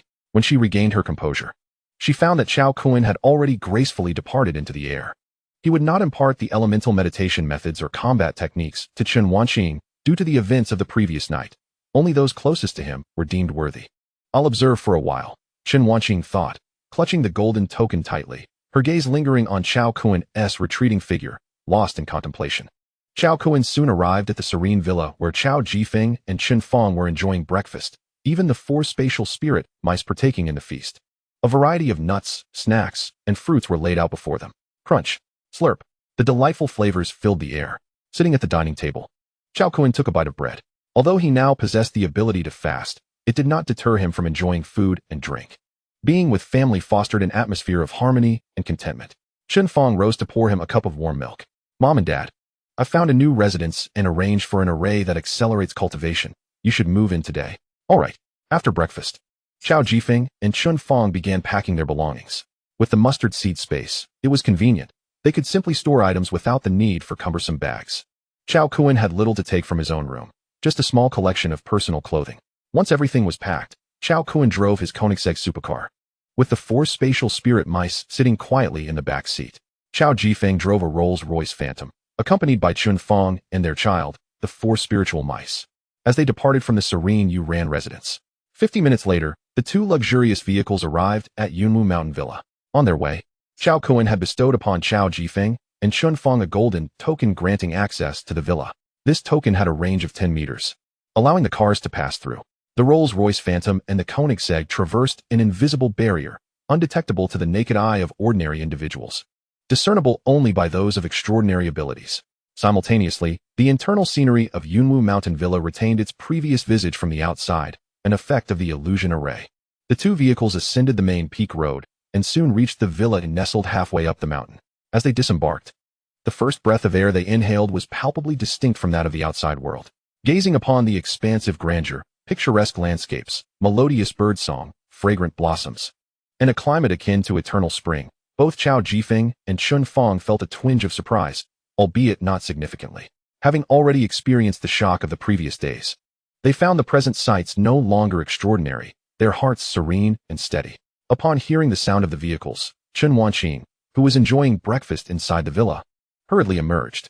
Mr. Cao, these are my parents, Cao Kun introduced. From now on, their daily needs will be your responsibility. Mom and Dad, this is Chun Wanqing, my newly appointed maid. Chun Wanqing was momentarily taken aback. Henti Grandpa mentioned that Mr. Cao was an ancient entity recently revived. How could he have parents? However, she quickly inferred the truth from the heavenly aura surrounding the couple, Cao Jifeng and Chen Fong, who were youthful and shared a striking resemblance to Cao Kun, an aura indicative of extraordinary beings. The answer was clear. The entire Cao family had recently awakened as ancient existences. Chun Wanqing promptly bowed to Cao Jifeng and Chen Fong, saying, Wanqing pays her respects to Mr. and Mrs. A maid, observing the graceful and elegant woman before them. Cao Jifeng and Chen Fong were initially startled, but soon beamed with joy, their faces alight with smiles. Excellent, splendid. Our son has finally come to his senses and found a girlfriend, and such a stunning one at that. Now that he has established himself, it is only fitting that he also starts a family. Chun Fong stepped forward warmly to grasp Chun Wanqing's delicate hand, smiling as she said, Wanqing. No need to be so formal, you may call me Annie. Chun Wanqing, taken aback by the honor, hastily shook her head. Madam, how can that be? It's perfectly fine. That will be your form of address from now on, Chen Fong insisted. Cao Jifeng chimed in, from now on, we are all one family. No need for excessive formality, just heed your Annie's words. Chun Wanqing's heart danced with joy as she surreptitiously glanced at Cao Kun, quickly averting her gaze. Cao Kun was speechless. It appeared his parents were intent on treating Chun Wanqing as a potential daughter-in-law. Nevertheless, as long as they were happy, that was what mattered. Cao Kun nodded slightly, signaling his agreement. Chun Wanqing, ecstatic, turned to Chen Fong and Cao Jifeng and sweetly smiled. Wanqing pays her respects to uncle and auntie. Oh, Now that's the spirit. Chao Jifeng and Chun Fong nodded in approval. At this moment, Cao Kun interjected, Mom and Dad, you two continue your conversation. I have matters to attend to in Kyoto. Is it to pick up your sister? Chun Fong inquired. In a couple of days, Kyoto University will commence its winter vacation. Yes, and I will also be handling some other affairs, Cao Kun confirmed. I'm off then. If anything arises, call me, he concluded, spreading his azure feathered wings and soaring into the sky, vanishing from sight. Chapter 106, The Ant Queen and Ant Warriors. Cao Kun, concealed in the high skies, flew at 5 times the speed of sound. 1 minute later, his figure materialized above the Wanyan gold mine. Who could have imagined that just a minute prior? He was in the magical city, and now he stood 600 kilometers away in Chilu. This was still Cao Kun holding back. For had he unleashed his full power using the elemental combat technique, he could have arrived in merely half a minute. He landed at the rear of the Wanyan gold mine, which remained unchanged since the gold deposits beneath it had been exhausted 2 months prior. The ants had been waiting in this cavern, idly biding their time. Without Cao Kun's summons, the queen had refrained from laying more eggs. Currently, there were still 600,000 ants present. With the space now capable of containing living beings, these ants need not remain here any longer. They could be utilized elsewhere. Master, you've returned. The ant queen exclaimed, her excitement palpable. Ever since the gold mine had been depleted, they had felt aimless, spending their days eating and sleeping, akin to idle layabouts, which was quite uncharacteristic for them. Having not been summoned for a long time, they had feared abandonment, which left them disheartened. Now, with their master's appearance, their fears dissipated. Cao Kun found the queen's emotional fluctuations amusing. It seemed she had become quite sentimental. I've come to upgrade you and arrange for you to continue to shine elsewhere, he declared. As the creation box materialized before him, he waved his hand, and the swarm of ants lifted from the ground, floating into the box. These ants were all adults, with the queen measuring 32 centimeters, while the soldier ants were considerably smaller, only 6 centimeters. The creation box had a volume of 1 cubic meter, capable of accommodating up to 10,000 ants. Cao Kun, curious, pondered whether the transformation of the space mouse into a 2-star entity would yield significant changes, and he wondered if these ants would provide him with unexpected surprises. Ding! Congratulations on acquiring a 2-star ant queen and 900 2-star ant warriors. Ant warriors? From the name alone, it was evident that the combat capabilities of the ants had been enhanced. Cao Kun first examined the attributes of the queen. Name, adult ant queen, level, 2-star, size, 155 centimeters, lifespan, 56 days, 200 years, strength, 99, speed, 99, spirit, 99, status, healthy, talent 1, super reproduction, every incubation period yields 3,000 offspring, with a cycle of 30 days encompassing the stages of egg, larva, pupa, and adult. Talent 2, genetic modification, capable of absorbing the genes of other organisms, evolving a genetic repository and creating new soldier types with an unknown time requirement. Loyalty 100. Delight surged within Cao Kun. The other standard attributes were negligible. The primary change lay within her talents. The previously formidable reproductive talent seemed diminished, but in truth, it had not. The offspring produced by the queen had also been strengthened, which was entirely logical. The newly emerged talent, genetic modification, was astonishing. The ability to absorb the genes of other organisms and create new soldier types was reminiscent of a true insect queen. Remarkable.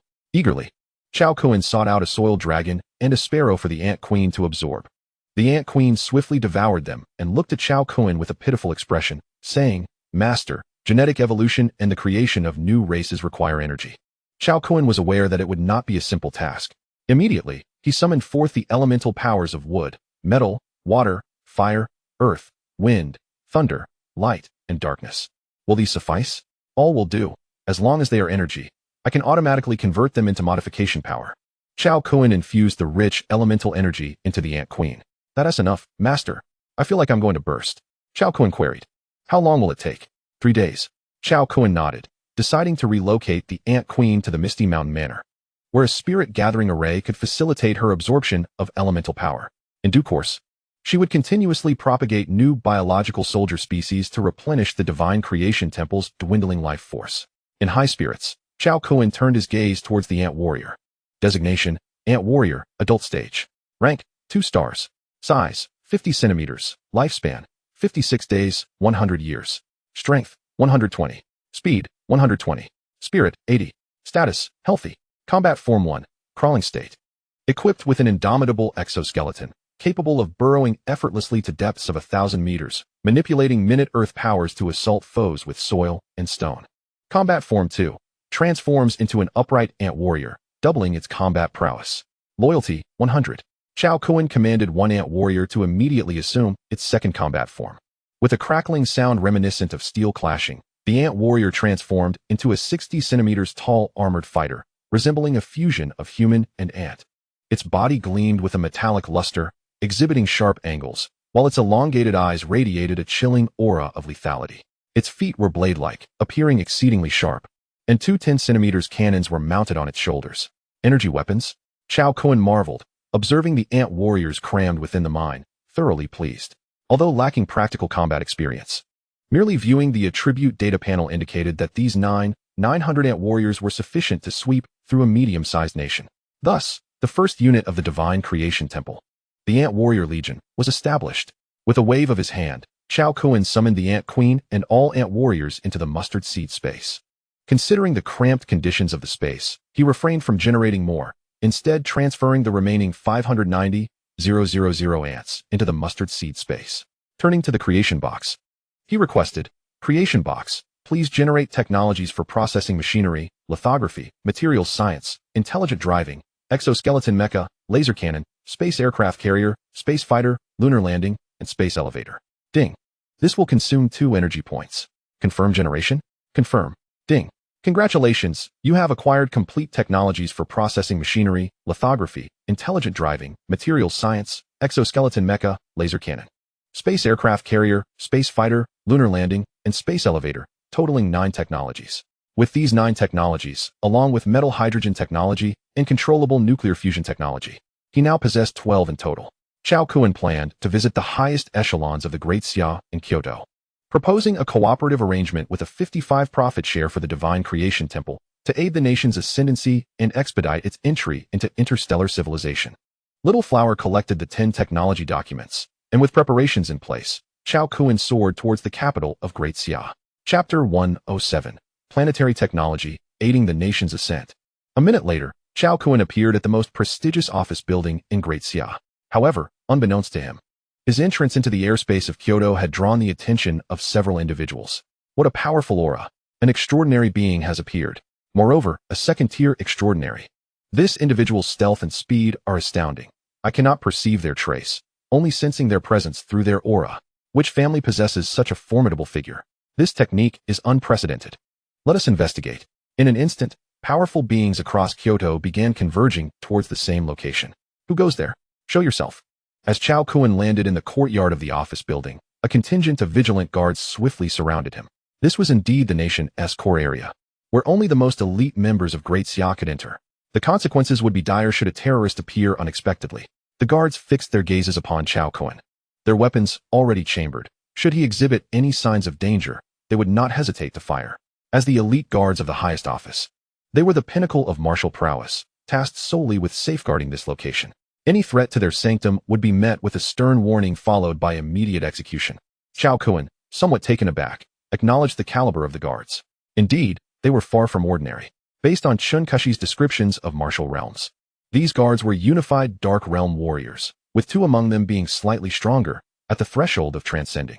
Cao Kun reflected. It is not that this world lacks strong individuals.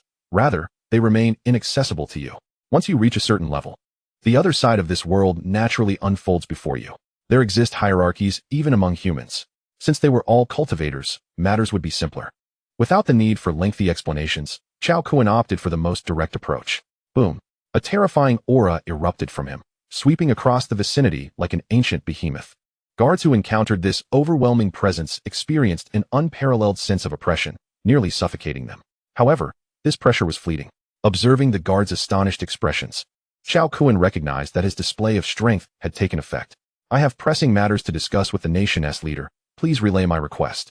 The guards exchanged glances, their throats constricting in shock. So powerful.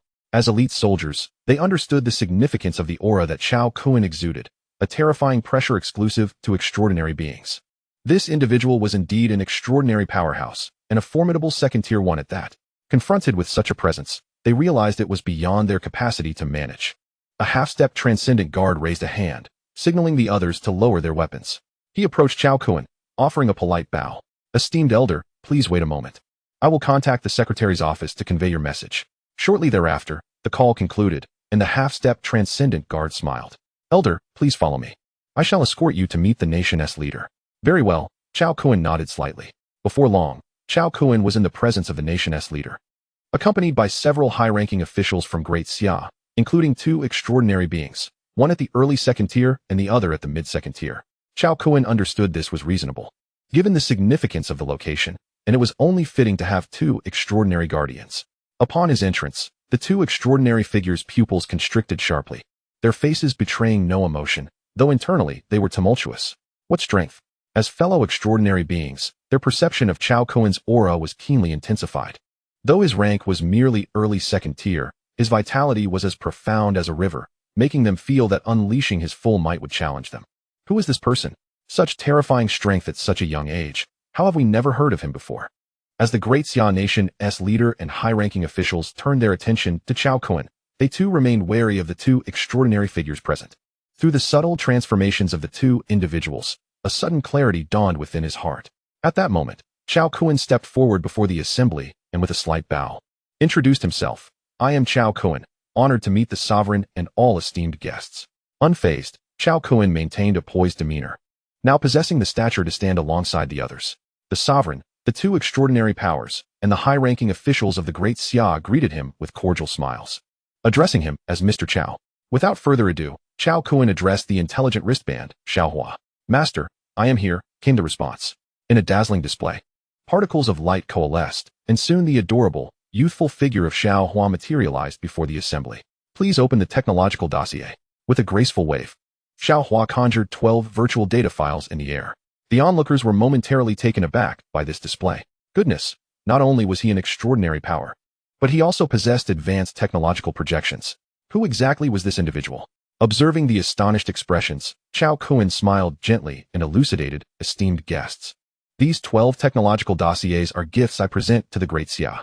They encompass technologies such as machining technology, photolithography technology, intelligent driving technology, materials science technology, exoskeleton mechatechnology, laser cannon technology, space carrier technology, space fighter technology, lunar landing technology, space elevator technology, metallic hydrogen technology, and controllable nuclear fusion technology.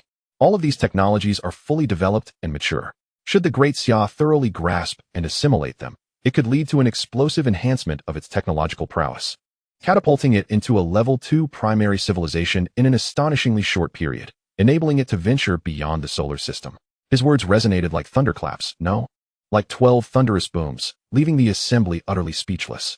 Setting aside the veracity of these advanced technologies, merely hearing their names was enough to leave them in awe. Particularly the last 5, space fighters, space carriers, space elevators, metallic hydrogen, and controllable nuclear fusion. These technologies were still in the conceptual phase in the current state of Earth's technology. If they were indeed authentic, the Great Xia would soar to celestial heights, making the stars within reach. After the initial shock, the assembly turned their gazes to Cao Kun. As an extraordinary power, it was implausible for him to jest with them regarding such matters. The likelihood of truth loomed large. The sovereign looked towards Cao Kun, inquiring with curiosity, "What is your requirement?" These 12 technological advancements were priceless treasures on a global scale, beyond any monetary evaluation. Cao Kun replied with a smile. "As a citizen of the Great Xia, it is my duty to assist my nation in its ascendance. My aim is simple. These technologies will be jointly held by the Great Xia and our divine creation temple, and that is all." The assembly felt a tremor within.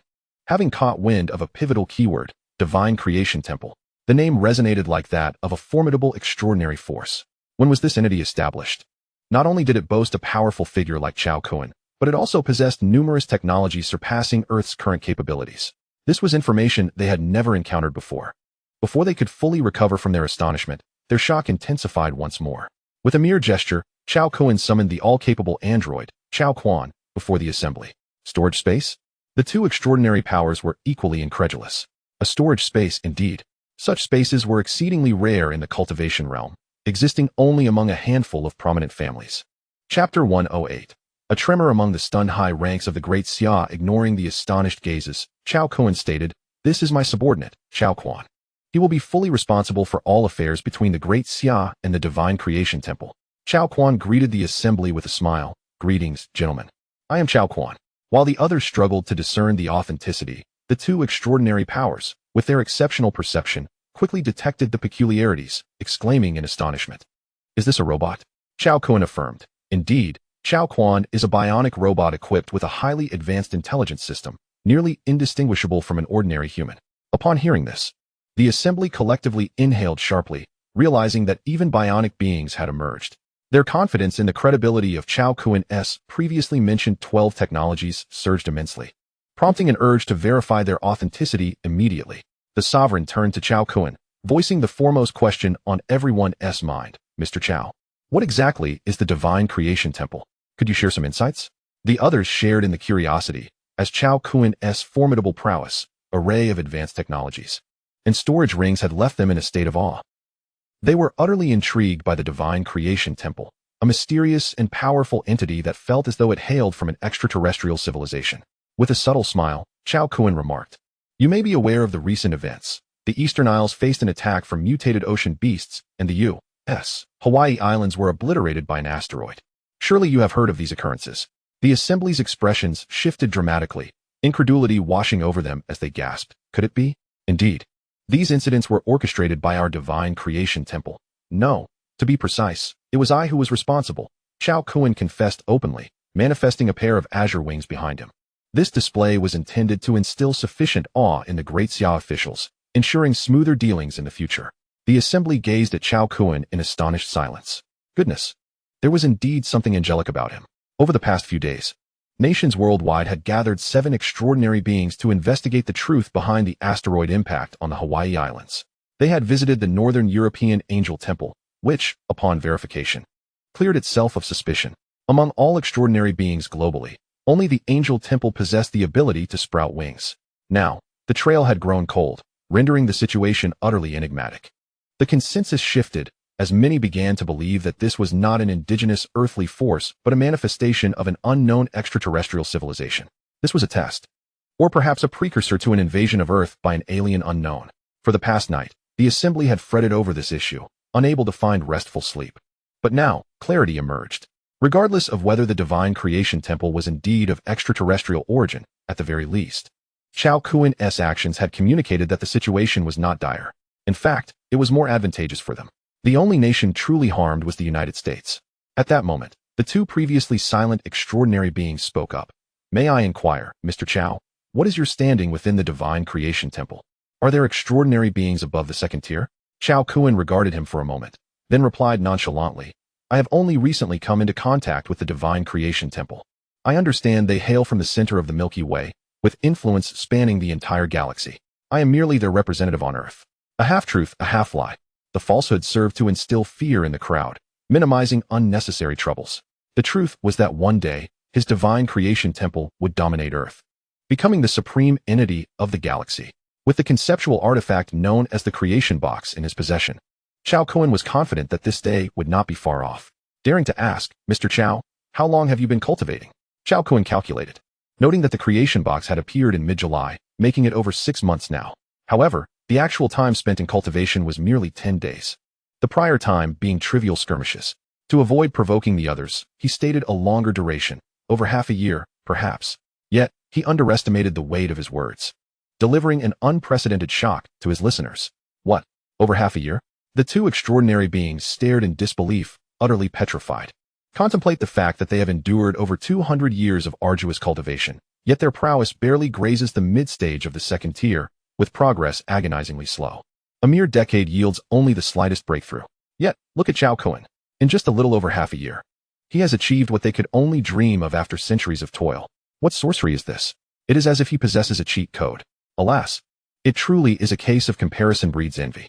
The two extraordinary beings, while enviously regarding Cao Kun's fortuitous circumstances, simultaneously revered the formidable foundation of the Temple of Creation. To attain the rank of a second-tier extraordinary in just half a year, such is the might of the Temple of Creation that they are left in awe. Were it not for their pressing mission, they would have eagerly inquired whether they might join the Temple of Creation. To be able to ally with such a powerhouse is indeed a delectable prospect. Upon hearing Cao Kun's words, the crowd gained clarity.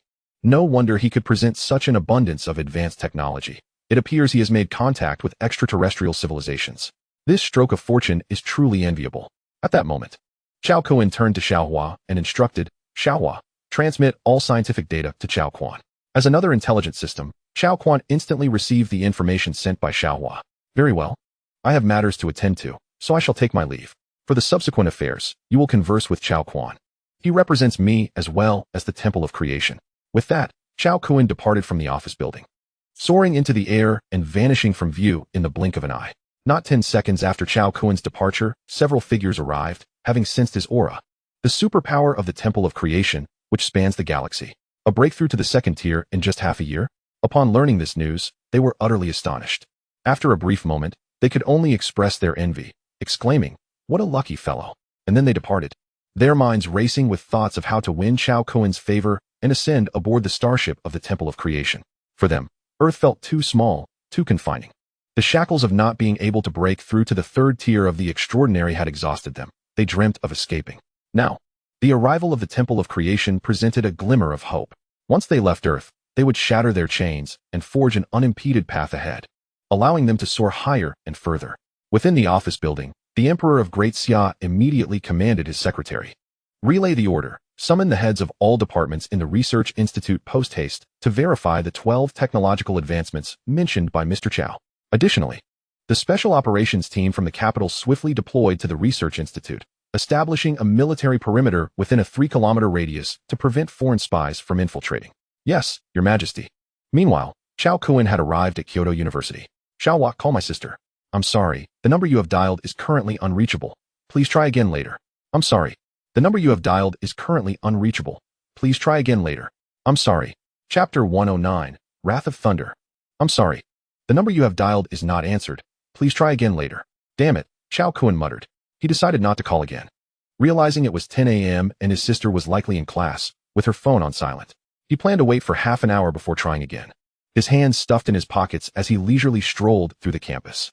The university he had attended previously was merely a second-tier institution in Guangzhou City. He felt a sense of intrigue towards this first-class campus of Great Xia.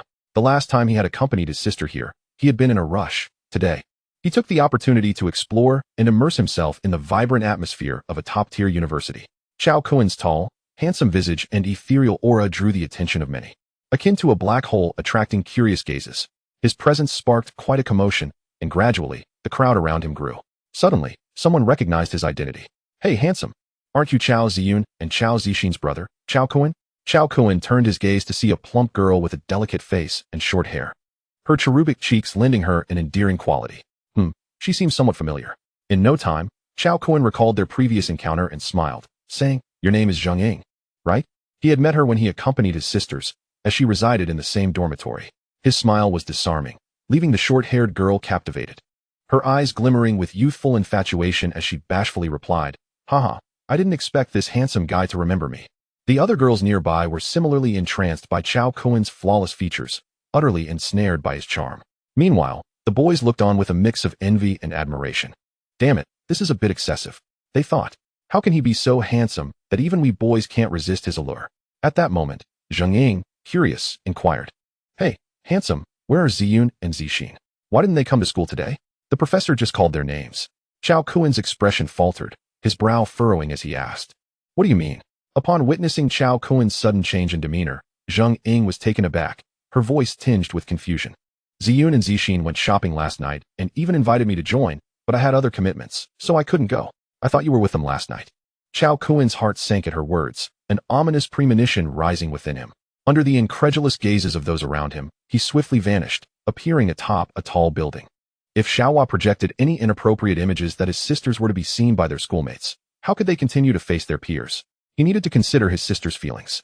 Once atop the secluded rooftop, Cao Kun urgently instructed Xiao Hua, immediately investigate where my two sisters went last night and what transpired. The intelligent wristband, generated by Cao Kun's phone, contained all his family contacts. As a super-intelligent entity, Xiao Hua could monitor and trace all electronic information. However, upon uncovering the events from the previous night regarding Cao Ziyun and Cao Zixin, Xiao Hua's expression transformed into one of stark seriousness. As an advanced artificial intelligence, she possessed a semblance of human emotion, understanding the profound impact this revelation would have on her master. Seeing her expression, Cao Kun's pupils constricted. His voice cold as he demanded, "What is it?" Xiaohua gazed at Cao Kun in silence for several seconds before gravely stating, "Master, your two sisters are in trouble." With that, she executed his command, and a video materialized before Cao Kun. The footage vividly depicted Cao Zun and Cao Zixin encountering Shen Tianli and his entourage at the Sanlitun shopping mall, captured through the mall's surveillance cameras. The clarity of the footage allowed every word exchanged between Shen Tianli's group and the sisters to resonate in Cao Kun's ears. As he watched, Cao Kun's expression darkened instantly, his heart growing heavy with dread as the most unwelcome possibility loomed before him. The video shifted, revealing Cao Ziyun and Cao Zixin being led into a room steeped in debauchery. The ensuing scenes of his sister's desperate cries for help ignited an uncontrollable fury within Cao Kun, his malevolent aura thickening into a palpable force that surged outward, spreading rapidly. Anyone who came into contact with this chilling energy felt an icy grip seize their hearts. As time sped by, the air within a kilometer radius of Cao Kun began to freeze, suffocatingly dense with his wrath. A collective gasp of horror swept through the crowd as they beheld the chillingly exquisite ice flowers materializing in the air. The aura emanating from these frost-laden blooms was soul-stirring, piercing the very essence of their beings. Paralyzed by fear, onlookers could do naught but gaze in terror at the unfolding scene, their consciousness barely flickering with life. "Sister, I have come to accompany you." The last words of Cao Zixin echoed in Cao Kun's ears as the crimson lifeblood gushed from his neck, staining the pristine white sheets a deep scarlet. The youthful lives of the sisters, Cao Ziyun and Cao Zixin, had drawn to a tragic close, rendering the atmosphere profoundly desolate and mournful. With a sudden rush of anguish, Cao Kun expelled a mouthful of blood, his body staggering backward as the intensity of his grief and murderous intent soared to the heavens, reverberating throughout the skies of Kyoto. A collective shudder rippled through the crowd, their souls quaking at the sound of his agony, as they looked up in bewilderment. Such overwhelming sorrow and fury. This was the wrath of an extraordinary being. The powerful practitioners within the city of Kyoto turned their gazes sharply toward the direction of Kyoto University, the sovereign of the Daxiao Empire. Engaged in research alongside numerous academicians to validate the 12 technological advancements brought forth by Cao Kun, also took notice. What has transpired? Two extraordinary beings, serving as personal bodyguards, exchanged somber glances and remarked, "The aura of an extraordinary being is palpable, infused with a murderous intent that threatens calamity." The sovereign furrowed his brow. "Trouble is brewing, Mr. Long must be summoned. This is Kyoto. Should an extraordinary battle erupt, the consequences would be unimaginable." In Daxia, 5 guardians had emerged to safeguard the nation's fate. The individual referred to as Mr. Long was a nascent second-tier extraordinary warrior named Long Yinqing, one of the 5 guardians. Long Yinqing, acutely aware of the gravity of the situation, did not dare to delay and hastily departed. As he vanished from sight, the sovereign's gaze hardened, silently hoping that these old-timers would not overstep their bounds. Meanwhile, Cao Kun had arrived at the estate where the sisters, Cao Ziyun and Cao Zixin, had met their untimely demise. "Who are you?" The 2 cold-faced women were taken aback at Cao Kun's appearance, their expressions shifting to one of fear. The palpable murderous intent he exuded evoked a sensation akin to staring death in the face. Before him stood an extraordinary being. As elite assassins trained by Shen Tianli, they possessed a clear understanding of the hierarchy among powerful practitioners and swiftly discerned Cao Kun's prowess from his aura. He was an extraordinary being beyond the realm of transformation. Cao Kun's eyes glimmered with an unending chill as he coldly inquired, "What have you done with my sister's body?" As he posed this question, his hands trembled uncontrollably. Given the timing of his sister's deaths, it had yet to surpass 24 hours. If their bodies were intact, he could utilize the source of life to resurrect them. However, if their bodies were, rage surged within him, urging him to obliterate everything in his path. Upon hearing Cao Kun's words, the 2 women froze momentarily before quickly grasping the situation, incredulously asking, "Those 2 girls from last night were your sisters?" Cao Kun's voice turned icy to its core. "Where are their bodies?" The women shivered, trembling as they replied, "They have been buried." At this revelation, the tension in Cao Kun's clenched fists eased slightly. A glimmer of hope flickered within him. As long as the bodies were preserved intact, "Take me there." Aware of the impending fate that awaited them, the 2 women felt a sense of resignation, perhaps even a slight relief. Soon, they arrived at a wooded area behind the estate. One of the women pointed to a recently disturbed patch of earth. "Elder, your sister's body lies buried here." Cao Kun gathered a brownish aura in his palm, and with a wave of his hand, the earth before him split open, revealing the bodies of Cao Ziyun and Cao Zixin entombed beneath. Upon witnessing this sight, Cao Kun's eyelids twitched violently, and his breathing quickened like a wild beast. Unable to contain the eruption of his emotions, the two women beside him collapsed in terror. After a few moments of silence, Cao Kun managed to regain some composure and waved his hand again, causing the sisters' bodies to levitate gently before resting on the ground. Their pallid, lifeless forms had stiffened, and the onset of livor mortis rendered them a haunting sight. Without hesitation, Cao Kun retrieved the source of life from the mustard seed space, pouring its essence into the mouths of his sisters. As the source of life permeated, Cao Ziyun and Cao Zixin began to show signs of transformation. Their once rigid, pale skin developed a hint of color, and the livor mortis rapidly dissipated. The two women observed in wide-eyed disbelief this miraculous spectacle of resurrection. In the next moment, the previously lifeless Cao Ziyun and Cao Zixin gradually began to breathe, their heartbeats returning. The fractured neck of Cao Ziyun swiftly mended, while the fatal wound on Cao Zixin's neck healed almost instantaneously. Before long, the sisters opened their eyes in unison. Brother? They stared at the figure before them, their expressions a mixture of confusion and bewilderment. They distinctly remembered their demise. Why then did they behold their brother, Cao Kun? Could it be that he too had perished? Seeing his sisters revived and restored to their former selves, Cao Kun was overwhelmed with joy, silently exclaiming, "Source of creation, you are my savior." Noticing the dazed expressions on their faces, he gently assisted them to their feet, asking, Zixin, do you feel any discomfort? Cao Zixin gazed at Cao Kun, reaching out to touch his cheek, murmuring in a daze, "Brother, have you also died?" Yet the warmth emanating from his skin abruptly stunned her. She recalled that the dead bore no warmth.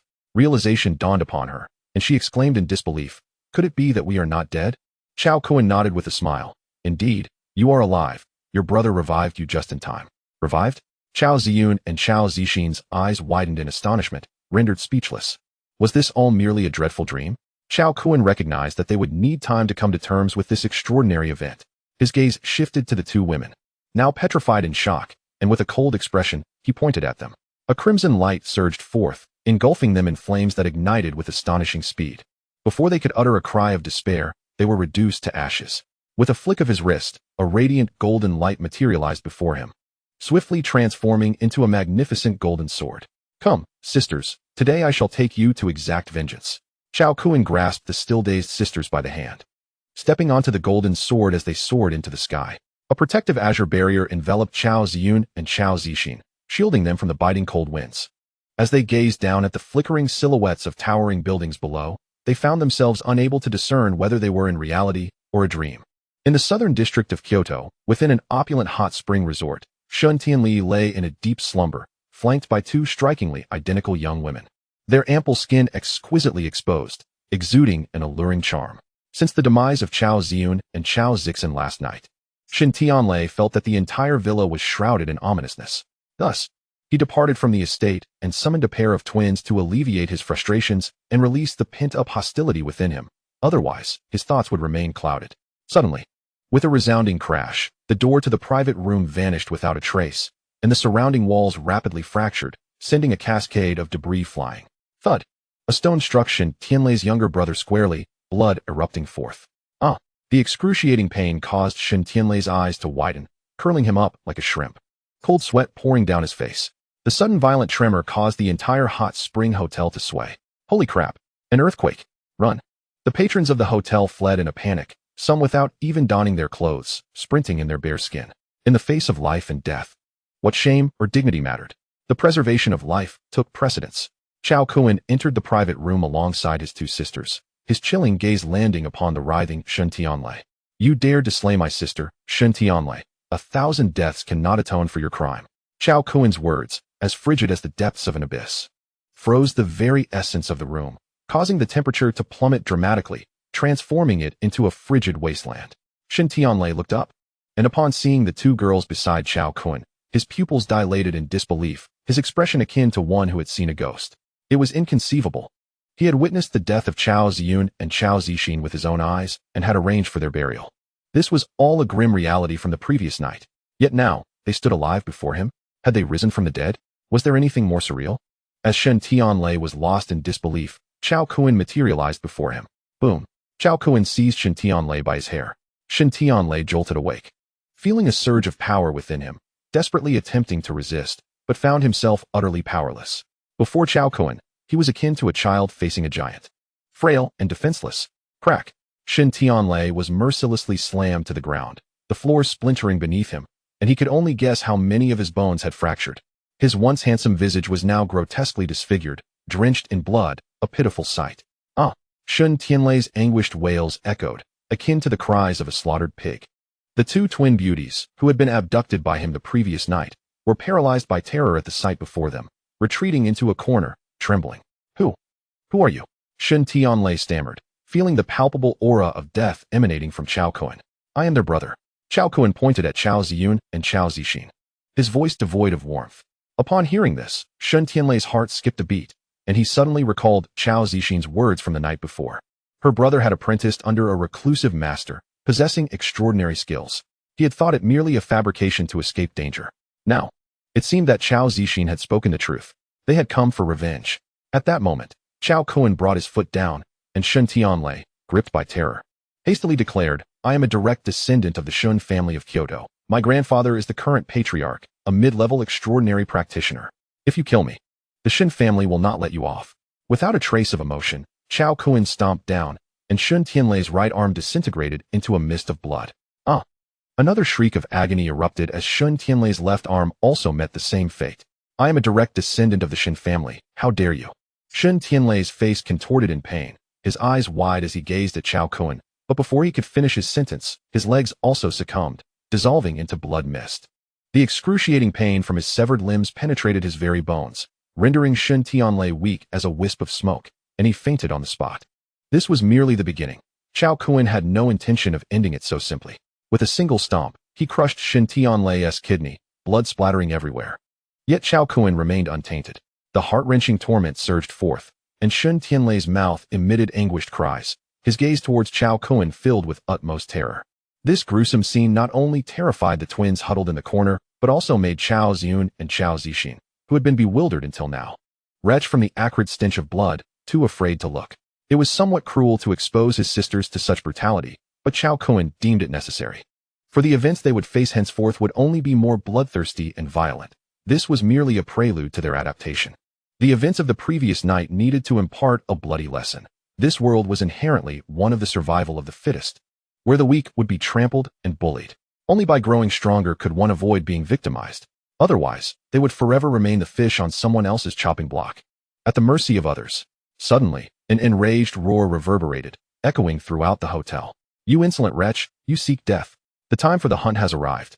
Mortals, prepare to meet your god. From this moment on, the world would tremble for my brother Kun. Chapter 111. The Shin family has offended a god of slaughter. Stop. Please stop. As the furious roar resonated, a wave of terrifying murderous intent surged forth. A figure flashed by, enveloped in flames of wrath, appearing beside Shin Tianlei. In less than 2 seconds, 3 more figures materialized, their pupils constricting at the sight before them. Such brutal methods. Who is this person to torment the young master of the Shun family to such an extent?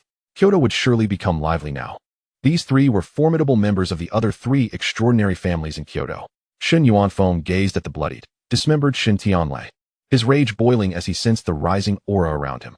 With a cold glare directed at Cao Kun, he declared, You dare to unleash such malice upon my kin?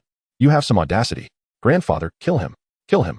Shin Tianlei's bloodshot eyes glared venomously at Cao Kun, his voice hoarse from exertion. You little brat, Neo. Shin Yuanfeng, exuding murderous intent, leaped forward, delivering a furious palm strike towards Cao Kun. Cao Kun remained expressionless, countering with a slap of his own. Boom. Shin Yuanfeng felt a sudden blurring of his vision, followed by an intense pain throughout his body as he was sent flying. Crash. He crashed through several walls before finally coming to a halt. Shin Yuanfeng spat out a mouthful of blood, his eyes wide with disbelief. How had he become gravely injured from a mere exchange? Shin Tianlei's expression of rage and resentment also froze in disbelief. How could his grandfather, an early-stage second-tier practitioner, be sent flying with a single slap? Impossible. It was utterly inconceivable. The man appeared younger than himself. How could he possess such strength? How formidable. The 3 figures who had arrived shortly after also wore expressions of shock, gazing at Cao Kun in astonishment. They could sense his aura, recognizing him as an early-stage second-tier practitioner. Yet, their own early-stage second-tier Shin Yuanfeng had been no match for this man's single blow. They looked at the unfamiliar yet impressive Cao Kun, their hearts filled with dread. When had such a remarkably young second-tier powerhouse emerged in the Great Xia? Even if one trained from the womb, it would be an extraordinary feat. After dispatching the troublesome Shun, Cao Kun turned his attention to Cao Ziyun and Cao Zixin, stating, Ziyun, Zixin, come forth. Because of this man's actions, a life has been extinguished. Today, you shall personally bring his fate to a close. In the path of cultivation, one cannot progress far without a formidable state of mind. Cao Kun will not always remain by your side. Should you encounter another crisis and lack the courage to retaliate, your adversaries will show you no mercy. Regardless, Cao Ziyun and Cao Zixin must independently confront this trial. Trembling, they gazed at the terrified Shen Tianlei, their fear manifesting in their reluctance. We cannot. They had never faced such a situation. They could not even bear to harm a chicken, let alone take a life. Cao Kun furrowed his brow, his tone grave. Come here. Cao Ziyun's small face turned pale as she shook her head, tears streaming. Brother, please do not force us. Witnessing her two sisters, their faces streaked with tears, Cao Kun felt a pang of compassion. After a moment, his voice softened. If you encounter such a situation again and still dare not resist, will you allow them to bully and trample upon you? Step forward with courage. Those wicked individuals will no longer torment you. Upon hearing Cao Kun's words, Cao Ziyun and Cao Zixin trembled once more, the despair and helplessness of the previous night resurfacing in their minds, a haunting nightmare they could not shake. At last, they made their choice. Summoning their courage, they stepped beside Cao Kun, their bodies quaking incessantly, a testament to their inner turmoil and fear. With a wave of his hand, two golden swords materialized before them. He placed the weapons in their hands, encouraging them. Go, unleash the grievances and fury that reside within you. Shen Tianlei, paralyzed with terror, pleaded desperately, do not kill me. I beg you, spare my life. I will compensate you. I can give you anything you desire. Please, do not take my life. Regret consumed Shen Tianlei. He had never anticipated that Cao Zixin's words bore truth. With such formidable strength from her brother, what terror must lie behind their master? In a moment of fleeting pleasure, he had unwittingly invited a calamity upon himself. The depth of his remorse made him yearn for the reversal of time. Cao Ziyun and Cao Zixin, gazing at the pleading Shen Tianlei, hesitated to strike. Ziyun, Zixin, remember this principle. Compassion towards your enemies will only lead you to the abyss of despair, a fate from which there is no return. Last night was a bloody example. Cao Kun exerted pressure from the sidelines. No, please. Shen Tianlei watched as the swords descended from the sky, panic driving him backward. Thud, in a surprising turn. It was Cao Zixin, her eyes fierce, who struck first with a sword. Last night, witnessing her sister's death before her eyes had instilled within her an immense courage born of despair and anguish. In that instant, her hatred for Shen Tianlei, the perpetrator, reached its zenith. Cao Kun was astonished. He had expected the first strike to come from his sister, Cao Ziyun. Stop. You are sealing your own doom. A furious roar erupted as Shun Yuanfeng crawled from the ruins, rushing forward. Shen Tianlei was the most gifted within their clan, a promising candidate for the extraordinary. Even if his limbs were incapacitated, they had means of restoration. There was still hope. Thus, despite their fear of Cao Kun's overwhelming power, they could not stand idly by and watch Shen Tianlei perish. He is not dead yet. The old man has a strong will to live. Cao Kun turned. A blazing white light erupting from his right eye. Boom. Shen Yuanfeng, caught mid-charge, was obliterated instantaneously, vanishing without a trace from the mortal realm. The three individuals who had accompanied Shen Yuanfeng were left aghast. What kind of power is this? Shen Yuanfeng has turned to ash. He was a genuine early-stage second-tier powerhouse. How could he have perished so effortlessly? The speed, the might. Such a terrifying display of power left them trembling in fear. Surely, even a fully-fledged second-tier powerhouse would meet a similar tragic fate if caught unawares. Who exactly is this man? So terrifying. This scene was also witnessed by Long Yinqing, who had hurried from the research institute to the capital. Upon observing Cao Kun's figure, he immediately grasped who the bearer of the sorrowful, murderous intent that had resonated through the capital earlier was. A chill ran down his spine. How could the Shen family provoke such a fearsome entity? He had just heard clearly what kind of existence Cao Kun represented. A supreme overlord of the galaxy. A being from the divine palace of creation.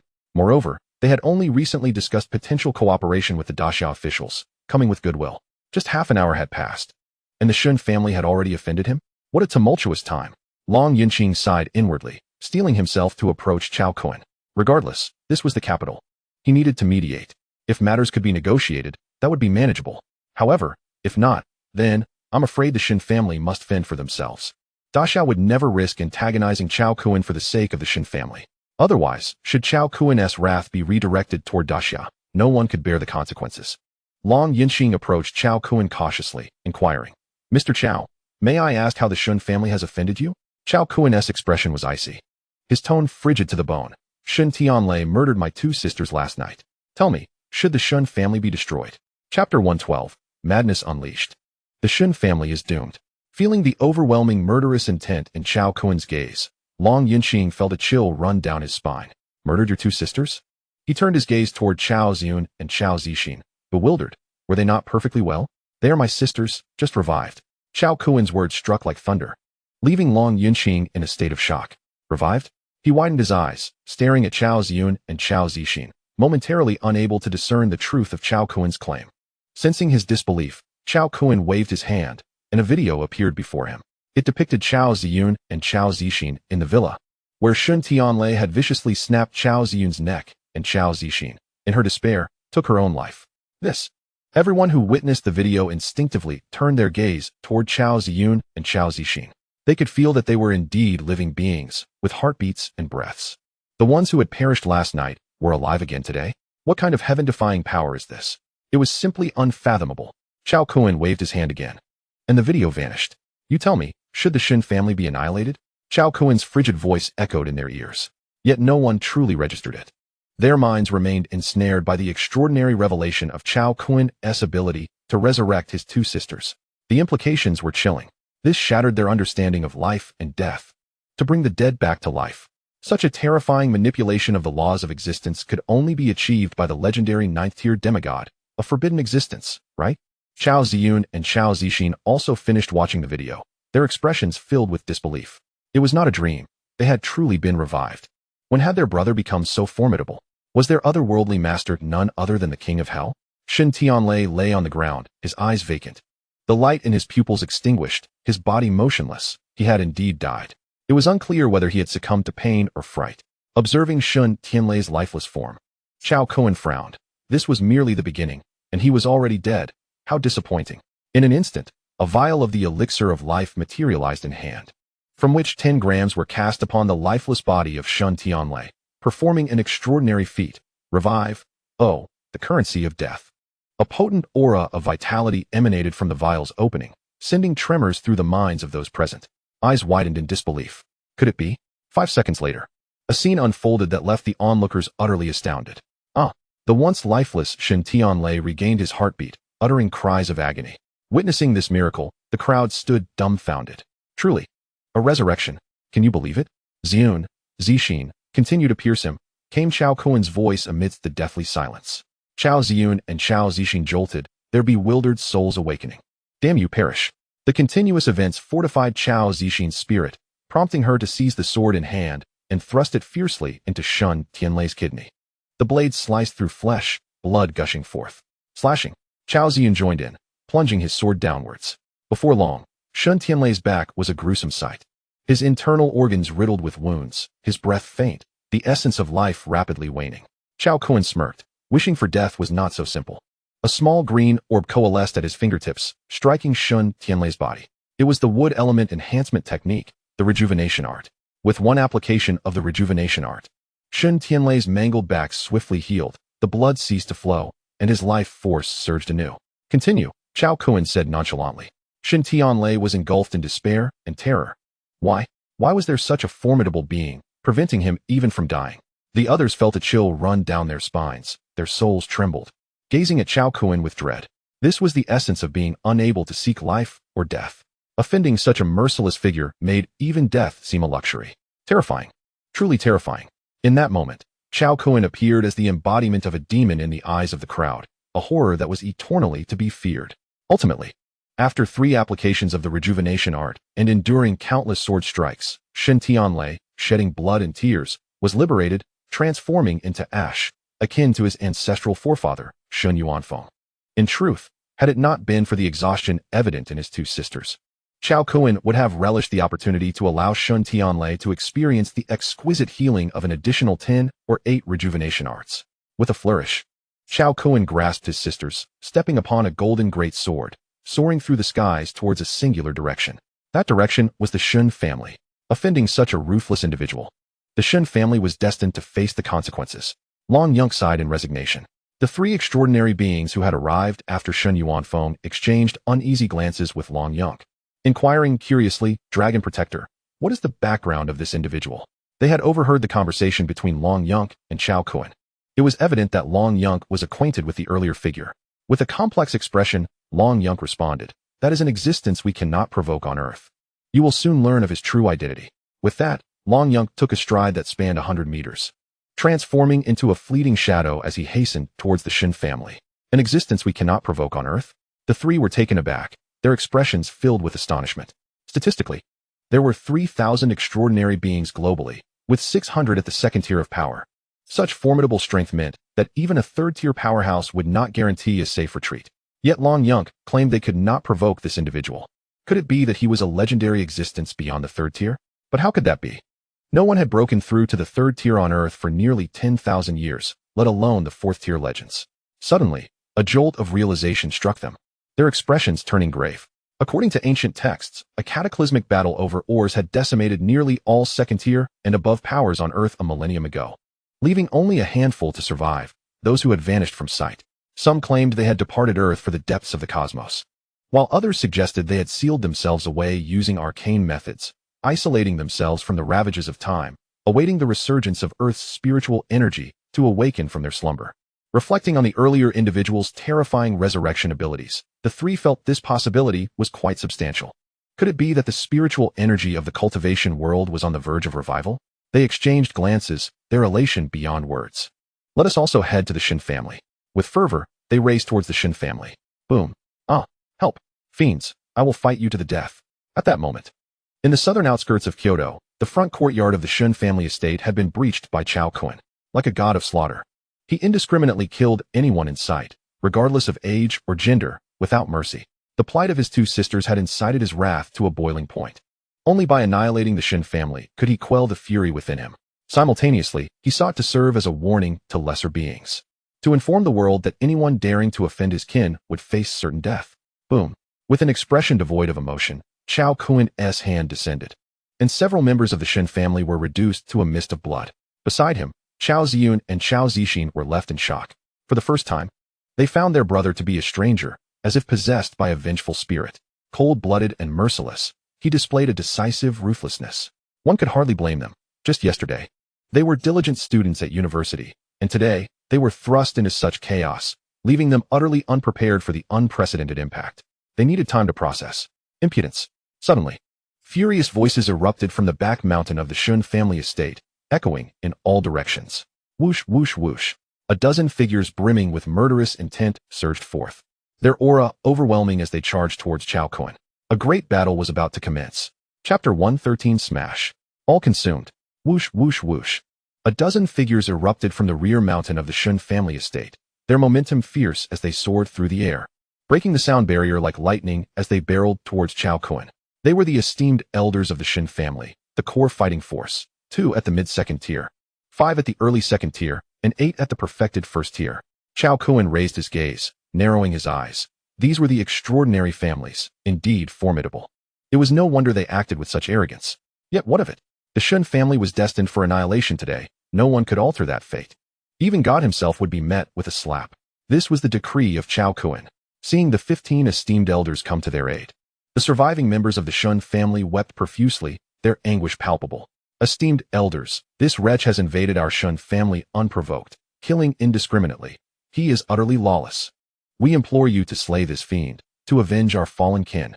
We desire nothing less than to see him torn to shreds, annihilating his entire lineage. The cries of the Shin family were heart-wrenching. Many of their elders, children, and siblings had perished violently, and the overwhelming hatred made them yearn to devour Cao Kun's flesh and drink his blood. Witnessing the carnage and the destruction of over half the Shun estate, the dozen elders were furious beyond measure. It had been years since their family had faced such a direct assault, a savage slaughter.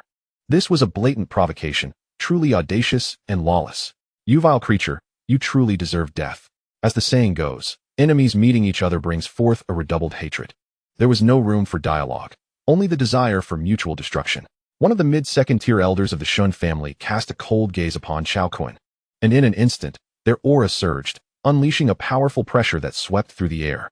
The flowers, grasses, and trees in the courtyard trembled in submission to the overwhelming aura of the extraordinary powerhouse. This was the essence of an unparalleled strength. Kneel and face your doom. In the next moment, the patriarch of the Shun clan leaped forward, unleashing a furious palm strike aimed squarely at Cao Kun, causing the air to tremble. The sheer brutality of the strike was unmatched, as it aimed to crush Cao Kun to the ground like an insignificant insect. The onlookers wore fierce expressions. With a single punch from the elder, Cao Kun would surely be rendered incapacitated. Following that, they would each take their turn, mercilessly torturing this fool until his demise.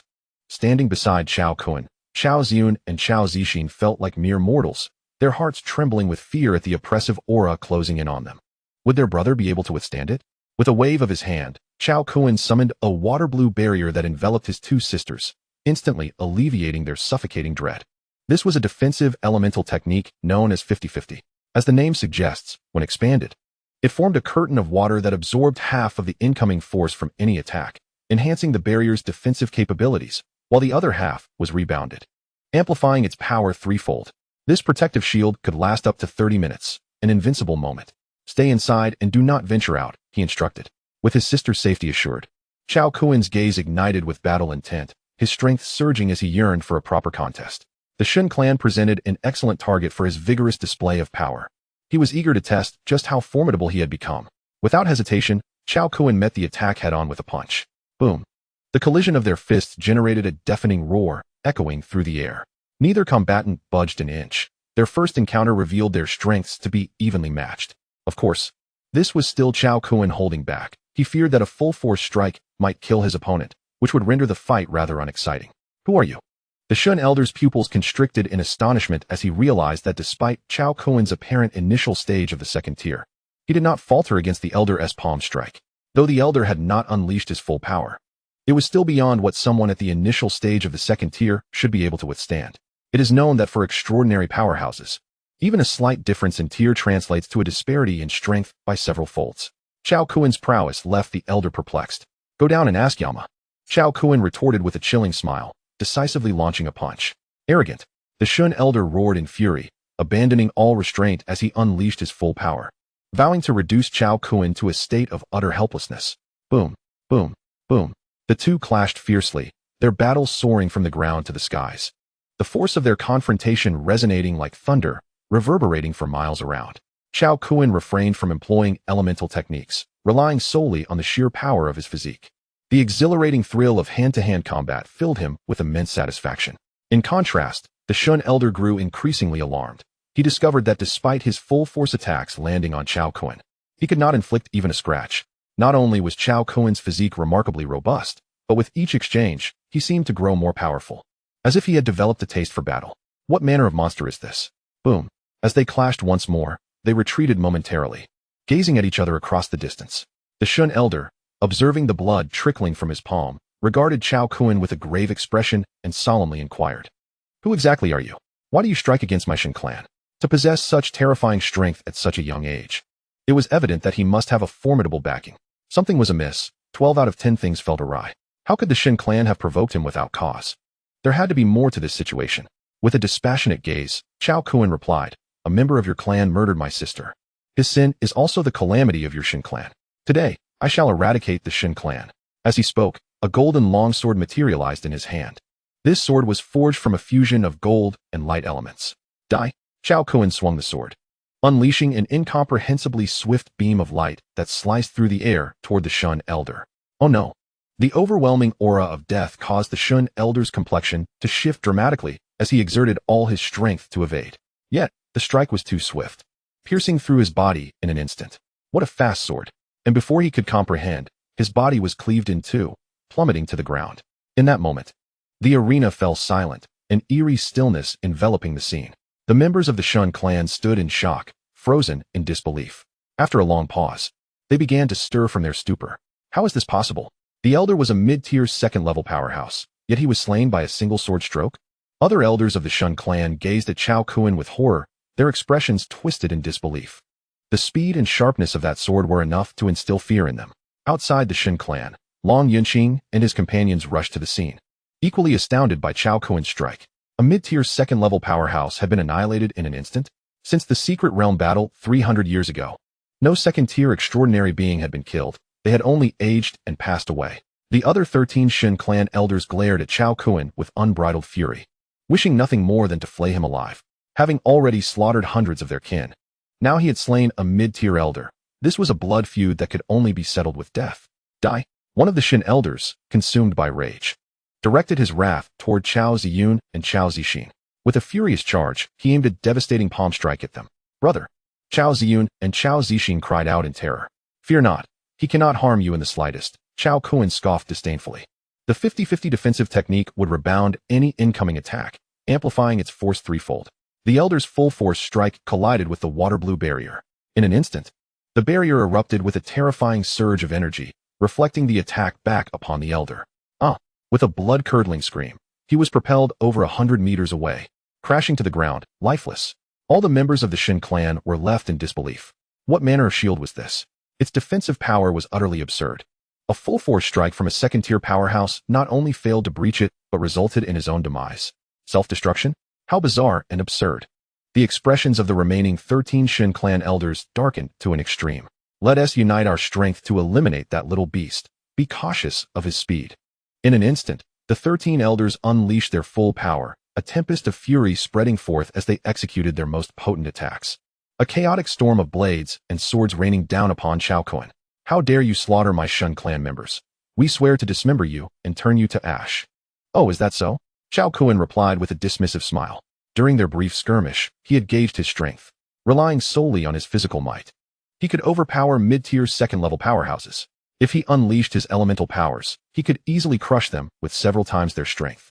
Of course, he must not forget the various elemental techniques he had yet to employ. Cao Kun clearly recognized the terrifying potential of his elemental spirit. In summary, he was invincible at his tier through sheer physical strength and elemental power, and with the use of elemental techniques, he could confront opponents across tiers. How terrifying! As the myriad deadly attacks approached with breathtaking speed, Cao Kun's golden longsword erupted with an astonishing brilliance. With a resounding clang, the sword sang, transforming into countless golden blades that radiated outward like a torrential downpour of pearly raindrops, each glinting with an endless, merciless sharpness. Retreat swiftly. Chapter 114, Annihilation. The elders of the Shun family widened their eyes in horror, frantically employing every defensive measure to evade the onslaught. Yet, the dense swarm of golden blades moved with terrifying velocity, leaving countless attempts at evasion futile and their defenses riddled with breaches. Crack, crack, crack. All 13 elders of the Shun family fell helplessly from the sky like dumplings, their bodies crashing heavily to the ground, riddled with dozens of bloody wounds. Blood gushing forth and soon staining the earth, forming a crimson stream. Silence. The arena was engulfed in a deathly stillness, not a sound to be heard. The few surviving members of the Shun family felt as if their eyes might pop from their sockets, their minds blank, nearly rendered senseless by fear. No one had anticipated that the united efforts of 13 elders to vanquish their foe would result in their swift and brutal defeat, leading to their immediate demise. This was simply outrageous. Outside the Shin family estate, Long Yunqing and his companions gaped in disbelief, horrified by Cao Kun's terrifying combat prowess. As Cao Kun slowly descended, looking down upon the battered and barely breathing elders of the Shin family, his voice was devoid of warmth. I told you, the Shin family shall perish today. With a mere wave of his hand, a vast expanse of searing flames cascaded down. The 13 elders of the Shin family looked up at Cao Kun in abject terror. Realizing that their combined strength was utterly inadequate, they felt an overwhelming sense of despair, sensing that their opponent had not even exerted his full might from the beginning. How could the Shin family have provoked such a formidable adversary? Ultimately, the 13 elders, their eyes filled with unwillingness and terror, were reduced to ashes in the raging inferno. Flee! The Shin family is facing calamity. Quickly, summon the ancestors for aid. The death of the 15 elders sent shockwaves of fear through the remaining members of the Shin family, plunging them into despair as they fled toward the depths of the family estate's rear mountains. Haha. Cao Kun's lips curled into a cold smile as a vast array of droplets coalesced before him, emanating an extreme chill. With a flick of his wrist, the droplets shot toward the Shin family members. No, the droplets moved with lightning speed, slicing through the air, and anyone struck by them instantly transformed into ice sculptures. Even those hiding within their homes could not escape. The droplets pierced like steel, instilling despair among the Shin family. Why? Is destiny conspiring to annihilate the Shin family? Some elders let out desperate and indignant roars as they faced their demise. Cao Kun's expression remained impassive, unmoved by their plight. Mercy? That is merely a blade thrust by one's adversary. Only through overwhelming force can one suppress all who dare to challenge. Whoosh. The systematic slaughter concluded within mere seconds, leaving the Shin family entirely extinguished. They became frozen statues, their expressions captured in a hauntingly artistic manner just before death. This scene left Long Yunqing and his companions with a tingling sensation on their scalps, causing their hair to stand on end as they gazed at the figure looming above the Shin family estate, their eyes filled with dread. For years, no one had perpetrated such a massacre against a noble family. The events of today would undoubtedly send shockwaves through the world, prompting all noble families and transcendent beings to join forces against him. No one wished to see a bloodthirsty killer like him thrive. Long Yunqing's expression grew complex. If it were anyone else, facing the collective wrath of the global transcendent community would surely lead to their demise. Yet, this individual was no ordinary person. Not to mention the divine temple that stood behind him, who could rival the terrifying strength Cao Kun had displayed. Furthermore, who could fathom how many hidden cards he had yet to reveal? Long Yunqing could already foresee the impending deaths of countless transcendent beings. Cao Kun surveyed the battlefield strewn with corpses and the ravaged Shin family, feeling his pent-up rage finally dissipate. Shin family, this is your own doing. You have only yourselves to blame for your lack of discipline and for the murder of my sister. Your demise is richly deserved. With a wave of his hand, he prepared to unleash a conflagration that would obliterate the Shin family entirely. Suddenly, from the depths of the rear mountains of the Shin family estate, a bone-chilling roar resonated, reverberating like thunder. How dare you, wretch! A terrifying, colossal presence surged forth, causing the entire Shin family estate to tremble. The ancestral elder of the Shin family had emerged. Long Yunqing and his companions exchanged grave glances as they turned their attention to the estate. The ancestral elder, a relic from the secret realm battle of 3 centuries past, had been in seclusion for years. His strength was nothing short of terrifying. It was said that he had attained the pinnacle of the 2nd tier a century ago, ranking among the strongest in the contemporary transcendent world. Were it not for the constraints of heaven and earth, he would have long since ascended to the 3rd tier and roamed the cosmos. Boom. The terrifying aura erupting from the depths of the Shin family estate shook the void, sending ripples through the air. Before he even arrived, a massive palm, crackling with lightning, descended upon Cao Kun with the force of thunder. Impressive. Cao Kun's expression sharpened as golden light surged from his fist, meeting the impending strike. Boom. The collision of 2 immense forces erupted in a thunderous explosion, generating shockwaves that formed a luminous circle, scattering wildly as surrounding trees were reduced to dust. The earth trembled beneath them. Boom. Cao Kun was abruptly driven down several meters, the ground beneath him exploding into a massive pit several dozen meters wide, with fissures extending 100 meters around him.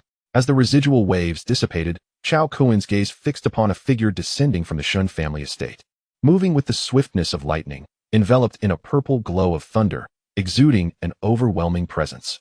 Merely catching a glimpse was enough to sting the eyes. Looking at the annihilated Shin family estate, Shen Lei could scarcely believe his eyes, veins bulging in fury as he spat out a mouthful of blood. They are all dead?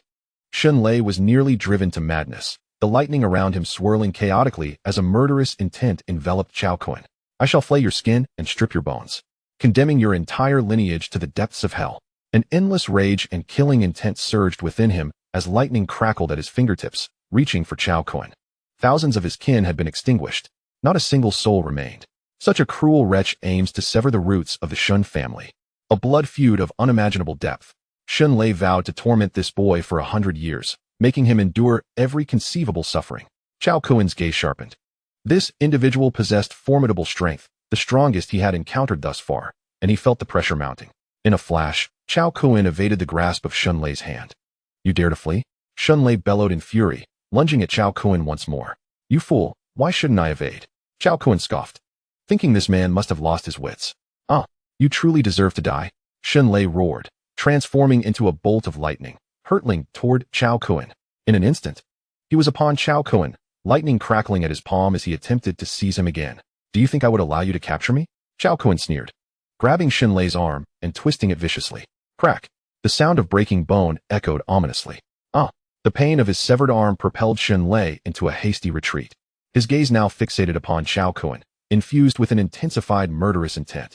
He had underestimated his adversary, displaying a gross negligence. This man, with mere initial stage second-tier prowess, had annihilated the Shin clan, which boasted 15 clan elders. His strength was undoubtedly far more formidable than it appeared. It seemed imperative to employ lethal techniques. You vile creature. Having slaughtered 1,000 souls from the Shin family, no matter how powerful you may be, today I shall ensure that you pay your blood debt with your own blood, even if it costs me my life. Shun Lei seethed, gritting his teeth, and thundered, "Come forth, thunder." Suddenly, a deafening clap of thunder reverberated through the sky. The previously clear blue expanse was engulfed by ominous clouds, casting an eerie darkness over the land. Zap! Jagged bolts of lightning appeared within the dark clouds, crisscrossing violently, accompanied by the roar of thunder, exuding a cataclysmic might. Raging thunder serpent. Shun Lei bellowed once more, and from the churning clouds above, a massive thunder serpent, as thick as a barrel, surged downward with blinding speed. What commotion was this? This spectacle was witnessed by a significant portion of Kyoto. As onlookers gazed upward in horror at the descending thunder serpent, a shiver of trepidation coursing through their souls. It was the Shun family's legendary technique, the Raging Thunder Serpent. The power contained within this serpent bore the strength of a third-tier epic realm, a force that none beneath that tier could withstand. Even those several kilometers away, including Long Yunqing and his companions, felt the terrifying aura of the Thunder Serpent. Roar! In an instant, the Thunder Serpent reached above Cao Kun's head, roaring fiercely as it lunged toward him. Cao Kun deftly evaded, aware that the Thunder Serpent possessed devastating power, akin to the might of a third-tier epic realm. Though he would not perish from the attack, he would undoubtedly emerge gravely wounded. Yet, the Thunder Serpent seemed to have locked onto him. Wherever Cao Kun moved, it relentlessly pursued. You vile creature. Any target chosen by my Raging Thunder Serpent ultimately meets a fate of utter obliteration, and you shall be no exception. Shun Lei's gaze turned menacing as he watched Cao Kun, a sinister laugh escaping his lips. Oh, is that so? Cao Kun's voice was calm, and suddenly, a brilliant golden light erupted from his entire being. The next moment, Cao Kun was enveloped in a dazzling suit of golden armor, a defensive elemental battle technique known as the Armor of Gold. With this protective layer, he faced the oncoming Thunder Serpent without fear, unleashing a single, powerful punch. Boom! The Thunder Serpent collided with Cao Kun, producing a cacophony of thunder and clashing metal that resonated throughout the surroundings. After a brief pause, a violent shockwave swept through the area, a tempestuous force that obliterated everything in its path, akin to the devastation wrought by nuclear weaponry. This is bad. Retreat quickly. Long Yunqing's expression shifted dramatically as he urgently fled from a kilometer away. Mere seconds later, their previous position was swept away by the terrifying shockwave, the ground beneath them sinking several centimeters. When the golden light and thunderous roar subsided, the sight before everyone was one of sheer horror. The entire Shin family estate had vanished, replaced by a colossal pit over 100 meters deep. Observing this scene, Shun Lei's face darkened. Though he had managed to eliminate Cao Kun, he felt no joy. Instead, his rage and murderous intent intensified. The entire Shin family, over 1,000 souls, had been extinguished, leaving him as the sole survivor, now over 400 years old, and burdened by a grievous wound sustained 3 centuries prior during a secret realm battle that had damaged his essence. His lifespan was severely compromised. His days were numbered. It could be said that the main lineage of the Shun family had been entirely obliterated. This was the culmination of centuries of accumulated heritage, now dissipated into nothingness. Such a devastating blow left Shun Lei's heart in torment, a profound sorrow enveloping him. Suddenly, from the depths of the 100-meter pit, a figure erupted into view. It was Cao Kun, clad in his golden armor, his gaze fierce and commanding. You're still alive? Shun Lei's eyes widened in disbelief as he fixed his gaze upon Cao Kun. The attack he had unleashed was his most powerful strike, one that should have left no one beneath the third tier unscathed. Yet this man stood before him, unfazed and unscathed. Cao Kun ignored Shun Lei, instead surveying the vast pit that had once been the Shun family estate. Is this the power of transcending the second tier? Truly terrifying. Die, you shall perish. Shun Lei, witnessing his sworn enemy unscathed, lost all semblance of control, his eyes bloodshot with fury as he charged at Cao Kun. With a wild determination, he invoked a secret technique, igniting his remaining essence blood, his aura surging to unprecedented heights. Boom! Thunder crackled violently around him, emanating a sense of annihilation. Cao Kun observed Shun Lei's formidable onslaught, a sudden realization illuminating his mind. Lightning? Wait, isn't this energy? Let us see if the creation box can absorb this. Cao Kun's eyes sparkled with excitement as he regarded the approaching figure, now transformed into a humanoid lightning bolt. Die! Shun Lei morphed into a streak of lightning, moving faster than the eye could follow. space trembling as he appeared before Cao Kun in an instant. Yet, in the next moment, it was as if time had reversed, and Shun Lei found himself in an unfamiliar realm. Before him lay an infinite expanse of starry heavens, punctuated by twinkling lights that flickered in and out of existence. Silence, vastness, and mystery enveloped him. The sight rendered Shun Lei speechless. Here, he found himself immobilized, unable to move even a fraction, his very powers bound. What is this place? Have I been transported to outer space?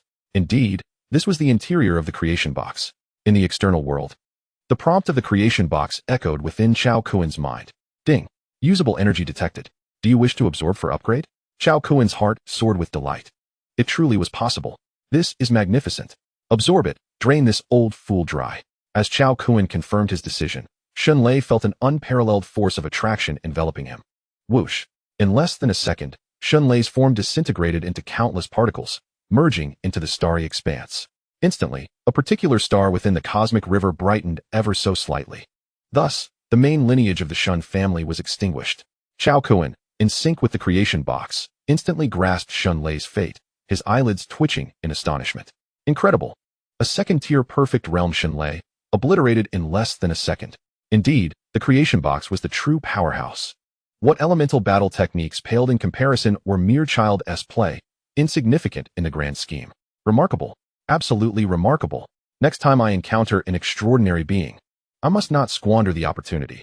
Utilize every scrap for absorption and upgrade. Cao Kun silently recited the attributes of the creation box.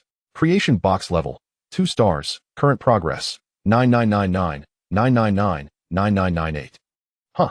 A second-tier perfect realm Shun Lei only contributed 0.00000000001 of energy? Cao Kun grimaced. The journey to upgrade the creation box to 3 stars would be a long and arduous one. Cao Kun swiftly appeared before his 2 sisters. The 5-5 ratio was indeed impressive. Even after the cataclysmic clash, they remained completely unscathed. The ground had been obliterated, yet the blue shield still floated in its original position. Undisturbed, Cao Ziyun and Cao Zixin stood safely within it. Let us go home, Cao Kun declared, soaring into the sky with his 2 sisters. Vanishing in the blink of an eye. As the 3 siblings of Cao Kun departed, several figures flickered into view, none other than Long Yunqing and his companions. Gazing upon the devastated grounds of the Shin family, now transformed into a vast pit, the corners of their mouths twitched violently, their eyes betraying a profound terror. How had Shun Lei met his demise? He had rushed forward only to vanish in an eerie manner. What kind of sorcery was this? It was utterly terrifying. This battle would surely reverberate throughout the realm. The news of the annihilation of the Shun family's main lineage swiftly echoed across the entirety of the Great Xia Empire. Like a tempest, every extraordinary faction worldwide caught wind of this information. The world was in an uproar. Disbelief gripped everyone, who gasped in astonishment and horror. This was the capital of the Great Xia, a place teeming with hidden talents, where the 4 prominent extraordinary families stood tall. Moreover, the Great Xia's protector resided here. How could the Shin family be obliterated in such a place? And in broad daylight, no less. Even the second-tier consummate ancestor Shun Lei had not escaped, perishing alongside the clan. First, the Eastern Isles faced an onslaught from mutated sea beasts. Then, the Hawaiian archipelago of the United States was obliterated. Now, in an even more terrifying turn of events, the elite Shin family of the Great Xia had been extinguished. The severity of this incident was escalating. Who would be next? Was a national catastrophe on the horizon? Chapter 116, An Extraordinary Family. The implications were chilling. Not only did the common folk across various nations tremble in fear, but even the extraordinary beings felt a deep sense of unease. They sensed that something monumental was about to transpire, instilling dread within them. Many dispatched their own extraordinary members to the Great Xia to uncover the truth. Soon, word spread that a young man from the Great Xia had been responsible for the annihilation of the Shin family. A young man from the Great Xia? This revelation cast doubt on the narrative of an extraterrestrial invasion. Upon hearing this news, all extraordinary beings breathed a sigh of relief, yet they were also profoundly shocked. What kind of prodigy could single-handedly eradicate the Shin family? Such power was unparalleled on a global scale. Amidst the astonishment, an ancient relic, having lived for centuries, became animated, asserting that this young man might be a recently awakened ancient entity. Upon hearing this claim, everyone immediately retrieved ancient texts, swiftly discovering prophecies from the era of antiquity left by mighty beings.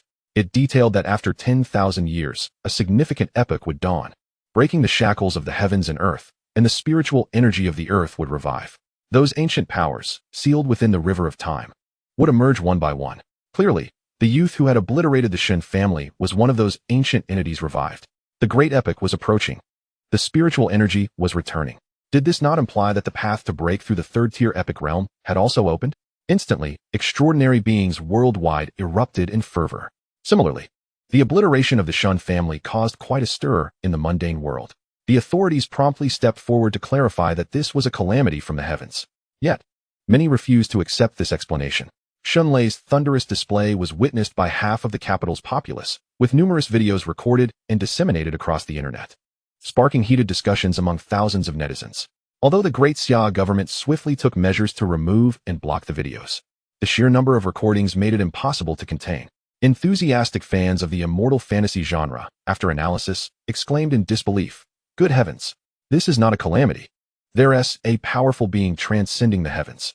Some netizens from the capital claimed that even from dozens of kilometers away, they felt the tremors and witnessed the clash of thunder and golden light, firmly convinced that a mighty force was at work.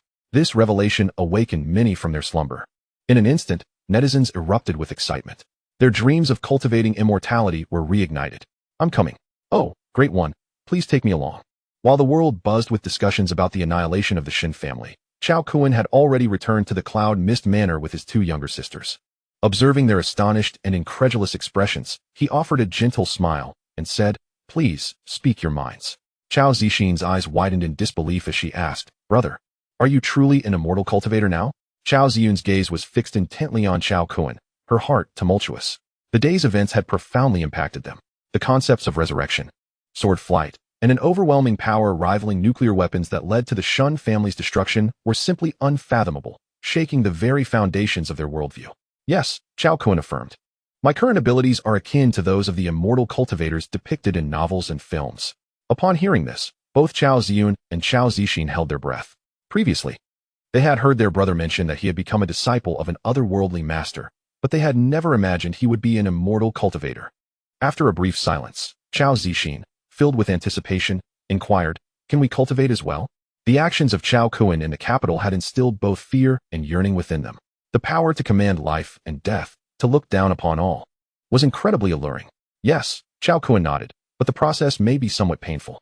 He intended to directly utilize the power of the creation box to elevate his sisters, allowing them to achieve the initial stage of the second tier in one fell swoop. Although the process would be excruciating, it was essential for their future self-defense. "After cultivating, can we become as formidable as you, brother?" Cao Ziyun asked. "Indeed," Cao Kun affirmed with a nod. "Very well, I am willing. I have already experienced death. What is pain to me?" Cao Ziyun declared resolutely. "I am willing too." Cao Zixin hastily nodded, having witnessed her sister's demise before her eyes. That agony had left her breathless with despair. If it meant gaining strength, a little pain was insignificant. "Excellent, then I shall commence." Cao Kun silently invoked the creation box to manifest Cao Ziyun and Cao Zixin. Ding. This will consume 4 points of creation value. Do you confirm the creation? The creation box merely emitted a prompt sound without any manifestation. This was the new development of the 2-star creation box. As long as the distance did not exceed 100 meters from Cao Kun, he could issue creation commands for any person or object, thus mitigating the risk of the creation box being observed. As he looked at his sisters, whose expressions were a mixture of tension and anticipation, Cao Kun recalled his own experience during the creation process, a sensation he vividly remembered. However, the rewards had been gratifying.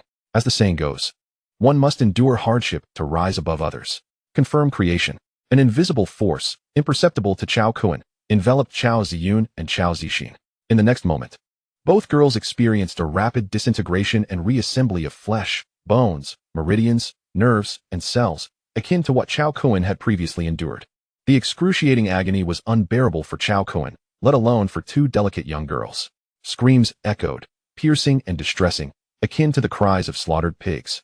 Fortunately, Cao Kun had previously set up soundproofing arrays. Otherwise, the cries would have reverberated throughout the entire Cloud Mist Manor. Cao Kun's eyelids twitched as he pondered if he had acted too rashly. He feared that this painful experience might leave an indelible psychological scar on his sisters, which would be counterproductive. Before long, Cao Ziyun and Cao Zixin were enveloped in a colorful luminescence, forming a cocoon of light.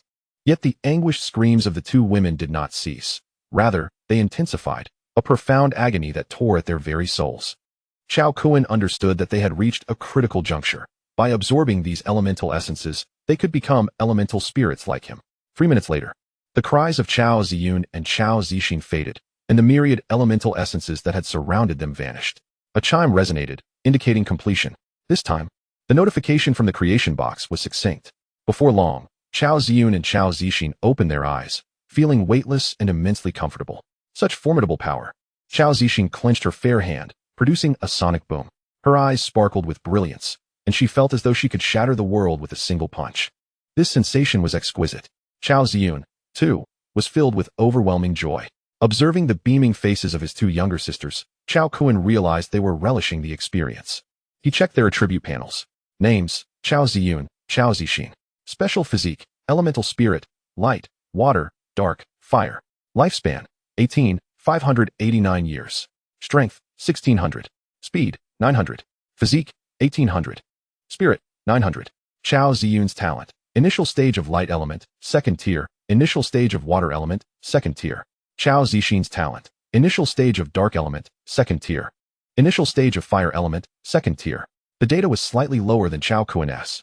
Though they were all elemental spirits, significant differences remained. Cao Kun wielded mastery over 9 elemental spirits: metal, wood, water, fire, earth, light, darkness, wind, and thunder. In contrast, Cao Ziyun commanded light and water, while Cao Zixin commanded dark and fire, only 2 elements each. Was this disparity due to the individual variances in their physiques? Cao Kun pondered. At that moment, Cao Zixin's eyes widened, and she gritted her teeth, exclaiming, "Brother, is this what you meant by a little pain? I'd say it's more like a billion little pains." Cao Kun smiled slightly, replying, as the saying goes, without experiencing the bitter cold. How can one appreciate the fragrant plum blossom? Brother is right, Cao Ziyun chimed in. The gains are proportional to the struggles. Enduring pain to attain formidable strength is entirely reasonable. Cao Kun, intrigued, inquired, "Did you two receive any rewards?" When he had undergone the transformation, he had received 5 rewards: elemental spirit, elemental meditation method, elemental combat techniques, elemental shock map, and the starry sky treasure map. The Supreme Sage, ruler of light and darkness, has been born. Chapter 117, the first battle of the Ant Legion. Are there rewards? Cao Zixin asked, surprised at Cao Kun's words. Noticing her expression, he understood. As the sole master of the creation box, he was the only one entitled to rewards. Others had no such privilege. After their transformation into elemental spirits, Cao Ziyun and Cao Zixin were now able to cultivate. Cao Kun imparted the elemental meditation to them, and subsequently presented dozens of combat techniques pertaining to the elements of light, darkness, water, and fire for their selection. He also elucidated the characteristics of the 4 elements. Ultimately, they each chose 3 techniques for attack, defense, and enhancement, including 2 fusion techniques. When wielded together, their twin swords could unleash a power far surpassing the ordinary. Watching his sisters enter a state of cultivation, Cao Kun refrained from joining them. He still had matters to attend to. He stepped outside the villa, where Cao Jifeng was practicing elemental combat techniques, playfully dancing atop the treetops. Meanwhile, Chun Fong and Chun Wanqing were leisurely strolling along the sun-drenched, flower-laden pathways of the villa, their laughter ringing out joyfully, likely buoyed by their shared surname. The 4 spatial spirit mice had scampered to the summit of the main peak, marveling at the sights. This harmonious and beautiful scene brought a smile to Cao Kun's face as he approached a small hill, 50 meters high, adjacent to the main peak. With a thought, the Ant Queen materialized at his feet. "From now on, this shall be your lair. I will provide you with biological genes. Your sole task is to optimize and enhance the gene pool, breeding more varieties of combat soldiers. Here, there is a spirit gathering array, allowing you to continuously replenish elemental power." "Yes, Master," the Ant Queen replied respectfully before swiftly burrowing into the mountain to create her underground palace. Cao Kun then moved to the outskirts of Yunwu Villa and, with a wave of his hand, summoned 1,000 ant soldiers. Their silver-black shells glistened with a robust metallic sheen in the sunlight, arranged in disciplined formation, exuding an overwhelming sense of pressure. Creation box, generate 1,000 intelligent nanocommunication chips. As he spoke, 1,000 nanocommunication chips materialized before him. With another wave, these chips were embedded into the back of the heads of the ant soldiers. The mastermind behind the deaths of his 2 sisters, Shen Tianlei, was dead, and the main branch of the Shen family had been obliterated. However, several collateral branches of the Shen family remained. As the saying goes, when spring breezes blow again, the grass must be uprooted. Even if the enemy appeared feeble, to him, They were as insignificant as ants, easily crushed. Cao Kun resolved to eliminate this potential threat entirely. Of course, Shen Tianlei's 4 accomplices, still at large, would not escape his wrath. The Han, Lu, Huang, and Lan families were considered top-tier powers in the capital, with their strongest members at the peak of the first tier of the extraordinary. Why had he refrained from striking them down in the capital? He believed there was a more effective approach, deploying the ant soldiers, which was an excellent choice to test their execution and combat capabilities. The collateral branches of the Shen family, and these 4 prominent families would serve as their sharpening stone. Xiaohua, transmit the coordinates of the target locations. Upon receiving Cao Kun's command, Xiaohua swiftly located the coordinates of the collateral branches of the Shen family and the 4 major families through her impressive network capabilities, accurately relaying this information into the nanocommunication chips of the 1000 ant soldiers. Go! With a single command from Cao Kun, the 1000 ant soldiers vanished into the earth. After descending several hundred meters underground, they dispersed according to the target coordinates embedded in their chips, spreading across the land and even the world. Within the soil hundreds of meters below, they advanced seamlessly at an average speed of 50 meters per second, circumventing any human underground structures they encountered. In the bustling metropolis of Modu, there were a dozen targets. In less than half an hour, the ant soldiers struck first, claiming their first victim. Their execution was remarkably high. Of course, they did not launch their attacks under the public eye. Instead, they struck from the shadows, delivering lethal blows to their targets in secret corners. In less than an hour, dozens of targets in Modu lay dead. This sudden series of deaths caused quite a stir in the city. Following an investigation by the Modu police, it was revealed that all the deceased shared a common trait. They were members of the same family.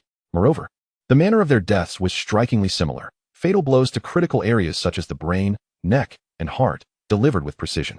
This was a heinous case of a family massacre.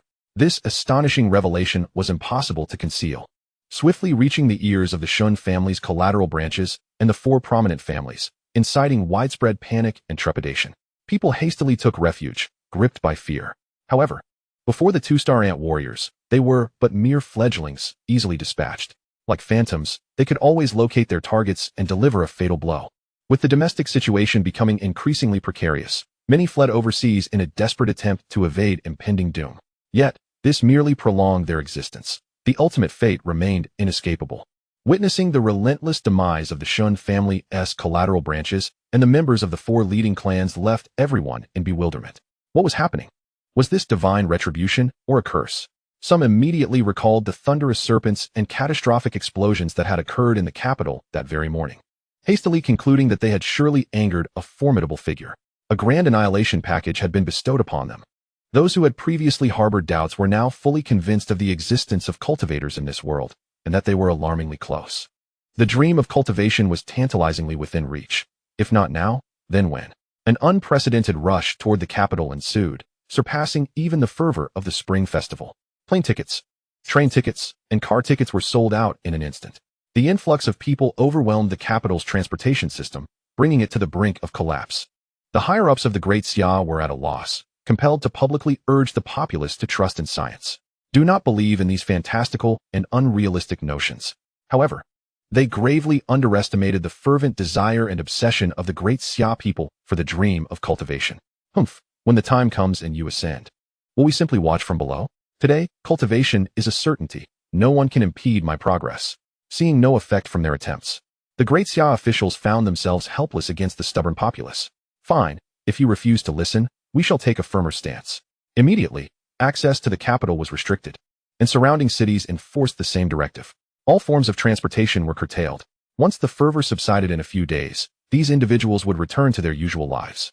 Cultivation? Let us first fill our stomachs before aspiring to such lofty heights. Amidst a nationwide fervor for the dream of cultivation, the ant warrior slaughtering campaign persisted unabated. In the span of a single day, over 1,000 lives were claimed beneath their sharp blades, leaving the Shen family's collateral branches nearly extinguished. The 4 leading families suffered substantial losses as well, with only those in the capital, protected by extraordinary powers, faring somewhat better. Consequently, over 100 ant warriors had already perished.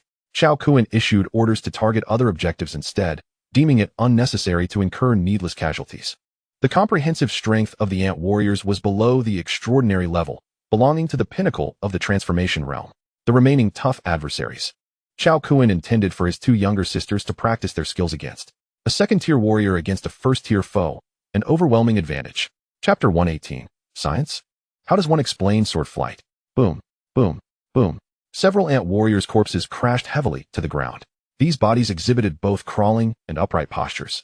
Their iron exoskeletons battered and torn, some with broken necks, fatal strikes. What manner of creature is this?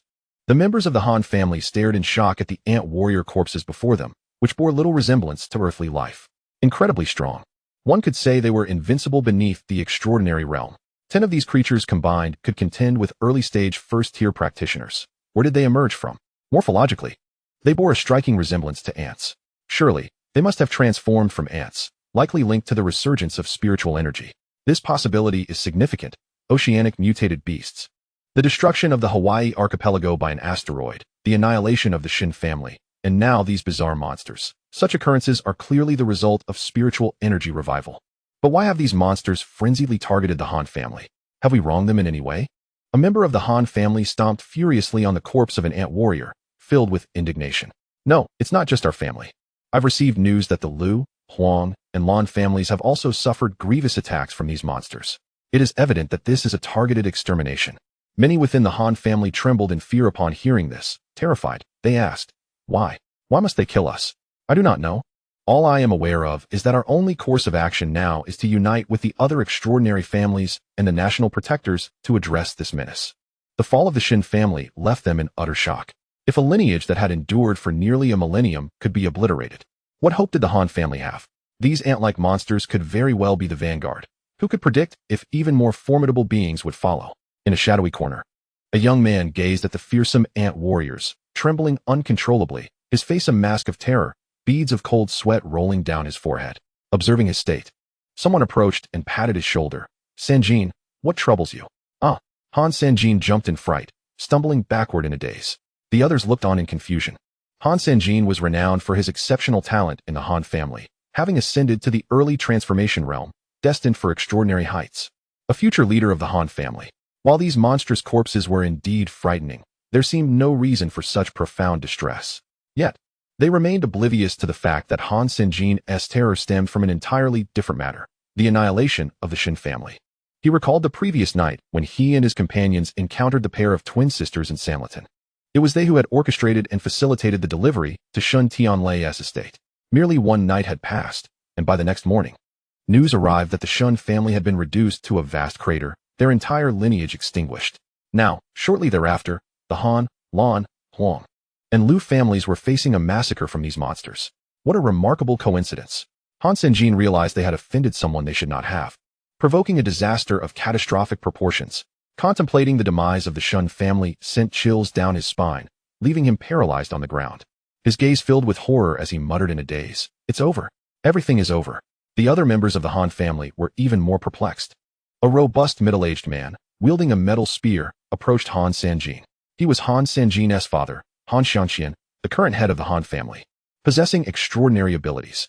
Observing his son's ghostly demeanor, Han Xianxian recognized that there was more to the story and immediately furrowed his brow, asking, "Sanjin, what is the matter?" Han Sanjin looked up at his father, collapsing into tears. "I'm sorry, father, I have wronged the Han family. I am a sinner to the Han clan." Hearing this, Han Xianxian's pupils constricted sharply. Could the appearance of these monsters be connected to his son? He urgently inquired, "What happened? Speak clearly." Han Sanjin, in tears, recounted the events. Instantly, the expressions of all present from the Han family changed dramatically. Disbelief etched on their faces, their eyes blazing with anger as they turned to Han Sanjin. "You fool! You are bringing ruin upon the Han family." A furious elder from the Han family lashed out, striking Han Sanjin with a brutal slap. Han Xianxian hastily intervened, for although Han Sanjin had acted foolishly, he could not stand by and watch his son be killed. Faced with the furious strike of a late-stage elder from the extraordinary First Order, Han Xianxian was utterly no match and was sent flying, crashing heavily against the wall, a mouthful of blood spewing forth. "Father!" Han Sanjin cried out in alarm, rushing towards Han Xianxian to assist him. Before the wrathful gazes of the Han family, the once warm smiles had morphed into expressions of disgust, resentment, and anger. Regret consumed Han Sanjin.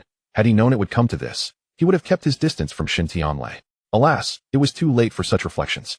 Gritting his teeth, Han Sanjin proclaimed, "One must bear the consequences of one's own actions. The calamity I have caused, I shall face alone." Face it alone. A furious elder from the Han family erupted, his teeth grinding together. Has Shin Tianlei perished while the Shin family remains unscathed? Han Sanjin fell into silence. Despair etched across his features. Immediately take this calamity to meet the sovereign. Beseech the protector of the nation for intervention. Perhaps we may yet have a glimmer of hope. The specter of stronger individuals potentially en route urged the Han family to act swiftly, and everyone hastily made their way to the heart of the Great Xia. Similarly, the Lan, Huang, and Lu families were compelled to act. In the face of dire straits, the involvement of the Great Xia as protector offered them a chance for survival. Even if hope seemed dim, they were left with no alternative but this singular move. The following morning, Cao Kun soared into the sky, flying on his sword. Closely followed by Cao Ziyun and Cao Zixin. One stood upon a verdant long sword, while the other trod upon a crimson one. Was this the sensation of being a cultivator? How exhilarating! As they gazed down upon the world below, Cao Zixin felt invigorated, her joy erupting in cheers. She had once believed that simply being able to traverse rooftops and walk upon water would suffice for her aspirations of becoming a heroine. Yet, she never imagined that her journey would begin as a cultivator. What a delightful surprise! Even the usually taciturn Cao Ziyun wore an expression of uncontainable excitement. Cao Kun, with a smile, remarked, "This is merely the beginning. As you grow stronger, I shall take you to the cosmic expanse, to witness the myriad wonders and the splendor of countless races." Upon hearing this, the two sisters felt a surge of ambition, silently resolving to train diligently. Following in their brother's footsteps to explore the depths of the starry skies and behold the magnificence of all beings. The trio resembled celestial beings. Their exquisite features and ethereal aura accentuated as they soared through the air on their swords, their garments billowing gracefully, a vision of transcendence. As Cao Kun did not conceal himself, he ascended alongside his two sisters, soaring to great heights en route to the capital.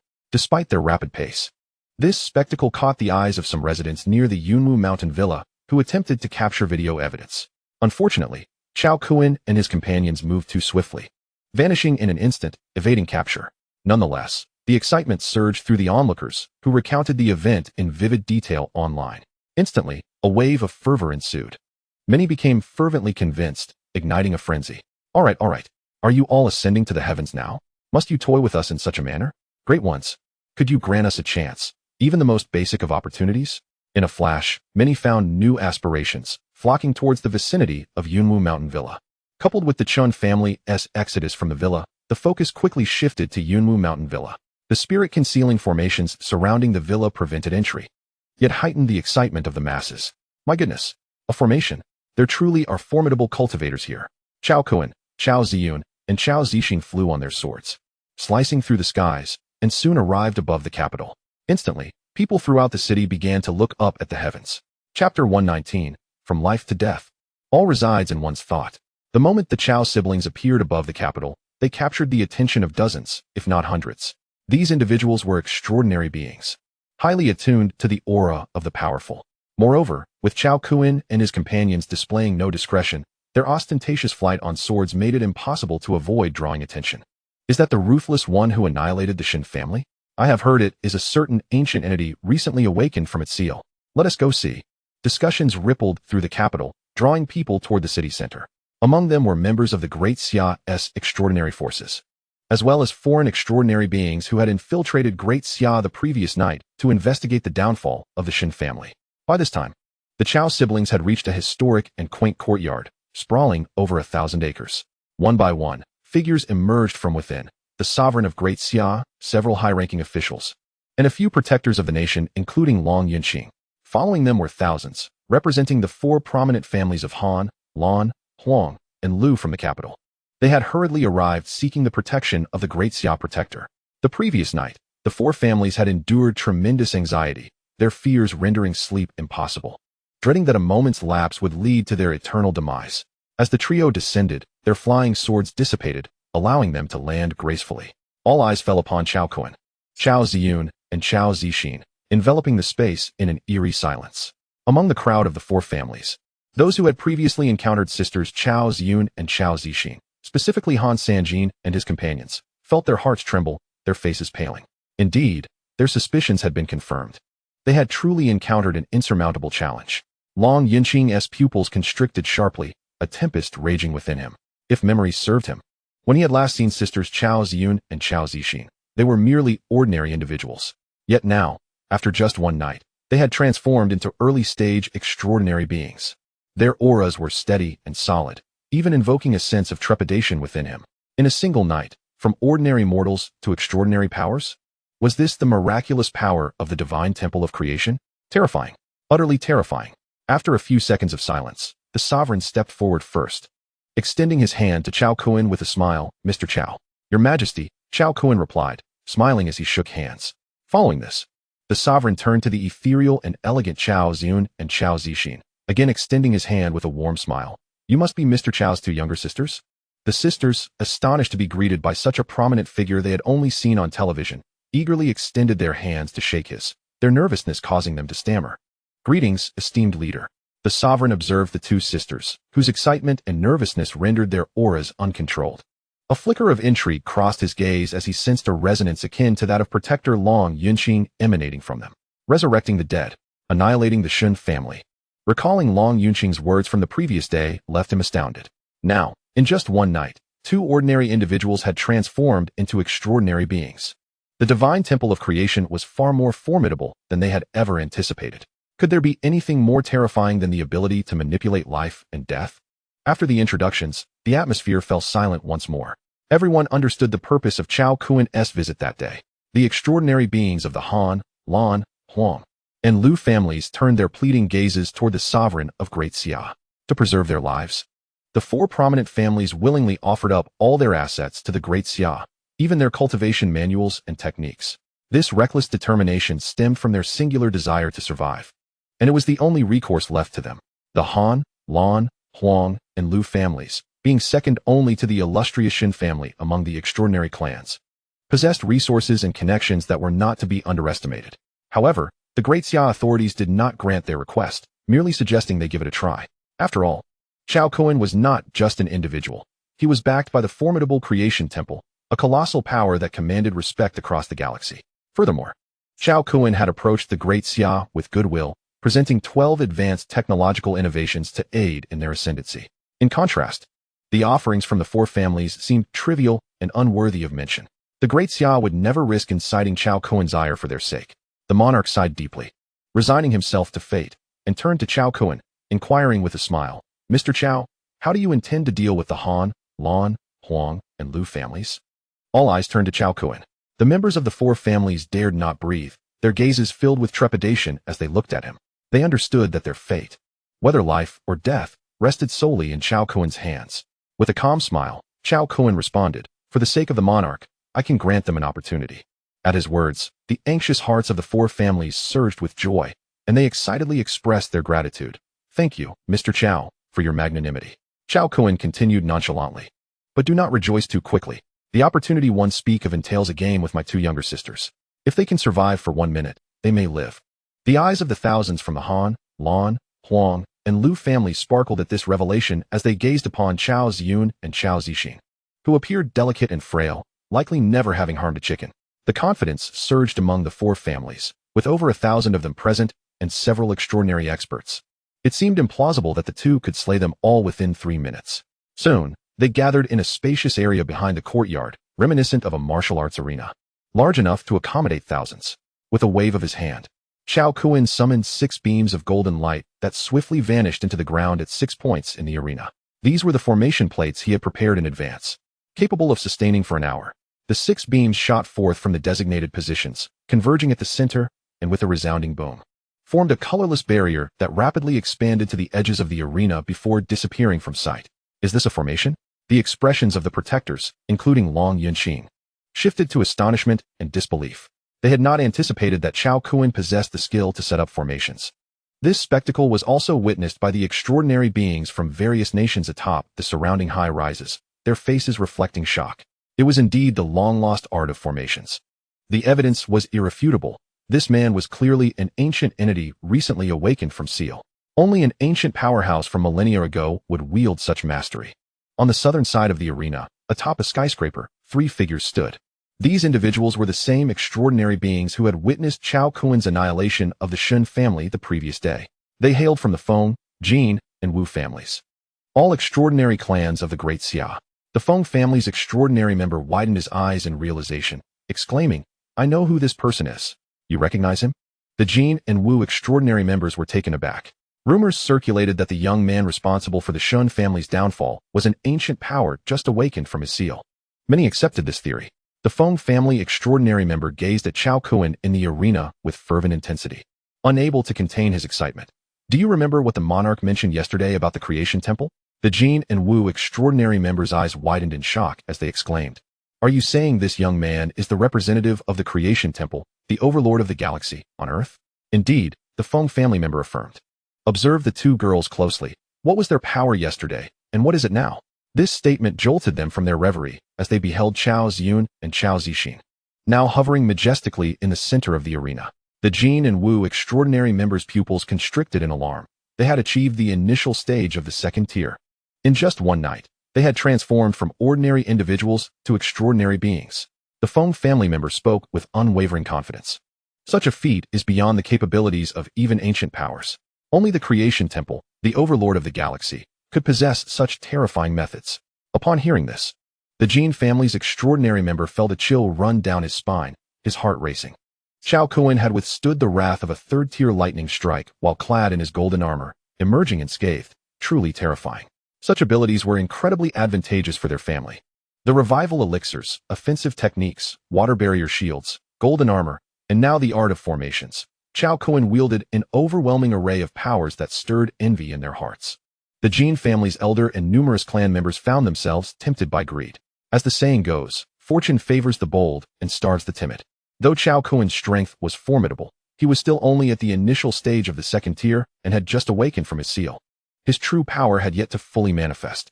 His ability to annihilate the Shun family was merely the result of exceptional martial prowess, and he was not invincible. If they united with other extraordinary families of the Great Xia, it would only be a matter of time before Cao Kun's strength waned. Once he was defeated, all his treasures and techniques would be theirs to share. Yet, before the Jin family could act, Cao Kun reappeared in the capital. The thought sent a shiver down the Jin extraordinary member's spine. They had nearly become the next Shin family. The Wu family's extraordinary member's gaze flickered as he remarked, "Did this man not say he would select 10,000 chosen ones during the spring festival? If he can truly cultivate 10,000 extraordinary beings, my Wu family will be the first to join the creation temple. The great era is approaching, and with the revival of spiritual energy, these were merely rumors. Who could ascertain their truth?"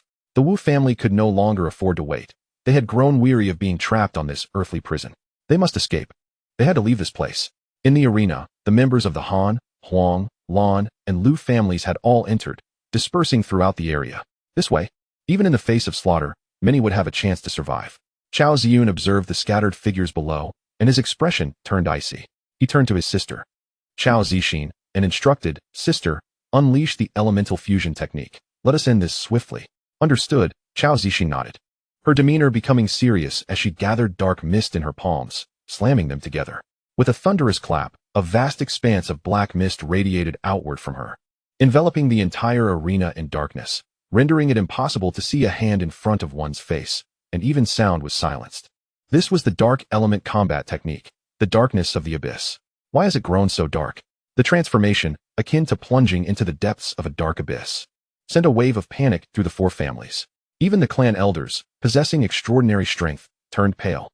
Their vision was obstructed, and their spiritual senses were equally hindered, allowing them to perceive only changes within a meter. This instilled in them an unprecedented sense of unease. Yet, Cao Ziyun and Cao Zixin remained unaffected, embarking on their training regimen. Last night, Cao Kun had elucidated the cruel tenet of the cultivation world, where the weak are devoured by the strong.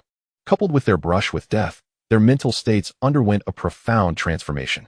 They were not indiscriminately slaughtering the innocent.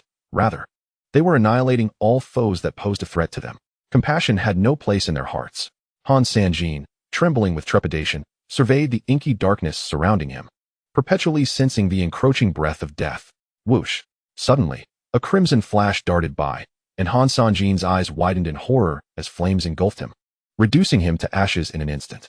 In a mere 20 seconds, the extraordinary beings of the four great families perished without even a chance to react.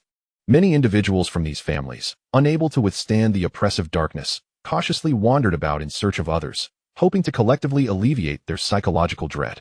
Along the way, several stumbled upon the corpses littering the ground, and upon touching the bloodied remains, they were seized with terror, screaming and scrambling away in frantic panic. However, shrouded in black mist, they remained devoid of any sensory perception, utterly disoriented. Even those fortunate enough to reach the edge of the training ground found their escape thwarted by an invisible barrier. At this moment, the training ground appeared pitch black to the sovereign and his retinue, obscuring all that transpired within. An inquisitive high-ranking official of the Great Xia inquired, "What manner of technique is this? It resembles a confinement and illusion formation."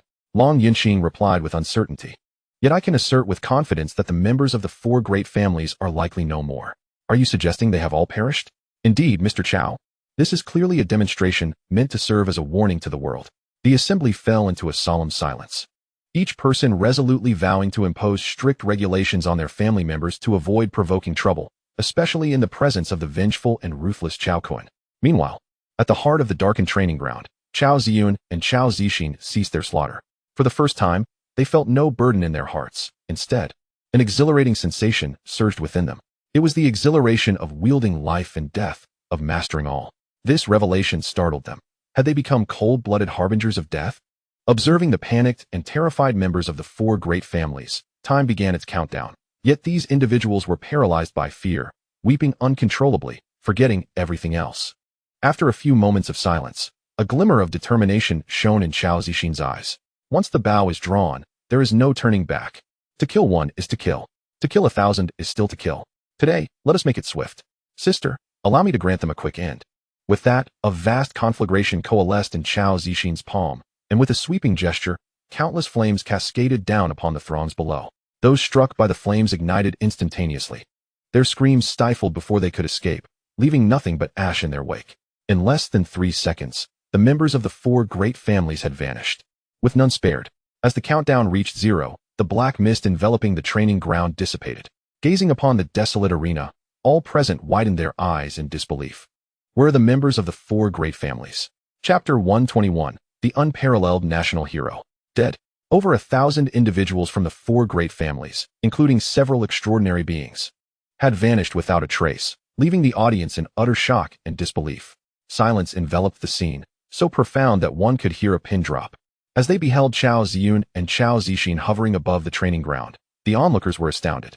These seemingly delicate and charming young women possessed such a ruthless and iron-fisted demeanor, a true testament to the adage that one should never judge a book by its cover. Meanwhile, the extraordinary beings observing from a distance were equally shaken, unable to fathom how the members of the four great families had perished without a trace of combat energy. What manner of technique was this? So bizarre. Cao Kun too was taken aback. Although he had prepared his sisters mentally, he had anticipated they would hesitate to take lives, especially on such a grand scale. However, the outcome left him astonished. It appeared that their brush with death had profoundly altered their psyche. Embarking on the path of cultivation demands one to defy the heavens, to contend with both nature and humanity. While mercy and benevolence may have their place, they are contingent upon the identity of the adversary. As long as one is an enemy, it is a fight to the death. This principle was embraced wholeheartedly by Cao Ziyun and Cao Zixin, much to Cao Kun's satisfaction. Taking a deep breath, the two sisters descended beside Cao Kun, softly addressing him. "Brother, well done." Cao Kun nodded with a smile. "Let us return home." Just as the trio prepared to depart, the sovereign of the Great Xia approached briskly. "Mr. Cao, please hold a moment." Cao Kun turned to the sovereign, asking, "What is it? Is the demise of the four great families causing discontent among the Great Xia officials?" Noticing Cao Kun's brow furrow slightly, the sovereign chuckled. "You misunderstand, Mr. Cao. We have other matters to discuss. The vast expanse of Great Xia is home to countless families like Han, Lu, Lan, and Huang. There are not just 100, but at least 80, all controlling substantial resources. The annihilation of a few families will not inflict any tangible harm upon Great Xia. Rather, it could prove advantageous." Cao Kun's expression softened. "What is the matter?" "It concerns the 12 technological advancements you presented yesterday. They are a veritable boon to the Great Xia, a priceless treasure. Your spirit of selfless contribution has garnered our immense gratitude. Thus, after much deliberation, we have resolved to bestow upon you the highest honor, the title of Unparalleled National Hero," the sovereign said with a smile. Following a day and night of rigorous verification, the scientists at the Research Institute were utterly engrossed by the 12 technologies brought forth by Cao Kun, exclaiming their incredulity and excitement. While they had only validated a fraction of each technology due to the sheer volume, it was sufficient. Each was a complete and mature innovation. Once Great Xia harnessed these, Within 3 years at most, its aerial warships and motherships would soar to the skies, dominating the globe, with the United States left to languish in defeat. Similarly, other technologies would propel Great Xia into an era of unprecedented advancement, enabling it to step beyond Earth and into the solar system. Although this was merely the nascent stage, it was nothing short of extraordinary, propelling Great Xia's technological progress forward by at least 3 centuries. Great Xia was poised to ascend to the heavens, all thanks to Cao Kun's assistance. This unequivocally demonstrated his profound love for Great Xia, marked by a fervent national pride. Thus, conferring upon him the esteemed title of unparalleled national hero was entirely justified. Furthermore, the divine temple behind Cao Kun hails from the center of the Milky Way, representing a higher order of celestial civilization. Cultivating a strong relationship with Cao Kun will undoubtedly yield immense benefits for Great Xia in the future. After all, once the Great Xia civilization ventures into the cosmos, it is inevitable that it will encounter extraterrestrial civilizations as it evolves.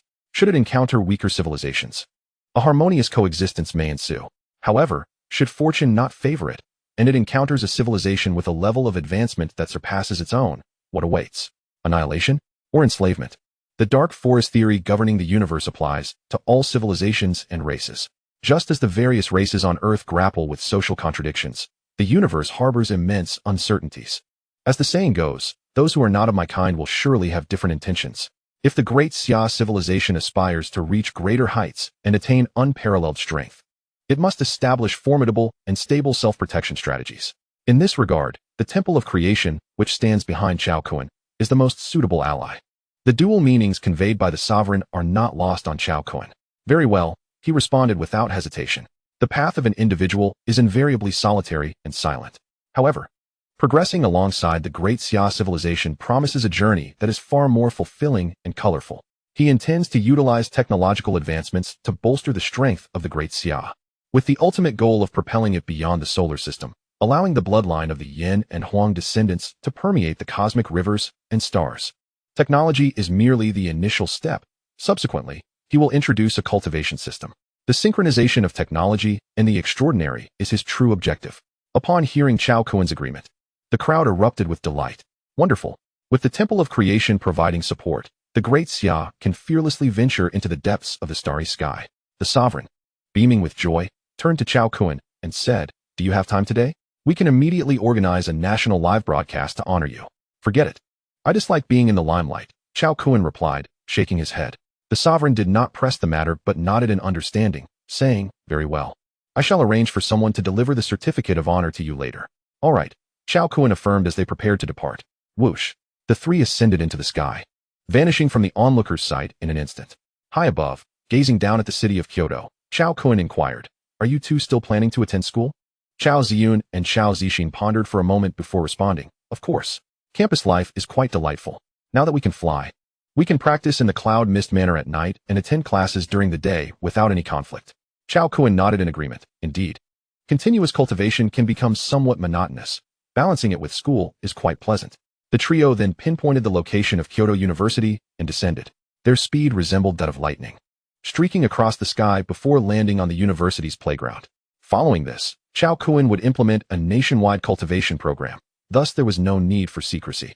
The sight of the three descending from the sky left many on the playground dumbfounded, their expressions blank. Did someone just fly down from the heavens? After a brief silence, an uproar erupted. "What on earth? Are those cultivators? Someone slap me and tell me this isn't a dream. My goodness, aren't those the twin school beauties? Cao Ziyun and Cao Zixin. Could they also be cultivators?" Those who had been resting in their sickness suddenly sprang up, realizing with shock that cultivators were among them. Unbeknownst to them, I always knew the twin beauties were extraordinary, radiating an ethereal aura. Many girls looked at Cao Kun with stars in their eyes, their mouths watering uncontrollably. At that moment, Cao Kun's celestial visage and otherworldly demeanor epitomized the ideal of a heroic protagonist in their hearts. So handsome, so dashing. The striking figure beside him, Cao Kun, was recognized as the brother of Cao Ziyun and Cao Zixin, who had previously visited the school, embodying a family of cultivators. So incredibly handsome, so full of charisma. Ah, someone catch me. I'm about to faint from his allure. Ah, me too. Chapter 122, Manifesting Divinity Before Others. Observing the frenzied crowd around them, Cao Ziyun softly remarked, "Brother, do you think we are being too ostentatious?" "Ostentatious? I hardly think so," Cao Zixin replied, relishing the attention as she cheerfully stated. A cultivator is meant to traverse the world with sword in hand, acting as they please, unbothered by others' perceptions. For Cao Zixin, manifesting her divinity before others and basking in their awe and admiration was an exhilarating experience. Cao Kun smiled and nodded, saying, Zixin is right. Why concern oneself with the gazes of others? True happiness lies in one's own joy. At that moment, someone mustered the courage to approach the trio, eyes ablaze with excitement as they exclaimed, Great Master, can I become a cultivator? I will agree to any price. Great Master, I possess extraordinary talent, a rare spiritual root that appears only once in a century. Please accept me as your disciple. One individual even knelt before Cao Kun, proclaiming loudly, I am of ancient lineage. I am of the sacred body of the ancients. I am a dual ponytail, which can accelerate cultivation. In an instant, a throng of individuals knelt before the trio. When Director Qi kneels, it is a sight to behold. Why should they not? As long as they could become cultivators soaring through the skies, what is dignity? Is it worth anything? Mere pennies? Their desire to cultivate was overwhelming. But that was not all. People continued to rush in from all directions, a sea of bodies, numbering in the tens of thousands. Not only here, but news of the 3 cultivators at Kyoto University was rapidly disseminated online. It spread throughout the Great Xia. Tens of thousands of young people gathered frantically around Kyoto, unable to contain their excitement. The continuous appearance of cultivators sent shockwaves through the populace. Sword flight, moving mountains and filling seas, eternal youth and longevity. So many powerful abilities stirred their imaginations. In Great Xia, the obsession with becoming a cultivator was deeply ingrained, a fervor that ran through their very bones. The allure of becoming a cultivator was irresistible. No one could remain indifferent unless they were a fool. Meanwhile, in Modu, Gua Yilong, Qin Feng, Jiang Mingwei, and Wang Shuo were stunned to hear about the cultivators at Kyoto University, hastily pulling out their phones to search for videos. Yet, upon viewing the footage, they stood frozen in disbelief. Isn't this Brother Kun? Brother Kun is a cultivator? Their eyes widened in astonishment, unable to accept the reality. They had always assumed Cao Kun hailed from a prestigious family, never imagining his origins were so extraordinary. Suddenly, they recalled Cao Kun's promise of a generous red envelope for the Spring Festival. Now they understood, it was likely a cultivation technique. In no time, their excitement reached a fever pitch, their joy almost palpable as they danced with glee, their smiles stretching from ear to ear. To be acquainted with Cao Kun felt like the greatest fortune of their lives. What an incredible surprise. On the other side, the sovereign and the upper echelons of Great Xia were closely monitoring the events unfolding at Kyoto University. Cao Kun's ostentatious display of divinity before the masses surely held significance. Brother, what should we do now? Cao Zixin asked, furrowing her brow as she surveyed the throngs of people surrounding the playground. If one were unaware, they might think a rebellion was taking place. Cao Kun soared into the air amidst the gaping crowd, radiating a 9-colored glow, his brilliance eclipsing even the sunlight. In that moment, he appeared as an ethereal immortal descending upon the world. A chorus of gasps and shouts erupted, cascading like waves in the ocean. Before the astonished eyes of the crowd, an individual ascended into the air without any assistance, defying the laws of nature.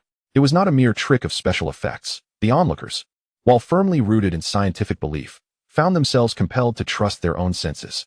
The awe-inspiring spectacle they witnessed struck a profound chord within their souls. A sensation unparalleled in its intensity. Goodness, this is real. My understanding of science has crumbled. How magnificent. I'm so overwhelmed. They exclaimed. To cultivate immortality. I yearn to embark on this path. A fervor erupted, with faces flushed and breaths heavy, as all eyes converged upon Cao Kun. With a subtle motion of his hand, he exerted an extraordinary aura, silencing the crowd and halting their exuberant cries. They sensed that the esteemed figure was about to speak. Nodding in satisfaction, Cao Kun asked, Do you desire to become extraordinary beings? A resounding chorus of yes echoed in response.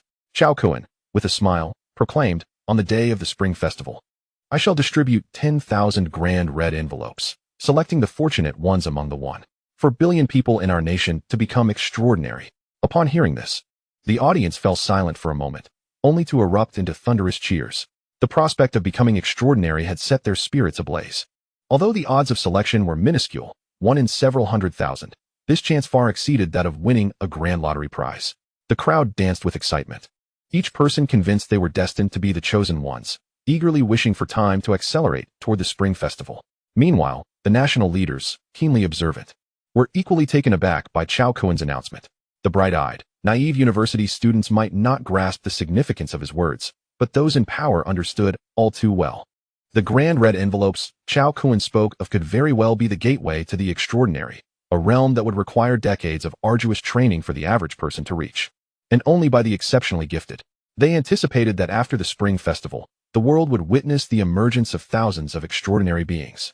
As Cao Kun was backed by the formidable powers of the Galaxy Dominator Temple, it was undeniable that Cao Kun's bold move left them in awe. Many high-ranking officials, unable to resist the allure of enhanced strength and longevity, exchanged glances, contemplating whether to approach the esteemed Mr. Cao for a share of the coveted slots. While the national leader harbored similar thoughts, he recognized the imprudence of such an approach and waved his hand, stating, "Patience is vital. Mr. Cao has his own plans for this, and approaching him now would only convey our greed, leaving a negative impression that could backfire. Our foremost task is to thoroughly comprehend the 12 technological advancements. What is meant to be will ultimately come to fruition." Upon hearing this, the crowd's tumultuous emotions gradually settled. After escorting his two younger sisters to school, all eyes turned to Cao Kun, who summoned a cerulean flying sword beneath his feet. With a shimmer of azure light, he ascended gracefully into the air, vanishing from their sight. The sight of this spectacle left the onlookers speechless, their hearts racing with longing. Even those who dismissed the notion of immortality as fanciful were captivated. Setting aside other considerations, the ability to fly on a sword was undeniably awe-inspiring. Soon, Cao Kun's words at Kyoto University reverberated throughout the land, igniting a fervor unlike any other. Was this the resurgence of spiritual energy? While many perceived the news as mere special effects, a trick to garner attention, their primary concern remained how to secure a better life. The idea of cultivating immortality seemed a whimsical fantasy to them. On the other hand, some extraordinary beings scoffed at the notion, viewing Cao Kun's actions as mere theatrics. Given the current environmental conditions of Earth, where spiritual energy was dwindling, they believed it impossible for so many to attain extraordinary status. In time, they would fade into obscurity, becoming a mere jest. In Chapter 123, the secret of the ants mining gold was unveiled. Upon returning to Yunwu Mountain Villa, Cao Kun transformed the energy he had amassed that day into elemental source crystals, preparing for the extraordinary red envelopes to be distributed during the Spring Festival a month hence. His announcement at Kyoto University about the Spring Festival rewards was strategic, as the festival coincided with the establishment of the Temple of Creation. The 10,000 individuals selected would be the inaugural extraordinary beings of this temple, destined to lead the charge into the depths of the cosmos. After crafting the elemental source crystals, Cao Kun resumed his cultivation. The presence of a spirit-gathering formation at Yunwu Mountain Villa enriched the elemental energies around him. He sensed that with roughly 10 more days of practice, he would break through to the mid-second tier. Meanwhile, in South Africa, 20 kilometers east of the Dabo gold mine, 5 figures stood atop a small hill. "Talo Mountain, are you saying that the winged white hamster was captured from here?" inquired a refined, handsome man with smooth, fair skin. The leader of the group. "Indeed, Elder William," replied a towering figure, muscular and robust as a small mountain, standing at 2 meters 3. This man, Talo Mountain, was a core member of the American extraordinary family, the Crow clan, possessing first-tier perfection. The previous afternoon, while on a mission, he had fortuitously passed near the Dabo gold mine. By chance, he encountered a spatial spirit mouse that had just returned from gathering gold particles. The creature, with its wings, darted away at remarkable speed, capturing Talo Mountain's attention. He pursued the spatial spirit beast, utilizing his earth element powers to manipulate the surrounding soil. Despite the spirit beast's attempts to evade capture by employing its spatial abilities, it was ultimately ensnared by Talo Mountain, who had extensive combat experience.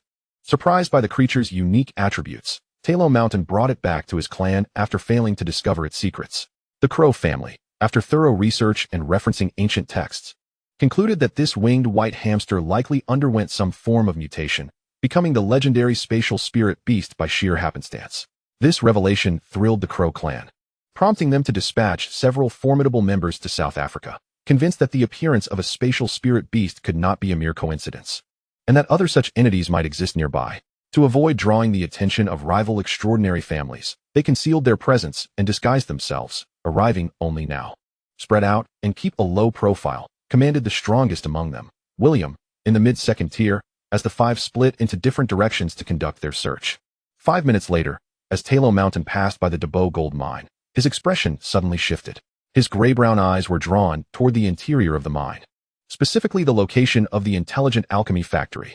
From that place, he sensed a faint yet unusual fluctuation in the air. Though subtle, it spread widely. extending all the way to the Rand gold mine, situated 50 kilometers away. Ha ha ha, splendid, truly splendid. Talashin, brimming with excitement, could hardly contain himself as he retrieved a small communication device, promptly sending a message to William and his 3 companions. Anomalous energy fluctuations detected. Hasten your arrival. The small communication devices in their possession were equipped with real-time location tracking. Before long, William and his companions rushed over in haste. Upon meeting, William eagerly inquired, Talashin, have you discovered other spirit beasts? Talashin nodded affirmatively. Indeed, right here. The energy fluctuations are exceedingly faint, yet the quantity appears to be immensely vast. Upon hearing this, the others immediately began to sense the energy, and indeed, as Talashin had asserted, a significant mass of energy fluctuations was present. Their bodies trembled, eyes wide with fervor, breaths quickening with excitement. Such an immense quantity. Does this imply not only the presence of spatial spirit beasts, but also other varieties? What a remarkable blessing from the heavens. William turned to the sole woman among the 5, saying, Pasha, proceed to investigate discreetly. Although the news was exhilarating, William refrained from rushing in recklessly. The sudden appearance of spirit beasts, long hidden for millennia, especially in such large numbers, was exceedingly suspicious. If powerful beings lurked within, a hasty entrance could spell disaster. It was wise to exercise caution. Understood, Elder William. Pasha, possessing the ability to render herself invisible and conceal her aura, was the reconnaissance expert of the Kroll family. In an instant, her curvaceous figure vanished from sight before the others. 10 minutes later, Pasha reappeared before them. What is the situation inside? I circled around. It's a very ordinary and rudimentary gold mining site, with merely 100 or so common folk present, devoid of any extraordinary beings. Excellent, truly excellent. William exclaimed with immense joy, waving his hand. Let us enter and eliminate everyone inside. Leave no one behind. We cannot allow any word of the spirit beasts here to leak out. The inhabitants of the gold mine must all perish. The group swiftly moved into the Dabiao gold mine. Boom. They slaughtered at will. The ordinary mortals stood no chance against these extraordinary beings, akin to ants, falling one after another. Hearing the continuous screams of terror from outside, the Chinese manager, Dong Jinkai, whom Cao Kun had previously summoned, turned pale with fright. Trembling in a corner of the room, he immediately dialed Cao Kun's number. However, after several attempts, no one answered. Please answer. Answer. Hearing the approaching footsteps outside, Dong Jinkai was stricken with fear, frozen in silence, holding his breath, not daring to make a sound. Boom. The door was shattered by an overwhelming force, and a towering figure strode in. Little insect, where do you think you're hiding? Talashin's gaze fell upon Dong Jinkai's hiding spot, a disdainful smile curling his lips as he clenched his fist. The walls surrounding Dong Jinkai suddenly began to constrict. With a chorus of agonizing screams. Dong Jinkai was crushed into a flat mass against the wall, blood gushing forth in a horrifying spectacle that was enough to send chills down anyone's spine. In less than 2 minutes, all 186 individuals within the Dabiao gold mine met a tragic end, with not a single soul spared. William turned to Pasha and instructed, Pasha, take position at the mine's exit. If they are ordinary folk, eliminate them. If they are extraordinary beings, issue an immediate warning. Yes, Elder William. At his command, Pasha made her way to the entrance, becoming invisible to keep watch. Let us proceed to capture the spirit beasts. William and his 3 companions, eyes ablaze with anticipation, advanced toward the intelligent alchemy factory. As they drew near, the ants stationed around the perimeter launched an unhesitating attack. Cao Kun had previously commanded them to kill without mercy anyone who approached and devour them. Cao Kun's words were law, and these ants executed orders without fail. Being extraordinary beings themselves, William and his companions quickly noticed the rapidly charging ants. The 5-centimeter ants were unmistakable. What colossal ants? William exclaimed, grasping one in his hand for a closer inspection. Have they mutated? Chapter 124, The Creator? From the ant, William sensed a faint energy fluctuation. These ants had evidently absorbed some substance, resulting in their mutation. Beside him, Talashin remarked in astonishment, Elder William, these ants are formidable. Their biting strength is astonishing. Even a C-class genetically modified human would meet their demise if ambushed. William, having recognized this as well, expressed his awe. Indeed, these ants possess remarkably durable bodies, and their mutations are undoubtedly linked to the spatial spirit beast you captured. Should we capture these ants? The mutated ants boasted combat prowess comparable to C-class genetically enhanced warriors, and in such vast numbers, they represented a considerable treasure. If captured and tamed, they could form an ant legion, yielding unforeseen advantages. Let us not rush. We will first secure the spirit beasts. We can later ensnare these mutated ants and take them back together. A surge of power enveloped William, sending the attacking ants spiraling away from him. Let us proceed inside. Leading the way, William moved toward the intelligent alchemy factory. The ants that attempted to attack were sent flying before they could even approach. Boom. With a punch, William created a sizable hole in the factory wall, allowing them to enter. After a thorough search, they discovered a hidden basement. As they ventured into the basement, they accessed two underground bunkers buried below. Before them lay heaps of gold, ore, meticulously stacked by the ants. William and his companions exchanged bewildered glances, momentarily stunned. Talishan exclaimed incredulously, "These ants are mining gold?" At the sight of the intruders, the 9 ant queens residing near the ant nests in the bunkers immediately summoned all soldier ants, launching a fierce assault against William and his companions. In no time, the bunkers were teeming with ants, densely packed, numbering in the tens or even hundreds of thousands. Anyone with a fear of crowded spaces would surely be terrified beyond belief. Despite the overwhelming presence of ants, William and his companions radiated a commanding pressure, preventing the ants from drawing near. Observing the seemingly endless swarm, William furrowed his brow and, utilizing his energy perception, quickly deduced the situation. The surrounding area for hundreds of meters was filled with ants, devoid of any traces of spirit beasts. Were these ants mining like humans? It was evident that these ants had been artificially created and organized. Even the spatial spirit rat was likely a product of this design. Ants mining gold. Spatial spirit beasts transporting materials. Who could possibly be behind this? Their methods were utterly astonishing. It appeared William had stumbled upon a monumental secret. His eyes glimmering with insight as he commanded, "We must leave this place immediately and investigate the identity of the owner of this gold mine. What about the spirit beasts? These ants and that spatial spirit beast have been artificially created through some special means." The words uttered by William left the trio from Talos Mountain in a state of sheer astonishment, grappling with disbelief. Created by human hands? Setting aside the ants, the notion of a spatial spirit beast capable of storing items was profoundly unsettling. If even extraordinary creatures could be artificially crafted, could it be that this individual was a creator of sorts? The four departed the Deba mining site in haste, taking with them only a handful of ants for further study. They were genuinely frightened. The ability to manufacture extraordinary spirit beasts was an unparalleled feat on this earth. The owner of the gold mine, or the person behind it, was undeniably formidable. Until they comprehended the true nature of their adversary, it would be imprudent to provoke them. The annihilation of the Shun family in the Great Xia sent tremors of horror throughout all extraordinary factions worldwide. Recently, the Earth had become increasingly enigmatic. If this incident were linked to that event, the Crow family would undoubtedly invite unpredictable calamities upon themselves. The four rushed back to the United States to inform the core members of their family about this matter. Just 2 hours prior, scientific research had been conducted on the spatial spirit rat captured from Talos Mountain, yielding astonishing revelations. The genetic fluid extracted from the spatial spirit beast could be integrated with human beings at a 100 compatibility rate, endowing them with a diminutive storage space and significantly enhancing physical attributes. Coupled with William's assertions, this conclusively confirmed that the gold-digging ants and the spatial spirit rat were indeed artificially created. This revelation left the Crow family both shaken and uneasy.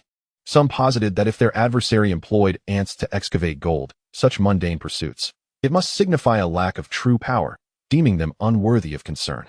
They should simply dispatch stronger individuals to capture them. Once they mastered such an unfathomable means of power, the Crow family could mass-produce extraordinary beings and unify the globe. Others cautioned that they might be provoking an entity best left undisturbed, urging immediate apologies. Regardless, the first step was to ascertain the identity of this individual. As an extraordinary family in the United States, the Crow family not only excelled in the realm of the extraordinary, but also held deep roots in the secular world, boasting formidable connections across numerous countries.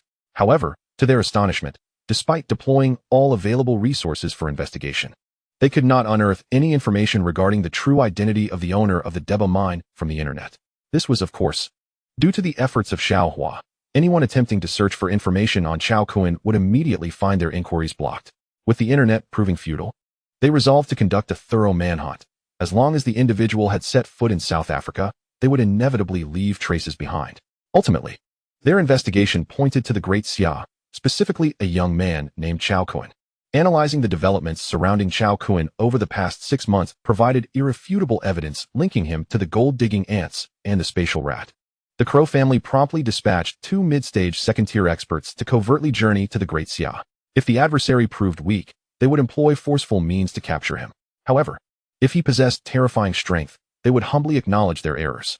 As evening fell, the sky gradually took on a profound blue hue, with twinkling stars emerging in the darkness. In the Yunwu Mountain Villa, Cao Kun concluded his training and opened his eyes. Master, the rat and the Deba mine are in trouble. When Dong Jin had called earlier, Cao Kun was in the midst of his cultivation, and Xiao Hua had deemed it inappropriate to disturb him. Cao Kun raised an eyebrow. Who is responsible for this? It is the Crow family from the United States. As Xiao Hua spoke, she waved her hand, conjuring two video feeds before Cao Kun. One depicted the rat being taken to a place in the United States known as Area 51 for scientific study, while the other displayed the gruesome slaughter perpetrated by William and his companions at the Deba mine. Upon viewing the videos, a chill swept over Cao Kun.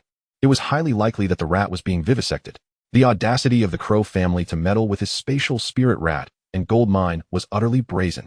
Xiao Hua continued, Master, I detected through the network that 2 members of the Crow family have entered the Great Xia. They appeared at your previous residence, the Yuran Villa, 2 hours ago, and half an hour ago they located the video of you and your 2 sisters flying with swords. Their target is now set on Yunwu Mountain Villa. Expected to arrive in 3 minutes. With another wave of her hand, Xiao Hua revealed a car swiftly approaching the Yunwu Mountain Villa from 3 kilometers to the east. While she could block inquiries about Cao Kun online, she could not prevent others from simply browsing the internet. They seek death. A glint of cold light flashed in Cao Kun's eyes as he stepped out of his room. Chapter 125, The Mysterious Area 51 Boom.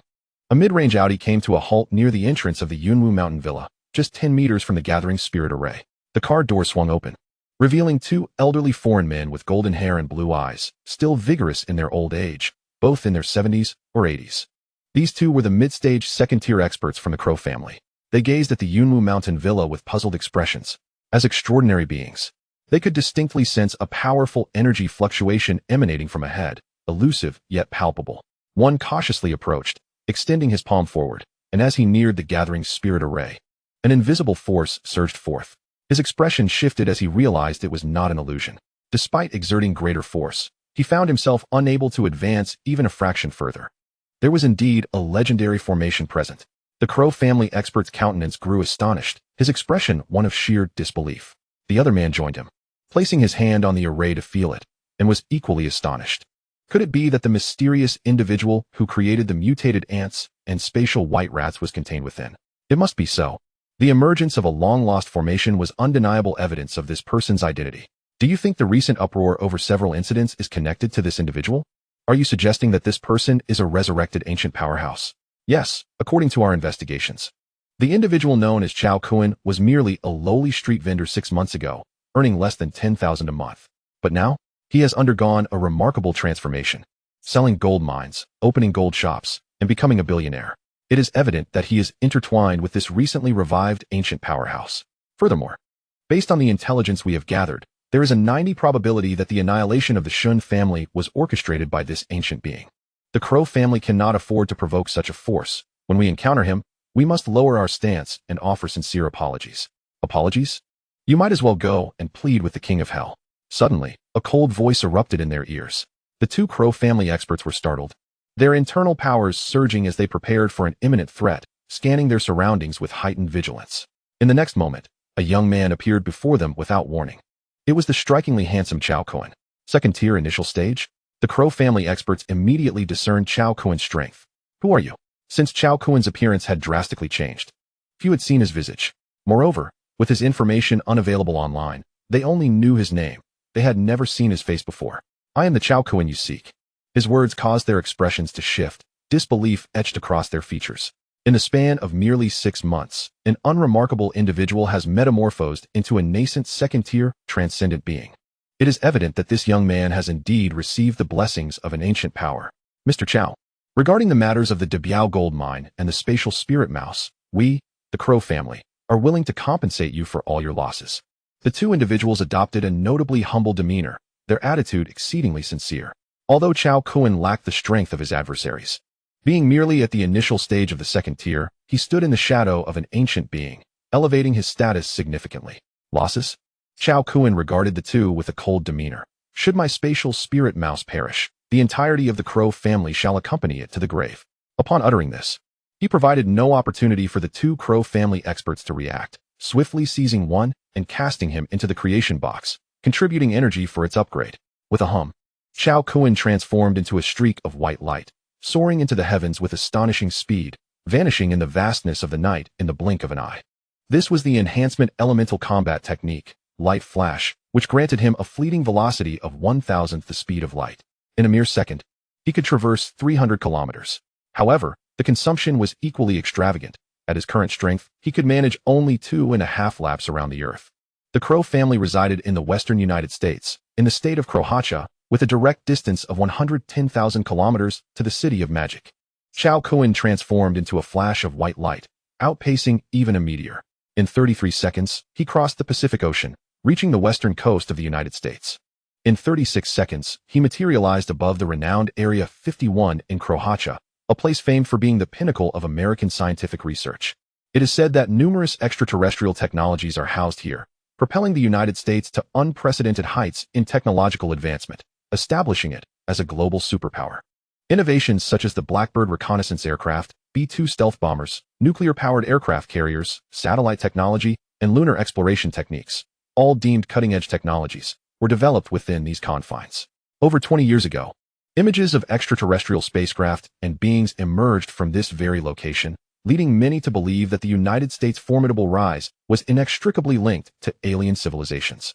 Indeed, Area 51 holds paramount importance in this narrative. The military defenses surrounding it are formidable, equipped with an array of advanced detection devices spanning 100 miles. Not even a bird could hope to traverse the skies undetected. As soon as Cao Kun appeared above Area 51, he was promptly detected. Was it a person? An extraordinary being. Open fire. Regardless of who dares to intrude here, they shall face annihilation without exception. In an instant, a barrage of laser weapons locked onto Cao Kun, unleashing white beams of terrifying power. Even a peak first-tier expert would find themselves at death's door without robust defensive measures. The American soldiers responsible for the firing gazed at Cao Kun with steely resolve, determined that anyone breaching Area 51, even a transcendent being, would face dire consequences. Yet, in the next moment, all expressions of the American soldiers froze in disbelief. For the high-intensity laser beams they had fired had mysteriously vanished into thin air. This was, of course, due to Cao Kun's habit of not wasting resources, as he absorbed them into the creation box. The two-star creation box had extended its energy absorption range to 100 meters, and its absorption speed was astonishing.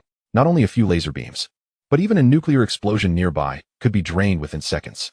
Increase the power, continue firing. The American soldiers quickly regained their composure, activating their laser weapons once more, unleashing a barrage of concentrated beams towards Cao Kun. However, the outcome remained unchanged. As the laser beams approached within 100 meters of Cao Kun, they again vanished inexplicably. The enigmatic Area 51 indeed possessed certain capabilities.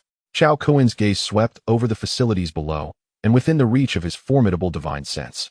Everything within a kilometer of Area 51 lay before him, including various research laboratories hidden beneath the mountains. The lasers directed at him were not the most powerful weapons at their disposal. There existed weaponry capable of threatening even second-tier, transcendent beings. With a flourish of his hand, Cao Kun unleashed over 100 light swords. Boom! Screams of horror echoed as, in the blink of an eye, the positions attacking Cao Kun were reduced to rubble. Chapter 126. Poor Mouse endured great suffering.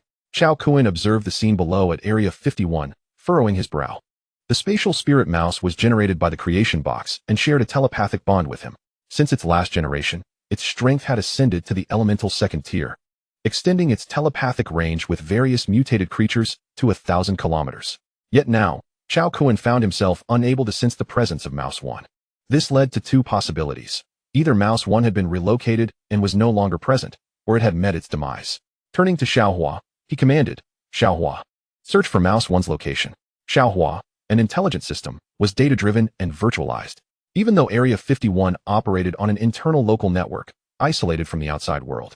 As long as she approached within a certain distance, she could automatically connect through various wireless waves, rendering her virtually omnipresent. Just as Xiaohua infiltrated the Area 51 local network, the facility's artificial intelligence immediately issued a warning. Warning, warning, the firewall system is under attack by an unknown user. The personnel responsible for the network at Area 51 turned pale with alarm. How could this be? This was Area 51, and someone had managed to breach its local network? Unbelievable. Oh, it seems I've been detected? Xiaohua expressed her surprise. What is it? Cao Kun inquired. The intelligence system here is highly advanced. They have noticed my intrusion. Cao Kun was taken aback. Xiao Hua was a powerful artificial intelligence generated from the creation box, akin to a deity of the network on Earth. The fact that Area 51 could detect her intrusion was indeed impressive. Can you retrieve information on Mouse 1? Yes, the artificial intelligence here is formidable. But I am more adept and superior to it. Xiao Hua smiled confidently, and 3 seconds later, with a wave of her hand, she declared, "Found it." A video materialized before Cao Kun, depicting a technologically advanced laboratory where the winged Mouse 1 was securely restrained on an operating table. 2 scientists wielding surgical instruments conducted various procedures on Mouse 1. One of them was Bruin, who had previously appeared in Japan during the electric eel research. First, they drew blood, then they severed its wings, and ultimately, Mouse 1's entire body was mercilessly tortured, riddled with wounds. Squeak. Mouse 1 emitted a heart-wrenching scream that sent chills down the spine, 2 streams of blood tears cascading from its eyes, pitiful and helpless. In stark contrast, the 2 scientists, Bruin among them, were filled with exhilaration. The genetic material they extracted from Mouse 1, after comprehensive testing, yielded precise data that drove them to madness. Perfect. Utterly perfect, flawless in every regard. The various metrics were 100 times more potent and refined than the gene liquids they had researched over decades at Area 51. To them, Mouse 1 was nothing short of a perfect creation of divine origin. Unbelievable. It completely overturned their long-standing explorations in the field of biological genetics. Following this, they intended to replicate their previous experiments with the electric eel genes in Japan. Bruin administered an injection of gene fluid to a small white mouse. In the next moment, a remarkable scene unfolded. The mouse began to grow rapidly, its size tripling in less than a minute.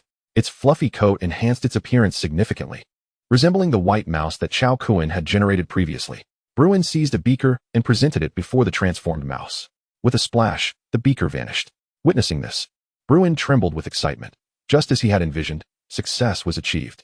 He promptly proceeded to inject a human subject, resulting in the same astonishing ability to store items as the mouse. Subsequent data analysis revealed that the subject's physical capabilities had increased 5-fold in a matter of minutes. Furthermore, this enhancement was expected to continue gradually for the next 12 hours, ultimately reaching an impressive 8-fold increase. The spatial capacity was also noted to be 8 cubic meters. In the concluding video, the battered Mouse 1 was taken away. Haha, splendid, absolutely splendid. You have discovered the path to death. Just as Cao Kun finished watching the video, a dozen figures surged from the lower base, surrounding him completely. These individuals were genetic modifications from the United States. Their might reaching the pinnacle of the first stage. The leader, the strongest among them, surveyed the obliterated stronghold around him and turned to Cao Kun, his murderous intent palpable. Seething with rage, daring to seek thrills in Area 51, you are courting death. With that, the group launched a fierce assault on Cao Kun. His expression remained icy as he struck with a single palm. Bang! Bang! The assailants disintegrated into a mist of blood, staining the ground crimson. Only the strongest among them remained alive, gazing at Cao Kun with a look of sheer terror. Who are you? Cao Kun stepped forward, extending his hand to grasp the other's throat, coldly stating, "Where did the winged white mouse brought here yesterday go?" The winged white mouse? I don't know. Don't know? Then what use are you? Without hesitation, Cao Kun dispatched him into the creation box, transforming him into energy particles. Approaching the grand entrance of the base, Cao Kun unleashed a punch that shattered the heavy alloy door, causing the entire facility to tremble. Upon entering, he encountered a corridor densely lined with laser weapons, toxic gases, and various chemical armaments. As the unidentified user stepped inside, the intelligent recognition system immediately initiated an attack command. A golden barrier enveloped Cao Kun, rendering him immune to all assaults. Within 2 minutes, he breached 3 formidable barriers, revealing a vast scene before him. The interior of the mountain had been hollowed out, transformed into a colossal underground city. Steel structures exuded a strong sense of advanced technology, with roads crisscrossing, capable of accommodating thousands. This was the largest research center in the United States, with security measures so stringent they were almost outrageous. For decades, Cao Kun was undoubtedly the first to infiltrate this place. Whoosh! As he entered, 2 formidable figures charged towards him, immediately launching an attack. One of them unleashed a torrent of silver energy waves towards Cao Kun. Instantly, iron pillars surged from beneath his feet, weaving together to form a robust steel cage that ensnared him. The 2 attackers exchanged disdainful smirks, believing Cao Kun to be overconfident for daring to challenge Area 51. However, the next moment, their expressions froze. Crack! With a snap, the steel cage surrounding him disintegrated into its primordial particles. In the presence of Cao Kun, who possessed elemental spiritual essence. Employing such elemental techniques was akin to a child attempting to wield a sword in front of a master. The assailant's eyes widened in disbelief. His steel cage had been effortlessly nullified by a mere snap of Cao Kun's fingers. What an eerie display of power. The other individual, his demeanor now serious, fixed his gaze on Cao Kun and solemnly inquired, "Who are you?" "This is the domain of the Crow family. If you leave now, we shall treat this incident as if it never occurred." He sensed an aura from Cao Kun that filled him with trepidation. This individual was formidable. Cao Kun, his expression unyielding, replied, "You shall descend into eternal darkness." Daring to capture Mouse 1 and dissect it for experiments, the Crow family has already sealed its fate. Arrogant, the man retorted sharply, his eyes suddenly radiating invisible waves of light, forming an impenetrable net that enveloped Cao Kun in an instant. Chapter 127. From now on, this place is mine. Huh. Cao Kun's gaze flickered as an intangible force rapidly infiltrated his mind, attempting to seize control of his consciousness and thoughts. Is this a soul attack? Cao Kun scoffed. After the creation of the creation box, his soul had become exceedingly solid, rendering him invincible at his level. To put it metaphorically, his soul was now akin to a mighty river, while his opponent was but a mere brook, utterly incomparable. Amused, Cao Kun smiled, projecting his spirit outward to initiate a counter-invasion. The moment the opponent's soul wave met Cao Kun's spirit, it disintegrated instantaneously, crumbling into chaos. The initiative was promptly seized by Cao Kun. In less than 2 seconds, he successfully invaded the other's consciousness.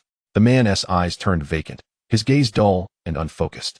Upon gaining control of his opponent's mind, Cao Kun was delighted to discover he could access and retrieve all of the individual's memory fragments. Wow, I have stumbled upon a remarkably useful technique. Nice. The man's memories flowed before Cao Kun like a time machine, revealing their origins from the Crow family. Their strength at the initial second stage. Their duty was to guard this underground city. The reason was simple. Area 51 was ostensibly under the control of the U.S. government, but its true masters were the Crow family. Here, there was indeed a wealth of alien technology, including spacecraft, and not just one. Among them, one vessel, remarkably well-preserved, had been salvaged by the Crow family from the Pacific Ocean. It possessed the capability for faster-than-light travel in space, filling the Crow family with exhilaration.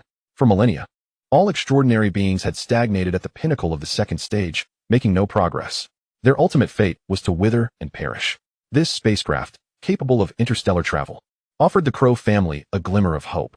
By leaving Earth, they could break free from the shackles of this realm, soaring into the vast expanse of the skies. For decades, the Crow family had scoured the globe for top-tier scientists to conduct extensive research and repairs on this spacecraft. As of now, only a starting device remained to be installed for the vessel to function normally. The success was tantalizingly close, prompting the Crow family to place immense importance on Area 51, assigning 2 second-stage powerhouses to secure the location and ensure the spacecraft's safety. The most significant revelation for Cao Kun was that aboard this spacecraft were high-intensity energy rods, serving as the vessel's power source. These energy blocks were forged from stellar energy, containing terrifying energy within. Just one could sustain global consumption uninterrupted for 5 years. A total of 12 pieces were taken away by the Crow family. A glimmer of brilliance flickered in Cao Kun's eyes. 12 energy rods, if absorbed by the creation box, could potentially elevate his standing to the coveted 3-star rank. This delightful surprise filled Cao Kun with unbridled joy. "Ah, Mouse 1, you've been captured splendidly." After comprehensively gathering all pertinent information, Cao Kun effortlessly tossed the individual into the creation box, where he swiftly transformed into a wave of energy. Even the smallest of morsels is still sustenance. Oh damn. The sight of his companion's strange disappearance sent another fleeing in sheer terror. Cao Kun's spirit immediately locked onto the fleeing figure, who seemed to hit a pause button, frozen in a desperate escape pose, resembling a withered tree. With formidable prowess, Cao Kun absorbed the entirety of the individual's memories in no time. The trajectory of those memories mirrored that of the individual. Sticking to his usual practice of resourcefulness, he discarded the individual into the creation box to serve as energy for upgrades. Subsequently, guided by the freshly acquired memory data, Cao Kun set off in a specific direction. Above, war raged, while the denizens of the underground city continued their tasks with remarkable order. One could assert that even amidst a nuclear explosion above, the underground city would remain unscathed. The robust construction here could easily serve as a doomsday bunker. As Cao Kun traversed this realm, he encountered numerous scientists from various fields, representing a myriad of ethnicities, all appearing exceedingly busy. Moving unobstructed, Cao Kun took the elevator to the lowest level of the base. With a click, Little Flower effortlessly unlocked the advanced security system of the grand door. The heavy, high-tech entrance swung open automatically. Stepping inside, he found a room the size of a football field, at the center of which rested a sleek, entirely black circular spacecraft brimming with advanced technology. The spacecraft measured 38 meters in diameter and stood 20 meters tall. At that moment, one side of the vessel had been disassembled, with 5 scientists engrossed in their research. Surrounding them were an array of precision instruments. Little Flower, scan this spacecraft and see if it can be repaired, Cao Kun instructed, seemingly unfazed. The virtual manifestation of Little Flower promptly appeared beside the spacecraft, emitting a virtual beam that enveloped the vessel. This action immediately captured the attention of the 5 scientists. Virtual projection technology? Observing the unfamiliar Cao Kun, the scientists were unperturbed. New faces frequented this place annually, and they had grown accustomed to it. They were, however, intrigued by the virtual projection of Little Flower. One even reached out curiously to touch her. "Ah, old man, don't you dare touch me," Little Flower huffed. Darting to the other side, the scientists exchanged amazed glances, murmuring, "Has the progress of virtual technology advanced this swiftly?" They speculated that Little Flower, this intelligent virtual entity, was a product of Area 51's research. Indeed, Area 51 was vast, housing thousands of projects, each a cutting-edge marvel of technology. Soon, Little Flower completed her scan of the spacecraft and appeared before Cao Kun, visibly disheartened. "Master, the intelligence level of this spacecraft is exceedingly high. I am unable to infiltrate it." "No worries. I have other methods," Cao Kun nodded, having merely prompted Little Flower to test the waters. After all, a spacecraft capable of light-speed travel must belong to a civilization of remarkable advancement. Cao Kun silently intoned, "Creation box, repair this spacecraft." Ding. Current level insufficient for repairs. Cao Kun furrowed his brow. The 2-star creation box possessed capabilities akin to a second-level civilization. How could it be incapable of repairs? This implied that the civilization responsible for constructing this spacecraft was at least 3rd tier, if not higher. Not lingering any longer, Cao Kun turned and departed, taking a brief tour of the underground city. Truly, Area 51 was shrouded in mystery. In addition to extraterrestrial spacecraft research, numerous high-stakes projects flourished here. 6th-generation combat techniques, space-based weaponry, genetic research, orbital spacecraft, controllable nuclear fusion, nanotechnology, sonic and ultrasonic weapons, antimatter technology, plasma cannons, anti-gravity mesh, supermaterial automation, quantum communication, and more, amounting to over 1,000 initiatives. Naturally, the progress in many areas was rather disheartening.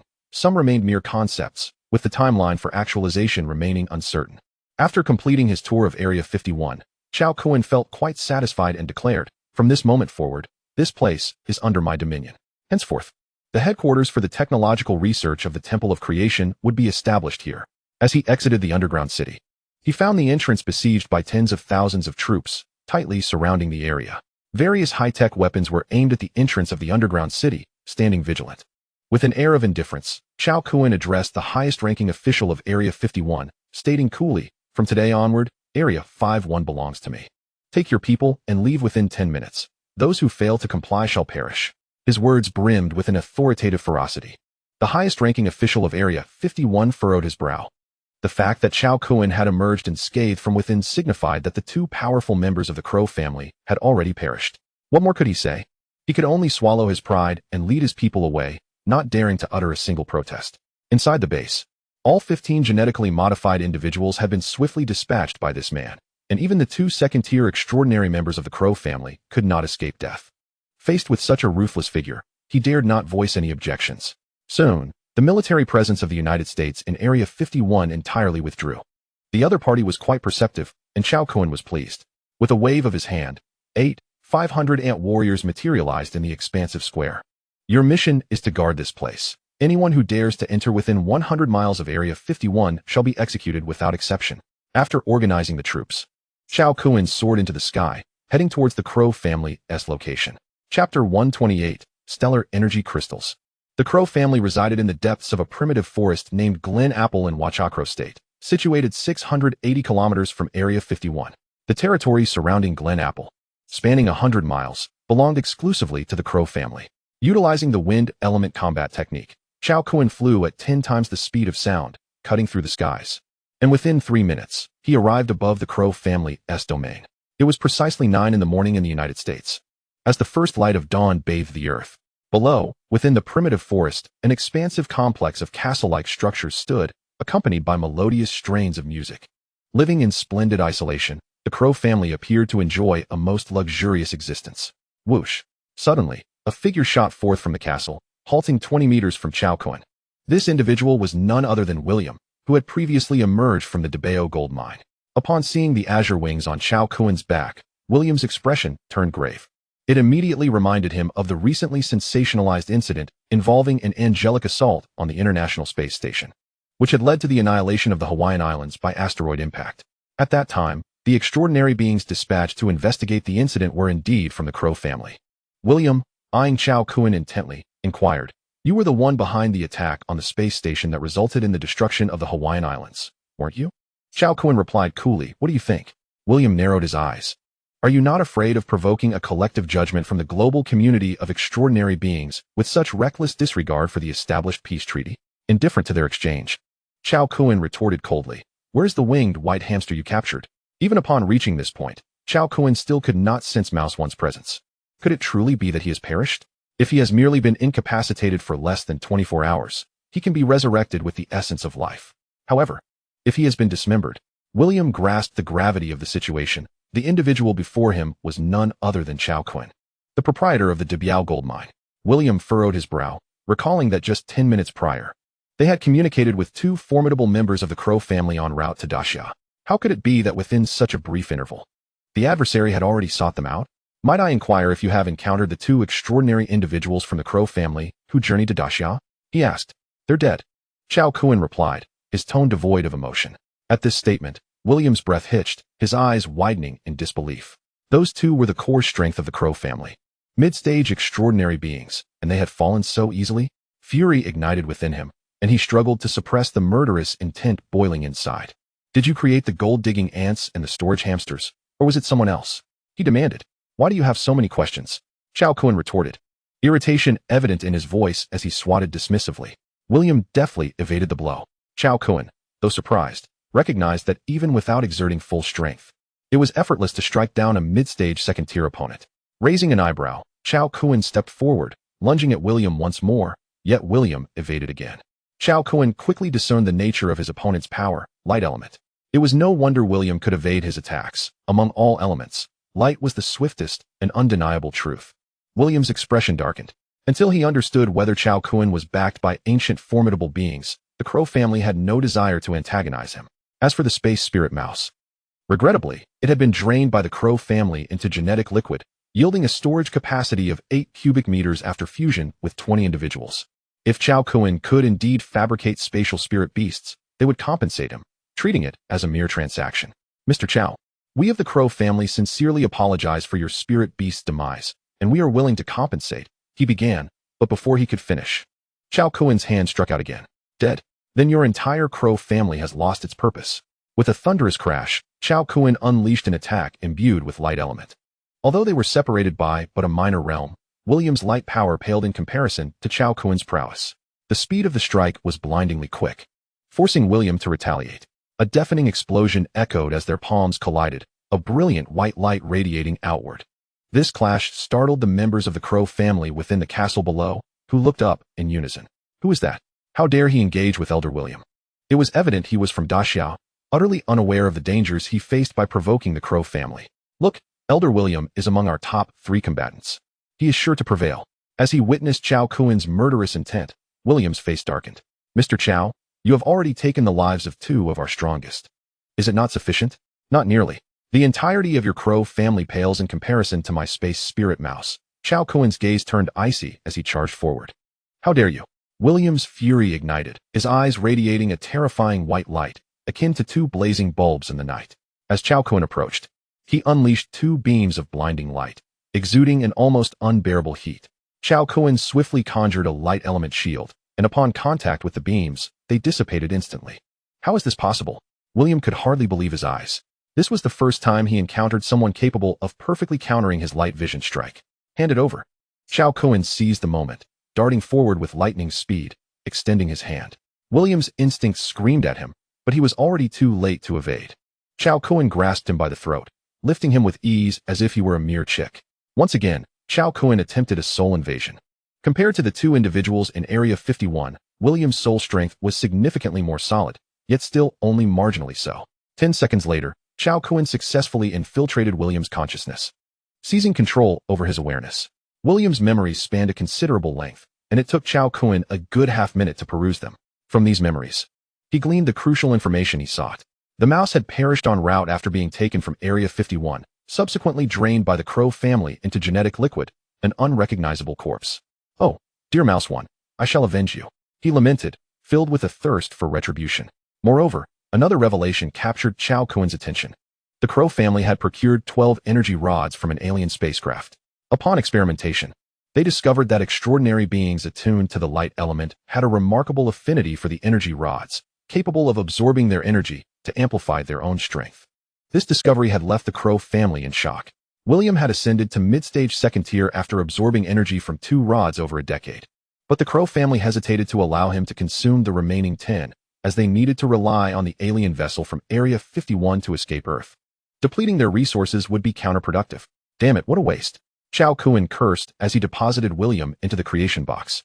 Indeed, having absorbed the energy rods, William contributed an impressive 0.000000003 of energy to the box, significantly more than when he had absorbed Shinlei. As the members of the Crow family below witnessed the unfolding chaos, the release of William's light vision strike, his grappling, and his inexplicable disappearance, they stood aghast. William was one of the top 3 in the Crow family, and yet he had met his end so easily. "You dare kill our powerful warriors? You seek death." In the ensuing silence, several enraged roars broke out as 8 extraordinary beings from the Crow family surged forward, 3 at mid-stage second tier and 5 at early-stage second tier. With Cao Kun having already slain 5, their total reached 12, far surpassing the Shin family. Yet, before Cao Kun, they were but insignificant insects. "Excellent. I shall not need to seek you out individually." A cold smile graced Cao Kun's face as he vanished, reappearing beside one of them. "And you go." Under the weight of Cao Kun's terrifying speed and might, the Crow extraordinary being could not react in time and was swiftly cast into the creation box. "And you go." Almost in the blink of an eye, for had vanished. Chapter 129, The Colossal Palm. This eerie and fearsome spectacle left the remaining 5 extraordinary beings from the Crow family utterly flabbergasted. Their anger morphed into sheer terror. As they felt as though they had plunged into the depths of hell, cold fear enveloping them. They realized the magnitude of the threat before them. Rushing forward was akin to walking into the jaws of a tiger. When had the Crow family ever provoked such a formidable presence? It was a death sentence for them. Flee. Without a moment's hesitation, the remaining 5 turned and sprinted into the distance. As long as they could find refuge within the dense primitive forest below, their chances of survival would significantly increase. "Before me, can you truly escape?" Cao Kun's figure flickered several times, and the remaining 5 individuals transformed into energy within the creation box. How could this be possible? The members of the Crow family stood petrified, as if turned to stone, engulfed in a profound silence. Along with William, a total of 10 extraordinary beings from the Crow family perished within less than a minute. This horrifying spectacle sent chills down the spines of the Crow family members, instilling in them a terror that threatened to shatter their very souls. Cao Kun darted downwards. "Oh, for heaven's sake, run!" The Crow family members, gripped by fear, scattered in all directions. The sheer terror of Cao Kun's might rendered them breathless with despair. Ignoring their plight, Cao Kun focused on the task at hand. Below the extraordinary, all were but ants. As long as these individuals did not escape the confines of Earth, they would inevitably meet their demise. Following William's memories, Cao Kun arrived before a grand castle, the largest of the Crow family, perched atop a mountain peak. Within this fortress lay the 2 mightiest members of the Crow family, who remained in seclusion throughout the years. This was a forbidden zone, accessible only to the strongest of the extraordinary. As Cao Kun entered the castle, he was greeted by opulent interiors adorned with exquisite carvings, exuding an aura of ancient mystery. He advanced deeper into the castle, ultimately halting before a concealed chamber. With a simple yet forceful punch, he struck the door. Boom! A golden barrier suddenly materialized, absorbing the impact of Cao Kun's blow. The 2 formidable members of the Crow family, engaged in their meditative practice, abruptly opened their eyes.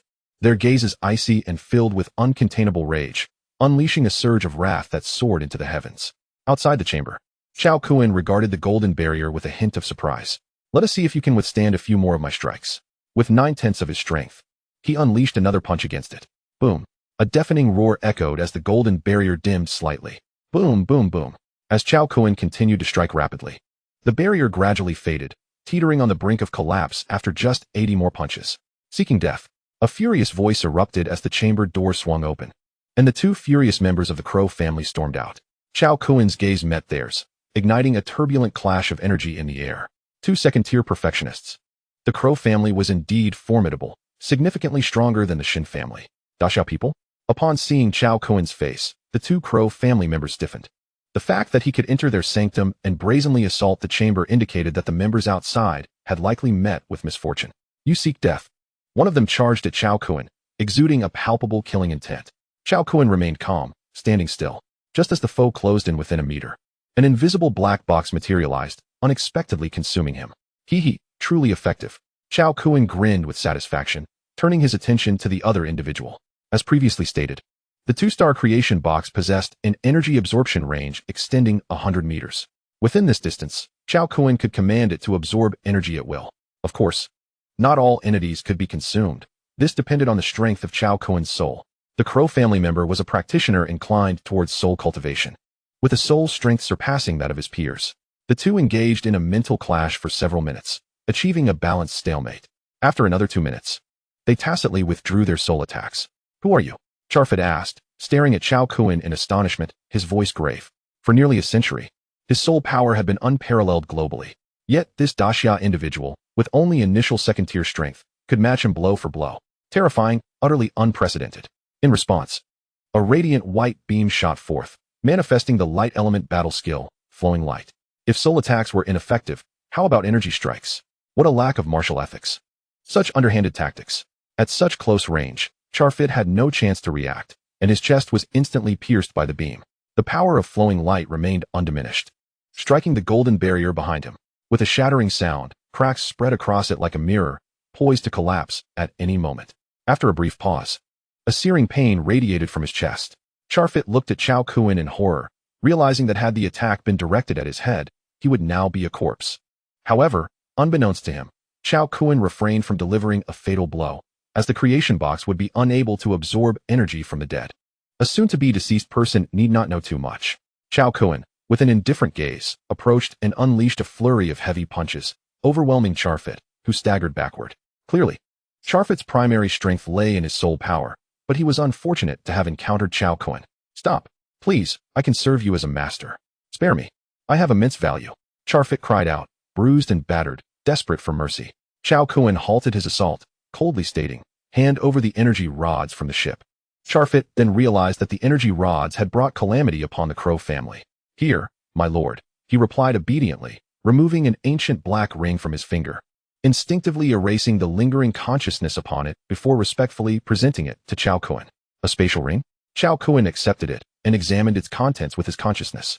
It was quite small, significantly less than his mustard seed space, measuring only 20 square meters. Inside, he discovered 10 energy rods acquired from the Crow family's spaceship, each 50 centimeters long and 20 centimeters wide, resembling crystals infused with immense energy fluctuations. Additionally, there were several exquisite wooden boxes and 2 ancient tomes. Cao Kun directly stored the spatial ring within his mustard seed space for later examination. Now, you may enter. Charfit initially believed Cao Kun would spare him, but this was merely his delusion. In a state of bewilderment, he was seized and unceremoniously tossed into the creation box. Before Cao Kun, he held no value. Having already slain many members of the Crow family, the enmity was too great. Such a person posed a significant risk and had no inherent conditions for survival. Transmuting into energy was his most fitting fate. Marvelous. After acquiring the energy rods, Cao Kun exited the castle, finding the Crow family members like startled birds. Having fled deep into the primordial forest, the entire castle area was silent, devoid of life. Cao Kun smirked coldly, soaring into the sky, his palm condensing a vibrant crimson glow, exuding an exceedingly terrifying heat that warped the very void. Then, with a downward strike, a massive crimson handprint, spanning thousands of meters, manifested in the sky, eclipsing the sun, descending with the weight of a mountain. Boom! With a thunderous roar, the entire territory of the Crow family was obliterated. The ground trembled, revealing a colossal handprint measuring 1,000 meters wide and 100 meters deep, engulfed in searing flames that burned for several minutes before finally extinguishing. Little insect, your existence holds greater value. Cao Kun cast a fleeting glance at the primeval forest, a playful smile gracing his lips as he revealed a dazzling set of white teeth, exuding an aura of radiant charm. Following the establishment of the Temple of Creation, the myriad of extraordinary beings required a target for their trials. At times, the act of living bears more significance than death itself. The remnants of the crow family are particularly suited for this purpose. With a surge of emerald wings unfurling from his back, Cao Kun took to the skies. Vanishing from sight in the blink of an eye, hidden within the depths of the ancient forest, the members of the crow family witnessed the obliteration of their homeland. Paralyzed by fear and trembling uncontrollably, yet a torrent of unbridled rage and hatred surged within them. Chapter 130. The Surge and Upgrade Progress. 3 minutes later, Cao Kun returned to Area 51. He intended to remain there for the entire day, planning to generate 5 scientific biosimulators once the creation box regained 10 units of energy at 1 o'clock in the morning. This would help fill the void in the Temple of Creation's research endeavors. Simultaneously, he aimed to expedite the repairs of the spacecraft in the underground city and enhance the various technological advancements in Area 51. After all, the generation of the creation box is limited, and it is impractical to rely solely on it for all technological developments. The progress and evolution of a civilization necessitate a robust research team with the capability for independent and innovative development to venture further. Upon entering the underground city, Cao Kun casually selected a room and retrieved the spatial ring acquired from the crow family. First, he extracted 10 energy rods from within. The most significant gain from this trip to the United States was undoubtedly these 10 energy rods. Sensing the intense energy fluctuations within, Cao Kun beamed with delight as he placed them into the creation box. Ding. Usable energy detected. Would you like to confirm absorption? Confirm. As Cao Kun silently affirmed his decision, the 10 energy rods instantaneously transformed into a vast expanse of thermal energy, merging seamlessly into the cosmic river within the creation box. Suddenly, the starry sky appeared even more luminous and resplendent, with the celestial domain expanding significantly. Eagerly, Cao Kun checked the level of the creation box. Creation box level, 2 stars, current progress 6829-966-5989. Wow, that's truly impressive. Although it did not advance to 3 stars, Cao Kun felt a sense of contentment. One must find joy in their accomplishments. With the remaining 32, and the advent of controllable nuclear fusion, Cao Kun was confident that upgrading the creation box to 3 stars was within reach. With a broad smile, Cao Kun began to examine the other items within the spatial ring. First, he discovered 8 tightly sealed jade boxes. Upon opening one, he found a variety of exquisite treasures, some resembling precious metals, others akin to electric currents, and yet others reminiscent of flowing water, all emanating a faint aura of elemental energy. There were 2 of each: gold elements, thunder elements, 1 fire element, 1 earth element, 1 wood element, and 1 wind element. What is this? Curiosity piqued. Cao Kun picked up a gold element stone the size of an infant's fist and probed it with his consciousness. Soon, he grasped its nature. This object bore similarities to the gold element origin crystal stones generated by the creation box. Upon absorption, it could slightly modify human genes, thereby allowing mastery over the power of gold elements. However, compared to the elemental origin crystals produced by the creation box, it was trivial. Even 1,000 of these stones would pale in comparison to a single elemental origin crystal from the creation box. Cao Kun continued to examine the other extraordinary items. Finding them largely similar, he concluded that these rare treasures were the purest elemental forces formed under unique environmental conditions. Some could enhance strength, others could augment talent, and some possessed healing properties. Cao Kun carefully stored them away. The Temple of Creation was on the verge of establishment, and with the addition of 10,000 extraordinary beings, these trinkets could be exchanged for points. Within the spatial ring, there were 3 final items: a quaintly shaped token made of a material that was neither metal, jade, nor wood, approximately the size of half a palm. It bore 2 mysterious characters, somewhat reminiscent of oracle bone script, yet not entirely so. After studying it for some time, Cao Kun could discern no significant meaning. He exerted force with his palm, yet the token remained unscathed. Surprised, he increased the pressure, but the token still stood resilient. Ultimately, he summoned all his strength, yet the outcome was unchanged. Cao Kun was astonished. He knew that his physical strength alone could exert at least 50 tons of force. Yet, this token showed no signs of being affected. Its material was clearly of extraterrestrial origin. He then attempted to envelop it with various elemental forces, but the token remained impervious. However, it did respond in another manner. As Cao Kun infused the token with elemental energy, an invisible wave surged outward at speeds exceeding hundreds of times the speed of light, radiating from him as the epicenter, transcending Area 51, escaping Earth's boundaries, and even surpassing the solar system, encompassing a range of over 10,000 light-years. In an instant, within this radius, hundreds, if not thousands, of gazes converged upon a singular point, the third spiral arm of the Milky Way, the Orion Arm, the aura of a sixth-tier myth. In that moment, across a span of 10,000 light-years surrounding the solar system, a cacophony of unknown sounds resonated. Though the languages were incomprehensible, the emotions conveyed were undeniably exhilarating. Cao Kun toyed with the token for a while before losing interest and tossing it into the mustard seed space. His gaze fell upon the last two ancient tomes. One was a cultivation manual concerning the soul, which he had fortuitously obtained from a secret realm discovered by Charles Fitt 3 centuries prior. This encounter had endowed him with the most formidable soul power in the world, allowing him to rank among the top 10 strongest in the extraordinary realm of Earth. Unfortunately, he had met with Cao Kun, a formidable opponent. Truly, the whims of fate can be unpredictable. Cao Kun skimmed through the tome briefly, soon losing interest in a second reading. While this soul cultivation technique might be a treasure to others, it paled in comparison to his own elemental meditation method, which was exponentially more profound. He picked up the final ancient book for examination. It was quite thick, containing over 300 pages, and resembled an encyclopedia divided into 5 sections. The text was indecipherable to Cao Kun, yet through the imprinted diagrams, he could glean a general understanding. The first section appeared to be a cultivation manual, detailing 3 distinct techniques. The second section concerned the art of array formation. The third pertained to alchemy. The fourth dealt with artifact refinement. The fifth was far more complex, beginning with a map divided into 9 directions, forming an orderly pattern. As he flipped through the pages, it resembled the Shanhai Jing, cataloging thousands of species.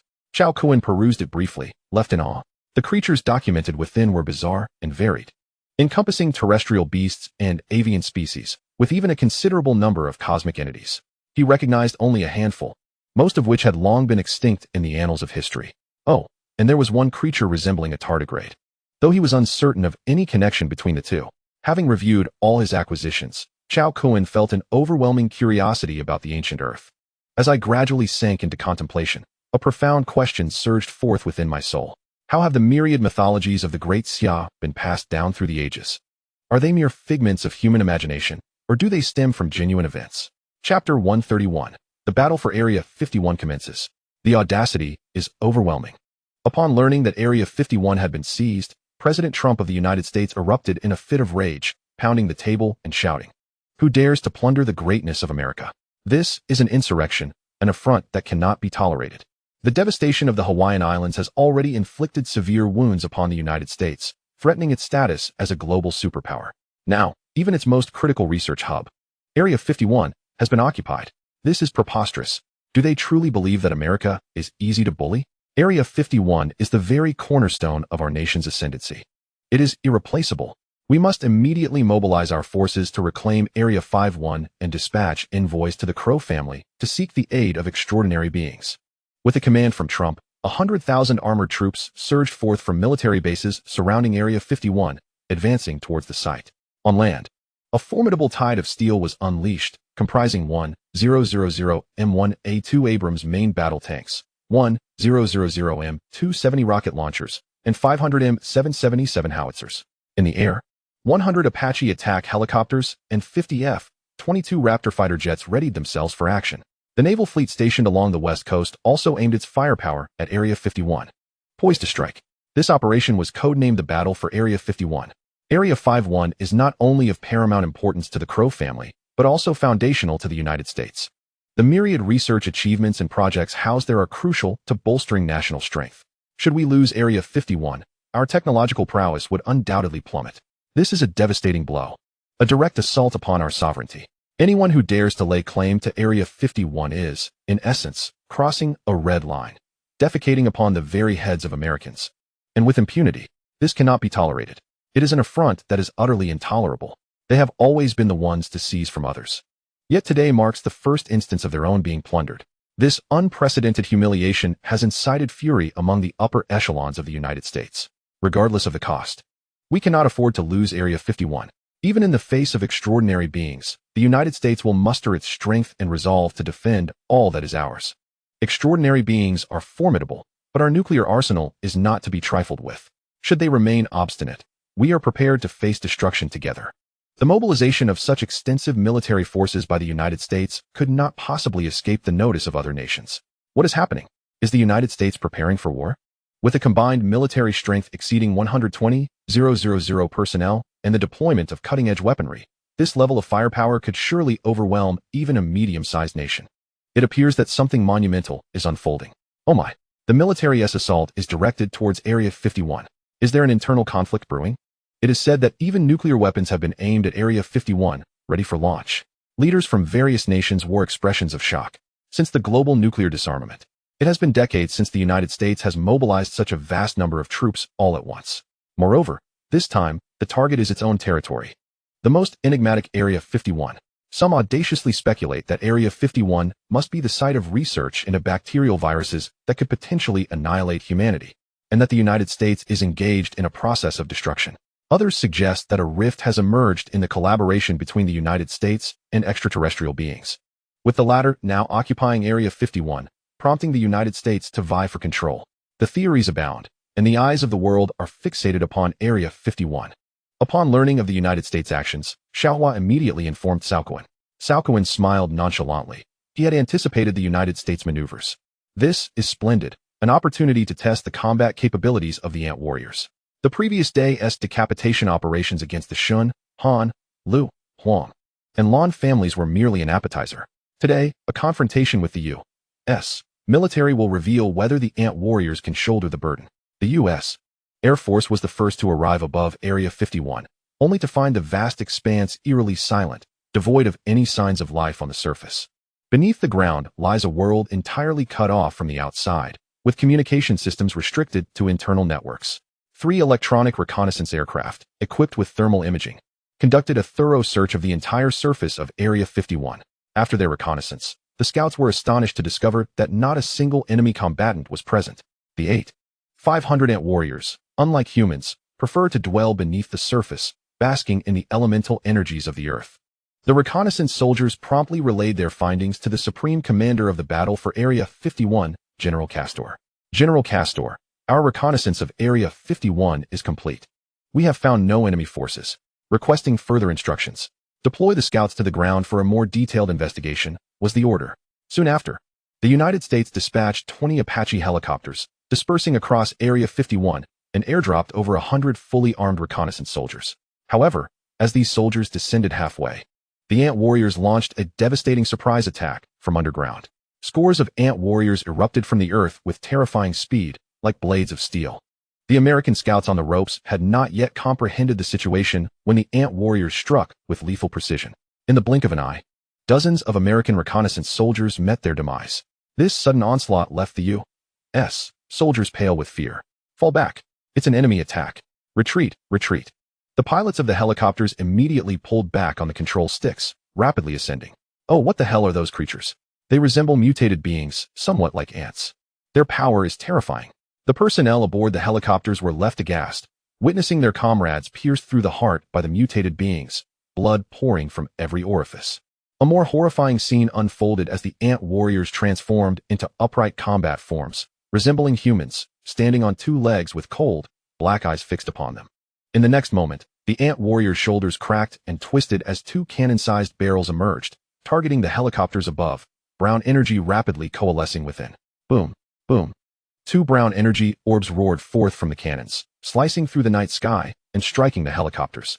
With horror in the pilot's eyes, the helicopter erupted into a massive fireball, plummeting to the ground. Counterattack, quickly counterattack. Retreat, retreat. The remaining helicopters, faces ashen, frantically ascended while launching a fierce counteroffensive against the Ant Warriors below. Boom, boom. Gunfire rained down upon the Ant Warriors, leaving only shallow imprints and causing no significant harm. These creatures cannot be killed. Retreat quickly. The pilots, terrified, hastily maneuvered their helicopters to escape the impending doom. However, they were destined to meet their end. The Ant Clan warriors unleashed a barrage of energy orbs, demonstrating not only remarkable speed and formidable power, but also an astonishing range that left American pilots in despair, reaching heights of over 10,000 meters. Thunderous explosions reverberated as 20 Apache helicopters were engulfed in flames, their American crew members obliterated in an instant. All of this transpired in the blink of an eye. Chapter 132, The Astonishing Combat Power of the Ant Clan Warriors. The loss of 20 Apache helicopters was merely the beginning. On the periphery of Area 51, 100,000 armored troops from the United States, upon entering a 100-kilometer radius, were similarly besieged by a horde of Ant Clan warriors. 8,000 Ant Clan warriors erupted from the earth, akin to reapers emerging from the depths of hell, forming a black torrent that surged toward the American forces. Slashing sounds. What manner of monster is this? In an instant, the air was filled with the sounds of metal tearing, anguished screams, and explosions. The armored vehicles, tanks, and battle cars of the American military were rendered as fragile as paper before the Ant Clan warriors. Their hulls were effortlessly cleaved, and their power systems incapacitated. In a single, devastating charge, thousands of American soldiers perished, each met with a lethal blow. All armored vehicles and tanks were rendered inoperable. This was the terrifying prowess of the two-star Ant Clan warriors. Their bodies were several times harder than steel. The steel war machines of humanity simply could not withstand them. In a matter of seconds, the death toll among the 100,000 American troops exceeded 50%, leading to utter disarray. The remaining soldiers, pale with fear and trembling, frantically pressed their weapons to mount a desperate counterattack. Rat-a-tat-tat. Boom, boom, boom. The cacophony of gunfire echoed across hundreds of miles, deafening and illuminating the sky. This scene was observed by numerous onlookers monitoring Area 51 through high-precision telescopes. All were left agape, unable to believe their eyes. The speed of the Ant Clan warriors was astonishing, and the close-range counterattacks by the American army yielded negligible results. The gunfire not only failed to strike the Ant Clan warriors but, due to the proximity, inadvertently harmed their own. This was a one-sided slaughter, upending all conventional warfare paradigms. In less than 3 minutes, the elite American army of 100,000 was thoroughly decimated by 8,000 Ant Clan warriors, reduced to mere remnants. At the rear, Commander General Custer's eyes bulged in disbelief. Was it truly the end for 100,000 elite troops? FUKK. Order the fighter jets and aircraft carrier fleet to launch an immediate assault on these monsters. Obliterate them. Custer trembled in rage, his eyes bloodshot, his voice a frantic roar. Boom. 80 Apache helicopters and 50 F-22 Raptor jets sliced through the night sky, unleashing a relentless bombardment on the battlefield below, showering it with an unrestrained array of munitions. Considering that the 100,000 ground troops had already perished, they acted without restraint, intent on exterminating the creatures beneath them. Whoosh, whoosh, whoosh. The aircraft carrier fleet stationed 800 kilometers away along the west coast also commenced its attack. In the blink of an eye, thousands of shells streaked across the sky, trailing brilliant flames as they unleashed a merciless carpet bombardment upon the battlefield. In an instant, the sky was filled with the roar of artillery, shaking the ground for hundreds of miles. Everyone understood that under such devastating fire, the monsters assaulting the American army would surely be annihilated. However, the outcome left all in shock. Faced with the artillery barrage, the Ant Clan warriors did not remain idle. They swiftly burrowed underground, executing a tactical retreat while simultaneously launching a counteroffensive. In their secondary combat form, they unleashed energy cannons from their shoulders, firing upon the sky. Thousands of brown energy orbs surged upward like meteors. Some collided with incoming shells, resulting in explosions, while others struck the fighter jets high above. No one anticipated that these creatures not only excelled in land combat, but also possessed aerial assault capabilities. With remarkable speed, extensive range, and tremendous power, it was utterly absurd. Following the devastation of the 100,000 ground troops, the American Air Force was plunged into a nightmare. Boom, boom, accompanied by the sounds of explosions. 80 Apache helicopters and 50 F-22 Raptors erupted into flames. The detonations of shells and aircraft created a dazzling display of pyrotechnics in the sky. Witnessing this, everyone stood frozen. Aghast, they were utterly dumbfounded. 100,000 elite troops had been obliterated, along with 100 Apache helicopters and 50 F-22 Raptors. This was an unequal battle, more horrifying than the shock of the Gulf War experienced 30 years prior. For throughout this ordeal, the adversaries confronting the United States were not human, but rather a breed of mutated creatures. Terrifying, fearsome, disturbing. Soon, videos of the battle circulated online, igniting a global uproar. People suddenly recalled that prior to the mobilization of the American military, someone had posted online about a massive assault on Area 51 due to a leak of biological pathogens. This footage instantaneously validated that users' suspicions. Panic ensued. Even the most elite forces of the United States were rendered powerless against these monsters. One could only imagine the catastrophic consequences should these creatures escape into human cities, unleashing devastation upon humanity. A global tremor rippled through the populace. Following the emergence of mutated sea creatures in the Pacific, apocalyptic rhetoric once again swept across the internet. First, there were the mutated sea creatures. Now, land monsters were decimating the human military. If this was not the apocalypse, then what was? Meanwhile, citizens surrounding Area 51 were gripped by paralyzing fear, terror spreading like wildfire. If those monsters emerged from Area 51, would they have any chance of survival? Run. We must escape immediately. This lopsided battle sent the residents of cities near Area 51 into a frenzy, fleeing recklessly to distant locales. In the eastern United States, at the Pentagon, throngs of citizens marched toward the government, condemning the higher-ups for unleashing such terrifying creatures, declaring, "You are risking the annihilation of all humanity." With furious cries, they demanded the immediate deployment of nuclear weapons against Area 51 to obliterate these monsters. Otherwise, it would spell disaster for humanity. FUKK. Can someone tell me where these monsters came from? In a war room within the Pentagon, footage of the recent battle at Area 51 was projected onto a large screen.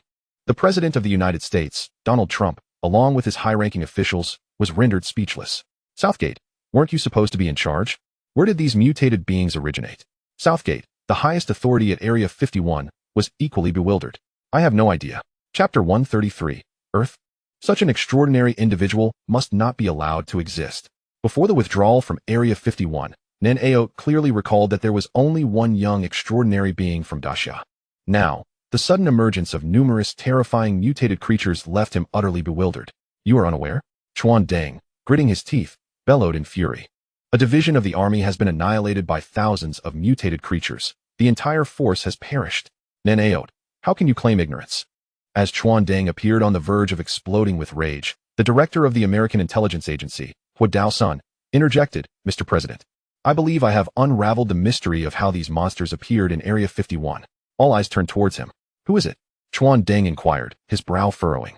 Hua Dao-sun did not respond immediately. Instead, he produced his phone and projected a photograph onto the large screen. The image, evidently taken surreptitiously, displayed several corpses of ant-like warriors, some in a crawling form and others upright.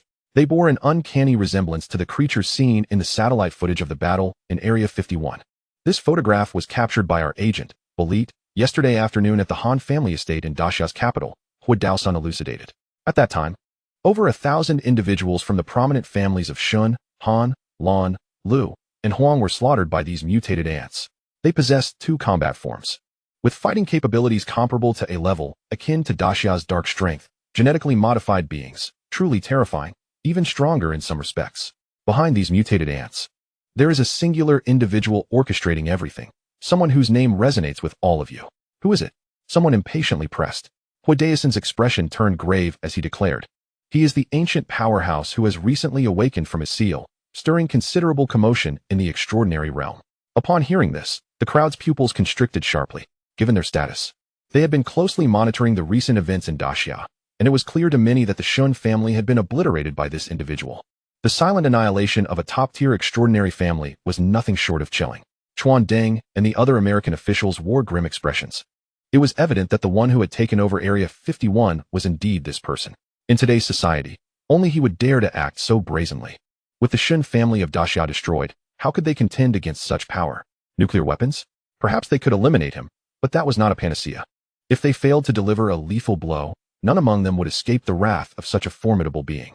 Before the United States lay two paths, either to endure in silence, severing all ties with Area 51, or to fight to the bitter end.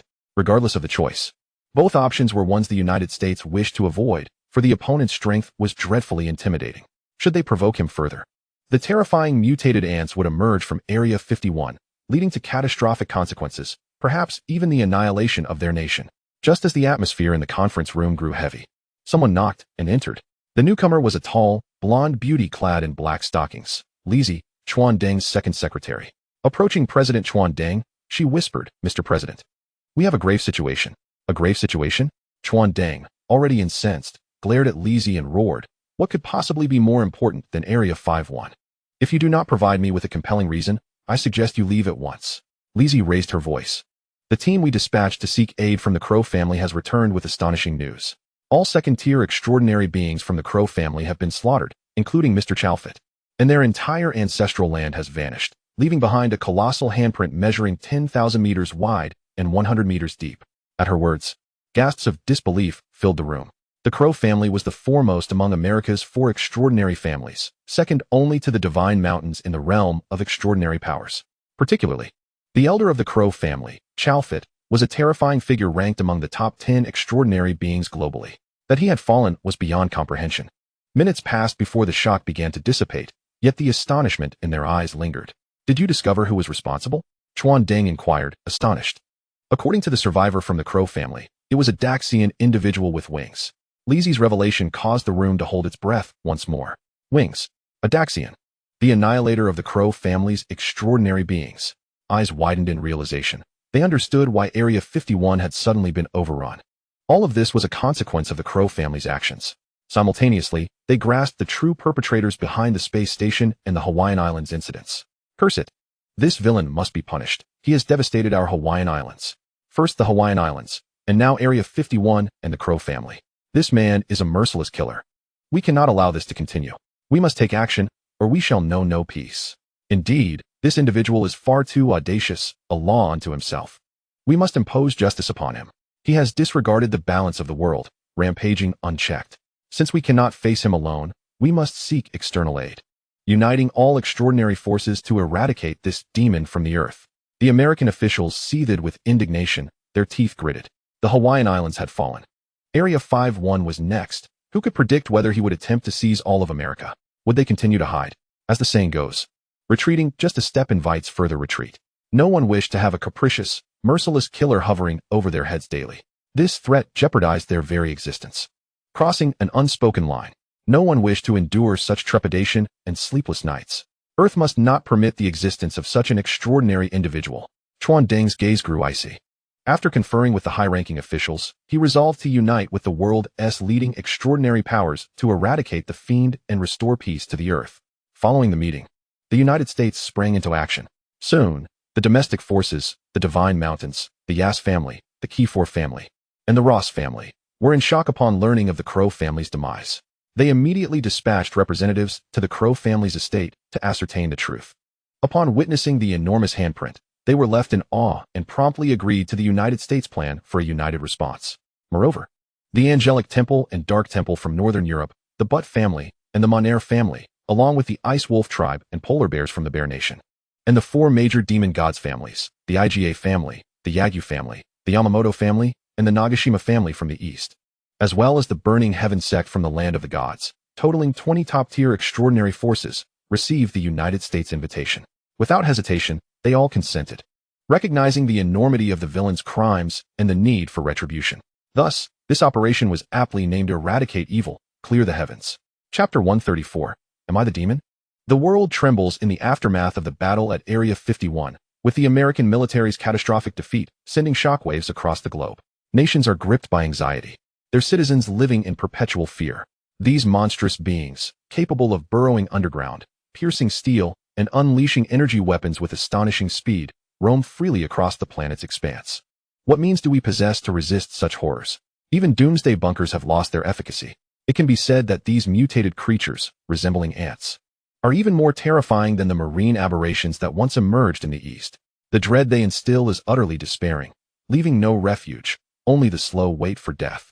Populations around the world are consumed by anger, despair, resentment, and madness. Only the Great Xia remains relatively calm, as the recent emergence of cultivators has bestowed a sense of security upon its people. Before the might of these powerful beings, should these monsters dare to set foot in Great Xia, they will be annihilated without mercy. The American populace, however, is engulfed in fear, for once global calamity strikes, they will be the first to suffer its consequences. The cries of "damn it! What the hell?" resound as frustration mounts over the government's hesitance to deploy nuclear weapons to obliterate Area 51. Hundreds of thousands besiege the Pentagon, enraged at the incompetence of their leaders. At this critical juncture, the American president, Lantern Trump, hurriedly steps forth to declare that this chaos is not of their own making, but rather the doing of a Great Xia individual. He claims that these monsters were unleashed by this person with the intent to conquer Area 51 and the entirety of America. With righteous indignation, he continues to assert that the destruction of the International Space Station and the Hawaiian Islands is also attributed to this individual. This demon aims to obliterate America and dominate the world. As he speaks, his voice grows hoarse, yet his resolve remains steadfast. We shall not yield. We will fight this demon to the bitter end to defend our lives and our dignity. He boldly proclaims that they have discovered a potent means to combat this demon, assuring the populace that the crisis will soon be quelled. Yet, many remain skeptical of Trump's words, having witnessed the country's habitual defamation of Great Xia. How could they believe that the Great Xia could infiltrate Area 51, the most clandestine of American military installations? Do they truly consider them gullible as toddlers? The enraged American citizens condemn their leaders for shirking responsibility. Damn it, why is no one believing the truth? In desperation, to win the public's trust, the American government publicly announces the existence of extraordinary beings in this world. A live broadcast showcases two second-tier extraordinary beings soaring through the skies, demonstrating their formidable powers by pursuing supersonic fighter jets, cleaving rivers, shattering mountains, and conjuring lightning. The broadcast reaches every corner of the globe, opening the eyes of the masses to a new reality. It dawns upon them that what they had perceived was merely the surface of existence. The scenes reminiscent of superhero films are indeed real. In an instant, the fear and trepidation within the hearts of the American people morph into exhilaration and excitement. They swiftly redirect their anger and hatred towards Great Xia, demanding the surrender of the demon to restore peace and stability to the world. Meanwhile, the Great Xia citizens abroad face scorn and brutal treatment, with many suffering horrific fates. Not only in America, but other nations also cultivate an intense animosity towards the people of Great Xia, subjecting them to exclusion, insult, and violence. This rampant and extreme venting of frustrations forces the overseas citizens of Great Xia to flee. The Great Xia government, without issuing a statement, quietly arranges flights to repatriate its compatriots from various countries. It is reported that there are up to 60 million Great Xia citizens residing abroad, many of whom have lived in their respective locales for generations, having established roots over decades or even centuries. How could they simply abandon their lives? To avoid being persecuted and expelled, many joined the local populace in vociferously denouncing Great Xia, expressing grievances even more vehemently than the natives, unleashing a torrent of venomous rhetoric. These ingrates, desperate to survive, will stop at nothing. However, it will not be long before they realize the folly of their actions, destined to regret their choices for a lifetime. For soon, the entirety of the earth shall be under the dominion of the people of Great Xia, and these sycophants of foreign powers will find themselves with nowhere to hide. That night, tumultuous winds sweep across the land. The earth stands on the brink of a new order. In a chamber within the underground city of Area 51, a figure named Xiao Hua learns of America's machinations through the internet and promptly reports to Cao Kun. Master, America has allied with the Divine Mountain, the Yas family, the Kiefer family, the Rothschild family, the Temple of Angels, the Temple of Darkness, the Butte family, the Mineral family, the Ice Wolf tribe, the Polar Bear clan, the Ivanov family, the four great demon shrines of the East, the IGA family, the Yagyu family, the Yamamoto family, the Nagashima family, and the Burning Heaven sect from the East, totaling 20 extraordinary forces to jointly besiege you, naming this Operation Eradicate the Demon and Clear the Heavens. Currently, these 20 extraordinary factions are mobilizing their elites, expected to converge on the American West Coast in 5 hours. Cao Kun chuckles lightly, bemused. Not a single extraordinary force from Great Xia? Eradicate the demon and clear the heavens? Am I the demon? Ha ha. Tears of laughter stream down his face as he scoffs. Very well, this shall conveniently provide some energy to my creation box. A swarm of insignificant ants, no matter how many, cannot shake a giant. As time silently flows by, it reaches 3 o'clock in the afternoon local time on the American West Coast. The 20 premier extraordinary factions united by America have yet to fully assemble. Growing impatient, the most formidable extraordinary faction on American soil, the Divine Mountain, cannot contain themselves. They dispatch 3 second-tier peak experts, Woolborough, known as the Little Sun God, Habadom, dubbed the Little Sea God, and Anriel, the Little War God. These 3 ascend from the Divine Mountain in northern America, their aura radiant and powerful, cutting through the sky towards Area 51. As they pass, trails of red, blue, and gold light illuminate the surroundings, igniting fervor among the American populace, who erupt in cheers and jubilant cries. Many are so awed by their overwhelming presence that they fall to their knees, gazing heavenward with eyes filled with reverence and prayer. Within the Pentagon, as they observe the grand display of Woolborough, Habadom, and Anriel soaring across the screen, Trump slams his fist on the table, furrowing his brow. Damn it. Wasn't he agreed that we would act together? Why have these Divine Mountain fools acted prematurely? The Divine Mountain has always been arrogant and contemptuous, priding themselves as the heirs of Olympus and viewing the world as beneath them. Their actions are a blatant display of their might. With three peak second-tier experts deployed at once, especially the formidable trio of Wulbara, Habadong, and Anriel, it is certain that not even the most powerful demon could withstand them. Indeed, it is rumored that these three obtained great fortunes in a secret realm 300 years ago, and now, centuries later, their strength must be even more formidable. I believe the other extraordinary factions need not intervene. The Divine Mountain alone can suppress this demon. The American leadership expresses their admiration for the prowess of the Divine Mountain. In the extraordinary realm of Earth, the prowess of the Divine Mountain is undeniably among the top three. The nefarious scoundrels occupying Area 51 are doomed. Chapter 135, The Extraordinary Battle, Capturing Global Attention. In a chamber within the underground city of Area 51, Main Silver and three extraordinary beings from the Divine Mountain are soaring at 8 times the speed of sound. Expected to arrive at Area 51 in 12 minutes and 52 seconds. Xiaohua spoke, her small hand gesturing as a real-time satellite image materialized before Cao Kun. The image depicted three figures radiating crimson, deep blue, and gold, hurtling towards Area 51 at breakneck speed. Feeling somewhat bored, Cao Kun decided to entertain himself with them. A faint smile graced his lips, revealing a captivating charm. Let us go, energy awaits, let us receive a wave. He exited the underground city, his azure wings unfurling behind him as he ascended into the sky. Halting a kilometer above Area 51, he gazed calmly towards the northeast. The 12 minutes swiftly elapsed, and the figures of Wobaluo, Habadong, and Anrier from the Divine Mountain entered Cao Kun's line of sight, stopping 30 meters away. American detection satellites focused on Area 51, broadcasting live footage to the world. In an instant, hundreds of millions flocked to the live stream, with the numbers surging by tens of millions each second. This was the battle of extraordinary beings, and ordinary mortals were irresistibly curious and eager. Observing Cao Kun suspended in midair alongside Wobaluo, Habadong, and Anrier, all held their breath in awe. The mere sight on the screen conveyed an intangible sense of oppression. Standing aloft, exuding an aura of grandeur. Was this what it meant to be extraordinary? Oh my God, have we been forsaken? This world harbors extraordinary beings, yet we remained oblivious. The horrifying realization struck. Had it not been for the incident at Area 51, they might have lived and died in ignorance of such formidable entities. Eliminate that wretched demon. In less than a minute, the number of viewers in this live stream reached 2.5 billion, causing the stream to lag. The American internet authorities quickly diverted traffic, splitting it into 10 separate windows for smoother viewing. The extraordinary battle was about to erupt. This topic spread like wildfire across the globe. People rushed to share the news, and the viewership skyrocketed. The imminent extraordinary battle captured the attention of the entire world.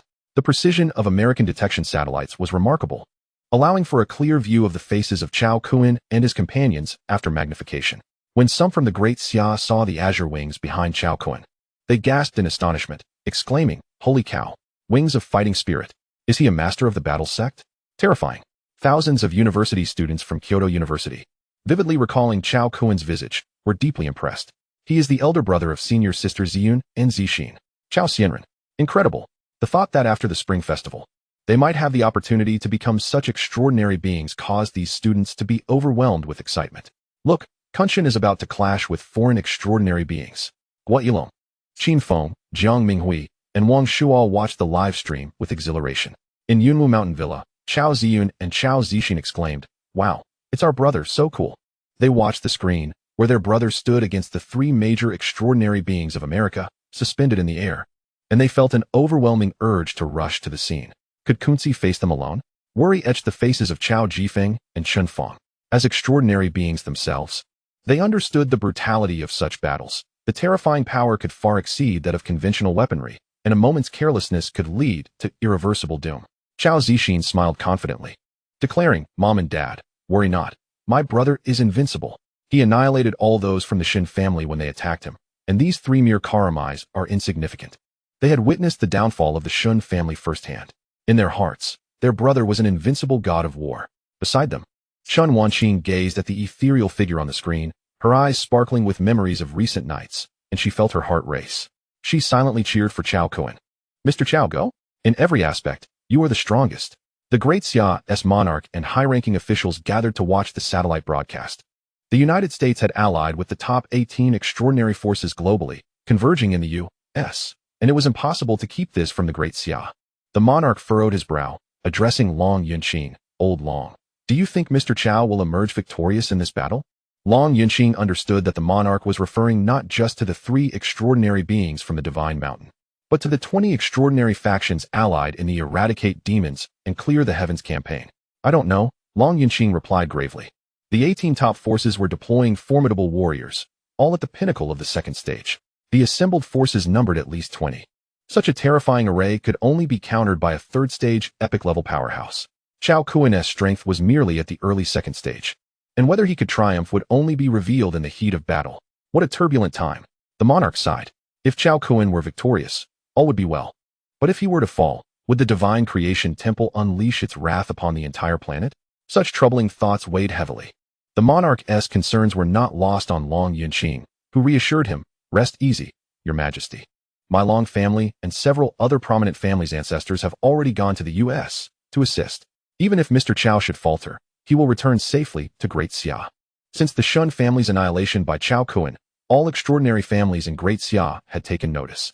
Following investigations, they quickly learned of Cao Kun's identity. Many marveled at the fortune of being chosen by the Divine Creation Temple, a cosmic sovereign. Now, with the U.S. uniting 20 top extraordinary forces to besiege Cao Kun, the prominent families wasted no time. Their ancestors hurried to the U.S. This was a golden opportunity to forge a connection with Cao Kun, a once-in-a-lifetime chance. Should Cao Kun acknowledge their favor, they could leverage that bond to ascend aboard the Divine Creation Temple's colossal vessel, escaping Earth and venturing into the cosmos. After a millennium of confinement, they had had enough. No one wished to remain here and await death. Returning to Area 51, the Little Sun God Wobaluo, Little Sea God Habadong, and Little War God Anruyer, the 3 extraordinary beings from the Divine Mountain, fixed their gazes on Cao Kun, unabashedly exuding their formidable presence. Faced with the 3 second-stage masters, Cao Kun remained unfazed, exhibiting no hint of fear. Little Sun God Wobaluo, regarding Cao Kun with keen interest, remarked, "I've heard you've just awakened from your seal as an ancient powerhouse, yet you seem nothing like it." In his view, even an ancient being sealed for eternity would retain some trace of age. However, Cao Kun exuded no signs of ancient time, yet his vitality surged, akin to a mighty river. Despite possessing only early second-stage strength, he felt no less formidable than those at the pinnacle. Contemplating this, Wobaluo's eyes ignited with fervor. Having lived for over 4 centuries, his discerning gaze could instantly discern the truth behind Cao Kun's alleged awakening as an ancient powerhouse. Only those who have lived for a considerable number of years, regardless of their strength or youthful appearance, cannot conceal the marks left by time. This young man is certainly not some ancient being awakened from slumber, but rather an individual who has attained an extraordinary opportunity that has propelled him to great heights. In this era, where spiritual energy is severely depleted, Wobaluo understands all too well the immense difficulty faced by transcendent beings in their quest to advance further. The astonishing prowess of this young fellow clearly indicates the magnitude of his fortune. Am I truly an ancient power, just awakened? How could I be unaware? Cao Kun, surprised, chuckled and said, "Go ahead, I shall allow each of you 3 moves." Such an audacious young man. Since the Secret Realm battle 3 centuries ago, you are the first to dare speak to us in such a manner. Arrogant and ignorant fool, remember this. I, the Sun God Wobaluo, shall bring an end to your existence. With a chilling smile, Wobaluo radiated a dazzling light, illuminating the surroundings like a comet streaking through the sky. Chapter 136. Is this it? Whoosh. True to his name, Wobaluo shone with the brilliance of the sun, warping the very fabric of space and producing a thunderous roar. His speed was terrifying, nearly imperceptible to the naked eye of an ordinary person. As the overwhelming force of Wobaluo approached, Cao Kun remained nonchalantly floating, unperturbed. The President of the United States, watching the live broadcast, sneered disdainfully. Is this demon truly so foolish as to be frightened? 2 centuries prior, Wobaluo had already reached the pinnacle of the second tier, his strength unfathomable. The mere aura generated by his light could instill fear and trepidation in his opponents. It was clear that this demon was visibly shaken. With a modicum of power, one perceives themselves as invincible, acting recklessly.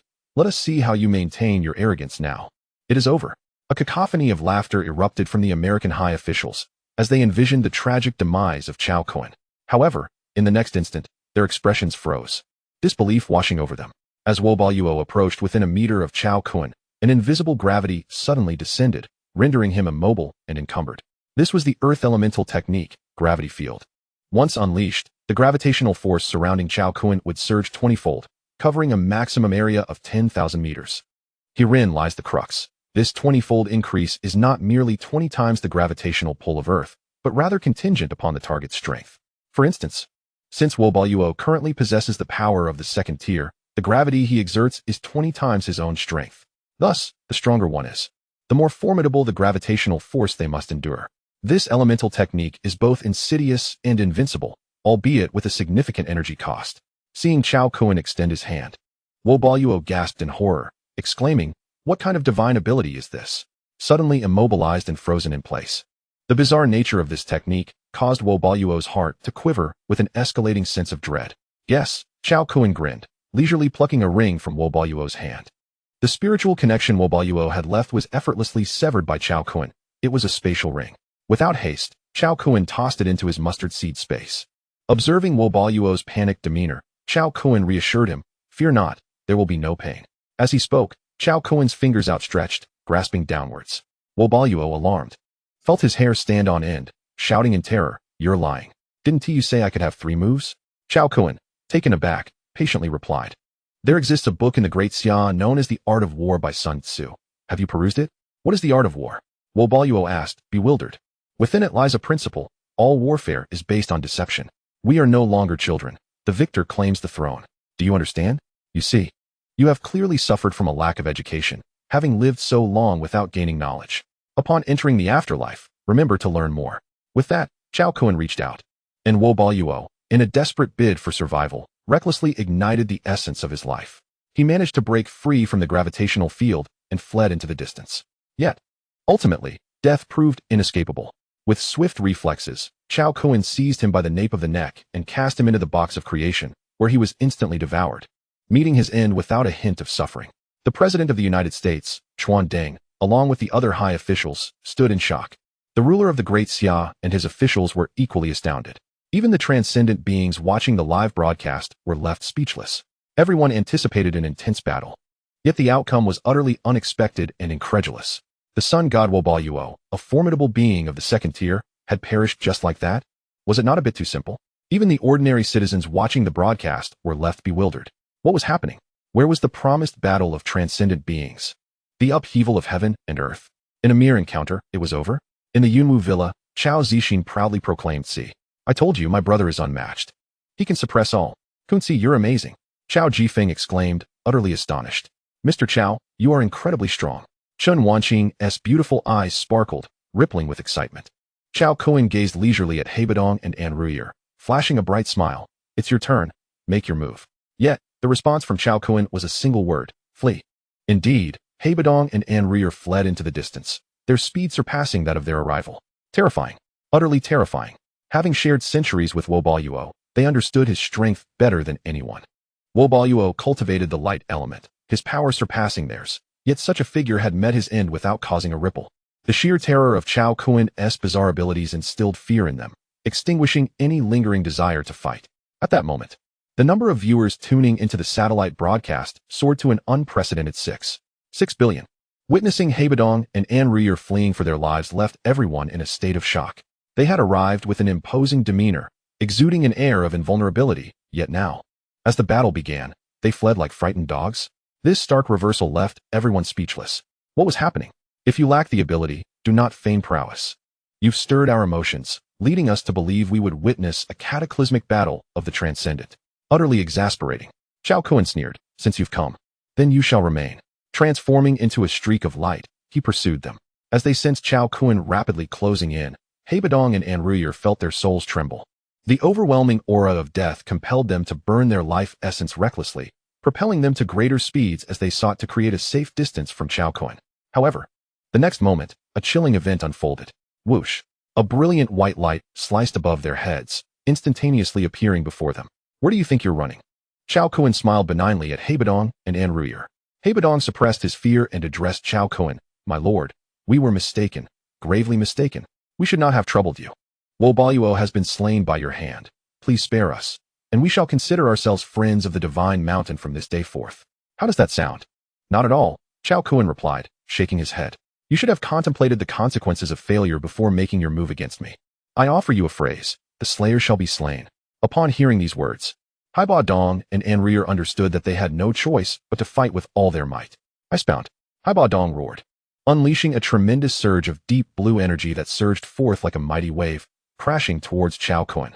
Wherever the deep blue currents flowed, an intense chill emanated, freezing the very air around it. In the blink of an eye, Cao Kun was encased in ice, transformed into a frozen statue. Witnessing this, Haiba Dong bellowed, "Enruyer, what are you waiting for? Act swiftly." Yet, 2 seconds later, Haiba Dong sensed something amiss. He turned to see that the valiant Enruyer had already fled into the distance, vanishing into the vast night like a wisp of smoke. "Enruyer, you coward! How dare you?" Haiba Dong's eyes widened in rage, nearly bursting with fury, his voice echoing for miles around. Crack! The sound of shattering glass followed, crisp and explosive. Haiba Dong's heart quaked as he turned his gaze to see Cao Kun breaking free from his icy prison. "Do not worry, he won't escape." Cao Kun's voice floated lightly as he stepped forward, suddenly standing before Haiba Dong. "Spare me, I am an extraordinary being." In a shocking turn of events, Haiba Dong unexpectedly knelt in midair. Chapter 137, The War Spirit Puppet. "Please spare my life, Senior. I am willing to submit at your feet." Haiba Dong's expression was one of terror, bowing his head in submission. His strongest technique, the icebound spell, had failed to restrain Cao Kun even for 3 seconds. The prospect of a fair fight was utterly preposterous. Defeated and unable to flee, submission was his only option, perhaps offering a glimmer of hope. This scene was broadcast live, detected in real time by satellites. All the extraordinary beings watching the battle gasped in disbelief. The ordinary populace remained unaware of the gravity of the situation. But the enlightened were far from ignorant. The Mound of Gods had always prided itself on being the inheritors of the Olympian deities, the earthly representatives of the divine. Their demeanor had been one of supreme arrogance, looking down upon all others. No extraordinary power on earth had ever garnered their respect. Yet now, one of the 12 gods of the Mount, the minor sea god Haiba Dong, was kneeling before a mere mortal, reduced to the status of a pitiful dog. What a tremendous disgrace. The powerful onlookers from the Mound of Gods glared with fury, denouncing Haiba Dong for severely tarnishing their reputation. President Chuan Deng of the United States and high-ranking officials were left dumbfounded, utterly aghast. When had the 12 gods of the Mount become so feeble? Without even engaging in a fierce battle, they had knelt in supplication? Was this not absurd? Watching their nation's extraordinary beings perish, flee, or kneel in surrender filled the American populace with despair. How could this be? This demon was far too terrifying. It was over. Their nation was doomed. There was no salvation, complete annihilation awaited. Meanwhile, the citizens of the Great Xia were jubilant, their cheeks flushed with excitement. A mere barbarian land could not possibly contend with their cultivators. A slight display of power had sent their opponents scurrying in fear. It was utterly exhilarating. "Submit?" Cao Kun gazed at the kneeling Haiba Dong and said coolly, "I'm afraid you are of no value to me alive." With that, under Haiba Dong's terrified gaze, Cao Kun struck his palm upon the top of his head, extinguishing his life instantly. Cao Kun then retrieved the spatial ring from Haiba Dong's hand, storing it within the mustard seed space. Subsequently, he placed Haiba Dong's corpse into the creation box. This time, he did not allow the box to devour and convert energy. Instead, he sought to create. Would a surprise await him upon the generation of the corpse? Ding! 2 energy points are required for creation. Confirm? Confirmed. Ding! Congratulations on acquiring a 2-star battle spirit puppet. As the notification sounded, Haiba Dong reappeared before Cao Kun. "Master," Haiba Dong immediately knelt, addressing Cao Kun with utmost respect. His appearance and voice remained unchanged, indistinguishable from before his demise. Had it not been for Cao Kun's own hand in ending Haiba Dong's life, he would have believed the latter still lived. The only discernible difference was that Haiba Dong's power had significantly increased, his aura now vastly superior to what it once was. Cao Kun examined Haiba Dong's attribute panel. Name, Haiba Dong, Battle Spirit Puppet. Special physique, Elemental Spirit Body, Water. Lifespan, 1,000 years. Strength, 2,200. Speed, 1,200. Physique, 2,000. Spirit, 999. Talent, Water Element 2nd Stage Perfection. Cultivation Techniques, Water God Scripture. Cultivation Combat Skills, Icebound 2nd Stage. Froststorm, 2nd Stage. Water's Melody, 2nd Stage. Arrival of Winter, 2nd Stage. 9 Ice Spears, 2nd Stage. Impressive. These statistics greatly surpassed Cao Kun's expectations. He realized that without employing elemental combat techniques, his current early-stage elemental power would struggle to match Haiba Dong's physical prowess. "Rise," Cao Kun commanded with a slight nod. Much like the mutated creature he had previously created, the battle spirit puppet Haiba Dong pledged his allegiance to him, vowing never to betray. The puppet's life and death rested solely in Cao Kun's hands. Cao Kun gazed at Haiba Dong, who bore an uncanny resemblance to a living being, and asked, "Do you still remember your past memories?" "Master, all my memories remain intact." Haiba Dong replied. Cao Kun was taken aback. This was akin to a form of resurrection. "Come, let us pay a visit to the Mount of Gods." With a powerful leap, Cao Kun headed towards the mount, with Haiba Dong following closely behind. All satellites above Earth were at Xiaohua's disposal, making it effortless to pinpoint the location of the Mount of Gods. The extraordinary beings watching were bewildered. Where is he headed? Based on the direction. Could it be the Mount of Gods? They collectively gasped in astonishment, utterly shocked. The audacity of this individual was astounding. Did he truly believe himself invincible? One must remember that the Mount of Gods was one of the Earth's few ancient powers, a legacy that had persisted for millennia, housing numerous formidable beings. According to records from a century ago, there were 35 second-stage extraordinary beings among them, and 12 at the pinnacle of perfection. Most crucially, the Mount of Gods was protected by a legendary formation that had been inherited through generations. Even if all extraordinary beings worldwide combined their efforts in an assault, they would struggle to shake its foundations. It could be said that no one on Earth could breach the Mount's defenses. Not even the world's most potent weapon, nuclear arms, could achieve such a feat unless a third-stage epic-level powerhouse descended. No one could set foot within. Cao Kun and Haiba Dong moved swiftly, entering the vicinity of the Mount of Gods within 10 minutes. The extraordinary beings of the Mount were amused. For millennia since ancient times, no one had dared to invade their territory. This individual was truly ignorant of the consequences of his actions. At this moment, the timid Anrier was fleeing back to the Mount of Gods. The furious little fire god Feistin bellowed, "Anrier, abandoning your friends to save your own skin.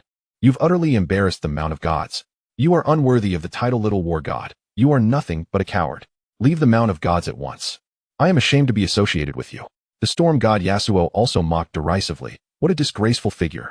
Faced with the disdainful and scornful gazes of the crowd, Anriel felt a flush rise to his cheeks as he vehemently retorted, "This is not cowardice, but rather a strategic retreat. The might of the adversary far exceeds your imaginations. Should I fail to withdraw, my fate would be akin to that of Wobaluo."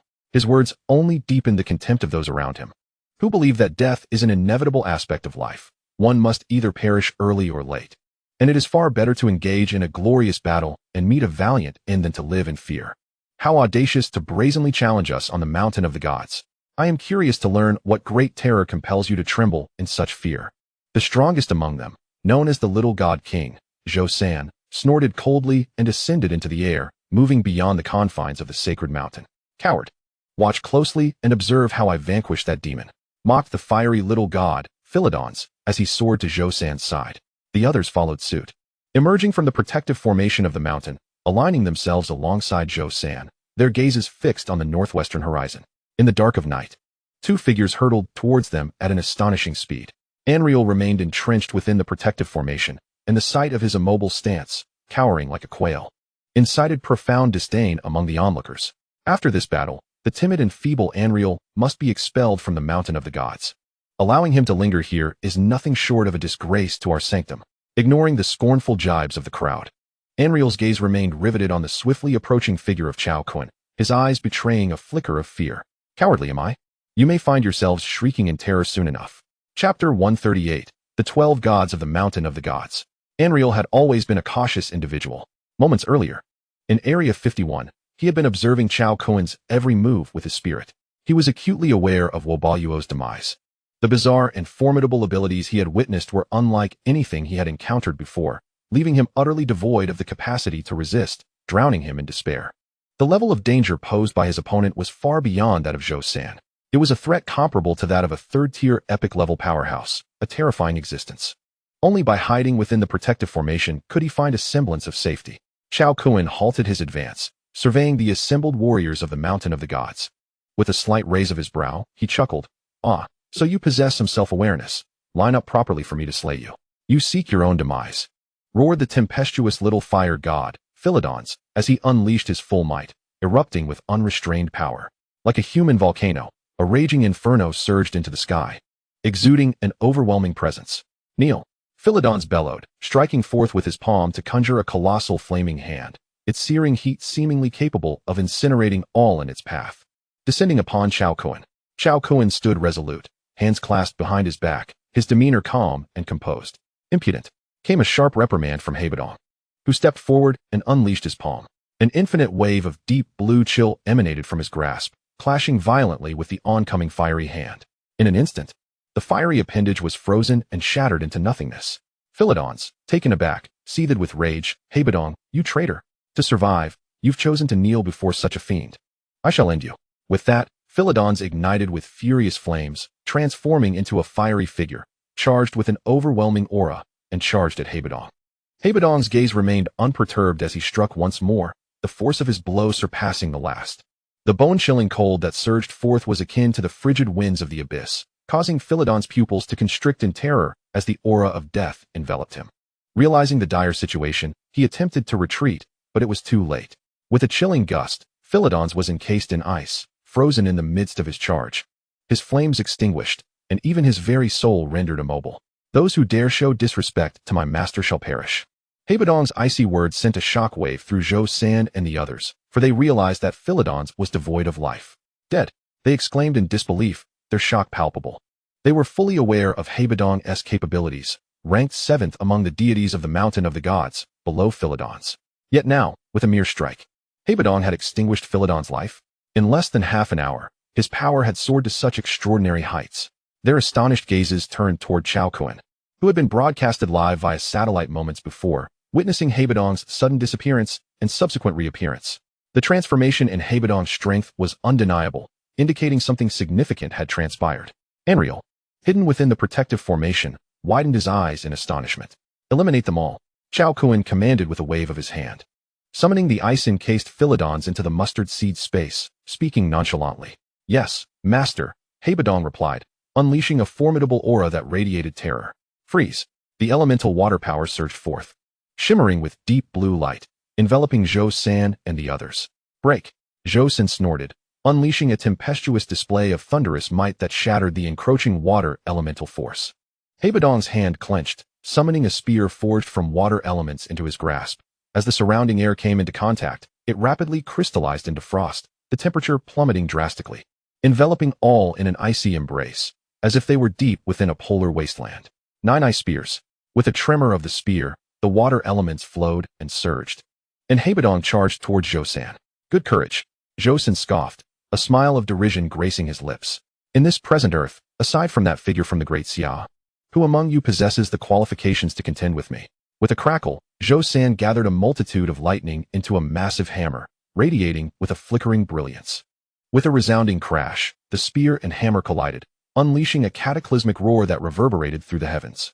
Hebadong remained steadfast, while Zhou San staggered back a half-step. In their initial clash, Hebadong had evidently gained the upper hand. Zhou San, suppressing the tingling sensation in his arm, felt his expression shift from disdain to shock. Mastering the power to annihilate all with thunder, he had always considered himself invincible. Yet, the water element practitioner, Hebadong, had managed to surpass him. This was truly astonishing. Seizing the momentum, Hebadong thrust the spear forward, tearing through the air, launching an even more ferocious assault against Zhou San. The intensity of their battle escalated to unprecedented heights, exchanging dozens of blows within mere seconds. The spectators could only perceive a blur of blue and purple, their movements too swift to follow. In an instant, waves surged and thunder roared, as the cataclysmic pressure from their clashes swept across the surroundings. The other powerful beings of the Mountain of the Gods did not remain idle, immediately launching a collective assault against Cao Kun. Together, let us vanquish this demon, they cried. Cao Kun's might instilled a sense of caution among them, and they unleashed their most potent techniques right from the outset. Lunar Symphony, rise, chanted the moon goddess, Amuret. In that instant, a brilliant moon ascended, casting the world into shadow as the sunlit day transformed into night. Subsequently, the moon morphed into a crescent, coalescing at its center into a colossal white arrow, 30 meters long and 5 meters thick. Swish! With the bow bent and the full moon illuminating the sky, a swift arrow shot down towards Cao Kun, unleashing a terrifying gust that swept across a 1,000-meter radius, shattering the trees upon the earth into splinters. The 2 earth gods, Mo Shan and Mo Lien, roared with fury, transforming into titanic giants towering 100 meters high, their presence akin to imposing mountains. As they stomped through the air, a thunderous sound erupted, instilling a profound sense of pressure. One wielded a colossal wolf fang mace, while the other grasped a massive rope. The goddess of music, Miao Li Si, conjured forth a small violin, producing melodies that resonated hauntingly, sending forth immense sound waves that scattered the minds of those who listened. plunging them into an abyss of despair from which they could not extricate themselves.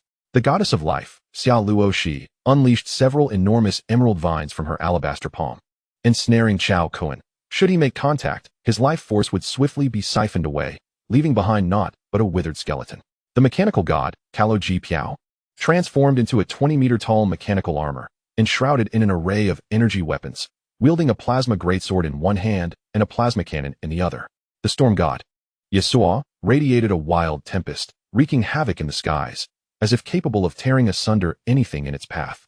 The void god, Shimeng Cg, vanished into the void, only to reappear behind Cao Kun in the next instant, a sharp blade tearing through space, emanating a heart-stopping devouring power. In that fleeting moment, the most formidable techniques of the 8 gods of Divine Mountain were unleashed. High above, the skies were filled with aberrations, their aura altering the very colors of heaven and earth, sweeping away all in its wake with overwhelming might. This spectacle was captured in real time by satellites and broadcasted live. The transcendents were left in shock. After 3 centuries, this marked the first time all 12 gods of Divine Mountain had acted in concert, instilling a profound sense of reverence among many. Truly, Divine Mountain, one of the top 3 on Earth, wielded such terrifying divine abilities that struck fear into the hearts of many. That Daxiao individual was facing the combined assault of the 8 gods of Divine Mountain alone. Would he live or perish? Chapter 139. A group of old Six arrives at the battlefield. Is this the terrifying prowess of the transcendent beings, surpassing mere mortals? Utterly daunting. So dazzling, so cool. I feel that these individuals could obliterate a city in mere seconds. All ordinary viewers of the live stream were overwhelmed by the might of the 8 gods of Divine Mountain, their hearts filled with longing. Just witnessing the scenes evoked an intense sense of pressure and suffocation. Everyone cheered with exhilaration. This was the true manifestation of the transcendent beings, aligning perfectly with their fantasies of wielding horrific powers. On the battlefield, amidst the encirclement of terrifying abilities, Cao Kun remained calm and collected, smiling as he remarked, "Some skills are impressive, but alas, you have encountered me. Darkness unending rise. Gravitational field arise. Golden armored puppets manifest." In an instant, Cao Kun unleashed 3 elemental techniques in succession. First, the dark elemental technique. Darkness unending shrouded the entire area within a 1,000-meter radius in impenetrable darkness. The 8 formidable beings of Divine Mountain found their perceptions and consciousness suppressed by 99%. Even the satellites above could only capture a vast expanse of darkness, unable to glean any details. Next came the gravitational field, weighing down upon them as if they bore the weight of a mountain, rendering their movements laborious and severely hindering their most powerful techniques, which became sluggish and ineffective. Finally, a surge of golden light erupted from within Cao Kun, and 3 gleaming golden armored puppets emerged, identical in appearance to him, yet possessing double his strength, lasting for 10 minutes. The simultaneous casting of these 3 elemental techniques imposed a tremendous toll on Cao Kun himself, depleting 70% of his elemental power in an instant, leaving him feeling utterly drained and compelled to resolve matters swiftly. Boom! The 3 golden armored puppets struck. With the void god Shimeng Cg being the first to fall, his neck snapped by the puppet's grip. The earth gods, Mo Shan and Mo Lian, had their hearts shattered, returning to their original forms upon death. Boom! The storm god, Yasuo fell. Snap! The mechanical god, Cao Piao, perished. Crack! The goddess of life, Xiao Luoxi, met her end. The goddess of music, Miao Li Si, succumbed.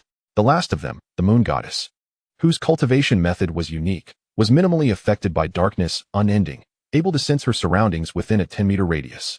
Yet, under the suppression of the 20-fold gravitational field, she could only watch helplessly as her neck was twisted, meeting a terrifying demise.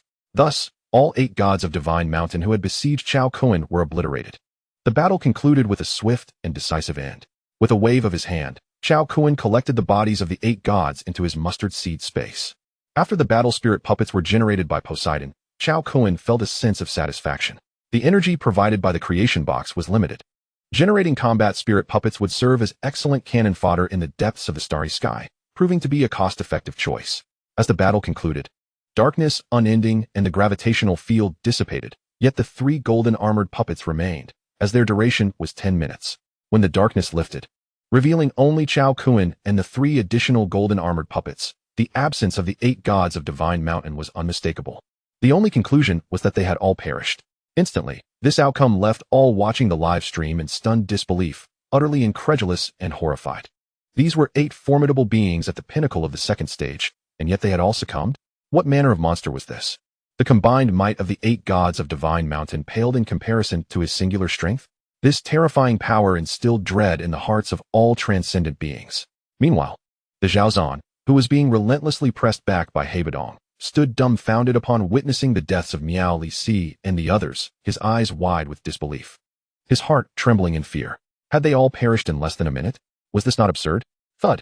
Distracted, the Zhaozan, previously on the defensive, was struck by a bullet from Hebedong, causing one of his arms to explode into shards of ice. Flee. A wave of terror engulfed Zhaozan, wounded. He dared not linger in battle. Gripping his hammer, he unleashed a surge of thunder, forcing Hebedong back, and without a moment's hesitation, he fled into the protective array of the mountain. Meanwhile, the cowardly warrior, and Rue Air, hiding within the mountain's protective array, had his pupils dilate, nearly bursting from shock. His premonition had been disturbingly accurate. That demon's strength was unfathomable, indeed beyond what Divine Mountain could withstand. Wise. He had been exceedingly wise to remain hidden. Otherwise, his life would surely be forfeit. And Rue Air silently applauded his own cleverness. Coward, timid as a mouse. And yet, what of it? As the saying goes, it is better to live a miserable life than to die a noble death. As long as one lives, there is hope. Once dead, all returns to dust, completely vanishing into oblivion. Cao Kun's gaze drifted towards the distance, where dozens of second-stage perfect beings were swiftly approaching. Without a doubt, these were the so-called 20 formidable members of the Transcendent Alliance. Cao Kun stepped forward, arriving at the entrance of Divine Mountain's protective array. Addressing the 3 golden armored puppets and Hebedong, shatter this turtle shell? At present, only 20% of his elemental power remained, and he anticipated another fierce battle ahead. The 3 golden armored puppets and Hebedong exerted their utmost strength, delivering powerful blows. Boom. The protective array of Divine Mountain erupted with powerful ripples. Boom. Boom. Despite dozens of heavy strikes, the protective array remained unyielding, utterly indestructible. Concealed within, the celestial umbrella felt a significant sense of relief. His gaze as dark and deep as water, fixated on Cao Kun with a furious glare, wishing nothing more than to rend him apart and consume him whole. In today's battle, among the 12 deities of the Divine Mountain, apart from himself and the cowardly little war god, Anriel, the other 10 deities had either succumbed or perished. This left the Divine Mountain in utter devastation, irrevocably expunged from the ranks of the world's 3 supreme extraordinary powers. Alongside his rage, he was engulfed in an abyss of regret. Had he known the true extent of his adversary's terrifying strength, he would have refrained from wading into such murky waters. Alas, it was too late for such reflections. Stand down, Cao Kun gestured, causing the 3 golden armored puppets and Hebedong to cease their assault. The protective array of the Divine Mountain was at least of the 3rd tier, if not higher. Even a multitude of 2nd-tier extraordinary beings could not breach it. As Cao Kun observed the wrathful expression of the celestial umbrella hidden within, he furrowed his brow.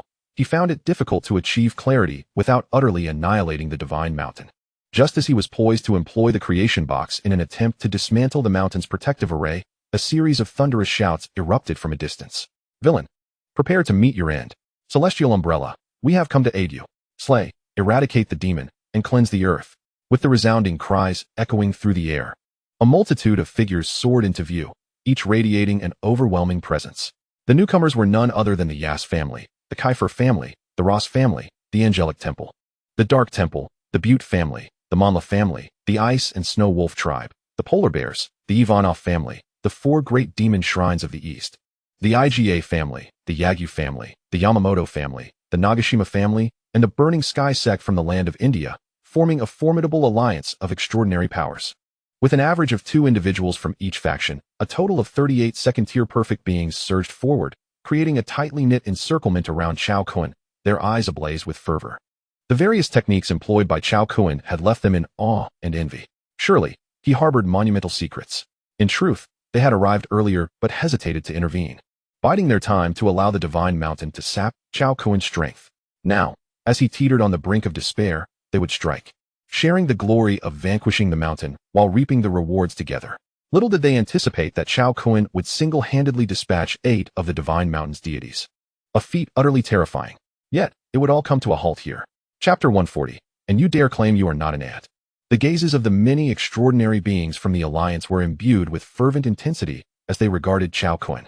The myriad techniques he had wielded must have taken a tremendous toll, leaving him at the end of his tether. No matter how strong he was, there were limits. Their timely intervention would deliver a fatal blow to him. In the United States, within the 6-point Black Tower, the dismal defeat of the Divine Mountain had cast a pall over the spirits of the high-ranking officials, each wearing a face of despair. The might of Cao Kun instilled feelings of helplessness and despair.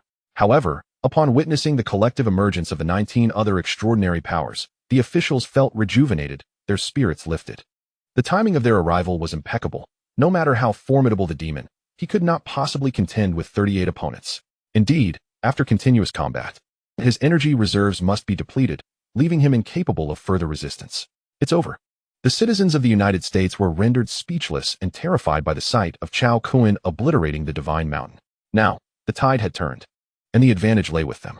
Excitement rippled through the populace as they shouted in unison, akin to a tsunami sweeping across the nation. Kill him, slay this demon. The more powerful Cao Kun became, the greater their fear, and the more they yearned for his demise. The devastation of the Hawaiian Islands was a source of dread. They did not wish for such a merciless killer, one who sought to annihilate the world, to continue to exist. Shameless, utterly shameless. To gang up on immortal Cao in such numbers is beneath contempt. It is simply nauseating. Flee, we must escape. Ah, this infuriates me. These shameless wretches are utterly disgraceful. In the Great Xia, at a prestigious university, tens of thousands of students watching the live broadcast were filled with righteous indignation. Their anger palpable as they feared for Cao Kun's safety. In a brightly lit conference room in the Great Xia, the leaders of the 7 great families awaited the arrival of their champions. Upon seeing the situation turn dire, with Cao Kun encircled and besieged, the nation's ruler expressed grave concern. They shall arrive shortly. I believe Mr. Cao will endure until our ancestors arrive. Long Yinqing clenched his fists. Worry etched upon his face. The might of Cao Kun repeatedly astonished them, as if he were an invincible war deity, sweeping all before him.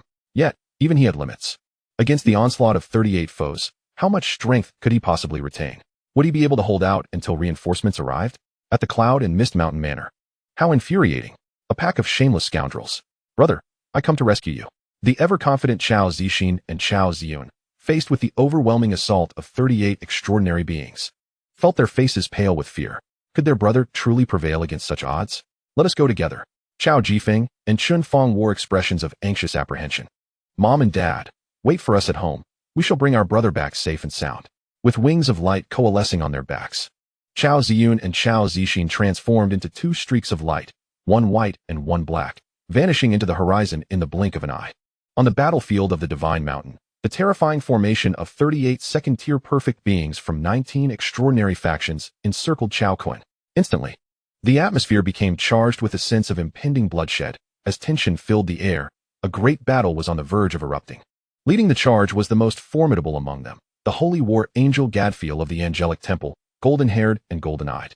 With a pair of pristine white wings unfurling from his back, radiating a divine light that seemed capable of purifying all worldly sins. Looking at Cao, he declared, "Surrender all your techniques, and we shall grant you a swift end." In the face of such a formidable coalition, Cao Kun remained composed, smiling as he replied, "Oh, do you truly believe you can kill me? Is that not the case?" Gadfiel retorted, "Even if your spiritual power exceeds that of ordinary beings, after a series of battles, it cannot be limitless. Your energy must be nearly exhausted by now." Gazing down upon Cao Kun from his elevated position, Gadfiel smirked arrogantly. "We are 38 second-tier perfect beings present. Do you really think you are invincible, that you cannot be defeated?" Cao Kun chuckled lightly, casting a disdainful glance over the assembly. "Does having numbers matter? No matter how many ants there are, they cannot shake a giant. How laughable that you remain unaware of your insignificance." At his words, the crowd's expressions darkened, their murderous intent flaring. Each individual present had lived for at least 3 centuries. Who among them was not a paragon of exceptional talent? Dominating over 99% of extraordinary beings on Earth, they were all proud individuals. To be labeled as mere ants in this moment was a grave insult. How utterly audacious. The extraordinary beings of the East's demon-eating shrine regarded Cao Kun with eyes filled with venom, akin to those of a viper, coldly stating, "Great Xia people, your arrogance will be your downfall. To speak so boldly when death is imminent." Silence. Cao Kun's gaze flicked over, and suddenly, twin beams of scorching white light erupted from his eyes, vanishing in an instant. Boom. The onlookers gasped as they beheld the extraordinary being from the demon-eating shrine, his head exploding into a fine mist. The headless corpse tumbled from the sky. The demon serpent king. The expressions of the major extraordinary factions from the east shifted dramatically.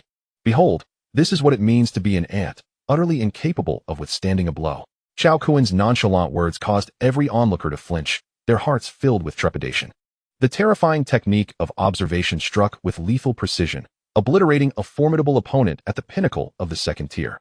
It was astonishing that, even at the nascent stage of the second tier, such power could be wielded. One could only imagine the dreadfulness of a fully realized second-tier master, capable of contending with epic-tier adversaries.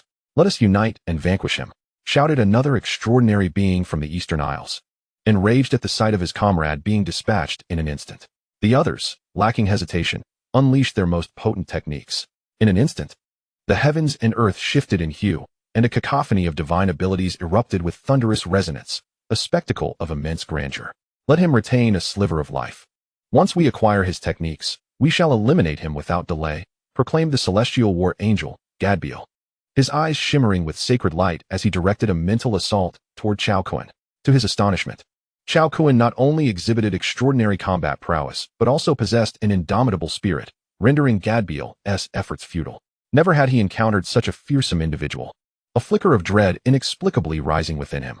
Should this man survive today, his future accomplishments would undoubtedly reverberate throughout the realm of the extraordinary. Just as the battle commenced, a formidable host surged forth from the eastern horizon, their momentum as fierce as a tempest. "By heavens, do they presume that the great Xia has no champions?" A voice thundered, filled with righteous indignation. A cadre of brazen opportunists, devoid of shame, surged forward. "Kill them! Rescue Mr. Cao!" With a roar akin to a great bell, a multitude of extraordinary beings from Great Xia charged into the fray. The foremost among them was none other than Long Qingtian, the revered patriarch of the foremost extraordinary family in Great Xia, known as the bearer of the legendary dragon lineage and universally acknowledged as the preeminent champion of the age, claiming the title of invincible until the third tier. Upon witnessing the sudden reinforcement from Great Xia, the members of the 19 Alliance were visibly shaken. The sight of Long Qingtian, in particular, caused their eyes to widen in fear, for this venerable figure had also emerged from seclusion. With an air of ethereal grace, Long Qingtian unleashed a punch, sending forth a corporeal golden dragon that soared through the sky. Roar! It bellowed, its voice resonating through the firmament, charging toward a second-tier master from the Nagashima family of the Eastern Isles. The man's countenance paled, terror gripping him as he scrambled to defend himself. However, the disparity in power was insurmountable. The golden dragon tore through his defenses, rending his arm and viciously devouring half of his body, blood showering the heavens.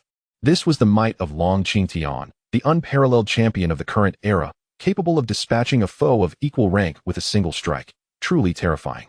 In the midst of this chaos, the extraordinary beings of Great Xia advanced with cold determination, aiming directly for the vital points of their adversaries. One of them surged forward, catching the 19 Alliance off guard, resulting in the instantaneous loss of 3 lives and grievous injuries to 5 others, predominantly among the eastern factions. To everyone's astonishment, the tides of battle underwent a dramatic reversal. This loss significantly dampened the morale of the 19 Alliance, who quietly withdrew their siege on Cao Kun and regrouped. Even the celestial war angel Gadbiel cast a wary glance at Long Qingtian, his handsome visage darkened with concern. They had come so close, so perilously close, to extinguishing Cao Kun's life. But alas, it slipped away like sand through fingers. Long Qingtian approached Cao Kun, clasping his hands in a gesture of respect. "Mr. Cao, we have come to aid you in vanquishing your enemies." The other extraordinary beings from the 7 families echoed his sentiment, their voices resonating in the air. The arena fell into a profound silence, the members of the 19 Alliance stunned by the sight before them. They could scarcely believe their eyes. Was it true that the esteemed members of Great Xia's 7 families were treating this young man with such deference, even displaying a hint of obsequiousness? What manner of identity did he possess? Surely, even a resurrected ancient power could not command such respect, compelling the legendary Long Qingtian to traverse great distances to offer assistance. Meanwhile, the leaders of the United States, including President Trump, stood frozen, their expressions a mixture of disbelief and shock. How could such a favorable situation dissipate so quickly? In stark contrast, the leaders and citizens of Great Xia erupted in jubilant cheers, their hearts racing with excitement, hands trembling with emotion. Tears of joy welled in the eyes of many, overwhelmed by the moment. Who dares to presume that Great Xia has no champions? At Yunwu Mountain Manor, Upon witnessing the timely arrival of Great Xia's champions, the hearts of Cao Jifeng, Chen Feng, and Chun Wanqing began to ease. Wonderful. Cao Kun observed Long Qingtian and his entourage with a look of astonishment. Recalling that during a prior encounter at Yunwu Mountain, Shun Kashi had mentioned that Great Xia boasted 8 extraordinary families. With the exception of the Shun family he had obliterated, the remaining 7 were present. The lowest among them possessed a mid-second tier strength. There are no rewards without merit. Cao Kun had never crossed paths with these extraordinary families, and thus, their sudden arrival was a mystery. Why had they traveled such a distance to assist him? After a moment of contemplation, the answer crystallized in his mind. The Temple of Fortune. The 7 extraordinary families must have learned of his identity from the monarch of Great Xia, prompting many to seek a favorable relationship with him. Regardless of their motives, their presence earned Cao Kun's goodwill, and he took note of this favor. Thank you, everyone. Cao Kun expressed his gratitude with a bow to Long Qingtian and the others. No need for such formality, Mr. Cao. We are all citizens of Great Xia. Aiding one another is only fitting, Long Qingtian replied with a resonant and authoritative voice. Indeed. How could we stand idly by while these shameless foreign extraordinary beings bully our people? The other members of Great Xia's families fervently agreed. Mr. Cao, please instruct us on how to proceed, and we shall exert our utmost efforts, Long Qingtian declared. A fierce aura radiating from him as he cast a steely gaze toward the 19 Alliance. Within the protective formation of the Divine Mountain, Zhou Zhan gritted his teeth in frustration, cursing, those damn scoundrels. If only they had arrived a few minutes earlier, that villain would have met his end. Alas, what a pity. From the moment Long Qingtian appeared, Zhou Zhan knew that the battle had reached its conclusion. The 19 Alliance had suffered the loss of 4 members, with 5 more rendered incapable of combat. Their fighting force diminished from 38 to 29. On the other hand, with the inclusion of 3 golden-armored puppets and the 16 members from the 7 families, Cao Kun's side boasted a total of 21 fighters. Despite the numerical imbalance, the atmosphere clearly favored Cao Kun's group, which loomed over the 19 Alliance. We shall depart. The celestial war angel Gadbiel observed Cao Kun with a lingering gaze before addressing the members of the 19 Alliance. There was no longer any necessity to prolong the battle.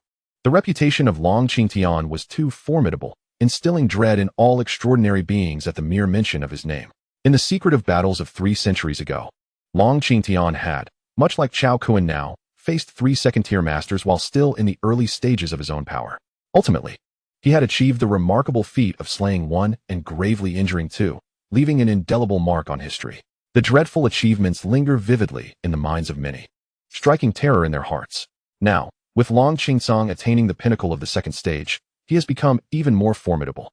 This is precisely why, without a single blow being struck, everyone regards Long Qingsong as the foremost in the world. Within the realm of the extraordinary, Long Qingsong's talent is not merely exceptional. It stands unrivaled, and the cultivation techniques he has inherited are terrifyingly potent.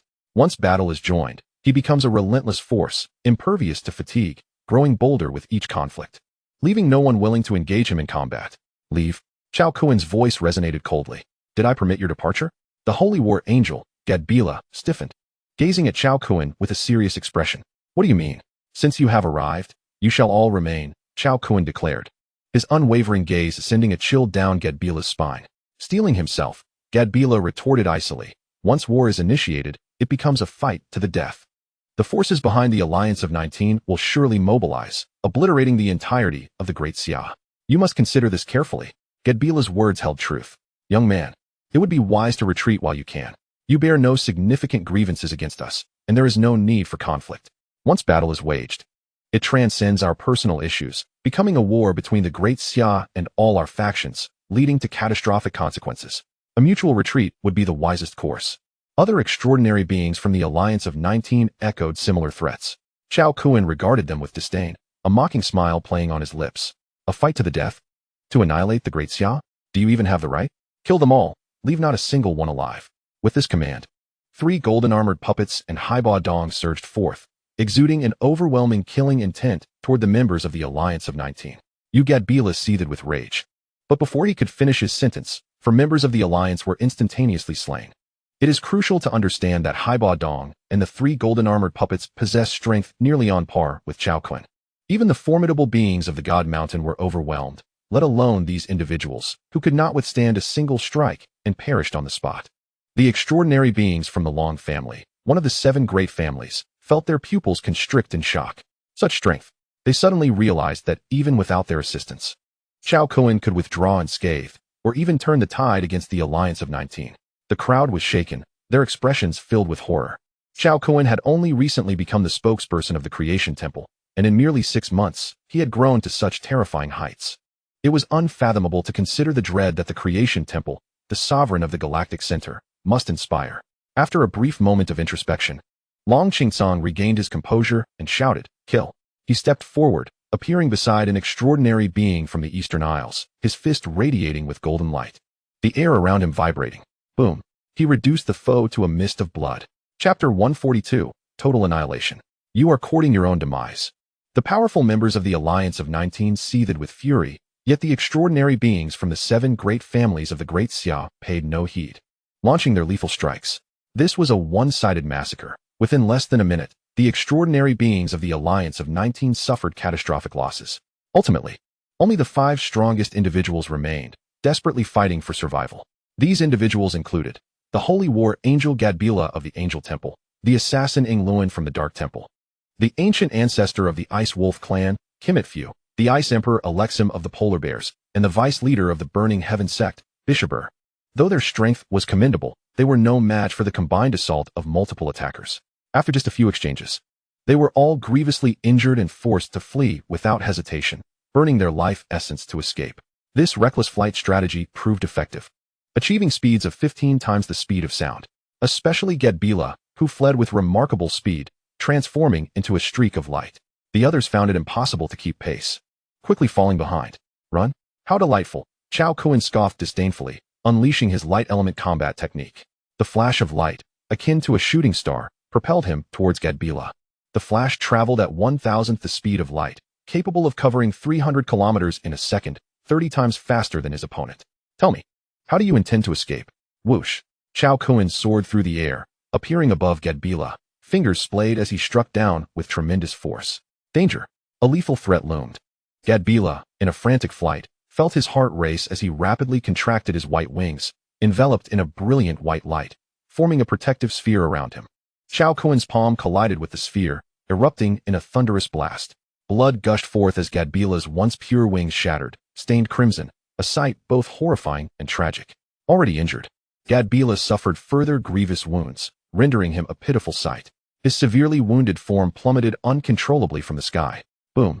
He crashed heavily into the ground, creating a massive crater several meters wide.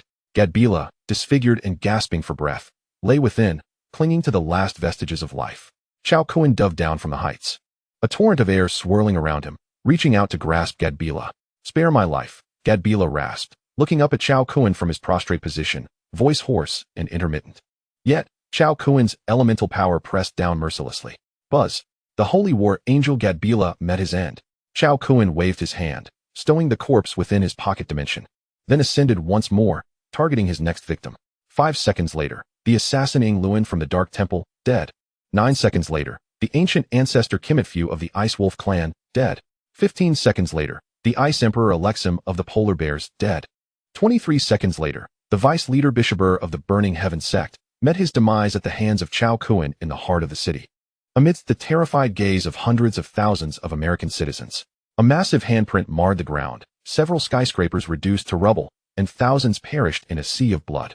The fearsome shockwave swept across the landscape, leaving utter devastation in its wake, including the virtually extinguished God Mountain, the Yas family, the Kefur family, the Ross family, the Angel Temple, the Dark Temple, the Butte family, the Mineral family, the Ice Wolf clan, the Polar Bears, the Ivanov family, the 4 great demon shrines of the Eastern Isles, the Iga family, the Yagyu family, the Yamamoto family, the Nagashima family, and the Burning Heaven sect of the Eastern lands.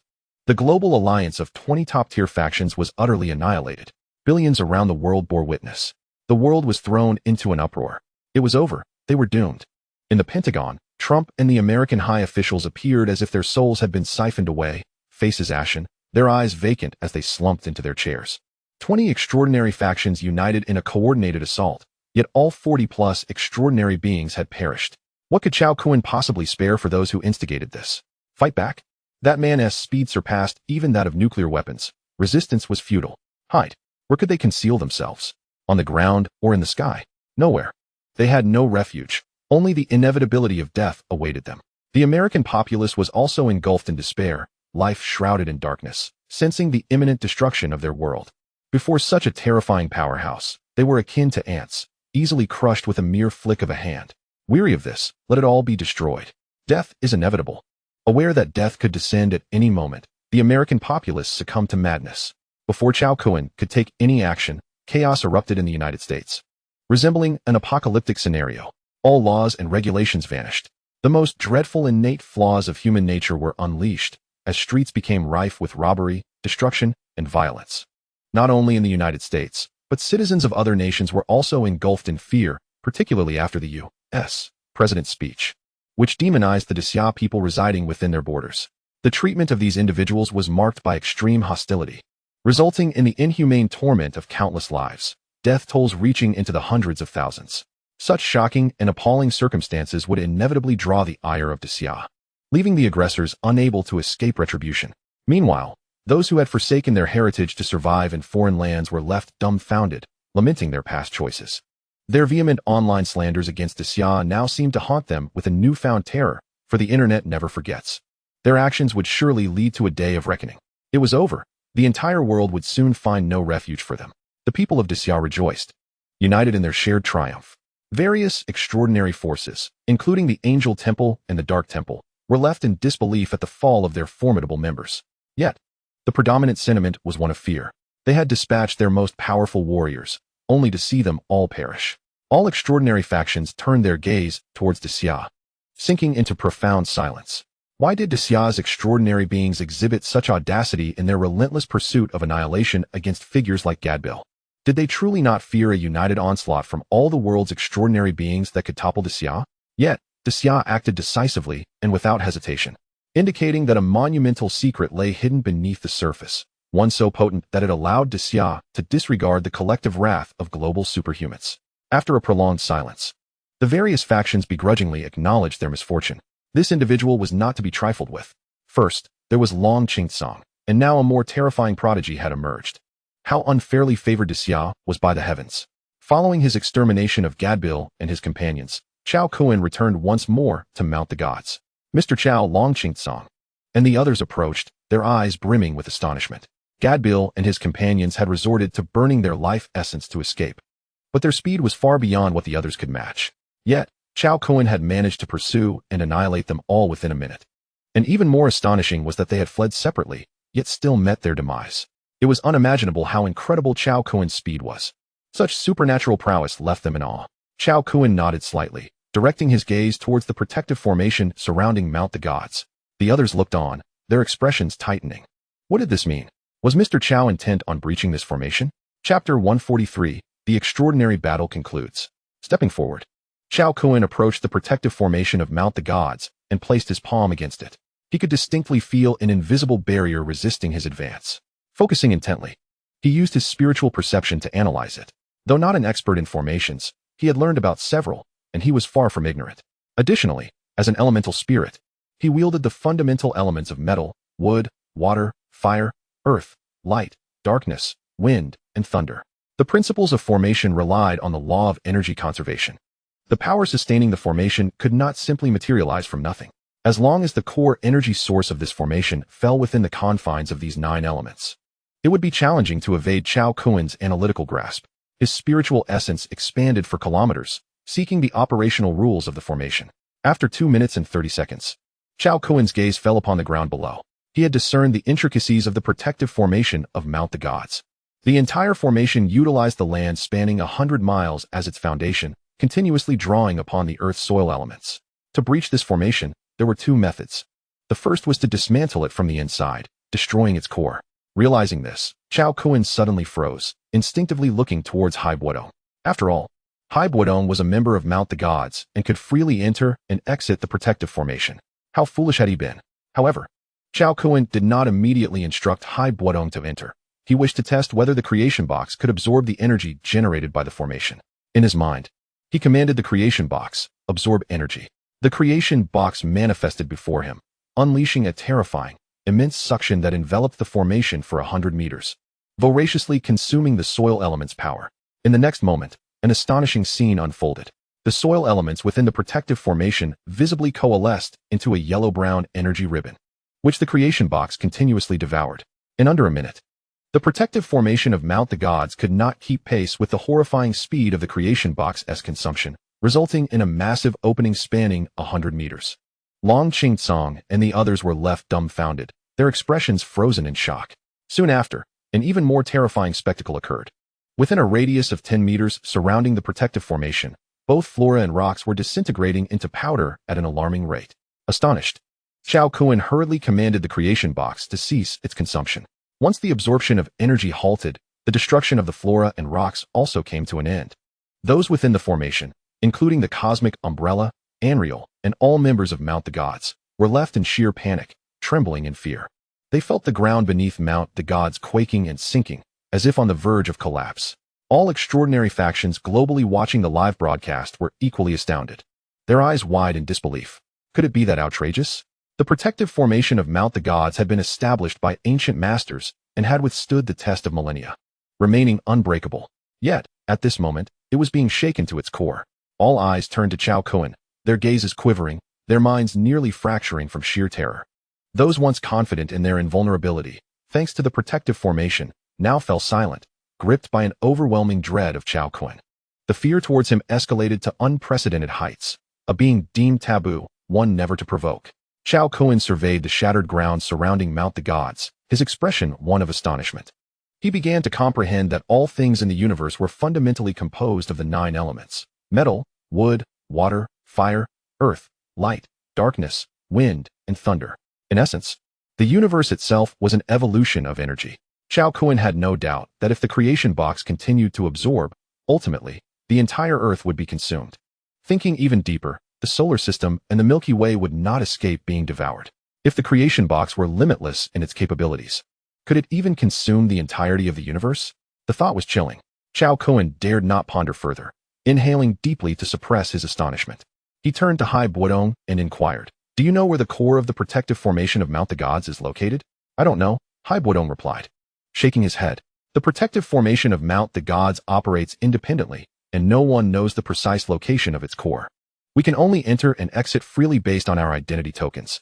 Cao Kun suddenly recalled the spatial ring belonging to Haibodong, which he had stored in the mustard seed space.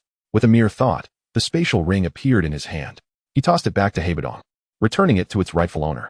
Shortly thereafter, another spatial ring found its way into Cao Kun's possession. The depths of the divine mountain were profound, with each of the 12 divine beings possessing a spatial ring. This one belonged to Wobo. As Cao Kun scanned it with his divine sense, a palm-sized, yellow-brown token emerged. Holding the token, Cao Kun stepped forward, causing ripples of energy that allowed him to successfully enter the protective array surrounding the divine mountain. The 3 golden-armored puppets followed him unimpeded, remaining ever close by his side. Haibodong swiftly followed suit, entering the great formation. It was over. Zhou San's face turned ashen, resembling that of a bereaved figure, as he felt his spirit crumble within. He refrained from fleeing, knowing it would be futile. Thud! And Ruier, terrified and trembling, knelt on the ground, fervently bowing his head to Cao Kun, his face contorted with obsequiousness as he proclaimed, "Senior, I am willing to submit at your feet, to serve you as your steed and servant. Cowardly little war god, you truly live up to your name, Enruier." The others from the divine mountain were speechless, and soon, thud after thud, a multitude knelt, their voices resounding, "Senior, we are willing to submit at your feet, to serve you as your steeds and servants. Should we betray you, we shall be reduced to ashes." In the face of survival and dignity, the inhabitants of the divine mountain were wise enough to bow and submit. Cao Kun paid them no heed, instead directing his gaze toward Zhou San, calmly inquiring, "Are you not afraid of death?" Zhou San's expression suddenly grew tranquil. Confronting the reality of life and death, no one is unafraid of death, but I do not believe that kneeling and bowing will grant me life. Cao Kun chuckled. "You possess a degree of self-awareness. I shall grant you a dignified death. End it yourself." Zhou San cast a deep glance at the world around him, then succumbed to death. Thus, the little god king Zhou San, the foremost among the 12 divine beings of the divine mountain, was no more. This scene remained unknown to the outside world, as the protective array shielded them from satellite detection. Cao Kun waved his hand, drawing Zhou San's corpse into the mustard seed space. To possess such power in an age where spiritual energy was depleted on Earth indicated that Zhou San was indeed a person of exceptional talent. In the future, As he ventured into the starry skies, he would prove to be a formidable asset. Witnessing Zhou San's demise, Enrir and the other extraordinary beings from the Divine Mountain turned pale, their eyes wide with terror. With the death of even the little god King Zhou San, their fates appeared equally bleak. Cao Kun's gaze swept across all the extraordinary beings of the Divine Mountain, 2 in the late second stage, 3 in the mid-second stage, 5 in the early second stage, and 11 in the first stage. Additionally, there were 100 ordinary individuals beneath the extraordinary tier. These were the offspring of the extraordinary beings from the Divine Mountain. Cao Kun spoke indifferently. Those in the mid and late second stage may end their own lives. I shall spare the rest for now. Killing was simplicity itself for Cao Kun. With a mere flick of his hand, he could extinguish their lives. However, he deemed that their continued existence held greater value, as he had other plans for the remaining individuals. Like those from the Crow family, they could serve as trial subjects for the Temple of Creation. Only those who survived the trials of combat would be deemed worthy of becoming members of the Temple of Creation. The 5 late and mid-stage extraordinary beings from the Divine Mountain trembled, silence enveloping them before one finally grit his teeth and asked, "Is what the senior says true?" Cao Kun's expression turned cold, his voice devoid of warmth. "Make your decision within 3 seconds, or all will perish." Many among them were averse to conflict. Hence the details were not elaborated upon. Thus concluded the transitional phase of the extraordinary battle. The following chapters would emphasize universal cultivation, technological advancement, mastery of the solar system, and venturing into the vast ocean of stars. Chapter 144, The Accumulated Treasure Vault of 10,000 Years. Hearing his words, several trembled, their faces reflecting their inner struggle, ultimately succumbing to despair and taking their own lives. The terror instilled by Cao Kun had shattered their spirits. They could only comply with his demands. For the remaining ones at least held a glimmer of hope. The weak had never held the right to bargain. Cao Kun nodded in satisfaction, collecting the corpses into the mustard seed space. He then turned his gaze toward Enruir. Why are you still alive?" Upon meeting Cao Kun's gaze, Enruir trembled uncontrollably. His face as pale as a sheet, beads of cold sweat cascading down him like a waterfall. Cao Kun was left speechless. A fully realized second-stage extraordinary being displayed such cowardice? Kill him. Such a worthless individual was devoid of any value for reclamation. Enruir, in a panic, fled into the distance. Thinking to himself, is it truly so difficult to simply survive? Boom. Before Enruir could make much progress, Hebadong swiftly approached and struck him into ice shards with a single punch, leaving behind only a black cloth pouch. "Master, this is Enruir's spatial pouch." Cao Kun took the pouch and inquired, "Does the Divine Mountain possess a treasure vault?" With so many extraordinary beings, the Divine Mountain must have substantial resources at its disposal. Hebadong nodded and replied, "Yes, Master, allow me to take you there." Hebadong guided Cao Kun to a large lake spanning thousands of meters, its surface shimmering with light. The water crystal clear. Gathering a multitude of water elements in his palms, Hebadong pulled them apart, causing the lake's waters to part, revealing a palace the size of a football field at the lake's bottom, which descended over 1,000 meters. Despite being submerged, the palace remained resplendent, adorned with intricate carvings, as if it had just been constructed. Hebadong explained, "Master, this palace is called the Hall of the God King. Ancient texts record it as a spiritual artifact, once belonging to a legendary 4th-stage powerhouse of the Divine Mountain in ancient times. If refined, this palace can activate its second form, transforming into a spacecraft capable of traversing the starry skies." Cao Kun was astounded and leaped down, landing before the Hall of the God King, whereupon he was immediately enveloped by a powerful aura of antiquity. As he ascended the steps, a sudden wave of intense pressure surged from the palace. Cao Kun's demeanor shifted, standing firm and neutralizing the force. It was formidable, akin to a full-force strike from a mid-second stage extraordinary being. Had a first-stage extraordinary being stood here, they would have surely perished on the spot. Hebadong approached Cao Kun's side, continuing to explain, "Master, this palace possesses its own defensive array. Only those at the peak of the second stage may approach." They continued to ascend the steps, and the pressure grew more intense with each advancement. Nearing the palace's grand entrance, they halted. The oppressive force here exceeded the second stage's thresholds. Continuing forward would result in severe injury, perhaps even death. Cao Kun activated his elemental battle technique, donning the armor of gold, which alleviated much of the burden he felt. He attempted to push open the grand door with all his might, yet it remained utterly immovable. Realizing he could not force it open with his current strength, he abandoned the effort, sensing that once he reached the peak of the second stage, he would be able to gain entry. "Since I cannot enter here, where is the treasure vault of the Divine Mountain?"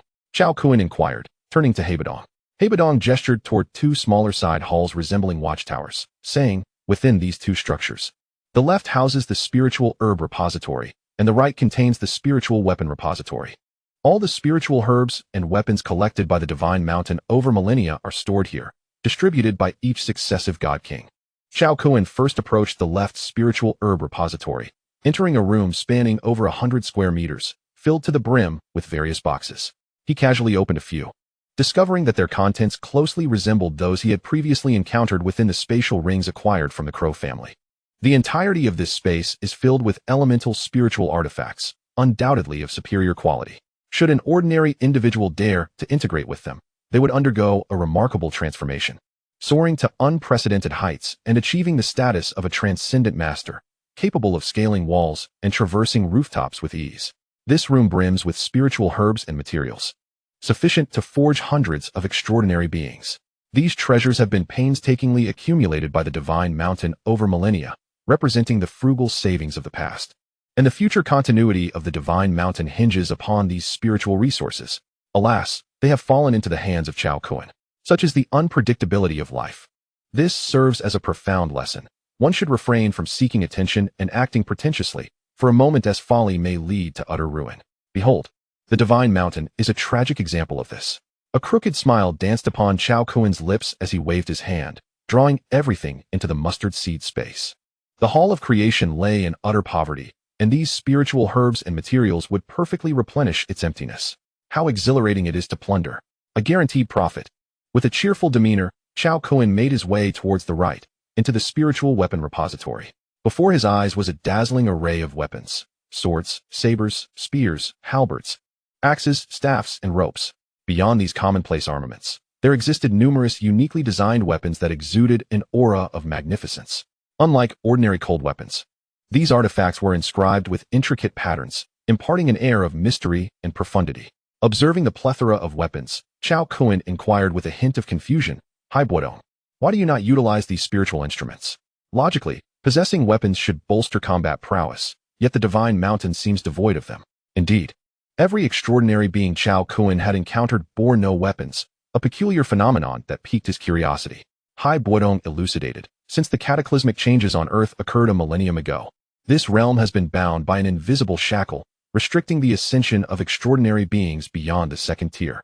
Even these spiritual artifacts have been similarly suppressed, requiring reactivation before each use.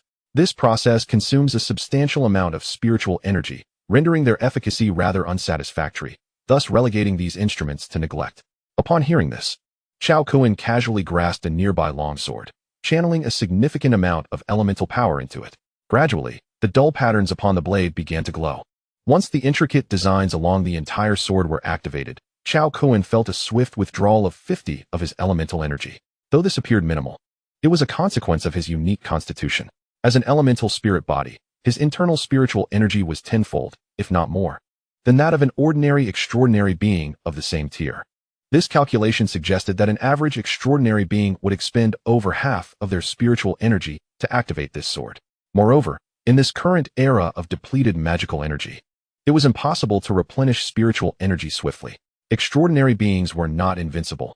Deprived of spiritual energy, they were merely physically robust, yet vulnerable to the lethal force of modern weaponry. When all factors were considered, the utility of these spiritual instruments indeed seemed rather negligible. It was no wonder they had been forsaken by extraordinary beings. With the long sword in hand, Cao Kun struck it against the palace wall, unleashing a wave of sword energy. Clang! The sound resonated as the energy struck the wall, yet the structure remained unscathed. Pathetically weak, Cao Kun shook his head. This strike lacked the force of even a single punch from him. He gazed skyward, pondering whether this suppression of spiritual artifacts was akin to a rule-based confinement. This thought conjured memories of a science fiction narrative, wherein a civilization utilized a minuscule particle to stifle an entire planet's technological advancement, halting its progress indefinitely. Such terrifying tactics could likely be employed only by a fourth-tier legend or even a fifth-tier domain master. What had transpired on Earth a millennium ago? Had all extraordinary beings above the second tier perished, or had they relocated elsewhere? Were the fates of Earth's extraordinary beings eternally shackled to this petite planet, destined for extinction? Lost in contemplation, Cao Kun chuckled, dismissing such worries as unnecessary burdens. As the saying goes, a way will surely emerge when the cart reaches the mountain. He felt a faint premonition that once he ascended to the pinnacle of the second tier, all mysteries would be unveiled. Furthermore, if he were to delve deeper, the emergence of the creation box was no mere coincidence. It must be intricately linked to these events. It could very well be the key to shattering the shackles of this realm. Chapter 145, Strategizing the Divine Mountain. With a swift motion, Cao Kun gathered all the spiritual instruments into the mustard seed space. In addition to these artifacts, he discovered 10 spatial rings, 5 spatial bags, 3 spatial bracelets, and 1 spatial belt. None of these spaces rivaled the expanse of his mustard seed space, with the spatial belt being the largest at 50 cubic units. After thoroughly looting the treasury of the Divine Mountain, Cao Kun cast a glance at the resplendent and imposing Divine King Hall before turning to Hai Budong as they soared from the lake's depths. After his strength was enhanced, he would strive to refine this Divine King Hall. Upon emerging, Hai Budong once again wielded the power of water elements, merging the previously parted lake waters back into their original form. Upon exiting, Cao Kun noted that the 3 golden-armored puppets were nearing the end of their duration, with only 50 seconds remaining before they would dissipate. Addressing the still kneeling and silent inhabitants of the Divine Mountain, he proclaimed, "Surrender all identity tokens, and you may leave." The protective array of the Divine Mountain spanned over 30 kilometers, akin to a small county. The internal layout appeared meticulously orchestrated, with a central peak rising 3,000 meters, surrounded by 12 2,000-meter peaks, forming a protective configuration. The environment within was a breathtaking tapestry of towering trees, majestic mountains, flowing waters, and picturesque landscapes, evoking the essence of a celestial paradise. Cao Kun envisioned transforming this place into a secret realm, nurturing various spiritual beasts, which could later serve as a training ground for disciples of the Hall of Creation. As for the location of the Hall of Creation, he had already set his sights elsewhere. The inhabitants of the Divine Mountain were momentarily stunned by Cao Kun's words. They had anticipated a grim fate. Yet here he was, surprisingly offering them mercy. Soon, they came to their senses, bowing in gratitude as they expressed, "Thank you, esteemed elder, for sparing our lives. We shall leave at once."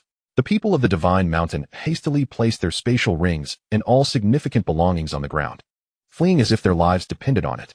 At that moment, the 10-minute duration of the 3 golden-armored puppets expired, and they too vanished. Cao Kun turned to Hai Budong and instructed, "Go capture some animals to bring back. Both avian and terrestrial creatures will suffice." "Yes, master," Hai Budong replied, soaring skyward towards a nearby human city. Soon, he arrived at a large zoo. With a wave of his hand, all iron cages and structures crumbled, unleashing hundreds of flying and terrestrial creatures into the sky, encapsulated within a massive ice sphere. The surrounding American citizens, witnessing this spectacle, turned pale with fear and anxiety, believing an extraordinary being was about to unleash a massacre. However, Hai Budong paid them no mind, soaring forth to the next zoo to continue his collection. Thus, Hai Budong visited over a dozen zoos, ceasing only when he had reached his limit. In total, he had gathered over 6,000 creatures, encompassing hundreds of species. Controlling this vast number of animals, he began his return journey. Meanwhile, within the Divine Mountain, Cao Kun commenced the arrangement of a spirit-gathering formation.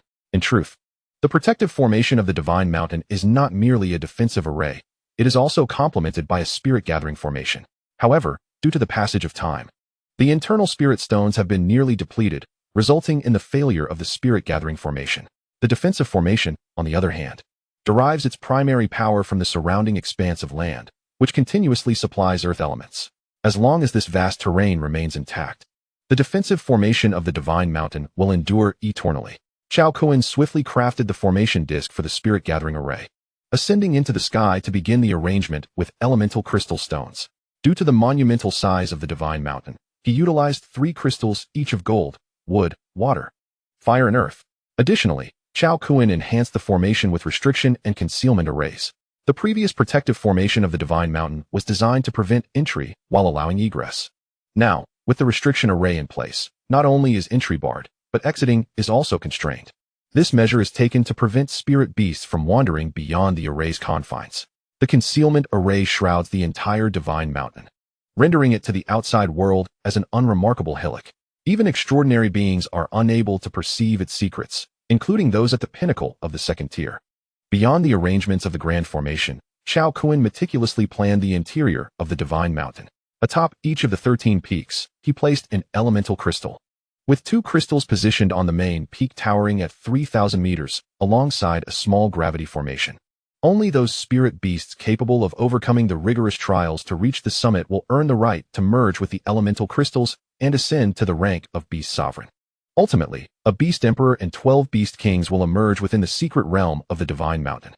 At the precise moment Cao Kun perfected the grand formation of the Divine Mountain, the outside world, including Long Qingsong and his companions, began to sense an anomaly. Have you noticed? The Divine Mountain seems to have vanished. My consciousness can no longer perceive it. Indeed, I have noticed it too. According to Long Yinqing, Mr. Cao is well versed in the art of formations. This must surely be his doing. The Divine Mountain radiates over 20 kilometers. And to conceal it requires not only a substantial amount of spirit stones, but also an extraordinary mastery of formations. Mr. Cao is indeed a prodigious talent, rare throughout history. Long Qingsong and the others were astounded. As seasoned beings who had lived for centuries, they had some understanding of the art of formations, albeit not deeply proficient. They held profound insights into this, recognizing that mastering formations is significantly more challenging than the path of cultivation. The rapid advancement of Cao Kun's power and his exceptional command of formations within just half a year was truly astonishing. Such an extraordinary talent is no wonder he was chosen by the Temple of Creation. At that moment, Hai Buodong arrived, controlling several enormous ice orbs that soared from the distant horizon, each containing over 6,000 frozen animals, which disappeared into the protective formation of the Divine Mountain. Long Qingsong and the others exchanged glances. One individual, wearing a face of bewilderment, exclaimed, "What on earth is he doing with so many animals? Surely he doesn't intend to establish a breeding ground within the Divine Mountain?" The group fell silent at this suggestion, incredulous at the notion that Mr. Chao's grand reconfiguration of the formation could be likened to a mere farm. Long Qingsong gazed at the concealed Divine Mountain formation, stroking his chin thoughtfully, when suddenly his eyes widened as a bold and implausible hypothesis surged in his mind. It is very likely that Mr. Cao intends to transform this place into a sanctuary for spirit beasts. Upon hearing Long Qingsong's words, the others were initially taken aback, soon revealing expressions of skepticism, shaking their heads in disbelief. The conditions for the emergence of spirit beasts are far more arduous than for humans to become extraordinary beings. Given the current level of spiritual energy on Earth, human cultivation is already a daunting task, with only minimal progress over decades, let alone the birth of spirit beasts. Even with a spirit-gathering formation, it would be exceedingly challenging. Long Qingsong fixed his gaze on the grand formation ahead, his eyes sparkling with determination, and slowly articulated. What may be impossible for others is not so for Mr. Cao. He has the Temple of Creation backing him, a colossal powerhouse capable of reversing even death itself, let alone reviving spirit beasts. The group fell into contemplative silence. Indeed, they had been constrained by the limitations of their understanding within this sealed realm. While existing methods on Earth may fail, the Temple of Creation, a giant among starry powers, makes all possibilities conceivable. In the grand formation of the Divine Mountain, a sudden crack echoed as Hai Buodong waved his hand, shattering the ice orbs and releasing all the animals, which tumbled to the ground in a state of shock, paralyzed and trembling. The terrifying pressure emanating from Hai Buodong was a suppression of an advanced life form's might. He turned to Cao Kun and inquired, "Master, I have brought the animals. Is this sufficient?" Cao Kun surveyed the over 6,000 creatures, his lips twitching slightly. Goodness, a precise number would have sufficed. I believe 1,000 would have been just right. His remaining elemental crystals were scant, insufficient for transforming these creatures into extraordinary spirit beasts. Cao Kun silently invoked the creation box, requesting, "Creation box, generate 2 sets of elemental source crystals for gold, wood, water, fire, light, darkness, wind, thunder, space, and time." The 2-star level creation box enables the conceptualization of items, provided they are within 100 meters and do not exceed the box's dimensions, creating everything from nothing. However, the response came, "Ding, current level insufficient, cannot generate time elemental source crystals." Why can space be generated then? Cao Kun pondered. Ding. Time source crystals belong to the 4th dimensional realm, requiring the creation box to upgrade to level 4 for unlocking. 4th dimensional? Cao Kun was taken aback and asked Xiaohua, "Could you explain what the 4th dimension entails?" Xiaohua elucidated. As is well known, the human world comprises 3 axes of coordinates: length, width, and height, forming the 3-dimensional space in which we live, allowing for movement in all directions. The 4th dimension builds upon this, adding an extra dimension of time. In 4-dimensional space, objects can move freely across 4 dimensions, signifying the ability to traverse time itself. To put it simply, in 4-dimensional space, one can return to the past or venture into the future. It represents a higher civilization. Upon hearing Xiao Hua's explanation, Cao Kun experienced a moment of clarity. So, if I master the time source, could I not also potentially reverse the flow of time by 1,000 years, witnessing the events of ancient times? Thus, the time elemental source crystal indeed transcends the 2-star level. Ultimately, Cao Kun expended 4 energy points to generate 2 sets, acquiring 2 crystals each of gold, wood, water, fire, light, darkness, wind, thunder, and space. He then retrieved 5 additional crystals from the mustard seed space. Presently, 25 elemental source crystals appeared before Cao Kun, 3 each of gold, wood, water, fire, and 2 each of light, darkness, wind, thunder, and space. Through repeated usage, Cao Kun developed a preliminary understanding of elemental source crystals, recognizing the tremendous power they encapsulated. To this day, his father, Cao Jifeng, and mother, Chen Fong, had yet to fully absorb their own, which would take at least another month. Of course, should they be generated by the creation box, they would instantly fuse perfectly, achieving elemental spiritual forms. If an individual were to merge with a single elemental origin crystal, they would undergo a profound transformation, cleansing their marrow and veins, resulting in a significant metamorphosis of their genes. In that moment, they would attain the status of an extraordinary being, extending their lifespan by 200 years, while simultaneously enhancing their innate talents for cultivation, allowing them to effortlessly ascend beyond the 2nd tier without encountering any obstacles.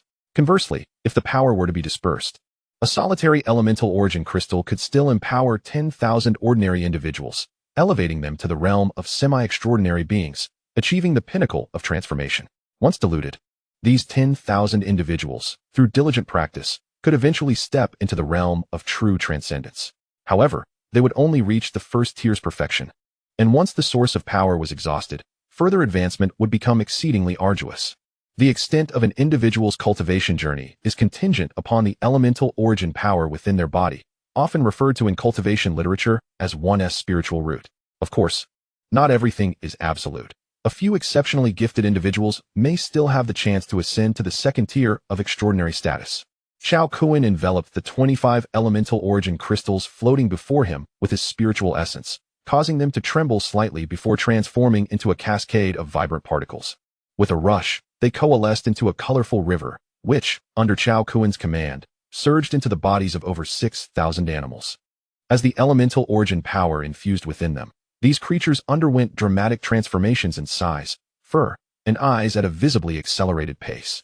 3 minutes later, all the animals had completed their fusion, appearing as entirely different beings. Cao Kun did not exert deliberate control. Rather, the animals merged spontaneously, some integrating a single elemental origin, while others absorbed multiple types, each exhibiting unique results. One particularly remarkable giant panda, measuring 5 meters in length and 2.5 meters in height, astonishingly fused with 10 elemental origins: metal, wood, water, fire, earth, wind, thunder, light, darkness, and space. Its power surged dramatically, propelling it to the early stage of the 1st tier. Cao Kun swore that he had not orchestrated this. It was entirely the panda's own fortune. After its metamorphosis into a spiritual beast, it retained a comically endearing demeanor, exuding an aura of innocence devoid of any menace. Cao Kun, amused, grasped the reason behind Qi Yu's defeat. One cannot win battles while being cute. As he surveyed all the animals, including the panda, he noted that there were 5 early-stage spiritual beasts among them, while the rest had reached the pinnacle of transformation. They could now unleash elemental powers in combat, transforming from mere animals into semi-spiritual beings, achieving an epic enhancement. Any one of these creatures, should they wander outside, could instantly become the sovereign of all animals on the globe. In addition to their significant increase in strength, these animals also experienced a substantial enhancement in intelligence, averaging that of a 7 to 8-year-old human child. It could be said that sending these animals to school to learn to read would not be out of the question. Truly remarkable. All the animals stood poised and attentive, their eyes sparkling with intensity as they gazed at Cao Kun, remaining completely silent, devoid of any noise. Despite their radical transformations, the sense of authority Cao Kun exuded penetrated to their very cores. They even felt a natural affinity towards him. Cao Kun's gaze swept across all the animals as he spoke with an authoritative tone. You may engage in combat and devour one another, but only within the same tier. Ultimately, the number must not fall below 1,000. Is that understood? Just like humans, spiritual beasts are bound by the law of the jungle, and Cao Kun only seeks the elite. The final 1,000 among the 6,000 spiritual beasts, after consuming a sufficient amount of elemental origin, would see their talents dramatically enhanced, paving the way for greater future achievements. Spiritual beasts are no longer mere wild animals, irrespective of being carnivorous or herbivorous. They can wield the elemental powers within them for offense. Herbivores need not fear being devoured by carnivores. Understood, except for a few extraordinary spiritual beasts capable of speech. The remaining semi-spiritual beings responded to Cao Kun through their consciousness. Satisfied, Cao Kun soared into the sky, heading towards the array's periphery, with Hai Buodong following closely. Upon witnessing Cao Kun emerge, Long Qingsong and others who had been waiting outside rushed to greet him. "Mr. Cao, were you crafting a secret realm for spiritual beasts inside?" Someone asked eagerly. Indeed, Cao Kun replied candidly. In the current state of Earth, he was invincible, capable of suppressing all specters. The crowd gasped in astonishment. Although they had their suspicions, Cao Kun's affirmation left them in a state of disbelief. Remarkably, he had first announced the recruitment of 10,000 lucky individuals for the Spring Festival, and now there were spiritual beasts. Long Qingsong and the others felt a profound shock. Ancient texts foretold that a great age would dawn upon Earth after 10,000 years, heralding the revival of spiritual energy. It now seemed highly probable that this revival was not merely a resurgence of Earth's own spiritual energy, but rather that Cao Kun, through his singular efforts, was reigniting an ancient era of cultivation on a global scale. Indeed, the ancient records were astonishingly accurate. Chapter 147, The Researcher of Clones. After a brief exchange with Long Qingsong and the others, Cao Kun's back sprouted azure-feathered wings, and he took flight alongside Hai Buodong towards the southwest.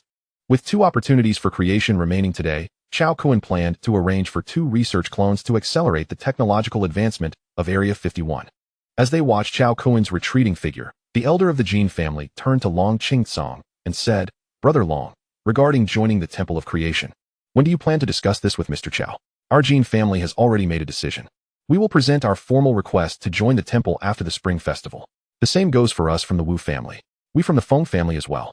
Having learned that Cao Kun was the overlord at the center of the Milky Way and the representative of the Temple of Creation on Earth, the Jin, Feng, and Wu families had contemplated joining.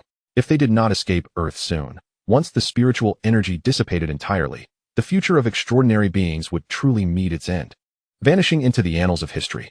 Today, Cao Kun's terrifying power and array mastery left them in awe, solidifying their resolve to join the Temple of Creation. Only by becoming part of the temple could they hope to break through to the pinnacle of the 2nd tier and ascend to the epic 3rd tier, extending their lifespans for millennia and pursuing loftier paths. Extraordinary beings inherently possess a heart eager to scale new heights. Long Qingsong sighed. Even if we join the Temple of Creation, they may not necessarily value us. The group fell silent, realizing the truth in his words.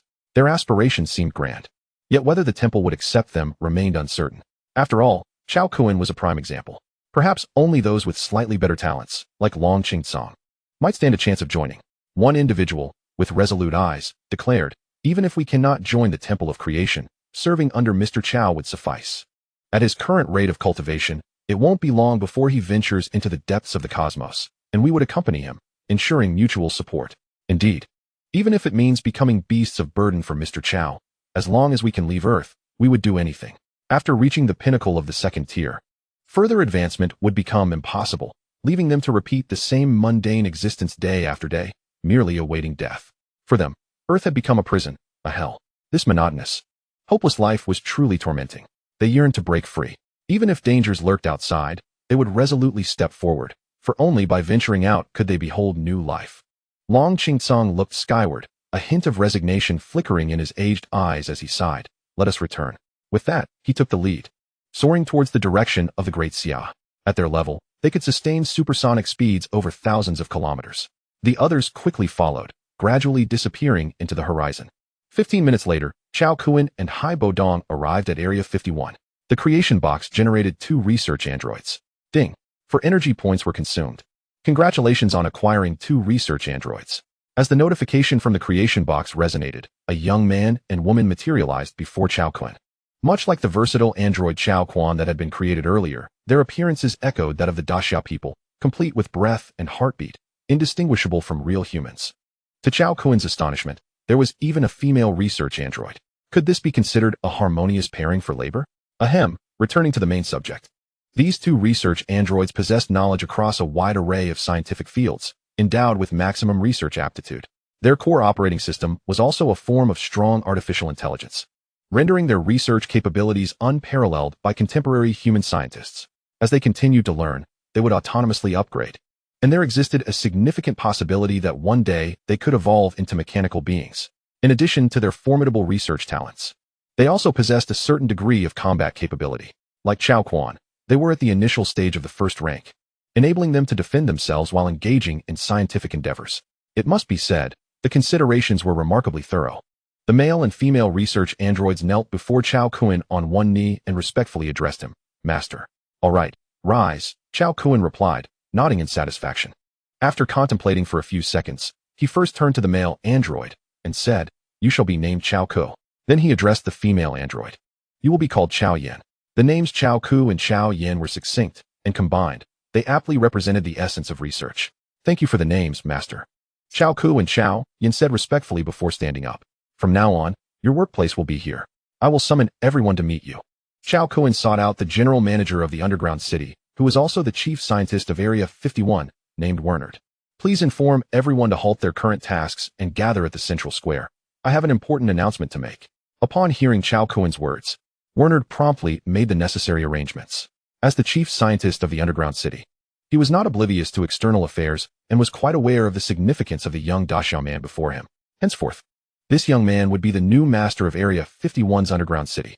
With Wernerd's directive, several dedicated scientists, engrossed in their research, set aside their work and assembled at the central square. 10 minutes later, scientists from all fields had gathered, totaling 528 individuals, representing various races from around the world. All were leading figures in the scientific community, with many having received Nobel Prizes, renowned experts in their respective fields. With a flourish, Cao Kun made a grand entrance, descending gracefully onto the elevated platform at the center of the square. Immediately, the gaze of all scientists converged on him. His unparalleled beauty radiated an ethereal presence, with a halo of 9-colored light shimmering behind him. The scientists were momentarily entranced. The materialists, who revered scientific principles, found themselves shaken, gazing upon Cao Kun as though witnessing the descent of a true deity. Rather than speaking immediately, Cao Kun allowed Xiao Hua to project a video, displayed in virtual form above the crowd. The footage began with the battle between the Ant Legion and the American army of 100,000, followed by Cao Kun's annihilation of an alliance comprising 20 elite extraordinary factions. Even the current chaotic state of the entire United States was unveiled through satellite imagery, presented clearly before the audience. After the video concluded, a wave of astonishment swept through the square, and the scientists regarded Cao Kun with expressions of fear and unease. Was this man here to destroy America? With a slight press of his palm, an overwhelming aura swept across the gathering, silencing all noise and plunging the square into stillness. Observing the terror etched on many faces, Cao Kun offered a gentle smile and said, "Greetings, everyone. I am Cao Kun, also a human being, not a demon. So there is no need for such fear. I have gathered you not to harm you, but to bestow upon you a gift." Chapter 148. Snap, dead, alive again. "I am here to grant you all a boon." As he spoke, a vial of the essence of life materialized before Cao Kun. At that moment, Hai Bo Dong ascended to the platform and waved his hand, summoning several instruments, along with a cage containing a few small white mice. These were biological testing devices relocated from the laboratory. This unfolding scene was projected onto a large screen in the air by Xiao Hua.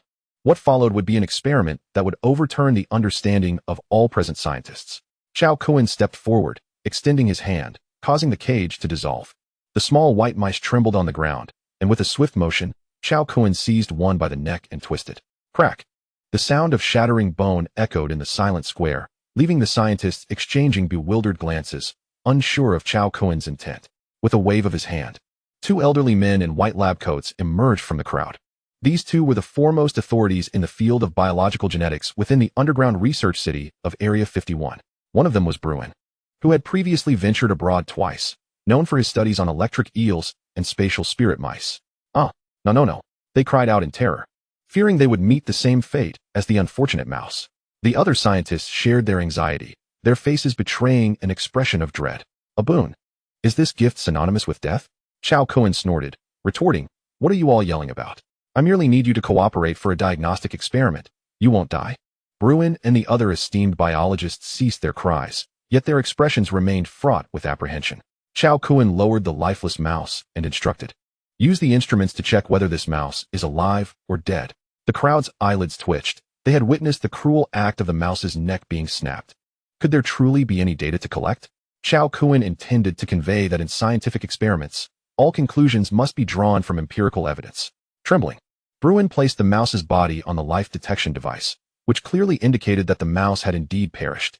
Everyone, please do not blink. A miraculous moment is about to unfold, Cao Kun proclaimed, waving his hand as the vial of essence of life opened, releasing an invigorating and soul-rejuvenating aroma that dispelled fatigue. The crowd was taken aback, and in the next moment, an astonishing scene unfolded. 10 grams of transparent liquid soared from the vial, landing on the deceased mouse's body and merging with it. 1 second, 2 seconds, 3 seconds, after 1 minute. The life detection device displayed a dramatic spike in the heart rate graph, growing increasingly vigorous. Everyone's eyes widened in disbelief. Could it be? The dead mouse had come back to life. At that moment, Bruin's fears dissipated, eclipsed by an awe that transcended even his previous encounters with electric eels and spatial spirit beasts. Resurrection? What an unfathomable phenomenon. Bruin and the other scientists, exhilarated, utilized additional biological instruments to conduct a comprehensive examination of the small white mouse. The data obtained was synchronously displayed on the large screen by Xiaohua. The screen exhibited 2 sets of comparative data, one representing the previous metrics of the white mouse, and the other reflecting the current statistics. Upon comparison, the glaring figures left all the scientists wide-eyed and incredulous. The resurrected white mouse had experienced an extraordinary increase in lifespan, extending to an astonishing 10 years, considering that the average lifespan of a white mouse is merely 2.5 years. Furthermore, all other metrics of the white mouse had drastically improved, tripling its previous values and continuing to surge. Suddenly, a loud crack echoed through the room, drawing everyone's attention to the white mouse, which had awakened.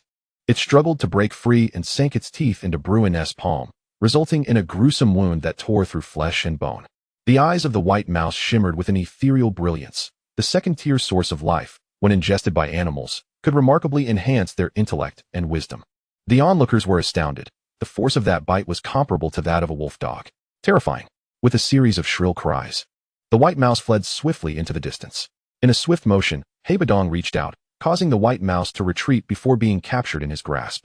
Observing Bruin, whose face contorted in agony as he clutched his injured hand, Cao Kun, unable to contain his frustration, delivered a decisive blow that rendered Bruin lifeless on the ground.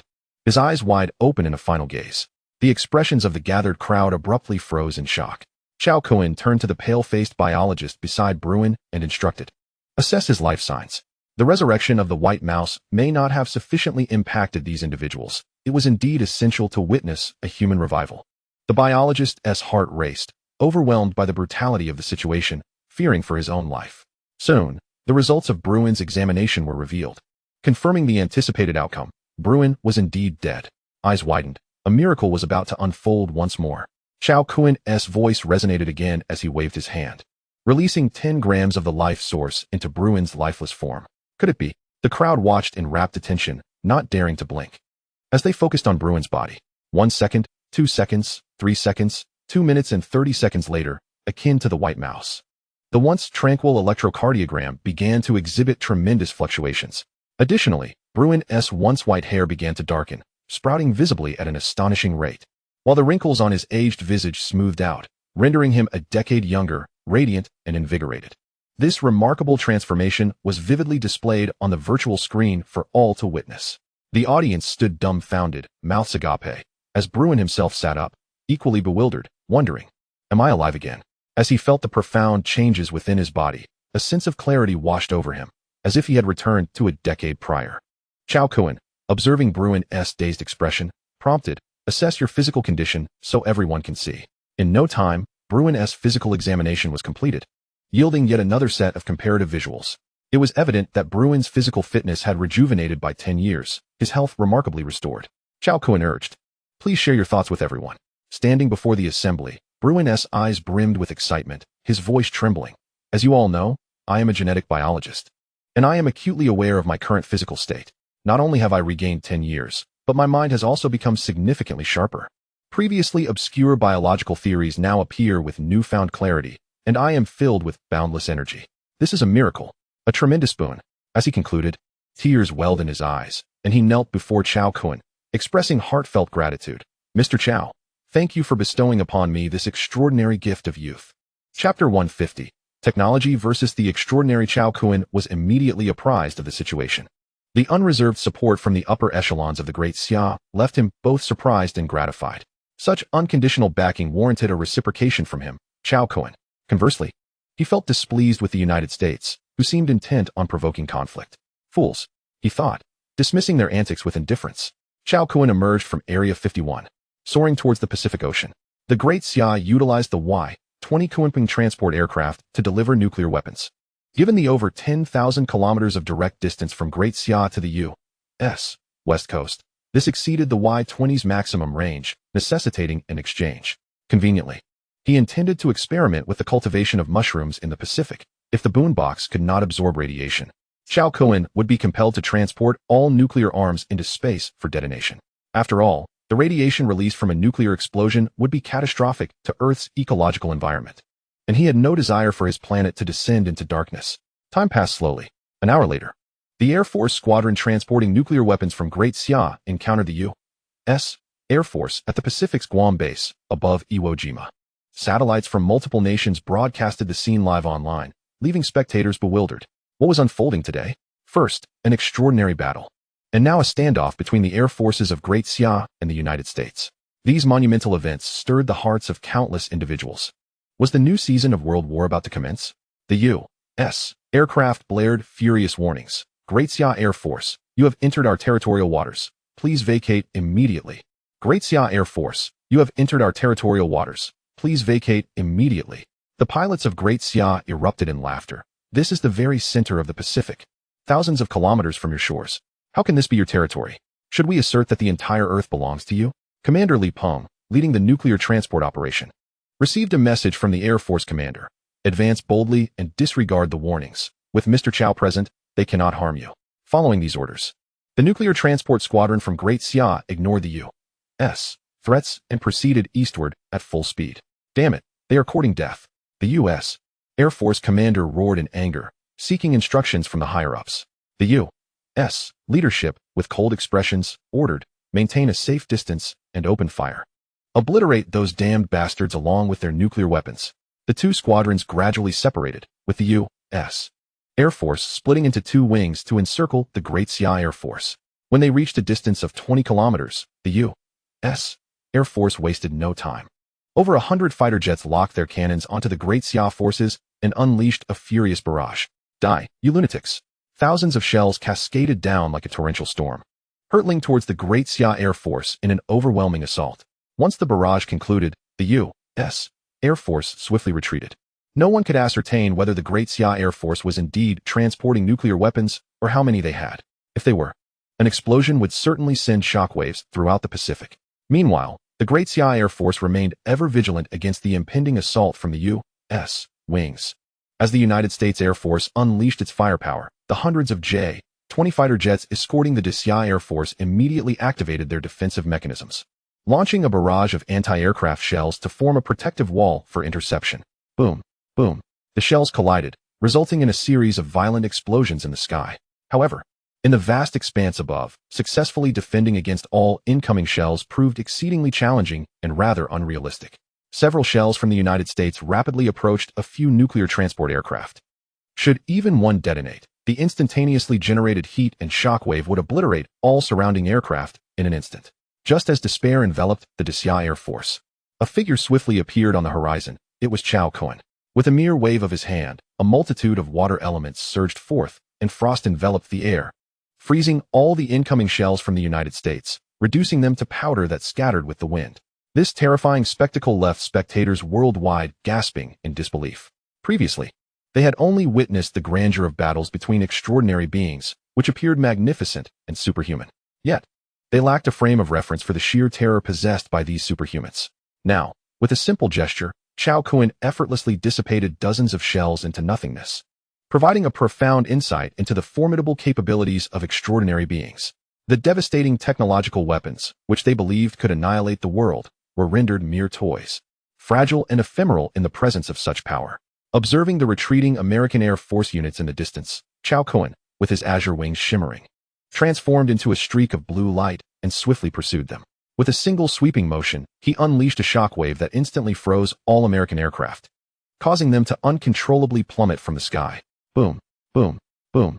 The ice-encased planes crashed heavily into the ocean, shattering into pieces and sinking to the depths, disappearing without a trace. The 62 aircraft dispatched from the American military base in Guam were utterly decimated, including two B-2 Spirit bombers. "Damn it!" exclaimed the officials within the Pentagon, their faces filled with fury and disbelief. They ordered the immediate deployment of all available aircraft from the West Coast for a comprehensive interception, insisting that under no circumstances should Desia's planes approach American soil. With a dimmed gaze, the Chief of Staff sat heavily in his chair, his voice low and resigned. "Cease fire. No matter how many aircraft we deploy, it will be futile. Inform those guarding the nuclear launch facilities to prepare. If Desia's aircraft drop even a single nuclear weapon over American territory, there should be no hesitation. Launch a global indiscriminate strike. If we cannot survive, then let us perish together." Silence enveloped the room. They had reached a point of desperation, with no alternative left but this drastic measure. Returning to the Pacific. After obliterating the American fighter jets, Cao Kun rejoined the Desia Air Force and approached Li Peng, the head of the nuclear transport mission. "Open all transport aircraft's cargo holds. I am here to retrieve the nuclear weapons." The proximity to such an extraordinary being left Li Peng struggling to maintain his composure, his voice trembling with excitement. Though they soared high in the sky, compared to Cao Kun, who floated effortlessly, their own capabilities seemed insignificant, a stark contrast that underscored the allure of extraordinary power. "Is this where the retrieval takes place?" Li Peng inquired, suppressing his exhilaration. The rapidly flowing air currents did not interrupt their conversation. "Indeed," Cao Kun replied. Upon hearing his words, Li Peng hastily instructed the pilots of all Y-20 transport aircraft to open the rear cargo doors. At that moment, the space rings seized from the Mountain of Gods proved invaluable. Chapter 151, Nuclear Weapons Fireworks. Cao Kun utilized 6 space rings, 2 spatial bags, and 1 spatial belt to secure all the nuclear weapons. The monitoring systems within the transport aircraft captured the astonishing sight of each nuclear weapon vanishing one by one, leaving the pilots in utter disbelief, their eyes wide with astonishment. "Is this the power of extraordinary beings?" they marveled, incredulous. Following the successful retrieval of the nuclear weapons, the Desia transport fleet completed their mission and began their collective return. Observing the satellite imagery, global leaders expressed confusion. Why were they returning? Soon, a few recalled something, their eyes widening in realization. Spatial artifacts. Cao Kun has utilized spatial artifacts to collect all the nuclear weapons.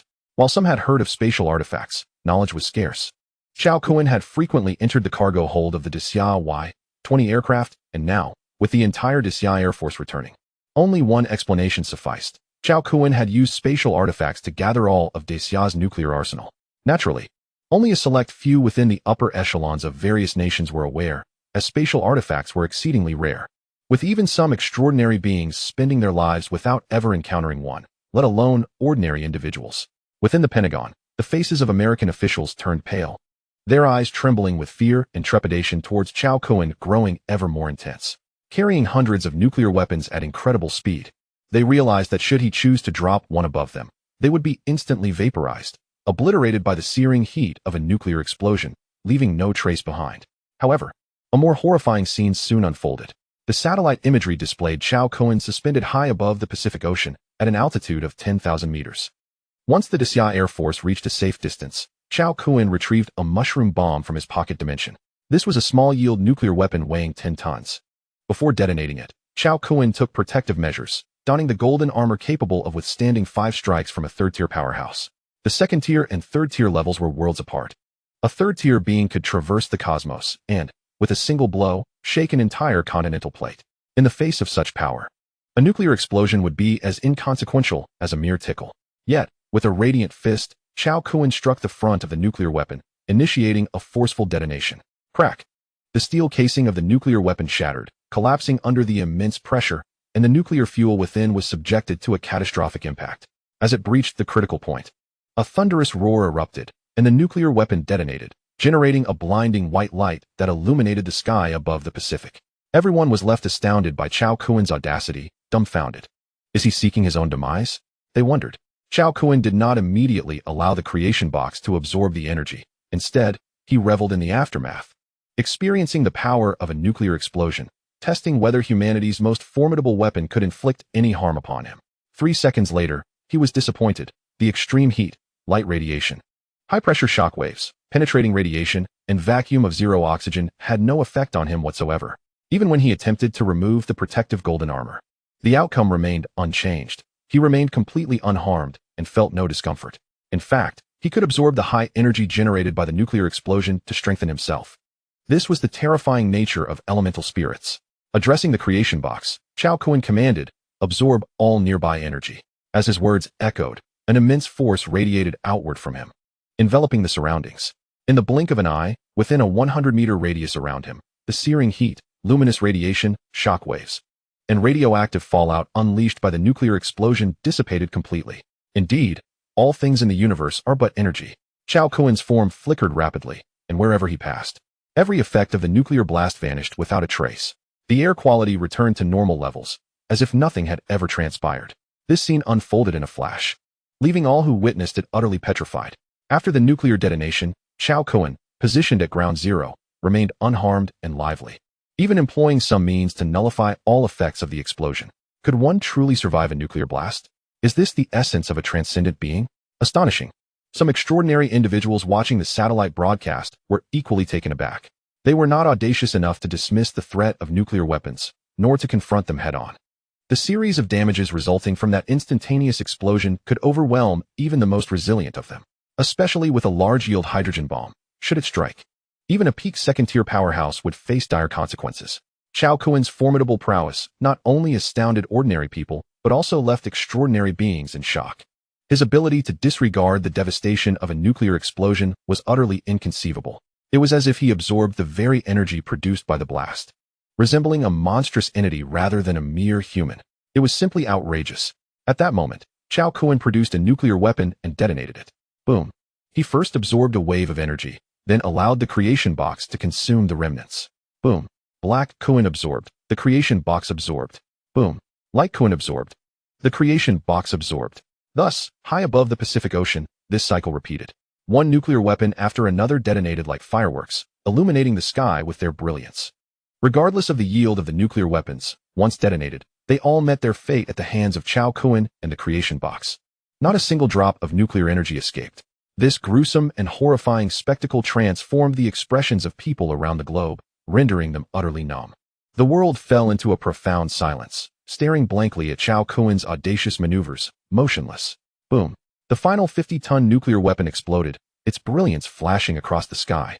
And mere seconds later, it was wholly consumed by Cao Kun and the creation box.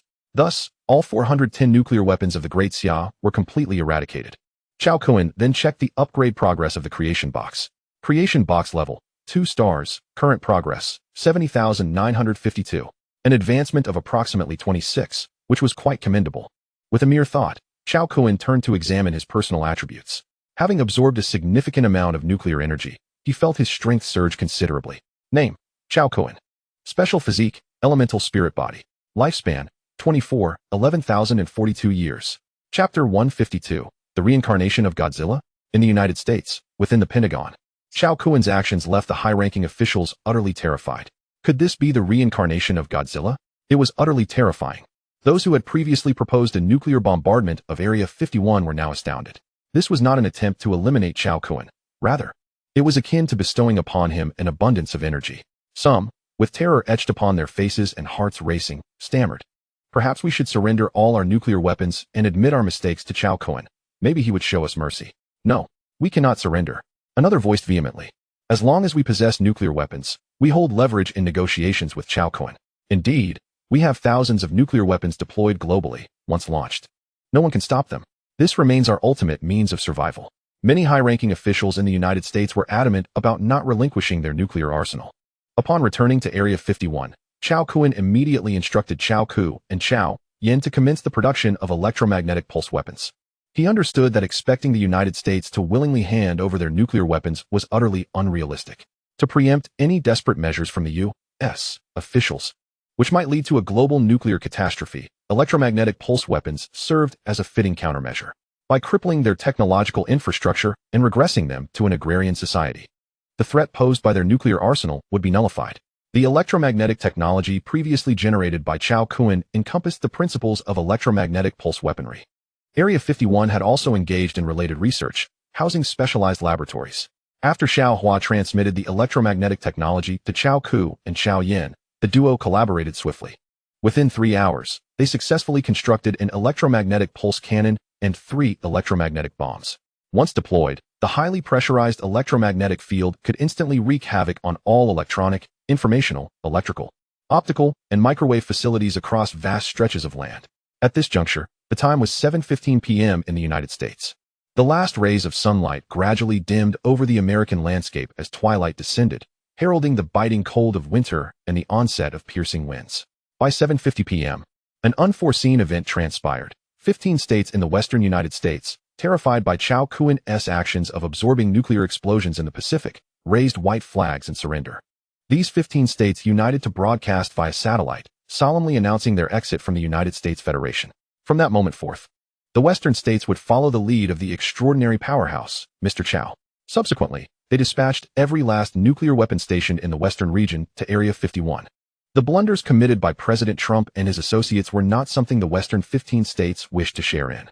As the cold wind howled and snowflakes drifted down, the United States fractured. The world was in an uproar. President Trump and his high-ranking officials erupted in furious shouts, nearly choking on their rage, their vision darkening as they struggled to catch their breath. It is worth noting that the vast majority of the United States nuclear arsenal was stationed in the western states to defend against the Great Xia across the ocean. Now, with the western 15 states defecting, collectively betraying the United States, all nuclear weapons were hastily transported to Area 51. This undeniably reduced the threat posed by Cao Kun to the United States by over half. The situation shifted dramatically, the United States' once mighty stature now crumbling. Everyone could foresee the impending withdrawal of the United States, the global superpower that had dominated the world for a century, from the historical stage. Observing the western states' keen awareness, Cao Kun had no desire to hold grudges against them. Besides, had he ever declared an intention to annihilate the United States? When the Great Xia ultimately unifies the globe and ventures into the cosmos, the people of the United States and other nations would relocate to extraterrestrial realms, laboring for the colonial advancement of Huaxia civilization. Within 2 hours, a total of 600 nuclear weapons from the western United States were collectively transported to Area 51. Cao Kun's spatial rings could not accommodate them all.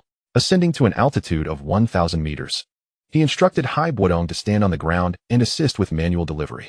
Hai Buodong began by tossing the smallest yield of 10-ton nuclear weapons into the air. The weapons accurately reached Cao Kun, who subsequently detonated them using elemental force. Boom. In the pitch-black night, a blinding white light erupted above Area 51, illuminating the surroundings for miles as if it were day. The moment had arrived. It was set to consume nuclear weapons once more. Instantly, the world's gaze converged upon Area 51. The citizens of the nearby cities trembled in fear, their hearts racing at the sight. If Cao Kun faltered, they would all be doomed.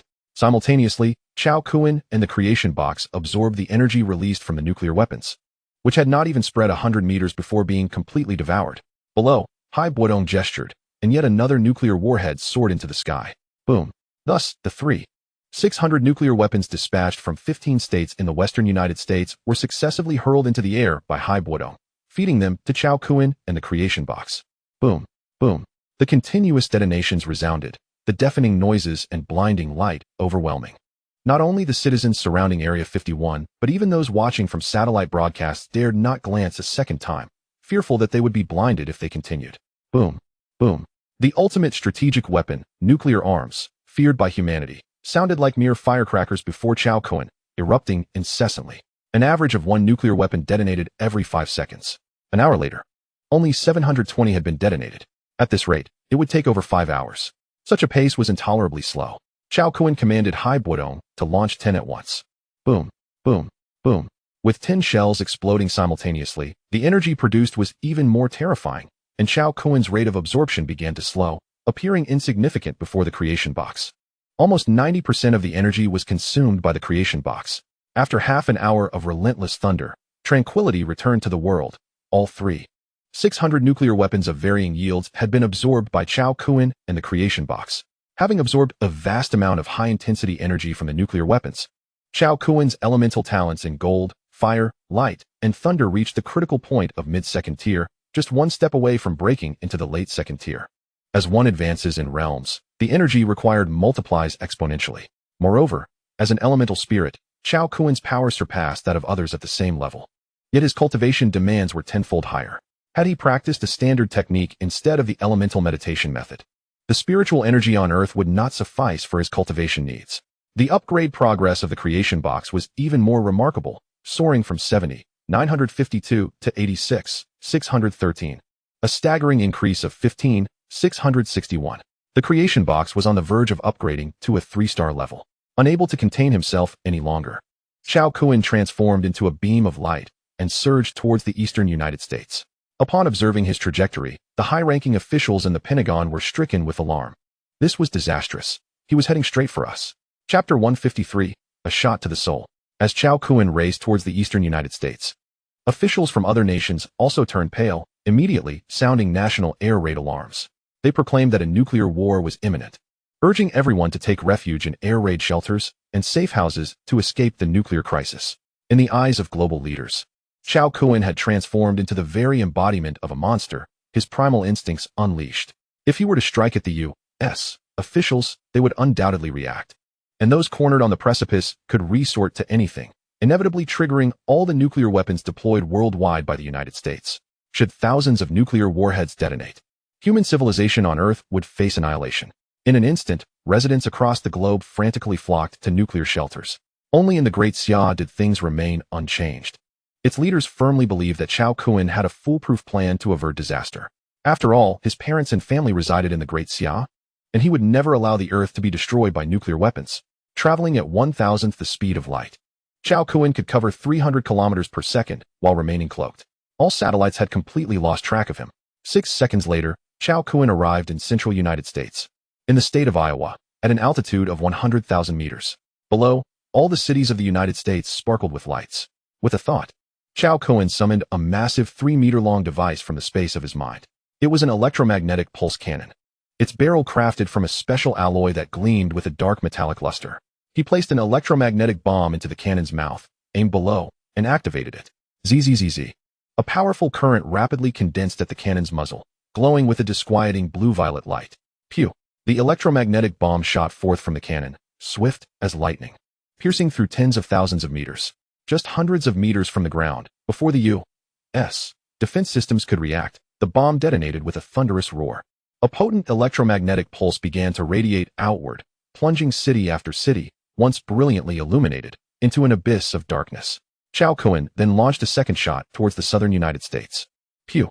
A third shot towards the eastern United States. After 3 shots, looking down from the heights, all U.S. territory east of the Rocky Mountains was engulfed in darkness. Military equipment, economic information, communication radar, automobiles, airplanes, household appliances, every device containing electronic components, was utterly obliterated, with no hope of repair. It could be said that with these 3 shots, apart from the 15 states west of the Rocky Mountains, the entire civilization of the United States had been thrust back several centuries. The damage to electronic components posed a lethal threat to large factories and nuclear power plants reliant on electricity. Boom, boom. Explosions erupted in various locations, causing catastrophic devastation that resulted in the immediate deaths of hundreds of thousands. In the pitch-black chaos of cities, hundreds of millions of American citizens were engulfed in despair and terror, utterly at a loss. In the Pentagon, the pervasive darkness left President Chuan Deng and the U.S. High Command in stunned silence. They took out their phones only to discover they were rendered useless. It was an electromagnetic pulse weapon. A trembling voice filled with despair echoed in the darkness. They had never anticipated that Cao Kun would deploy an electromagnetic pulse weapon, and one of such formidable power at that. The protective shielding against electromagnetic pulses installed in the Pentagon was as effective as paper, providing no defense whatsoever. Trembling, Chuan Deng approached the window and gazed outside, witnessing the entire city consumed by darkness. Occasionally, explosions would light up small patches of illumination. It's over. It's all over. Chuan Deng's eyes dimmed, aging him by several years in an instant. Muttering to himself, the power of the electromagnetic pulse weapon unleashed by the opponent far exceeded our imagination. At this moment, not just Peanuts but the entire U.S. territory likely faced a comprehensive electromagnetic pulse annihilation strike. We have lost, utterly defeated. His words drained the color from everyone's faces, leaving them as desolate as if mourning a death. The United States was finished, utterly finished. They had lost even their final trump card, becoming nothing more than prey awaiting slaughter. Despair and regret flooded their hearts. They had underestimated Cao Kun's capabilities. Had they known, they should have surrendered their nuclear weapons. perhaps they might have had a sliver of hope. But now, all that lay ahead was a dead end. Boom. A sudden explosion erupted from the rooftop of the Pentagon, sending shockwaves through the air. The American high-ranking officials, startled like startled birds, turned their anxious gazes towards the source of the chaos. Descending from the heavens was a figure, who with a mere flick of his finger conjured beams of white light that illuminated the once opaque room. The visage of the newcomer materialized before the eyes of the American elite, instilling a profound terror that rendered them as if they were plummeting into an abyss. Their bodies chilled with dread, staggering backward in panic. Was death about to descend upon them? In despair, some shut their eyes tightly. Cao Kun's gaze swept across the faces marked by fear and hopelessness, his expression impassive, yet his spirit resonated with an unsettling aura that swiftly engulfed the entire chamber. Even the second-tier, consummate transcendent beings could not withstand the onslaught of Cao Kun's soul impact, let alone the ordinary individuals present. The eyes of the American officials glazed over, their souls having been invaded and dominated by Cao Kun's presence. Within 5 fleeting seconds, Cao Kun extracted from their minds the detailed locations of all nuclear weapon storage facilities and deployments in the United States. He retracted his psychic reach and ascended skyward, vanishing from sight. The sound of objects crashing to the ground echoed through the room, plunging it into an eerie silence. Moments later, Cao Kun arrived at a military base near Fort Hood. Unlike the chaos that reigned in the cities, the military base remained eerily calm. The unfolding situation made the American soldiers acutely aware that their nation was undoubtedly under a large-scale electromagnetic pulse weapon attack. They promptly initiated emergency protocols and organized themselves. Armed with torches fueled by gasoline, they made their way to the armory. The electromagnetic pulse had obliterated all technological weaponry. Scanning the vast armory, it became evident that only a handful of mechanical firearms remained operational. In this age of information, the destruction of electronic products heralded an apocalypse for them. To survive, these mechanical firearms were their sole source of reassurance. Many were rendered motionless in fear upon witnessing the awe-inspiring descent of Cao Kun. Paralyzed by the realization that he was a being far beyond ordinary humans, impervious even to their most advanced nuclear arsenal, Cao Kun paid them no mind. With a sweep of his consciousness, all military installations within the base lay bare before him. Soon enough, he discovered the nuclear weapons. This military base was home to a total of 12 nuclear warheads, which he promptly detonated, consuming them in a fiery blaze. Thus, centered around Fort Hood, Cao Kun systematically located and obliterated all remaining nuclear arsenals in the United States. He did not spare nearby nuclear power plants, both to facilitate the enhancement of his divine box and to avert potential nuclear contamination of the environment, as the entire Earth was destined to become the divine temple and should not be sullied. While Cao Kun diligently collected nuclear weaponry from the United States, the world erupted in chaos. Initially, the region east of the Rocky Mountains was plunged into darkness due to the electromagnetic pulse weapon strike. This colossal disturbance was swiftly recognized by the 15 states in the western United States. Chapter 154, The Nuclear Arsenal Exits History. The cause was soon identified. It was the devastating impact of the electromagnetic pulse weapon. The central, northern, southern, and eastern regions of the United States had regressed hundreds of years, descending into an agrarian era. Instantly, the leadership of the 15 western states was gripped by terror, their faces reflecting the horror of having survived a cataclysm. They were grateful for their prudent decision to relinquish their nuclear arsenal. Otherwise, the entire western region would have been unable to escape this catastrophe. Subsequently, Europe experienced a similar fate. The eastern United States faced a comprehensive electromagnetic pulse weapon strike that obliterated all electronic facilities. A significant portion of Europe's servers, housed within this region, suffered irreversible destruction, leading to a complete paralysis of the internet across multiple European nations. The Asian region's internet connectivity remained intact due to the wise decision of the 15 western states to surrender their nuclear arsenal, allowing everything to function normally.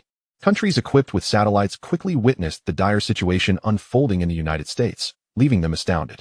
It was well understood that the economic stature of the United States was unrivaled globally. Once, the night sky had dazzled with brilliant lights when viewed from above. Yet now, thousands of kilometers within the eastern United States lay only darkness, occasionally pierced by fleeting beams of white light. These were the flashes from Cao Kun detonating nuclear weapons, extinguishing mere moments later. The leaders of various nations trembled in disbelief, their minds involuntarily conjuring a singular name: the electromagnetic pulse weapon. It was only through such a weapon that the United States could be vanquished in an instant by physical means. Moreover, the reach of this weapon, spanning thousands of kilometers, was unfathomably terrifying. The leaders of the Great Xia nation were equally stunned, struggling to regain their composure. They had presumed that Cao Kun's capability to subdue the United States and prevent nuclear chaos stemmed from extraordinary means. However, the reality was far beyond anyone's expectations. Cao Kun had employed technological weaponry, the electromagnetic pulse. Cao Kun's pace of collection was astonishingly rapid. Within a single hour, he had cleared the United States of its nuclear arsenal. Next, he turned his attention to military bases across the 4 oceans and other nations, capturing them all in one fell swoop.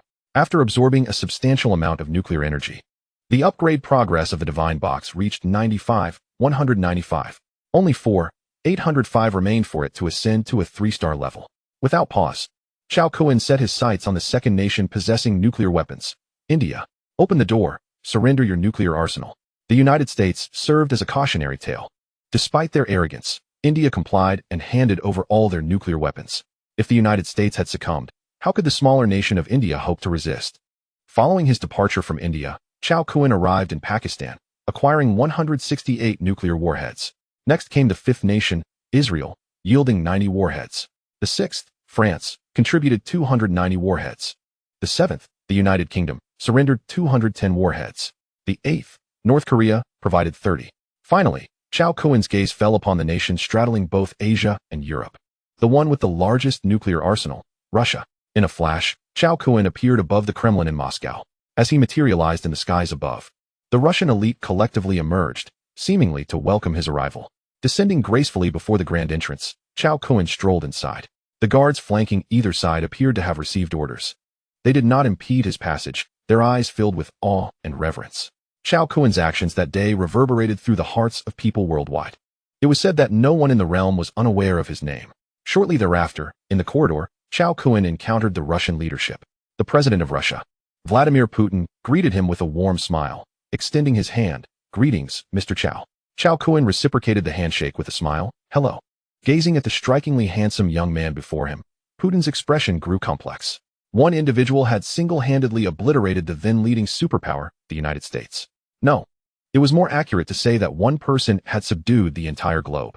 In Putin's eyes, Cao Kun was undoubtedly the rightful king without a crown. After a brief silence, Putin slowly inquired, Mr. Cao, are you a terrestrial being or an extraterrestrial visitor? With a smile, Cao Kun replied, I am a true citizen of the Great Xia. Emperor Pu was momentarily taken aback, casting a skeptical glance at Cao Kun. His profound understanding of the extraordinary beings made him acutely aware that, given the current level of spiritual energy on Earth, it was utterly impossible to cultivate a formidable entity like Cao Kun. This individual was astonishingly powerful, far surpassing the realm of a second-tier extraordinary being. Noticing Emperor Pu's disbelief, Cao Kun took the rare opportunity to elucidate. My strength stems from the assistance of extraterrestrial forces. It is as simple as that. Upon hearing this, Emperor Pu's pupils constricted slightly, and he began to contemplate deeply. Reports from KBG agents in the Great Xia had indicated unusual activity from the Great Xia Research Institute in recent days, deploying elite special forces and creating a perimeter so secure that not even a bird could enter. This was highly irregular. Cao Kun's revelation dispelled the doubts lingering in Emperor Pu's mind. Not only had Cao Kun's power achieved a terrifying enhancement, but he had also received technological support from an extraterrestrial civilization. The series of significant actions taken by the Great Xia Research Institute could only signify their acquisition of advanced technology beyond Earth, with electromagnetic pulse weapons being one such example. With a bitter smile, Emperor Pu reflected on the peculiarities of this world. Despite the multitude of nations and ethnicities, the extraterrestrial forces had inexplicably chosen the Great Xia. Was it perhaps due to the ancient heritage of the Great Xia? Given the current circumstances, the unification of Earth had become inevitable. Why should they continue to struggle in vain? Emperor Pu's expression hardened as he regarded Cao Kun, his tone gravely serious as he inquired, Mr. Cao, how will you arrange for us once we relinquish our nuclear weapons? Upon hearing this, the several high-ranking officials behind him felt a tightening in their hearts. Their gazes fixed intently on Cao Kun. They did not expect equal treatment, but at the very least, they wished to live with dignity and hope. If Cao Kun's answer failed to satisfy them, they would be compelled to fight fiercely, even against insurmountable odds. Each of them held significant power, governing a nation. They would prefer a glorious death in battle over a life of humiliation. Cao Kun replied nonchalantly, after the unification of Earth, 2 factions will emerge, one named the Temple of Creation, overseeing the extraordinary, and the other the civilization of Huaxia, overseeing technology. It won't be long before the world swiftly enters the interstellar era, at which point citizens will be classified into levels, with everything distributed according to labor. One's status will depend on their own efforts.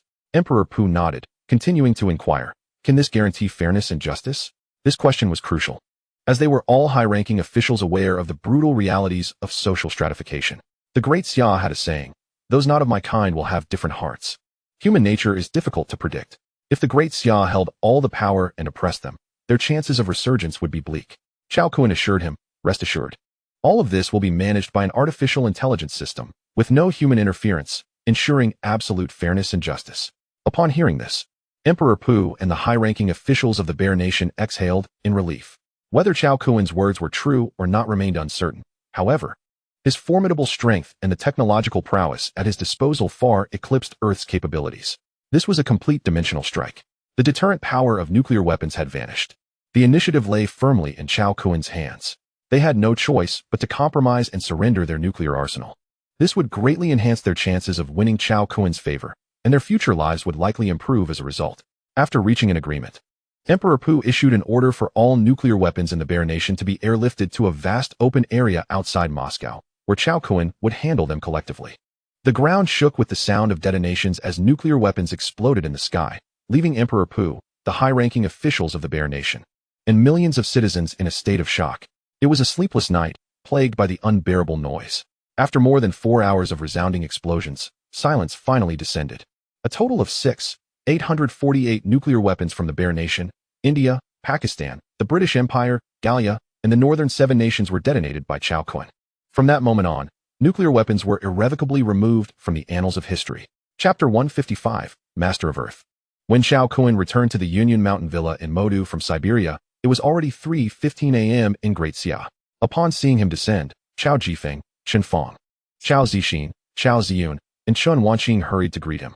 Concerned for Cao Kun's safety, Chao Zixin and Chao Ziyun had intended to assist him.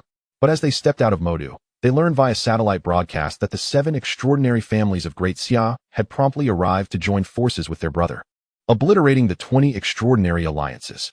Understanding that continuing their journey would be futile, they returned to the Union Mountain Villa to await their brother's victorious return.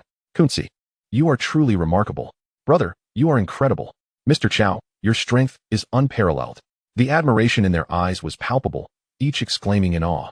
Cao Kun smiled and remarked, it is not that I am exceptionally strong, but rather that they are exceedingly weak, not a single capable opponent among them. His boastful statement elicited laughter from the group. Brother, you are simply extraordinary. Even nuclear weapons are no match for you. Your invincible form. Chao Zixin's face was filled with incredulity and envy. This is nothing. Once your strengths are enhanced, you could easily obliterate the earth with a single punch, Cao Kun replied nonchalantly. Indeed, we will strive to cultivate diligently. After enjoying a cheerful conversation for a while, Chao Jifeng, Chen Fong, Chao Ziyun, and Chao Zixin eagerly departed to resume their training, leaving behind 1 man and 1 woman. Unable to contain the tumult within her, she rushed to embrace his robust frame, pressing herself tightly against him, utterly lost in the moment, her voice a soft murmur. Mr. Chao, I want you. Women are often drawn to the powerful. The sight of Cao Kun's overwhelming presence the previous day had left Chun Wanqing's heart stirred and restless, spiraling out of control. Very well, my dear. Cao Kun wrapped his arms around the tender Chen Wanqing and carried her into his bedroom. As they became entwined, their whispers filled the air with sweet nothings. While Cao Kun reveled in his triumph, the world outside trembled in response to his actions. In the 8 hours since he departed at 7 p.m. the previous evening, numerous monumental events unfolded. The suppression of Area 51, the annihilation of the Crow family, the destruction of the Divine Mountain, the eradication of 20 extraordinary alliances and 38 second-tier perfect beings, the disintegration of the United States, and the consumption of nuclear weapons worldwide. Each event was earth-shattering, evoking awe and despair. The name Cao Kun resonated throughout the globe, instilling fear and reverence.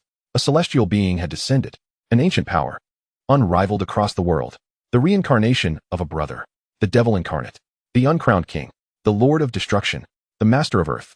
Countless titles were invoked by multitudes. From this moment forth, Earth would be governed by a singular entity, Cao Kun. As the sun rose after a night of return, Cao Kun opened his eyes to find Chun Wanqing, languid and serene beside him. He chuckled softly, bemused by her youthful exuberance. Last night, within 2 short hours, she had surrendered completely. It seemed imperative to enhance her strength.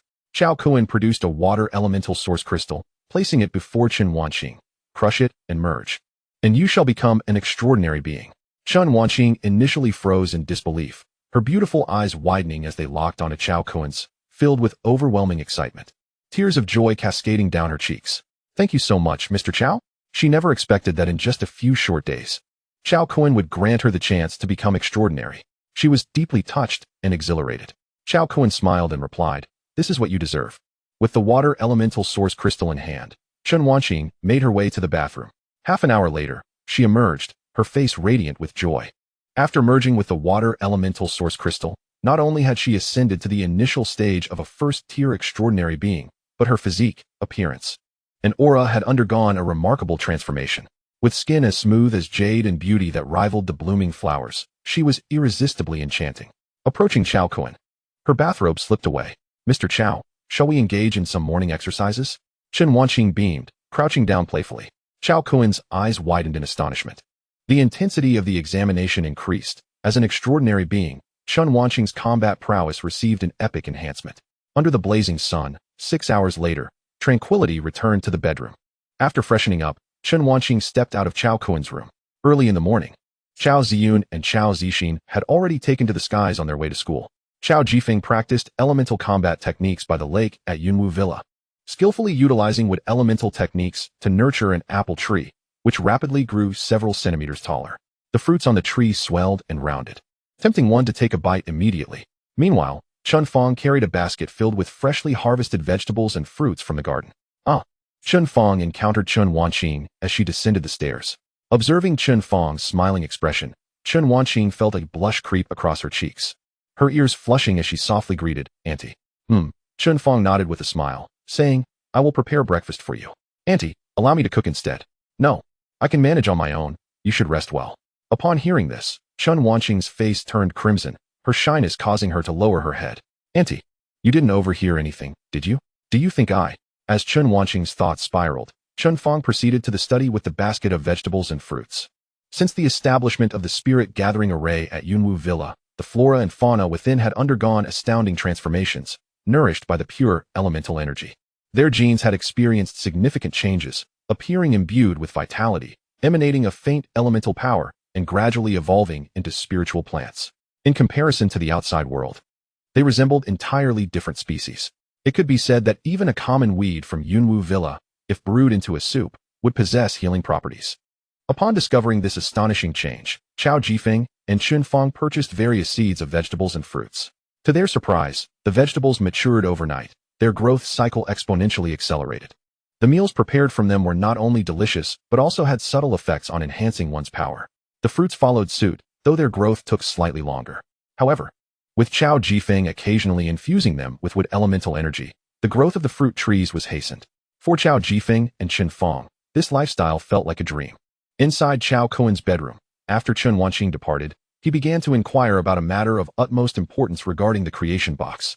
After devouring over 10,000 nuclear weapons, the upgrade progress had reached 99999, yet it had stagnated. It was akin to downloading an exhilarating action film from a website, only for it to freeze at a crucial moment. This left Cao Kun quite displeased. "Creation box, what is the matter? Why hasn't it upgraded to 3 stars? Chapter 156. Who can compete? The creation box explained why the upgrade progress was stuck at 99999. Cao Kun pressed it with soul-searching questions. The energy required to upgrade to 3 stars was 1 quintillion. Last night, he had allowed the creation box to consume over 12,500 nuclear weapons, generating energy far exceeding 1 quintillion. Ding! The creation box triggers a new prompt. To upgrade to 3 stars, in addition to energy, the host must elevate their mastery of the 10 elemental realms: metal, wood, water, fire, earth, light, darkness, wind, thunder, and space, to the 2nd tier of great perfection and merge with the stellar core. All 3 conditions must be met without exception. Cao Kun's breath caught, frustration evident as he asked, why was there no prior notification? Ding! Because the triggering conditions were not met previously. The response from the creation box left Cao Kun with a headache. Well, the final say rests with you. What can I do? Nevertheless, the newly added 2 additional conditions did not seem particularly daunting to him. After absorbing a substantial amount of nuclear energy, his mastery of the metal, light, thunder, and fire elements had all reached the 2nd tier of great perfection. Now, he only needed to elevate the remaining 6 elements: wood, earth, darkness, wind, and space. Among these, he had yet to merge with the space element. These were all manageable, with the support of the spirit gathering array. He could meet the realm requirements within 3 years at the latest, and perhaps even within 1 year at the fastest. As for merging with a stellar core, that was a challenge he could easily overcome. The solar system contains 1 star, the sun. After elevating the realms of the metal, light, thunder, and fire elements to the 2nd tier of great perfection, Cao Kun's strength surged 40-fold. The range of his light elemental combat technique, Light Flash, expanded from a maximum limit of 100,000 kilometers to an astounding 4 million kilometers. While there remained a significant distance from the sun, it was inconsequential. Moreover, there were extraterrestrial spacecraft from Area 51 capable of traveling at light speed. The average distance from Earth to the sun is approximately 149.6 million kilometers. At light speed, it would take merely 498 seconds, or roughly 83 minutes. Next came the matter of merging with the solar core. The sun is a massive gaseous star primarily composed of hydrogen and helium, akin to an enormous nuclear fusion reactor, with a core temperature reaching only 15 million degrees Celsius. This was well within Cao Kun's capability to manage. Now, here lies the crux of the issue. The sun is the only luminous and heat-emitting star in the solar system. If he were to merge with the solar core, what would become of the heat and light? What would happen to the solar system? To Earth? To humanity? After contemplating for a moment, Cao Kun's furrowed brow relaxed, and he smiled. Well, it seems this is not such a monumental problem after all. There are several solutions. The first option is to board a light-speed spacecraft and travel to Proxima Centauri, the closest star to the solar system, located 425 light-years away. There, 3 stars await. The distance is considerable, requiring 425 years even at light speed. The second option is to construct an artificial sun, now that controllable nuclear fusion has been achieved. This way, even after merging with the solar core, human civilization can continue to thrive, though it would be a monumental engineering task. The third option involves taking Earth and relocating to a new stellar system after merging with the solar core. One could say there are numerous possibilities. It is merely a matter of time. Having clarified his subsequent plans, Cao Kun revealed a sunny, boyish smile. Awesome. He then commenced the day's 5 creations. Today, Cao Kun refrained from continuing the generation of elemental origin crystal stones. Instead, he summoned forth 4 corpses. They were the king of Divine Mountain, Zhou San, the holy war angel Gabriel from the Angelic Temple, the assassin Ing Luan from the Dark Temple, and the ancestral figure of the Ice Wolf clan, Jimit Fu. To the creation box, Cao Kun commanded, generate battle spirit puppets. With a chime, 8 points of energy were consumed, and 4 battle spirit puppets were acquired. As the prompt from the creation box echoed, 4 men of varying complexions and appearances materialized within Cao Kun's chamber. The main figures, Zhou San, Gabriel, Ing Luan, and Jimit Fu, knelt on one knee, bowing respectfully to Cao Kun. The 4 resembled resurrected beings, showing little change save for their enhanced powers. Now equipped with an array of elemental combat techniques, it could be said they were invincible below the 3rd tier. Even an ordinary 2nd tier perfected transcendent would fall to them in 3 exchanges. Of course, Cao Kun was the exception. Go forth, unite with Hebadong, and execute a decapitation mission against the Yas family, the Kifor family, the Ross family, the Angelic Temple, the Dark Temple, the Butte family, the Manla family, the Ice Wolf clan, the Polar Bears, the Ivanov family, the 4 great demon gods of the Eastern Isles, the IGA family, the Yagyu family, the Yamamoto family, the Nagashima family, and the Burning Heaven sect, those 19 transcendent forces. Spare none who are above the initial 2nd tier. Endeavor to preserve their corpses intact, as they shall serve a purpose. Additionally, scour their spatial rings and treasure vaults. The demon-slaying alliance, composed of 20 transcendent forces, had orchestrated an ambush against him. This grudge was not lost on Cao Kun. These factions mistakenly believed that the death of their dispatched strongmen would bring the matter to a close. They were gravely mistaken. Cao Kun's principle was clear. Once one takes action, they become an enemy. For enemies, he held but one response: death. The Divine Mountain was merely the first. None of the remaining 19 transcendent forces would escape. The remaining members, once their elite were vanquished, would still prove useful as training targets for the newly inducted 10,000 disciples of the Creation Temple. Bloodshed and death would be the ultimate fate of these 19 transcendent factions. Yes, Master, Zhou San, Gabriel, Ing Luan, and Jimit Fu acknowledged, turning to depart from Yunwu Mountain Manor. Soaring into the sky, their first destination, the Eastern Isles. In his chamber, Cao Kun found he had one more opportunity for generation today. He retrieved a vast array of spiritual materials and elixirs from the mustard seed space, spoils collected from Divine Mountain. He intended to generate a batch to enhance the quality of these materials. After some contemplation, he also produced 2 ancient tomes obtained from the Crow family, intending to generate them as well to test their efficacy. Creation box, commence generation. With a flourish, the heap of spiritual materials and the 2 tomes were consumed by the creation box. This was merely a portion. Several more generations could be performed. A chime resonated. 2 points of energy consumed. Congratulations, you have acquired 235 spiritual elixirs and materials, 1 soul cultivation manual, and 1 wank compendium. As the prompt concluded, a multitude of spiritual elixirs and materials, along with the 2 tomes, reappeared before Cao Kun. The elemental energy imbued within the elixirs was markedly intensified, and their quality had risen significantly. Cao Kun casually picked up a fruit resembling a peach, washed it clean, revealing a vibrant red hue with a faint azure glow. It was exquisite and fragrant. Crunch. Cao Kun took a bite, savoring its sweetness and lingering flavor, 100 times more delectable than the fruits generated by his previous 1-star creation box. He quickly devoured it, leaving only the pit, which he set aside, contemplating planting it within Yunwu Mountain Manor. With the aid of the spirit gathering array, he believed it would soon grow into a spirit tree laden with spiritual fruits. Turning to its key effects, this fruit was no ordinary produce. It was a water element spiritual fruit from a poem by Wang Wei. Following its generation by the creation box, it now contained traces of primordial power. Consuming it could significantly enhance the constitution of an ordinary person, elevating their talent and allowing them to attain the realm of transformation within 3 hours. The maximum cultivation potential reached the peak of the 2nd tier, its limit. Cao Kun also integrated a piece of thunder element material, yielding effects akin to that of the spiritual fruit. In essence, the 233 spiritual elixirs and materials could create 233 transcendent beings. While they could not rival the elemental origin crystal stones, they were still adequate. Cao Kun scanned the mustard seed space with his consciousness. He had amassed a total of 368 spiritual elixirs and materials from the Crow family and Divine Mountain. Coupled with the spoils gathered by Hebedong, Zhou San, Gabriel, Ing Luan, and Jimitfu from the 19 transcendent forces, the total would suffice for the new disciples of the Creation Temple. These disciples belonged to the outer sect. Once their power level reached the pinnacle of the 2nd tier, they would ascend to the inner sect. Individuals at this tier, upon contributing a certain degree to the Creation Temple, would have the opportunity to earn an elemental origin crystal stone, subsequently becoming core disciples. Rewards and penalties would instill greater motivation among the disciples of the Creation Temple. After storing away the spiritual elixirs and materials, Cao Kun began to examine the last 2 tomes.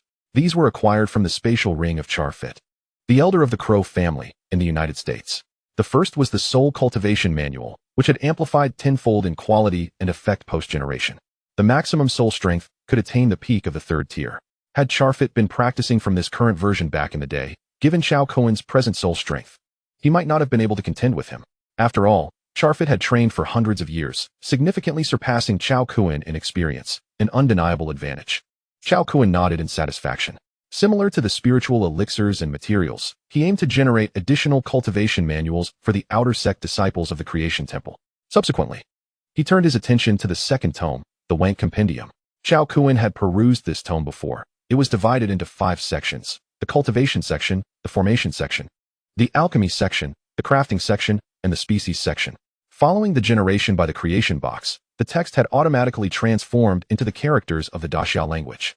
Cao Kun meticulously reread the contents. The introductory page of the tome briefly stated that it was authored by a 5th-tier domain-level expert known as Wailing Spirit from ancient times. The cultivation section contained 3 foundational cultivation manuals, the maximum of which could reach the peak of the 3rd tier.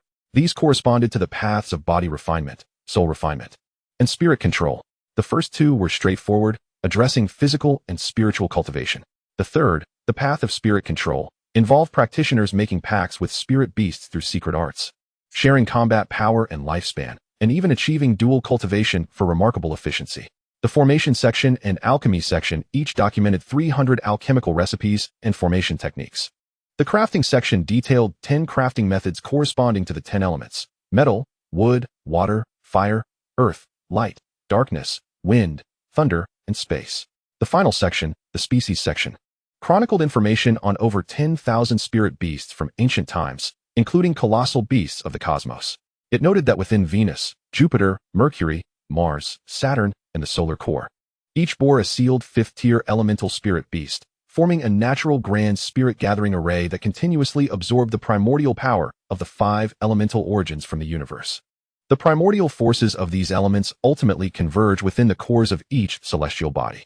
In the very heart of these cores, a supreme elemental sanctuary quietly takes shape, continuously generating invaluable treasures of the 5 elemental types. This sanctuary opens its gates once every 500 years. This compendium proves to be exceedingly beneficial, enriching the diversity of the divine creation temple. Yet, the realm is beset by a certain regulatory confinement, casting uncertainty over the prospects for alchemy and artifact forging.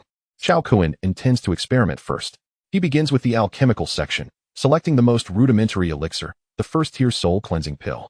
The required herbs are rather commonplace, and with a sweep of his spirit, he finds them conveniently located within his mustard seed space.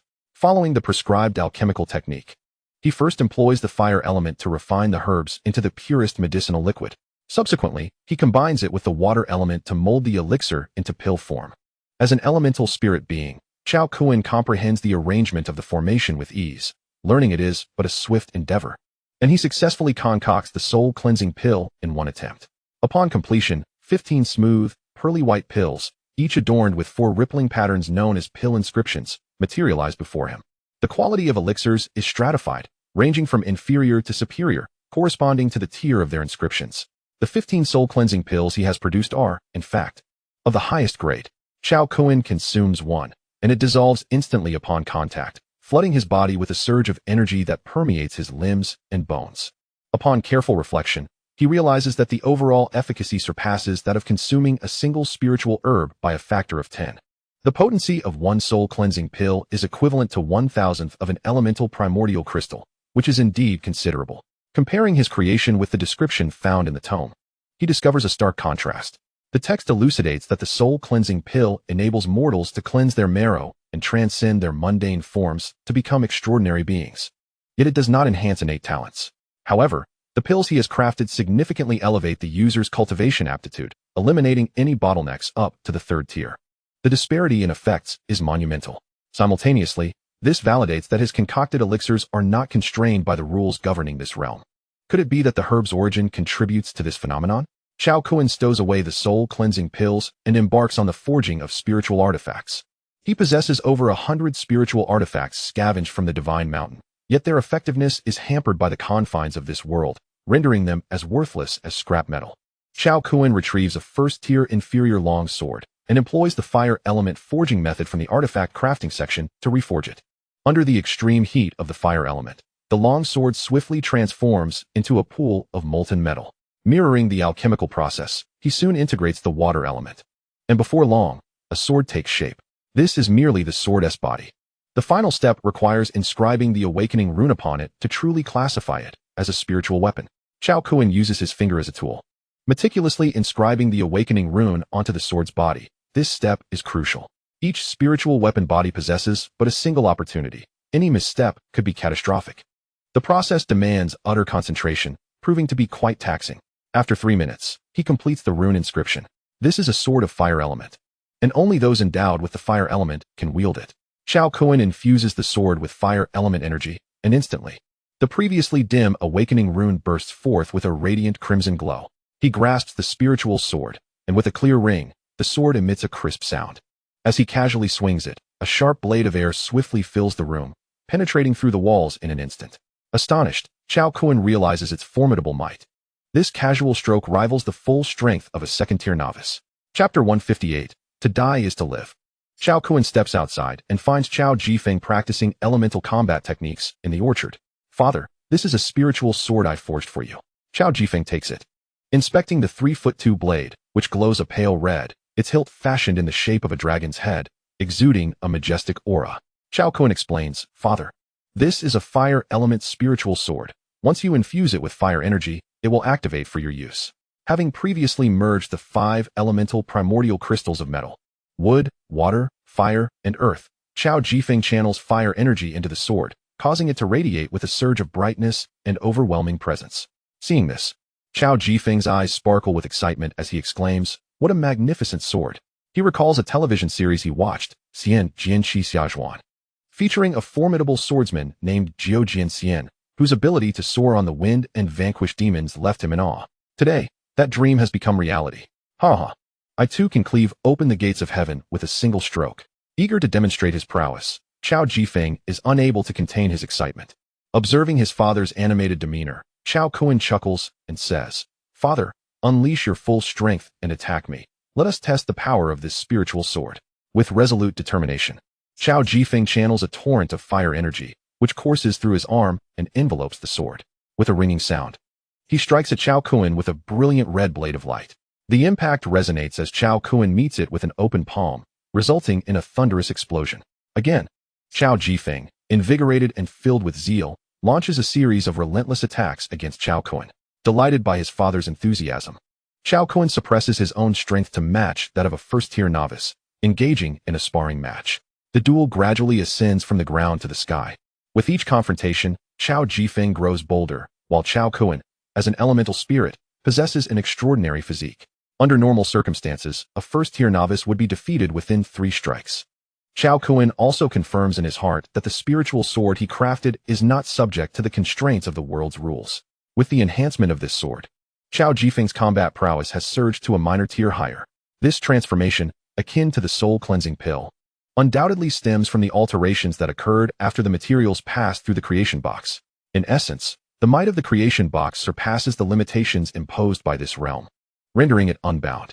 After a thoroughly invigorating training session, Cao Kun provides his father with a set of fire element sword techniques drawn from the first-tier elemental combat skills. By mastering these techniques, his father's combat capabilities will significantly improve, allowing him to contend on equal footing with formidable first-tier perfectionists. Upon returning to his chamber, Cao Kun resumes the forging of spiritual artifacts, preparing to create additional protective items for his family. Meanwhile, in another realm, Zhou San, Gad Biller, Yinglun, and Jimmy Tofu wreak havoc throughout the East. The 4 operate independently. The 4 great shrines and families of the East have only recently risen, roughly 2,000 years ago, lacking the profound heritage of the Divine Mountain, rendering them feeble in comparison. Before Zhou San, Gad Biller, Yinglun, and Jimmy Tofu, they are akin to mere clay dogs. Easily dispatched. Boom. The strongest of the food law demons is struck down by Zhou San's fist, collapsing to the ground like a lifeless dog, devoid of combat capability. As Zhou San approaches with the grim inevitability of death, the second-tier novice food law demon quakes in terror, pleading, "Please, don't kill me. I am willing to submit." Zhou San remains expressionless, a cold and merciless killing machine, striking him down with a single blow. Cao Kun has decreed that all above the early second tier must be eliminated. As war spirits, his commands are their supreme directive. A minute later, at the Shifa Ghost Shrine, 4 extraordinary beings, all above the second tier's initial stage, were ruthlessly slain by Zhou San, their bodies swiftly consigned to the confines of a spatial ring. Subsequently, Zhou San plundered the shrine's treasury, his departure marked by a graceful stride into the void. Setting his sights on the next target, the remnants of the Shifa Ghost Shrine, trembling in terror, watched Zhou San's retreat, collapsing to the ground, drenched in cold sweat. Their faces etched with the horror of having narrowly escaped death. Half an hour later, the 4 great shrines and families of the East Island were utterly subdued. Not even a ripple stirred by the likes of Zhou San, Gatorbell, Yinglun, and Jimitfu, who systematically eradicated them one by one. Unceasingly, the quartet journeyed westward. Their objectives: the Ice Wolf clan, the Polar Bears, and the Ivanov family of the Bear Nation. These 3 factions were significantly stronger than those of the East Island. Among the Bear Nation, the Ice Wolf clan and the Polar Bears stood as the mightiest, ranking within the top 10 among Earth's extraordinary powers. Like the Mountain of the Gods, they were an ancient lineage, a rare breed of spirit cultivators, sharing their life force with spiritual beasts, thus boasting the longest lifespan on Earth, averaging 835 years. Their ancestral lands were further fortified by a natural ice and snow defense array. While the Ice Wolf clan fared reasonably well, the Polar Bears were in dire straits, as Jimitfu had once belonged to them, possessing an identity token that allowed him unrestricted access to the protective array. His transformation into a battle puppet did not hinder his ability to enter and exit. As Jimitfu stepped into the defense array, the Polar Bears stared in disbelief, their eyes wide open in shock. Wasn't this man killed by Cao Kun? How could he still be alive? Jimitfu's gaze was indifferent, his aura erupting forth. Suddenly, a colossal bear, 20 meters tall and enshrouded in frost, emerged, shaking the earth and howling to the heavens, stirring frigid winds. This was Jimitfu's spirit beast. the frost giant bear, at the pinnacle of the second tier. It had lain in a dormant state within Jimit Fu, ready to be summoned at will. The sight of the imposing duo, one man and one bear, filled the polar bears with dread. Jimit Fu, have you lost your mind? This is outrageous. He is under Cao Kun's control. We must suppress him together. Alas, they stood no chance against Jimit Fu and the frost giant bear. Even a dozen second-tier experts alongside an equal number of frost giant bears were utterly crushed. Boom. After a fierce battle, the polar bear clan's territory lay in ruins. With 13 individuals above the initial stage of the second tier and 13 frost giant bears, all perished. Collecting the bodies, Jimit Fu adeptly raided the polar bear's treasury, leaving not even a thread behind. Meanwhile, Zhou San, Gator Bell, and Ying Luan combined their elemental combat skills, pouring their utmost effort into a vigorous assault on the Ice Wolf clan's mountain defense array. Upon realizing the futility of their efforts, they chose to abandon the attack and departed, opting to tackle softer targets first, leaving the remaining tough nuts for a later report to their master, Ian, for further decisions. As they departed, the Ice Wolf clan's powerful members wore expressions of deep gloom. With enemies at their doorstep, they could not be mere turtles retreating into their shells. Yet one strike had left them grievously wounded, having lost 2 second-tier apex experts and 2 spirit beasts, the Snow Wolves. The Ice Wolf clan dared not clash again. Damn it, weren't these fellows killed by Cao Kun?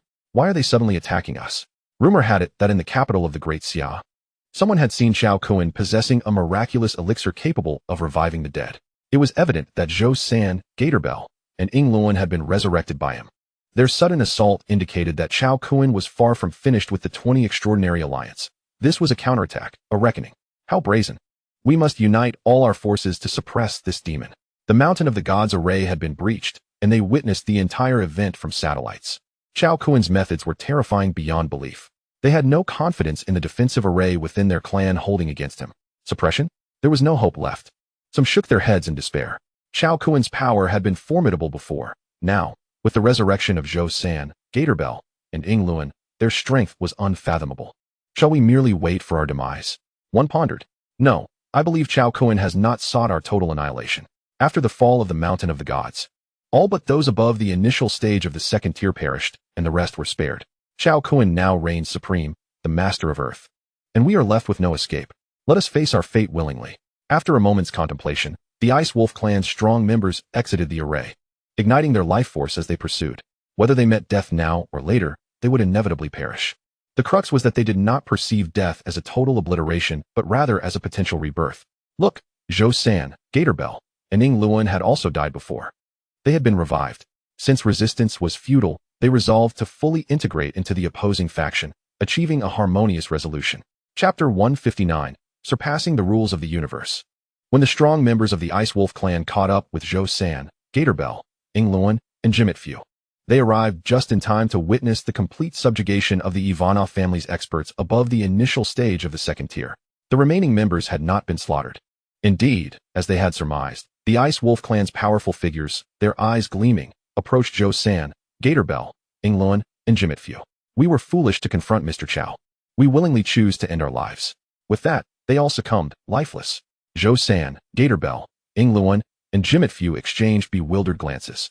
Those who recognize the times are wise. Collecting the bodies, the four then plundered the Ivanov family's treasury before returning to the Ice Wolf clan. Their mission was twofold. First, to kill and collect, and second, to ransack the treasury. Both procedures were indispensable. After thoroughly looting the Ice Wolf clan's treasury, they set their sights on their next destination, the O continent. Meanwhile, stationed in Area 51, Heibadong received Cao Kun's directives via the Shaowan network. He single-handedly crushed the Yassi family, the Keifuer family, and the Rose family of the United States before heading to the O continent to rendezvous with Zhou San, Gator Bell, Ying Luan, and Jimit Fu. Within the 20 Extraordinary Alliance, there were 4 extraordinary factions on the O continent: the Butter family and the Mineral family, whose strength was insignificant, easily overcome by Heibadong and his companions. The true challenges emerged with the Angel Temple and the Dark Temple. Like the Mountain of the Gods, these had been inherited from ancient times and boasted protective arrays. But were they useful? Not at all. 4. The Holy War Angel Gator Bell and the assassin Ying Luan had once been powerful figures within the Angel Temple and the Dark Temple. Much like Jimit Fu from the Polar Bear clan, they possessed identity tokens granting them unrestricted access to the protective arrays. Though only one could enter at a time, it sufficed. After a futile resistance, both the Angel Temple and the Dark Temple were reduced to cold corpses. Among the 20 extraordinary alliance, only the Burning Heaven cult from India remained. The Burning Sky sect has also been passed down since ancient times, resting beneath the sacred Ganges River, drawing its essence from its waters. As long as the Ganges flows, the sect's formidable defensive array remains unyielding. However, today, they encountered 5 formidable foes: Haibadong, Joseon, Jaderbil, Ingluan, and Jimitfu. Upon their arrival at the Burning Sky sect, they unleashed their elemental combat techniques, collectively draining the Ganges River of its waters and diverting them elsewhere. The common folk of India were left in utter disbelief, staring in shock. The holy waters of the river had been depleted. This calamity plunged countless citizens into despair, leading them to confront the 5 with fearless fury, hurling insults and accusations. Many military forces in India, unable to contain their outrage, launched a frenzied assault with various aircraft and artillery against the 5 insignificant ants. How dare you? With but a single move, Haibadong and his companions claimed the lives of hundreds of thousands on the spot, blood cascading like a river. The surroundings of the Ganges stained crimson. This hellish scene left all of India in sheer terror as they fled in panic. Without the support of the Ganges, the defensive prowess of the Burning Sky sect plummeted. Under the relentless pressure of the 5, its defenses crumbled in less than 10 minutes. Yet, upon breaching the sect's inner sanctum, they found it deserted, the treasury completely barren. Enraged, the 5 commenced an exhaustive search. With their overwhelming strength, the extraordinary beings of the Burning Sky sect could not hide. Before they could escape India's borders, they were all captured and annihilated. Thus, the 20 extraordinary alliances that comprise the extermination of evil alliance saw all of their second-tier and above extraordinary beings exterminated. With their mission accomplished, Haibadong, Joseon, Jaderbil, Ingluan, and Jimitfu reported back to the capital of the Great Xia. Following the deities, the Yas family, the Kafur family, the Ross family, the Temple of Angels, the Temple of Darkness, the Butt family, the Manla family, the Ice and Snow Wolf tribe, the Polar Bears, the Ivanov family, the 4 great demon shrines of the East, the Iga family, the Yagyu family, the Yamamoto family, and the Nagashima family, all faced calamity at the hands of the Burning Sky sect. These factions represented the pinnacle of local extraordinary power, yet within the span of 2 hours, they were besieged by powerful adversaries, resulting in the complete annihilation of all their second-tier and above extraordinary beings. A common thread united these factions. They were all part of the extermination of evil alliance that had previously targeted Cao Kun. Clearly, this was Cao Kun's reckoning. In an instant, extraordinary beings across the globe trembled. Many nations capitulated entirely, proclaiming henceforth to regard Mr. Cao with utmost reverence. Cao Kun, indifferent to their supplications, proceeded to organize global governance, a task designated for the Great Xia. Meanwhile, the Temple of Creation would not partake in these matters. After Haibadong and his companions returned to Yunwu Mountain Villa to report to Cao Kun, they departed for the City of Creation Technology, formerly Area 51. Cao Kun meticulously organized the spoils acquired from the 19 extraordinary factions, totaling 568 units of spiritual herbs and materials, while the spiritual artifacts were fewer in number, amounting to only 899, including 99 spatial artifacts.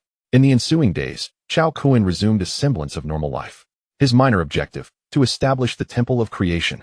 His grand ambition, to upgrade the Creation Box to 3 stars. He planned to initiate the construction of the Temple of Creation in a week. The 3 prerequisites for upgrading the Creation Box are energy, realm, and star core. The first condition has been met.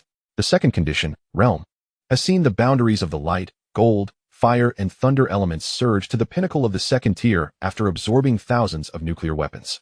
Only the realms of wood, water, earth, darkness, wind, and space remain. Time steadily flowed onward. 7 days later, Cao Kun concluded his cultivation. During this week, enhanced by the spirit gathering array, his cultivation progressed remarkably. The realms of wood, fire, earth, darkness, and wind elements all successfully broke through to the mid-second tier.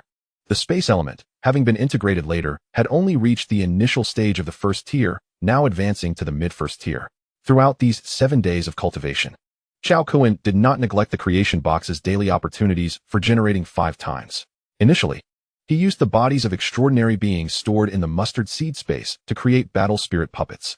However, by the 4th day, due to time constraints, he could no longer continue producing battle spirit puppets from the remaining extraordinary corpses, opting instead to have the Creation Box consume them, including the previously generated Haibadong, Joseon, Jaderbil, Ingluan, and Jimitfu. Cao Kun now possessed a total of 20 battle spirit puppets, all invincible beings below the 3rd tier. He assigned them all to the City of Creation Technology. In the final 4 days, aside from generating spiritual herbs and materials, Cao Kun conducted an experiment with spiritual artifacts. To his astonishment, he discovered that a low-grade first-tier spiritual artifact, upon generation, not only transformed into a top-tier second-grade artifact, but also shed the suppression of the rules of heaven and earth. Cao Kun harbored serious doubts that the might of the creation box was not confined to earth, but rather transcended the very rules of the universe. Invincible. Chapter 160. The Radiance of Controllable Nuclear Fusion. Just 10 minutes after Cao Kun completed his cultivation, a voice from Xiaohua echoed, "Master, Cao Kun has sent word that the controllable nuclear fusion reactor has been constructed and is ready for the ignition ceremony. He inquires whether you will attend." Cao Kun shook his head, replying, "No need to attend. Inform Cao Kun to expedite technological development for the Great Xia." Having absorbed thousands of nuclear weapons, the energy of the creation box was already at full capacity. Controllable nuclear fusion had lost its significance for him. "Understood, Master." Xiaohua relayed Cao Kun's message to Cao Kun. The Qilu, Yuntai, and Haiyang nuclear power stations, the sites of the first ignition of controllable nuclear fusion, had only been 10 days since Cao Kun delivered 12 technological gifts to the Great Xia. The swift progress toward the ignition ceremony was largely due to the capabilities of Cao Kun, the all-encompassing simulation robot. It was as though a cheat had been activated, as the scientists of Great Xia rapidly understood and absorbed these 12 technologies. Within less than 3 days, the ignition experiment for controllable nuclear fusion was flawlessly completed.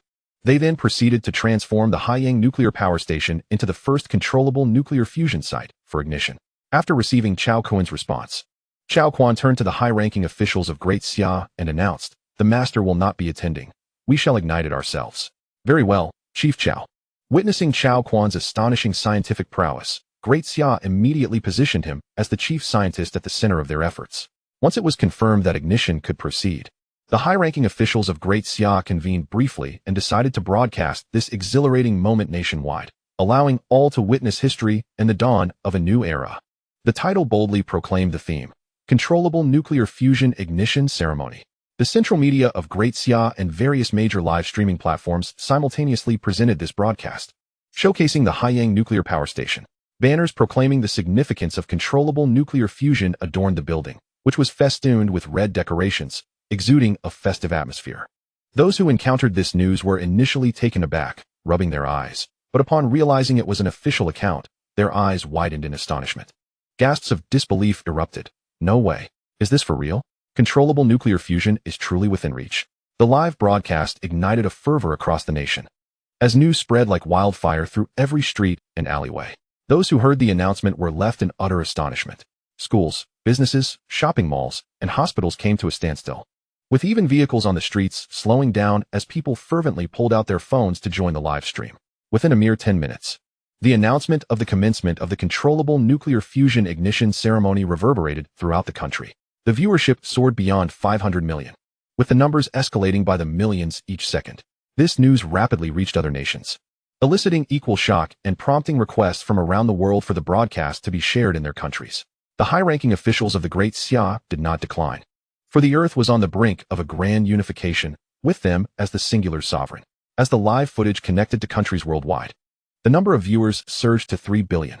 Under the gaze of countless eyes, the countdown to the ignition ceremony at the Haiyang nuclear power plant began. 10, 3, 2, 1. When the countdown reached 0, Cao Kun pressed the ignition button on the central control panel. The laser ignition device activated, emitting a familiar humming sound. Everyone held their breath, eyes widened in anticipation, witnessing the dawn of a new energy era. Beams of laser converged upon a single point, the tokamak nuclear fusion device, flashing with a brilliant blue light. The internal temperature escalated rapidly, surpassing that of the sun. Inside, the nuclear fuels deuterium and tritium, subjected to extreme heat and pressure exceeding hundreds of millions of degrees Celsius, saw their electrons escape the atomic nucleus. The two atomic nuclei were drawn together, colliding and undergoing nuclear fusion. A torrent of boundless energy was unleashed, transforming into radiant plasma, ensnared within the powerful magnetic field of the nuclear fusion reactor, creating an energy body even hotter than sunlight. This spectacle, along with the data displayed on the central control room screen, was broadcasted live. The nuclear fusion device was functioning normally. Magnetic confinement was operating smoothly. The cooling system was intact. Ignition was successful. The viewers' breaths quickened as they approached the most critical step, grid connection. Only by converting this energy into electricity for households could controllable nuclear fusion be deemed a true success. Yet, the subsequent scene left billions of viewers utterly bewildered. With a click, Cao Kun pressed a blue button, and instantly, 3 previously unseen devices surrounding the nuclear fusion reactor emanated a blue glow. These devices, resembling hemispherical shapes crafted from a special transparent material, were known as energy compressors. It is crucial to note that Cao Kun's controllable nuclear fusion technology was not in its nascent stages but had been developed to its utmost potential. The energy compression apparatus represented one such advancement. The transparent material used in its construction could be utilized in space starships. Even nuclear weapons or plasma cannons would scarcely affect it. When this material was first discovered, scientists at the Great Xia Research Institute were left agape, utterly astounded. At the moment Cao Kun pressed the blue button, the interfaces of the 3 energy compressors and the nuclear fusion reactor automatically opened. Suddenly, the concentrated energy, rich and abundant, surged through the pipelines into the compression devices like a floodgate released. As the gaseous energy filled the compressors, an immense wave of force erupted within, compressing the gaseous energy into palm-sized blue energy blocks, which were then transported to external storage containers. This scene, rendered in exquisite clarity through the transparent material, was vividly displayed in the live stream. All viewers were left in a state of astonishment, pondering the nature of this phenomenon. At that moment, a short-haired, exquisitely featured woman wearing a headset appeared on the broadcast screen. Indeed, she was Bing Bing, the beautiful reporter from Great Xia News. With a sweet smile, she began her commentary. Hello, dear viewers, I am the journalist Bing Bing. Chapter 161, The Heavenly Court Project, initiated. With a slight smile, Bing Bing continued. Greetings, esteemed viewers. I am Bing Bing from Great Xia News, here to elucidate the core aspects of this controllable nuclear fusion reactor. This reactor, named Jinwu No. 1, draws inspiration from the myth of the golden crow, a divine bird that illuminates the world, releasing the warmth and light essential for life. The golden crow symbolizes the sun. The successful ignition of the Jinwu No. 1 nuclear fusion reactor signifies humanity's mastery over the sun. As she spoke, the camera shifted to showcase the energy compressors. Bing Bing's invigorated voice resonated again. This machine may seem unfamiliar to you, so allow me to make a grand introduction. It will undoubtedly revolutionize your understanding. As we all know, the thermal energy produced by nuclear fusion devices requires mechanical conversion into electricity, which is then transmitted to households via cables. This process incurs substantial energy losses due to resistance, current, transmission distance, and weather conditions, typically amounting to 5 to 10% losses, while also necessitating considerable human maintenance, a significant drain on financial and human resources. As she spoke, Bing Bing's voice trembled with excitement, reflecting her exhilaration as she proclaimed, "This device is called the energy compressor." As the name suggests, it harnesses the energy generated from the fusion of deuterium and tritium in the nuclear fusion reactor, eliminating the need for mechanical conversion into electricity. Instead, the energy is directly channeled into the compressor, which contains a gravitational field system that generates an extreme gravitational pressure, compressing the gaseous energy produced by fusion into crystalline energy blocks. At that moment, a crystalline energy block appeared on the screen, radiating a soft blue glow, dazzlingly brilliant. Upon witnessing this, the audience gasped in disbelief, their eyes wide with astonishment. Everyone was well acquainted with controllable nuclear fusion. It was common knowledge that all life thrives on solar energy. The energy sources sustaining modern human society, from coal, natural gas, and oil to wind and biomass, are fundamentally derived from solar energy. A children's song captures the sentiment. I have a beautiful wish to sow the sun when I grow up. Thus, controlling controllable nuclear fusion equates to creating a man-made sun, granting access to an inexhaustible supply of clean energy. The Great Xia's achievement in realizing this unprecedented milestone is nothing short of miraculous, leading the world by a substantial margin.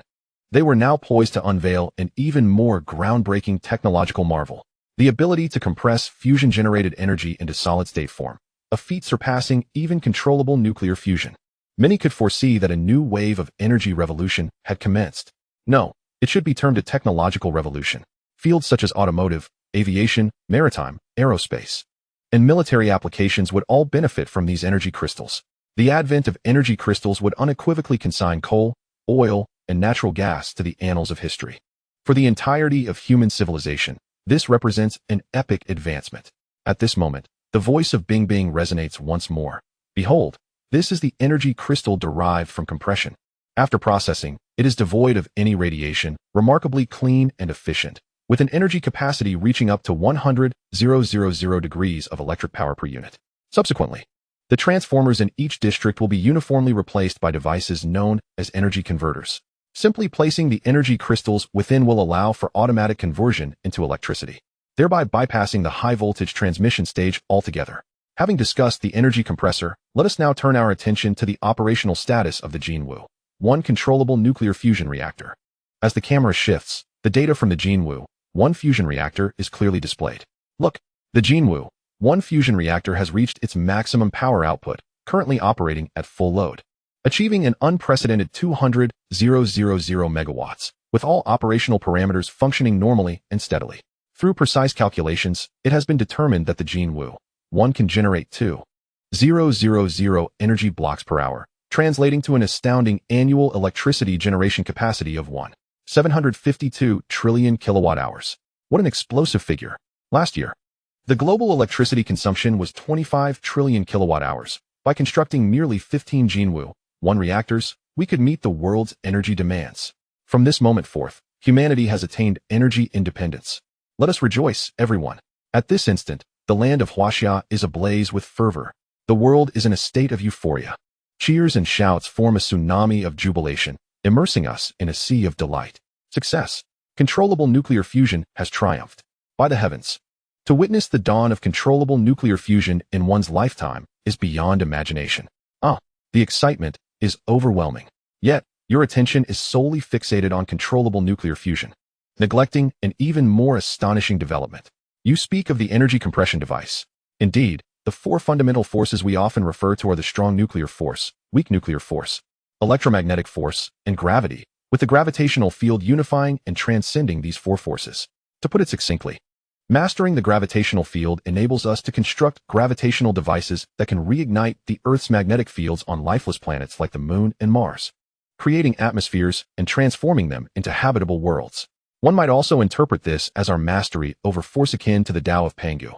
When force is wielded to its fullest extent, humanity could potentially reshape the very fabric of reality, causing the sun to orbit the Earth. Such black technology represents at least a 2-star technological level, rendering controllable nuclear fusion insignificant in comparison. Incredibly, this has been mastered and applied by our nation. I feel as though I am living in a dream. It is utterly surreal. By the heavens, how magnificent! The universe's foremost principle, the principle of force? Amazing. Everyone is taken aback. Is this the technology that Earth should now possess? Individuals from abroad are equally stunned, rendered speechless. The extraordinary cannot compete. Now, in terms of technology, Daxia is leagues ahead. Has Daxia truly entered a realm of the extraordinary? Must it be this outrageous? Shortly after the conclusion of controllable nuclear fusion, Daxia's officials released a groundbreaking announcement, further shocking everyone beyond measure. The Heavenly Court project has commenced. This project unfolds in 6 phases. Phase 1. Construct an orbital spaceport. Phase 2. Build space carriers and spacecraft. Phase 3. The Celestial Tree project, to establish a space elevator, achieving zero contact between the surface and the spaceport. Phase 4. The Lunar Palace project, to develop mining facilities on the moon for the extraction and refinement of helium. 3. Providing humanity with clean, inexhaustible energy, as well as titanium, iron, rare earth metals, and other resources to realize the strategic layout of the Heavenly Court project. Plans are in place to construct a self-sustaining ecological city within 3 years. Phase 5. The Mars project, to reactivate Mars' magnetic field, transforming it into a habitable second home for humanity, with an estimated completion within 20 years. Phase 6. The Celestial Craftsman project, to explore and develop near-Earth asteroids, establishing a systematic approach to space resource development, propelling human civilization toward sustainable growth and beyond the solar system. Our journey is toward the stars and the vast ocean. Once this announcement hit the internet, the world erupted once more. This time, no one doubts the feasibility of the Heavenly Court project. With controllable nuclear fusion and gravitational fields now a reality, who can fathom how much more black technology Daxia has yet to unveil? After the initial shock, a sense of bewilderment ensues. It feels as though our cognitive capacity is insufficient. First, there were the extraordinary beings. Now, interstellar technology has arrived. What on earth is happening? Is this still the Earth they once knew? One might question whether they have traversed into another realm. Not long after Daxia released its news, 3 colossal entities ascended vertically from a military base in Qilu, with their sights set on the Eastern Islands. Following the initiation of the Heavenly Court project, the first step is to unify the globe. Gathering all global resources and manpower, we shall rapidly usher Earth as civilization into the interstellar age. The first battle will be against the Eastern Islands. This confrontation will demonstrate to the world what a dimensional strike truly means. Chapter 162, Individual Power Armor. These three vertically ascending behemoths are the newly developed Kuanping-1 transport aircraft. Its predecessor was the Y-20, with a length of 98 meters and a wingspan of 100 meters. This size is double that of the original Y-20, surpassing the world's largest transport aircraft, the N-225, with a maximum takeoff weight of 999 tons. Power system. It is a hybrid of plasma and anti-gravity, featuring newly developed vector thrusters, totaling 2, with a combined thrust of 280 tons. Energy system. It utilizes energy crystal blocks produced by controllable nuclear fusion, with a maximum endurance of 60 hours, capable of orbiting the Earth 10 times. Self-defense and counter-offensive system. Plasma shielding, equipped with 12 high-energy plasma cannons with an 80 centimeters caliber. With a single volley, it could obliterate an entire U.S. aircraft carrier battle group. The Kuanping-1 transport aircraft can reach speeds of up to 6 times the speed of sound and can operate at orbital altitudes. Yet, this is not the aircraft's limit. As pilots don G-suits, they endure an average gravitational acceleration of 9g, with peaks exceeding 11g. However, this is the utmost limit for the pilot's conscious awareness. Surpassing this threshold could result in severe blood flow deficiencies or a rush of blood to the brain, leading to loss of consciousness. In just 10 days, such achievements have been realized, thanks in no small part to the impetus provided by Cao Kun.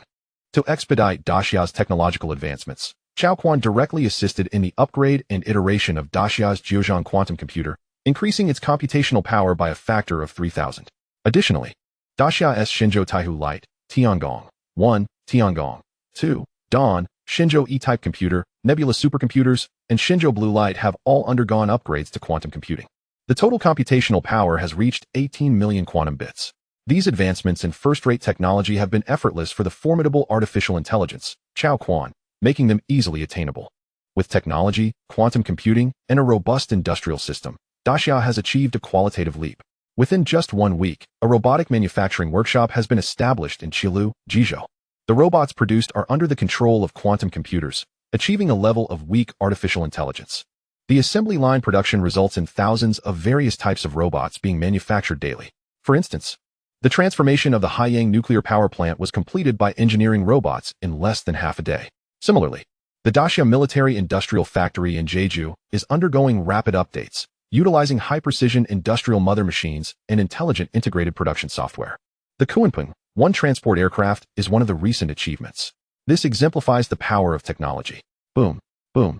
3 Kuanping-1s soared through the skies, generating sonic booms that echoed across the land. The populace of Qilu looked up in astonishment. Many immediately retrieved high-precision telescopes to get a closer look. And in the next moment, their eyes widened in disbelief. Wait, did I just see that correctly? Is that the Y-20? It seems familiar yet different. Its size appears to surpass that of the Un-225. 6 Mach circles. This beast is faster than the J-20. Can you still call it the Y-20? With the announcement of the Heavenly Court plan, heavy aircraft made their debut, and judging by their trajectory, something significant was afoot. Were they preparing to confront the East Japan? No way. Is this for real? This is incredibly thrilling. The appearance of the 3 Kuanping-1s instantly ignited discussions online, drawing countless gazes toward East Japan. The Daxia government did not conceal this military operation, as there was no need to. With the absence of nuclear weapons, who could possibly stand in the way of Daxia's ambition to unify the globe? No one. The Daxia military commenced a live broadcast. Dozens of satellites activated their detection equipment simultaneously. The footage displayed the 3 colossal Kuanping-1 transport aircraft flying at breakneck speed. At that moment, the trio of Kuanping-1s had reached the central position over the Yellow Sea, and their advancing direction was unmistakable. Suddenly, exclamations erupted across Daxia. Goodness, this is truly happening. Ha ha. Daxia is rising, and the first to face the blade is East Japan. This love is profoundly deep. Heaven has eyes. The heinous crimes committed by East Japan against Daxia are finally due for reckoning. The 3 transport aircraft proceeded without military escort. Who would accompany them? This was undoubtedly a mission of confrontation. Countless Daxia citizens were filled with exhilaration, leaping with joy. Many veterans of the resistance were moved to tears, trembling uncontrollably. Wonderful, wonderful. Brothers, do you see this? That day has finally arrived. To witness such a scene in my lifetime, I could die content. The high-ranking officials of various countries felt a profound unease. The balance of power on Earth was shifting. The era of unification had begun. 10 minutes later, the 3 Kunping, one transport aircraft reached the skies above the 4 islands of East Japan. One opened its cargo bay, and 200 figures clad in gleaming silver alloy armor leaped from 10,000 meters above. This was the newly established military branch of Daxia, the Mecha Army. Composed entirely of special operations team members, they were encased in a layer of alloy armor, sharp-edged and radiating a metallic sheen, sturdy and imposing. This was the newly developed powered exoskeleton mech. Power, anti-gravity system. Energy. Like the Kunping, one transport aircraft, it utilized energy blocks produced by controllable nuclear fusion. The forthcoming new aerospace transport aircraft would be fitted with small controllable nuclear fusion units. Maximum operational endurance, 20 hours. Maximum altitude, 30 kilometers. Maximum speed, Mach 5. Maximum payload, 50 tons. Defense, plasma shield. Weapons, electromagnetic pulse cannons, plasma hand cannons, auto-targeting plasma rifles, and high-frequency particle blades. Overall combat capability comparable to a first-tier extraordinary being. The powered exoskeleton was merely a preliminary test. The latest generation of nanoscale nuclear-powered space mechs was already under development, with combat capabilities matching those of a second-tier extraordinary being. In the future, humanity's battlefield will be the vast expanse of the starry sea. 200 powered exoskeleton mechs, with their anti-gravity engine backpacks emitting brilliant blue beams, descended from the heavens, their overwhelming presence palpable even through the screen. This scene captivated all eyes. Pupils dilated, goosebumps arose, and adrenaline surged. Goodness, is this an illusion? Can anyone tell me which planet this is? Incredible. Absolutely incredible. Ah, that's stunning. Everyone surmised that the 3 Kunping, one transport aircraft, must be carrying troops. However, no one anticipated they were transporting mechs. It was utterly shocking. Countless men stood in unison, cheering and erupting with enthusiasm. Mechs, the ultimate romantic ideal for men. The allure of their descent was so explosive that even numerous women were stirred, their eyes sparkling with admiration for the striking figures. The mech squad from the 3 Kunping, one transport aircraft, did not all land at once. One headed towards central East Japan, while another proceeded to northern East Japan. In East Japan, the Prime Minister and high-ranking officials watched in horror as the Daxia-powered armor battalion descended at supersonic speeds, their faces drained of color. Chilled to the bone. The backing of the United States had faltered. Even their native 8 extraordinary forces were rendered powerless. This left East Japan's leadership in a state of panic, unable to sleep. The atrocities committed by East Japan against Daxia were inexcusable, filled with egregious sins, and unforgivable. This was a blood feud, accumulated over nearly a century. With Daxia's rise, would they simply let it go? The answer was unequivocally no. Was this day finally upon them? In utter despair, the East Japan Prime Minister shouted in terror, "Quick! Immediately send a letter of unconditional surrender to Daxia. We, East Japan, are willing to surrender without conditions." Other officials unanimously voted in favor. No one was foolish enough to oppose. With the powered mechs deployed, who would dare resist? Daxia has an ancient saying, "Those who recognize the times are the true heroes." Refusal to surrender would lead to certain death. Soon, the Prime Minister of East Japan took the lead, and all high-ranking officials lined up, bowing deeply, drafting the letter of surrender. We, East Japan, vow to forever serve Daxia. The ruler of Daxia and the high-ranking officials looked at the letter of surrender from East Japan with disdainful smiles, ignoring it entirely. Surrender? Why hadn't they done so earlier? Now that they were afraid? Apologies. The time for reckoning had come, and there would be no mercy. Chapter 163, The Blitz on East Japan. Boom. The first Kunping, one landed, releasing the 200 powered mech troops. They scattered in the air. Their sole purpose was to demilitarize East Japan and eliminate any threat. As they entered the military base of East Japan, all powered mech warriors immediately activated their kill mode, rampaging freely across the homeland of East Japan.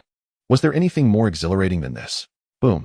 Plasma hand cannons fired in unison, striking the military base buildings of East Japan with lightning speed. The reinforced concrete edifices were torn asunder, as if crafted from mere paper, by the terrifying might of the electromagnetic cannon. In the blink of an eye, all structures upon the surface were reduced to ruins, interspersed with the severed limbs of East Asian officers and soldiers.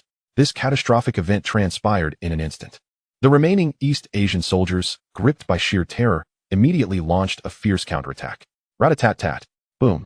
Bullets and shells rained down. Such paltry skills. How dare they flaunt them before the masters? The mech warriors of the Great Xiao, with a disdainful smile, activated their plasma shields, forming a 3-meter diameter cerulean dome. All projectiles detonated upon contact, their force instantly neutralized, achieving not a sliver of effect. The mech warriors of the Great Xia disregarded the heavy fire raining down upon them and retrieved a black dagger from their backs. Upon pressing a button, the dagger abruptly extended into a brilliant azure energy blade, imbued with science fiction elements. This was the high-frequency plasma knife, reminiscent of a saber, measuring 18 meters in length. The blade swung down towards the head of an enemy soldier. In a flash, it appeared before a tank, the high-frequency plasma knife slicing through effortlessly. Sizzle! Like a knife through butter, it glided smoothly and relentlessly. The main battle tank, forged from composite steel, was instantaneously cleaved, its cut as smooth as a mirror. The East Asian soldiers inside were splattered with blood. Boom! Sizzle! Other mech warriors followed suit, their blades striking down as if chopping vegetables. The East Asian tanks and armored vehicles crumbled in an instant, reduced to heaps of scrap metal. Surrender! We surrender! The remaining East Asian officers and soldiers, utterly terrified, raised their hands above their heads and knelt on the ground, trembling. Rebirth? Very well, let Grandpa send you on your way. Bayubiabubiu. The plasma rifles fired, turning them all to char. Thus, in less than 3 minutes, all military bases, large and small, across southern East Asia fell to the onslaught of 200 Great Xia mech warriors. Not a single soldier among the East Asian forces was injured. In addition to the military bases, shrines across the land were reduced to rubble. Through satellite broadcasts, all who witnessed this spectacle were rendered speechless. Conventional weaponry proved utterly impotent before these powered armors, whose ferocious combat prowess instilled fear in the hearts of many. This was a one-sided, overwhelming battle. The populace of the Great Xia erupted in jubilant cheers, their spirits soaring. Goodness, this is exhilarating. Well done. It's a thrill to watch. I can hardly wait to join in the fight against the demons. The American forces stationed in East Asia, led by 5-star General Mike Asser, were equally shaken by such iron-fisted methods of the Great Xia. He couldn't help but tremble as he remarked, "Compared to the might of Great Xia's mech warriors, I would rather confront the Almighty. Oh my God, hurry, signal all military bases to raise the white flag." Mike Asser feared that the mech warriors of Great Xia would become addicted to slaughter, storming into the military bases and exterminating them as well. Immediately, all American military establishments in Japan raised white flags, and all troops gathered together, disarming a plethora of weapons to express their unconditional surrender. This battle, marked by a staggering disparity in strength, lasted less than 3 minutes, leading to the complete downfall of the southern military bases.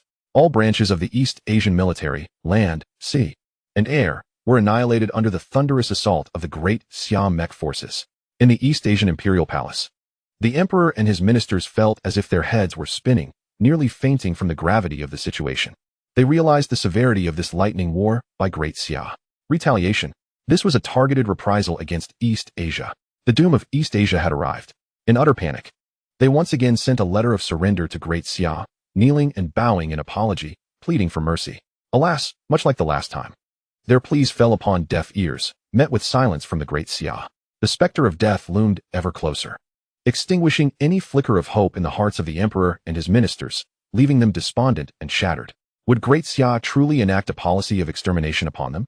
Seeing the slaughter of troops in the southern military bases, those stationed in Central and Northern East Asia were filled with dread. Surrender, too, was a dead end. Launch all missiles. Let us fight to the last against the Great Xia. The remnants of the East Asian self-defense forces, aware of their impending doom, could not simply sit idly by. All anti-aircraft weapons were activated, locking onto 2 Kunping aircraft and 1 transport plane in the sky. A torrential downpour of missiles ensued. All fighter jets ascended, launching a barrage of aerial attacks. Yet this was merely a desperate struggle against the inevitable. The Kunping and transport aircraft activated their plasma shields, causing all projectiles to detonate 20 meters away. Witnessing this scene, the East Asian self-defense forces were seized by terror, their will to fight utterly shattered. All aircraft fled in a panic, retreating beyond the borders of East Asia. They could not fight back, not even a fraction. Below, the East Asian populace was enveloped in despair and dread. East Asia was doomed. Observing the disarray of the East Asian Air Force, the 400 mech warriors aboard the 2 Kunpings surged forth. In the face of the 5-fold hypersonic mech warriors, how could the East Asian Air Force possibly escape? Boom, boom, boom. The East Asian Air Force erupted into fireballs in the sky, plummeting downwards. Many fell into cities, indirectly causing casualties numbering in the tens of thousands, shrouding the area in smoke and ruin. After obliterating the East Asian Air Force, the mech warriors dove down once more, in the face of overwhelming might. Within half an hour, all military bases across East Asia were reduced to mere dust. The 250,000 self-defense forces of East Asia were entirely annihilated. Chaos reigned. With the populace gripped by terror, streets left desolate as everyone cowered in their homes. After the complete destruction of all military bases in East Asia, the mech warriors, unspoken yet united in purpose, arrived at a site loathed by all their compatriots, the Yasukuni Shrine. This place was deemed the most sacred by the East Asian aggressors. In the past, many war criminals had committed grievous atrocities against the Great Xia. Following their defeat, rather than repent or acknowledge their transgressions, the East Asian side escalated their defiance, persistently disregarding the vehement objections of the Great Xia. They had the audacity to honor these notorious beasts in the Yasukuni Shrine, taking pride in it, while successive East Asian emperors and ministers paid homage. Such actions were egregious crimes that stirred the deep-seated hatred of every child of the Great Xia. Never forget national humiliation, remember history. Now that the Great Xia had risen, this humiliation would be avenged 100-fold, 1,000-fold, a myriad of times. 600 Great Xia mech warriors looked down from the skies upon the entire Yasukuni Shrine. Their gazes were icy, their fury palpable. Eat shit. They all activated the launch command for their plasma cannons. Bayubiabubiu. 600 brilliant azure orbs of energy streaked through the sky, enveloping the entire Yasukuni Shrine. Boom. Chapter 164. The Unification of the World, Nations Bow in Reverence. With a thunderous roar, 600 plasma cannons unleashed a catastrophic barrage, reverberating through the earth as if heralding an apocalyptic event. An overwhelming wave of energy, more fearsome than a nuclear explosion, surged forth, annihilating everything in its path with merciless ferocity. In an instant, every structure within the confines of the Yasukuni Shrine was reduced to mere fragments, disintegrating into nothingness as if crafted from mere paper. The terrifying shockwave, unstoppable and relentless, swept outward in all directions, unleashing a suffocating force of destruction that obliterated all in its wake. The surrounding streets and edifices could not withstand the onslaught, fracturing into pieces, while the hapless inhabitants of the East Japan were mercilessly turned into a crimson mist, with thousands perishing on the spot. As the dust settled, the once magnificent Yasukuni Shrine had vanished without a trace, leaving behind a colossal crater in its stead. Within a kilometer radius, buildings crumbled into ruin, and the air was filled with the echoes of anguished cries. Simultaneously, the electromagnetic pulse generated by the explosion rendered all electronic devices within a 10-kilometer radius utterly inoperative. The hundreds of thousands of Japanese citizens who had sought refuge within faced varying degrees of impact, their minds thrown into chaos, suffering excruciating headaches, and experiencing disarray in their bodily functions. Following the utter destruction of the tainted Yasukuni Shrine, the 600 mechanized warriors turned away, making their way towards the Imperial Palace of Japan. 3 minutes later, under the watchful gaze of billions, the Emperor of Japan and his ministers knelt before the Great Xia, penning a declaration of surrender, pledging eternal fealty to the Great Xia. The Japanese populace would henceforth serve as vassals, repaying the egregious sins of the past to the Great Xia. Subsequently, the Emperor and his ministers committed seppuku in an act of contrition, marking the end of an era. Thus, the nation of Japan was no more, replaced by the Eastern Province, now under the jurisdiction of the Great Xia.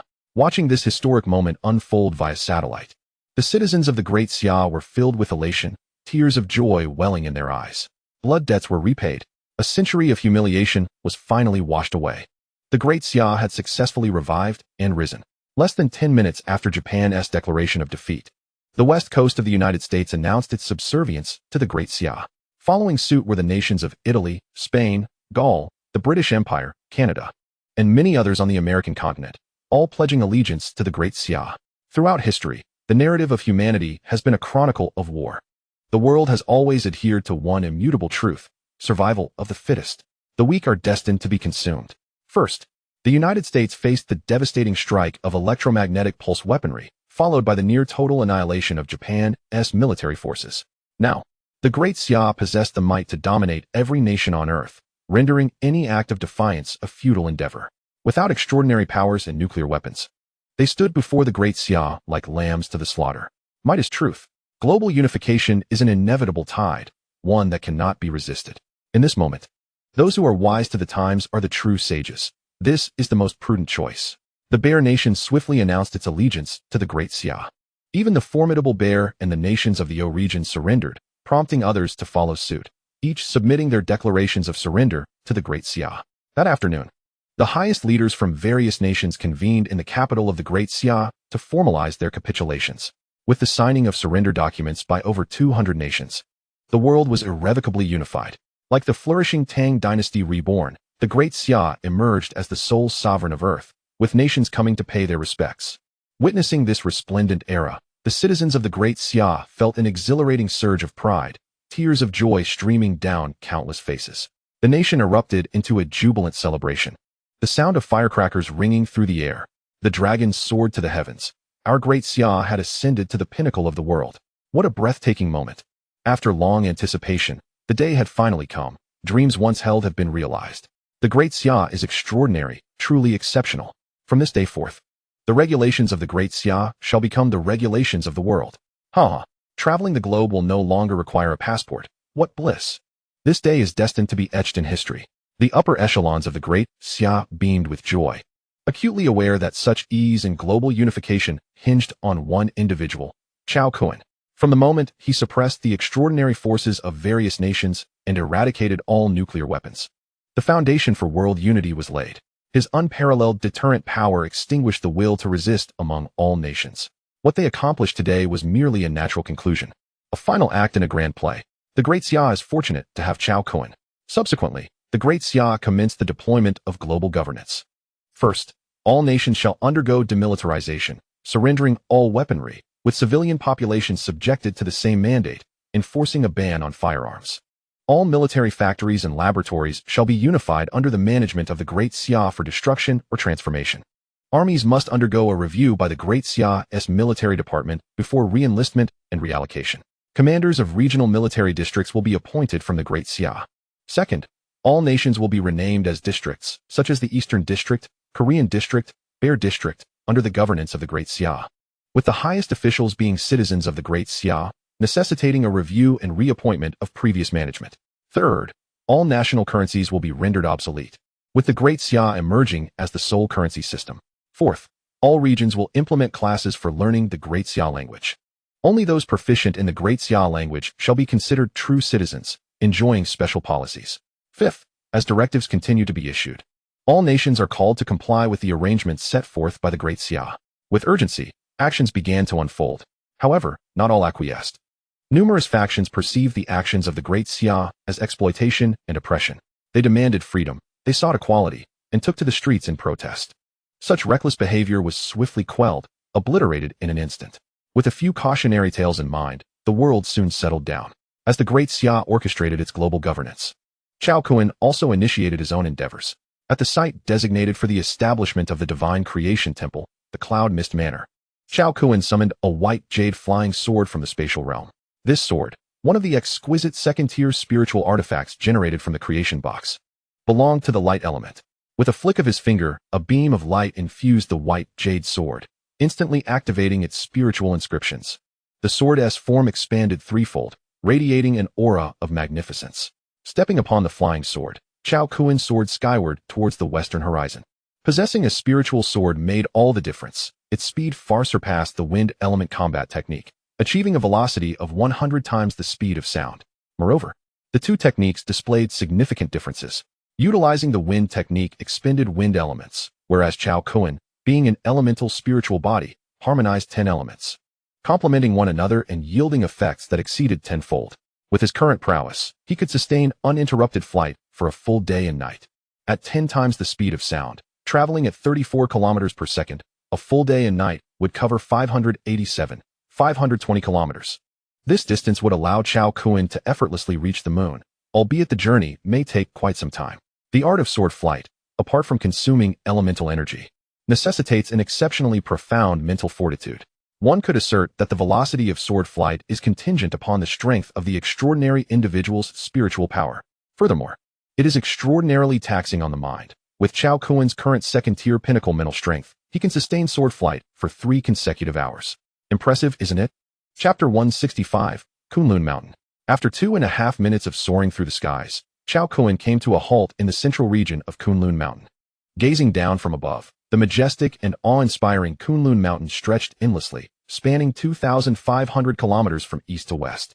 Revered as the foremost divine mountain of the Great Xia, Kunlun holds a distinguished status in cultural history as the ancestor of all mountains. It is also referred to by ancient sages as the progenitor of the dragon veins, imbued with a sacred mythical aura. Indeed, Cao Kun intends to use Kunlun Mountain as the foundational site for the construction of the Hall of Creation. At that moment, several figures suddenly emerge from a valley within the Kunlun mountain range, swiftly appearing before Cao Kun. The foremost figure was none other than Long Qingsong, who had traveled thousands of miles to the United States to support Cao Kun. Long Qingsong offered a slight bow and proclaimed, "Mr. Cao." Behind him stood three formidable individuals, all at the pinnacle of the second tier, namely Long Qingtian, Long Qingshan, and Long Qinghai, who also greeted Cao Kun with respectful bows and smiles, saying, "Mr. Cao." Cao Kun's renown has become ubiquitous. He is indeed the undisputed foremost powerhouse within the realm of extraordinary beings. Cao Kun nodded gently and inquired, "Is your Long family situated within Kunlun Mountain?" "Indeed," Long Qingsong replied courteously. "Mr. Cao, may I inquire if you have the time to visit our Long family estate for a discussion?" "Certainly," Cao Kun assented. And as he surveyed the entirety of Kunlun Mountain from the skies, he sensed an indescribable surge of energy hidden beneath. This energy was intensifying, and should it erupt, it would undoubtedly upheave the entire Great Xia. Although his current strength prevented him from fully comprehending its true essence, his intuition was unequivocal. Perhaps this secret could be unveiled through the Long family. The five figures descended and arrived at the very valley from which Long Qingsong and his companions had emerged. At first glance, it appeared unremarkable, indistinguishable from any other locale. However, Cao Kun could distinctly sense that a formation lay concealed therein, possessing a foundational strength far superior to the protective array of the divine mountain. With a wave of his hand, Long Qingsong conjured a ripple that tore open a passage, revealing a grand entrance. "Please, Mr. Cao, after you," Long Qingsong said with a smile. Upon stepping through, Cao Kun was greeted by a breathtaking vista, a realm of its own. The space within was exponentially expanded, comparable to that of a small county, presenting itself as an entirely different world. Before his eyes stood 9 towering edifices, each reaching a height of 100 meters, encircling a colossal altar at the center, forming an orderly and harmonious array. Wisps of mist floated ethereally, akin to a white dragon gliding, shrouding the 9 towers in an enigmatic embrace, suffused with grandeur and mystery. Cao Kun's gaze shifted. These 9 towers were indeed spirit artifacts, and of no insignificant grade. Surrounding the towers were opulent pavilions and towers, vibrant with the sounds of chirping birds and fragrant blooms. The abundant energy pervading the Long family estate emanated from the altar at the center of the 9 towers. Unlike the spirit-gathering array Cao Kun had established, this energy was not elemental, but rather a more elusive essence. As Cao Kun inhaled the air, he felt an unparalleled sense of elation, his blood surging as if he had been sublimated. This sensation was reminiscent of his earlier experience absorbing elemental crystals. With a brief sweep of his spiritual consciousness, he discerned that the Long family estate housed approximately 1,000 individuals, with extraordinary beings comprising a significant portion, including over 100 second-tier extraordinary beings. This number was astonishing, and their collective strength overshadowed that of the divine mountain. As Cao Kun pondered, he followed Long Qingsong and the others into a resplendent main hall. A member of the Long family presented tea and a selection of fruits. "This is the spirit tea and spirit fruits accumulated by the Long family over millennia," Long Qingsong explained.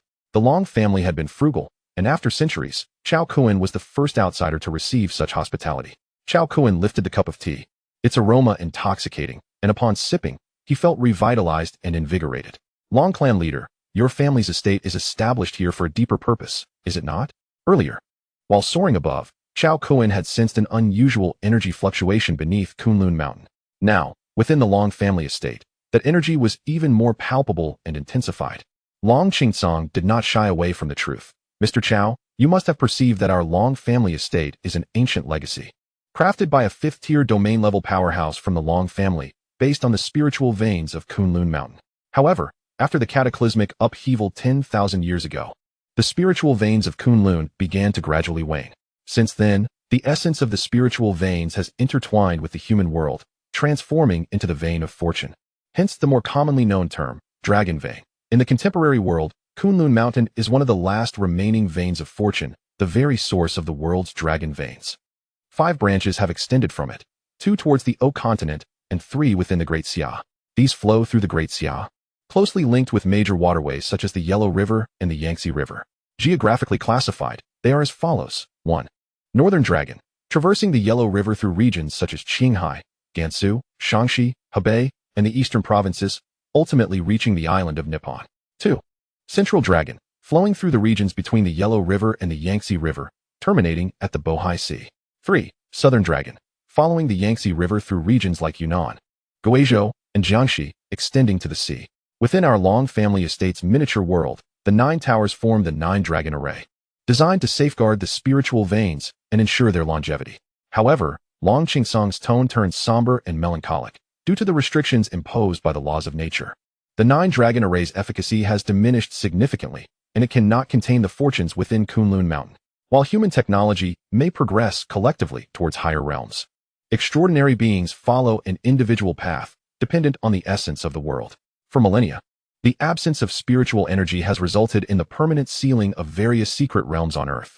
The lineage of extraordinary beings has waned, with each generation weaker than the last. In our era, we find ourselves at a critical juncture.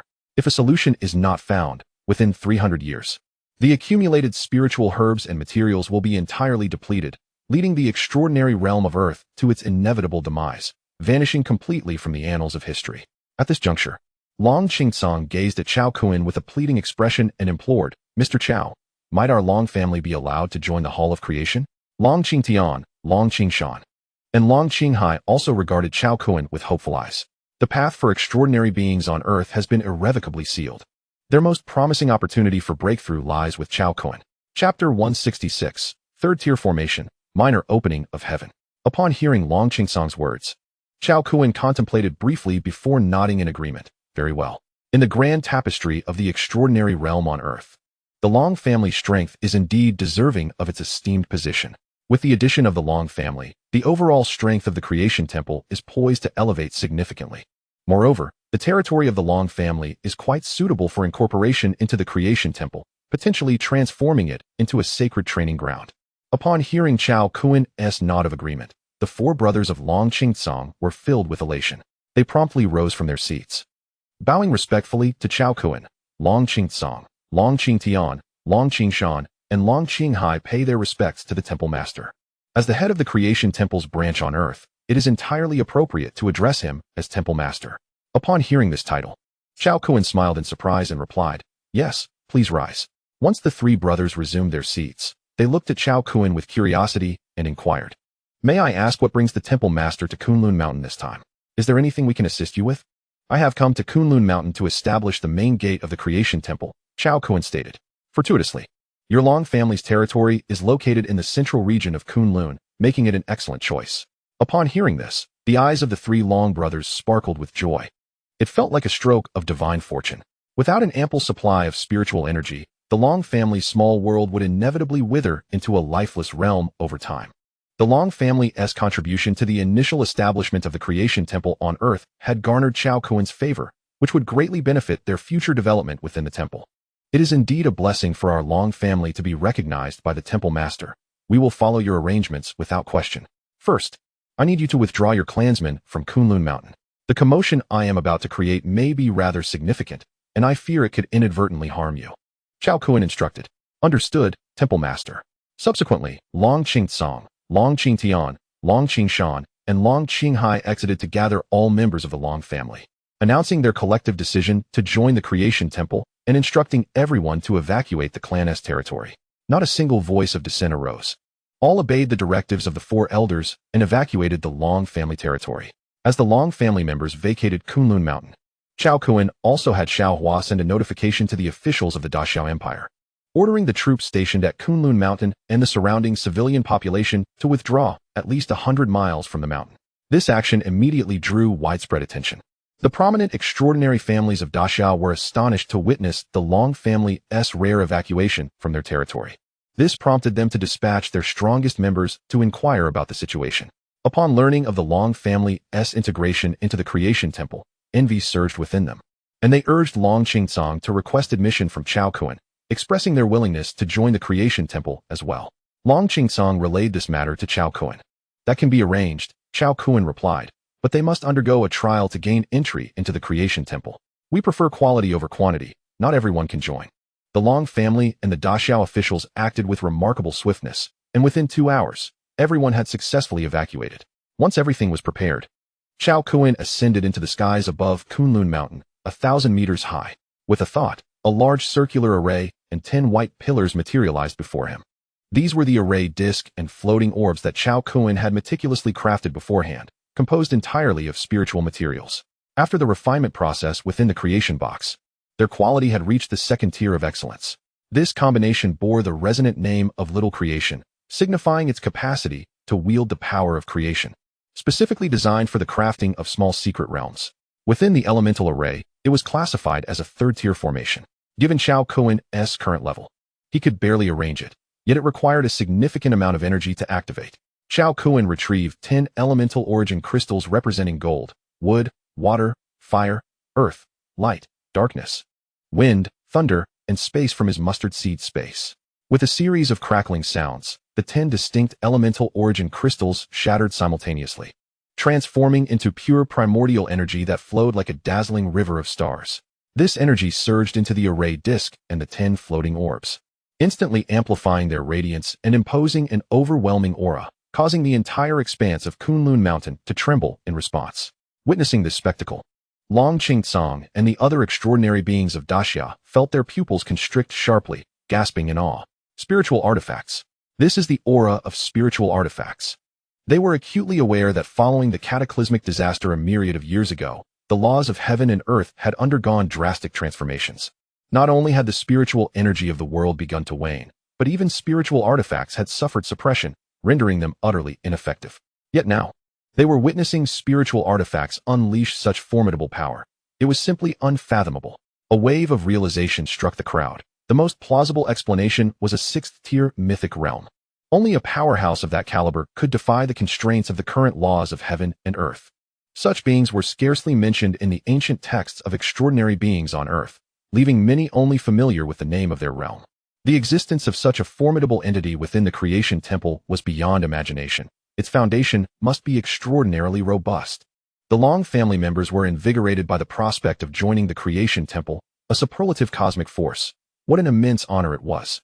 The other extraordinary families of Daxia bore resolute expressions, affirming their determination to join the creation temple. With a whoosh, the 10 floating orbs soared through the air, scattering in all directions, halting 100 miles away and suddenly unleashing a tremendous wave of energy fluctuations centered around the array disk. The ground beneath them rumbled as the energy waves made contact with the Kunlun mountain range, producing an unparalleled force of attraction. The 100-mile section of the Kunlun mountain range began to tremble violently. The earth emitted a resonating hum, and those observing from several hundred miles away were left astounded. The central area of the 100-mile mountain range began to detach from the ground, ascending into the sky. The Kunlun mountain range is rising. This unbelievable sight left everyone wide-eyed and incredulous. As the mountains continued to rise, the resultant waves generated substantial effects on the surrounding Kunlun mountain range, akin to a cataclysmic earthquake, causing neighboring mountains to collapse in succession. Even human cities hundreds of miles away sensed the intense tremors. However, the duration was brief, lasting less than 10 seconds before subsiding. Once the 100-mile mountain range reached a height of 1,000 meters, it paused, only to begin vibrating violently once more. In its place, a colossal pit, 100 miles wide and 10,000 meters deep, emerged, with dark river waters surging from the depths, rising as if to coalesce into a vast lake. Simultaneously, the mountain range that had ascended began to shift shape as though manipulated by divine hands. Ultimately, based on the 10 floating orbs, it coalesced into 9 peaks, each standing at 333 meters, spaced 3,000 meters apart, surrounding a main peak of 999 meters, forming a protective formation. At this moment, only the primary structure of the creation temple's mountain gate had been completed, and further embellishments were needed from Cao Kun. He floated to the summit of the 999-meter main peak, swiftly sketching a starry array in the void with his finger. "Activate!" Cao Kun exclaimed, and the starry array rapidly expanded, enveloping the 10 peaks and erupting with brilliant beams of light that shot into the heavens, piercing through the atmosphere and extending millions of kilometers into the cosmos. This enormous spectacle was visible from the Eurasian continent, even from thousands of miles away, drawing countless astonished gazes. What is this? A new weapon of the Daxiao Empire? Chapter 167, Starry Spirit Summoning Array. The official faction of the Great Xia did not receive directives from Cao Kun, nor did they hastily broadcast the events unfolding at Kunlun Mountain. The extraordinary beings present were left astounded, frozen in disbelief. Cao Kun's methods transcended the second tier, reaching the heights of the third tier. In this realm, cloaked by rules, to wield the power of the third tier and shatter the shackles of heaven and earth was nothing short of unprecedented. For millennia, Cao Kun stood as the first of his kind, a figure whose prowess was utterly astonishing. Amidst the murmurs of shock and speculation among the crowd, a beam of light descended from the heavens, beginning its work. The array diagram crafted by Cao Kun was known as the star-calling spirit array, a complementary formation to the lesser opening of heaven. While it bore similarities to the spirit-gathering array, it was not entirely the same. The spirit-gathering array operated over a wider range, but with a shorter distance, condensing the elemental forces of heaven and earth surrounding it.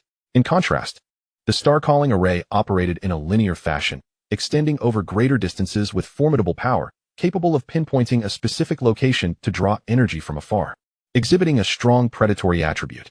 For instance, if one were to set up a star-calling array on Earth, aimed at the moon, it could span hundreds of thousands of kilometers, siphoning energy from the lunar surface. Within the 100-mile radius of the grand array, the myriad elemental forces from the cosmos were ensnared, flowing along the beam to form a resplendent river, hastening toward Earth. Ultimately, like a rainbow piercing the sun, the energy descended upon the 10 peaks of the divine creation temple. In an instant, the 10 peaks erupted with brilliant starlight, and astonishing transformations occurred upon their surfaces. The once barren, rock-solid mountains began to exhibit signs of verdancy. As if time itself had accelerated, the growth of saplings was visible to the naked eye, swiftly maturing into towering trees. Cascades of waterfalls tumbled down the mountainsides, creating a crystalline curtain of water, splashing and shimmering under the sunlight, radiating vibrant colors. At the foot of the mountains, rivers formed, ultimately coalescing into a grand lake. Before long, the 10 peaks had transformed into a vibrant tableau, teeming with exotic flowers and lush vegetation, an abundance of elemental energy coalescing into mist. Like ethereal ribbons dancing in the air, they entwined around the peaks, appearing both elusive and enchanting, painting a scene reminiscent of a celestial paradise, breathtakingly beautiful. This magnificent transformation, reminiscent of divine craftsmanship, left all witnesses in a state of awe and astonishment. Ordinary individuals were entranced, murmuring to themselves, "Is this the realm of cultivators? It feels as though I have glimpsed the immortal world." Mr. Chow mentioned that during the spring festival, he would select 10,000 fortunate souls, and I am certain this is connected to these 10 celestial mountains. It is highly probable. I fervently hope that time accelerates, and that day arrives swiftly. The mere thought of becoming a cultivator and entering such otherworldly realms sent shivers of excitement through countless individuals. The extraordinary beings, too, were taken aback, for they comprehended far more than the ordinary populace. They understood that Cao Kun's abilities were nothing short of extraordinary. To possess the capabilities of a third-tier epic being while still at the second-tier legendary level, crafting a secret realm was truly beyond comprehension. Suddenly, a thunderous roar erupted from the eastern mountains of Kunlun, reverberating across the land.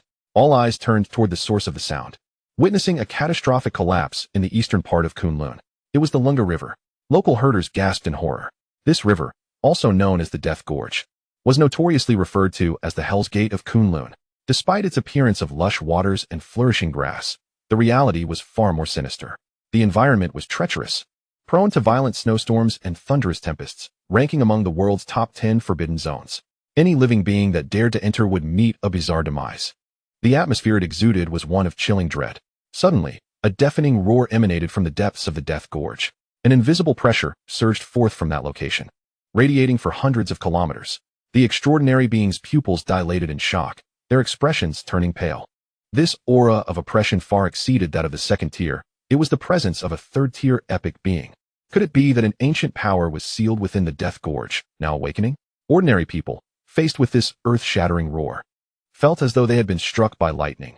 Their minds were overwhelmed by a terrifying, intangible force, leaving them dizzy and disoriented, taking several minutes to regain composure. Numerous beasts and birds were directly frightened to death by the sound. Cao Kun, high above, perceived the sudden upheaval in the Death Gorge with his keen sight. At the moment the roar resounded, a massive fissure, hundreds of feet long, split open at the gorge's center. Subsequently, a colossal white shadow burst forth, faster than lightning, towering over 100 feet, obscuring the sky as it surged toward Cao Kun. Cao Kun's gaze sharpened, and as the distance swiftly closed, he finally discerned the true nature of the approaching entity. A dragon? Its physical characteristics aligned perfectly with those of the mythical creature described in legends. Yet what astonished Cao Kun was that this dragon was devoid of flesh, appearing merely as a skeletal form. This skeletal dragon moved with incredible speed, as if commanding the very lightning itself, leaving a trail of sparks in its wake. Before long, it came to a halt a mere 100 meters from Cao Kun. At the center of the skeletal dragon's head, a fist-sized pillar of radiant white light floated, exuding a potent aura of the soul. In the hollow eye sockets of the skeletal dragon, intense light glimmered.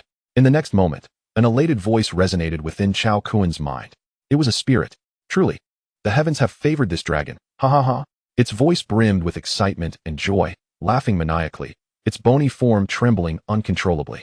The skeletal dragon was named Aotian, once a true dragon of ancient times, possessing the pinnacle of third-tier cultivation. Little did it expect that after merely taking a nap, upon awakening, it would find the world transformed beyond recognition. Earth was no longer the Earth it once knew. All beings above the second tier had vanished without a trace, and the spiritual energy of heaven and earth was rapidly depleting. At this rate, the extraordinary realm of Earth was destined for extinction. Terrified and horrified, Aotian fled the Earth in desperation, seeking a new world for cultivation beyond the solar system. Yet, to his dismay, the solar system appeared ensnared by an immense formation. An invisible barrier enveloped the edges of the solar system, thwarting all his attempts to escape, regardless of the means employed. Aotian realized that the solar system was sealed by powers exceeding the fifth tier, rendering it a veritable prison. Why? Why must it be this way? What had transpired? He was consumed by pain and regret for his indulgence in slumber. All was lost. Aotian returned to Earth in a daze, casting hopeful glances toward the 5 major planets. Venus, Jupiter, Mercury, Mars, and Saturn contained fourth-tier elemental spirit beasts, each a realm unto itself, serving as the pinnacle of cultivation within the solar system, opening once every 500 years. If he could gain entry, there would be a chance to enhance his cultivation. This was Aotian's only pathway to break free from the shackles of the solar system. Chapter 168, The True Dragon Aotian. However, despair washed over Aotian as he awaited for 2 consecutive 500-year cycles without witnessing the opening of the 5 major planets' secret realms. On Earth, while small secret realms occasionally emerged, they were always of minor scale, with strict restrictions on entry. Only those below the 3rd tier were qualified, and he found himself precisely excluded from this opportunity. Aotian has indeed plundered numerous extraordinary beings, yet the cultivation resources he managed to extract were exceedingly limited. As one ascends in realm, the demand for resources escalates, especially considering Aotian's true dragon physique, which consumes resources at an alarming rate. The meager amount of cultivation resources acquired through his robberies was but a drop in the ocean for him. Over time, the spiritual essence on Earth has grown increasingly sparse. After cultivating for a millennium, his progress has been akin to a snail's pace, painfully slow. The last glimmer of hope has extinguished. Aotian relinquished the prospect of awaiting the opening of the 5 great planetary secret realms. He scoured the globe, ultimately arriving at Kunlun Mountain, beneath which lies the last remaining spiritual vein on Earth. Aotian delved deep into the mountains, employing secret techniques to seal himself away, thereby evading the ravages of time. Simultaneously, he awaited the arrival of a grand era a myriad of years hence, poised for revival. Thus, Aotian remained sealed for over 10,000 years. During this epoch, the sealing technique was not entirely impervious to the erosion of time. His corporeal form has been ravaged, leaving behind naught but bones. Were it not for the formidable power of his dragon soul, he might have long since vanished. Now, he exists in a state of mere survival. His strength diminished to the early stages of the 3rd tier. The dragon soul's power can endure for a maximum of 300 years. Aotian has grown numb, biding his time for death to arrive. Yet, an unexpected surprise unfolded. The celestial summoning array deployed by Cao Kun created such a tremendous commotion that its power reached the 3rd tier, awakening the slumbering Aotian. He initially believed it to be the opening of the 5 great planetary secret realms or the onset of the Grand Era, heralding the revival of spiritual essence. Unable to contain himself, he released his seal and awakened. Upon emerging into the world, Aotian sensed an alluring essence, akin to sweet dew. That essence belonged to Cao Kun, a spirit body. In an era devoid of spiritual essence, the emergence of a spirit body was nothing short of miraculous. Aotian was overwhelmed with joy, tears of ecstasy streaming down his face. Heaven has not utterly forsaken the path of dragons. If he could consume this spirit body before him, he would restore his true dragon physique and return to his peak form. He might even have the opportunity to ascend to the legendary fourth tier, shattering the shackles of the solar system and escaping this prison-like realm. Ao Yan's gaze fixated on Cao Kun, salivating profusely as if a waterfall were gushing forth from his mouth. Ecstatically, he cackled. Human boy, you are the thread of hope sent by the heavens to rescue this dragon. Stand there obediently and do not move. I assure you. I will ensure you suffer not a trace of pain. With that, Ao Yan opened his cavernous maw and prepared to devour Cao Kun whole. Do you take me for mere sustenance? Cao Kun's expression turned icy, golden light surging from his fist as he struck with all his might. A resounding boom echoed through the heavens and the earth, as one of Ao Yan's enormous teeth, the size of a door panel, shattered under Cao Kun's punch. The tooth soared through the air, crashing down hundreds of miles away, landing not far from Long Qingsong and the others, creating a thunderous impact on the ground and sending dust swirling, leaving behind a pit several dozen meters deep. From the moment Ao Yan appeared, the onlookers were left in awe. A dragon. They had witnessed the legendary creature. Although this dragon appeared somewhat tragic, the shock it induced among the crowd was nothing short of explosive. They were astonished that Cao Kun could inflict harm upon such a being. Roar. At that moment, a deafening roar erupted from the sky. All present trembled in fear. The skeletal dragon was furious. Ao Yan glared at Cao Kun, seething with rage. After 10,000 years, he was left with but a sliver of dragon soul power, completely separated from his corporeal form. The skeletal body could only be animated through his dragon soul's strength. The loss of a single large tooth did not inflict any substantial damage upon him, unless Cao Kun were to obliterate his skull and strike at his dragon soul pearl. Ao Yan would remain largely unharmed. Yet even so, Ao Yan was incensed. Though his current strength was but a fraction of his former peak, he was still a genuine third-tier epic entity, wounded by a mere second-tier insect. Such a humiliation was intolerable. You audacious human! Ao Yan roared in fury, as the dragon's soul pearl erupted with blinding white light, unleashing a terrifying pressure that swept across the surroundings, scattering the clouds in the sky. A profound silence enveloped the land, plunging it into a deathly stillness. Hundreds of miles away, Long Qingsong and the other extraordinary beings felt an unparalleled sense of oppression. Their eyes widened with shock and concern. A third-tier epic realm powerhouse. Just the pressure alone left them devoid of any inclination to resist. Faced with such a terrifying presence, could the Lord Cao Kun prevail? Ordinary citizens quaked in fear, their hearts pounding as the suffocating atmosphere rendered them breathless. Fall back. The Great Xia army organized the retreat of all civilians by 50 kilometers, only to feel that unparalleled pressure dissipate. Yet feeling unsafe, they retreated another 50 kilometers. The mere aura was enough to instill terror, let alone the impending battle that could erupt at any moment. The scale of this confrontation had reached cataclysmic proportions. No one could predict whether the ensuing aftermath would extend to them. Before the towering Ao Yan, Cao Kun appeared as insignificant as an ant. Dragon's breath. Ao Yan opened his colossal maw, generating a terrifying suction force. The overwhelming pull enveloped the surrounding 10,000 meters, causing the 10 peaks that Cao Kun had just erected to crack and tremble precariously under the strain. Enraged, Cao Kun unleashed his full might. The skies darkened, and thunder rumbled ominously.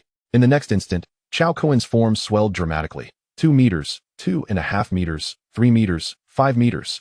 Ultimately, Cao Kun transformed into a towering giant, standing 5 meters tall, enveloped in raging lightning that surged forth, indomitable. This was the Thunder Elemental Battle Technique, Little Thunder God. Upon its activation, every cell in his body was invigorated by the lightning element, significantly enhancing his physique and enabling his power to surge tenfold in an instant. Unmatched strength. The price, however, was a week-long period of fatigue. With a thought, Cao Kun summoned a black whip from the mustard seed space. This whip, known as the Thunder God Whip, reached the pinnacle of second-tier quality after being forged in the creation box. Gripping the Thunder God Whip, he infused it with lightning elements, causing it to expand to over 10 meters, crackling with electric energy and radiating an ominous aura of annihilation. The skeletal dragon's strength was formidable, surpassing the second tier, and it posed a challenge for Cao Kun. There was pressure, but not overwhelming. Damn you! Cao Kun's eyes glimmered with electric fury as he swung the Thunder God Whip towards Ao Yan. A spiritual weapon. As the whip hurtled toward him, Ao Yan felt a jolt of disbelief. He was acutely aware that spiritual weapons were heavily suppressed in this realm. Yet this human boy not only wielded formidable divine powers, but also possessed a spiritual weapon unbound by the constraints. Truly, this was beyond comprehension. From this human, Ao Yan sensed a profound threat and unease. As the Thunder God Whip approached, Ao Yan had no time to ponder. He extended his enormous skeletal dragon claw, hastily colliding with it. Crack! Lightning erupted, and the sound of thunder rang out as Ao Yin's skeletal claw shattered, forcing his massive form to stagger back several meters. Chapter 169, Spare Me. I am a true dragon. In this clash, it was evident that Cao Kun held the upper hand. Damn it all. Ao Yin fumed, as the once certain victory turned swiftly against him. The passage of countless years has severely diminished his true dragon form, rendering it far less formidable than his opponent's second-tier supreme spiritual artifact. Just as Ao Tian was consumed by rage and embarrassment, Cao Kun's assault came crashing down once more. With a terrifying crack, the Thunder God Whip descended, leaving a fissure in Ao Tian's skeletal body and propelling him hundreds of meters away.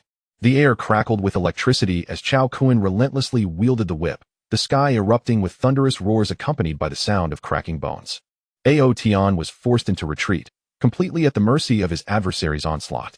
This astonishing spectacle left all spectators at a distance utterly flabbergasted.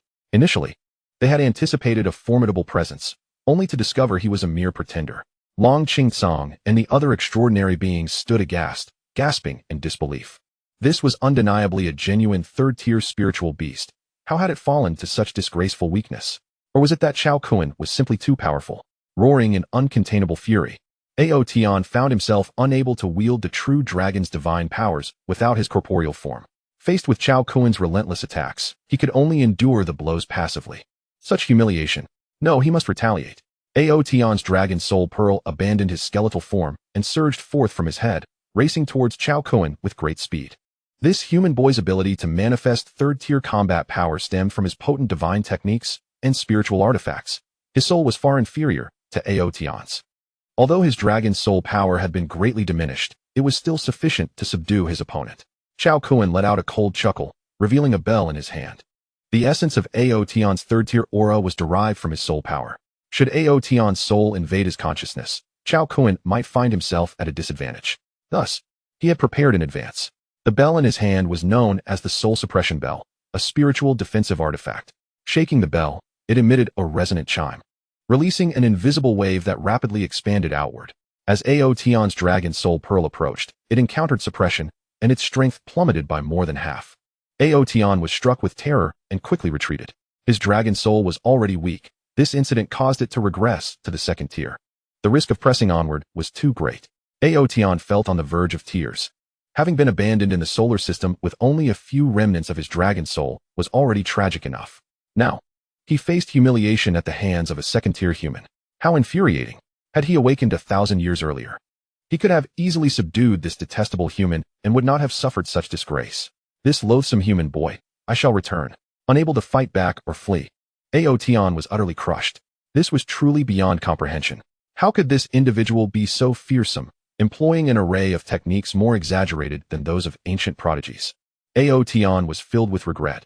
Had he known this would be his fate, he would have preferred to remain hidden in the canyon. Cao Kun gazed at the colossal white-boned dragon stretching 100 feet long, his eyes flickering with interest. If he could tame such a beast as his mount, it would undoubtedly be quite impressive. The most crucial aspect was that it was a third-tier spiritual beast, capable of traversing the cosmos and of immense utility. Submit to me, and you shall live, Cao Kun stated nonchalantly. What? Ao Tian thought he misheard and scoffed. Impossible.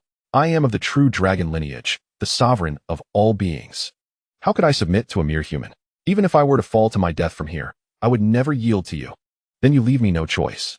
Cao Kun replied with a cold laugh, shaking the soul suppression bell vigorously, forcing Ao Tian's shattered dragon soul into submission. Following this, he swiftly inscribed a magical rune array in the void, employing the ancient technique of spirit mastery. Seeing this, Ao Tian was utterly panicked. The aura of the dragon soul pearl surged violently as he burned his soul power in an attempt to break free from the constraints of the soul suppression bell. But Cao Kun did not allow him that opportunity. A drop of his iridescent blood shot forth from his fingertip, merging into the rune array. This was his heart vein blood. The spirit mastery rune array was instantly activated by the heart vein blood, radiating a dazzling light that enveloped Ao Tian's dragon soul pearl. Cao Kun's immense soul power surged forth, exerting suppression. Human, you dare! Ao Tian roared defiantly, his dragon soul's aura raging as it clashed with Cao Kun's, creating violent shockwaves that echoed through the surrounding air. Ao Tian's dragon soul was already in a fragmented state, at best a pseudo-third tier, not a true third tier. Coupled with the suppression of the spirit mastery rune array, Ao Tian stood no chance against Cao Kun.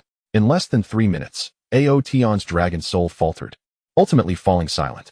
2 minutes later, Cao Kun successfully imprinted his soul mark onto Aotion's dragon soul pearl. Henceforth, regardless of the distance between them, Aotion's life and death would be irrevocably under Cao Kun's control. Simultaneously, all memories within Aotion's consciousness became known to Cao Kun.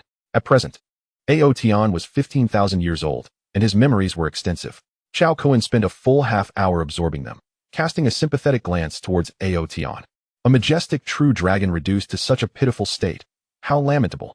However, Cao Kun's brow furrowed in concern. A millennium ago, Aotion had reached the pinnacle of third-tier strength.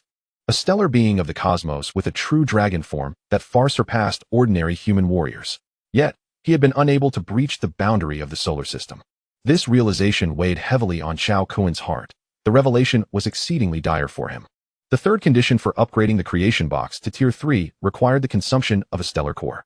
If this was merely the requirement for Tier 3, the energy required for further upgrades would likely be even more daunting. Thus, the conditions for advancing to Tier 4 would be exceedingly stringent. The feeble solar system could not possibly meet these criteria. Therefore, to continue upgrading the creation box, he must leave the solar system. Moreover, the stronger Cao Kun became, the more he sensed the insignificance of Earth. Remaining here was utterly tedious. His grander ambition lay in traversing the cosmos, seeking the vastness of greater realms. Chapter 170. The main base of the creation temple is complete. Thus, the predicament of the solar system must be shattered. Otherwise, the entrapment here shall be eternal. As Cao Kun pondered, a sudden chuckle escaped his lips. He felt somewhat like a worrywart. Yet, one must not forget that he possessed the conceptual artifact, the creation box. Departing from the solar system seemed far from daunting for him. The emergence of the elemental origin crystal signified that the spiritual essence of heaven and earth had become barren. Yet it could not impede humanity's continued cultivation. Similarly, spirit artifacts could function normally. This sufficiently demonstrated that the items generated by the creation box were not constrained by the rules of this realm. Once his strength reached the third tier, the truth would inevitably be revealed. Subsequently, Cao Kun turned his gaze towards the defiant Aotion and remarked lightly, "You seem rather unconvinced." Ignoring Cao Kun, Aotion was seething with resentment, feeling exceedingly frustrated and displeased. Whether to kill or to maim, do as you will. In any case, he remained 1,000 times unyielding. The dignity of a true dragon would not allow Aotion to submit. Refusing to drink the toast, he was destined for the penalty. Cao Kun's eyes turned icy. What of the true dragon? In the game of kings, the weak must endure the blows. If you do not receive a painful lesson, you truly will not know your place. Cao Kun directly invoked the soul imprint within Aotion's dragon soul pearl and delivered a fierce strike. Crack! Instantly, an unparalleled agony tore through Aotion, rendering him nearly defenseless. Howls of torment echoed far and wide as his skeletal form writhed violently in the air. "Stop, master. Please stop. I yield, I truly yield. The pain is unbearable." Unable to withstand any longer, Aotion capitulated. Cao Kun let out a cold snort. Observing Aotion's stark white form with a furrowed brow, genuinely unnerved. Seeing Cao Kun's frown, a chill coursed through Aotion's heart, and he hastily proclaimed, "Master, I am genuinely submissive." At last, Cao Kun nodded in satisfaction and said, "Aotion, to become my steed is your honor and your rebirth. You shall soon understand." "Yes, yes, yes." Although Aotion responded obediently, he inwardly dismissed Cao Kun's words. "A new life? With your second-tier strength? What a farce." Aotion was acutely aware of his own dire situation. Unless Cao Kun sacrificed this spirit body to be consumed by him, he could not be reborn. Cao Kun produced a wood elemental origin crystal and tossed it to Aotion, instructing him, "Devour it." Aotion gazed at the vividly green crystal suspended before him, his heart jolting. As a member of the ancient true dragon lineage, he was well-versed and immediately recognized this crystal. The wood elemental origin crystal. Aotion was astounded, incredulously looking at Cao Kun and exclaiming, "Have you been to the wood elemental secret realm of Jupiter?" Upon hearing this, Cao Kun was taken aback. "You recognize this object?" He was familiar with the wood elemental secret realm mentioned by Aotion, having read about it in an ancient tome he had recently acquired. Among the 5 major planets of the solar system, each sealed a 5th-tier elemental spirit beast, forming a natural array that continuously absorbed the elemental origin power from the universe. Ultimately, this power converged within the cores of each star, quietly forming a top-tier elemental secret realm that perpetually produced rare treasures of the 5 elements. It was evident that Ao Tian believed the wood elemental origin crystal to be a product of the Jupiter elemental secret realm. Ao Tian's gaze was filled with fervor as he declared, "This object is known as the elemental origin crystal, a fifth-tier spirit material, capable of transforming an ordinary person into an extraordinary being without any bottlenecks within the fifth tier. In the entire solar system, such a thing could only be born under the conditions of the elemental secret realm at the center of Jupiter, and it could only manifest once every 1,000 years, making it exceedingly rare. In ancient times, it was one of the most elite spirit materials, without exception." As he spoke, Ao Tian's dragon soul pearl trembled with excitement. Crack! Unable to contain himself, Ao Tian devoured it in one gulp. This was a fifth-tier spirit material. What if Cao Kun had a change of heart? With the merging, an immense surge of wood elemental origin power coursed through Ao Tian's skeletal form, visibly revitalizing him. Flesh began to sprout and writhe. Roar! Ao Tian cried out in ecstatic exhilaration. The speed at which he absorbed the wood elemental origin power was astonishing. Soon, his massive skeletal body was entirely filled with flesh. Dark, gleaming scales covered his form, shimmering with an otherworldly luster under the sunlight. His four limbs ended in clawed toes, resembling eagle talons, glimmering with a dark radiance. The dragon horns on either side of his head twisted and coiled. Boom! Ao Tian's aura surged upward. Although a single wood elemental origin crystal could not restore him to his peak state, it did allow him to regain his true dragon form. Previously, Ao Tian could only be considered a pseudo-third tier. Now, having restored his true dragon form, his power returned to the early third tier, with faint signs of breaking into the mid-tier. Roar! This dragon has finally regained its true dragon form and sees the light of day once more. Ao Tian was overwhelmed with joy, his magnificent body soaring through the air, lightning crackling around his twisted horns. Crack! In the skies, thunder roared, dark clouds obscured the sun, and storms raged. Roar! Ao Tian joyfully traversed the heavens, his third-tier aura unleashed without restraint, the terrifying dragon might sweeping across the land. All creatures within 1,000 miles trembled under this overwhelming pressure. Even the extraordinary beings like Long Qingsong were no exception, witnessing the tempestuous waves. They beheld with their own eyes as Ao Tian was subdued by Cao Kun, transforming from a skeletal form to that of a true dragon. With antlers like a deer, a head resembling a camel, eyes akin to a rabbit, a neck like a serpent, a belly like a sham, scales like fish, claws like an eagle, paws like a tiger, and ears like an ox, with whiskers at the corners of its mouth and a pearl beneath its brow, riding the clouds and commanding the winds and rains. This image was strikingly similar to the divine dragon in Chinese mythology. The divine dragon had manifested. Observing Ao Tian's childlike exuberance, Cao Kun paid him no further mind and returned to the 10 peaks.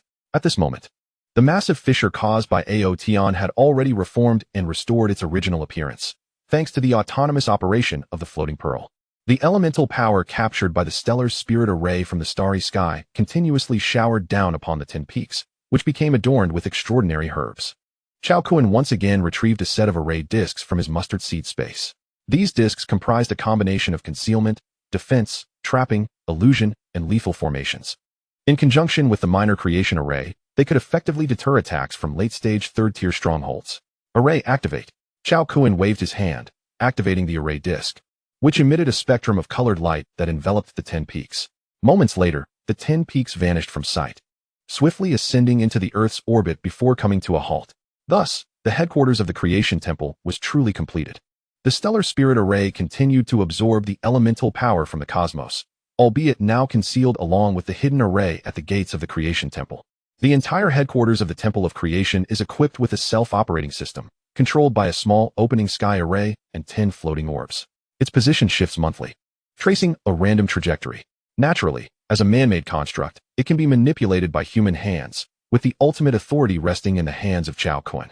Thus, the initial phase of the Temple of Creation's headquarters has been completed. The construction of its edifices will be entrusted to the forthcoming 10,000 disciples. Chapter 171, The Nine Dragons Pool. After meticulously concealing and arranging the headquarters of the Temple of Creation, Cao Kun descended, creating a staggering chasm over 100 kilometers in the central region of the Kunlun Mountains. This profound alteration significantly disrupted the foundational dragon vein beneath the Kunlun Range. At that moment, a torrent of white fortune energy surged forth from the chasm, dissipating into the void. Such a waste. Cao Kun intended to seize this opportunity to bestow a transformation upon the great Xia. establishing a secret realm for cultivation that would harness the fortune of the Kunlun Mountains to enhance the strength of Great Xia. Cao Kun produced a blank array disk and began to inscribe it with the awakening array patterns. Yesterday, he had forged 10 sets of blank array disks, all generated using the creation box into second-tier premium spiritual artifacts. Should the need arise, he would simply inscribe the awakening array patterns upon them. Soon, he completed the intricate engravings, incorporating a diverse array of functions: defense, confinement, slaughter, and spirit gathering. Next, Cao Kun retrieved a resplendent orb from the mustard seed space. This was the world pearl of the Dragon Clan. Upon their withdrawal, Long Qingsong had presented it to Cao Kun. Curiously, he examined it, sensing spatial elemental fluctuations akin to those found in spatial rings. After refining it with his bloodline, he comprehended its essence. The interior of the world pearl represented a diminutive realm, containing primordial forces such as power, time, space, life, the 5 elements, yin and yang, and creation. However, it could not autonomously generate energy. It required attachment to a grand world to sustain itself. Cao Kun directed his consciousness into the Dragon Clan's domain, uprooting the 9 spiritual towers at the center along with the colossal altar and relocating them to the external world. Upon exiting the small world, the 9 dragons array became ineffective, causing the 9 spiritual towers and altar to instantly shrink to a mere 3 meters in size. Originally, these 9 spiritual towers were 4th-tier spiritual artifacts, but after the cataclysm in ancient times, they had been forcibly downgraded to 2nd-tier premium artifacts due to the constraints of the heavenly laws, unable to unleash their full potential. Cao Kun summoned a torrent of fire elements in his palm, enveloping the 9 spiritual towers and altar for their reforging. The forging technique he employed, generated by the creation box, ensured that the spiritual artifacts produced would not be restrained by the laws of this realm. After 2 hours of diligent work, the 9 spiritual towers and altar were completed, emanating a splendid spiritual aura. Once everything was in place, Cao Kun waved his hand, dispersing a massive surge of elemental power to activate the 9 spiritual towers and altar, which then descended into the vast chasm below. He then produced a water elemental origin crystal and activated the awakening array patterns inscribed on the disk. The 3 entities fused harmoniously, erupting in a dazzling brilliance. Suddenly, the altar expanded 100-fold, positioning itself at the very center of the lake bed. The 9 spiritual towers similarly magnified, each settling at the 9 surrounding cardinal points. Boom! The 100-mile-wide, 10,000-meter-deep chasm once again radiated a brilliance far surpassing its previous glory. The 9 dragons array was reactivated. The fortune energy contained beneath the Kunlun Mountains rapidly converged towards the 9 dragons array. Before long, the vast chasm was enveloped in a thick shroud of white mist. The murky waters accumulating at the bottom of the chasm began to purify upon contact with the fortune energy, transforming into crystalline clarity, with even the soil becoming translucent, exuding a sacred and ethereal aura. Observing this, Cao Kun called out to the exuberantly reveling Outyin above. "Outyin, come down to lend a hand." Upon hearing Cao Kun's summons, Outyin promptly soared through the clouds to join him. With a spiritual body, formidable divine abilities, unrestrained spiritual artifacts, and elemental origin crystals, Outyin realized that Cao Kun was likely a reincarnation of some great emperor, or perhaps even a demigod. To be the mount of such an existence was an immense honor. As the saying goes, when one ascends to greatness, even the chickens and dogs rise with them. Once Cao Kun regained his pinnacle, Outyin could expect to soar alongside him, potentially becoming a 5-clawed, chaotic divine dragon. Such was the fortune that had befallen him.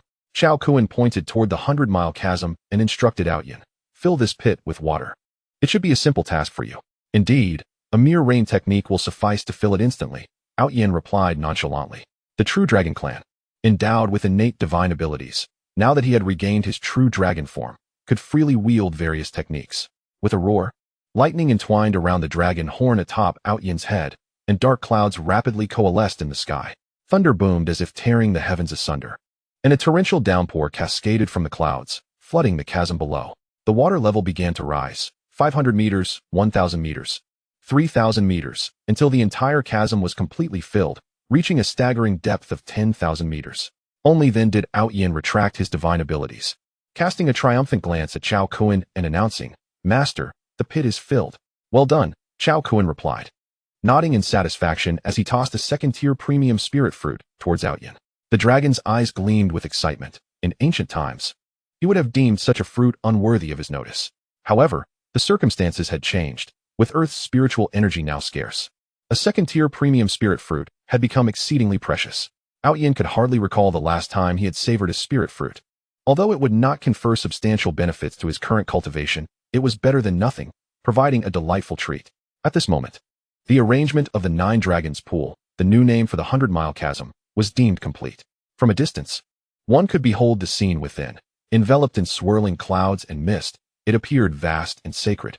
The Nine Dragons Pool was fortified with 3 layers of protection, defense, confinement, and slaughter arrays, making entry impossible without an identity token. Moreover, the Nine Dragons Array, leveraging the fortune energy of the Nine Dragons Pool, possessed an unfathomable might. Even Yin, a true dragon of early 3rd tier, would find himself severely injured if he dared to trespass. Cao Kun's newly arranged Nine Dragons Array would channel all the fortune energy generated by the Kunlun Mountains into the Nine Dragons Pool, transforming the water therein into fortune-infused water. During the reforging of the altar, Cao Kun had also incorporated a gravity array. For ordinary individuals, immersion in this pool would serve to cleanse their meridians and refine their essence. The 10,000-meter-deep Nine Dragons Pool was stratified into 100 tiers, each tier representing 100 meters. The deeper the water level, the faster the absorption of fortune energy. Cao Kun estimated that the Nine Dragons Pool alone could enable 1 million individuals from Great Xia to undergo a transformative evolution, achieving half-step transcendence. However, the challenge was not insignificant. The gravitational forces within the Nine Dragons Pool were not something everyone could withstand. A moment's carelessness could lead to being crushed. It could be said that Cao Kun had maximized the application of the fortune energy from the Kunlun Mountains. As time progresses, the accumulated aura of fortune generated by Kunlun Mountain will continue to increase, all of which is stored within the Nine Dragons Pool. At that juncture, the Nine Dragons Pool will autonomously elevate itself to a premier paradise, capable of producing extraordinary beings in large quantities. Chapter 172, Everyone Like Dragons. After the arrangements for the Nine Dragons Pool were completed, Cao Kun stepped forward, gracefully alighting upon the expansive back of Ao, making his way towards the distant crowd. Observing Ao's colossal form soaring through the sky, the onlookers' pupils constricted, their breaths momentarily catching in their throats. Ao, spanning 100 zhang in length, was as massive as an aircraft carrier, overshadowing the sun. In the blink of an eye, Ao appeared before the crowd. The sheer proximity to Ao's majestic and imposing true dragon form delivered an overwhelming visual impact. A profound silence enveloped the gathering as all eyes widened, and even their heartbeats seemed to pause. This was the ultimate pressure emanating from a 3rd-tier epic creature.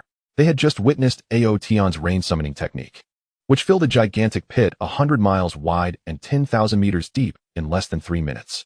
Such an unfathomable ability, akin to divine wrath, could instantly submerge an immense metropolis. The terror was palpable. Everyone was awestruck by Ao's might and equally filled with reverence for Cao Kun. If such a fearsome creature could be subdued, how formidable must Cao Kun be? Cao Kun's gaze fell upon the great summer monarch, who was surrounded by the national guardians led by Long Yunqing. He promptly informed them about the matter of the Nine Dragons Pool. Cao Kun left nothing concealed. Everyone listened with clarity. Upon hearing that entering the Nine Dragons Pool could offer the chance to become extraordinary, the crowd collectively inhaled sharply, a wave of astonishment rippling through them. Their eyes sparkled with fervor, breaths quickened, and excitement coursed through their bodies. Subsequently, Cao Kun directly crafted 10,000 identity tokens on site, storing them within a spatial ring, which he then waved before sending them soaring to the great summer monarch. These were the tokens granting entry to the Nine Dragons Pool. The specifics would be negotiated among themselves. Then, with a mere thought, a flying vessel appeared before him, which he activated. A powerful surge of spiritual energy erupted from the vessel, causing it to expand drastically. Ultimately, it transformed into a magnificent structure measuring 200 meters in length and 100 meters in width, adorned with 3 exquisite tiers. The interior space was vast enough to accommodate thousands. Cao Kun turned to Long Qingsong and said, "This is a second-tier premium flying spiritual artifact. It will serve as transportation to the Creation Temple, allowing you and your kin to accompany me there." "Yes, Temple Master," Long Qingsong replied respectfully, maneuvering the vessel to land, boarding it with 1,000 members of the Long clan. The sight sparked immense envy among others, who wished they could take their place. Cao Kun addressed Ao. "Let us return to the Creation Temple." Ao understood that the Creation Temple referred to the 10 peaks that had just ascended and vanished. Although concealed within the void by the formation, Ao, with his early 3rd-tier strength, could still vaguely sense their exact location, riding the clouds and soaring through the skies. Long Tsong summoned a torrent of spiritual energy to navigate the vessel, closely following Aotian. Before long, they arrived at the perimeter of the Creation Temple's formation. With a wave of his hand, Cao Kun tore open a vast rift in the air. "Enter," he instructed. With that, Aotian and the vessel controlled by Long Tsong glided into the Creation Temple. The breathtaking scenery before them, shrouded in ethereal mist, felt like a celestial realm, leaving everyone utterly captivated. Aotian's colossal dragon eyes trembled, radiating a brilliant light. A tumult of emotions surged within him. Had he encountered such a paradise earlier in his millennia-long existence, he might have already ascended to the 4th tier and escaped the solar system. What a rich essence of elemental power! Long Tsong exclaimed. The elemental energy here was so dense it coalesced into clouds, 100-fold of what was present in the Long clan's small world. To cultivate in such an environment would undoubtedly yield rapid progress. Cao Kun smiled lightly. For the mountain gate of the Creation Temple was arranged with a 3rd-tier formation, its power truly remarkable. He turned to Long Tsong, saying, "You and your clan may freely choose a secluded peak to reside in for the next month. After the Spring Festival, a unified plan will be established for this place." As he spoke, Cao Kun produced the world bead of the Long clan, activating it to reveal a 10-meter-wide opening. "You may retrieve your belongings from within," he added. Earlier, the Long clan had hastily evacuated, leaving behind various daily necessities in their small world. After the Long clan members collected their belongings, Cao Kun stowed the world bead away and, alongside Aotian, made their way towards the main peak. From their vantage point, the entirety of the Creation Temple's 10 peaks was laid out before them. Cao Kun felt a surge of ambition and vigor, declaring, "Earth is merely the first step. Before long, just as today, I shall stand atop the pinnacle of the Milky Way." Meanwhile, the great summer monarch and the high-ranking officials hastily arrived at the outskirts of the Nine Dragons pool. The prospect of becoming extraordinary not only promised enhanced personal strength, but also presented an even more enticing allure, the extension of lifespan. The 1st-tier metamorphosis grants an extension of 200 years, while the 2nd-tier legendary transformation offers an extension of 500 years. Before they could approach the Nine Dragons pool, they were profoundly astonished. Influenced by the aura of fortune emanating from within the pool, the flora and fauna within several kilometers of its periphery underwent a chain reaction. What was once a frigid, bone-chilling locale in the midst of winter transformed into a veritable spring, replete with pleasant scenery and sweet, fragrant air, a stark contrast to its former state. Prolonged residence in such a place would undoubtedly fortify the body and extend life. The remarkable effects observed externally were astonishing. One could only imagine the celestial nature of what lay within the Nine Dragons pool, with their identity tokens in hand. The great summer monarch and the high-ranking officials ventured inside. Instantly, a wave of mysterious energy enveloped them, clearing their minds and banishing fatigue, leaving them invigorated. Incredible! They exchanged astonished glances, their eyes shining with awe. Subsequently, a 10-member military team shed their outer garments and leaped into the pool's edge. The moment they made contact with the water, an indescribable sense of euphoria engulfed them, leaving them entranced. They could distinctly feel their bodies absorbing the aura of fortune, their flesh and bones steadily growing stronger. After half an hour, the team resurfaced, undergoing a thorough examination that yielded astonishing results. Having immersed themselves for merely an hour, their physical prowess had enhanced by 5-fold. Such astounding effects left everyone in shock. This aura of fortune was indeed formidable. Goodness, the Nine Dragons pool, spanning 100 miles, was akin to a colossal enhancer. Is the era of everyone becoming like dragons finally upon us? Chapter 173, The Technological Explosion. Time flew by, and a month had passed. During this month, Earth underwent rapid and transformative changes, heralding the dawn of an era of technological explosion. To begin with, the global resources had been meticulously consolidated by the Great Summer, and the 10 directives issued by the Great Summer were being executed in an orderly fashion. Scientists worldwide were subjected to unified management and distribution, with military factories, research laboratories, and heavy industries across nations also undergoing comprehensive planning, adjustment, and improvement. Various nations have correspondingly constructed colossal automated biochemical factories utilizing intelligent materials. The previously employed steel weaponry and large engineering vehicles have all been reclaimed and integrated into automated intelligent material devices, which, once parameters are appropriately set, can autonomously produce the requisite materials. Simultaneously, factories dedicated to the manufacture of diverse types of robots, heavy industrial equipment, and engineering machinery have proliferated across the globe. Every factory is garrisoned by mechanized power units. The corresponding facilities for the Heavenly Court's ambitious space mecha, spacecraft, and space aircraft carriers have begun to take shape. Military-industrial foundations in the four cardinal directions of the Great Xia have entered the trial production phase, following the consolidation of global resources. Coupled with advanced technology and a comprehensive industrial system, production efficiency has reached explosive levels. It is anticipated that within 3 months, a central space fleet for the Great Xia will be formed, comprising 16 Phoenix-class space aircraft carriers, 800 Xian new space fighters, and 200 Qing-long space mechas. The Heavenly Quartz Celestial Tree project has also successfully completed its preliminary phase. The constructed space elevator does not resemble a towering structure reaching for the heavens. Rather, it is a more rapid and efficient gravitational suspension device, merging gravitational forces with quantum mechanics. Its operational principle involves establishing large gravitational field devices both on the ground and in parallel orbits. For instance, when transporting goods from the Earth's surface to orbit, opposing gravitational field devices are activated. Initially, the gravitational device on Earth reduces atmospheric pressure, thereby alleviating surface gravity. Subsequently, the gravitational device in orbit increases pressure. This interaction generates a potent linear gravitational wave through quantum entanglement. Once the nuclear fusion power system of the transport apparatus is activated, it will ascend along this linear gravitational wave. Conversely, the same principle applies when transporting goods from orbital space to the surface. This represents a formidable means of harnessing the fundamental forces of the universe, governed by the law of universal gravitation. It is truly remarkable, similar to a black hole. Possessing a sufficiently powerful gravitational force allows one to command all lesser materials. The first gravitational field device has been successfully sited 60 kilometers east of Kyoto, with a planned area of 500 square kilometers, inclusive of other supporting facilities. Over the past month, under the relentless toil of numerous engineering robots, the foundational work for the gravitational field device has entered its final stages. The next step involves constructing and assembling the device's components.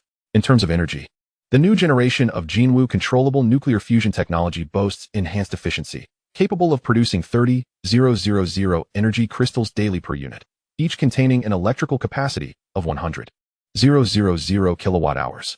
Currently, 6 such facilities have been constructed.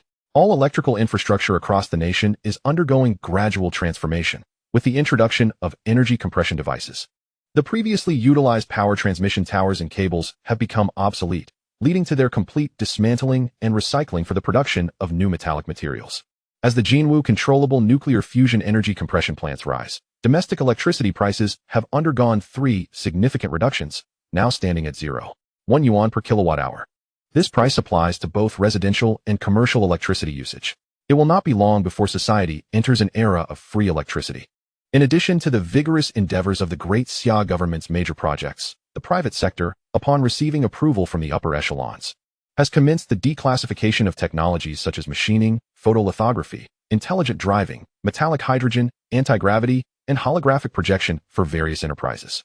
After all, for human civilization on Earth to develop rapidly, advancements in the civilian sector are equally vital. Naturally, these technology authorizations are confined to enterprises within Great Xia. Upon receiving such authorizations, companies across Great Xia have been exhilarated, their enthusiasm palpable as they embark on this new era. The gears of interstellar trains are already in motion. Those who do not forge ahead with determination and keep pace with the times are destined for obsolescence. Major enterprises are working tirelessly, and within a month, innovations such as anti-gravity vehicles, holographic smart wristbands, holographic smart homes, and virtual reality games have emerged. Meanwhile, due to the lack of technology authorization, foreign companies have seen the burgeoning market within Great Xia wholly monopolized. This unprecedented bonanza has led to substantial profits for Great Xia enterprises.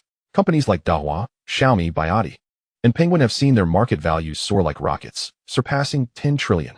Additionally, several newly supported enterprises by the Great Xia government have also followed suit, each boasting their own flagship products, providing a diverse array of choices for the populace. The arrival of high-tech enterprises from Great Xia is akin to a relentless flood, unstoppable in its momentum. Particularly affected are the automotive industries in nations such as the United States, Gallia, the empire on which the sun never sets, Hansa, and the land of the rising sun, which have suffered catastrophic blows. The advent of epoch-making anti-gravity vehicles has rendered traditional fuel and new energy vehicles virtually obsolete. The market values of all related enterprises have plummeted dramatically, leading many to face bankruptcy. In desperation, these companies sought out the highest authorities of Great Xia, pleading for a lifeline. The response from the Great Xia government was clear. Citizens must attain a Level 3 status to qualify for technology authorizations. Following global unification, the populace of various nations is classified as Level 5 citizens, requiring them to contribute to Great Xia before being evaluated for advancement by an intelligent system. Attempts to circumvent this process are futile. Upon hearing this, enterprises in various nations realized that continuing on their current path would lead to total ruin. Consequently, they surrendered some of their industries to the Great Xia government in hopes of elevating their citizen status. However, only a few valuable industries succeeded in barely reaching Level 3 citizenship, and the obtained technology authorizations were still in a weakened state. Nonetheless, this was sufficient to attract numerous companies eager to transition successfully. While they may not compare to Great Xia's enterprises, they at least earn modest profits, avoiding bankruptcy. In contrast to the light industries, private enterprises in the heavy industrial sector have turned their attention to the development of space exploration and mining equipment. Everyone understands that human civilization on Earth is on the brink of venturing into the cosmos. Therefore, the ambition must be grand, and the vision must extend far beyond this modest terrestrial realm. The future direction is unequivocally centered on the space domain, where myriad valuable resources abound. Securing even a single valuable meteorite for sale to the government could lead to immense wealth. Thus, within the span of just 1 month, the technological advancement of Earth has experienced an explosive surge, evolving rapidly with daily transformations. The pace of development is astonishing, leaving everyone with a surreal sense of wonder. Chapter 174, The Path of the Strong. Amidst the fervor in the realm of technology, the emergence of the extraordinary domain and the Nine-Dragon Pool has further enriched the tapestry of the world. 10,000 identity tokens have been issued, with 8,000 reserved for the exclusive use of the Great Xia government, primarily granted to scientists across various fields. After immersing themselves in the waters of fortune at the Nine Dragons Pool, these scientists experienced a remarkable enhancement in their physical well-being. Ailments, whether minor or severe, simply vanished. Their cerebral capacities were gradually unlocked, leading to a significant augmentation in their research capabilities. The remaining 2,000 slots were made accessible to the public, with a lottery conducted online to select fortunate individuals who could enter the Nine Dragons Pool for 3 hours. Concurrently, the Great Xia dynasty gathered 100 of the finest biologists to form a project team dedicated to studying the waters of fortune, seeking to uncover its scientific underpinnings. The results were nothing short of astonishing. The waters exhibited a potent neutralizing effect, and when combined with gene modification technology, they swiftly yielded a preliminary gene enhancement serum. Upon consumption, this serum could elevate an individual's overall physical capabilities by 300. Furthermore, through meticulous analysis of experimental data regarding the gene enhancement serum, even more extraordinary discoveries emerged. Should one fully comprehend the waters of fortune, it could lead to the development of an advanced gene enhancement serum that not only strengthens human capabilities, but also decelerates cellular division, thereby extending human lifespan. This conclusion was soon substantiated.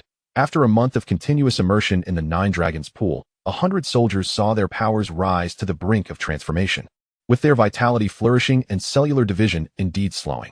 It could be said that the Nine Dragons Pool serves as the key to unlocking the human genetic code, presenting the possibility of universal evolution. After all, the civilization of Huaxia is on the brink of entering the starry seas, where the conditions of space are far more demanding than those on Earth, especially when piloting space fighters and mechs or engaging in mining operations. The requirements for pilots are exceedingly stringent. Without formidable physical attributes, it would be exceedingly challenging to succeed. Thus, to venture further into the starry seas, humanity's inherent strength is indispensable. The emergence of the Nine Dragons Pool perfectly addresses this shortcoming. Simultaneously, an even more exhilarating moment approached as the countdown began. The billions of citizens of Great Xia, eagerly anticipating the arrival of the Spring Festival, had waited an entire month, and the long-awaited day was finally upon them. Tomorrow, the Temple of Creation would select 10,000 fortunate children from the vast populace of over 1 billion to become extraordinary beings. Everyone brimmed with anticipation, each person firmly believing they would be among the chosen few. Suspended in the sky was the Temple of Creation, accompanied by the immortal Cao and the legendary Divine Dragon. The existence of the Temple of Creation had become deeply ingrained in the hearts of the people, regarded as a place of unparalleled sanctity. To join the Temple of Creation as an extraordinary being was akin to ascending to the heavens. This was the ultimate dream of every individual. This night was destined to see countless souls restless until dawn. Early the next morning, many individuals received a holographic projection notification on their smart bracelets. Congratulations, name. You have passed the first stage of the trial. Please proceed immediately to the Nine Dragons Pool in Kunlun Mountain to participate in the second stage of the trial at the Temple of Creation. A total of 1 million individuals received this message, spanning all ages. They were all exemplary individuals selected through extensive data analysis by the network. Among them were Guo Yilong, Qin Feng, Jiang Minghui, and Wang Shua. Those who received the notification were overjoyed, their excitement surpassing that of being accepted into prestigious universities. They hurriedly made their way to the Nine Dragons pool, anxious not to lag behind others. Meanwhile, those not chosen were left in despair, pounding their chests and crying out in anguish, questioning why it was not their turn. In an instant, the eyes of the world once again turned to the Nine Dragons pool in Kunlun Mountain. Not only the million fortunate individuals, but countless citizens of Great Xia soared through the skies in anti-gravity vehicles to witness the spectacle. Within just an hour, the area surrounding the Nine Dragons pool was inundated with over 100 million people, a sea of humanity stretching for hundreds of miles. The scene was grand and unprecedented. Countless streamers seized the opportunity, launching global live broadcasts that attracted a fervent audience. The citizens of other nations outside of Great Xia looked on with envy, as they lacked even the qualification to enter the Nine Dragons pool, let alone join the Temple of Creation. Suddenly, a thunderous dragon roar echoed through the skies. Amidst the gaze of billions, a colossal figure descended from above. All eyes widened in astonishment, shouts of disbelief erupted. "Oh my, it's a divine dragon. It's enormous." The overwhelming dragon might instilled an uncontrollable fear, causing many to tremble and feel weak at the knees. "Look, there is someone standing atop the dragon's head." The figure was none other than Ao Tian and Cao Kun. Cao Kun stood with his hands clasped behind his back atop Ao Tian's head, exuding an ethereal presence akin to that of a celestial being. This spectacle left the crowd in awe, silence enveloping the scene as a pin drop could be heard. Ao Tian soared through the clouds, gliding gracefully, and ultimately halted 1,000 meters above the throngs below. Yet, even from this distance, Ao Tian's unparalleled dragon might send shivers down spines, creating an overwhelming sense of pressure. During the months spent at the Temple of Creation, Ao Tian absorbed a vast amount of elemental power, significantly restoring his strength. His size had also reached an astounding 500 meters. In the sky, he cast a shadow that made many with a fear of large creatures collapse in fear. Cao Kun, standing atop Ao Tian's head, addressed the 1 million fortunate individuals who had passed the first stage of the trial, his voice resonant and authoritative, echoing throughout the area. The path of cultivation is akin to rowing against the current. One either progresses or regresses. The journey of the strong is not achieved overnight. It necessitates enduring countless hardships to attain success. You must undergo a series of trials before you can join the Temple of Creation. With a wave of his hand, Cao Kun caused a 100-meter-wide fissure to open at the edge of the Nine Dragons pool formation. Only those who passed through this formation would be eligible for the third stage of the trial. Chapter 175, Unwilling to Settle for Mediocrity. Commence.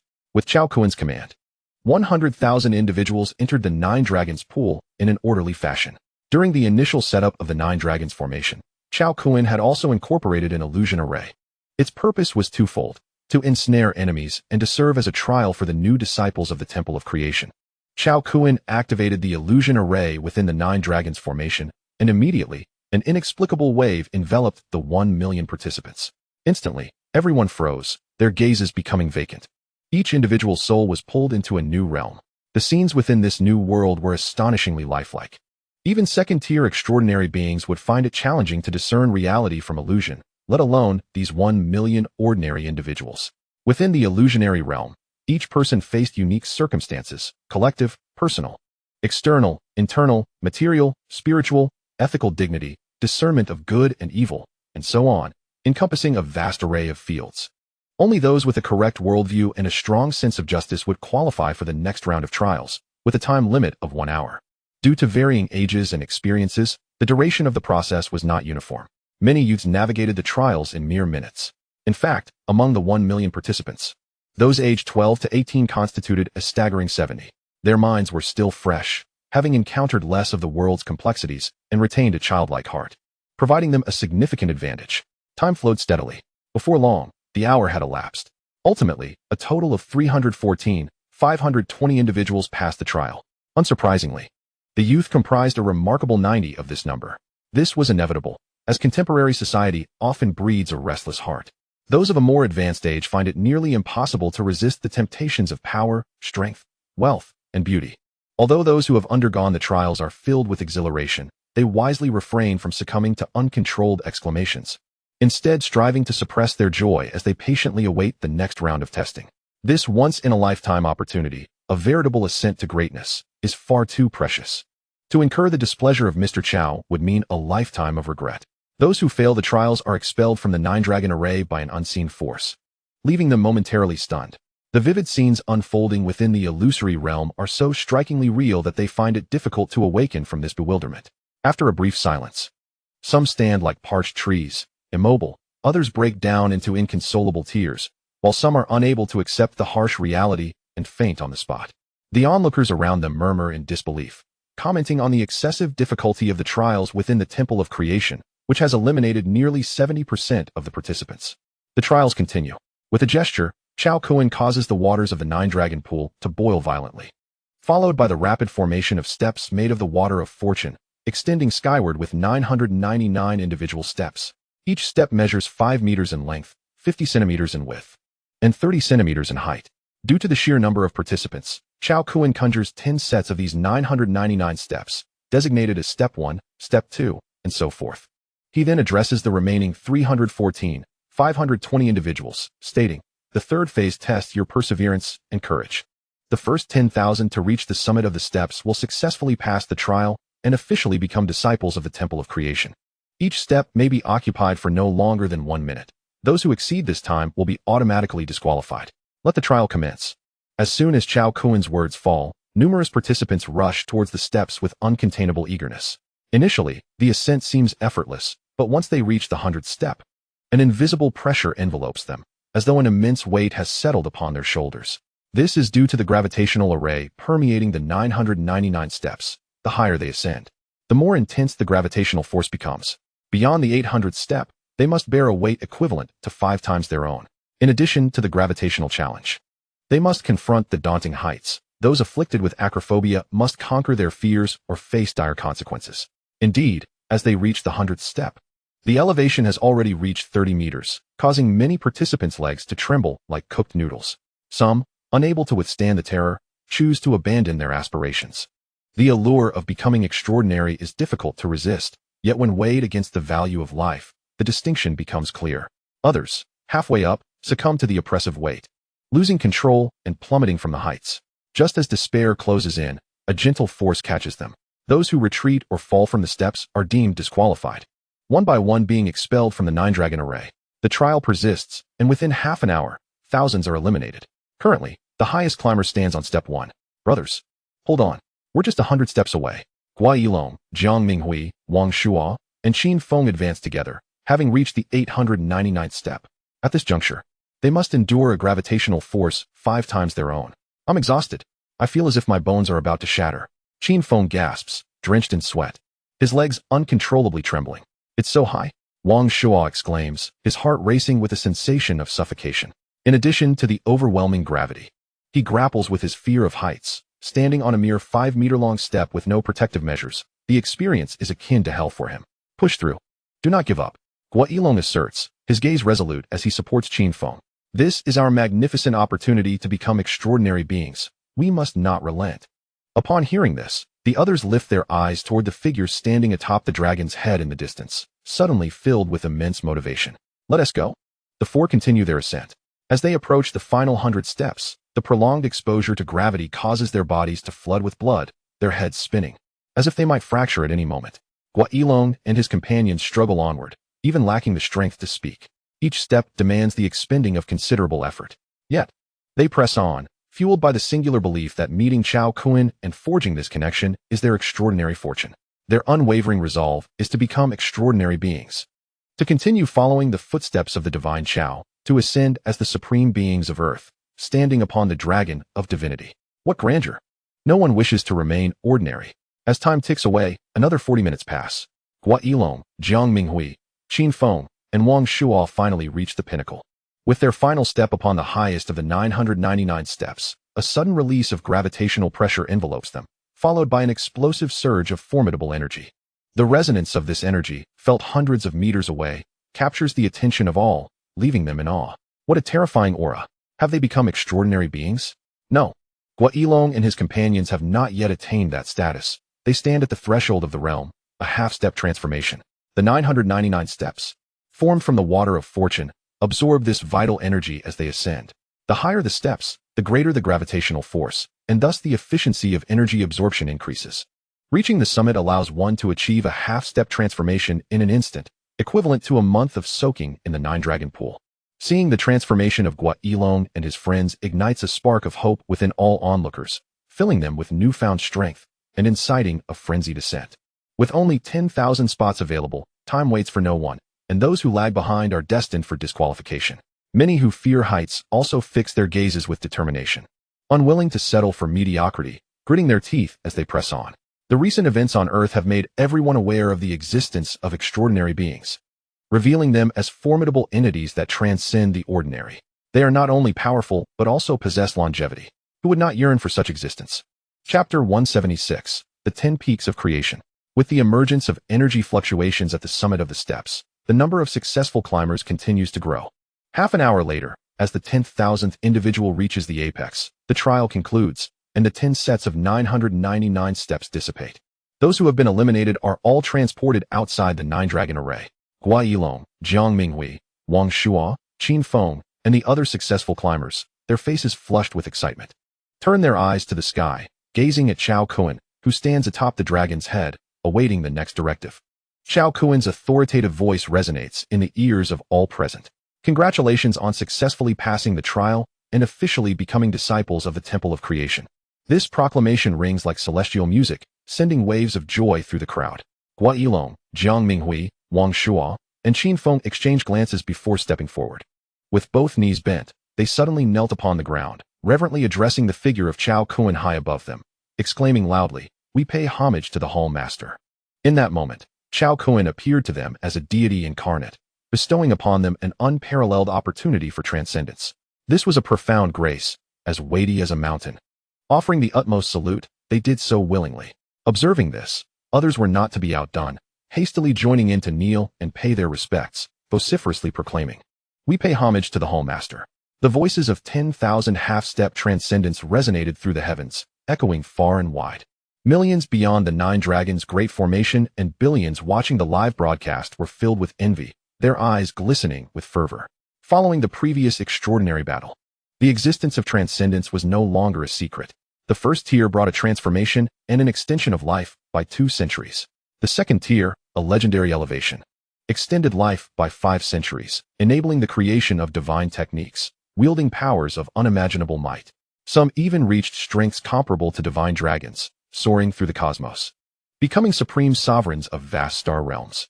These fortunate individuals, having joined the Hall of Creation, were destined to overturn their fates and ascend effortlessly to great heights. A century hence, they would have turned to dust, while these individuals would remain unfettered, perhaps even ascending to higher celestial realms, achieving supreme status. From this moment forth, they existed in entirely different worlds. In an instant, countless souls were consumed by jealousy and envy, nearly bursting with emotion. Those who had been eliminated, numbering in the hundreds of thousands, were despondent, their hearts heavy with despair. They had let slip the chance to attain a transcendent position. Oh, the heartache and sorrow. Within the Nine Dragons' great formation, Cao Kun gazed down at the throng kneeling in homage, their gratitude evident, which brought him solace. With a smile, he addressed them. "My friends, within the Hall of Creation, there is no need for such prostration, a bow will suffice." As he spoke, 10 colossal vessels descended from the sky. These were the spirit vessels specifically dispatched by the Hall of Creation. Each one rivaled an aircraft carrier, adorned with magnificent palaces and an imposing aura, resembling floating towers in the sky. The vessels were piloted by the second-tier consummate experts of the Long family, including Long Qingsong. Over the past month, the star-attracting spirit formation had continuously drawn elemental power from the cosmos, enriching the elemental energies within the Hall of Creation to an unprecedented degree, nearly coalescing into a liquid form. In Ao Tian's words, such a paradise for cultivation was seldom seen even in ancient times. With such an exceptional place for training, the Long family's practitioners experienced rapid advancement. Within a mere month, they had gained 125 new transcendents, 33 newly minted second-tier legends, and 12 newly ascended second-tier consummates. Yet, amidst this joy, there was little to celebrate. Once one attained second-tier consummation, further advancement became exceedingly challenging.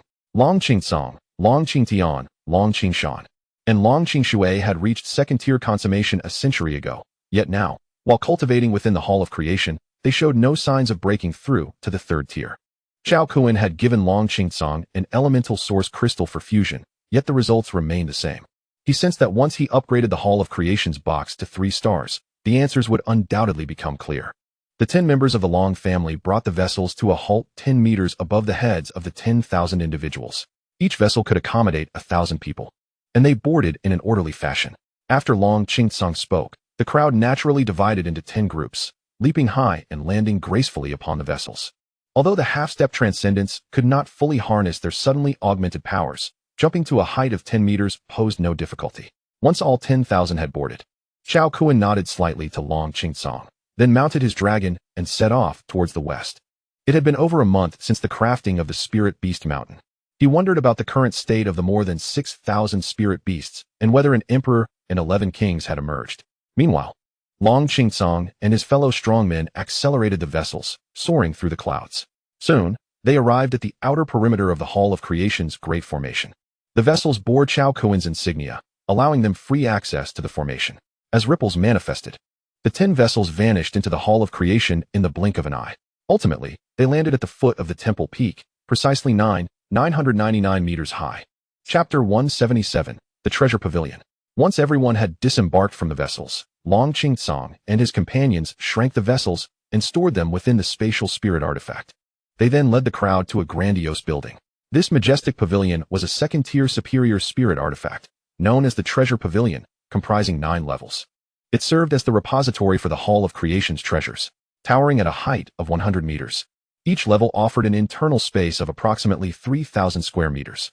The first level housed cultivation secrets and combat techniques, all meticulously gathered from various powerful factions and enhanced through the Hall of Creation's box, rendering them superior to their former selves, ensuring no bottleneck in the first 3 tiers of cultivation. A total of 96 cultivation secrets were available, encompassing 10 types: metal, wood, water, fire, earth, wind, thunder, light, darkness, and soul. The second level contained spirit herbs and materials, totaling 550 items, all elevated to second-tier quality after being processed through the Hall of Creation's box. Upon absorption, they could completely merge, allowing for a rebirth into first-tier transcendence within as little as half a day to a day. The third level showcased 100 types of alchemical techniques, 9 types of artifact forging methods, 100 types of formation techniques, and 1 type of spirit manipulation technique, ranging from first to third tier. The 10 types of artifact forging methods had no defined tier, as the strength of the spirit artifacts created depended entirely on the practitioner's prowess. The fourth level housed 218 spirit artifacts, most of which were crafted by Cao Kun himself, in addition to those gathered from various factions. The lowest quality among them was first-tier superior, with materials also scavenged from powerful factions, including contributions from the Long family. Long Qingsong surveyed the faces of the 10,000 individuals, flushed with excitement, and silently mused. How fortunate they were to encounter the Hall of Creation in this era. Truly, a group of lucky souls. Regaining his composure, Long Qingsong summoned from the spatial spirit artifact over 10,000 palm-sized crystal tokens, which floated into the air. These tokens, crafted by Cao Kun for the new disciples, were made from a special crystal generated by the Hall of Creation's box, impervious even to second-tier transcendence. Each token was adorned with exquisite patterns, exuding an air of nobility. The front bore the 4 dark golden characters of the Hall of Creation, while the back displayed the 4 white characters indicating entry disciple. With a wave of his hand, the 1,000 crystal tokens gracefully descended before the crowd. These are your identity tokens.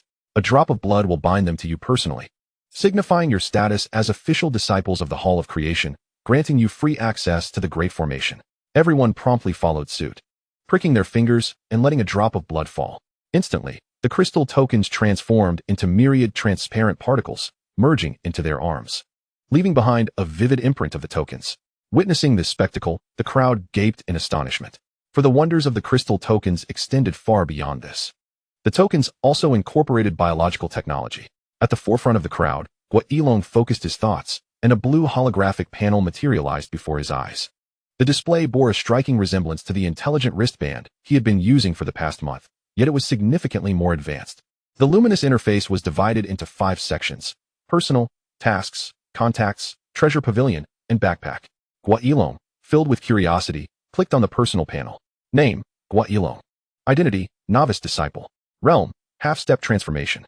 Cultivation method: none. Magical techniques, none. Special profession, none. Weapon, none. Contribution points, none. After reviewing his personal information, Hua Yilong opened his mouth in astonishment, as the strong sensation of being in a game left him somewhat bewildered. The others wore equally perplexed expressions. This style was all too familiar to them. Had it not been for the extraordinary events of today, they might have mistakenly believed they were merely playing a game. Goodness gracious, one could only exclaim in awe at how the divine creation temple had embraced modernity so adeptly. Observing the bewildered expressions on everyone's faces, Long Qingcang smiled slightly, equally astonished after his initial understanding of the identity token. The fusion of the extraordinary with technology was undeniably novel and practical. Engaging in cultivation while simultaneously enjoying unique technological pleasures made the otherwise tedious practice far more enjoyable. It was truly commendable. Long Qingcang spoke with a smile. The rest should come naturally to you, so I shall refrain from elaborating further. I will mainly discuss the role of the treasure pavilion. The items within correspond to the gigantic edifice behind me.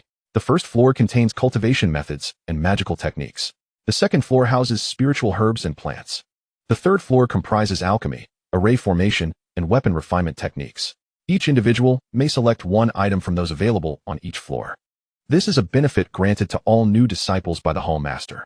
Long Qingcang paused briefly before continuing. In addition, other items within the treasure pavilion can be acquired by completing sect tasks to earn contribution points for exchange. The fourth floor contains spiritual artifacts, which can also be exchanged. He concluded, now, you may select your initial benefit at your discretion. This opportunity is singular and irrevocable. Once you have made your choice, you will enter the treasure pavilion to claim it. Upon hearing this, the crowd eagerly opened the treasure pavilion to explore their options. The cultivation methods, magical techniques, spirit manipulation techniques, spiritual herbs and materials, alchemy, weapon refinement, and array formation techniques were all detailed extensively. With over 10,000 choices, the array of options left the onlookers dazzled and overwhelmed. Yilong, which cultivation method do you intend to choose? The four young masters of Magic City gathered to discuss. With the display indicating 3 available cultivation paths, body cultivation, soul cultivation, and spirit manipulation. Body cultivation leaned towards close combat, while soul cultivation favored ranged attacks.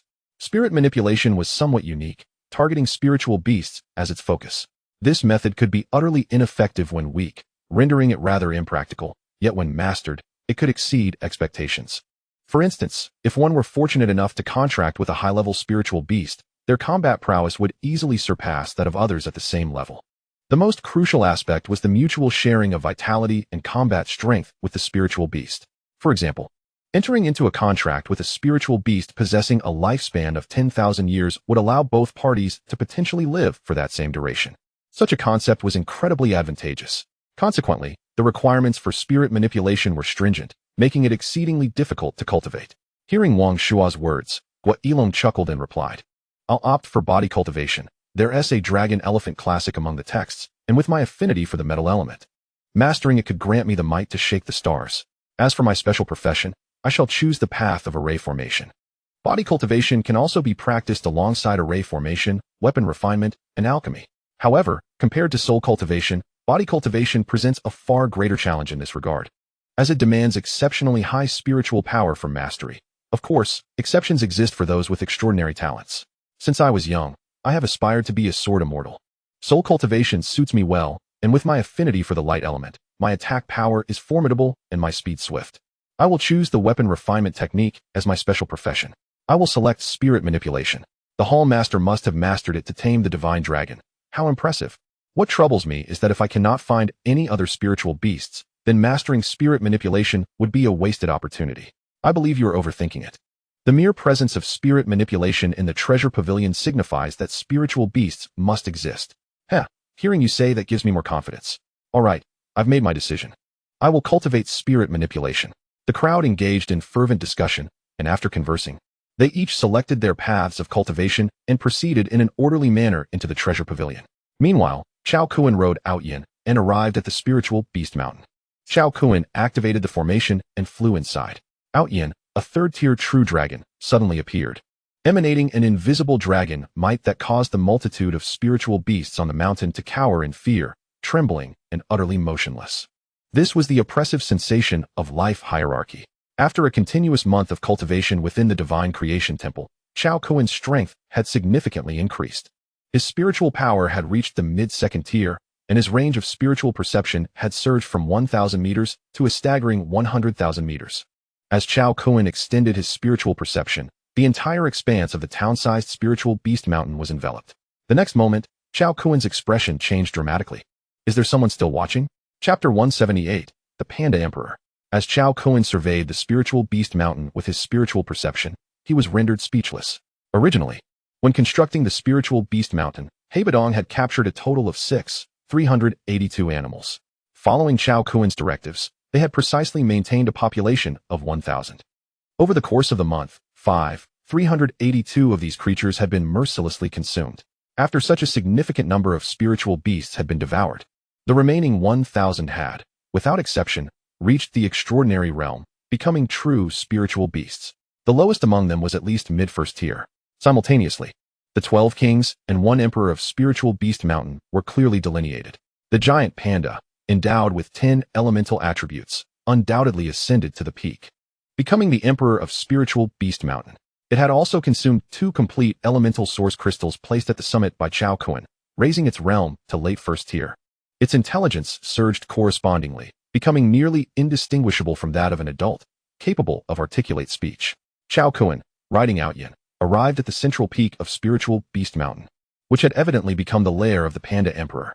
It was unclear where this creature had sourced the bamboo, but it had transformed the area into a vast bamboo forest. Influenced by the spirit gathering formation, the bamboo grew lush and vibrant, exuding a faint spiritual aura, appearing incredibly delectable.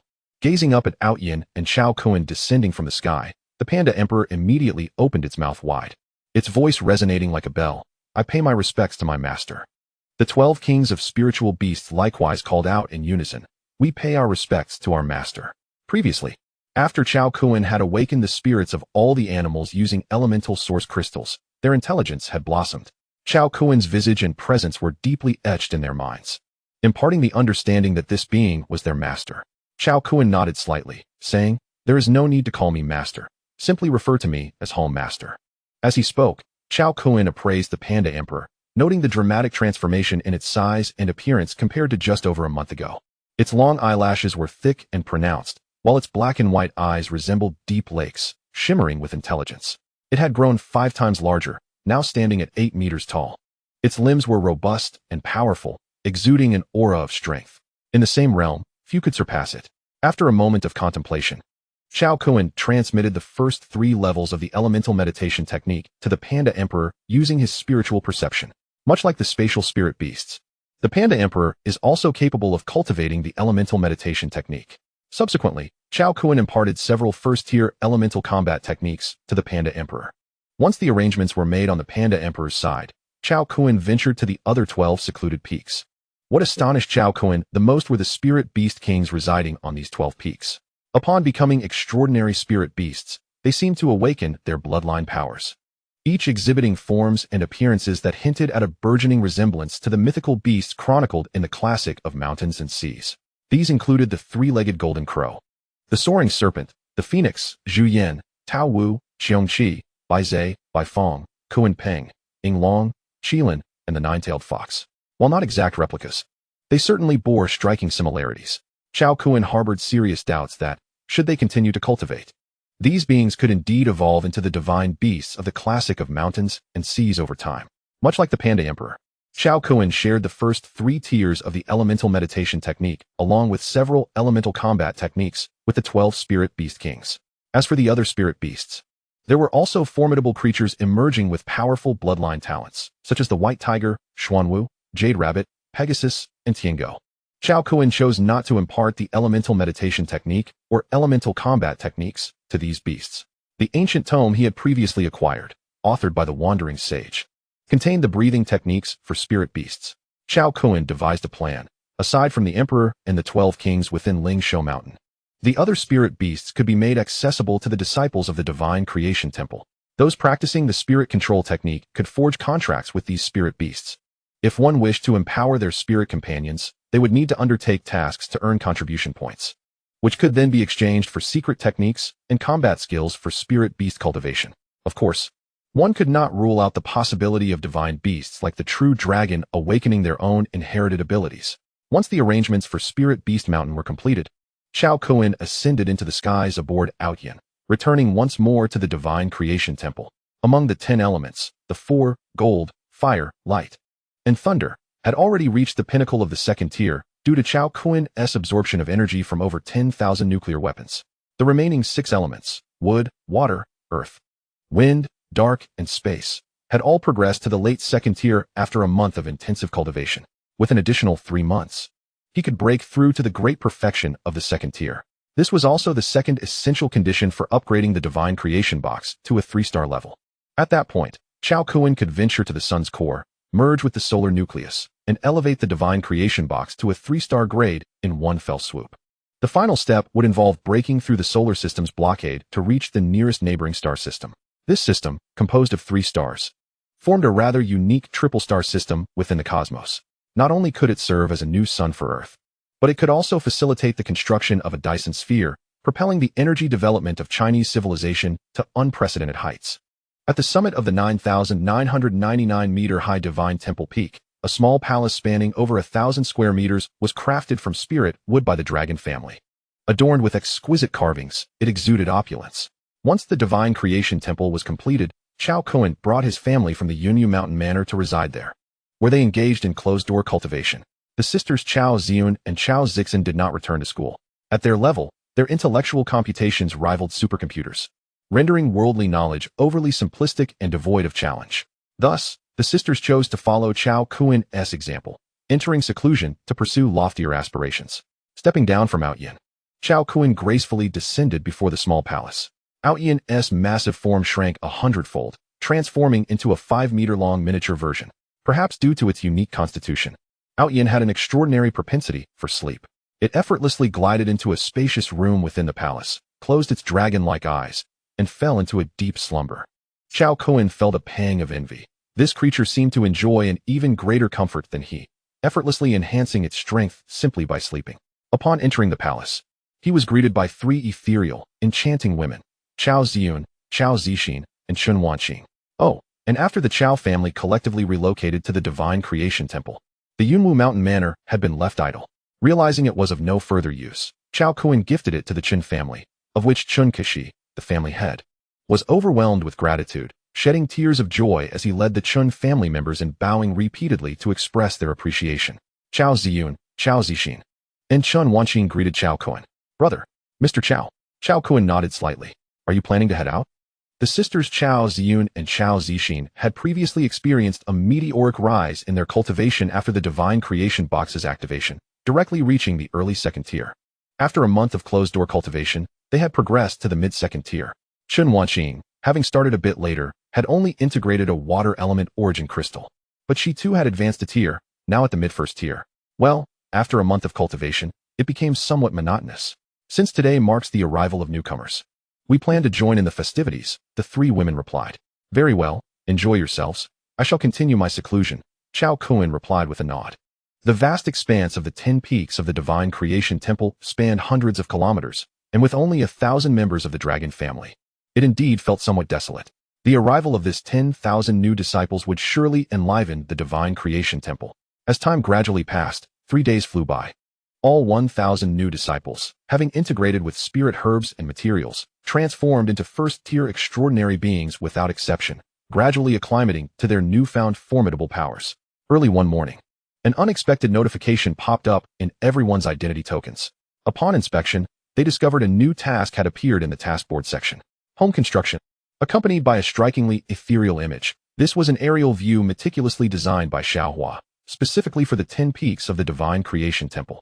Amidst verdant mountains and flowing waters, palatial structures rose majestically, shrouded in spirit mist, with the gentle sound of flowing water and the sweet fragrance of blooming flowers, interspersed with elements of science fiction, resembling a captivating painting that stirred the soul.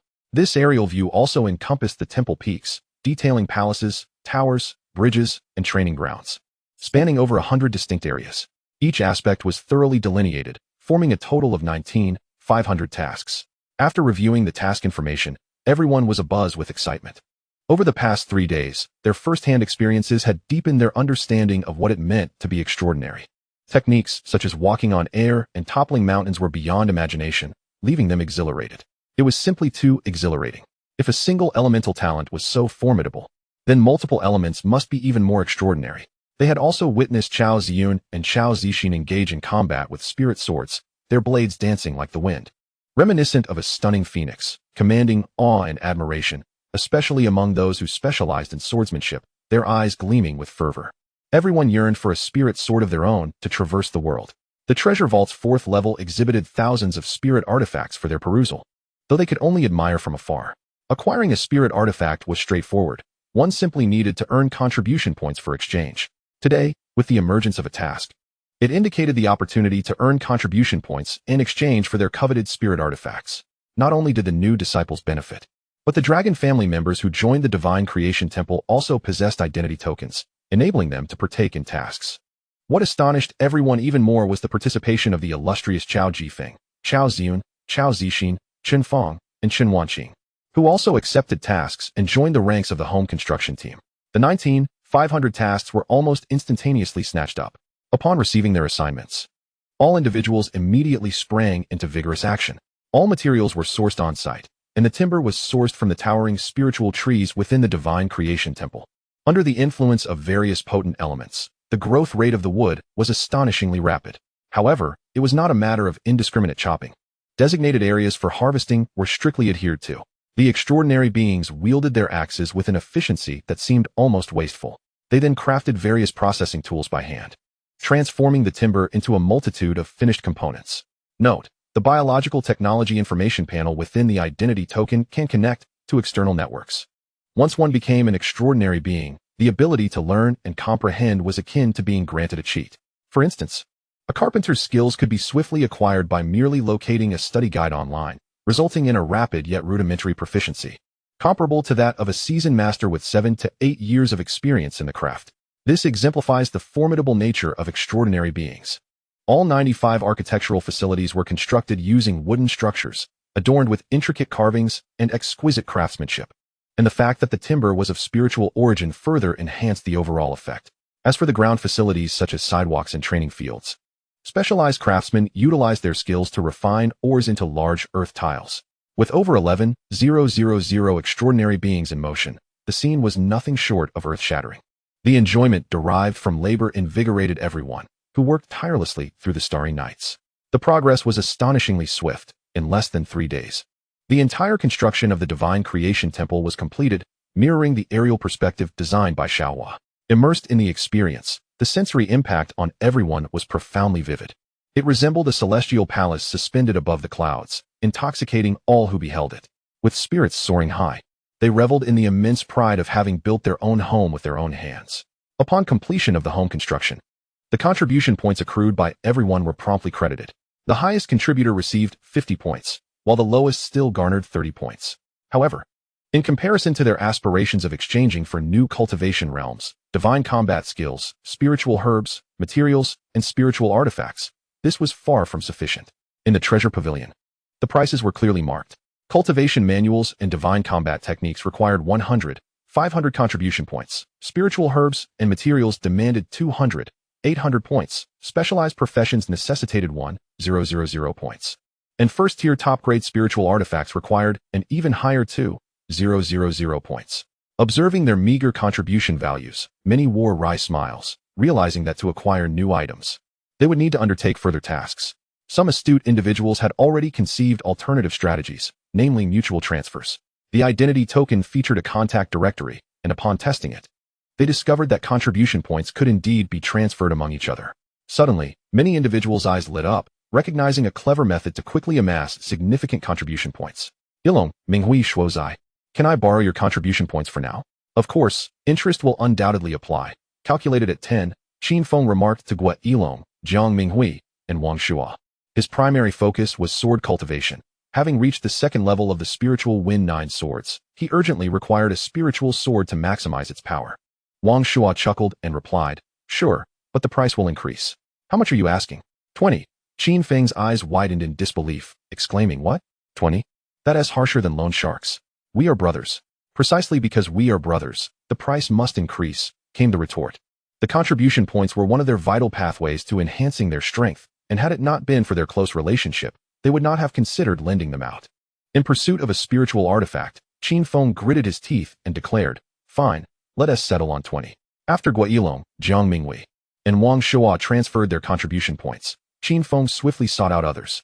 Hearing about the interest, many were intrigued and willingly transferred their points, albeit at lower interest rates than those of Guilong and the others. Numerous individuals followed suit, and within half a day, the contribution points were consolidated. No one feared losing their contribution points, as they knew the stakes. No matter one's status in the mundane world, here, all were equal. Any attempt to default would face the enforcement of the law enforcement hall. Among the various constructed facilities were the Alchemy Pavilion, Artifact Pavilion, Array Pavilion, Spiritual Herb Pavilion, Spirit Beast Pavilion, and Law Enforcement Hall, which formed the main structures of the Divine Creation Temple. Naturally, many chose not to transfer their points, as the interest was still too steep. Xiaohua, who monitored everything, did not intervene. Qin Feng eventually gathered 2,000 contribution points and finally exchanged for the coveted spiritual sword. With a resonant clang, the sword sang forth, and Qin Feng stood upon the spiritual sword, soaring through the air. Clad in the white robes of a disciple of the Divine Creation Temple, with hands clasped behind him and his garments billowing, he truly exuded the demeanor of a sword immortal. This striking scene drew numerous gasps of admiration, leaving Qin Feng elated. Indeed, being handsome is a lifelong endeavor. Chapter 180. The Dual Eruption of the Extraordinary and Technology. Brother Qin's interest in lending points to accumulate contribution points for the exchange of a spiritual sword was undoubtedly a shrewd move, as it was undeniably impressive. Although everyone was at the initial stage of first-tier extraordinary beings, and their strengths were comparable, Guilong, Jiang Minghui, Qin Feng, and Wang Shuo had topped the leaderboard during the Jiulong Pool test, earning them the title of senior brothers among the other disciples. This too was a reflection of strength. Riding the wind upon his sword, vanquishing demons across the realms. Is this the allure of being a sword immortal? I too must accumulate contribution points and switch to sword cultivation. Brother Qin, let me transfer you 1 contribution point, so I can experience the sensation of flying on a sword. Upon hearing this, Qin Feng's eyes sparkled. What a delightful idea. In his pursuit of gathering 2,000 contribution points, he was laden with debt. Every contribution point, no matter how small, was still valuable. Earning even a little was worthwhile. Is there anyone else? I plan to activate the Divine Creation Great Array and take a stroll in the mundane world, flaunting a bit. Once activated, Qin Feng's spiritual sword expanded in size, capable of carrying up to 10 individuals. Many, upon hearing his words, brightened at the prospect, with identity tokens in hand. They could freely enter and exit the Divine Creation Great Array. However, as the Divine Creation Temple was located several hundred kilometers above the ground, with their current capabilities as first-tier initiates, their maximum flight altitude was merely around 10 kilometers. Even if they wished to venture out, they would need to board a spiritual artifact flying vessel, which was not freely accessible, unless under special circumstances. Individuals wishing to use a flying vessel would have to expend contribution points, and not a trivial amount at that. Brother Qin, count me in. Me too, and me. The mere thought of being able to showcase their prowess in the mundane world ignited a fervor among the crowd. Soon, the number of participants was confirmed, and as the others finalized their contribution point transfers, Qin Feng summoned the elemental light to propel the spiritual sword, dashing towards the exit of the Divine Creation Great Array. Other sword cultivators who had also acquired spiritual swords recognized this as an excellent opportunity for profit. Come. The unique spiritual sword flight to the mundane world is about to embark. Only 9 tickets available. Those who hesitate will miss out. The experienced pilot himself shall navigate the sword, ensuring safety for all. Fellow senior brothers and sisters, please board. Among the 10,000 disciples, approximately 200 were engaged in sword cultivation, yet only a scant few dozen had managed to exchange for a spiritual sword. Thus, the atmosphere was charged with tension as Chao Ziyun, Chao Zixin, and Chun Wanqing, captivated by the unfolding scene, eagerly joined the fray. The formidable prowess of the sisters, both at the mid-second tier, was akin to a commercial aircraft once their spiritual swords were activated, capable of carrying hundreds, but with a commensurate level of consumption. They did not claim any contribution points, offering their support entirely free of charge, which elicited a chorus of cheers. Our esteemed senior sister is magnificent, beautiful, and kind-hearted. In an instant, the massive sword was teeming with people. Whoosh, whoosh, whoosh. A dozen spiritual swords sliced through the sky, creating ripples in the void as they approached the grand formation of creation. At an altitude of several hundred kilometers, approximately the same as a satellite's orbit, those standing upon the spiritual swords were shielded by spiritual energy, rendering the frigid temperatures and lack of oxygen at such heights harmless. As the spiritual swords glided past the satellites, the exuberance of the crowd soared. Many had flown in planes, but at altitudes no greater than 10,000 meters. Gazing down from this height, the Earth's horizon formed a breathtaking azure sphere, resplendent against the backdrop of the infinite starry sky, bathed in a gentle blue halo that rendered the Earth a vision of ethereal beauty. Immersed in this spectacle, the onlookers were awestruck, acutely aware of their insignificance amidst the boundless cosmos, fueling their aspirations for higher realms. The spiritual swords began their descent, swiftly nearing the surface, reaching an astonishing speed of 5 times the speed of sound, sending adrenaline coursing through the crowd as they erupted in unrestrained cheers. They truly experienced the exhilarating sensation of riding the winds upon their swords. The dozen spiritual swords dispersed, soaring aimlessly through the skies. Qin Feng guided his flying sword over the bustling metropolis of Magic City, descending gracefully. Soon, this breathtaking sight caught the attention of the citizens below, who instinctively looked up in awe. When they beheld a colossal sword plummeting from the heavens, they were rendered speechless. As Qin Feng maintained his sword at a height of 100 meters, he slowed down, gliding past the towering skyscrapers of the city. Countless eyes widened in astonishment. Some recognized Qin Feng's identity, exclaiming, "It's Qin Feng, one of the 4 distinguished young lords of Magic City, flying on his sword. Wow, in just a few days, he's become this impressive. Great master, please let me share in this thrill. It's so incredibly cool. I envy him so much. I was so close to reaching the pinnacle, just a step away." The crowd's eyes glimmered with envy, nearly bursting with emotion. The higher-ups of Daxia and other prominent extraordinary families cast astonished glances. It had only been 6 days since the trials began. In just 6 days, 1,000 extraordinary beings had been created. The might of the Temple of Creation had once again reshaped their understanding, truly terrifying. Chao Ziyun, Chao Zixin, Chun Wanqing, Qin Feng, and a dozen others soared through the skies on their swords, showcasing their prowess and drawing endless cheers from the crowd. They were invigorated, their faces radiating a sense of triumph as they felt like the most formidable beings in existence. After a brief reunion with their families, they hastened back to the Temple of Creation. Their public display of power sent waves of excitement through the mundane world, igniting anticipation for the temple's next recruitment of disciples. The following day, upon their return to the Temple of Creation, a new task emerged: the Great Power Competition. Alongside the newly advanced 235 first-tier extraordinary beings from the Long family, the total participant count reached 235, engaging in a month-long competition divided into individual and team events. Prizes included 500 contribution points for first place, 300 for second, 100 for third, and 50 for places 4 through 10. The structure of individual and team competitions mirrored each other. Upon reviewing the task details, Qin Feng and his comrades, now equipped with spiritual weapons, rubbed their hands together in excitement, ready to explode with enthusiasm. Just after acquiring their spiritual weapons, a new task emerged, and it was a grand competition of power. Those armed with spiritual weapons were akin to tigers with wings, virtually unmatched. They could confidently proclaim that they would sweep the top 10 spots. Others quickly recognized this advantage and protested, claiming it was unfair. They had all witnessed the formidable power of spiritual weapons. How could they compete? It was tantamount to conceding defeat. The presence of spiritual weapons severely impacted the balance of the competition. To preserve the enthusiasm of the participants, Xiao Hua consulted with Cao Kun and added a stipulation. Spiritual weapons were prohibited during the competition, or else participants would be disqualified. This revelation left Qin Feng and his companions momentarily dumbfounded, speechless. As time flew by, a month slipped past in the blink of an eye. The Temple of Creation's month-long fervent power competition came to a close. The Long family, seasoned in combat from a young age, effortlessly clinched first place in the individual category. Had it not been for the consideration of Gua Yilong and the newcomers recently introduced to the extraordinary realm, the Long family would have dominated the team competition as well. In fact, one could boldly assert that the top 10 in both individual and team events were all Long family members. However, the Long family restrained their ambitions, securing only first and sixth places in the individual competition and third in the team event. Among the 4 of Gua Yilong, he claimed second place in the individual competition, while Qin Feng secured fifth. Jiang Minghui fell short of the top 20, and Wang Shuo, who practiced the art of spirit manipulation without a contracted spirit beast, faced dismal performance and was eliminated in the preliminary rounds.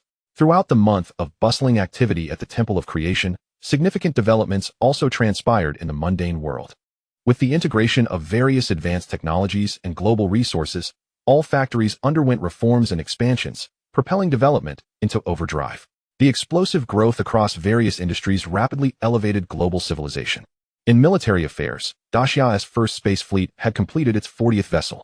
Chapter 181. The Gravity Field Device Activates. In terms of energy, drawing inspiration from the Wandering Earth plan's planetary engine, the revised scheme involved the Panga defense system and the Hoei sun-shooting system. Plans were in place to construct 30,000 heavy nuclear fusion devices worldwide. Once all 30,000 heavy engines were activated, they would form a high-energy protective field enveloping the globe, capable of withstanding planetary impacts and unknown cosmic dangers. This constituted the Panga defense system. The 30,000 heavy nuclear fusion devices also possessed a second form, capable of transforming into high-energy hydrogen-ion particle beam cannons. Once activated, they would unleash a devastating barrage akin to Hoei shooting down the sun, with a range reaching millions of kilometers, capable of obliterating planet-sized bodies. It could be said that the design's power was akin to the annihilation cannons found aboard space battleships. This is a manifestation of Dacia's intrinsic fear of insufficient firepower. With the Panga defense system for defense and the Hoei sun-shooting system for counterattack, the Earth would be fortified as an impregnable fortress, invincible unless confronted by a civilization of a 3-star level. In terms of economic, civil, and cultural advancements, anti-gravity vehicles, intelligent robots, and holographic projection games have become increasingly refined. Additionally, 3 groundbreaking products have emerged, elevating the quality of life for the populace of Dacia. Capsule houses, a novel type of dwelling constructed from innovative materials, manifest as a compact device akin to the size of a backpack. Upon activation, it autonomously generates an intelligent living space, with a maximum area of up to 200 square meters, encompassing a living room, bedrooms, bathrooms, study rooms, and more. The safety features are exceptionally robust, capable of withstanding artillery fire. When paired with anti-gravity spacecraft, the necessity to reside in the exorbitantly priced homes of urban centers becomes obsolete. The vastness of the world transforms into a boundless sanctuary. Additionally, when no longer needed, it can be retracted into a capsule form, conveniently stored within a flying vehicle. The advent of capsule houses has precipitated a dramatic plummet in national real estate prices, causing previously exorbitant properties to collapse into neglect and disinterest. Secondly, in conjunction with gene modification technology and the waters of fortune, the intermediate gene enhancement serum has been successfully developed. A single injection eradicates all diseases, including terminal conditions such as amyotrophic lateral sclerosis, leukemia, AIDS, rheumatoid arthritis, and various cancers. Beyond disease eradication, this serum enhances human physical attributes, comparable to a semi-transcendent state. Furthermore, it effectively decelerates cellular aging, potentially extending the average human lifespan to 135 years.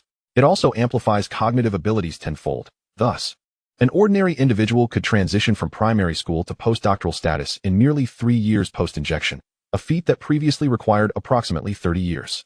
This is the astounding potential unleashed by the explosion of biotechnological advancements. This gene enhancement serum, lauded as the Dragon's Enhancer, has seen its production line completed outside the Jiulong Pond, enabling mass production for all citizens of the Great Xia to receive complementary injections. Education, healthcare, and housing, these once towering burdens on the populace, have now vanished entirely. Henceforth, the tribulations of daily life dissipate, ushering in a significant transformation in living standards. The people of Great Xia revel in newfound happiness, their collective joy soaring as they celebrate this momentous change. A future filled with equality, prosperity, and a utopian civilization awaits. And the populace firmly believes this day is not far off. Thirdly, meteorological weapons have been successfully devised and put into operation, granting humanity complete control over earthquakes, lightning, storms, tsunamis, torrential rains, and other natural calamities. A preliminary decoding of the genetic keys of flora and fauna has yielded substantial breakthroughs, ushering in a mature phase of soilless cultivation technology, wherein enhanced yields of grains, fruits, and vegetables proliferate. Agricultural and pastoral establishments are gradually being transformed into automated, intelligent systems, significantly boosting efficiency, with annual production capable of sustaining humanity for decades. At this juncture, in the City of Creation Technology, located in the western part of North America, the integration of 2 research replicants, Cao Kun and Cao Yin, has led to numerous significant achievements over the past 2 months. Firstly, the superluminal spacecraft, housed in Warehouse No. 1, which had suffered engine damage, has been successfully repaired through the dedicated efforts of the 2 replicants. This spacecraft, designed for interstellar exploration, can reach speeds up to 3 times the speed of light, and the replication of its superluminal engine manufacturing technology has been accomplished. Furthermore, the true identity of this spacecraft has been unveiled. It originated from the Centaurus constellation, having crash-landed on Earth approximately 10,000 years ago. In addition to the superluminal spacecraft, creation technology has successfully developed supersonic weapons that require merely 5 devices to achieve global coverage, as well as nanomecha, available in 3 models: basic, intermediate, and advanced. The highest tier of nanomecha can soar beyond Earth, exhibiting combat prowess equivalent to a second-tier pinnacle expert.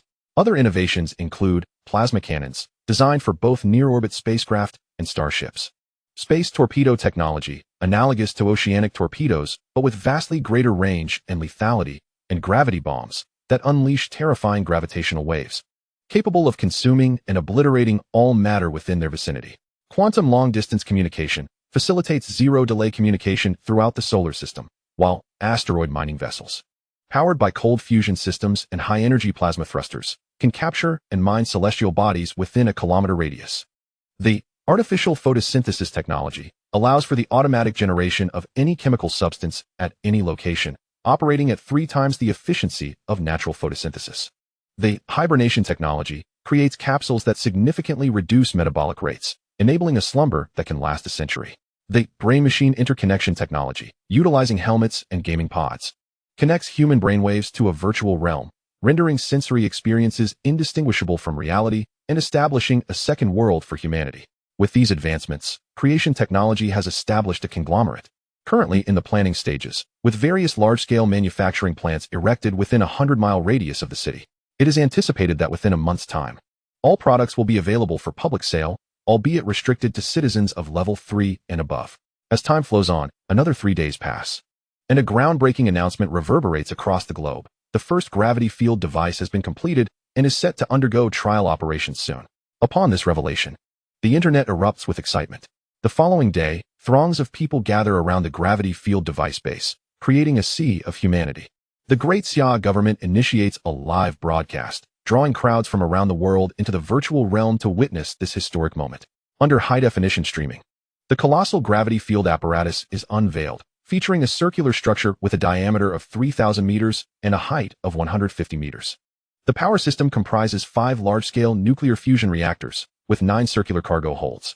The central one measuring 300 meters in diameter and capable of supporting a maximum weight of 300,000 tons, surrounded by 8 smaller cargo holds, each 200 meters in diameter with a capacity of 200,000 tons. At this moment, within these cargo holds stand 9 square, futuristic, dark-hued spacecraft, known as integrated industrial vessels, which amalgamate automated production of materials, mecha, spacecraft, and starships. Concurrently, another segment of the gravity field device, positioned 360,000 kilometers above the surface on a parallel orbit, is also being streamed live. This parallel apparatus has been transported by the latest developed Cao Kun, assembled by Space Mecha, with both gravity field devices nearly identical, save for the fact that the 9 cargo holds on the parallel orbit remain unoccupied. The visuals presented in the live stream leave viewers awestruck, their senses heightened, as the anticipation of the interstellar era draws near. At 8:20 a.m., following a thorough self-check by the intelligence system, and upon confirming everything is in impeccable order, the ruler of Great Xia issues a command, igniting the 5 nuclear fusion reactors beneath the gravity field device. 3, 2, 1. Buzz. Chapter 182. The Dawn of the Interstellar Era. A force field apparatus, measuring a staggering 3,000 meters in diameter and standing 300 meters tall, awakened like a primordial beast, emitting a deep and resonant hum. Surrounding this colossal device, a crimson and white luminescence shimmered, casting brilliant glimmers upon the Earth. With a powerful thrum, an invisible wave coalesced at the heart of the gravitational field generator, ascending skyward in a straight line, piercing the clouds. The resulting shockwave radiated outward for 10 kilometers, causing the ground to tremble slightly. Observers, situated several kilometers away, felt an unparalleled gravitational pull emanating from the front, akin to a black hole. Daring to approach would surely result in being mercilessly drawn in. Simultaneously, the gravitational field apparatus on the parallel track activated, harmonizing with the gravitational waves surging towards the Earth.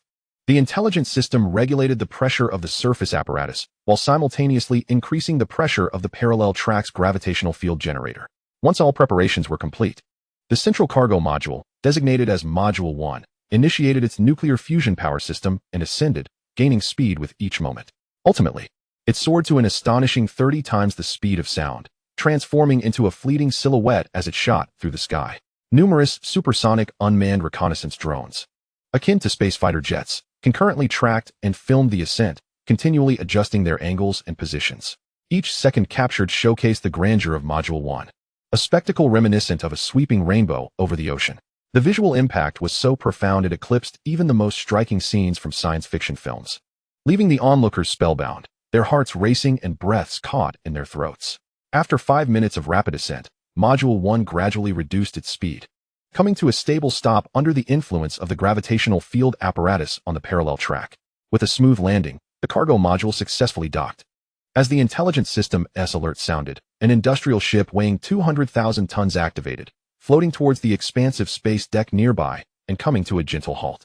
Spectators, transfixed by the unfolding scene, gaped in astonishment, their eyes wide and breaths seemingly frozen. The staggering distance of 360,000 kilometers was traversed in a mere 6 minutes. Was this truly possible? The terrifying speed of the gravitational field apparatus left an indelible mark of disbelief upon every individual present. In truth, this was not the ultimate speed of the gravitational field apparatus. Rather, it was constrained by distance. Any attempt to exceed this speed would risk the cargo module being uncontrollably flung into outer space, beyond the pull of the gravitational field on the parallel track. The successful operation of the gravitational field on Earth was a testament to the groundbreaking achievements of the Dacia Gravitational Research Team. They had developed the latest gravitational field apparatus for the Earth-Moon trajectory, allowing for direct docking between Earth and the Moon, effectively constructing a superhighway bridge. This system could reach speeds of up to 100 times the speed of sound, covering the 400,000 kilometers in just 20 minutes. However, the complexity and scale of such an endeavor were formidable, rendering immediate implementation unfeasible. Following the successful docking of Module 1, the smaller cargo modules numbered 2 and 9 also activated in succession, soaring skyward. Once all 9 industrial ships reached the parallel track, they began to morph and assemble, forming an enormous industrial production center, resembling a colossal beast of the cosmos, suspended in the void of space. The next step involved utilizing the gravitational field apparatus to transport materials from Earth into space. In this realm, free from resistance and spatial constraints, the production of starships and space equipment of any size could commence, significantly enhancing production efficiency. With the successful operation of the gravitational field apparatus, humanity was liberated from the confines of Earth, taking a monumental step towards the stars and seas. This marked the opening of the interstellar era, a new chapter for humankind. A global wave of celebration erupted, hearts ignited with fervor, rejoicing at humanity's ascension to a higher plane. To be born in this era was a true privilege. As the saying goes, each generation bears its own mission. Everyone, filled with passion, eagerly responded to the call of the Dacia government. People devoted themselves wholeheartedly, contributing their utmost to the construction of civilization, all in hopes of hastening the arrival of a bright new age filled with infinite possibilities. In the Temple of Creation, on the third day following the Great Battle of Strength, the populace was thrilled to discover the emergence of new tasks, 3 in succession. Task 1, Growth and Training Program. Training targets: Mount Olympus, the Yas family, the Kiefer family, the Ross family, the Angelic Temple, the Dark Temple, the Butt family, the Mama family, the Ice Wolf clan. The Polar Bears, the Ivanov family, the 4 great demon shrines of the East, the IGA family, the Yagyu family, the Yamamoto family, the Nagashima family, and the remnants of the Burning Heaven sect. Previously, Cao Kun had dispatched several combat puppets, including Haebadong, Zhou San, Jaderpiler, Ingluan, and Jimitfu, to eliminate only those formidable beings at the early stages of the second tier and above. Those remaining below the early stages of the second tier were granted a temporary reprieve, solely for the purpose of today's growth and training program. Moreover, the true intention of the month-long strength competition was to ensure that everyone solidified their mastery over their powers, fostering competition and enhancing combat experience. All in preparation for this newly unveiled training initiative. After all, these factions possessed legacies spanning thousands, even tens of thousands of years. Their combat experience far surpassed that of novices newly introduced to the extraordinary. Cao Kun understood that this growth and training program would inevitably claim many lives. However, this was a path that every disciple of the Temple of Creation needed to traverse. Only through trials of blood and tears could one genuinely be considered a formidable warrior. In total, 20 factions were involved, with a calculated total of 269 extraordinary beings and 23,805 individuals below that threshold. All were included in the training program list. Cao Kun's guiding principle was simple: treat others with respect, and they shall receive respect in return. Should one offend him, he would repay them tenfold or 100-fold. Had he not possessed formidable strength at that moment, facing the combined assault of 20 top-tier extraordinary factions would have resulted in a dire fate for him and his family. Hence, these individuals were undeserving of his forgiveness, and he harbored no compassion for them. In the face of his enemies, Cao Kun's resolve was one of merciless retribution. Upon reviewing the detailed information of this task, everyone gasped in astonishment. Early stage of the second tier, 2,000. Late stage of the first tier, 1,000. Late stage of the first tier, 800. Mid-stage of the first tier, 500. Early stage of the first tier, 300. Transformation stage, 50. Below the transformation stage, 20. Wow. The crowd was left in awe. The contribution points were astonishingly high, particularly for the early stages of the second tier, equating to the value of a spiritual artifact, truly enticing. However, the fervent gazes of the crowd soon tempered into a more measured demeanor. After more than a month of exposure, they had gained a clear understanding of the differences in strength among extraordinary beings.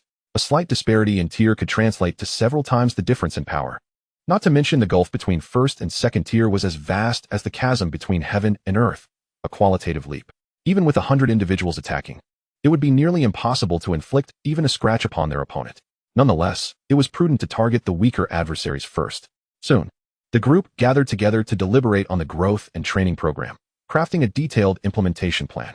The collective understanding among the crowd subtly directed their inaugural trial objectives towards a singular destination: the 4 divine shrines and the 4 esteemed families of the Eastern Realm. Chapter 183, The Oort Cloud. Task 2, Spiritual Herb Cultivation. Previously, Cao Kun had gleaned insights into spiritual herbs from an ancient tome authored by the Wandering Sage.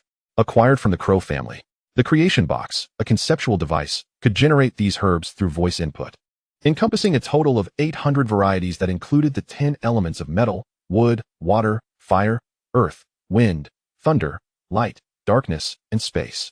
However, due to limitations of the Creation Box, it could only produce first and second tier spiritual herbs. The cultivation task for spiritual herbs awarded 100 contribution points for first tier herbs and 200 for second tier ones. The growth duration of these herbs varied from several months to over a decade.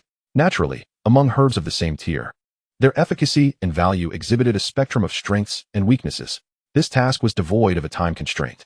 The entirety of the Hidden Yuan Peak was designated as a cultivation area for spiritual herbs. For some female disciples who favored pursuits other than combat, this task presented an excellent opportunity.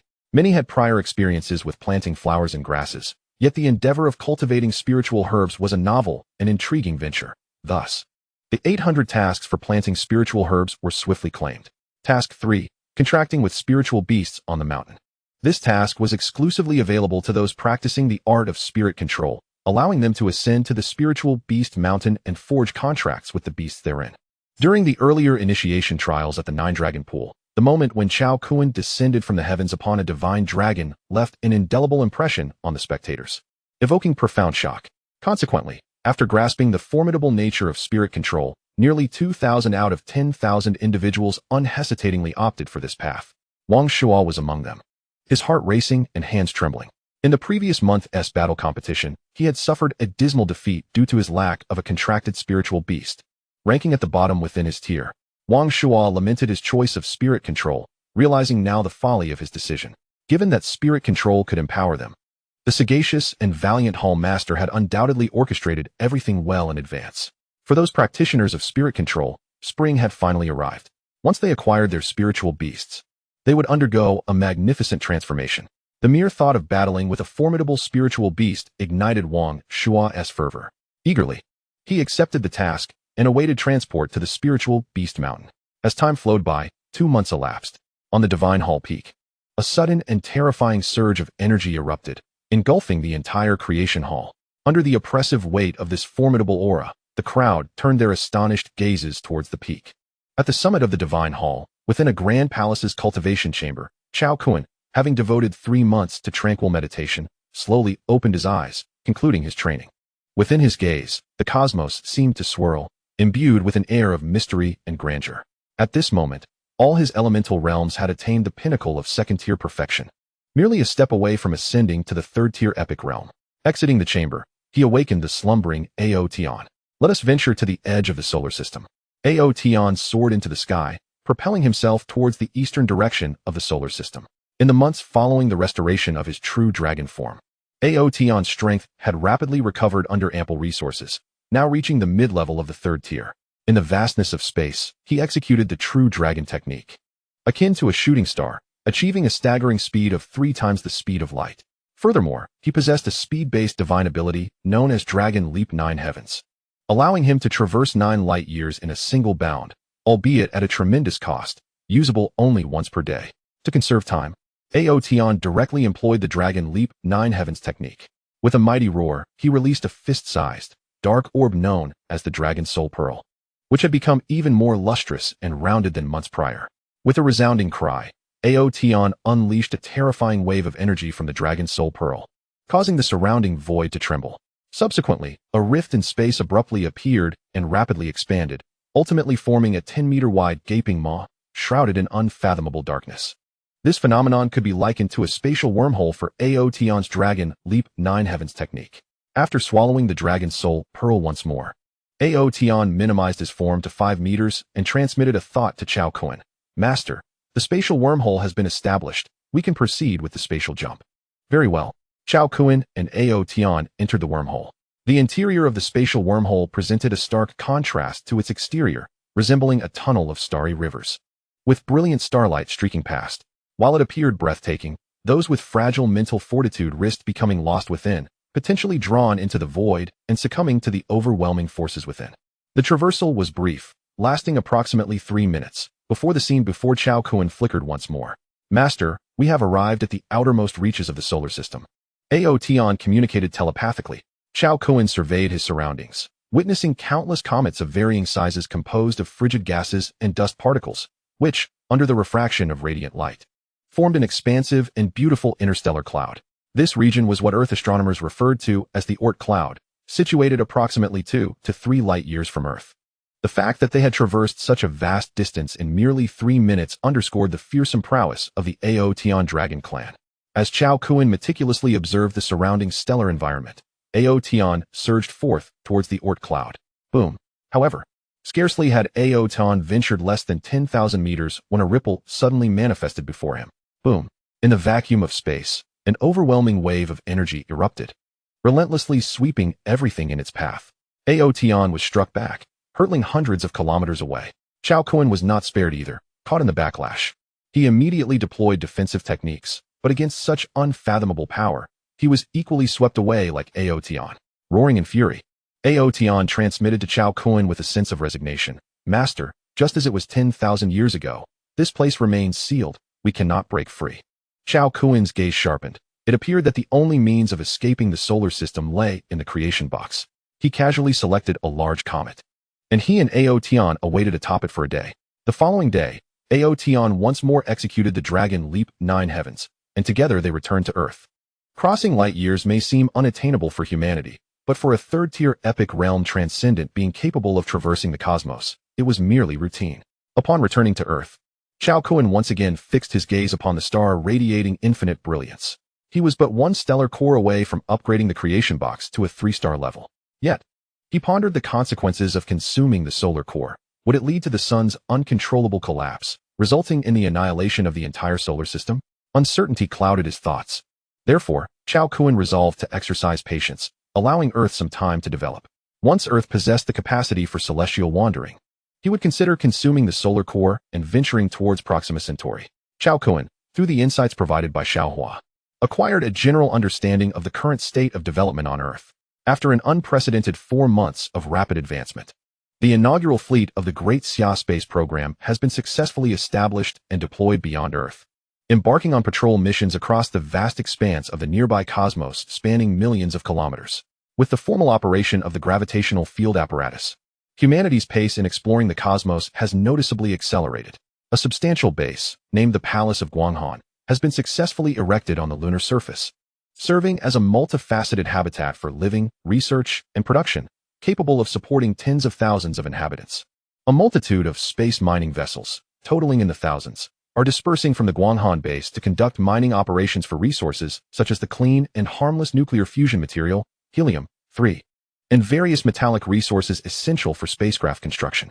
Concurrently, a significant technological breakthrough has been achieved, the high-energy plasma engine, which propels spacecraft to speeds approaching 1% of the speed of light.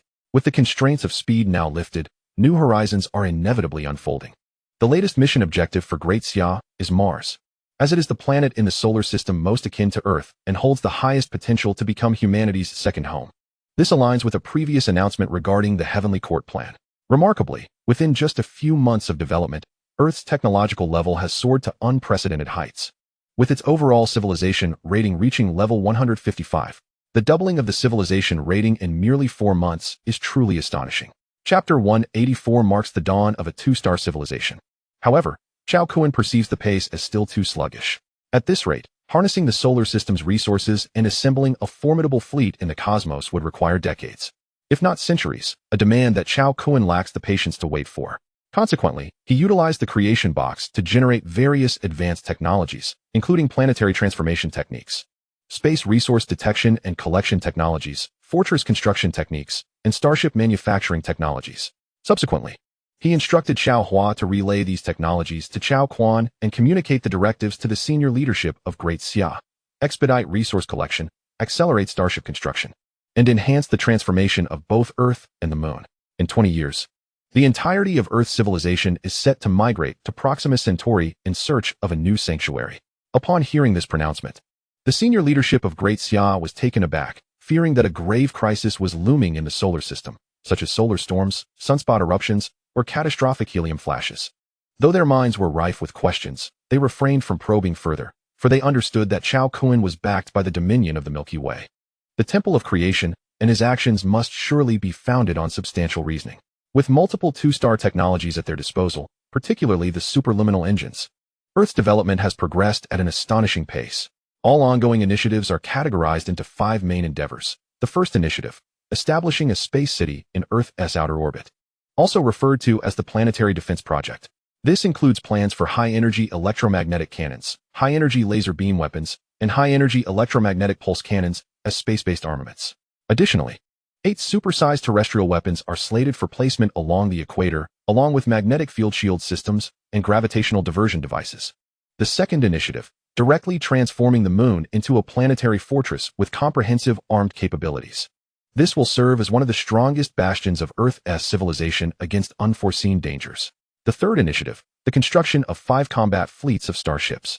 Each space combat fleet is composed of 1 3-million-ton Su Xian-class annihilation ship, 2 5-million-ton Wan Yao-class space carriers, 10 2-million-ton Di Jiang-class battleships, 21-million-ton Gong-Gong-class cruisers, 3,600,000-ton Zhu Rong-class destroyers, 500,000-ton Ho-Tu-class frigates, 3 5-million-ton Xianwu-class engineering vessels, 10 10-million-ton Zhu K-class supply ships, 52-million-ton Kunpeng-class transport ships, and 53-million-ton Baihu-class orbital landing ships, equipped with 20-ton space fighter jets and a large space mech legion, comprising 100,000 personnel.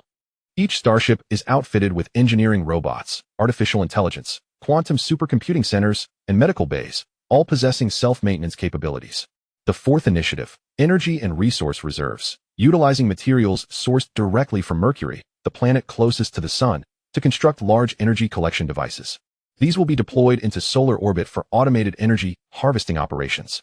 The fifth initiative, a nationwide training program aimed at systematically preparing the global populace for space endeavors, from which 2 million elite recruits will be selected.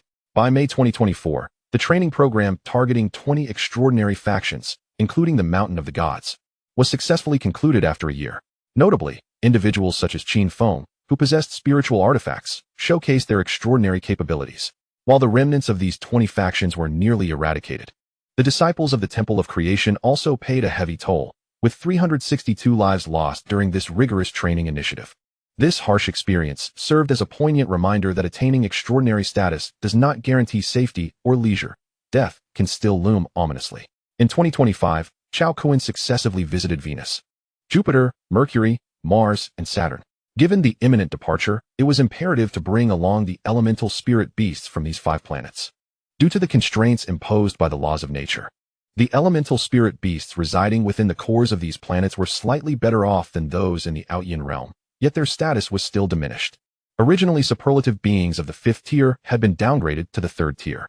Normally, the secret realms formed by the 5 elemental spirit beasts could only be accessed if the beasts themselves opened the pathways. Otherwise, entry was impossible unless one's strength vastly exceeded that of the elemental spirits. However, Cao Kun was an exception, a being generated by the creation box, thus sharing a profound affinity with the elemental spirit beasts. Consequently, he effortlessly entered the elemental secret realm. Upon presenting the elemental origin crystals, the eyes of the 5 elemental spirit beasts sparkled with excitement.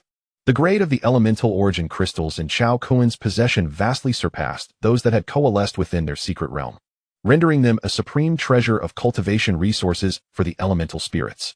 With the potential for substantial fusion, these crystals could elevate their elemental origins to even higher tiers.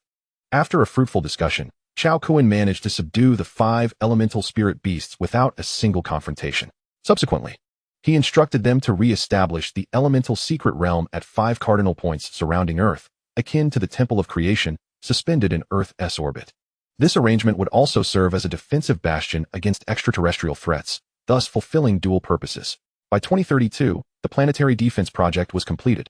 By 2035, the transformation of the lunar fortress was finalized, and the gravitational bridge between the Earth and the Moon was constructed in the same year.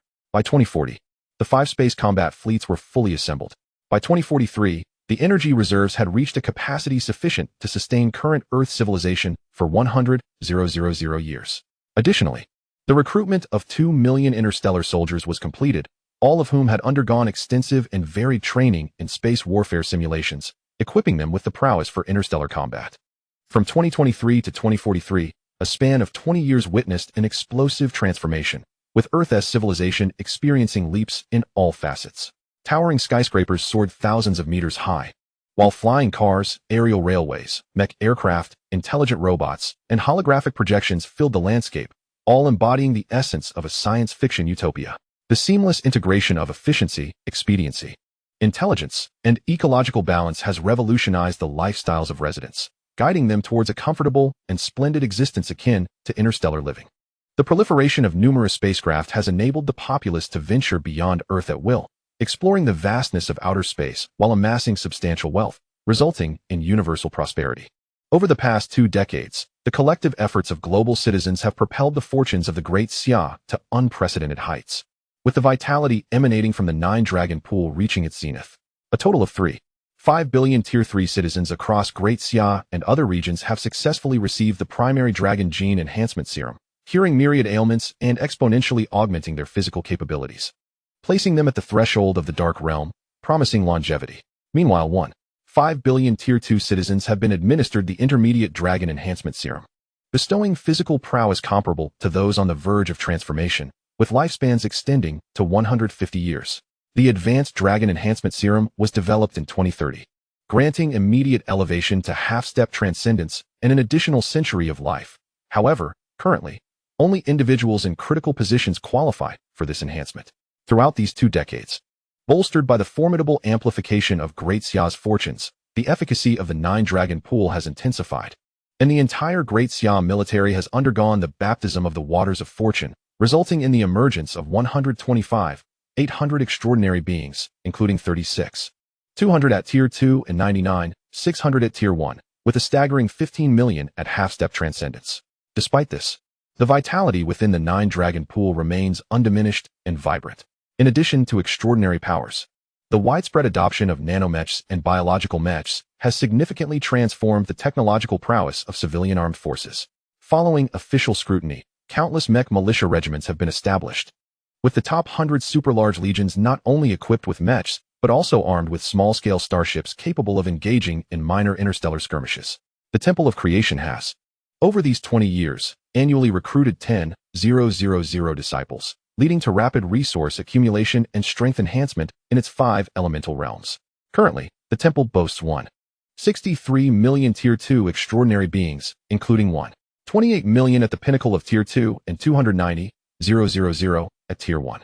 All developmental milestones align with Cao Kun's projections, as Earth's technological civilization has ascended to Level 2, meeting the prerequisites for interstellar navigation. Cao Kun promptly instructed Xiao Hua to notify the senior officials of Great Xia to finalize preparations. 3 months later, Earth embarked on its maiden voyage into the cosmos, setting its sights on Proxima Centauri. Chapter 185. Earth Civilization Sets Sail. Upon receiving the announcement, the senior officials of Great Xia promptly disseminated the news across the entire internet. A resounding uproar ensued, leaving the populace in a state of bewilderment. Are we truly departing from the solar system? Many expressed a knowing look, having discerned the signs of such a monumental shift over the past 2 decades, characterized by rampant resource collection and a developmental focus centered on Earth and the Moon, a clear indication of an impending exodus. The billion-strong populace erupted in excitement and trepidation, questioning the rationale behind leaving the solar system. In response, Great Xia clarified that this decision stemmed from the directives of the Temple of Creation's master. This revelation assuaged the public's anxiety, for the temple's formidable reputation had long been established as a colossal entity spanning the Milky Way. The rapid transition of Earth into the interstellar age was entirely reliant on the technological assistance provided by the Temple of Creation. In the hearts of the people, Master Cao Kun was revered as Earth's guardian, holding an exalted status that none dared to defy. 3 months later, the concluding preparations for Earth civilization were completed. Before departure, Great Xia organized a grand naval review.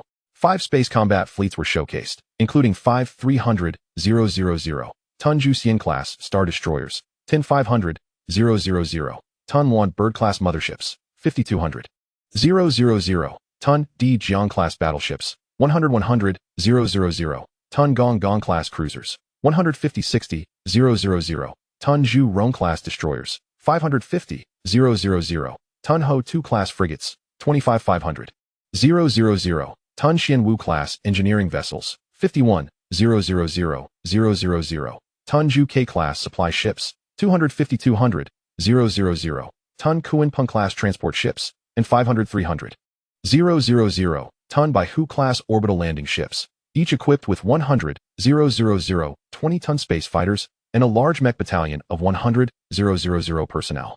In total, 640 starships formed 5 space combat formations, conducting a ceremonial patrol around Earth, broadcasted live for all to witness. The sight of these futuristic and majestic fleets stirred the hearts of all, igniting a sense of exhilaration as the dream of cinematic space vessels became a reality. Arriving sooner than anticipated, following the patrol of the 5 space combat fleets, the focus shifted to the Lunar Fortress and Earth's orbital planetary defense project, key assets for humanity's interstellar journey.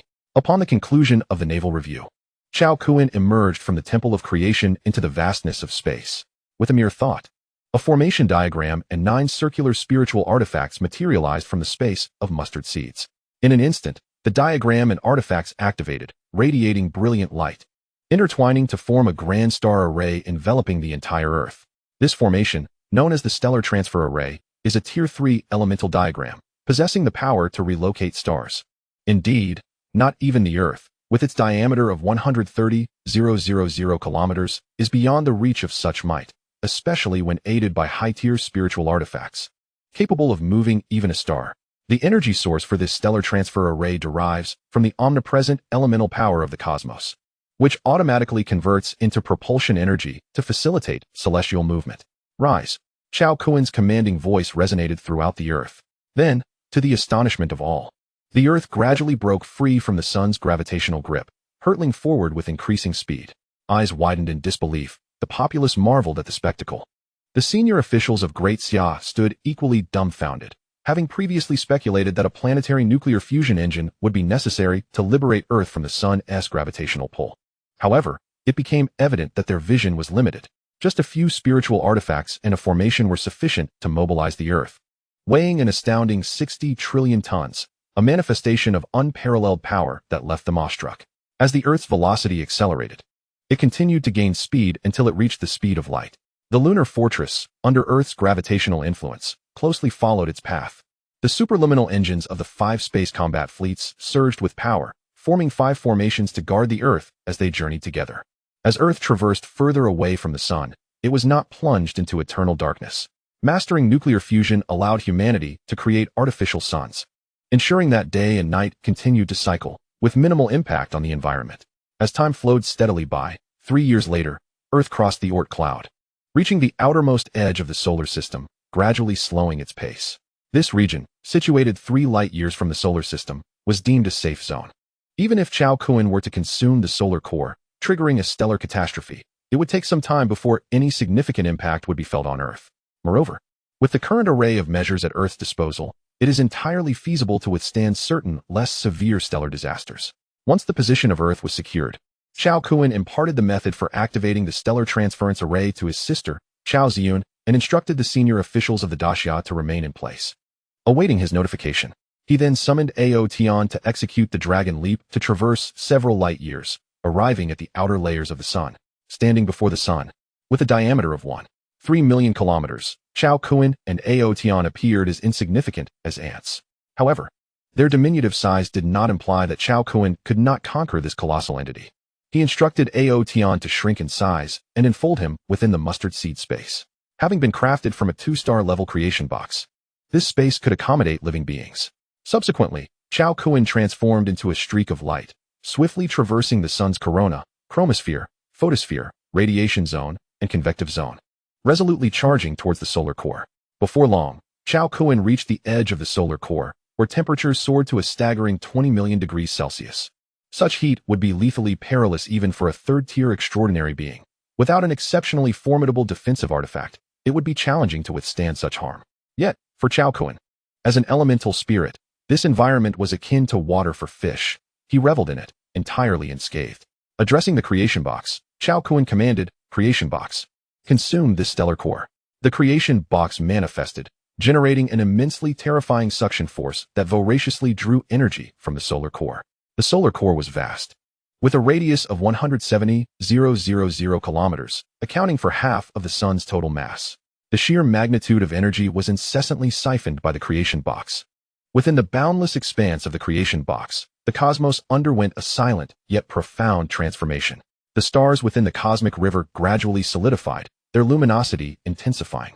Among these celestial bodies thrived a multitude of diverse life forms, exuding joyous emotions. The rate of absorption by the creation box escalated, encompassing an ever wider area. In less than an hour, the immense solar core, spanning 340,000 kilometers, had created a vacuum zone exceeding 10,000 kilometers in size, astonishing Cao Kun. It appeared that the creation box had been conserving energy all along. Otherwise, at this rate, it could drain the entire Earth in mere minutes. Terrifyingly, the solar core constituted half of the Sun's mass. The substantial energy extraction led to a gradual destabilization of the Sun's equilibrium. Activity surged uncontrollably, precipitating a succession of stellar disasters. Boom! Countless sunspots and solar flares erupted on the surface, unleashing a cataclysmic wave of energy.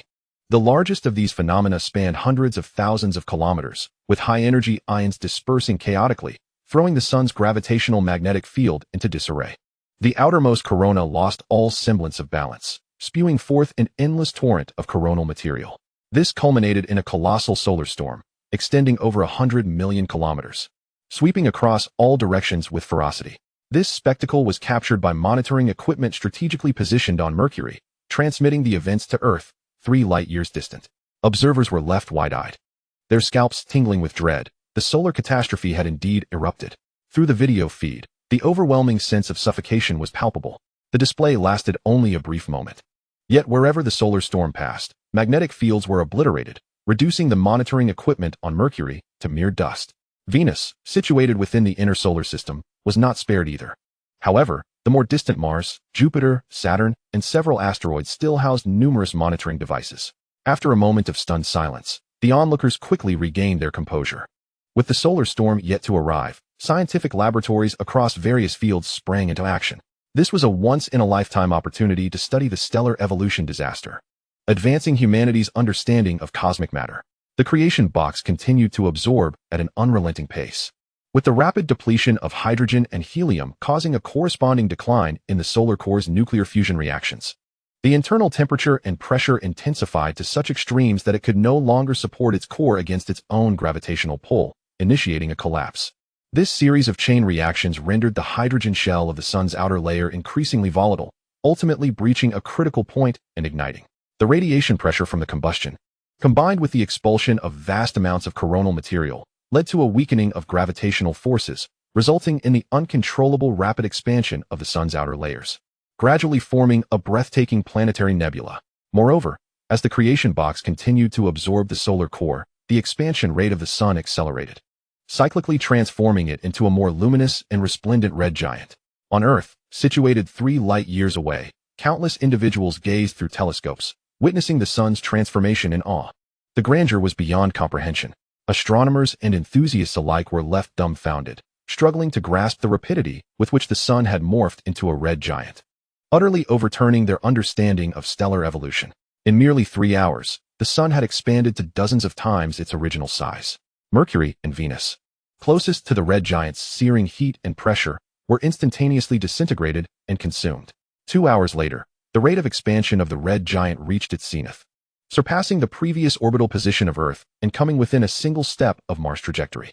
After 5 relentless hours of voracious consumption, the 340,000-kilometer solar core was completely devoured by the creation box. Instantly, the creation box ascended to a 3-star level, while the barrier confining the solar system dissipated without a sound. Meanwhile, Cao Kun, who had lingered at the second-tier perfection for over 20 years, naturally broke through to the third-tier epic realm. The disappearance of the solar core left the sun an infinitely expanding, hollow red behemoth. Ultimately, the gravitational collapse triggered an exceedingly rare supernova explosion. Boom! The cataclysmic blast radiated across 200 million kilometers, releasing an intensely brilliant electromagnetic radiation that spread throughout the solar system at 1/10 the speed of light. Mars, the nearest planet, was instantly annihilated by the ferocious shockwave. As the shockwave accelerated outward, even Jupiter, the largest gas giant in the solar system, was not spared.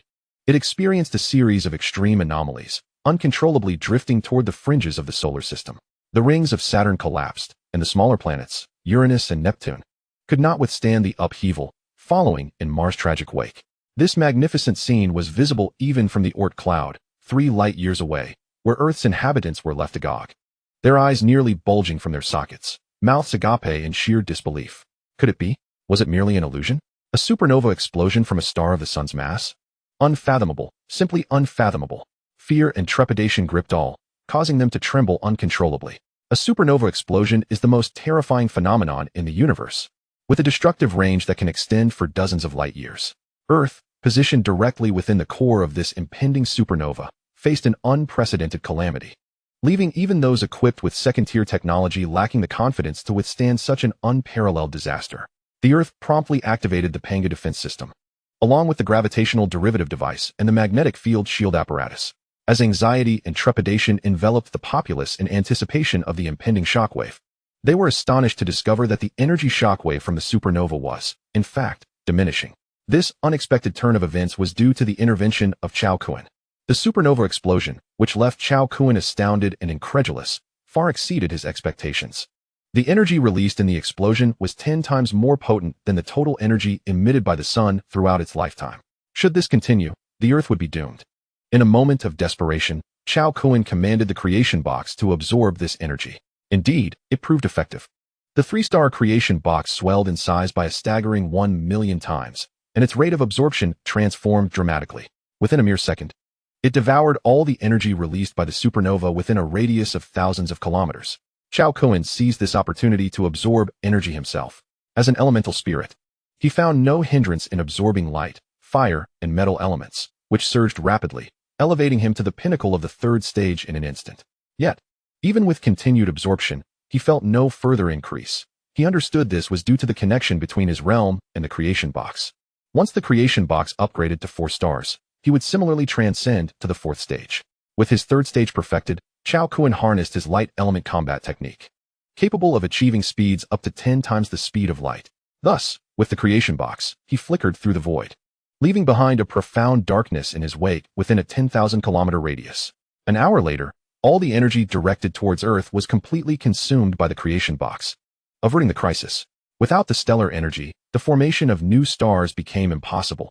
The solar system was rendered a lifeless expanse. Cao Kun assessed the upgrade progress of the creation box, shaking his head with a wry smile.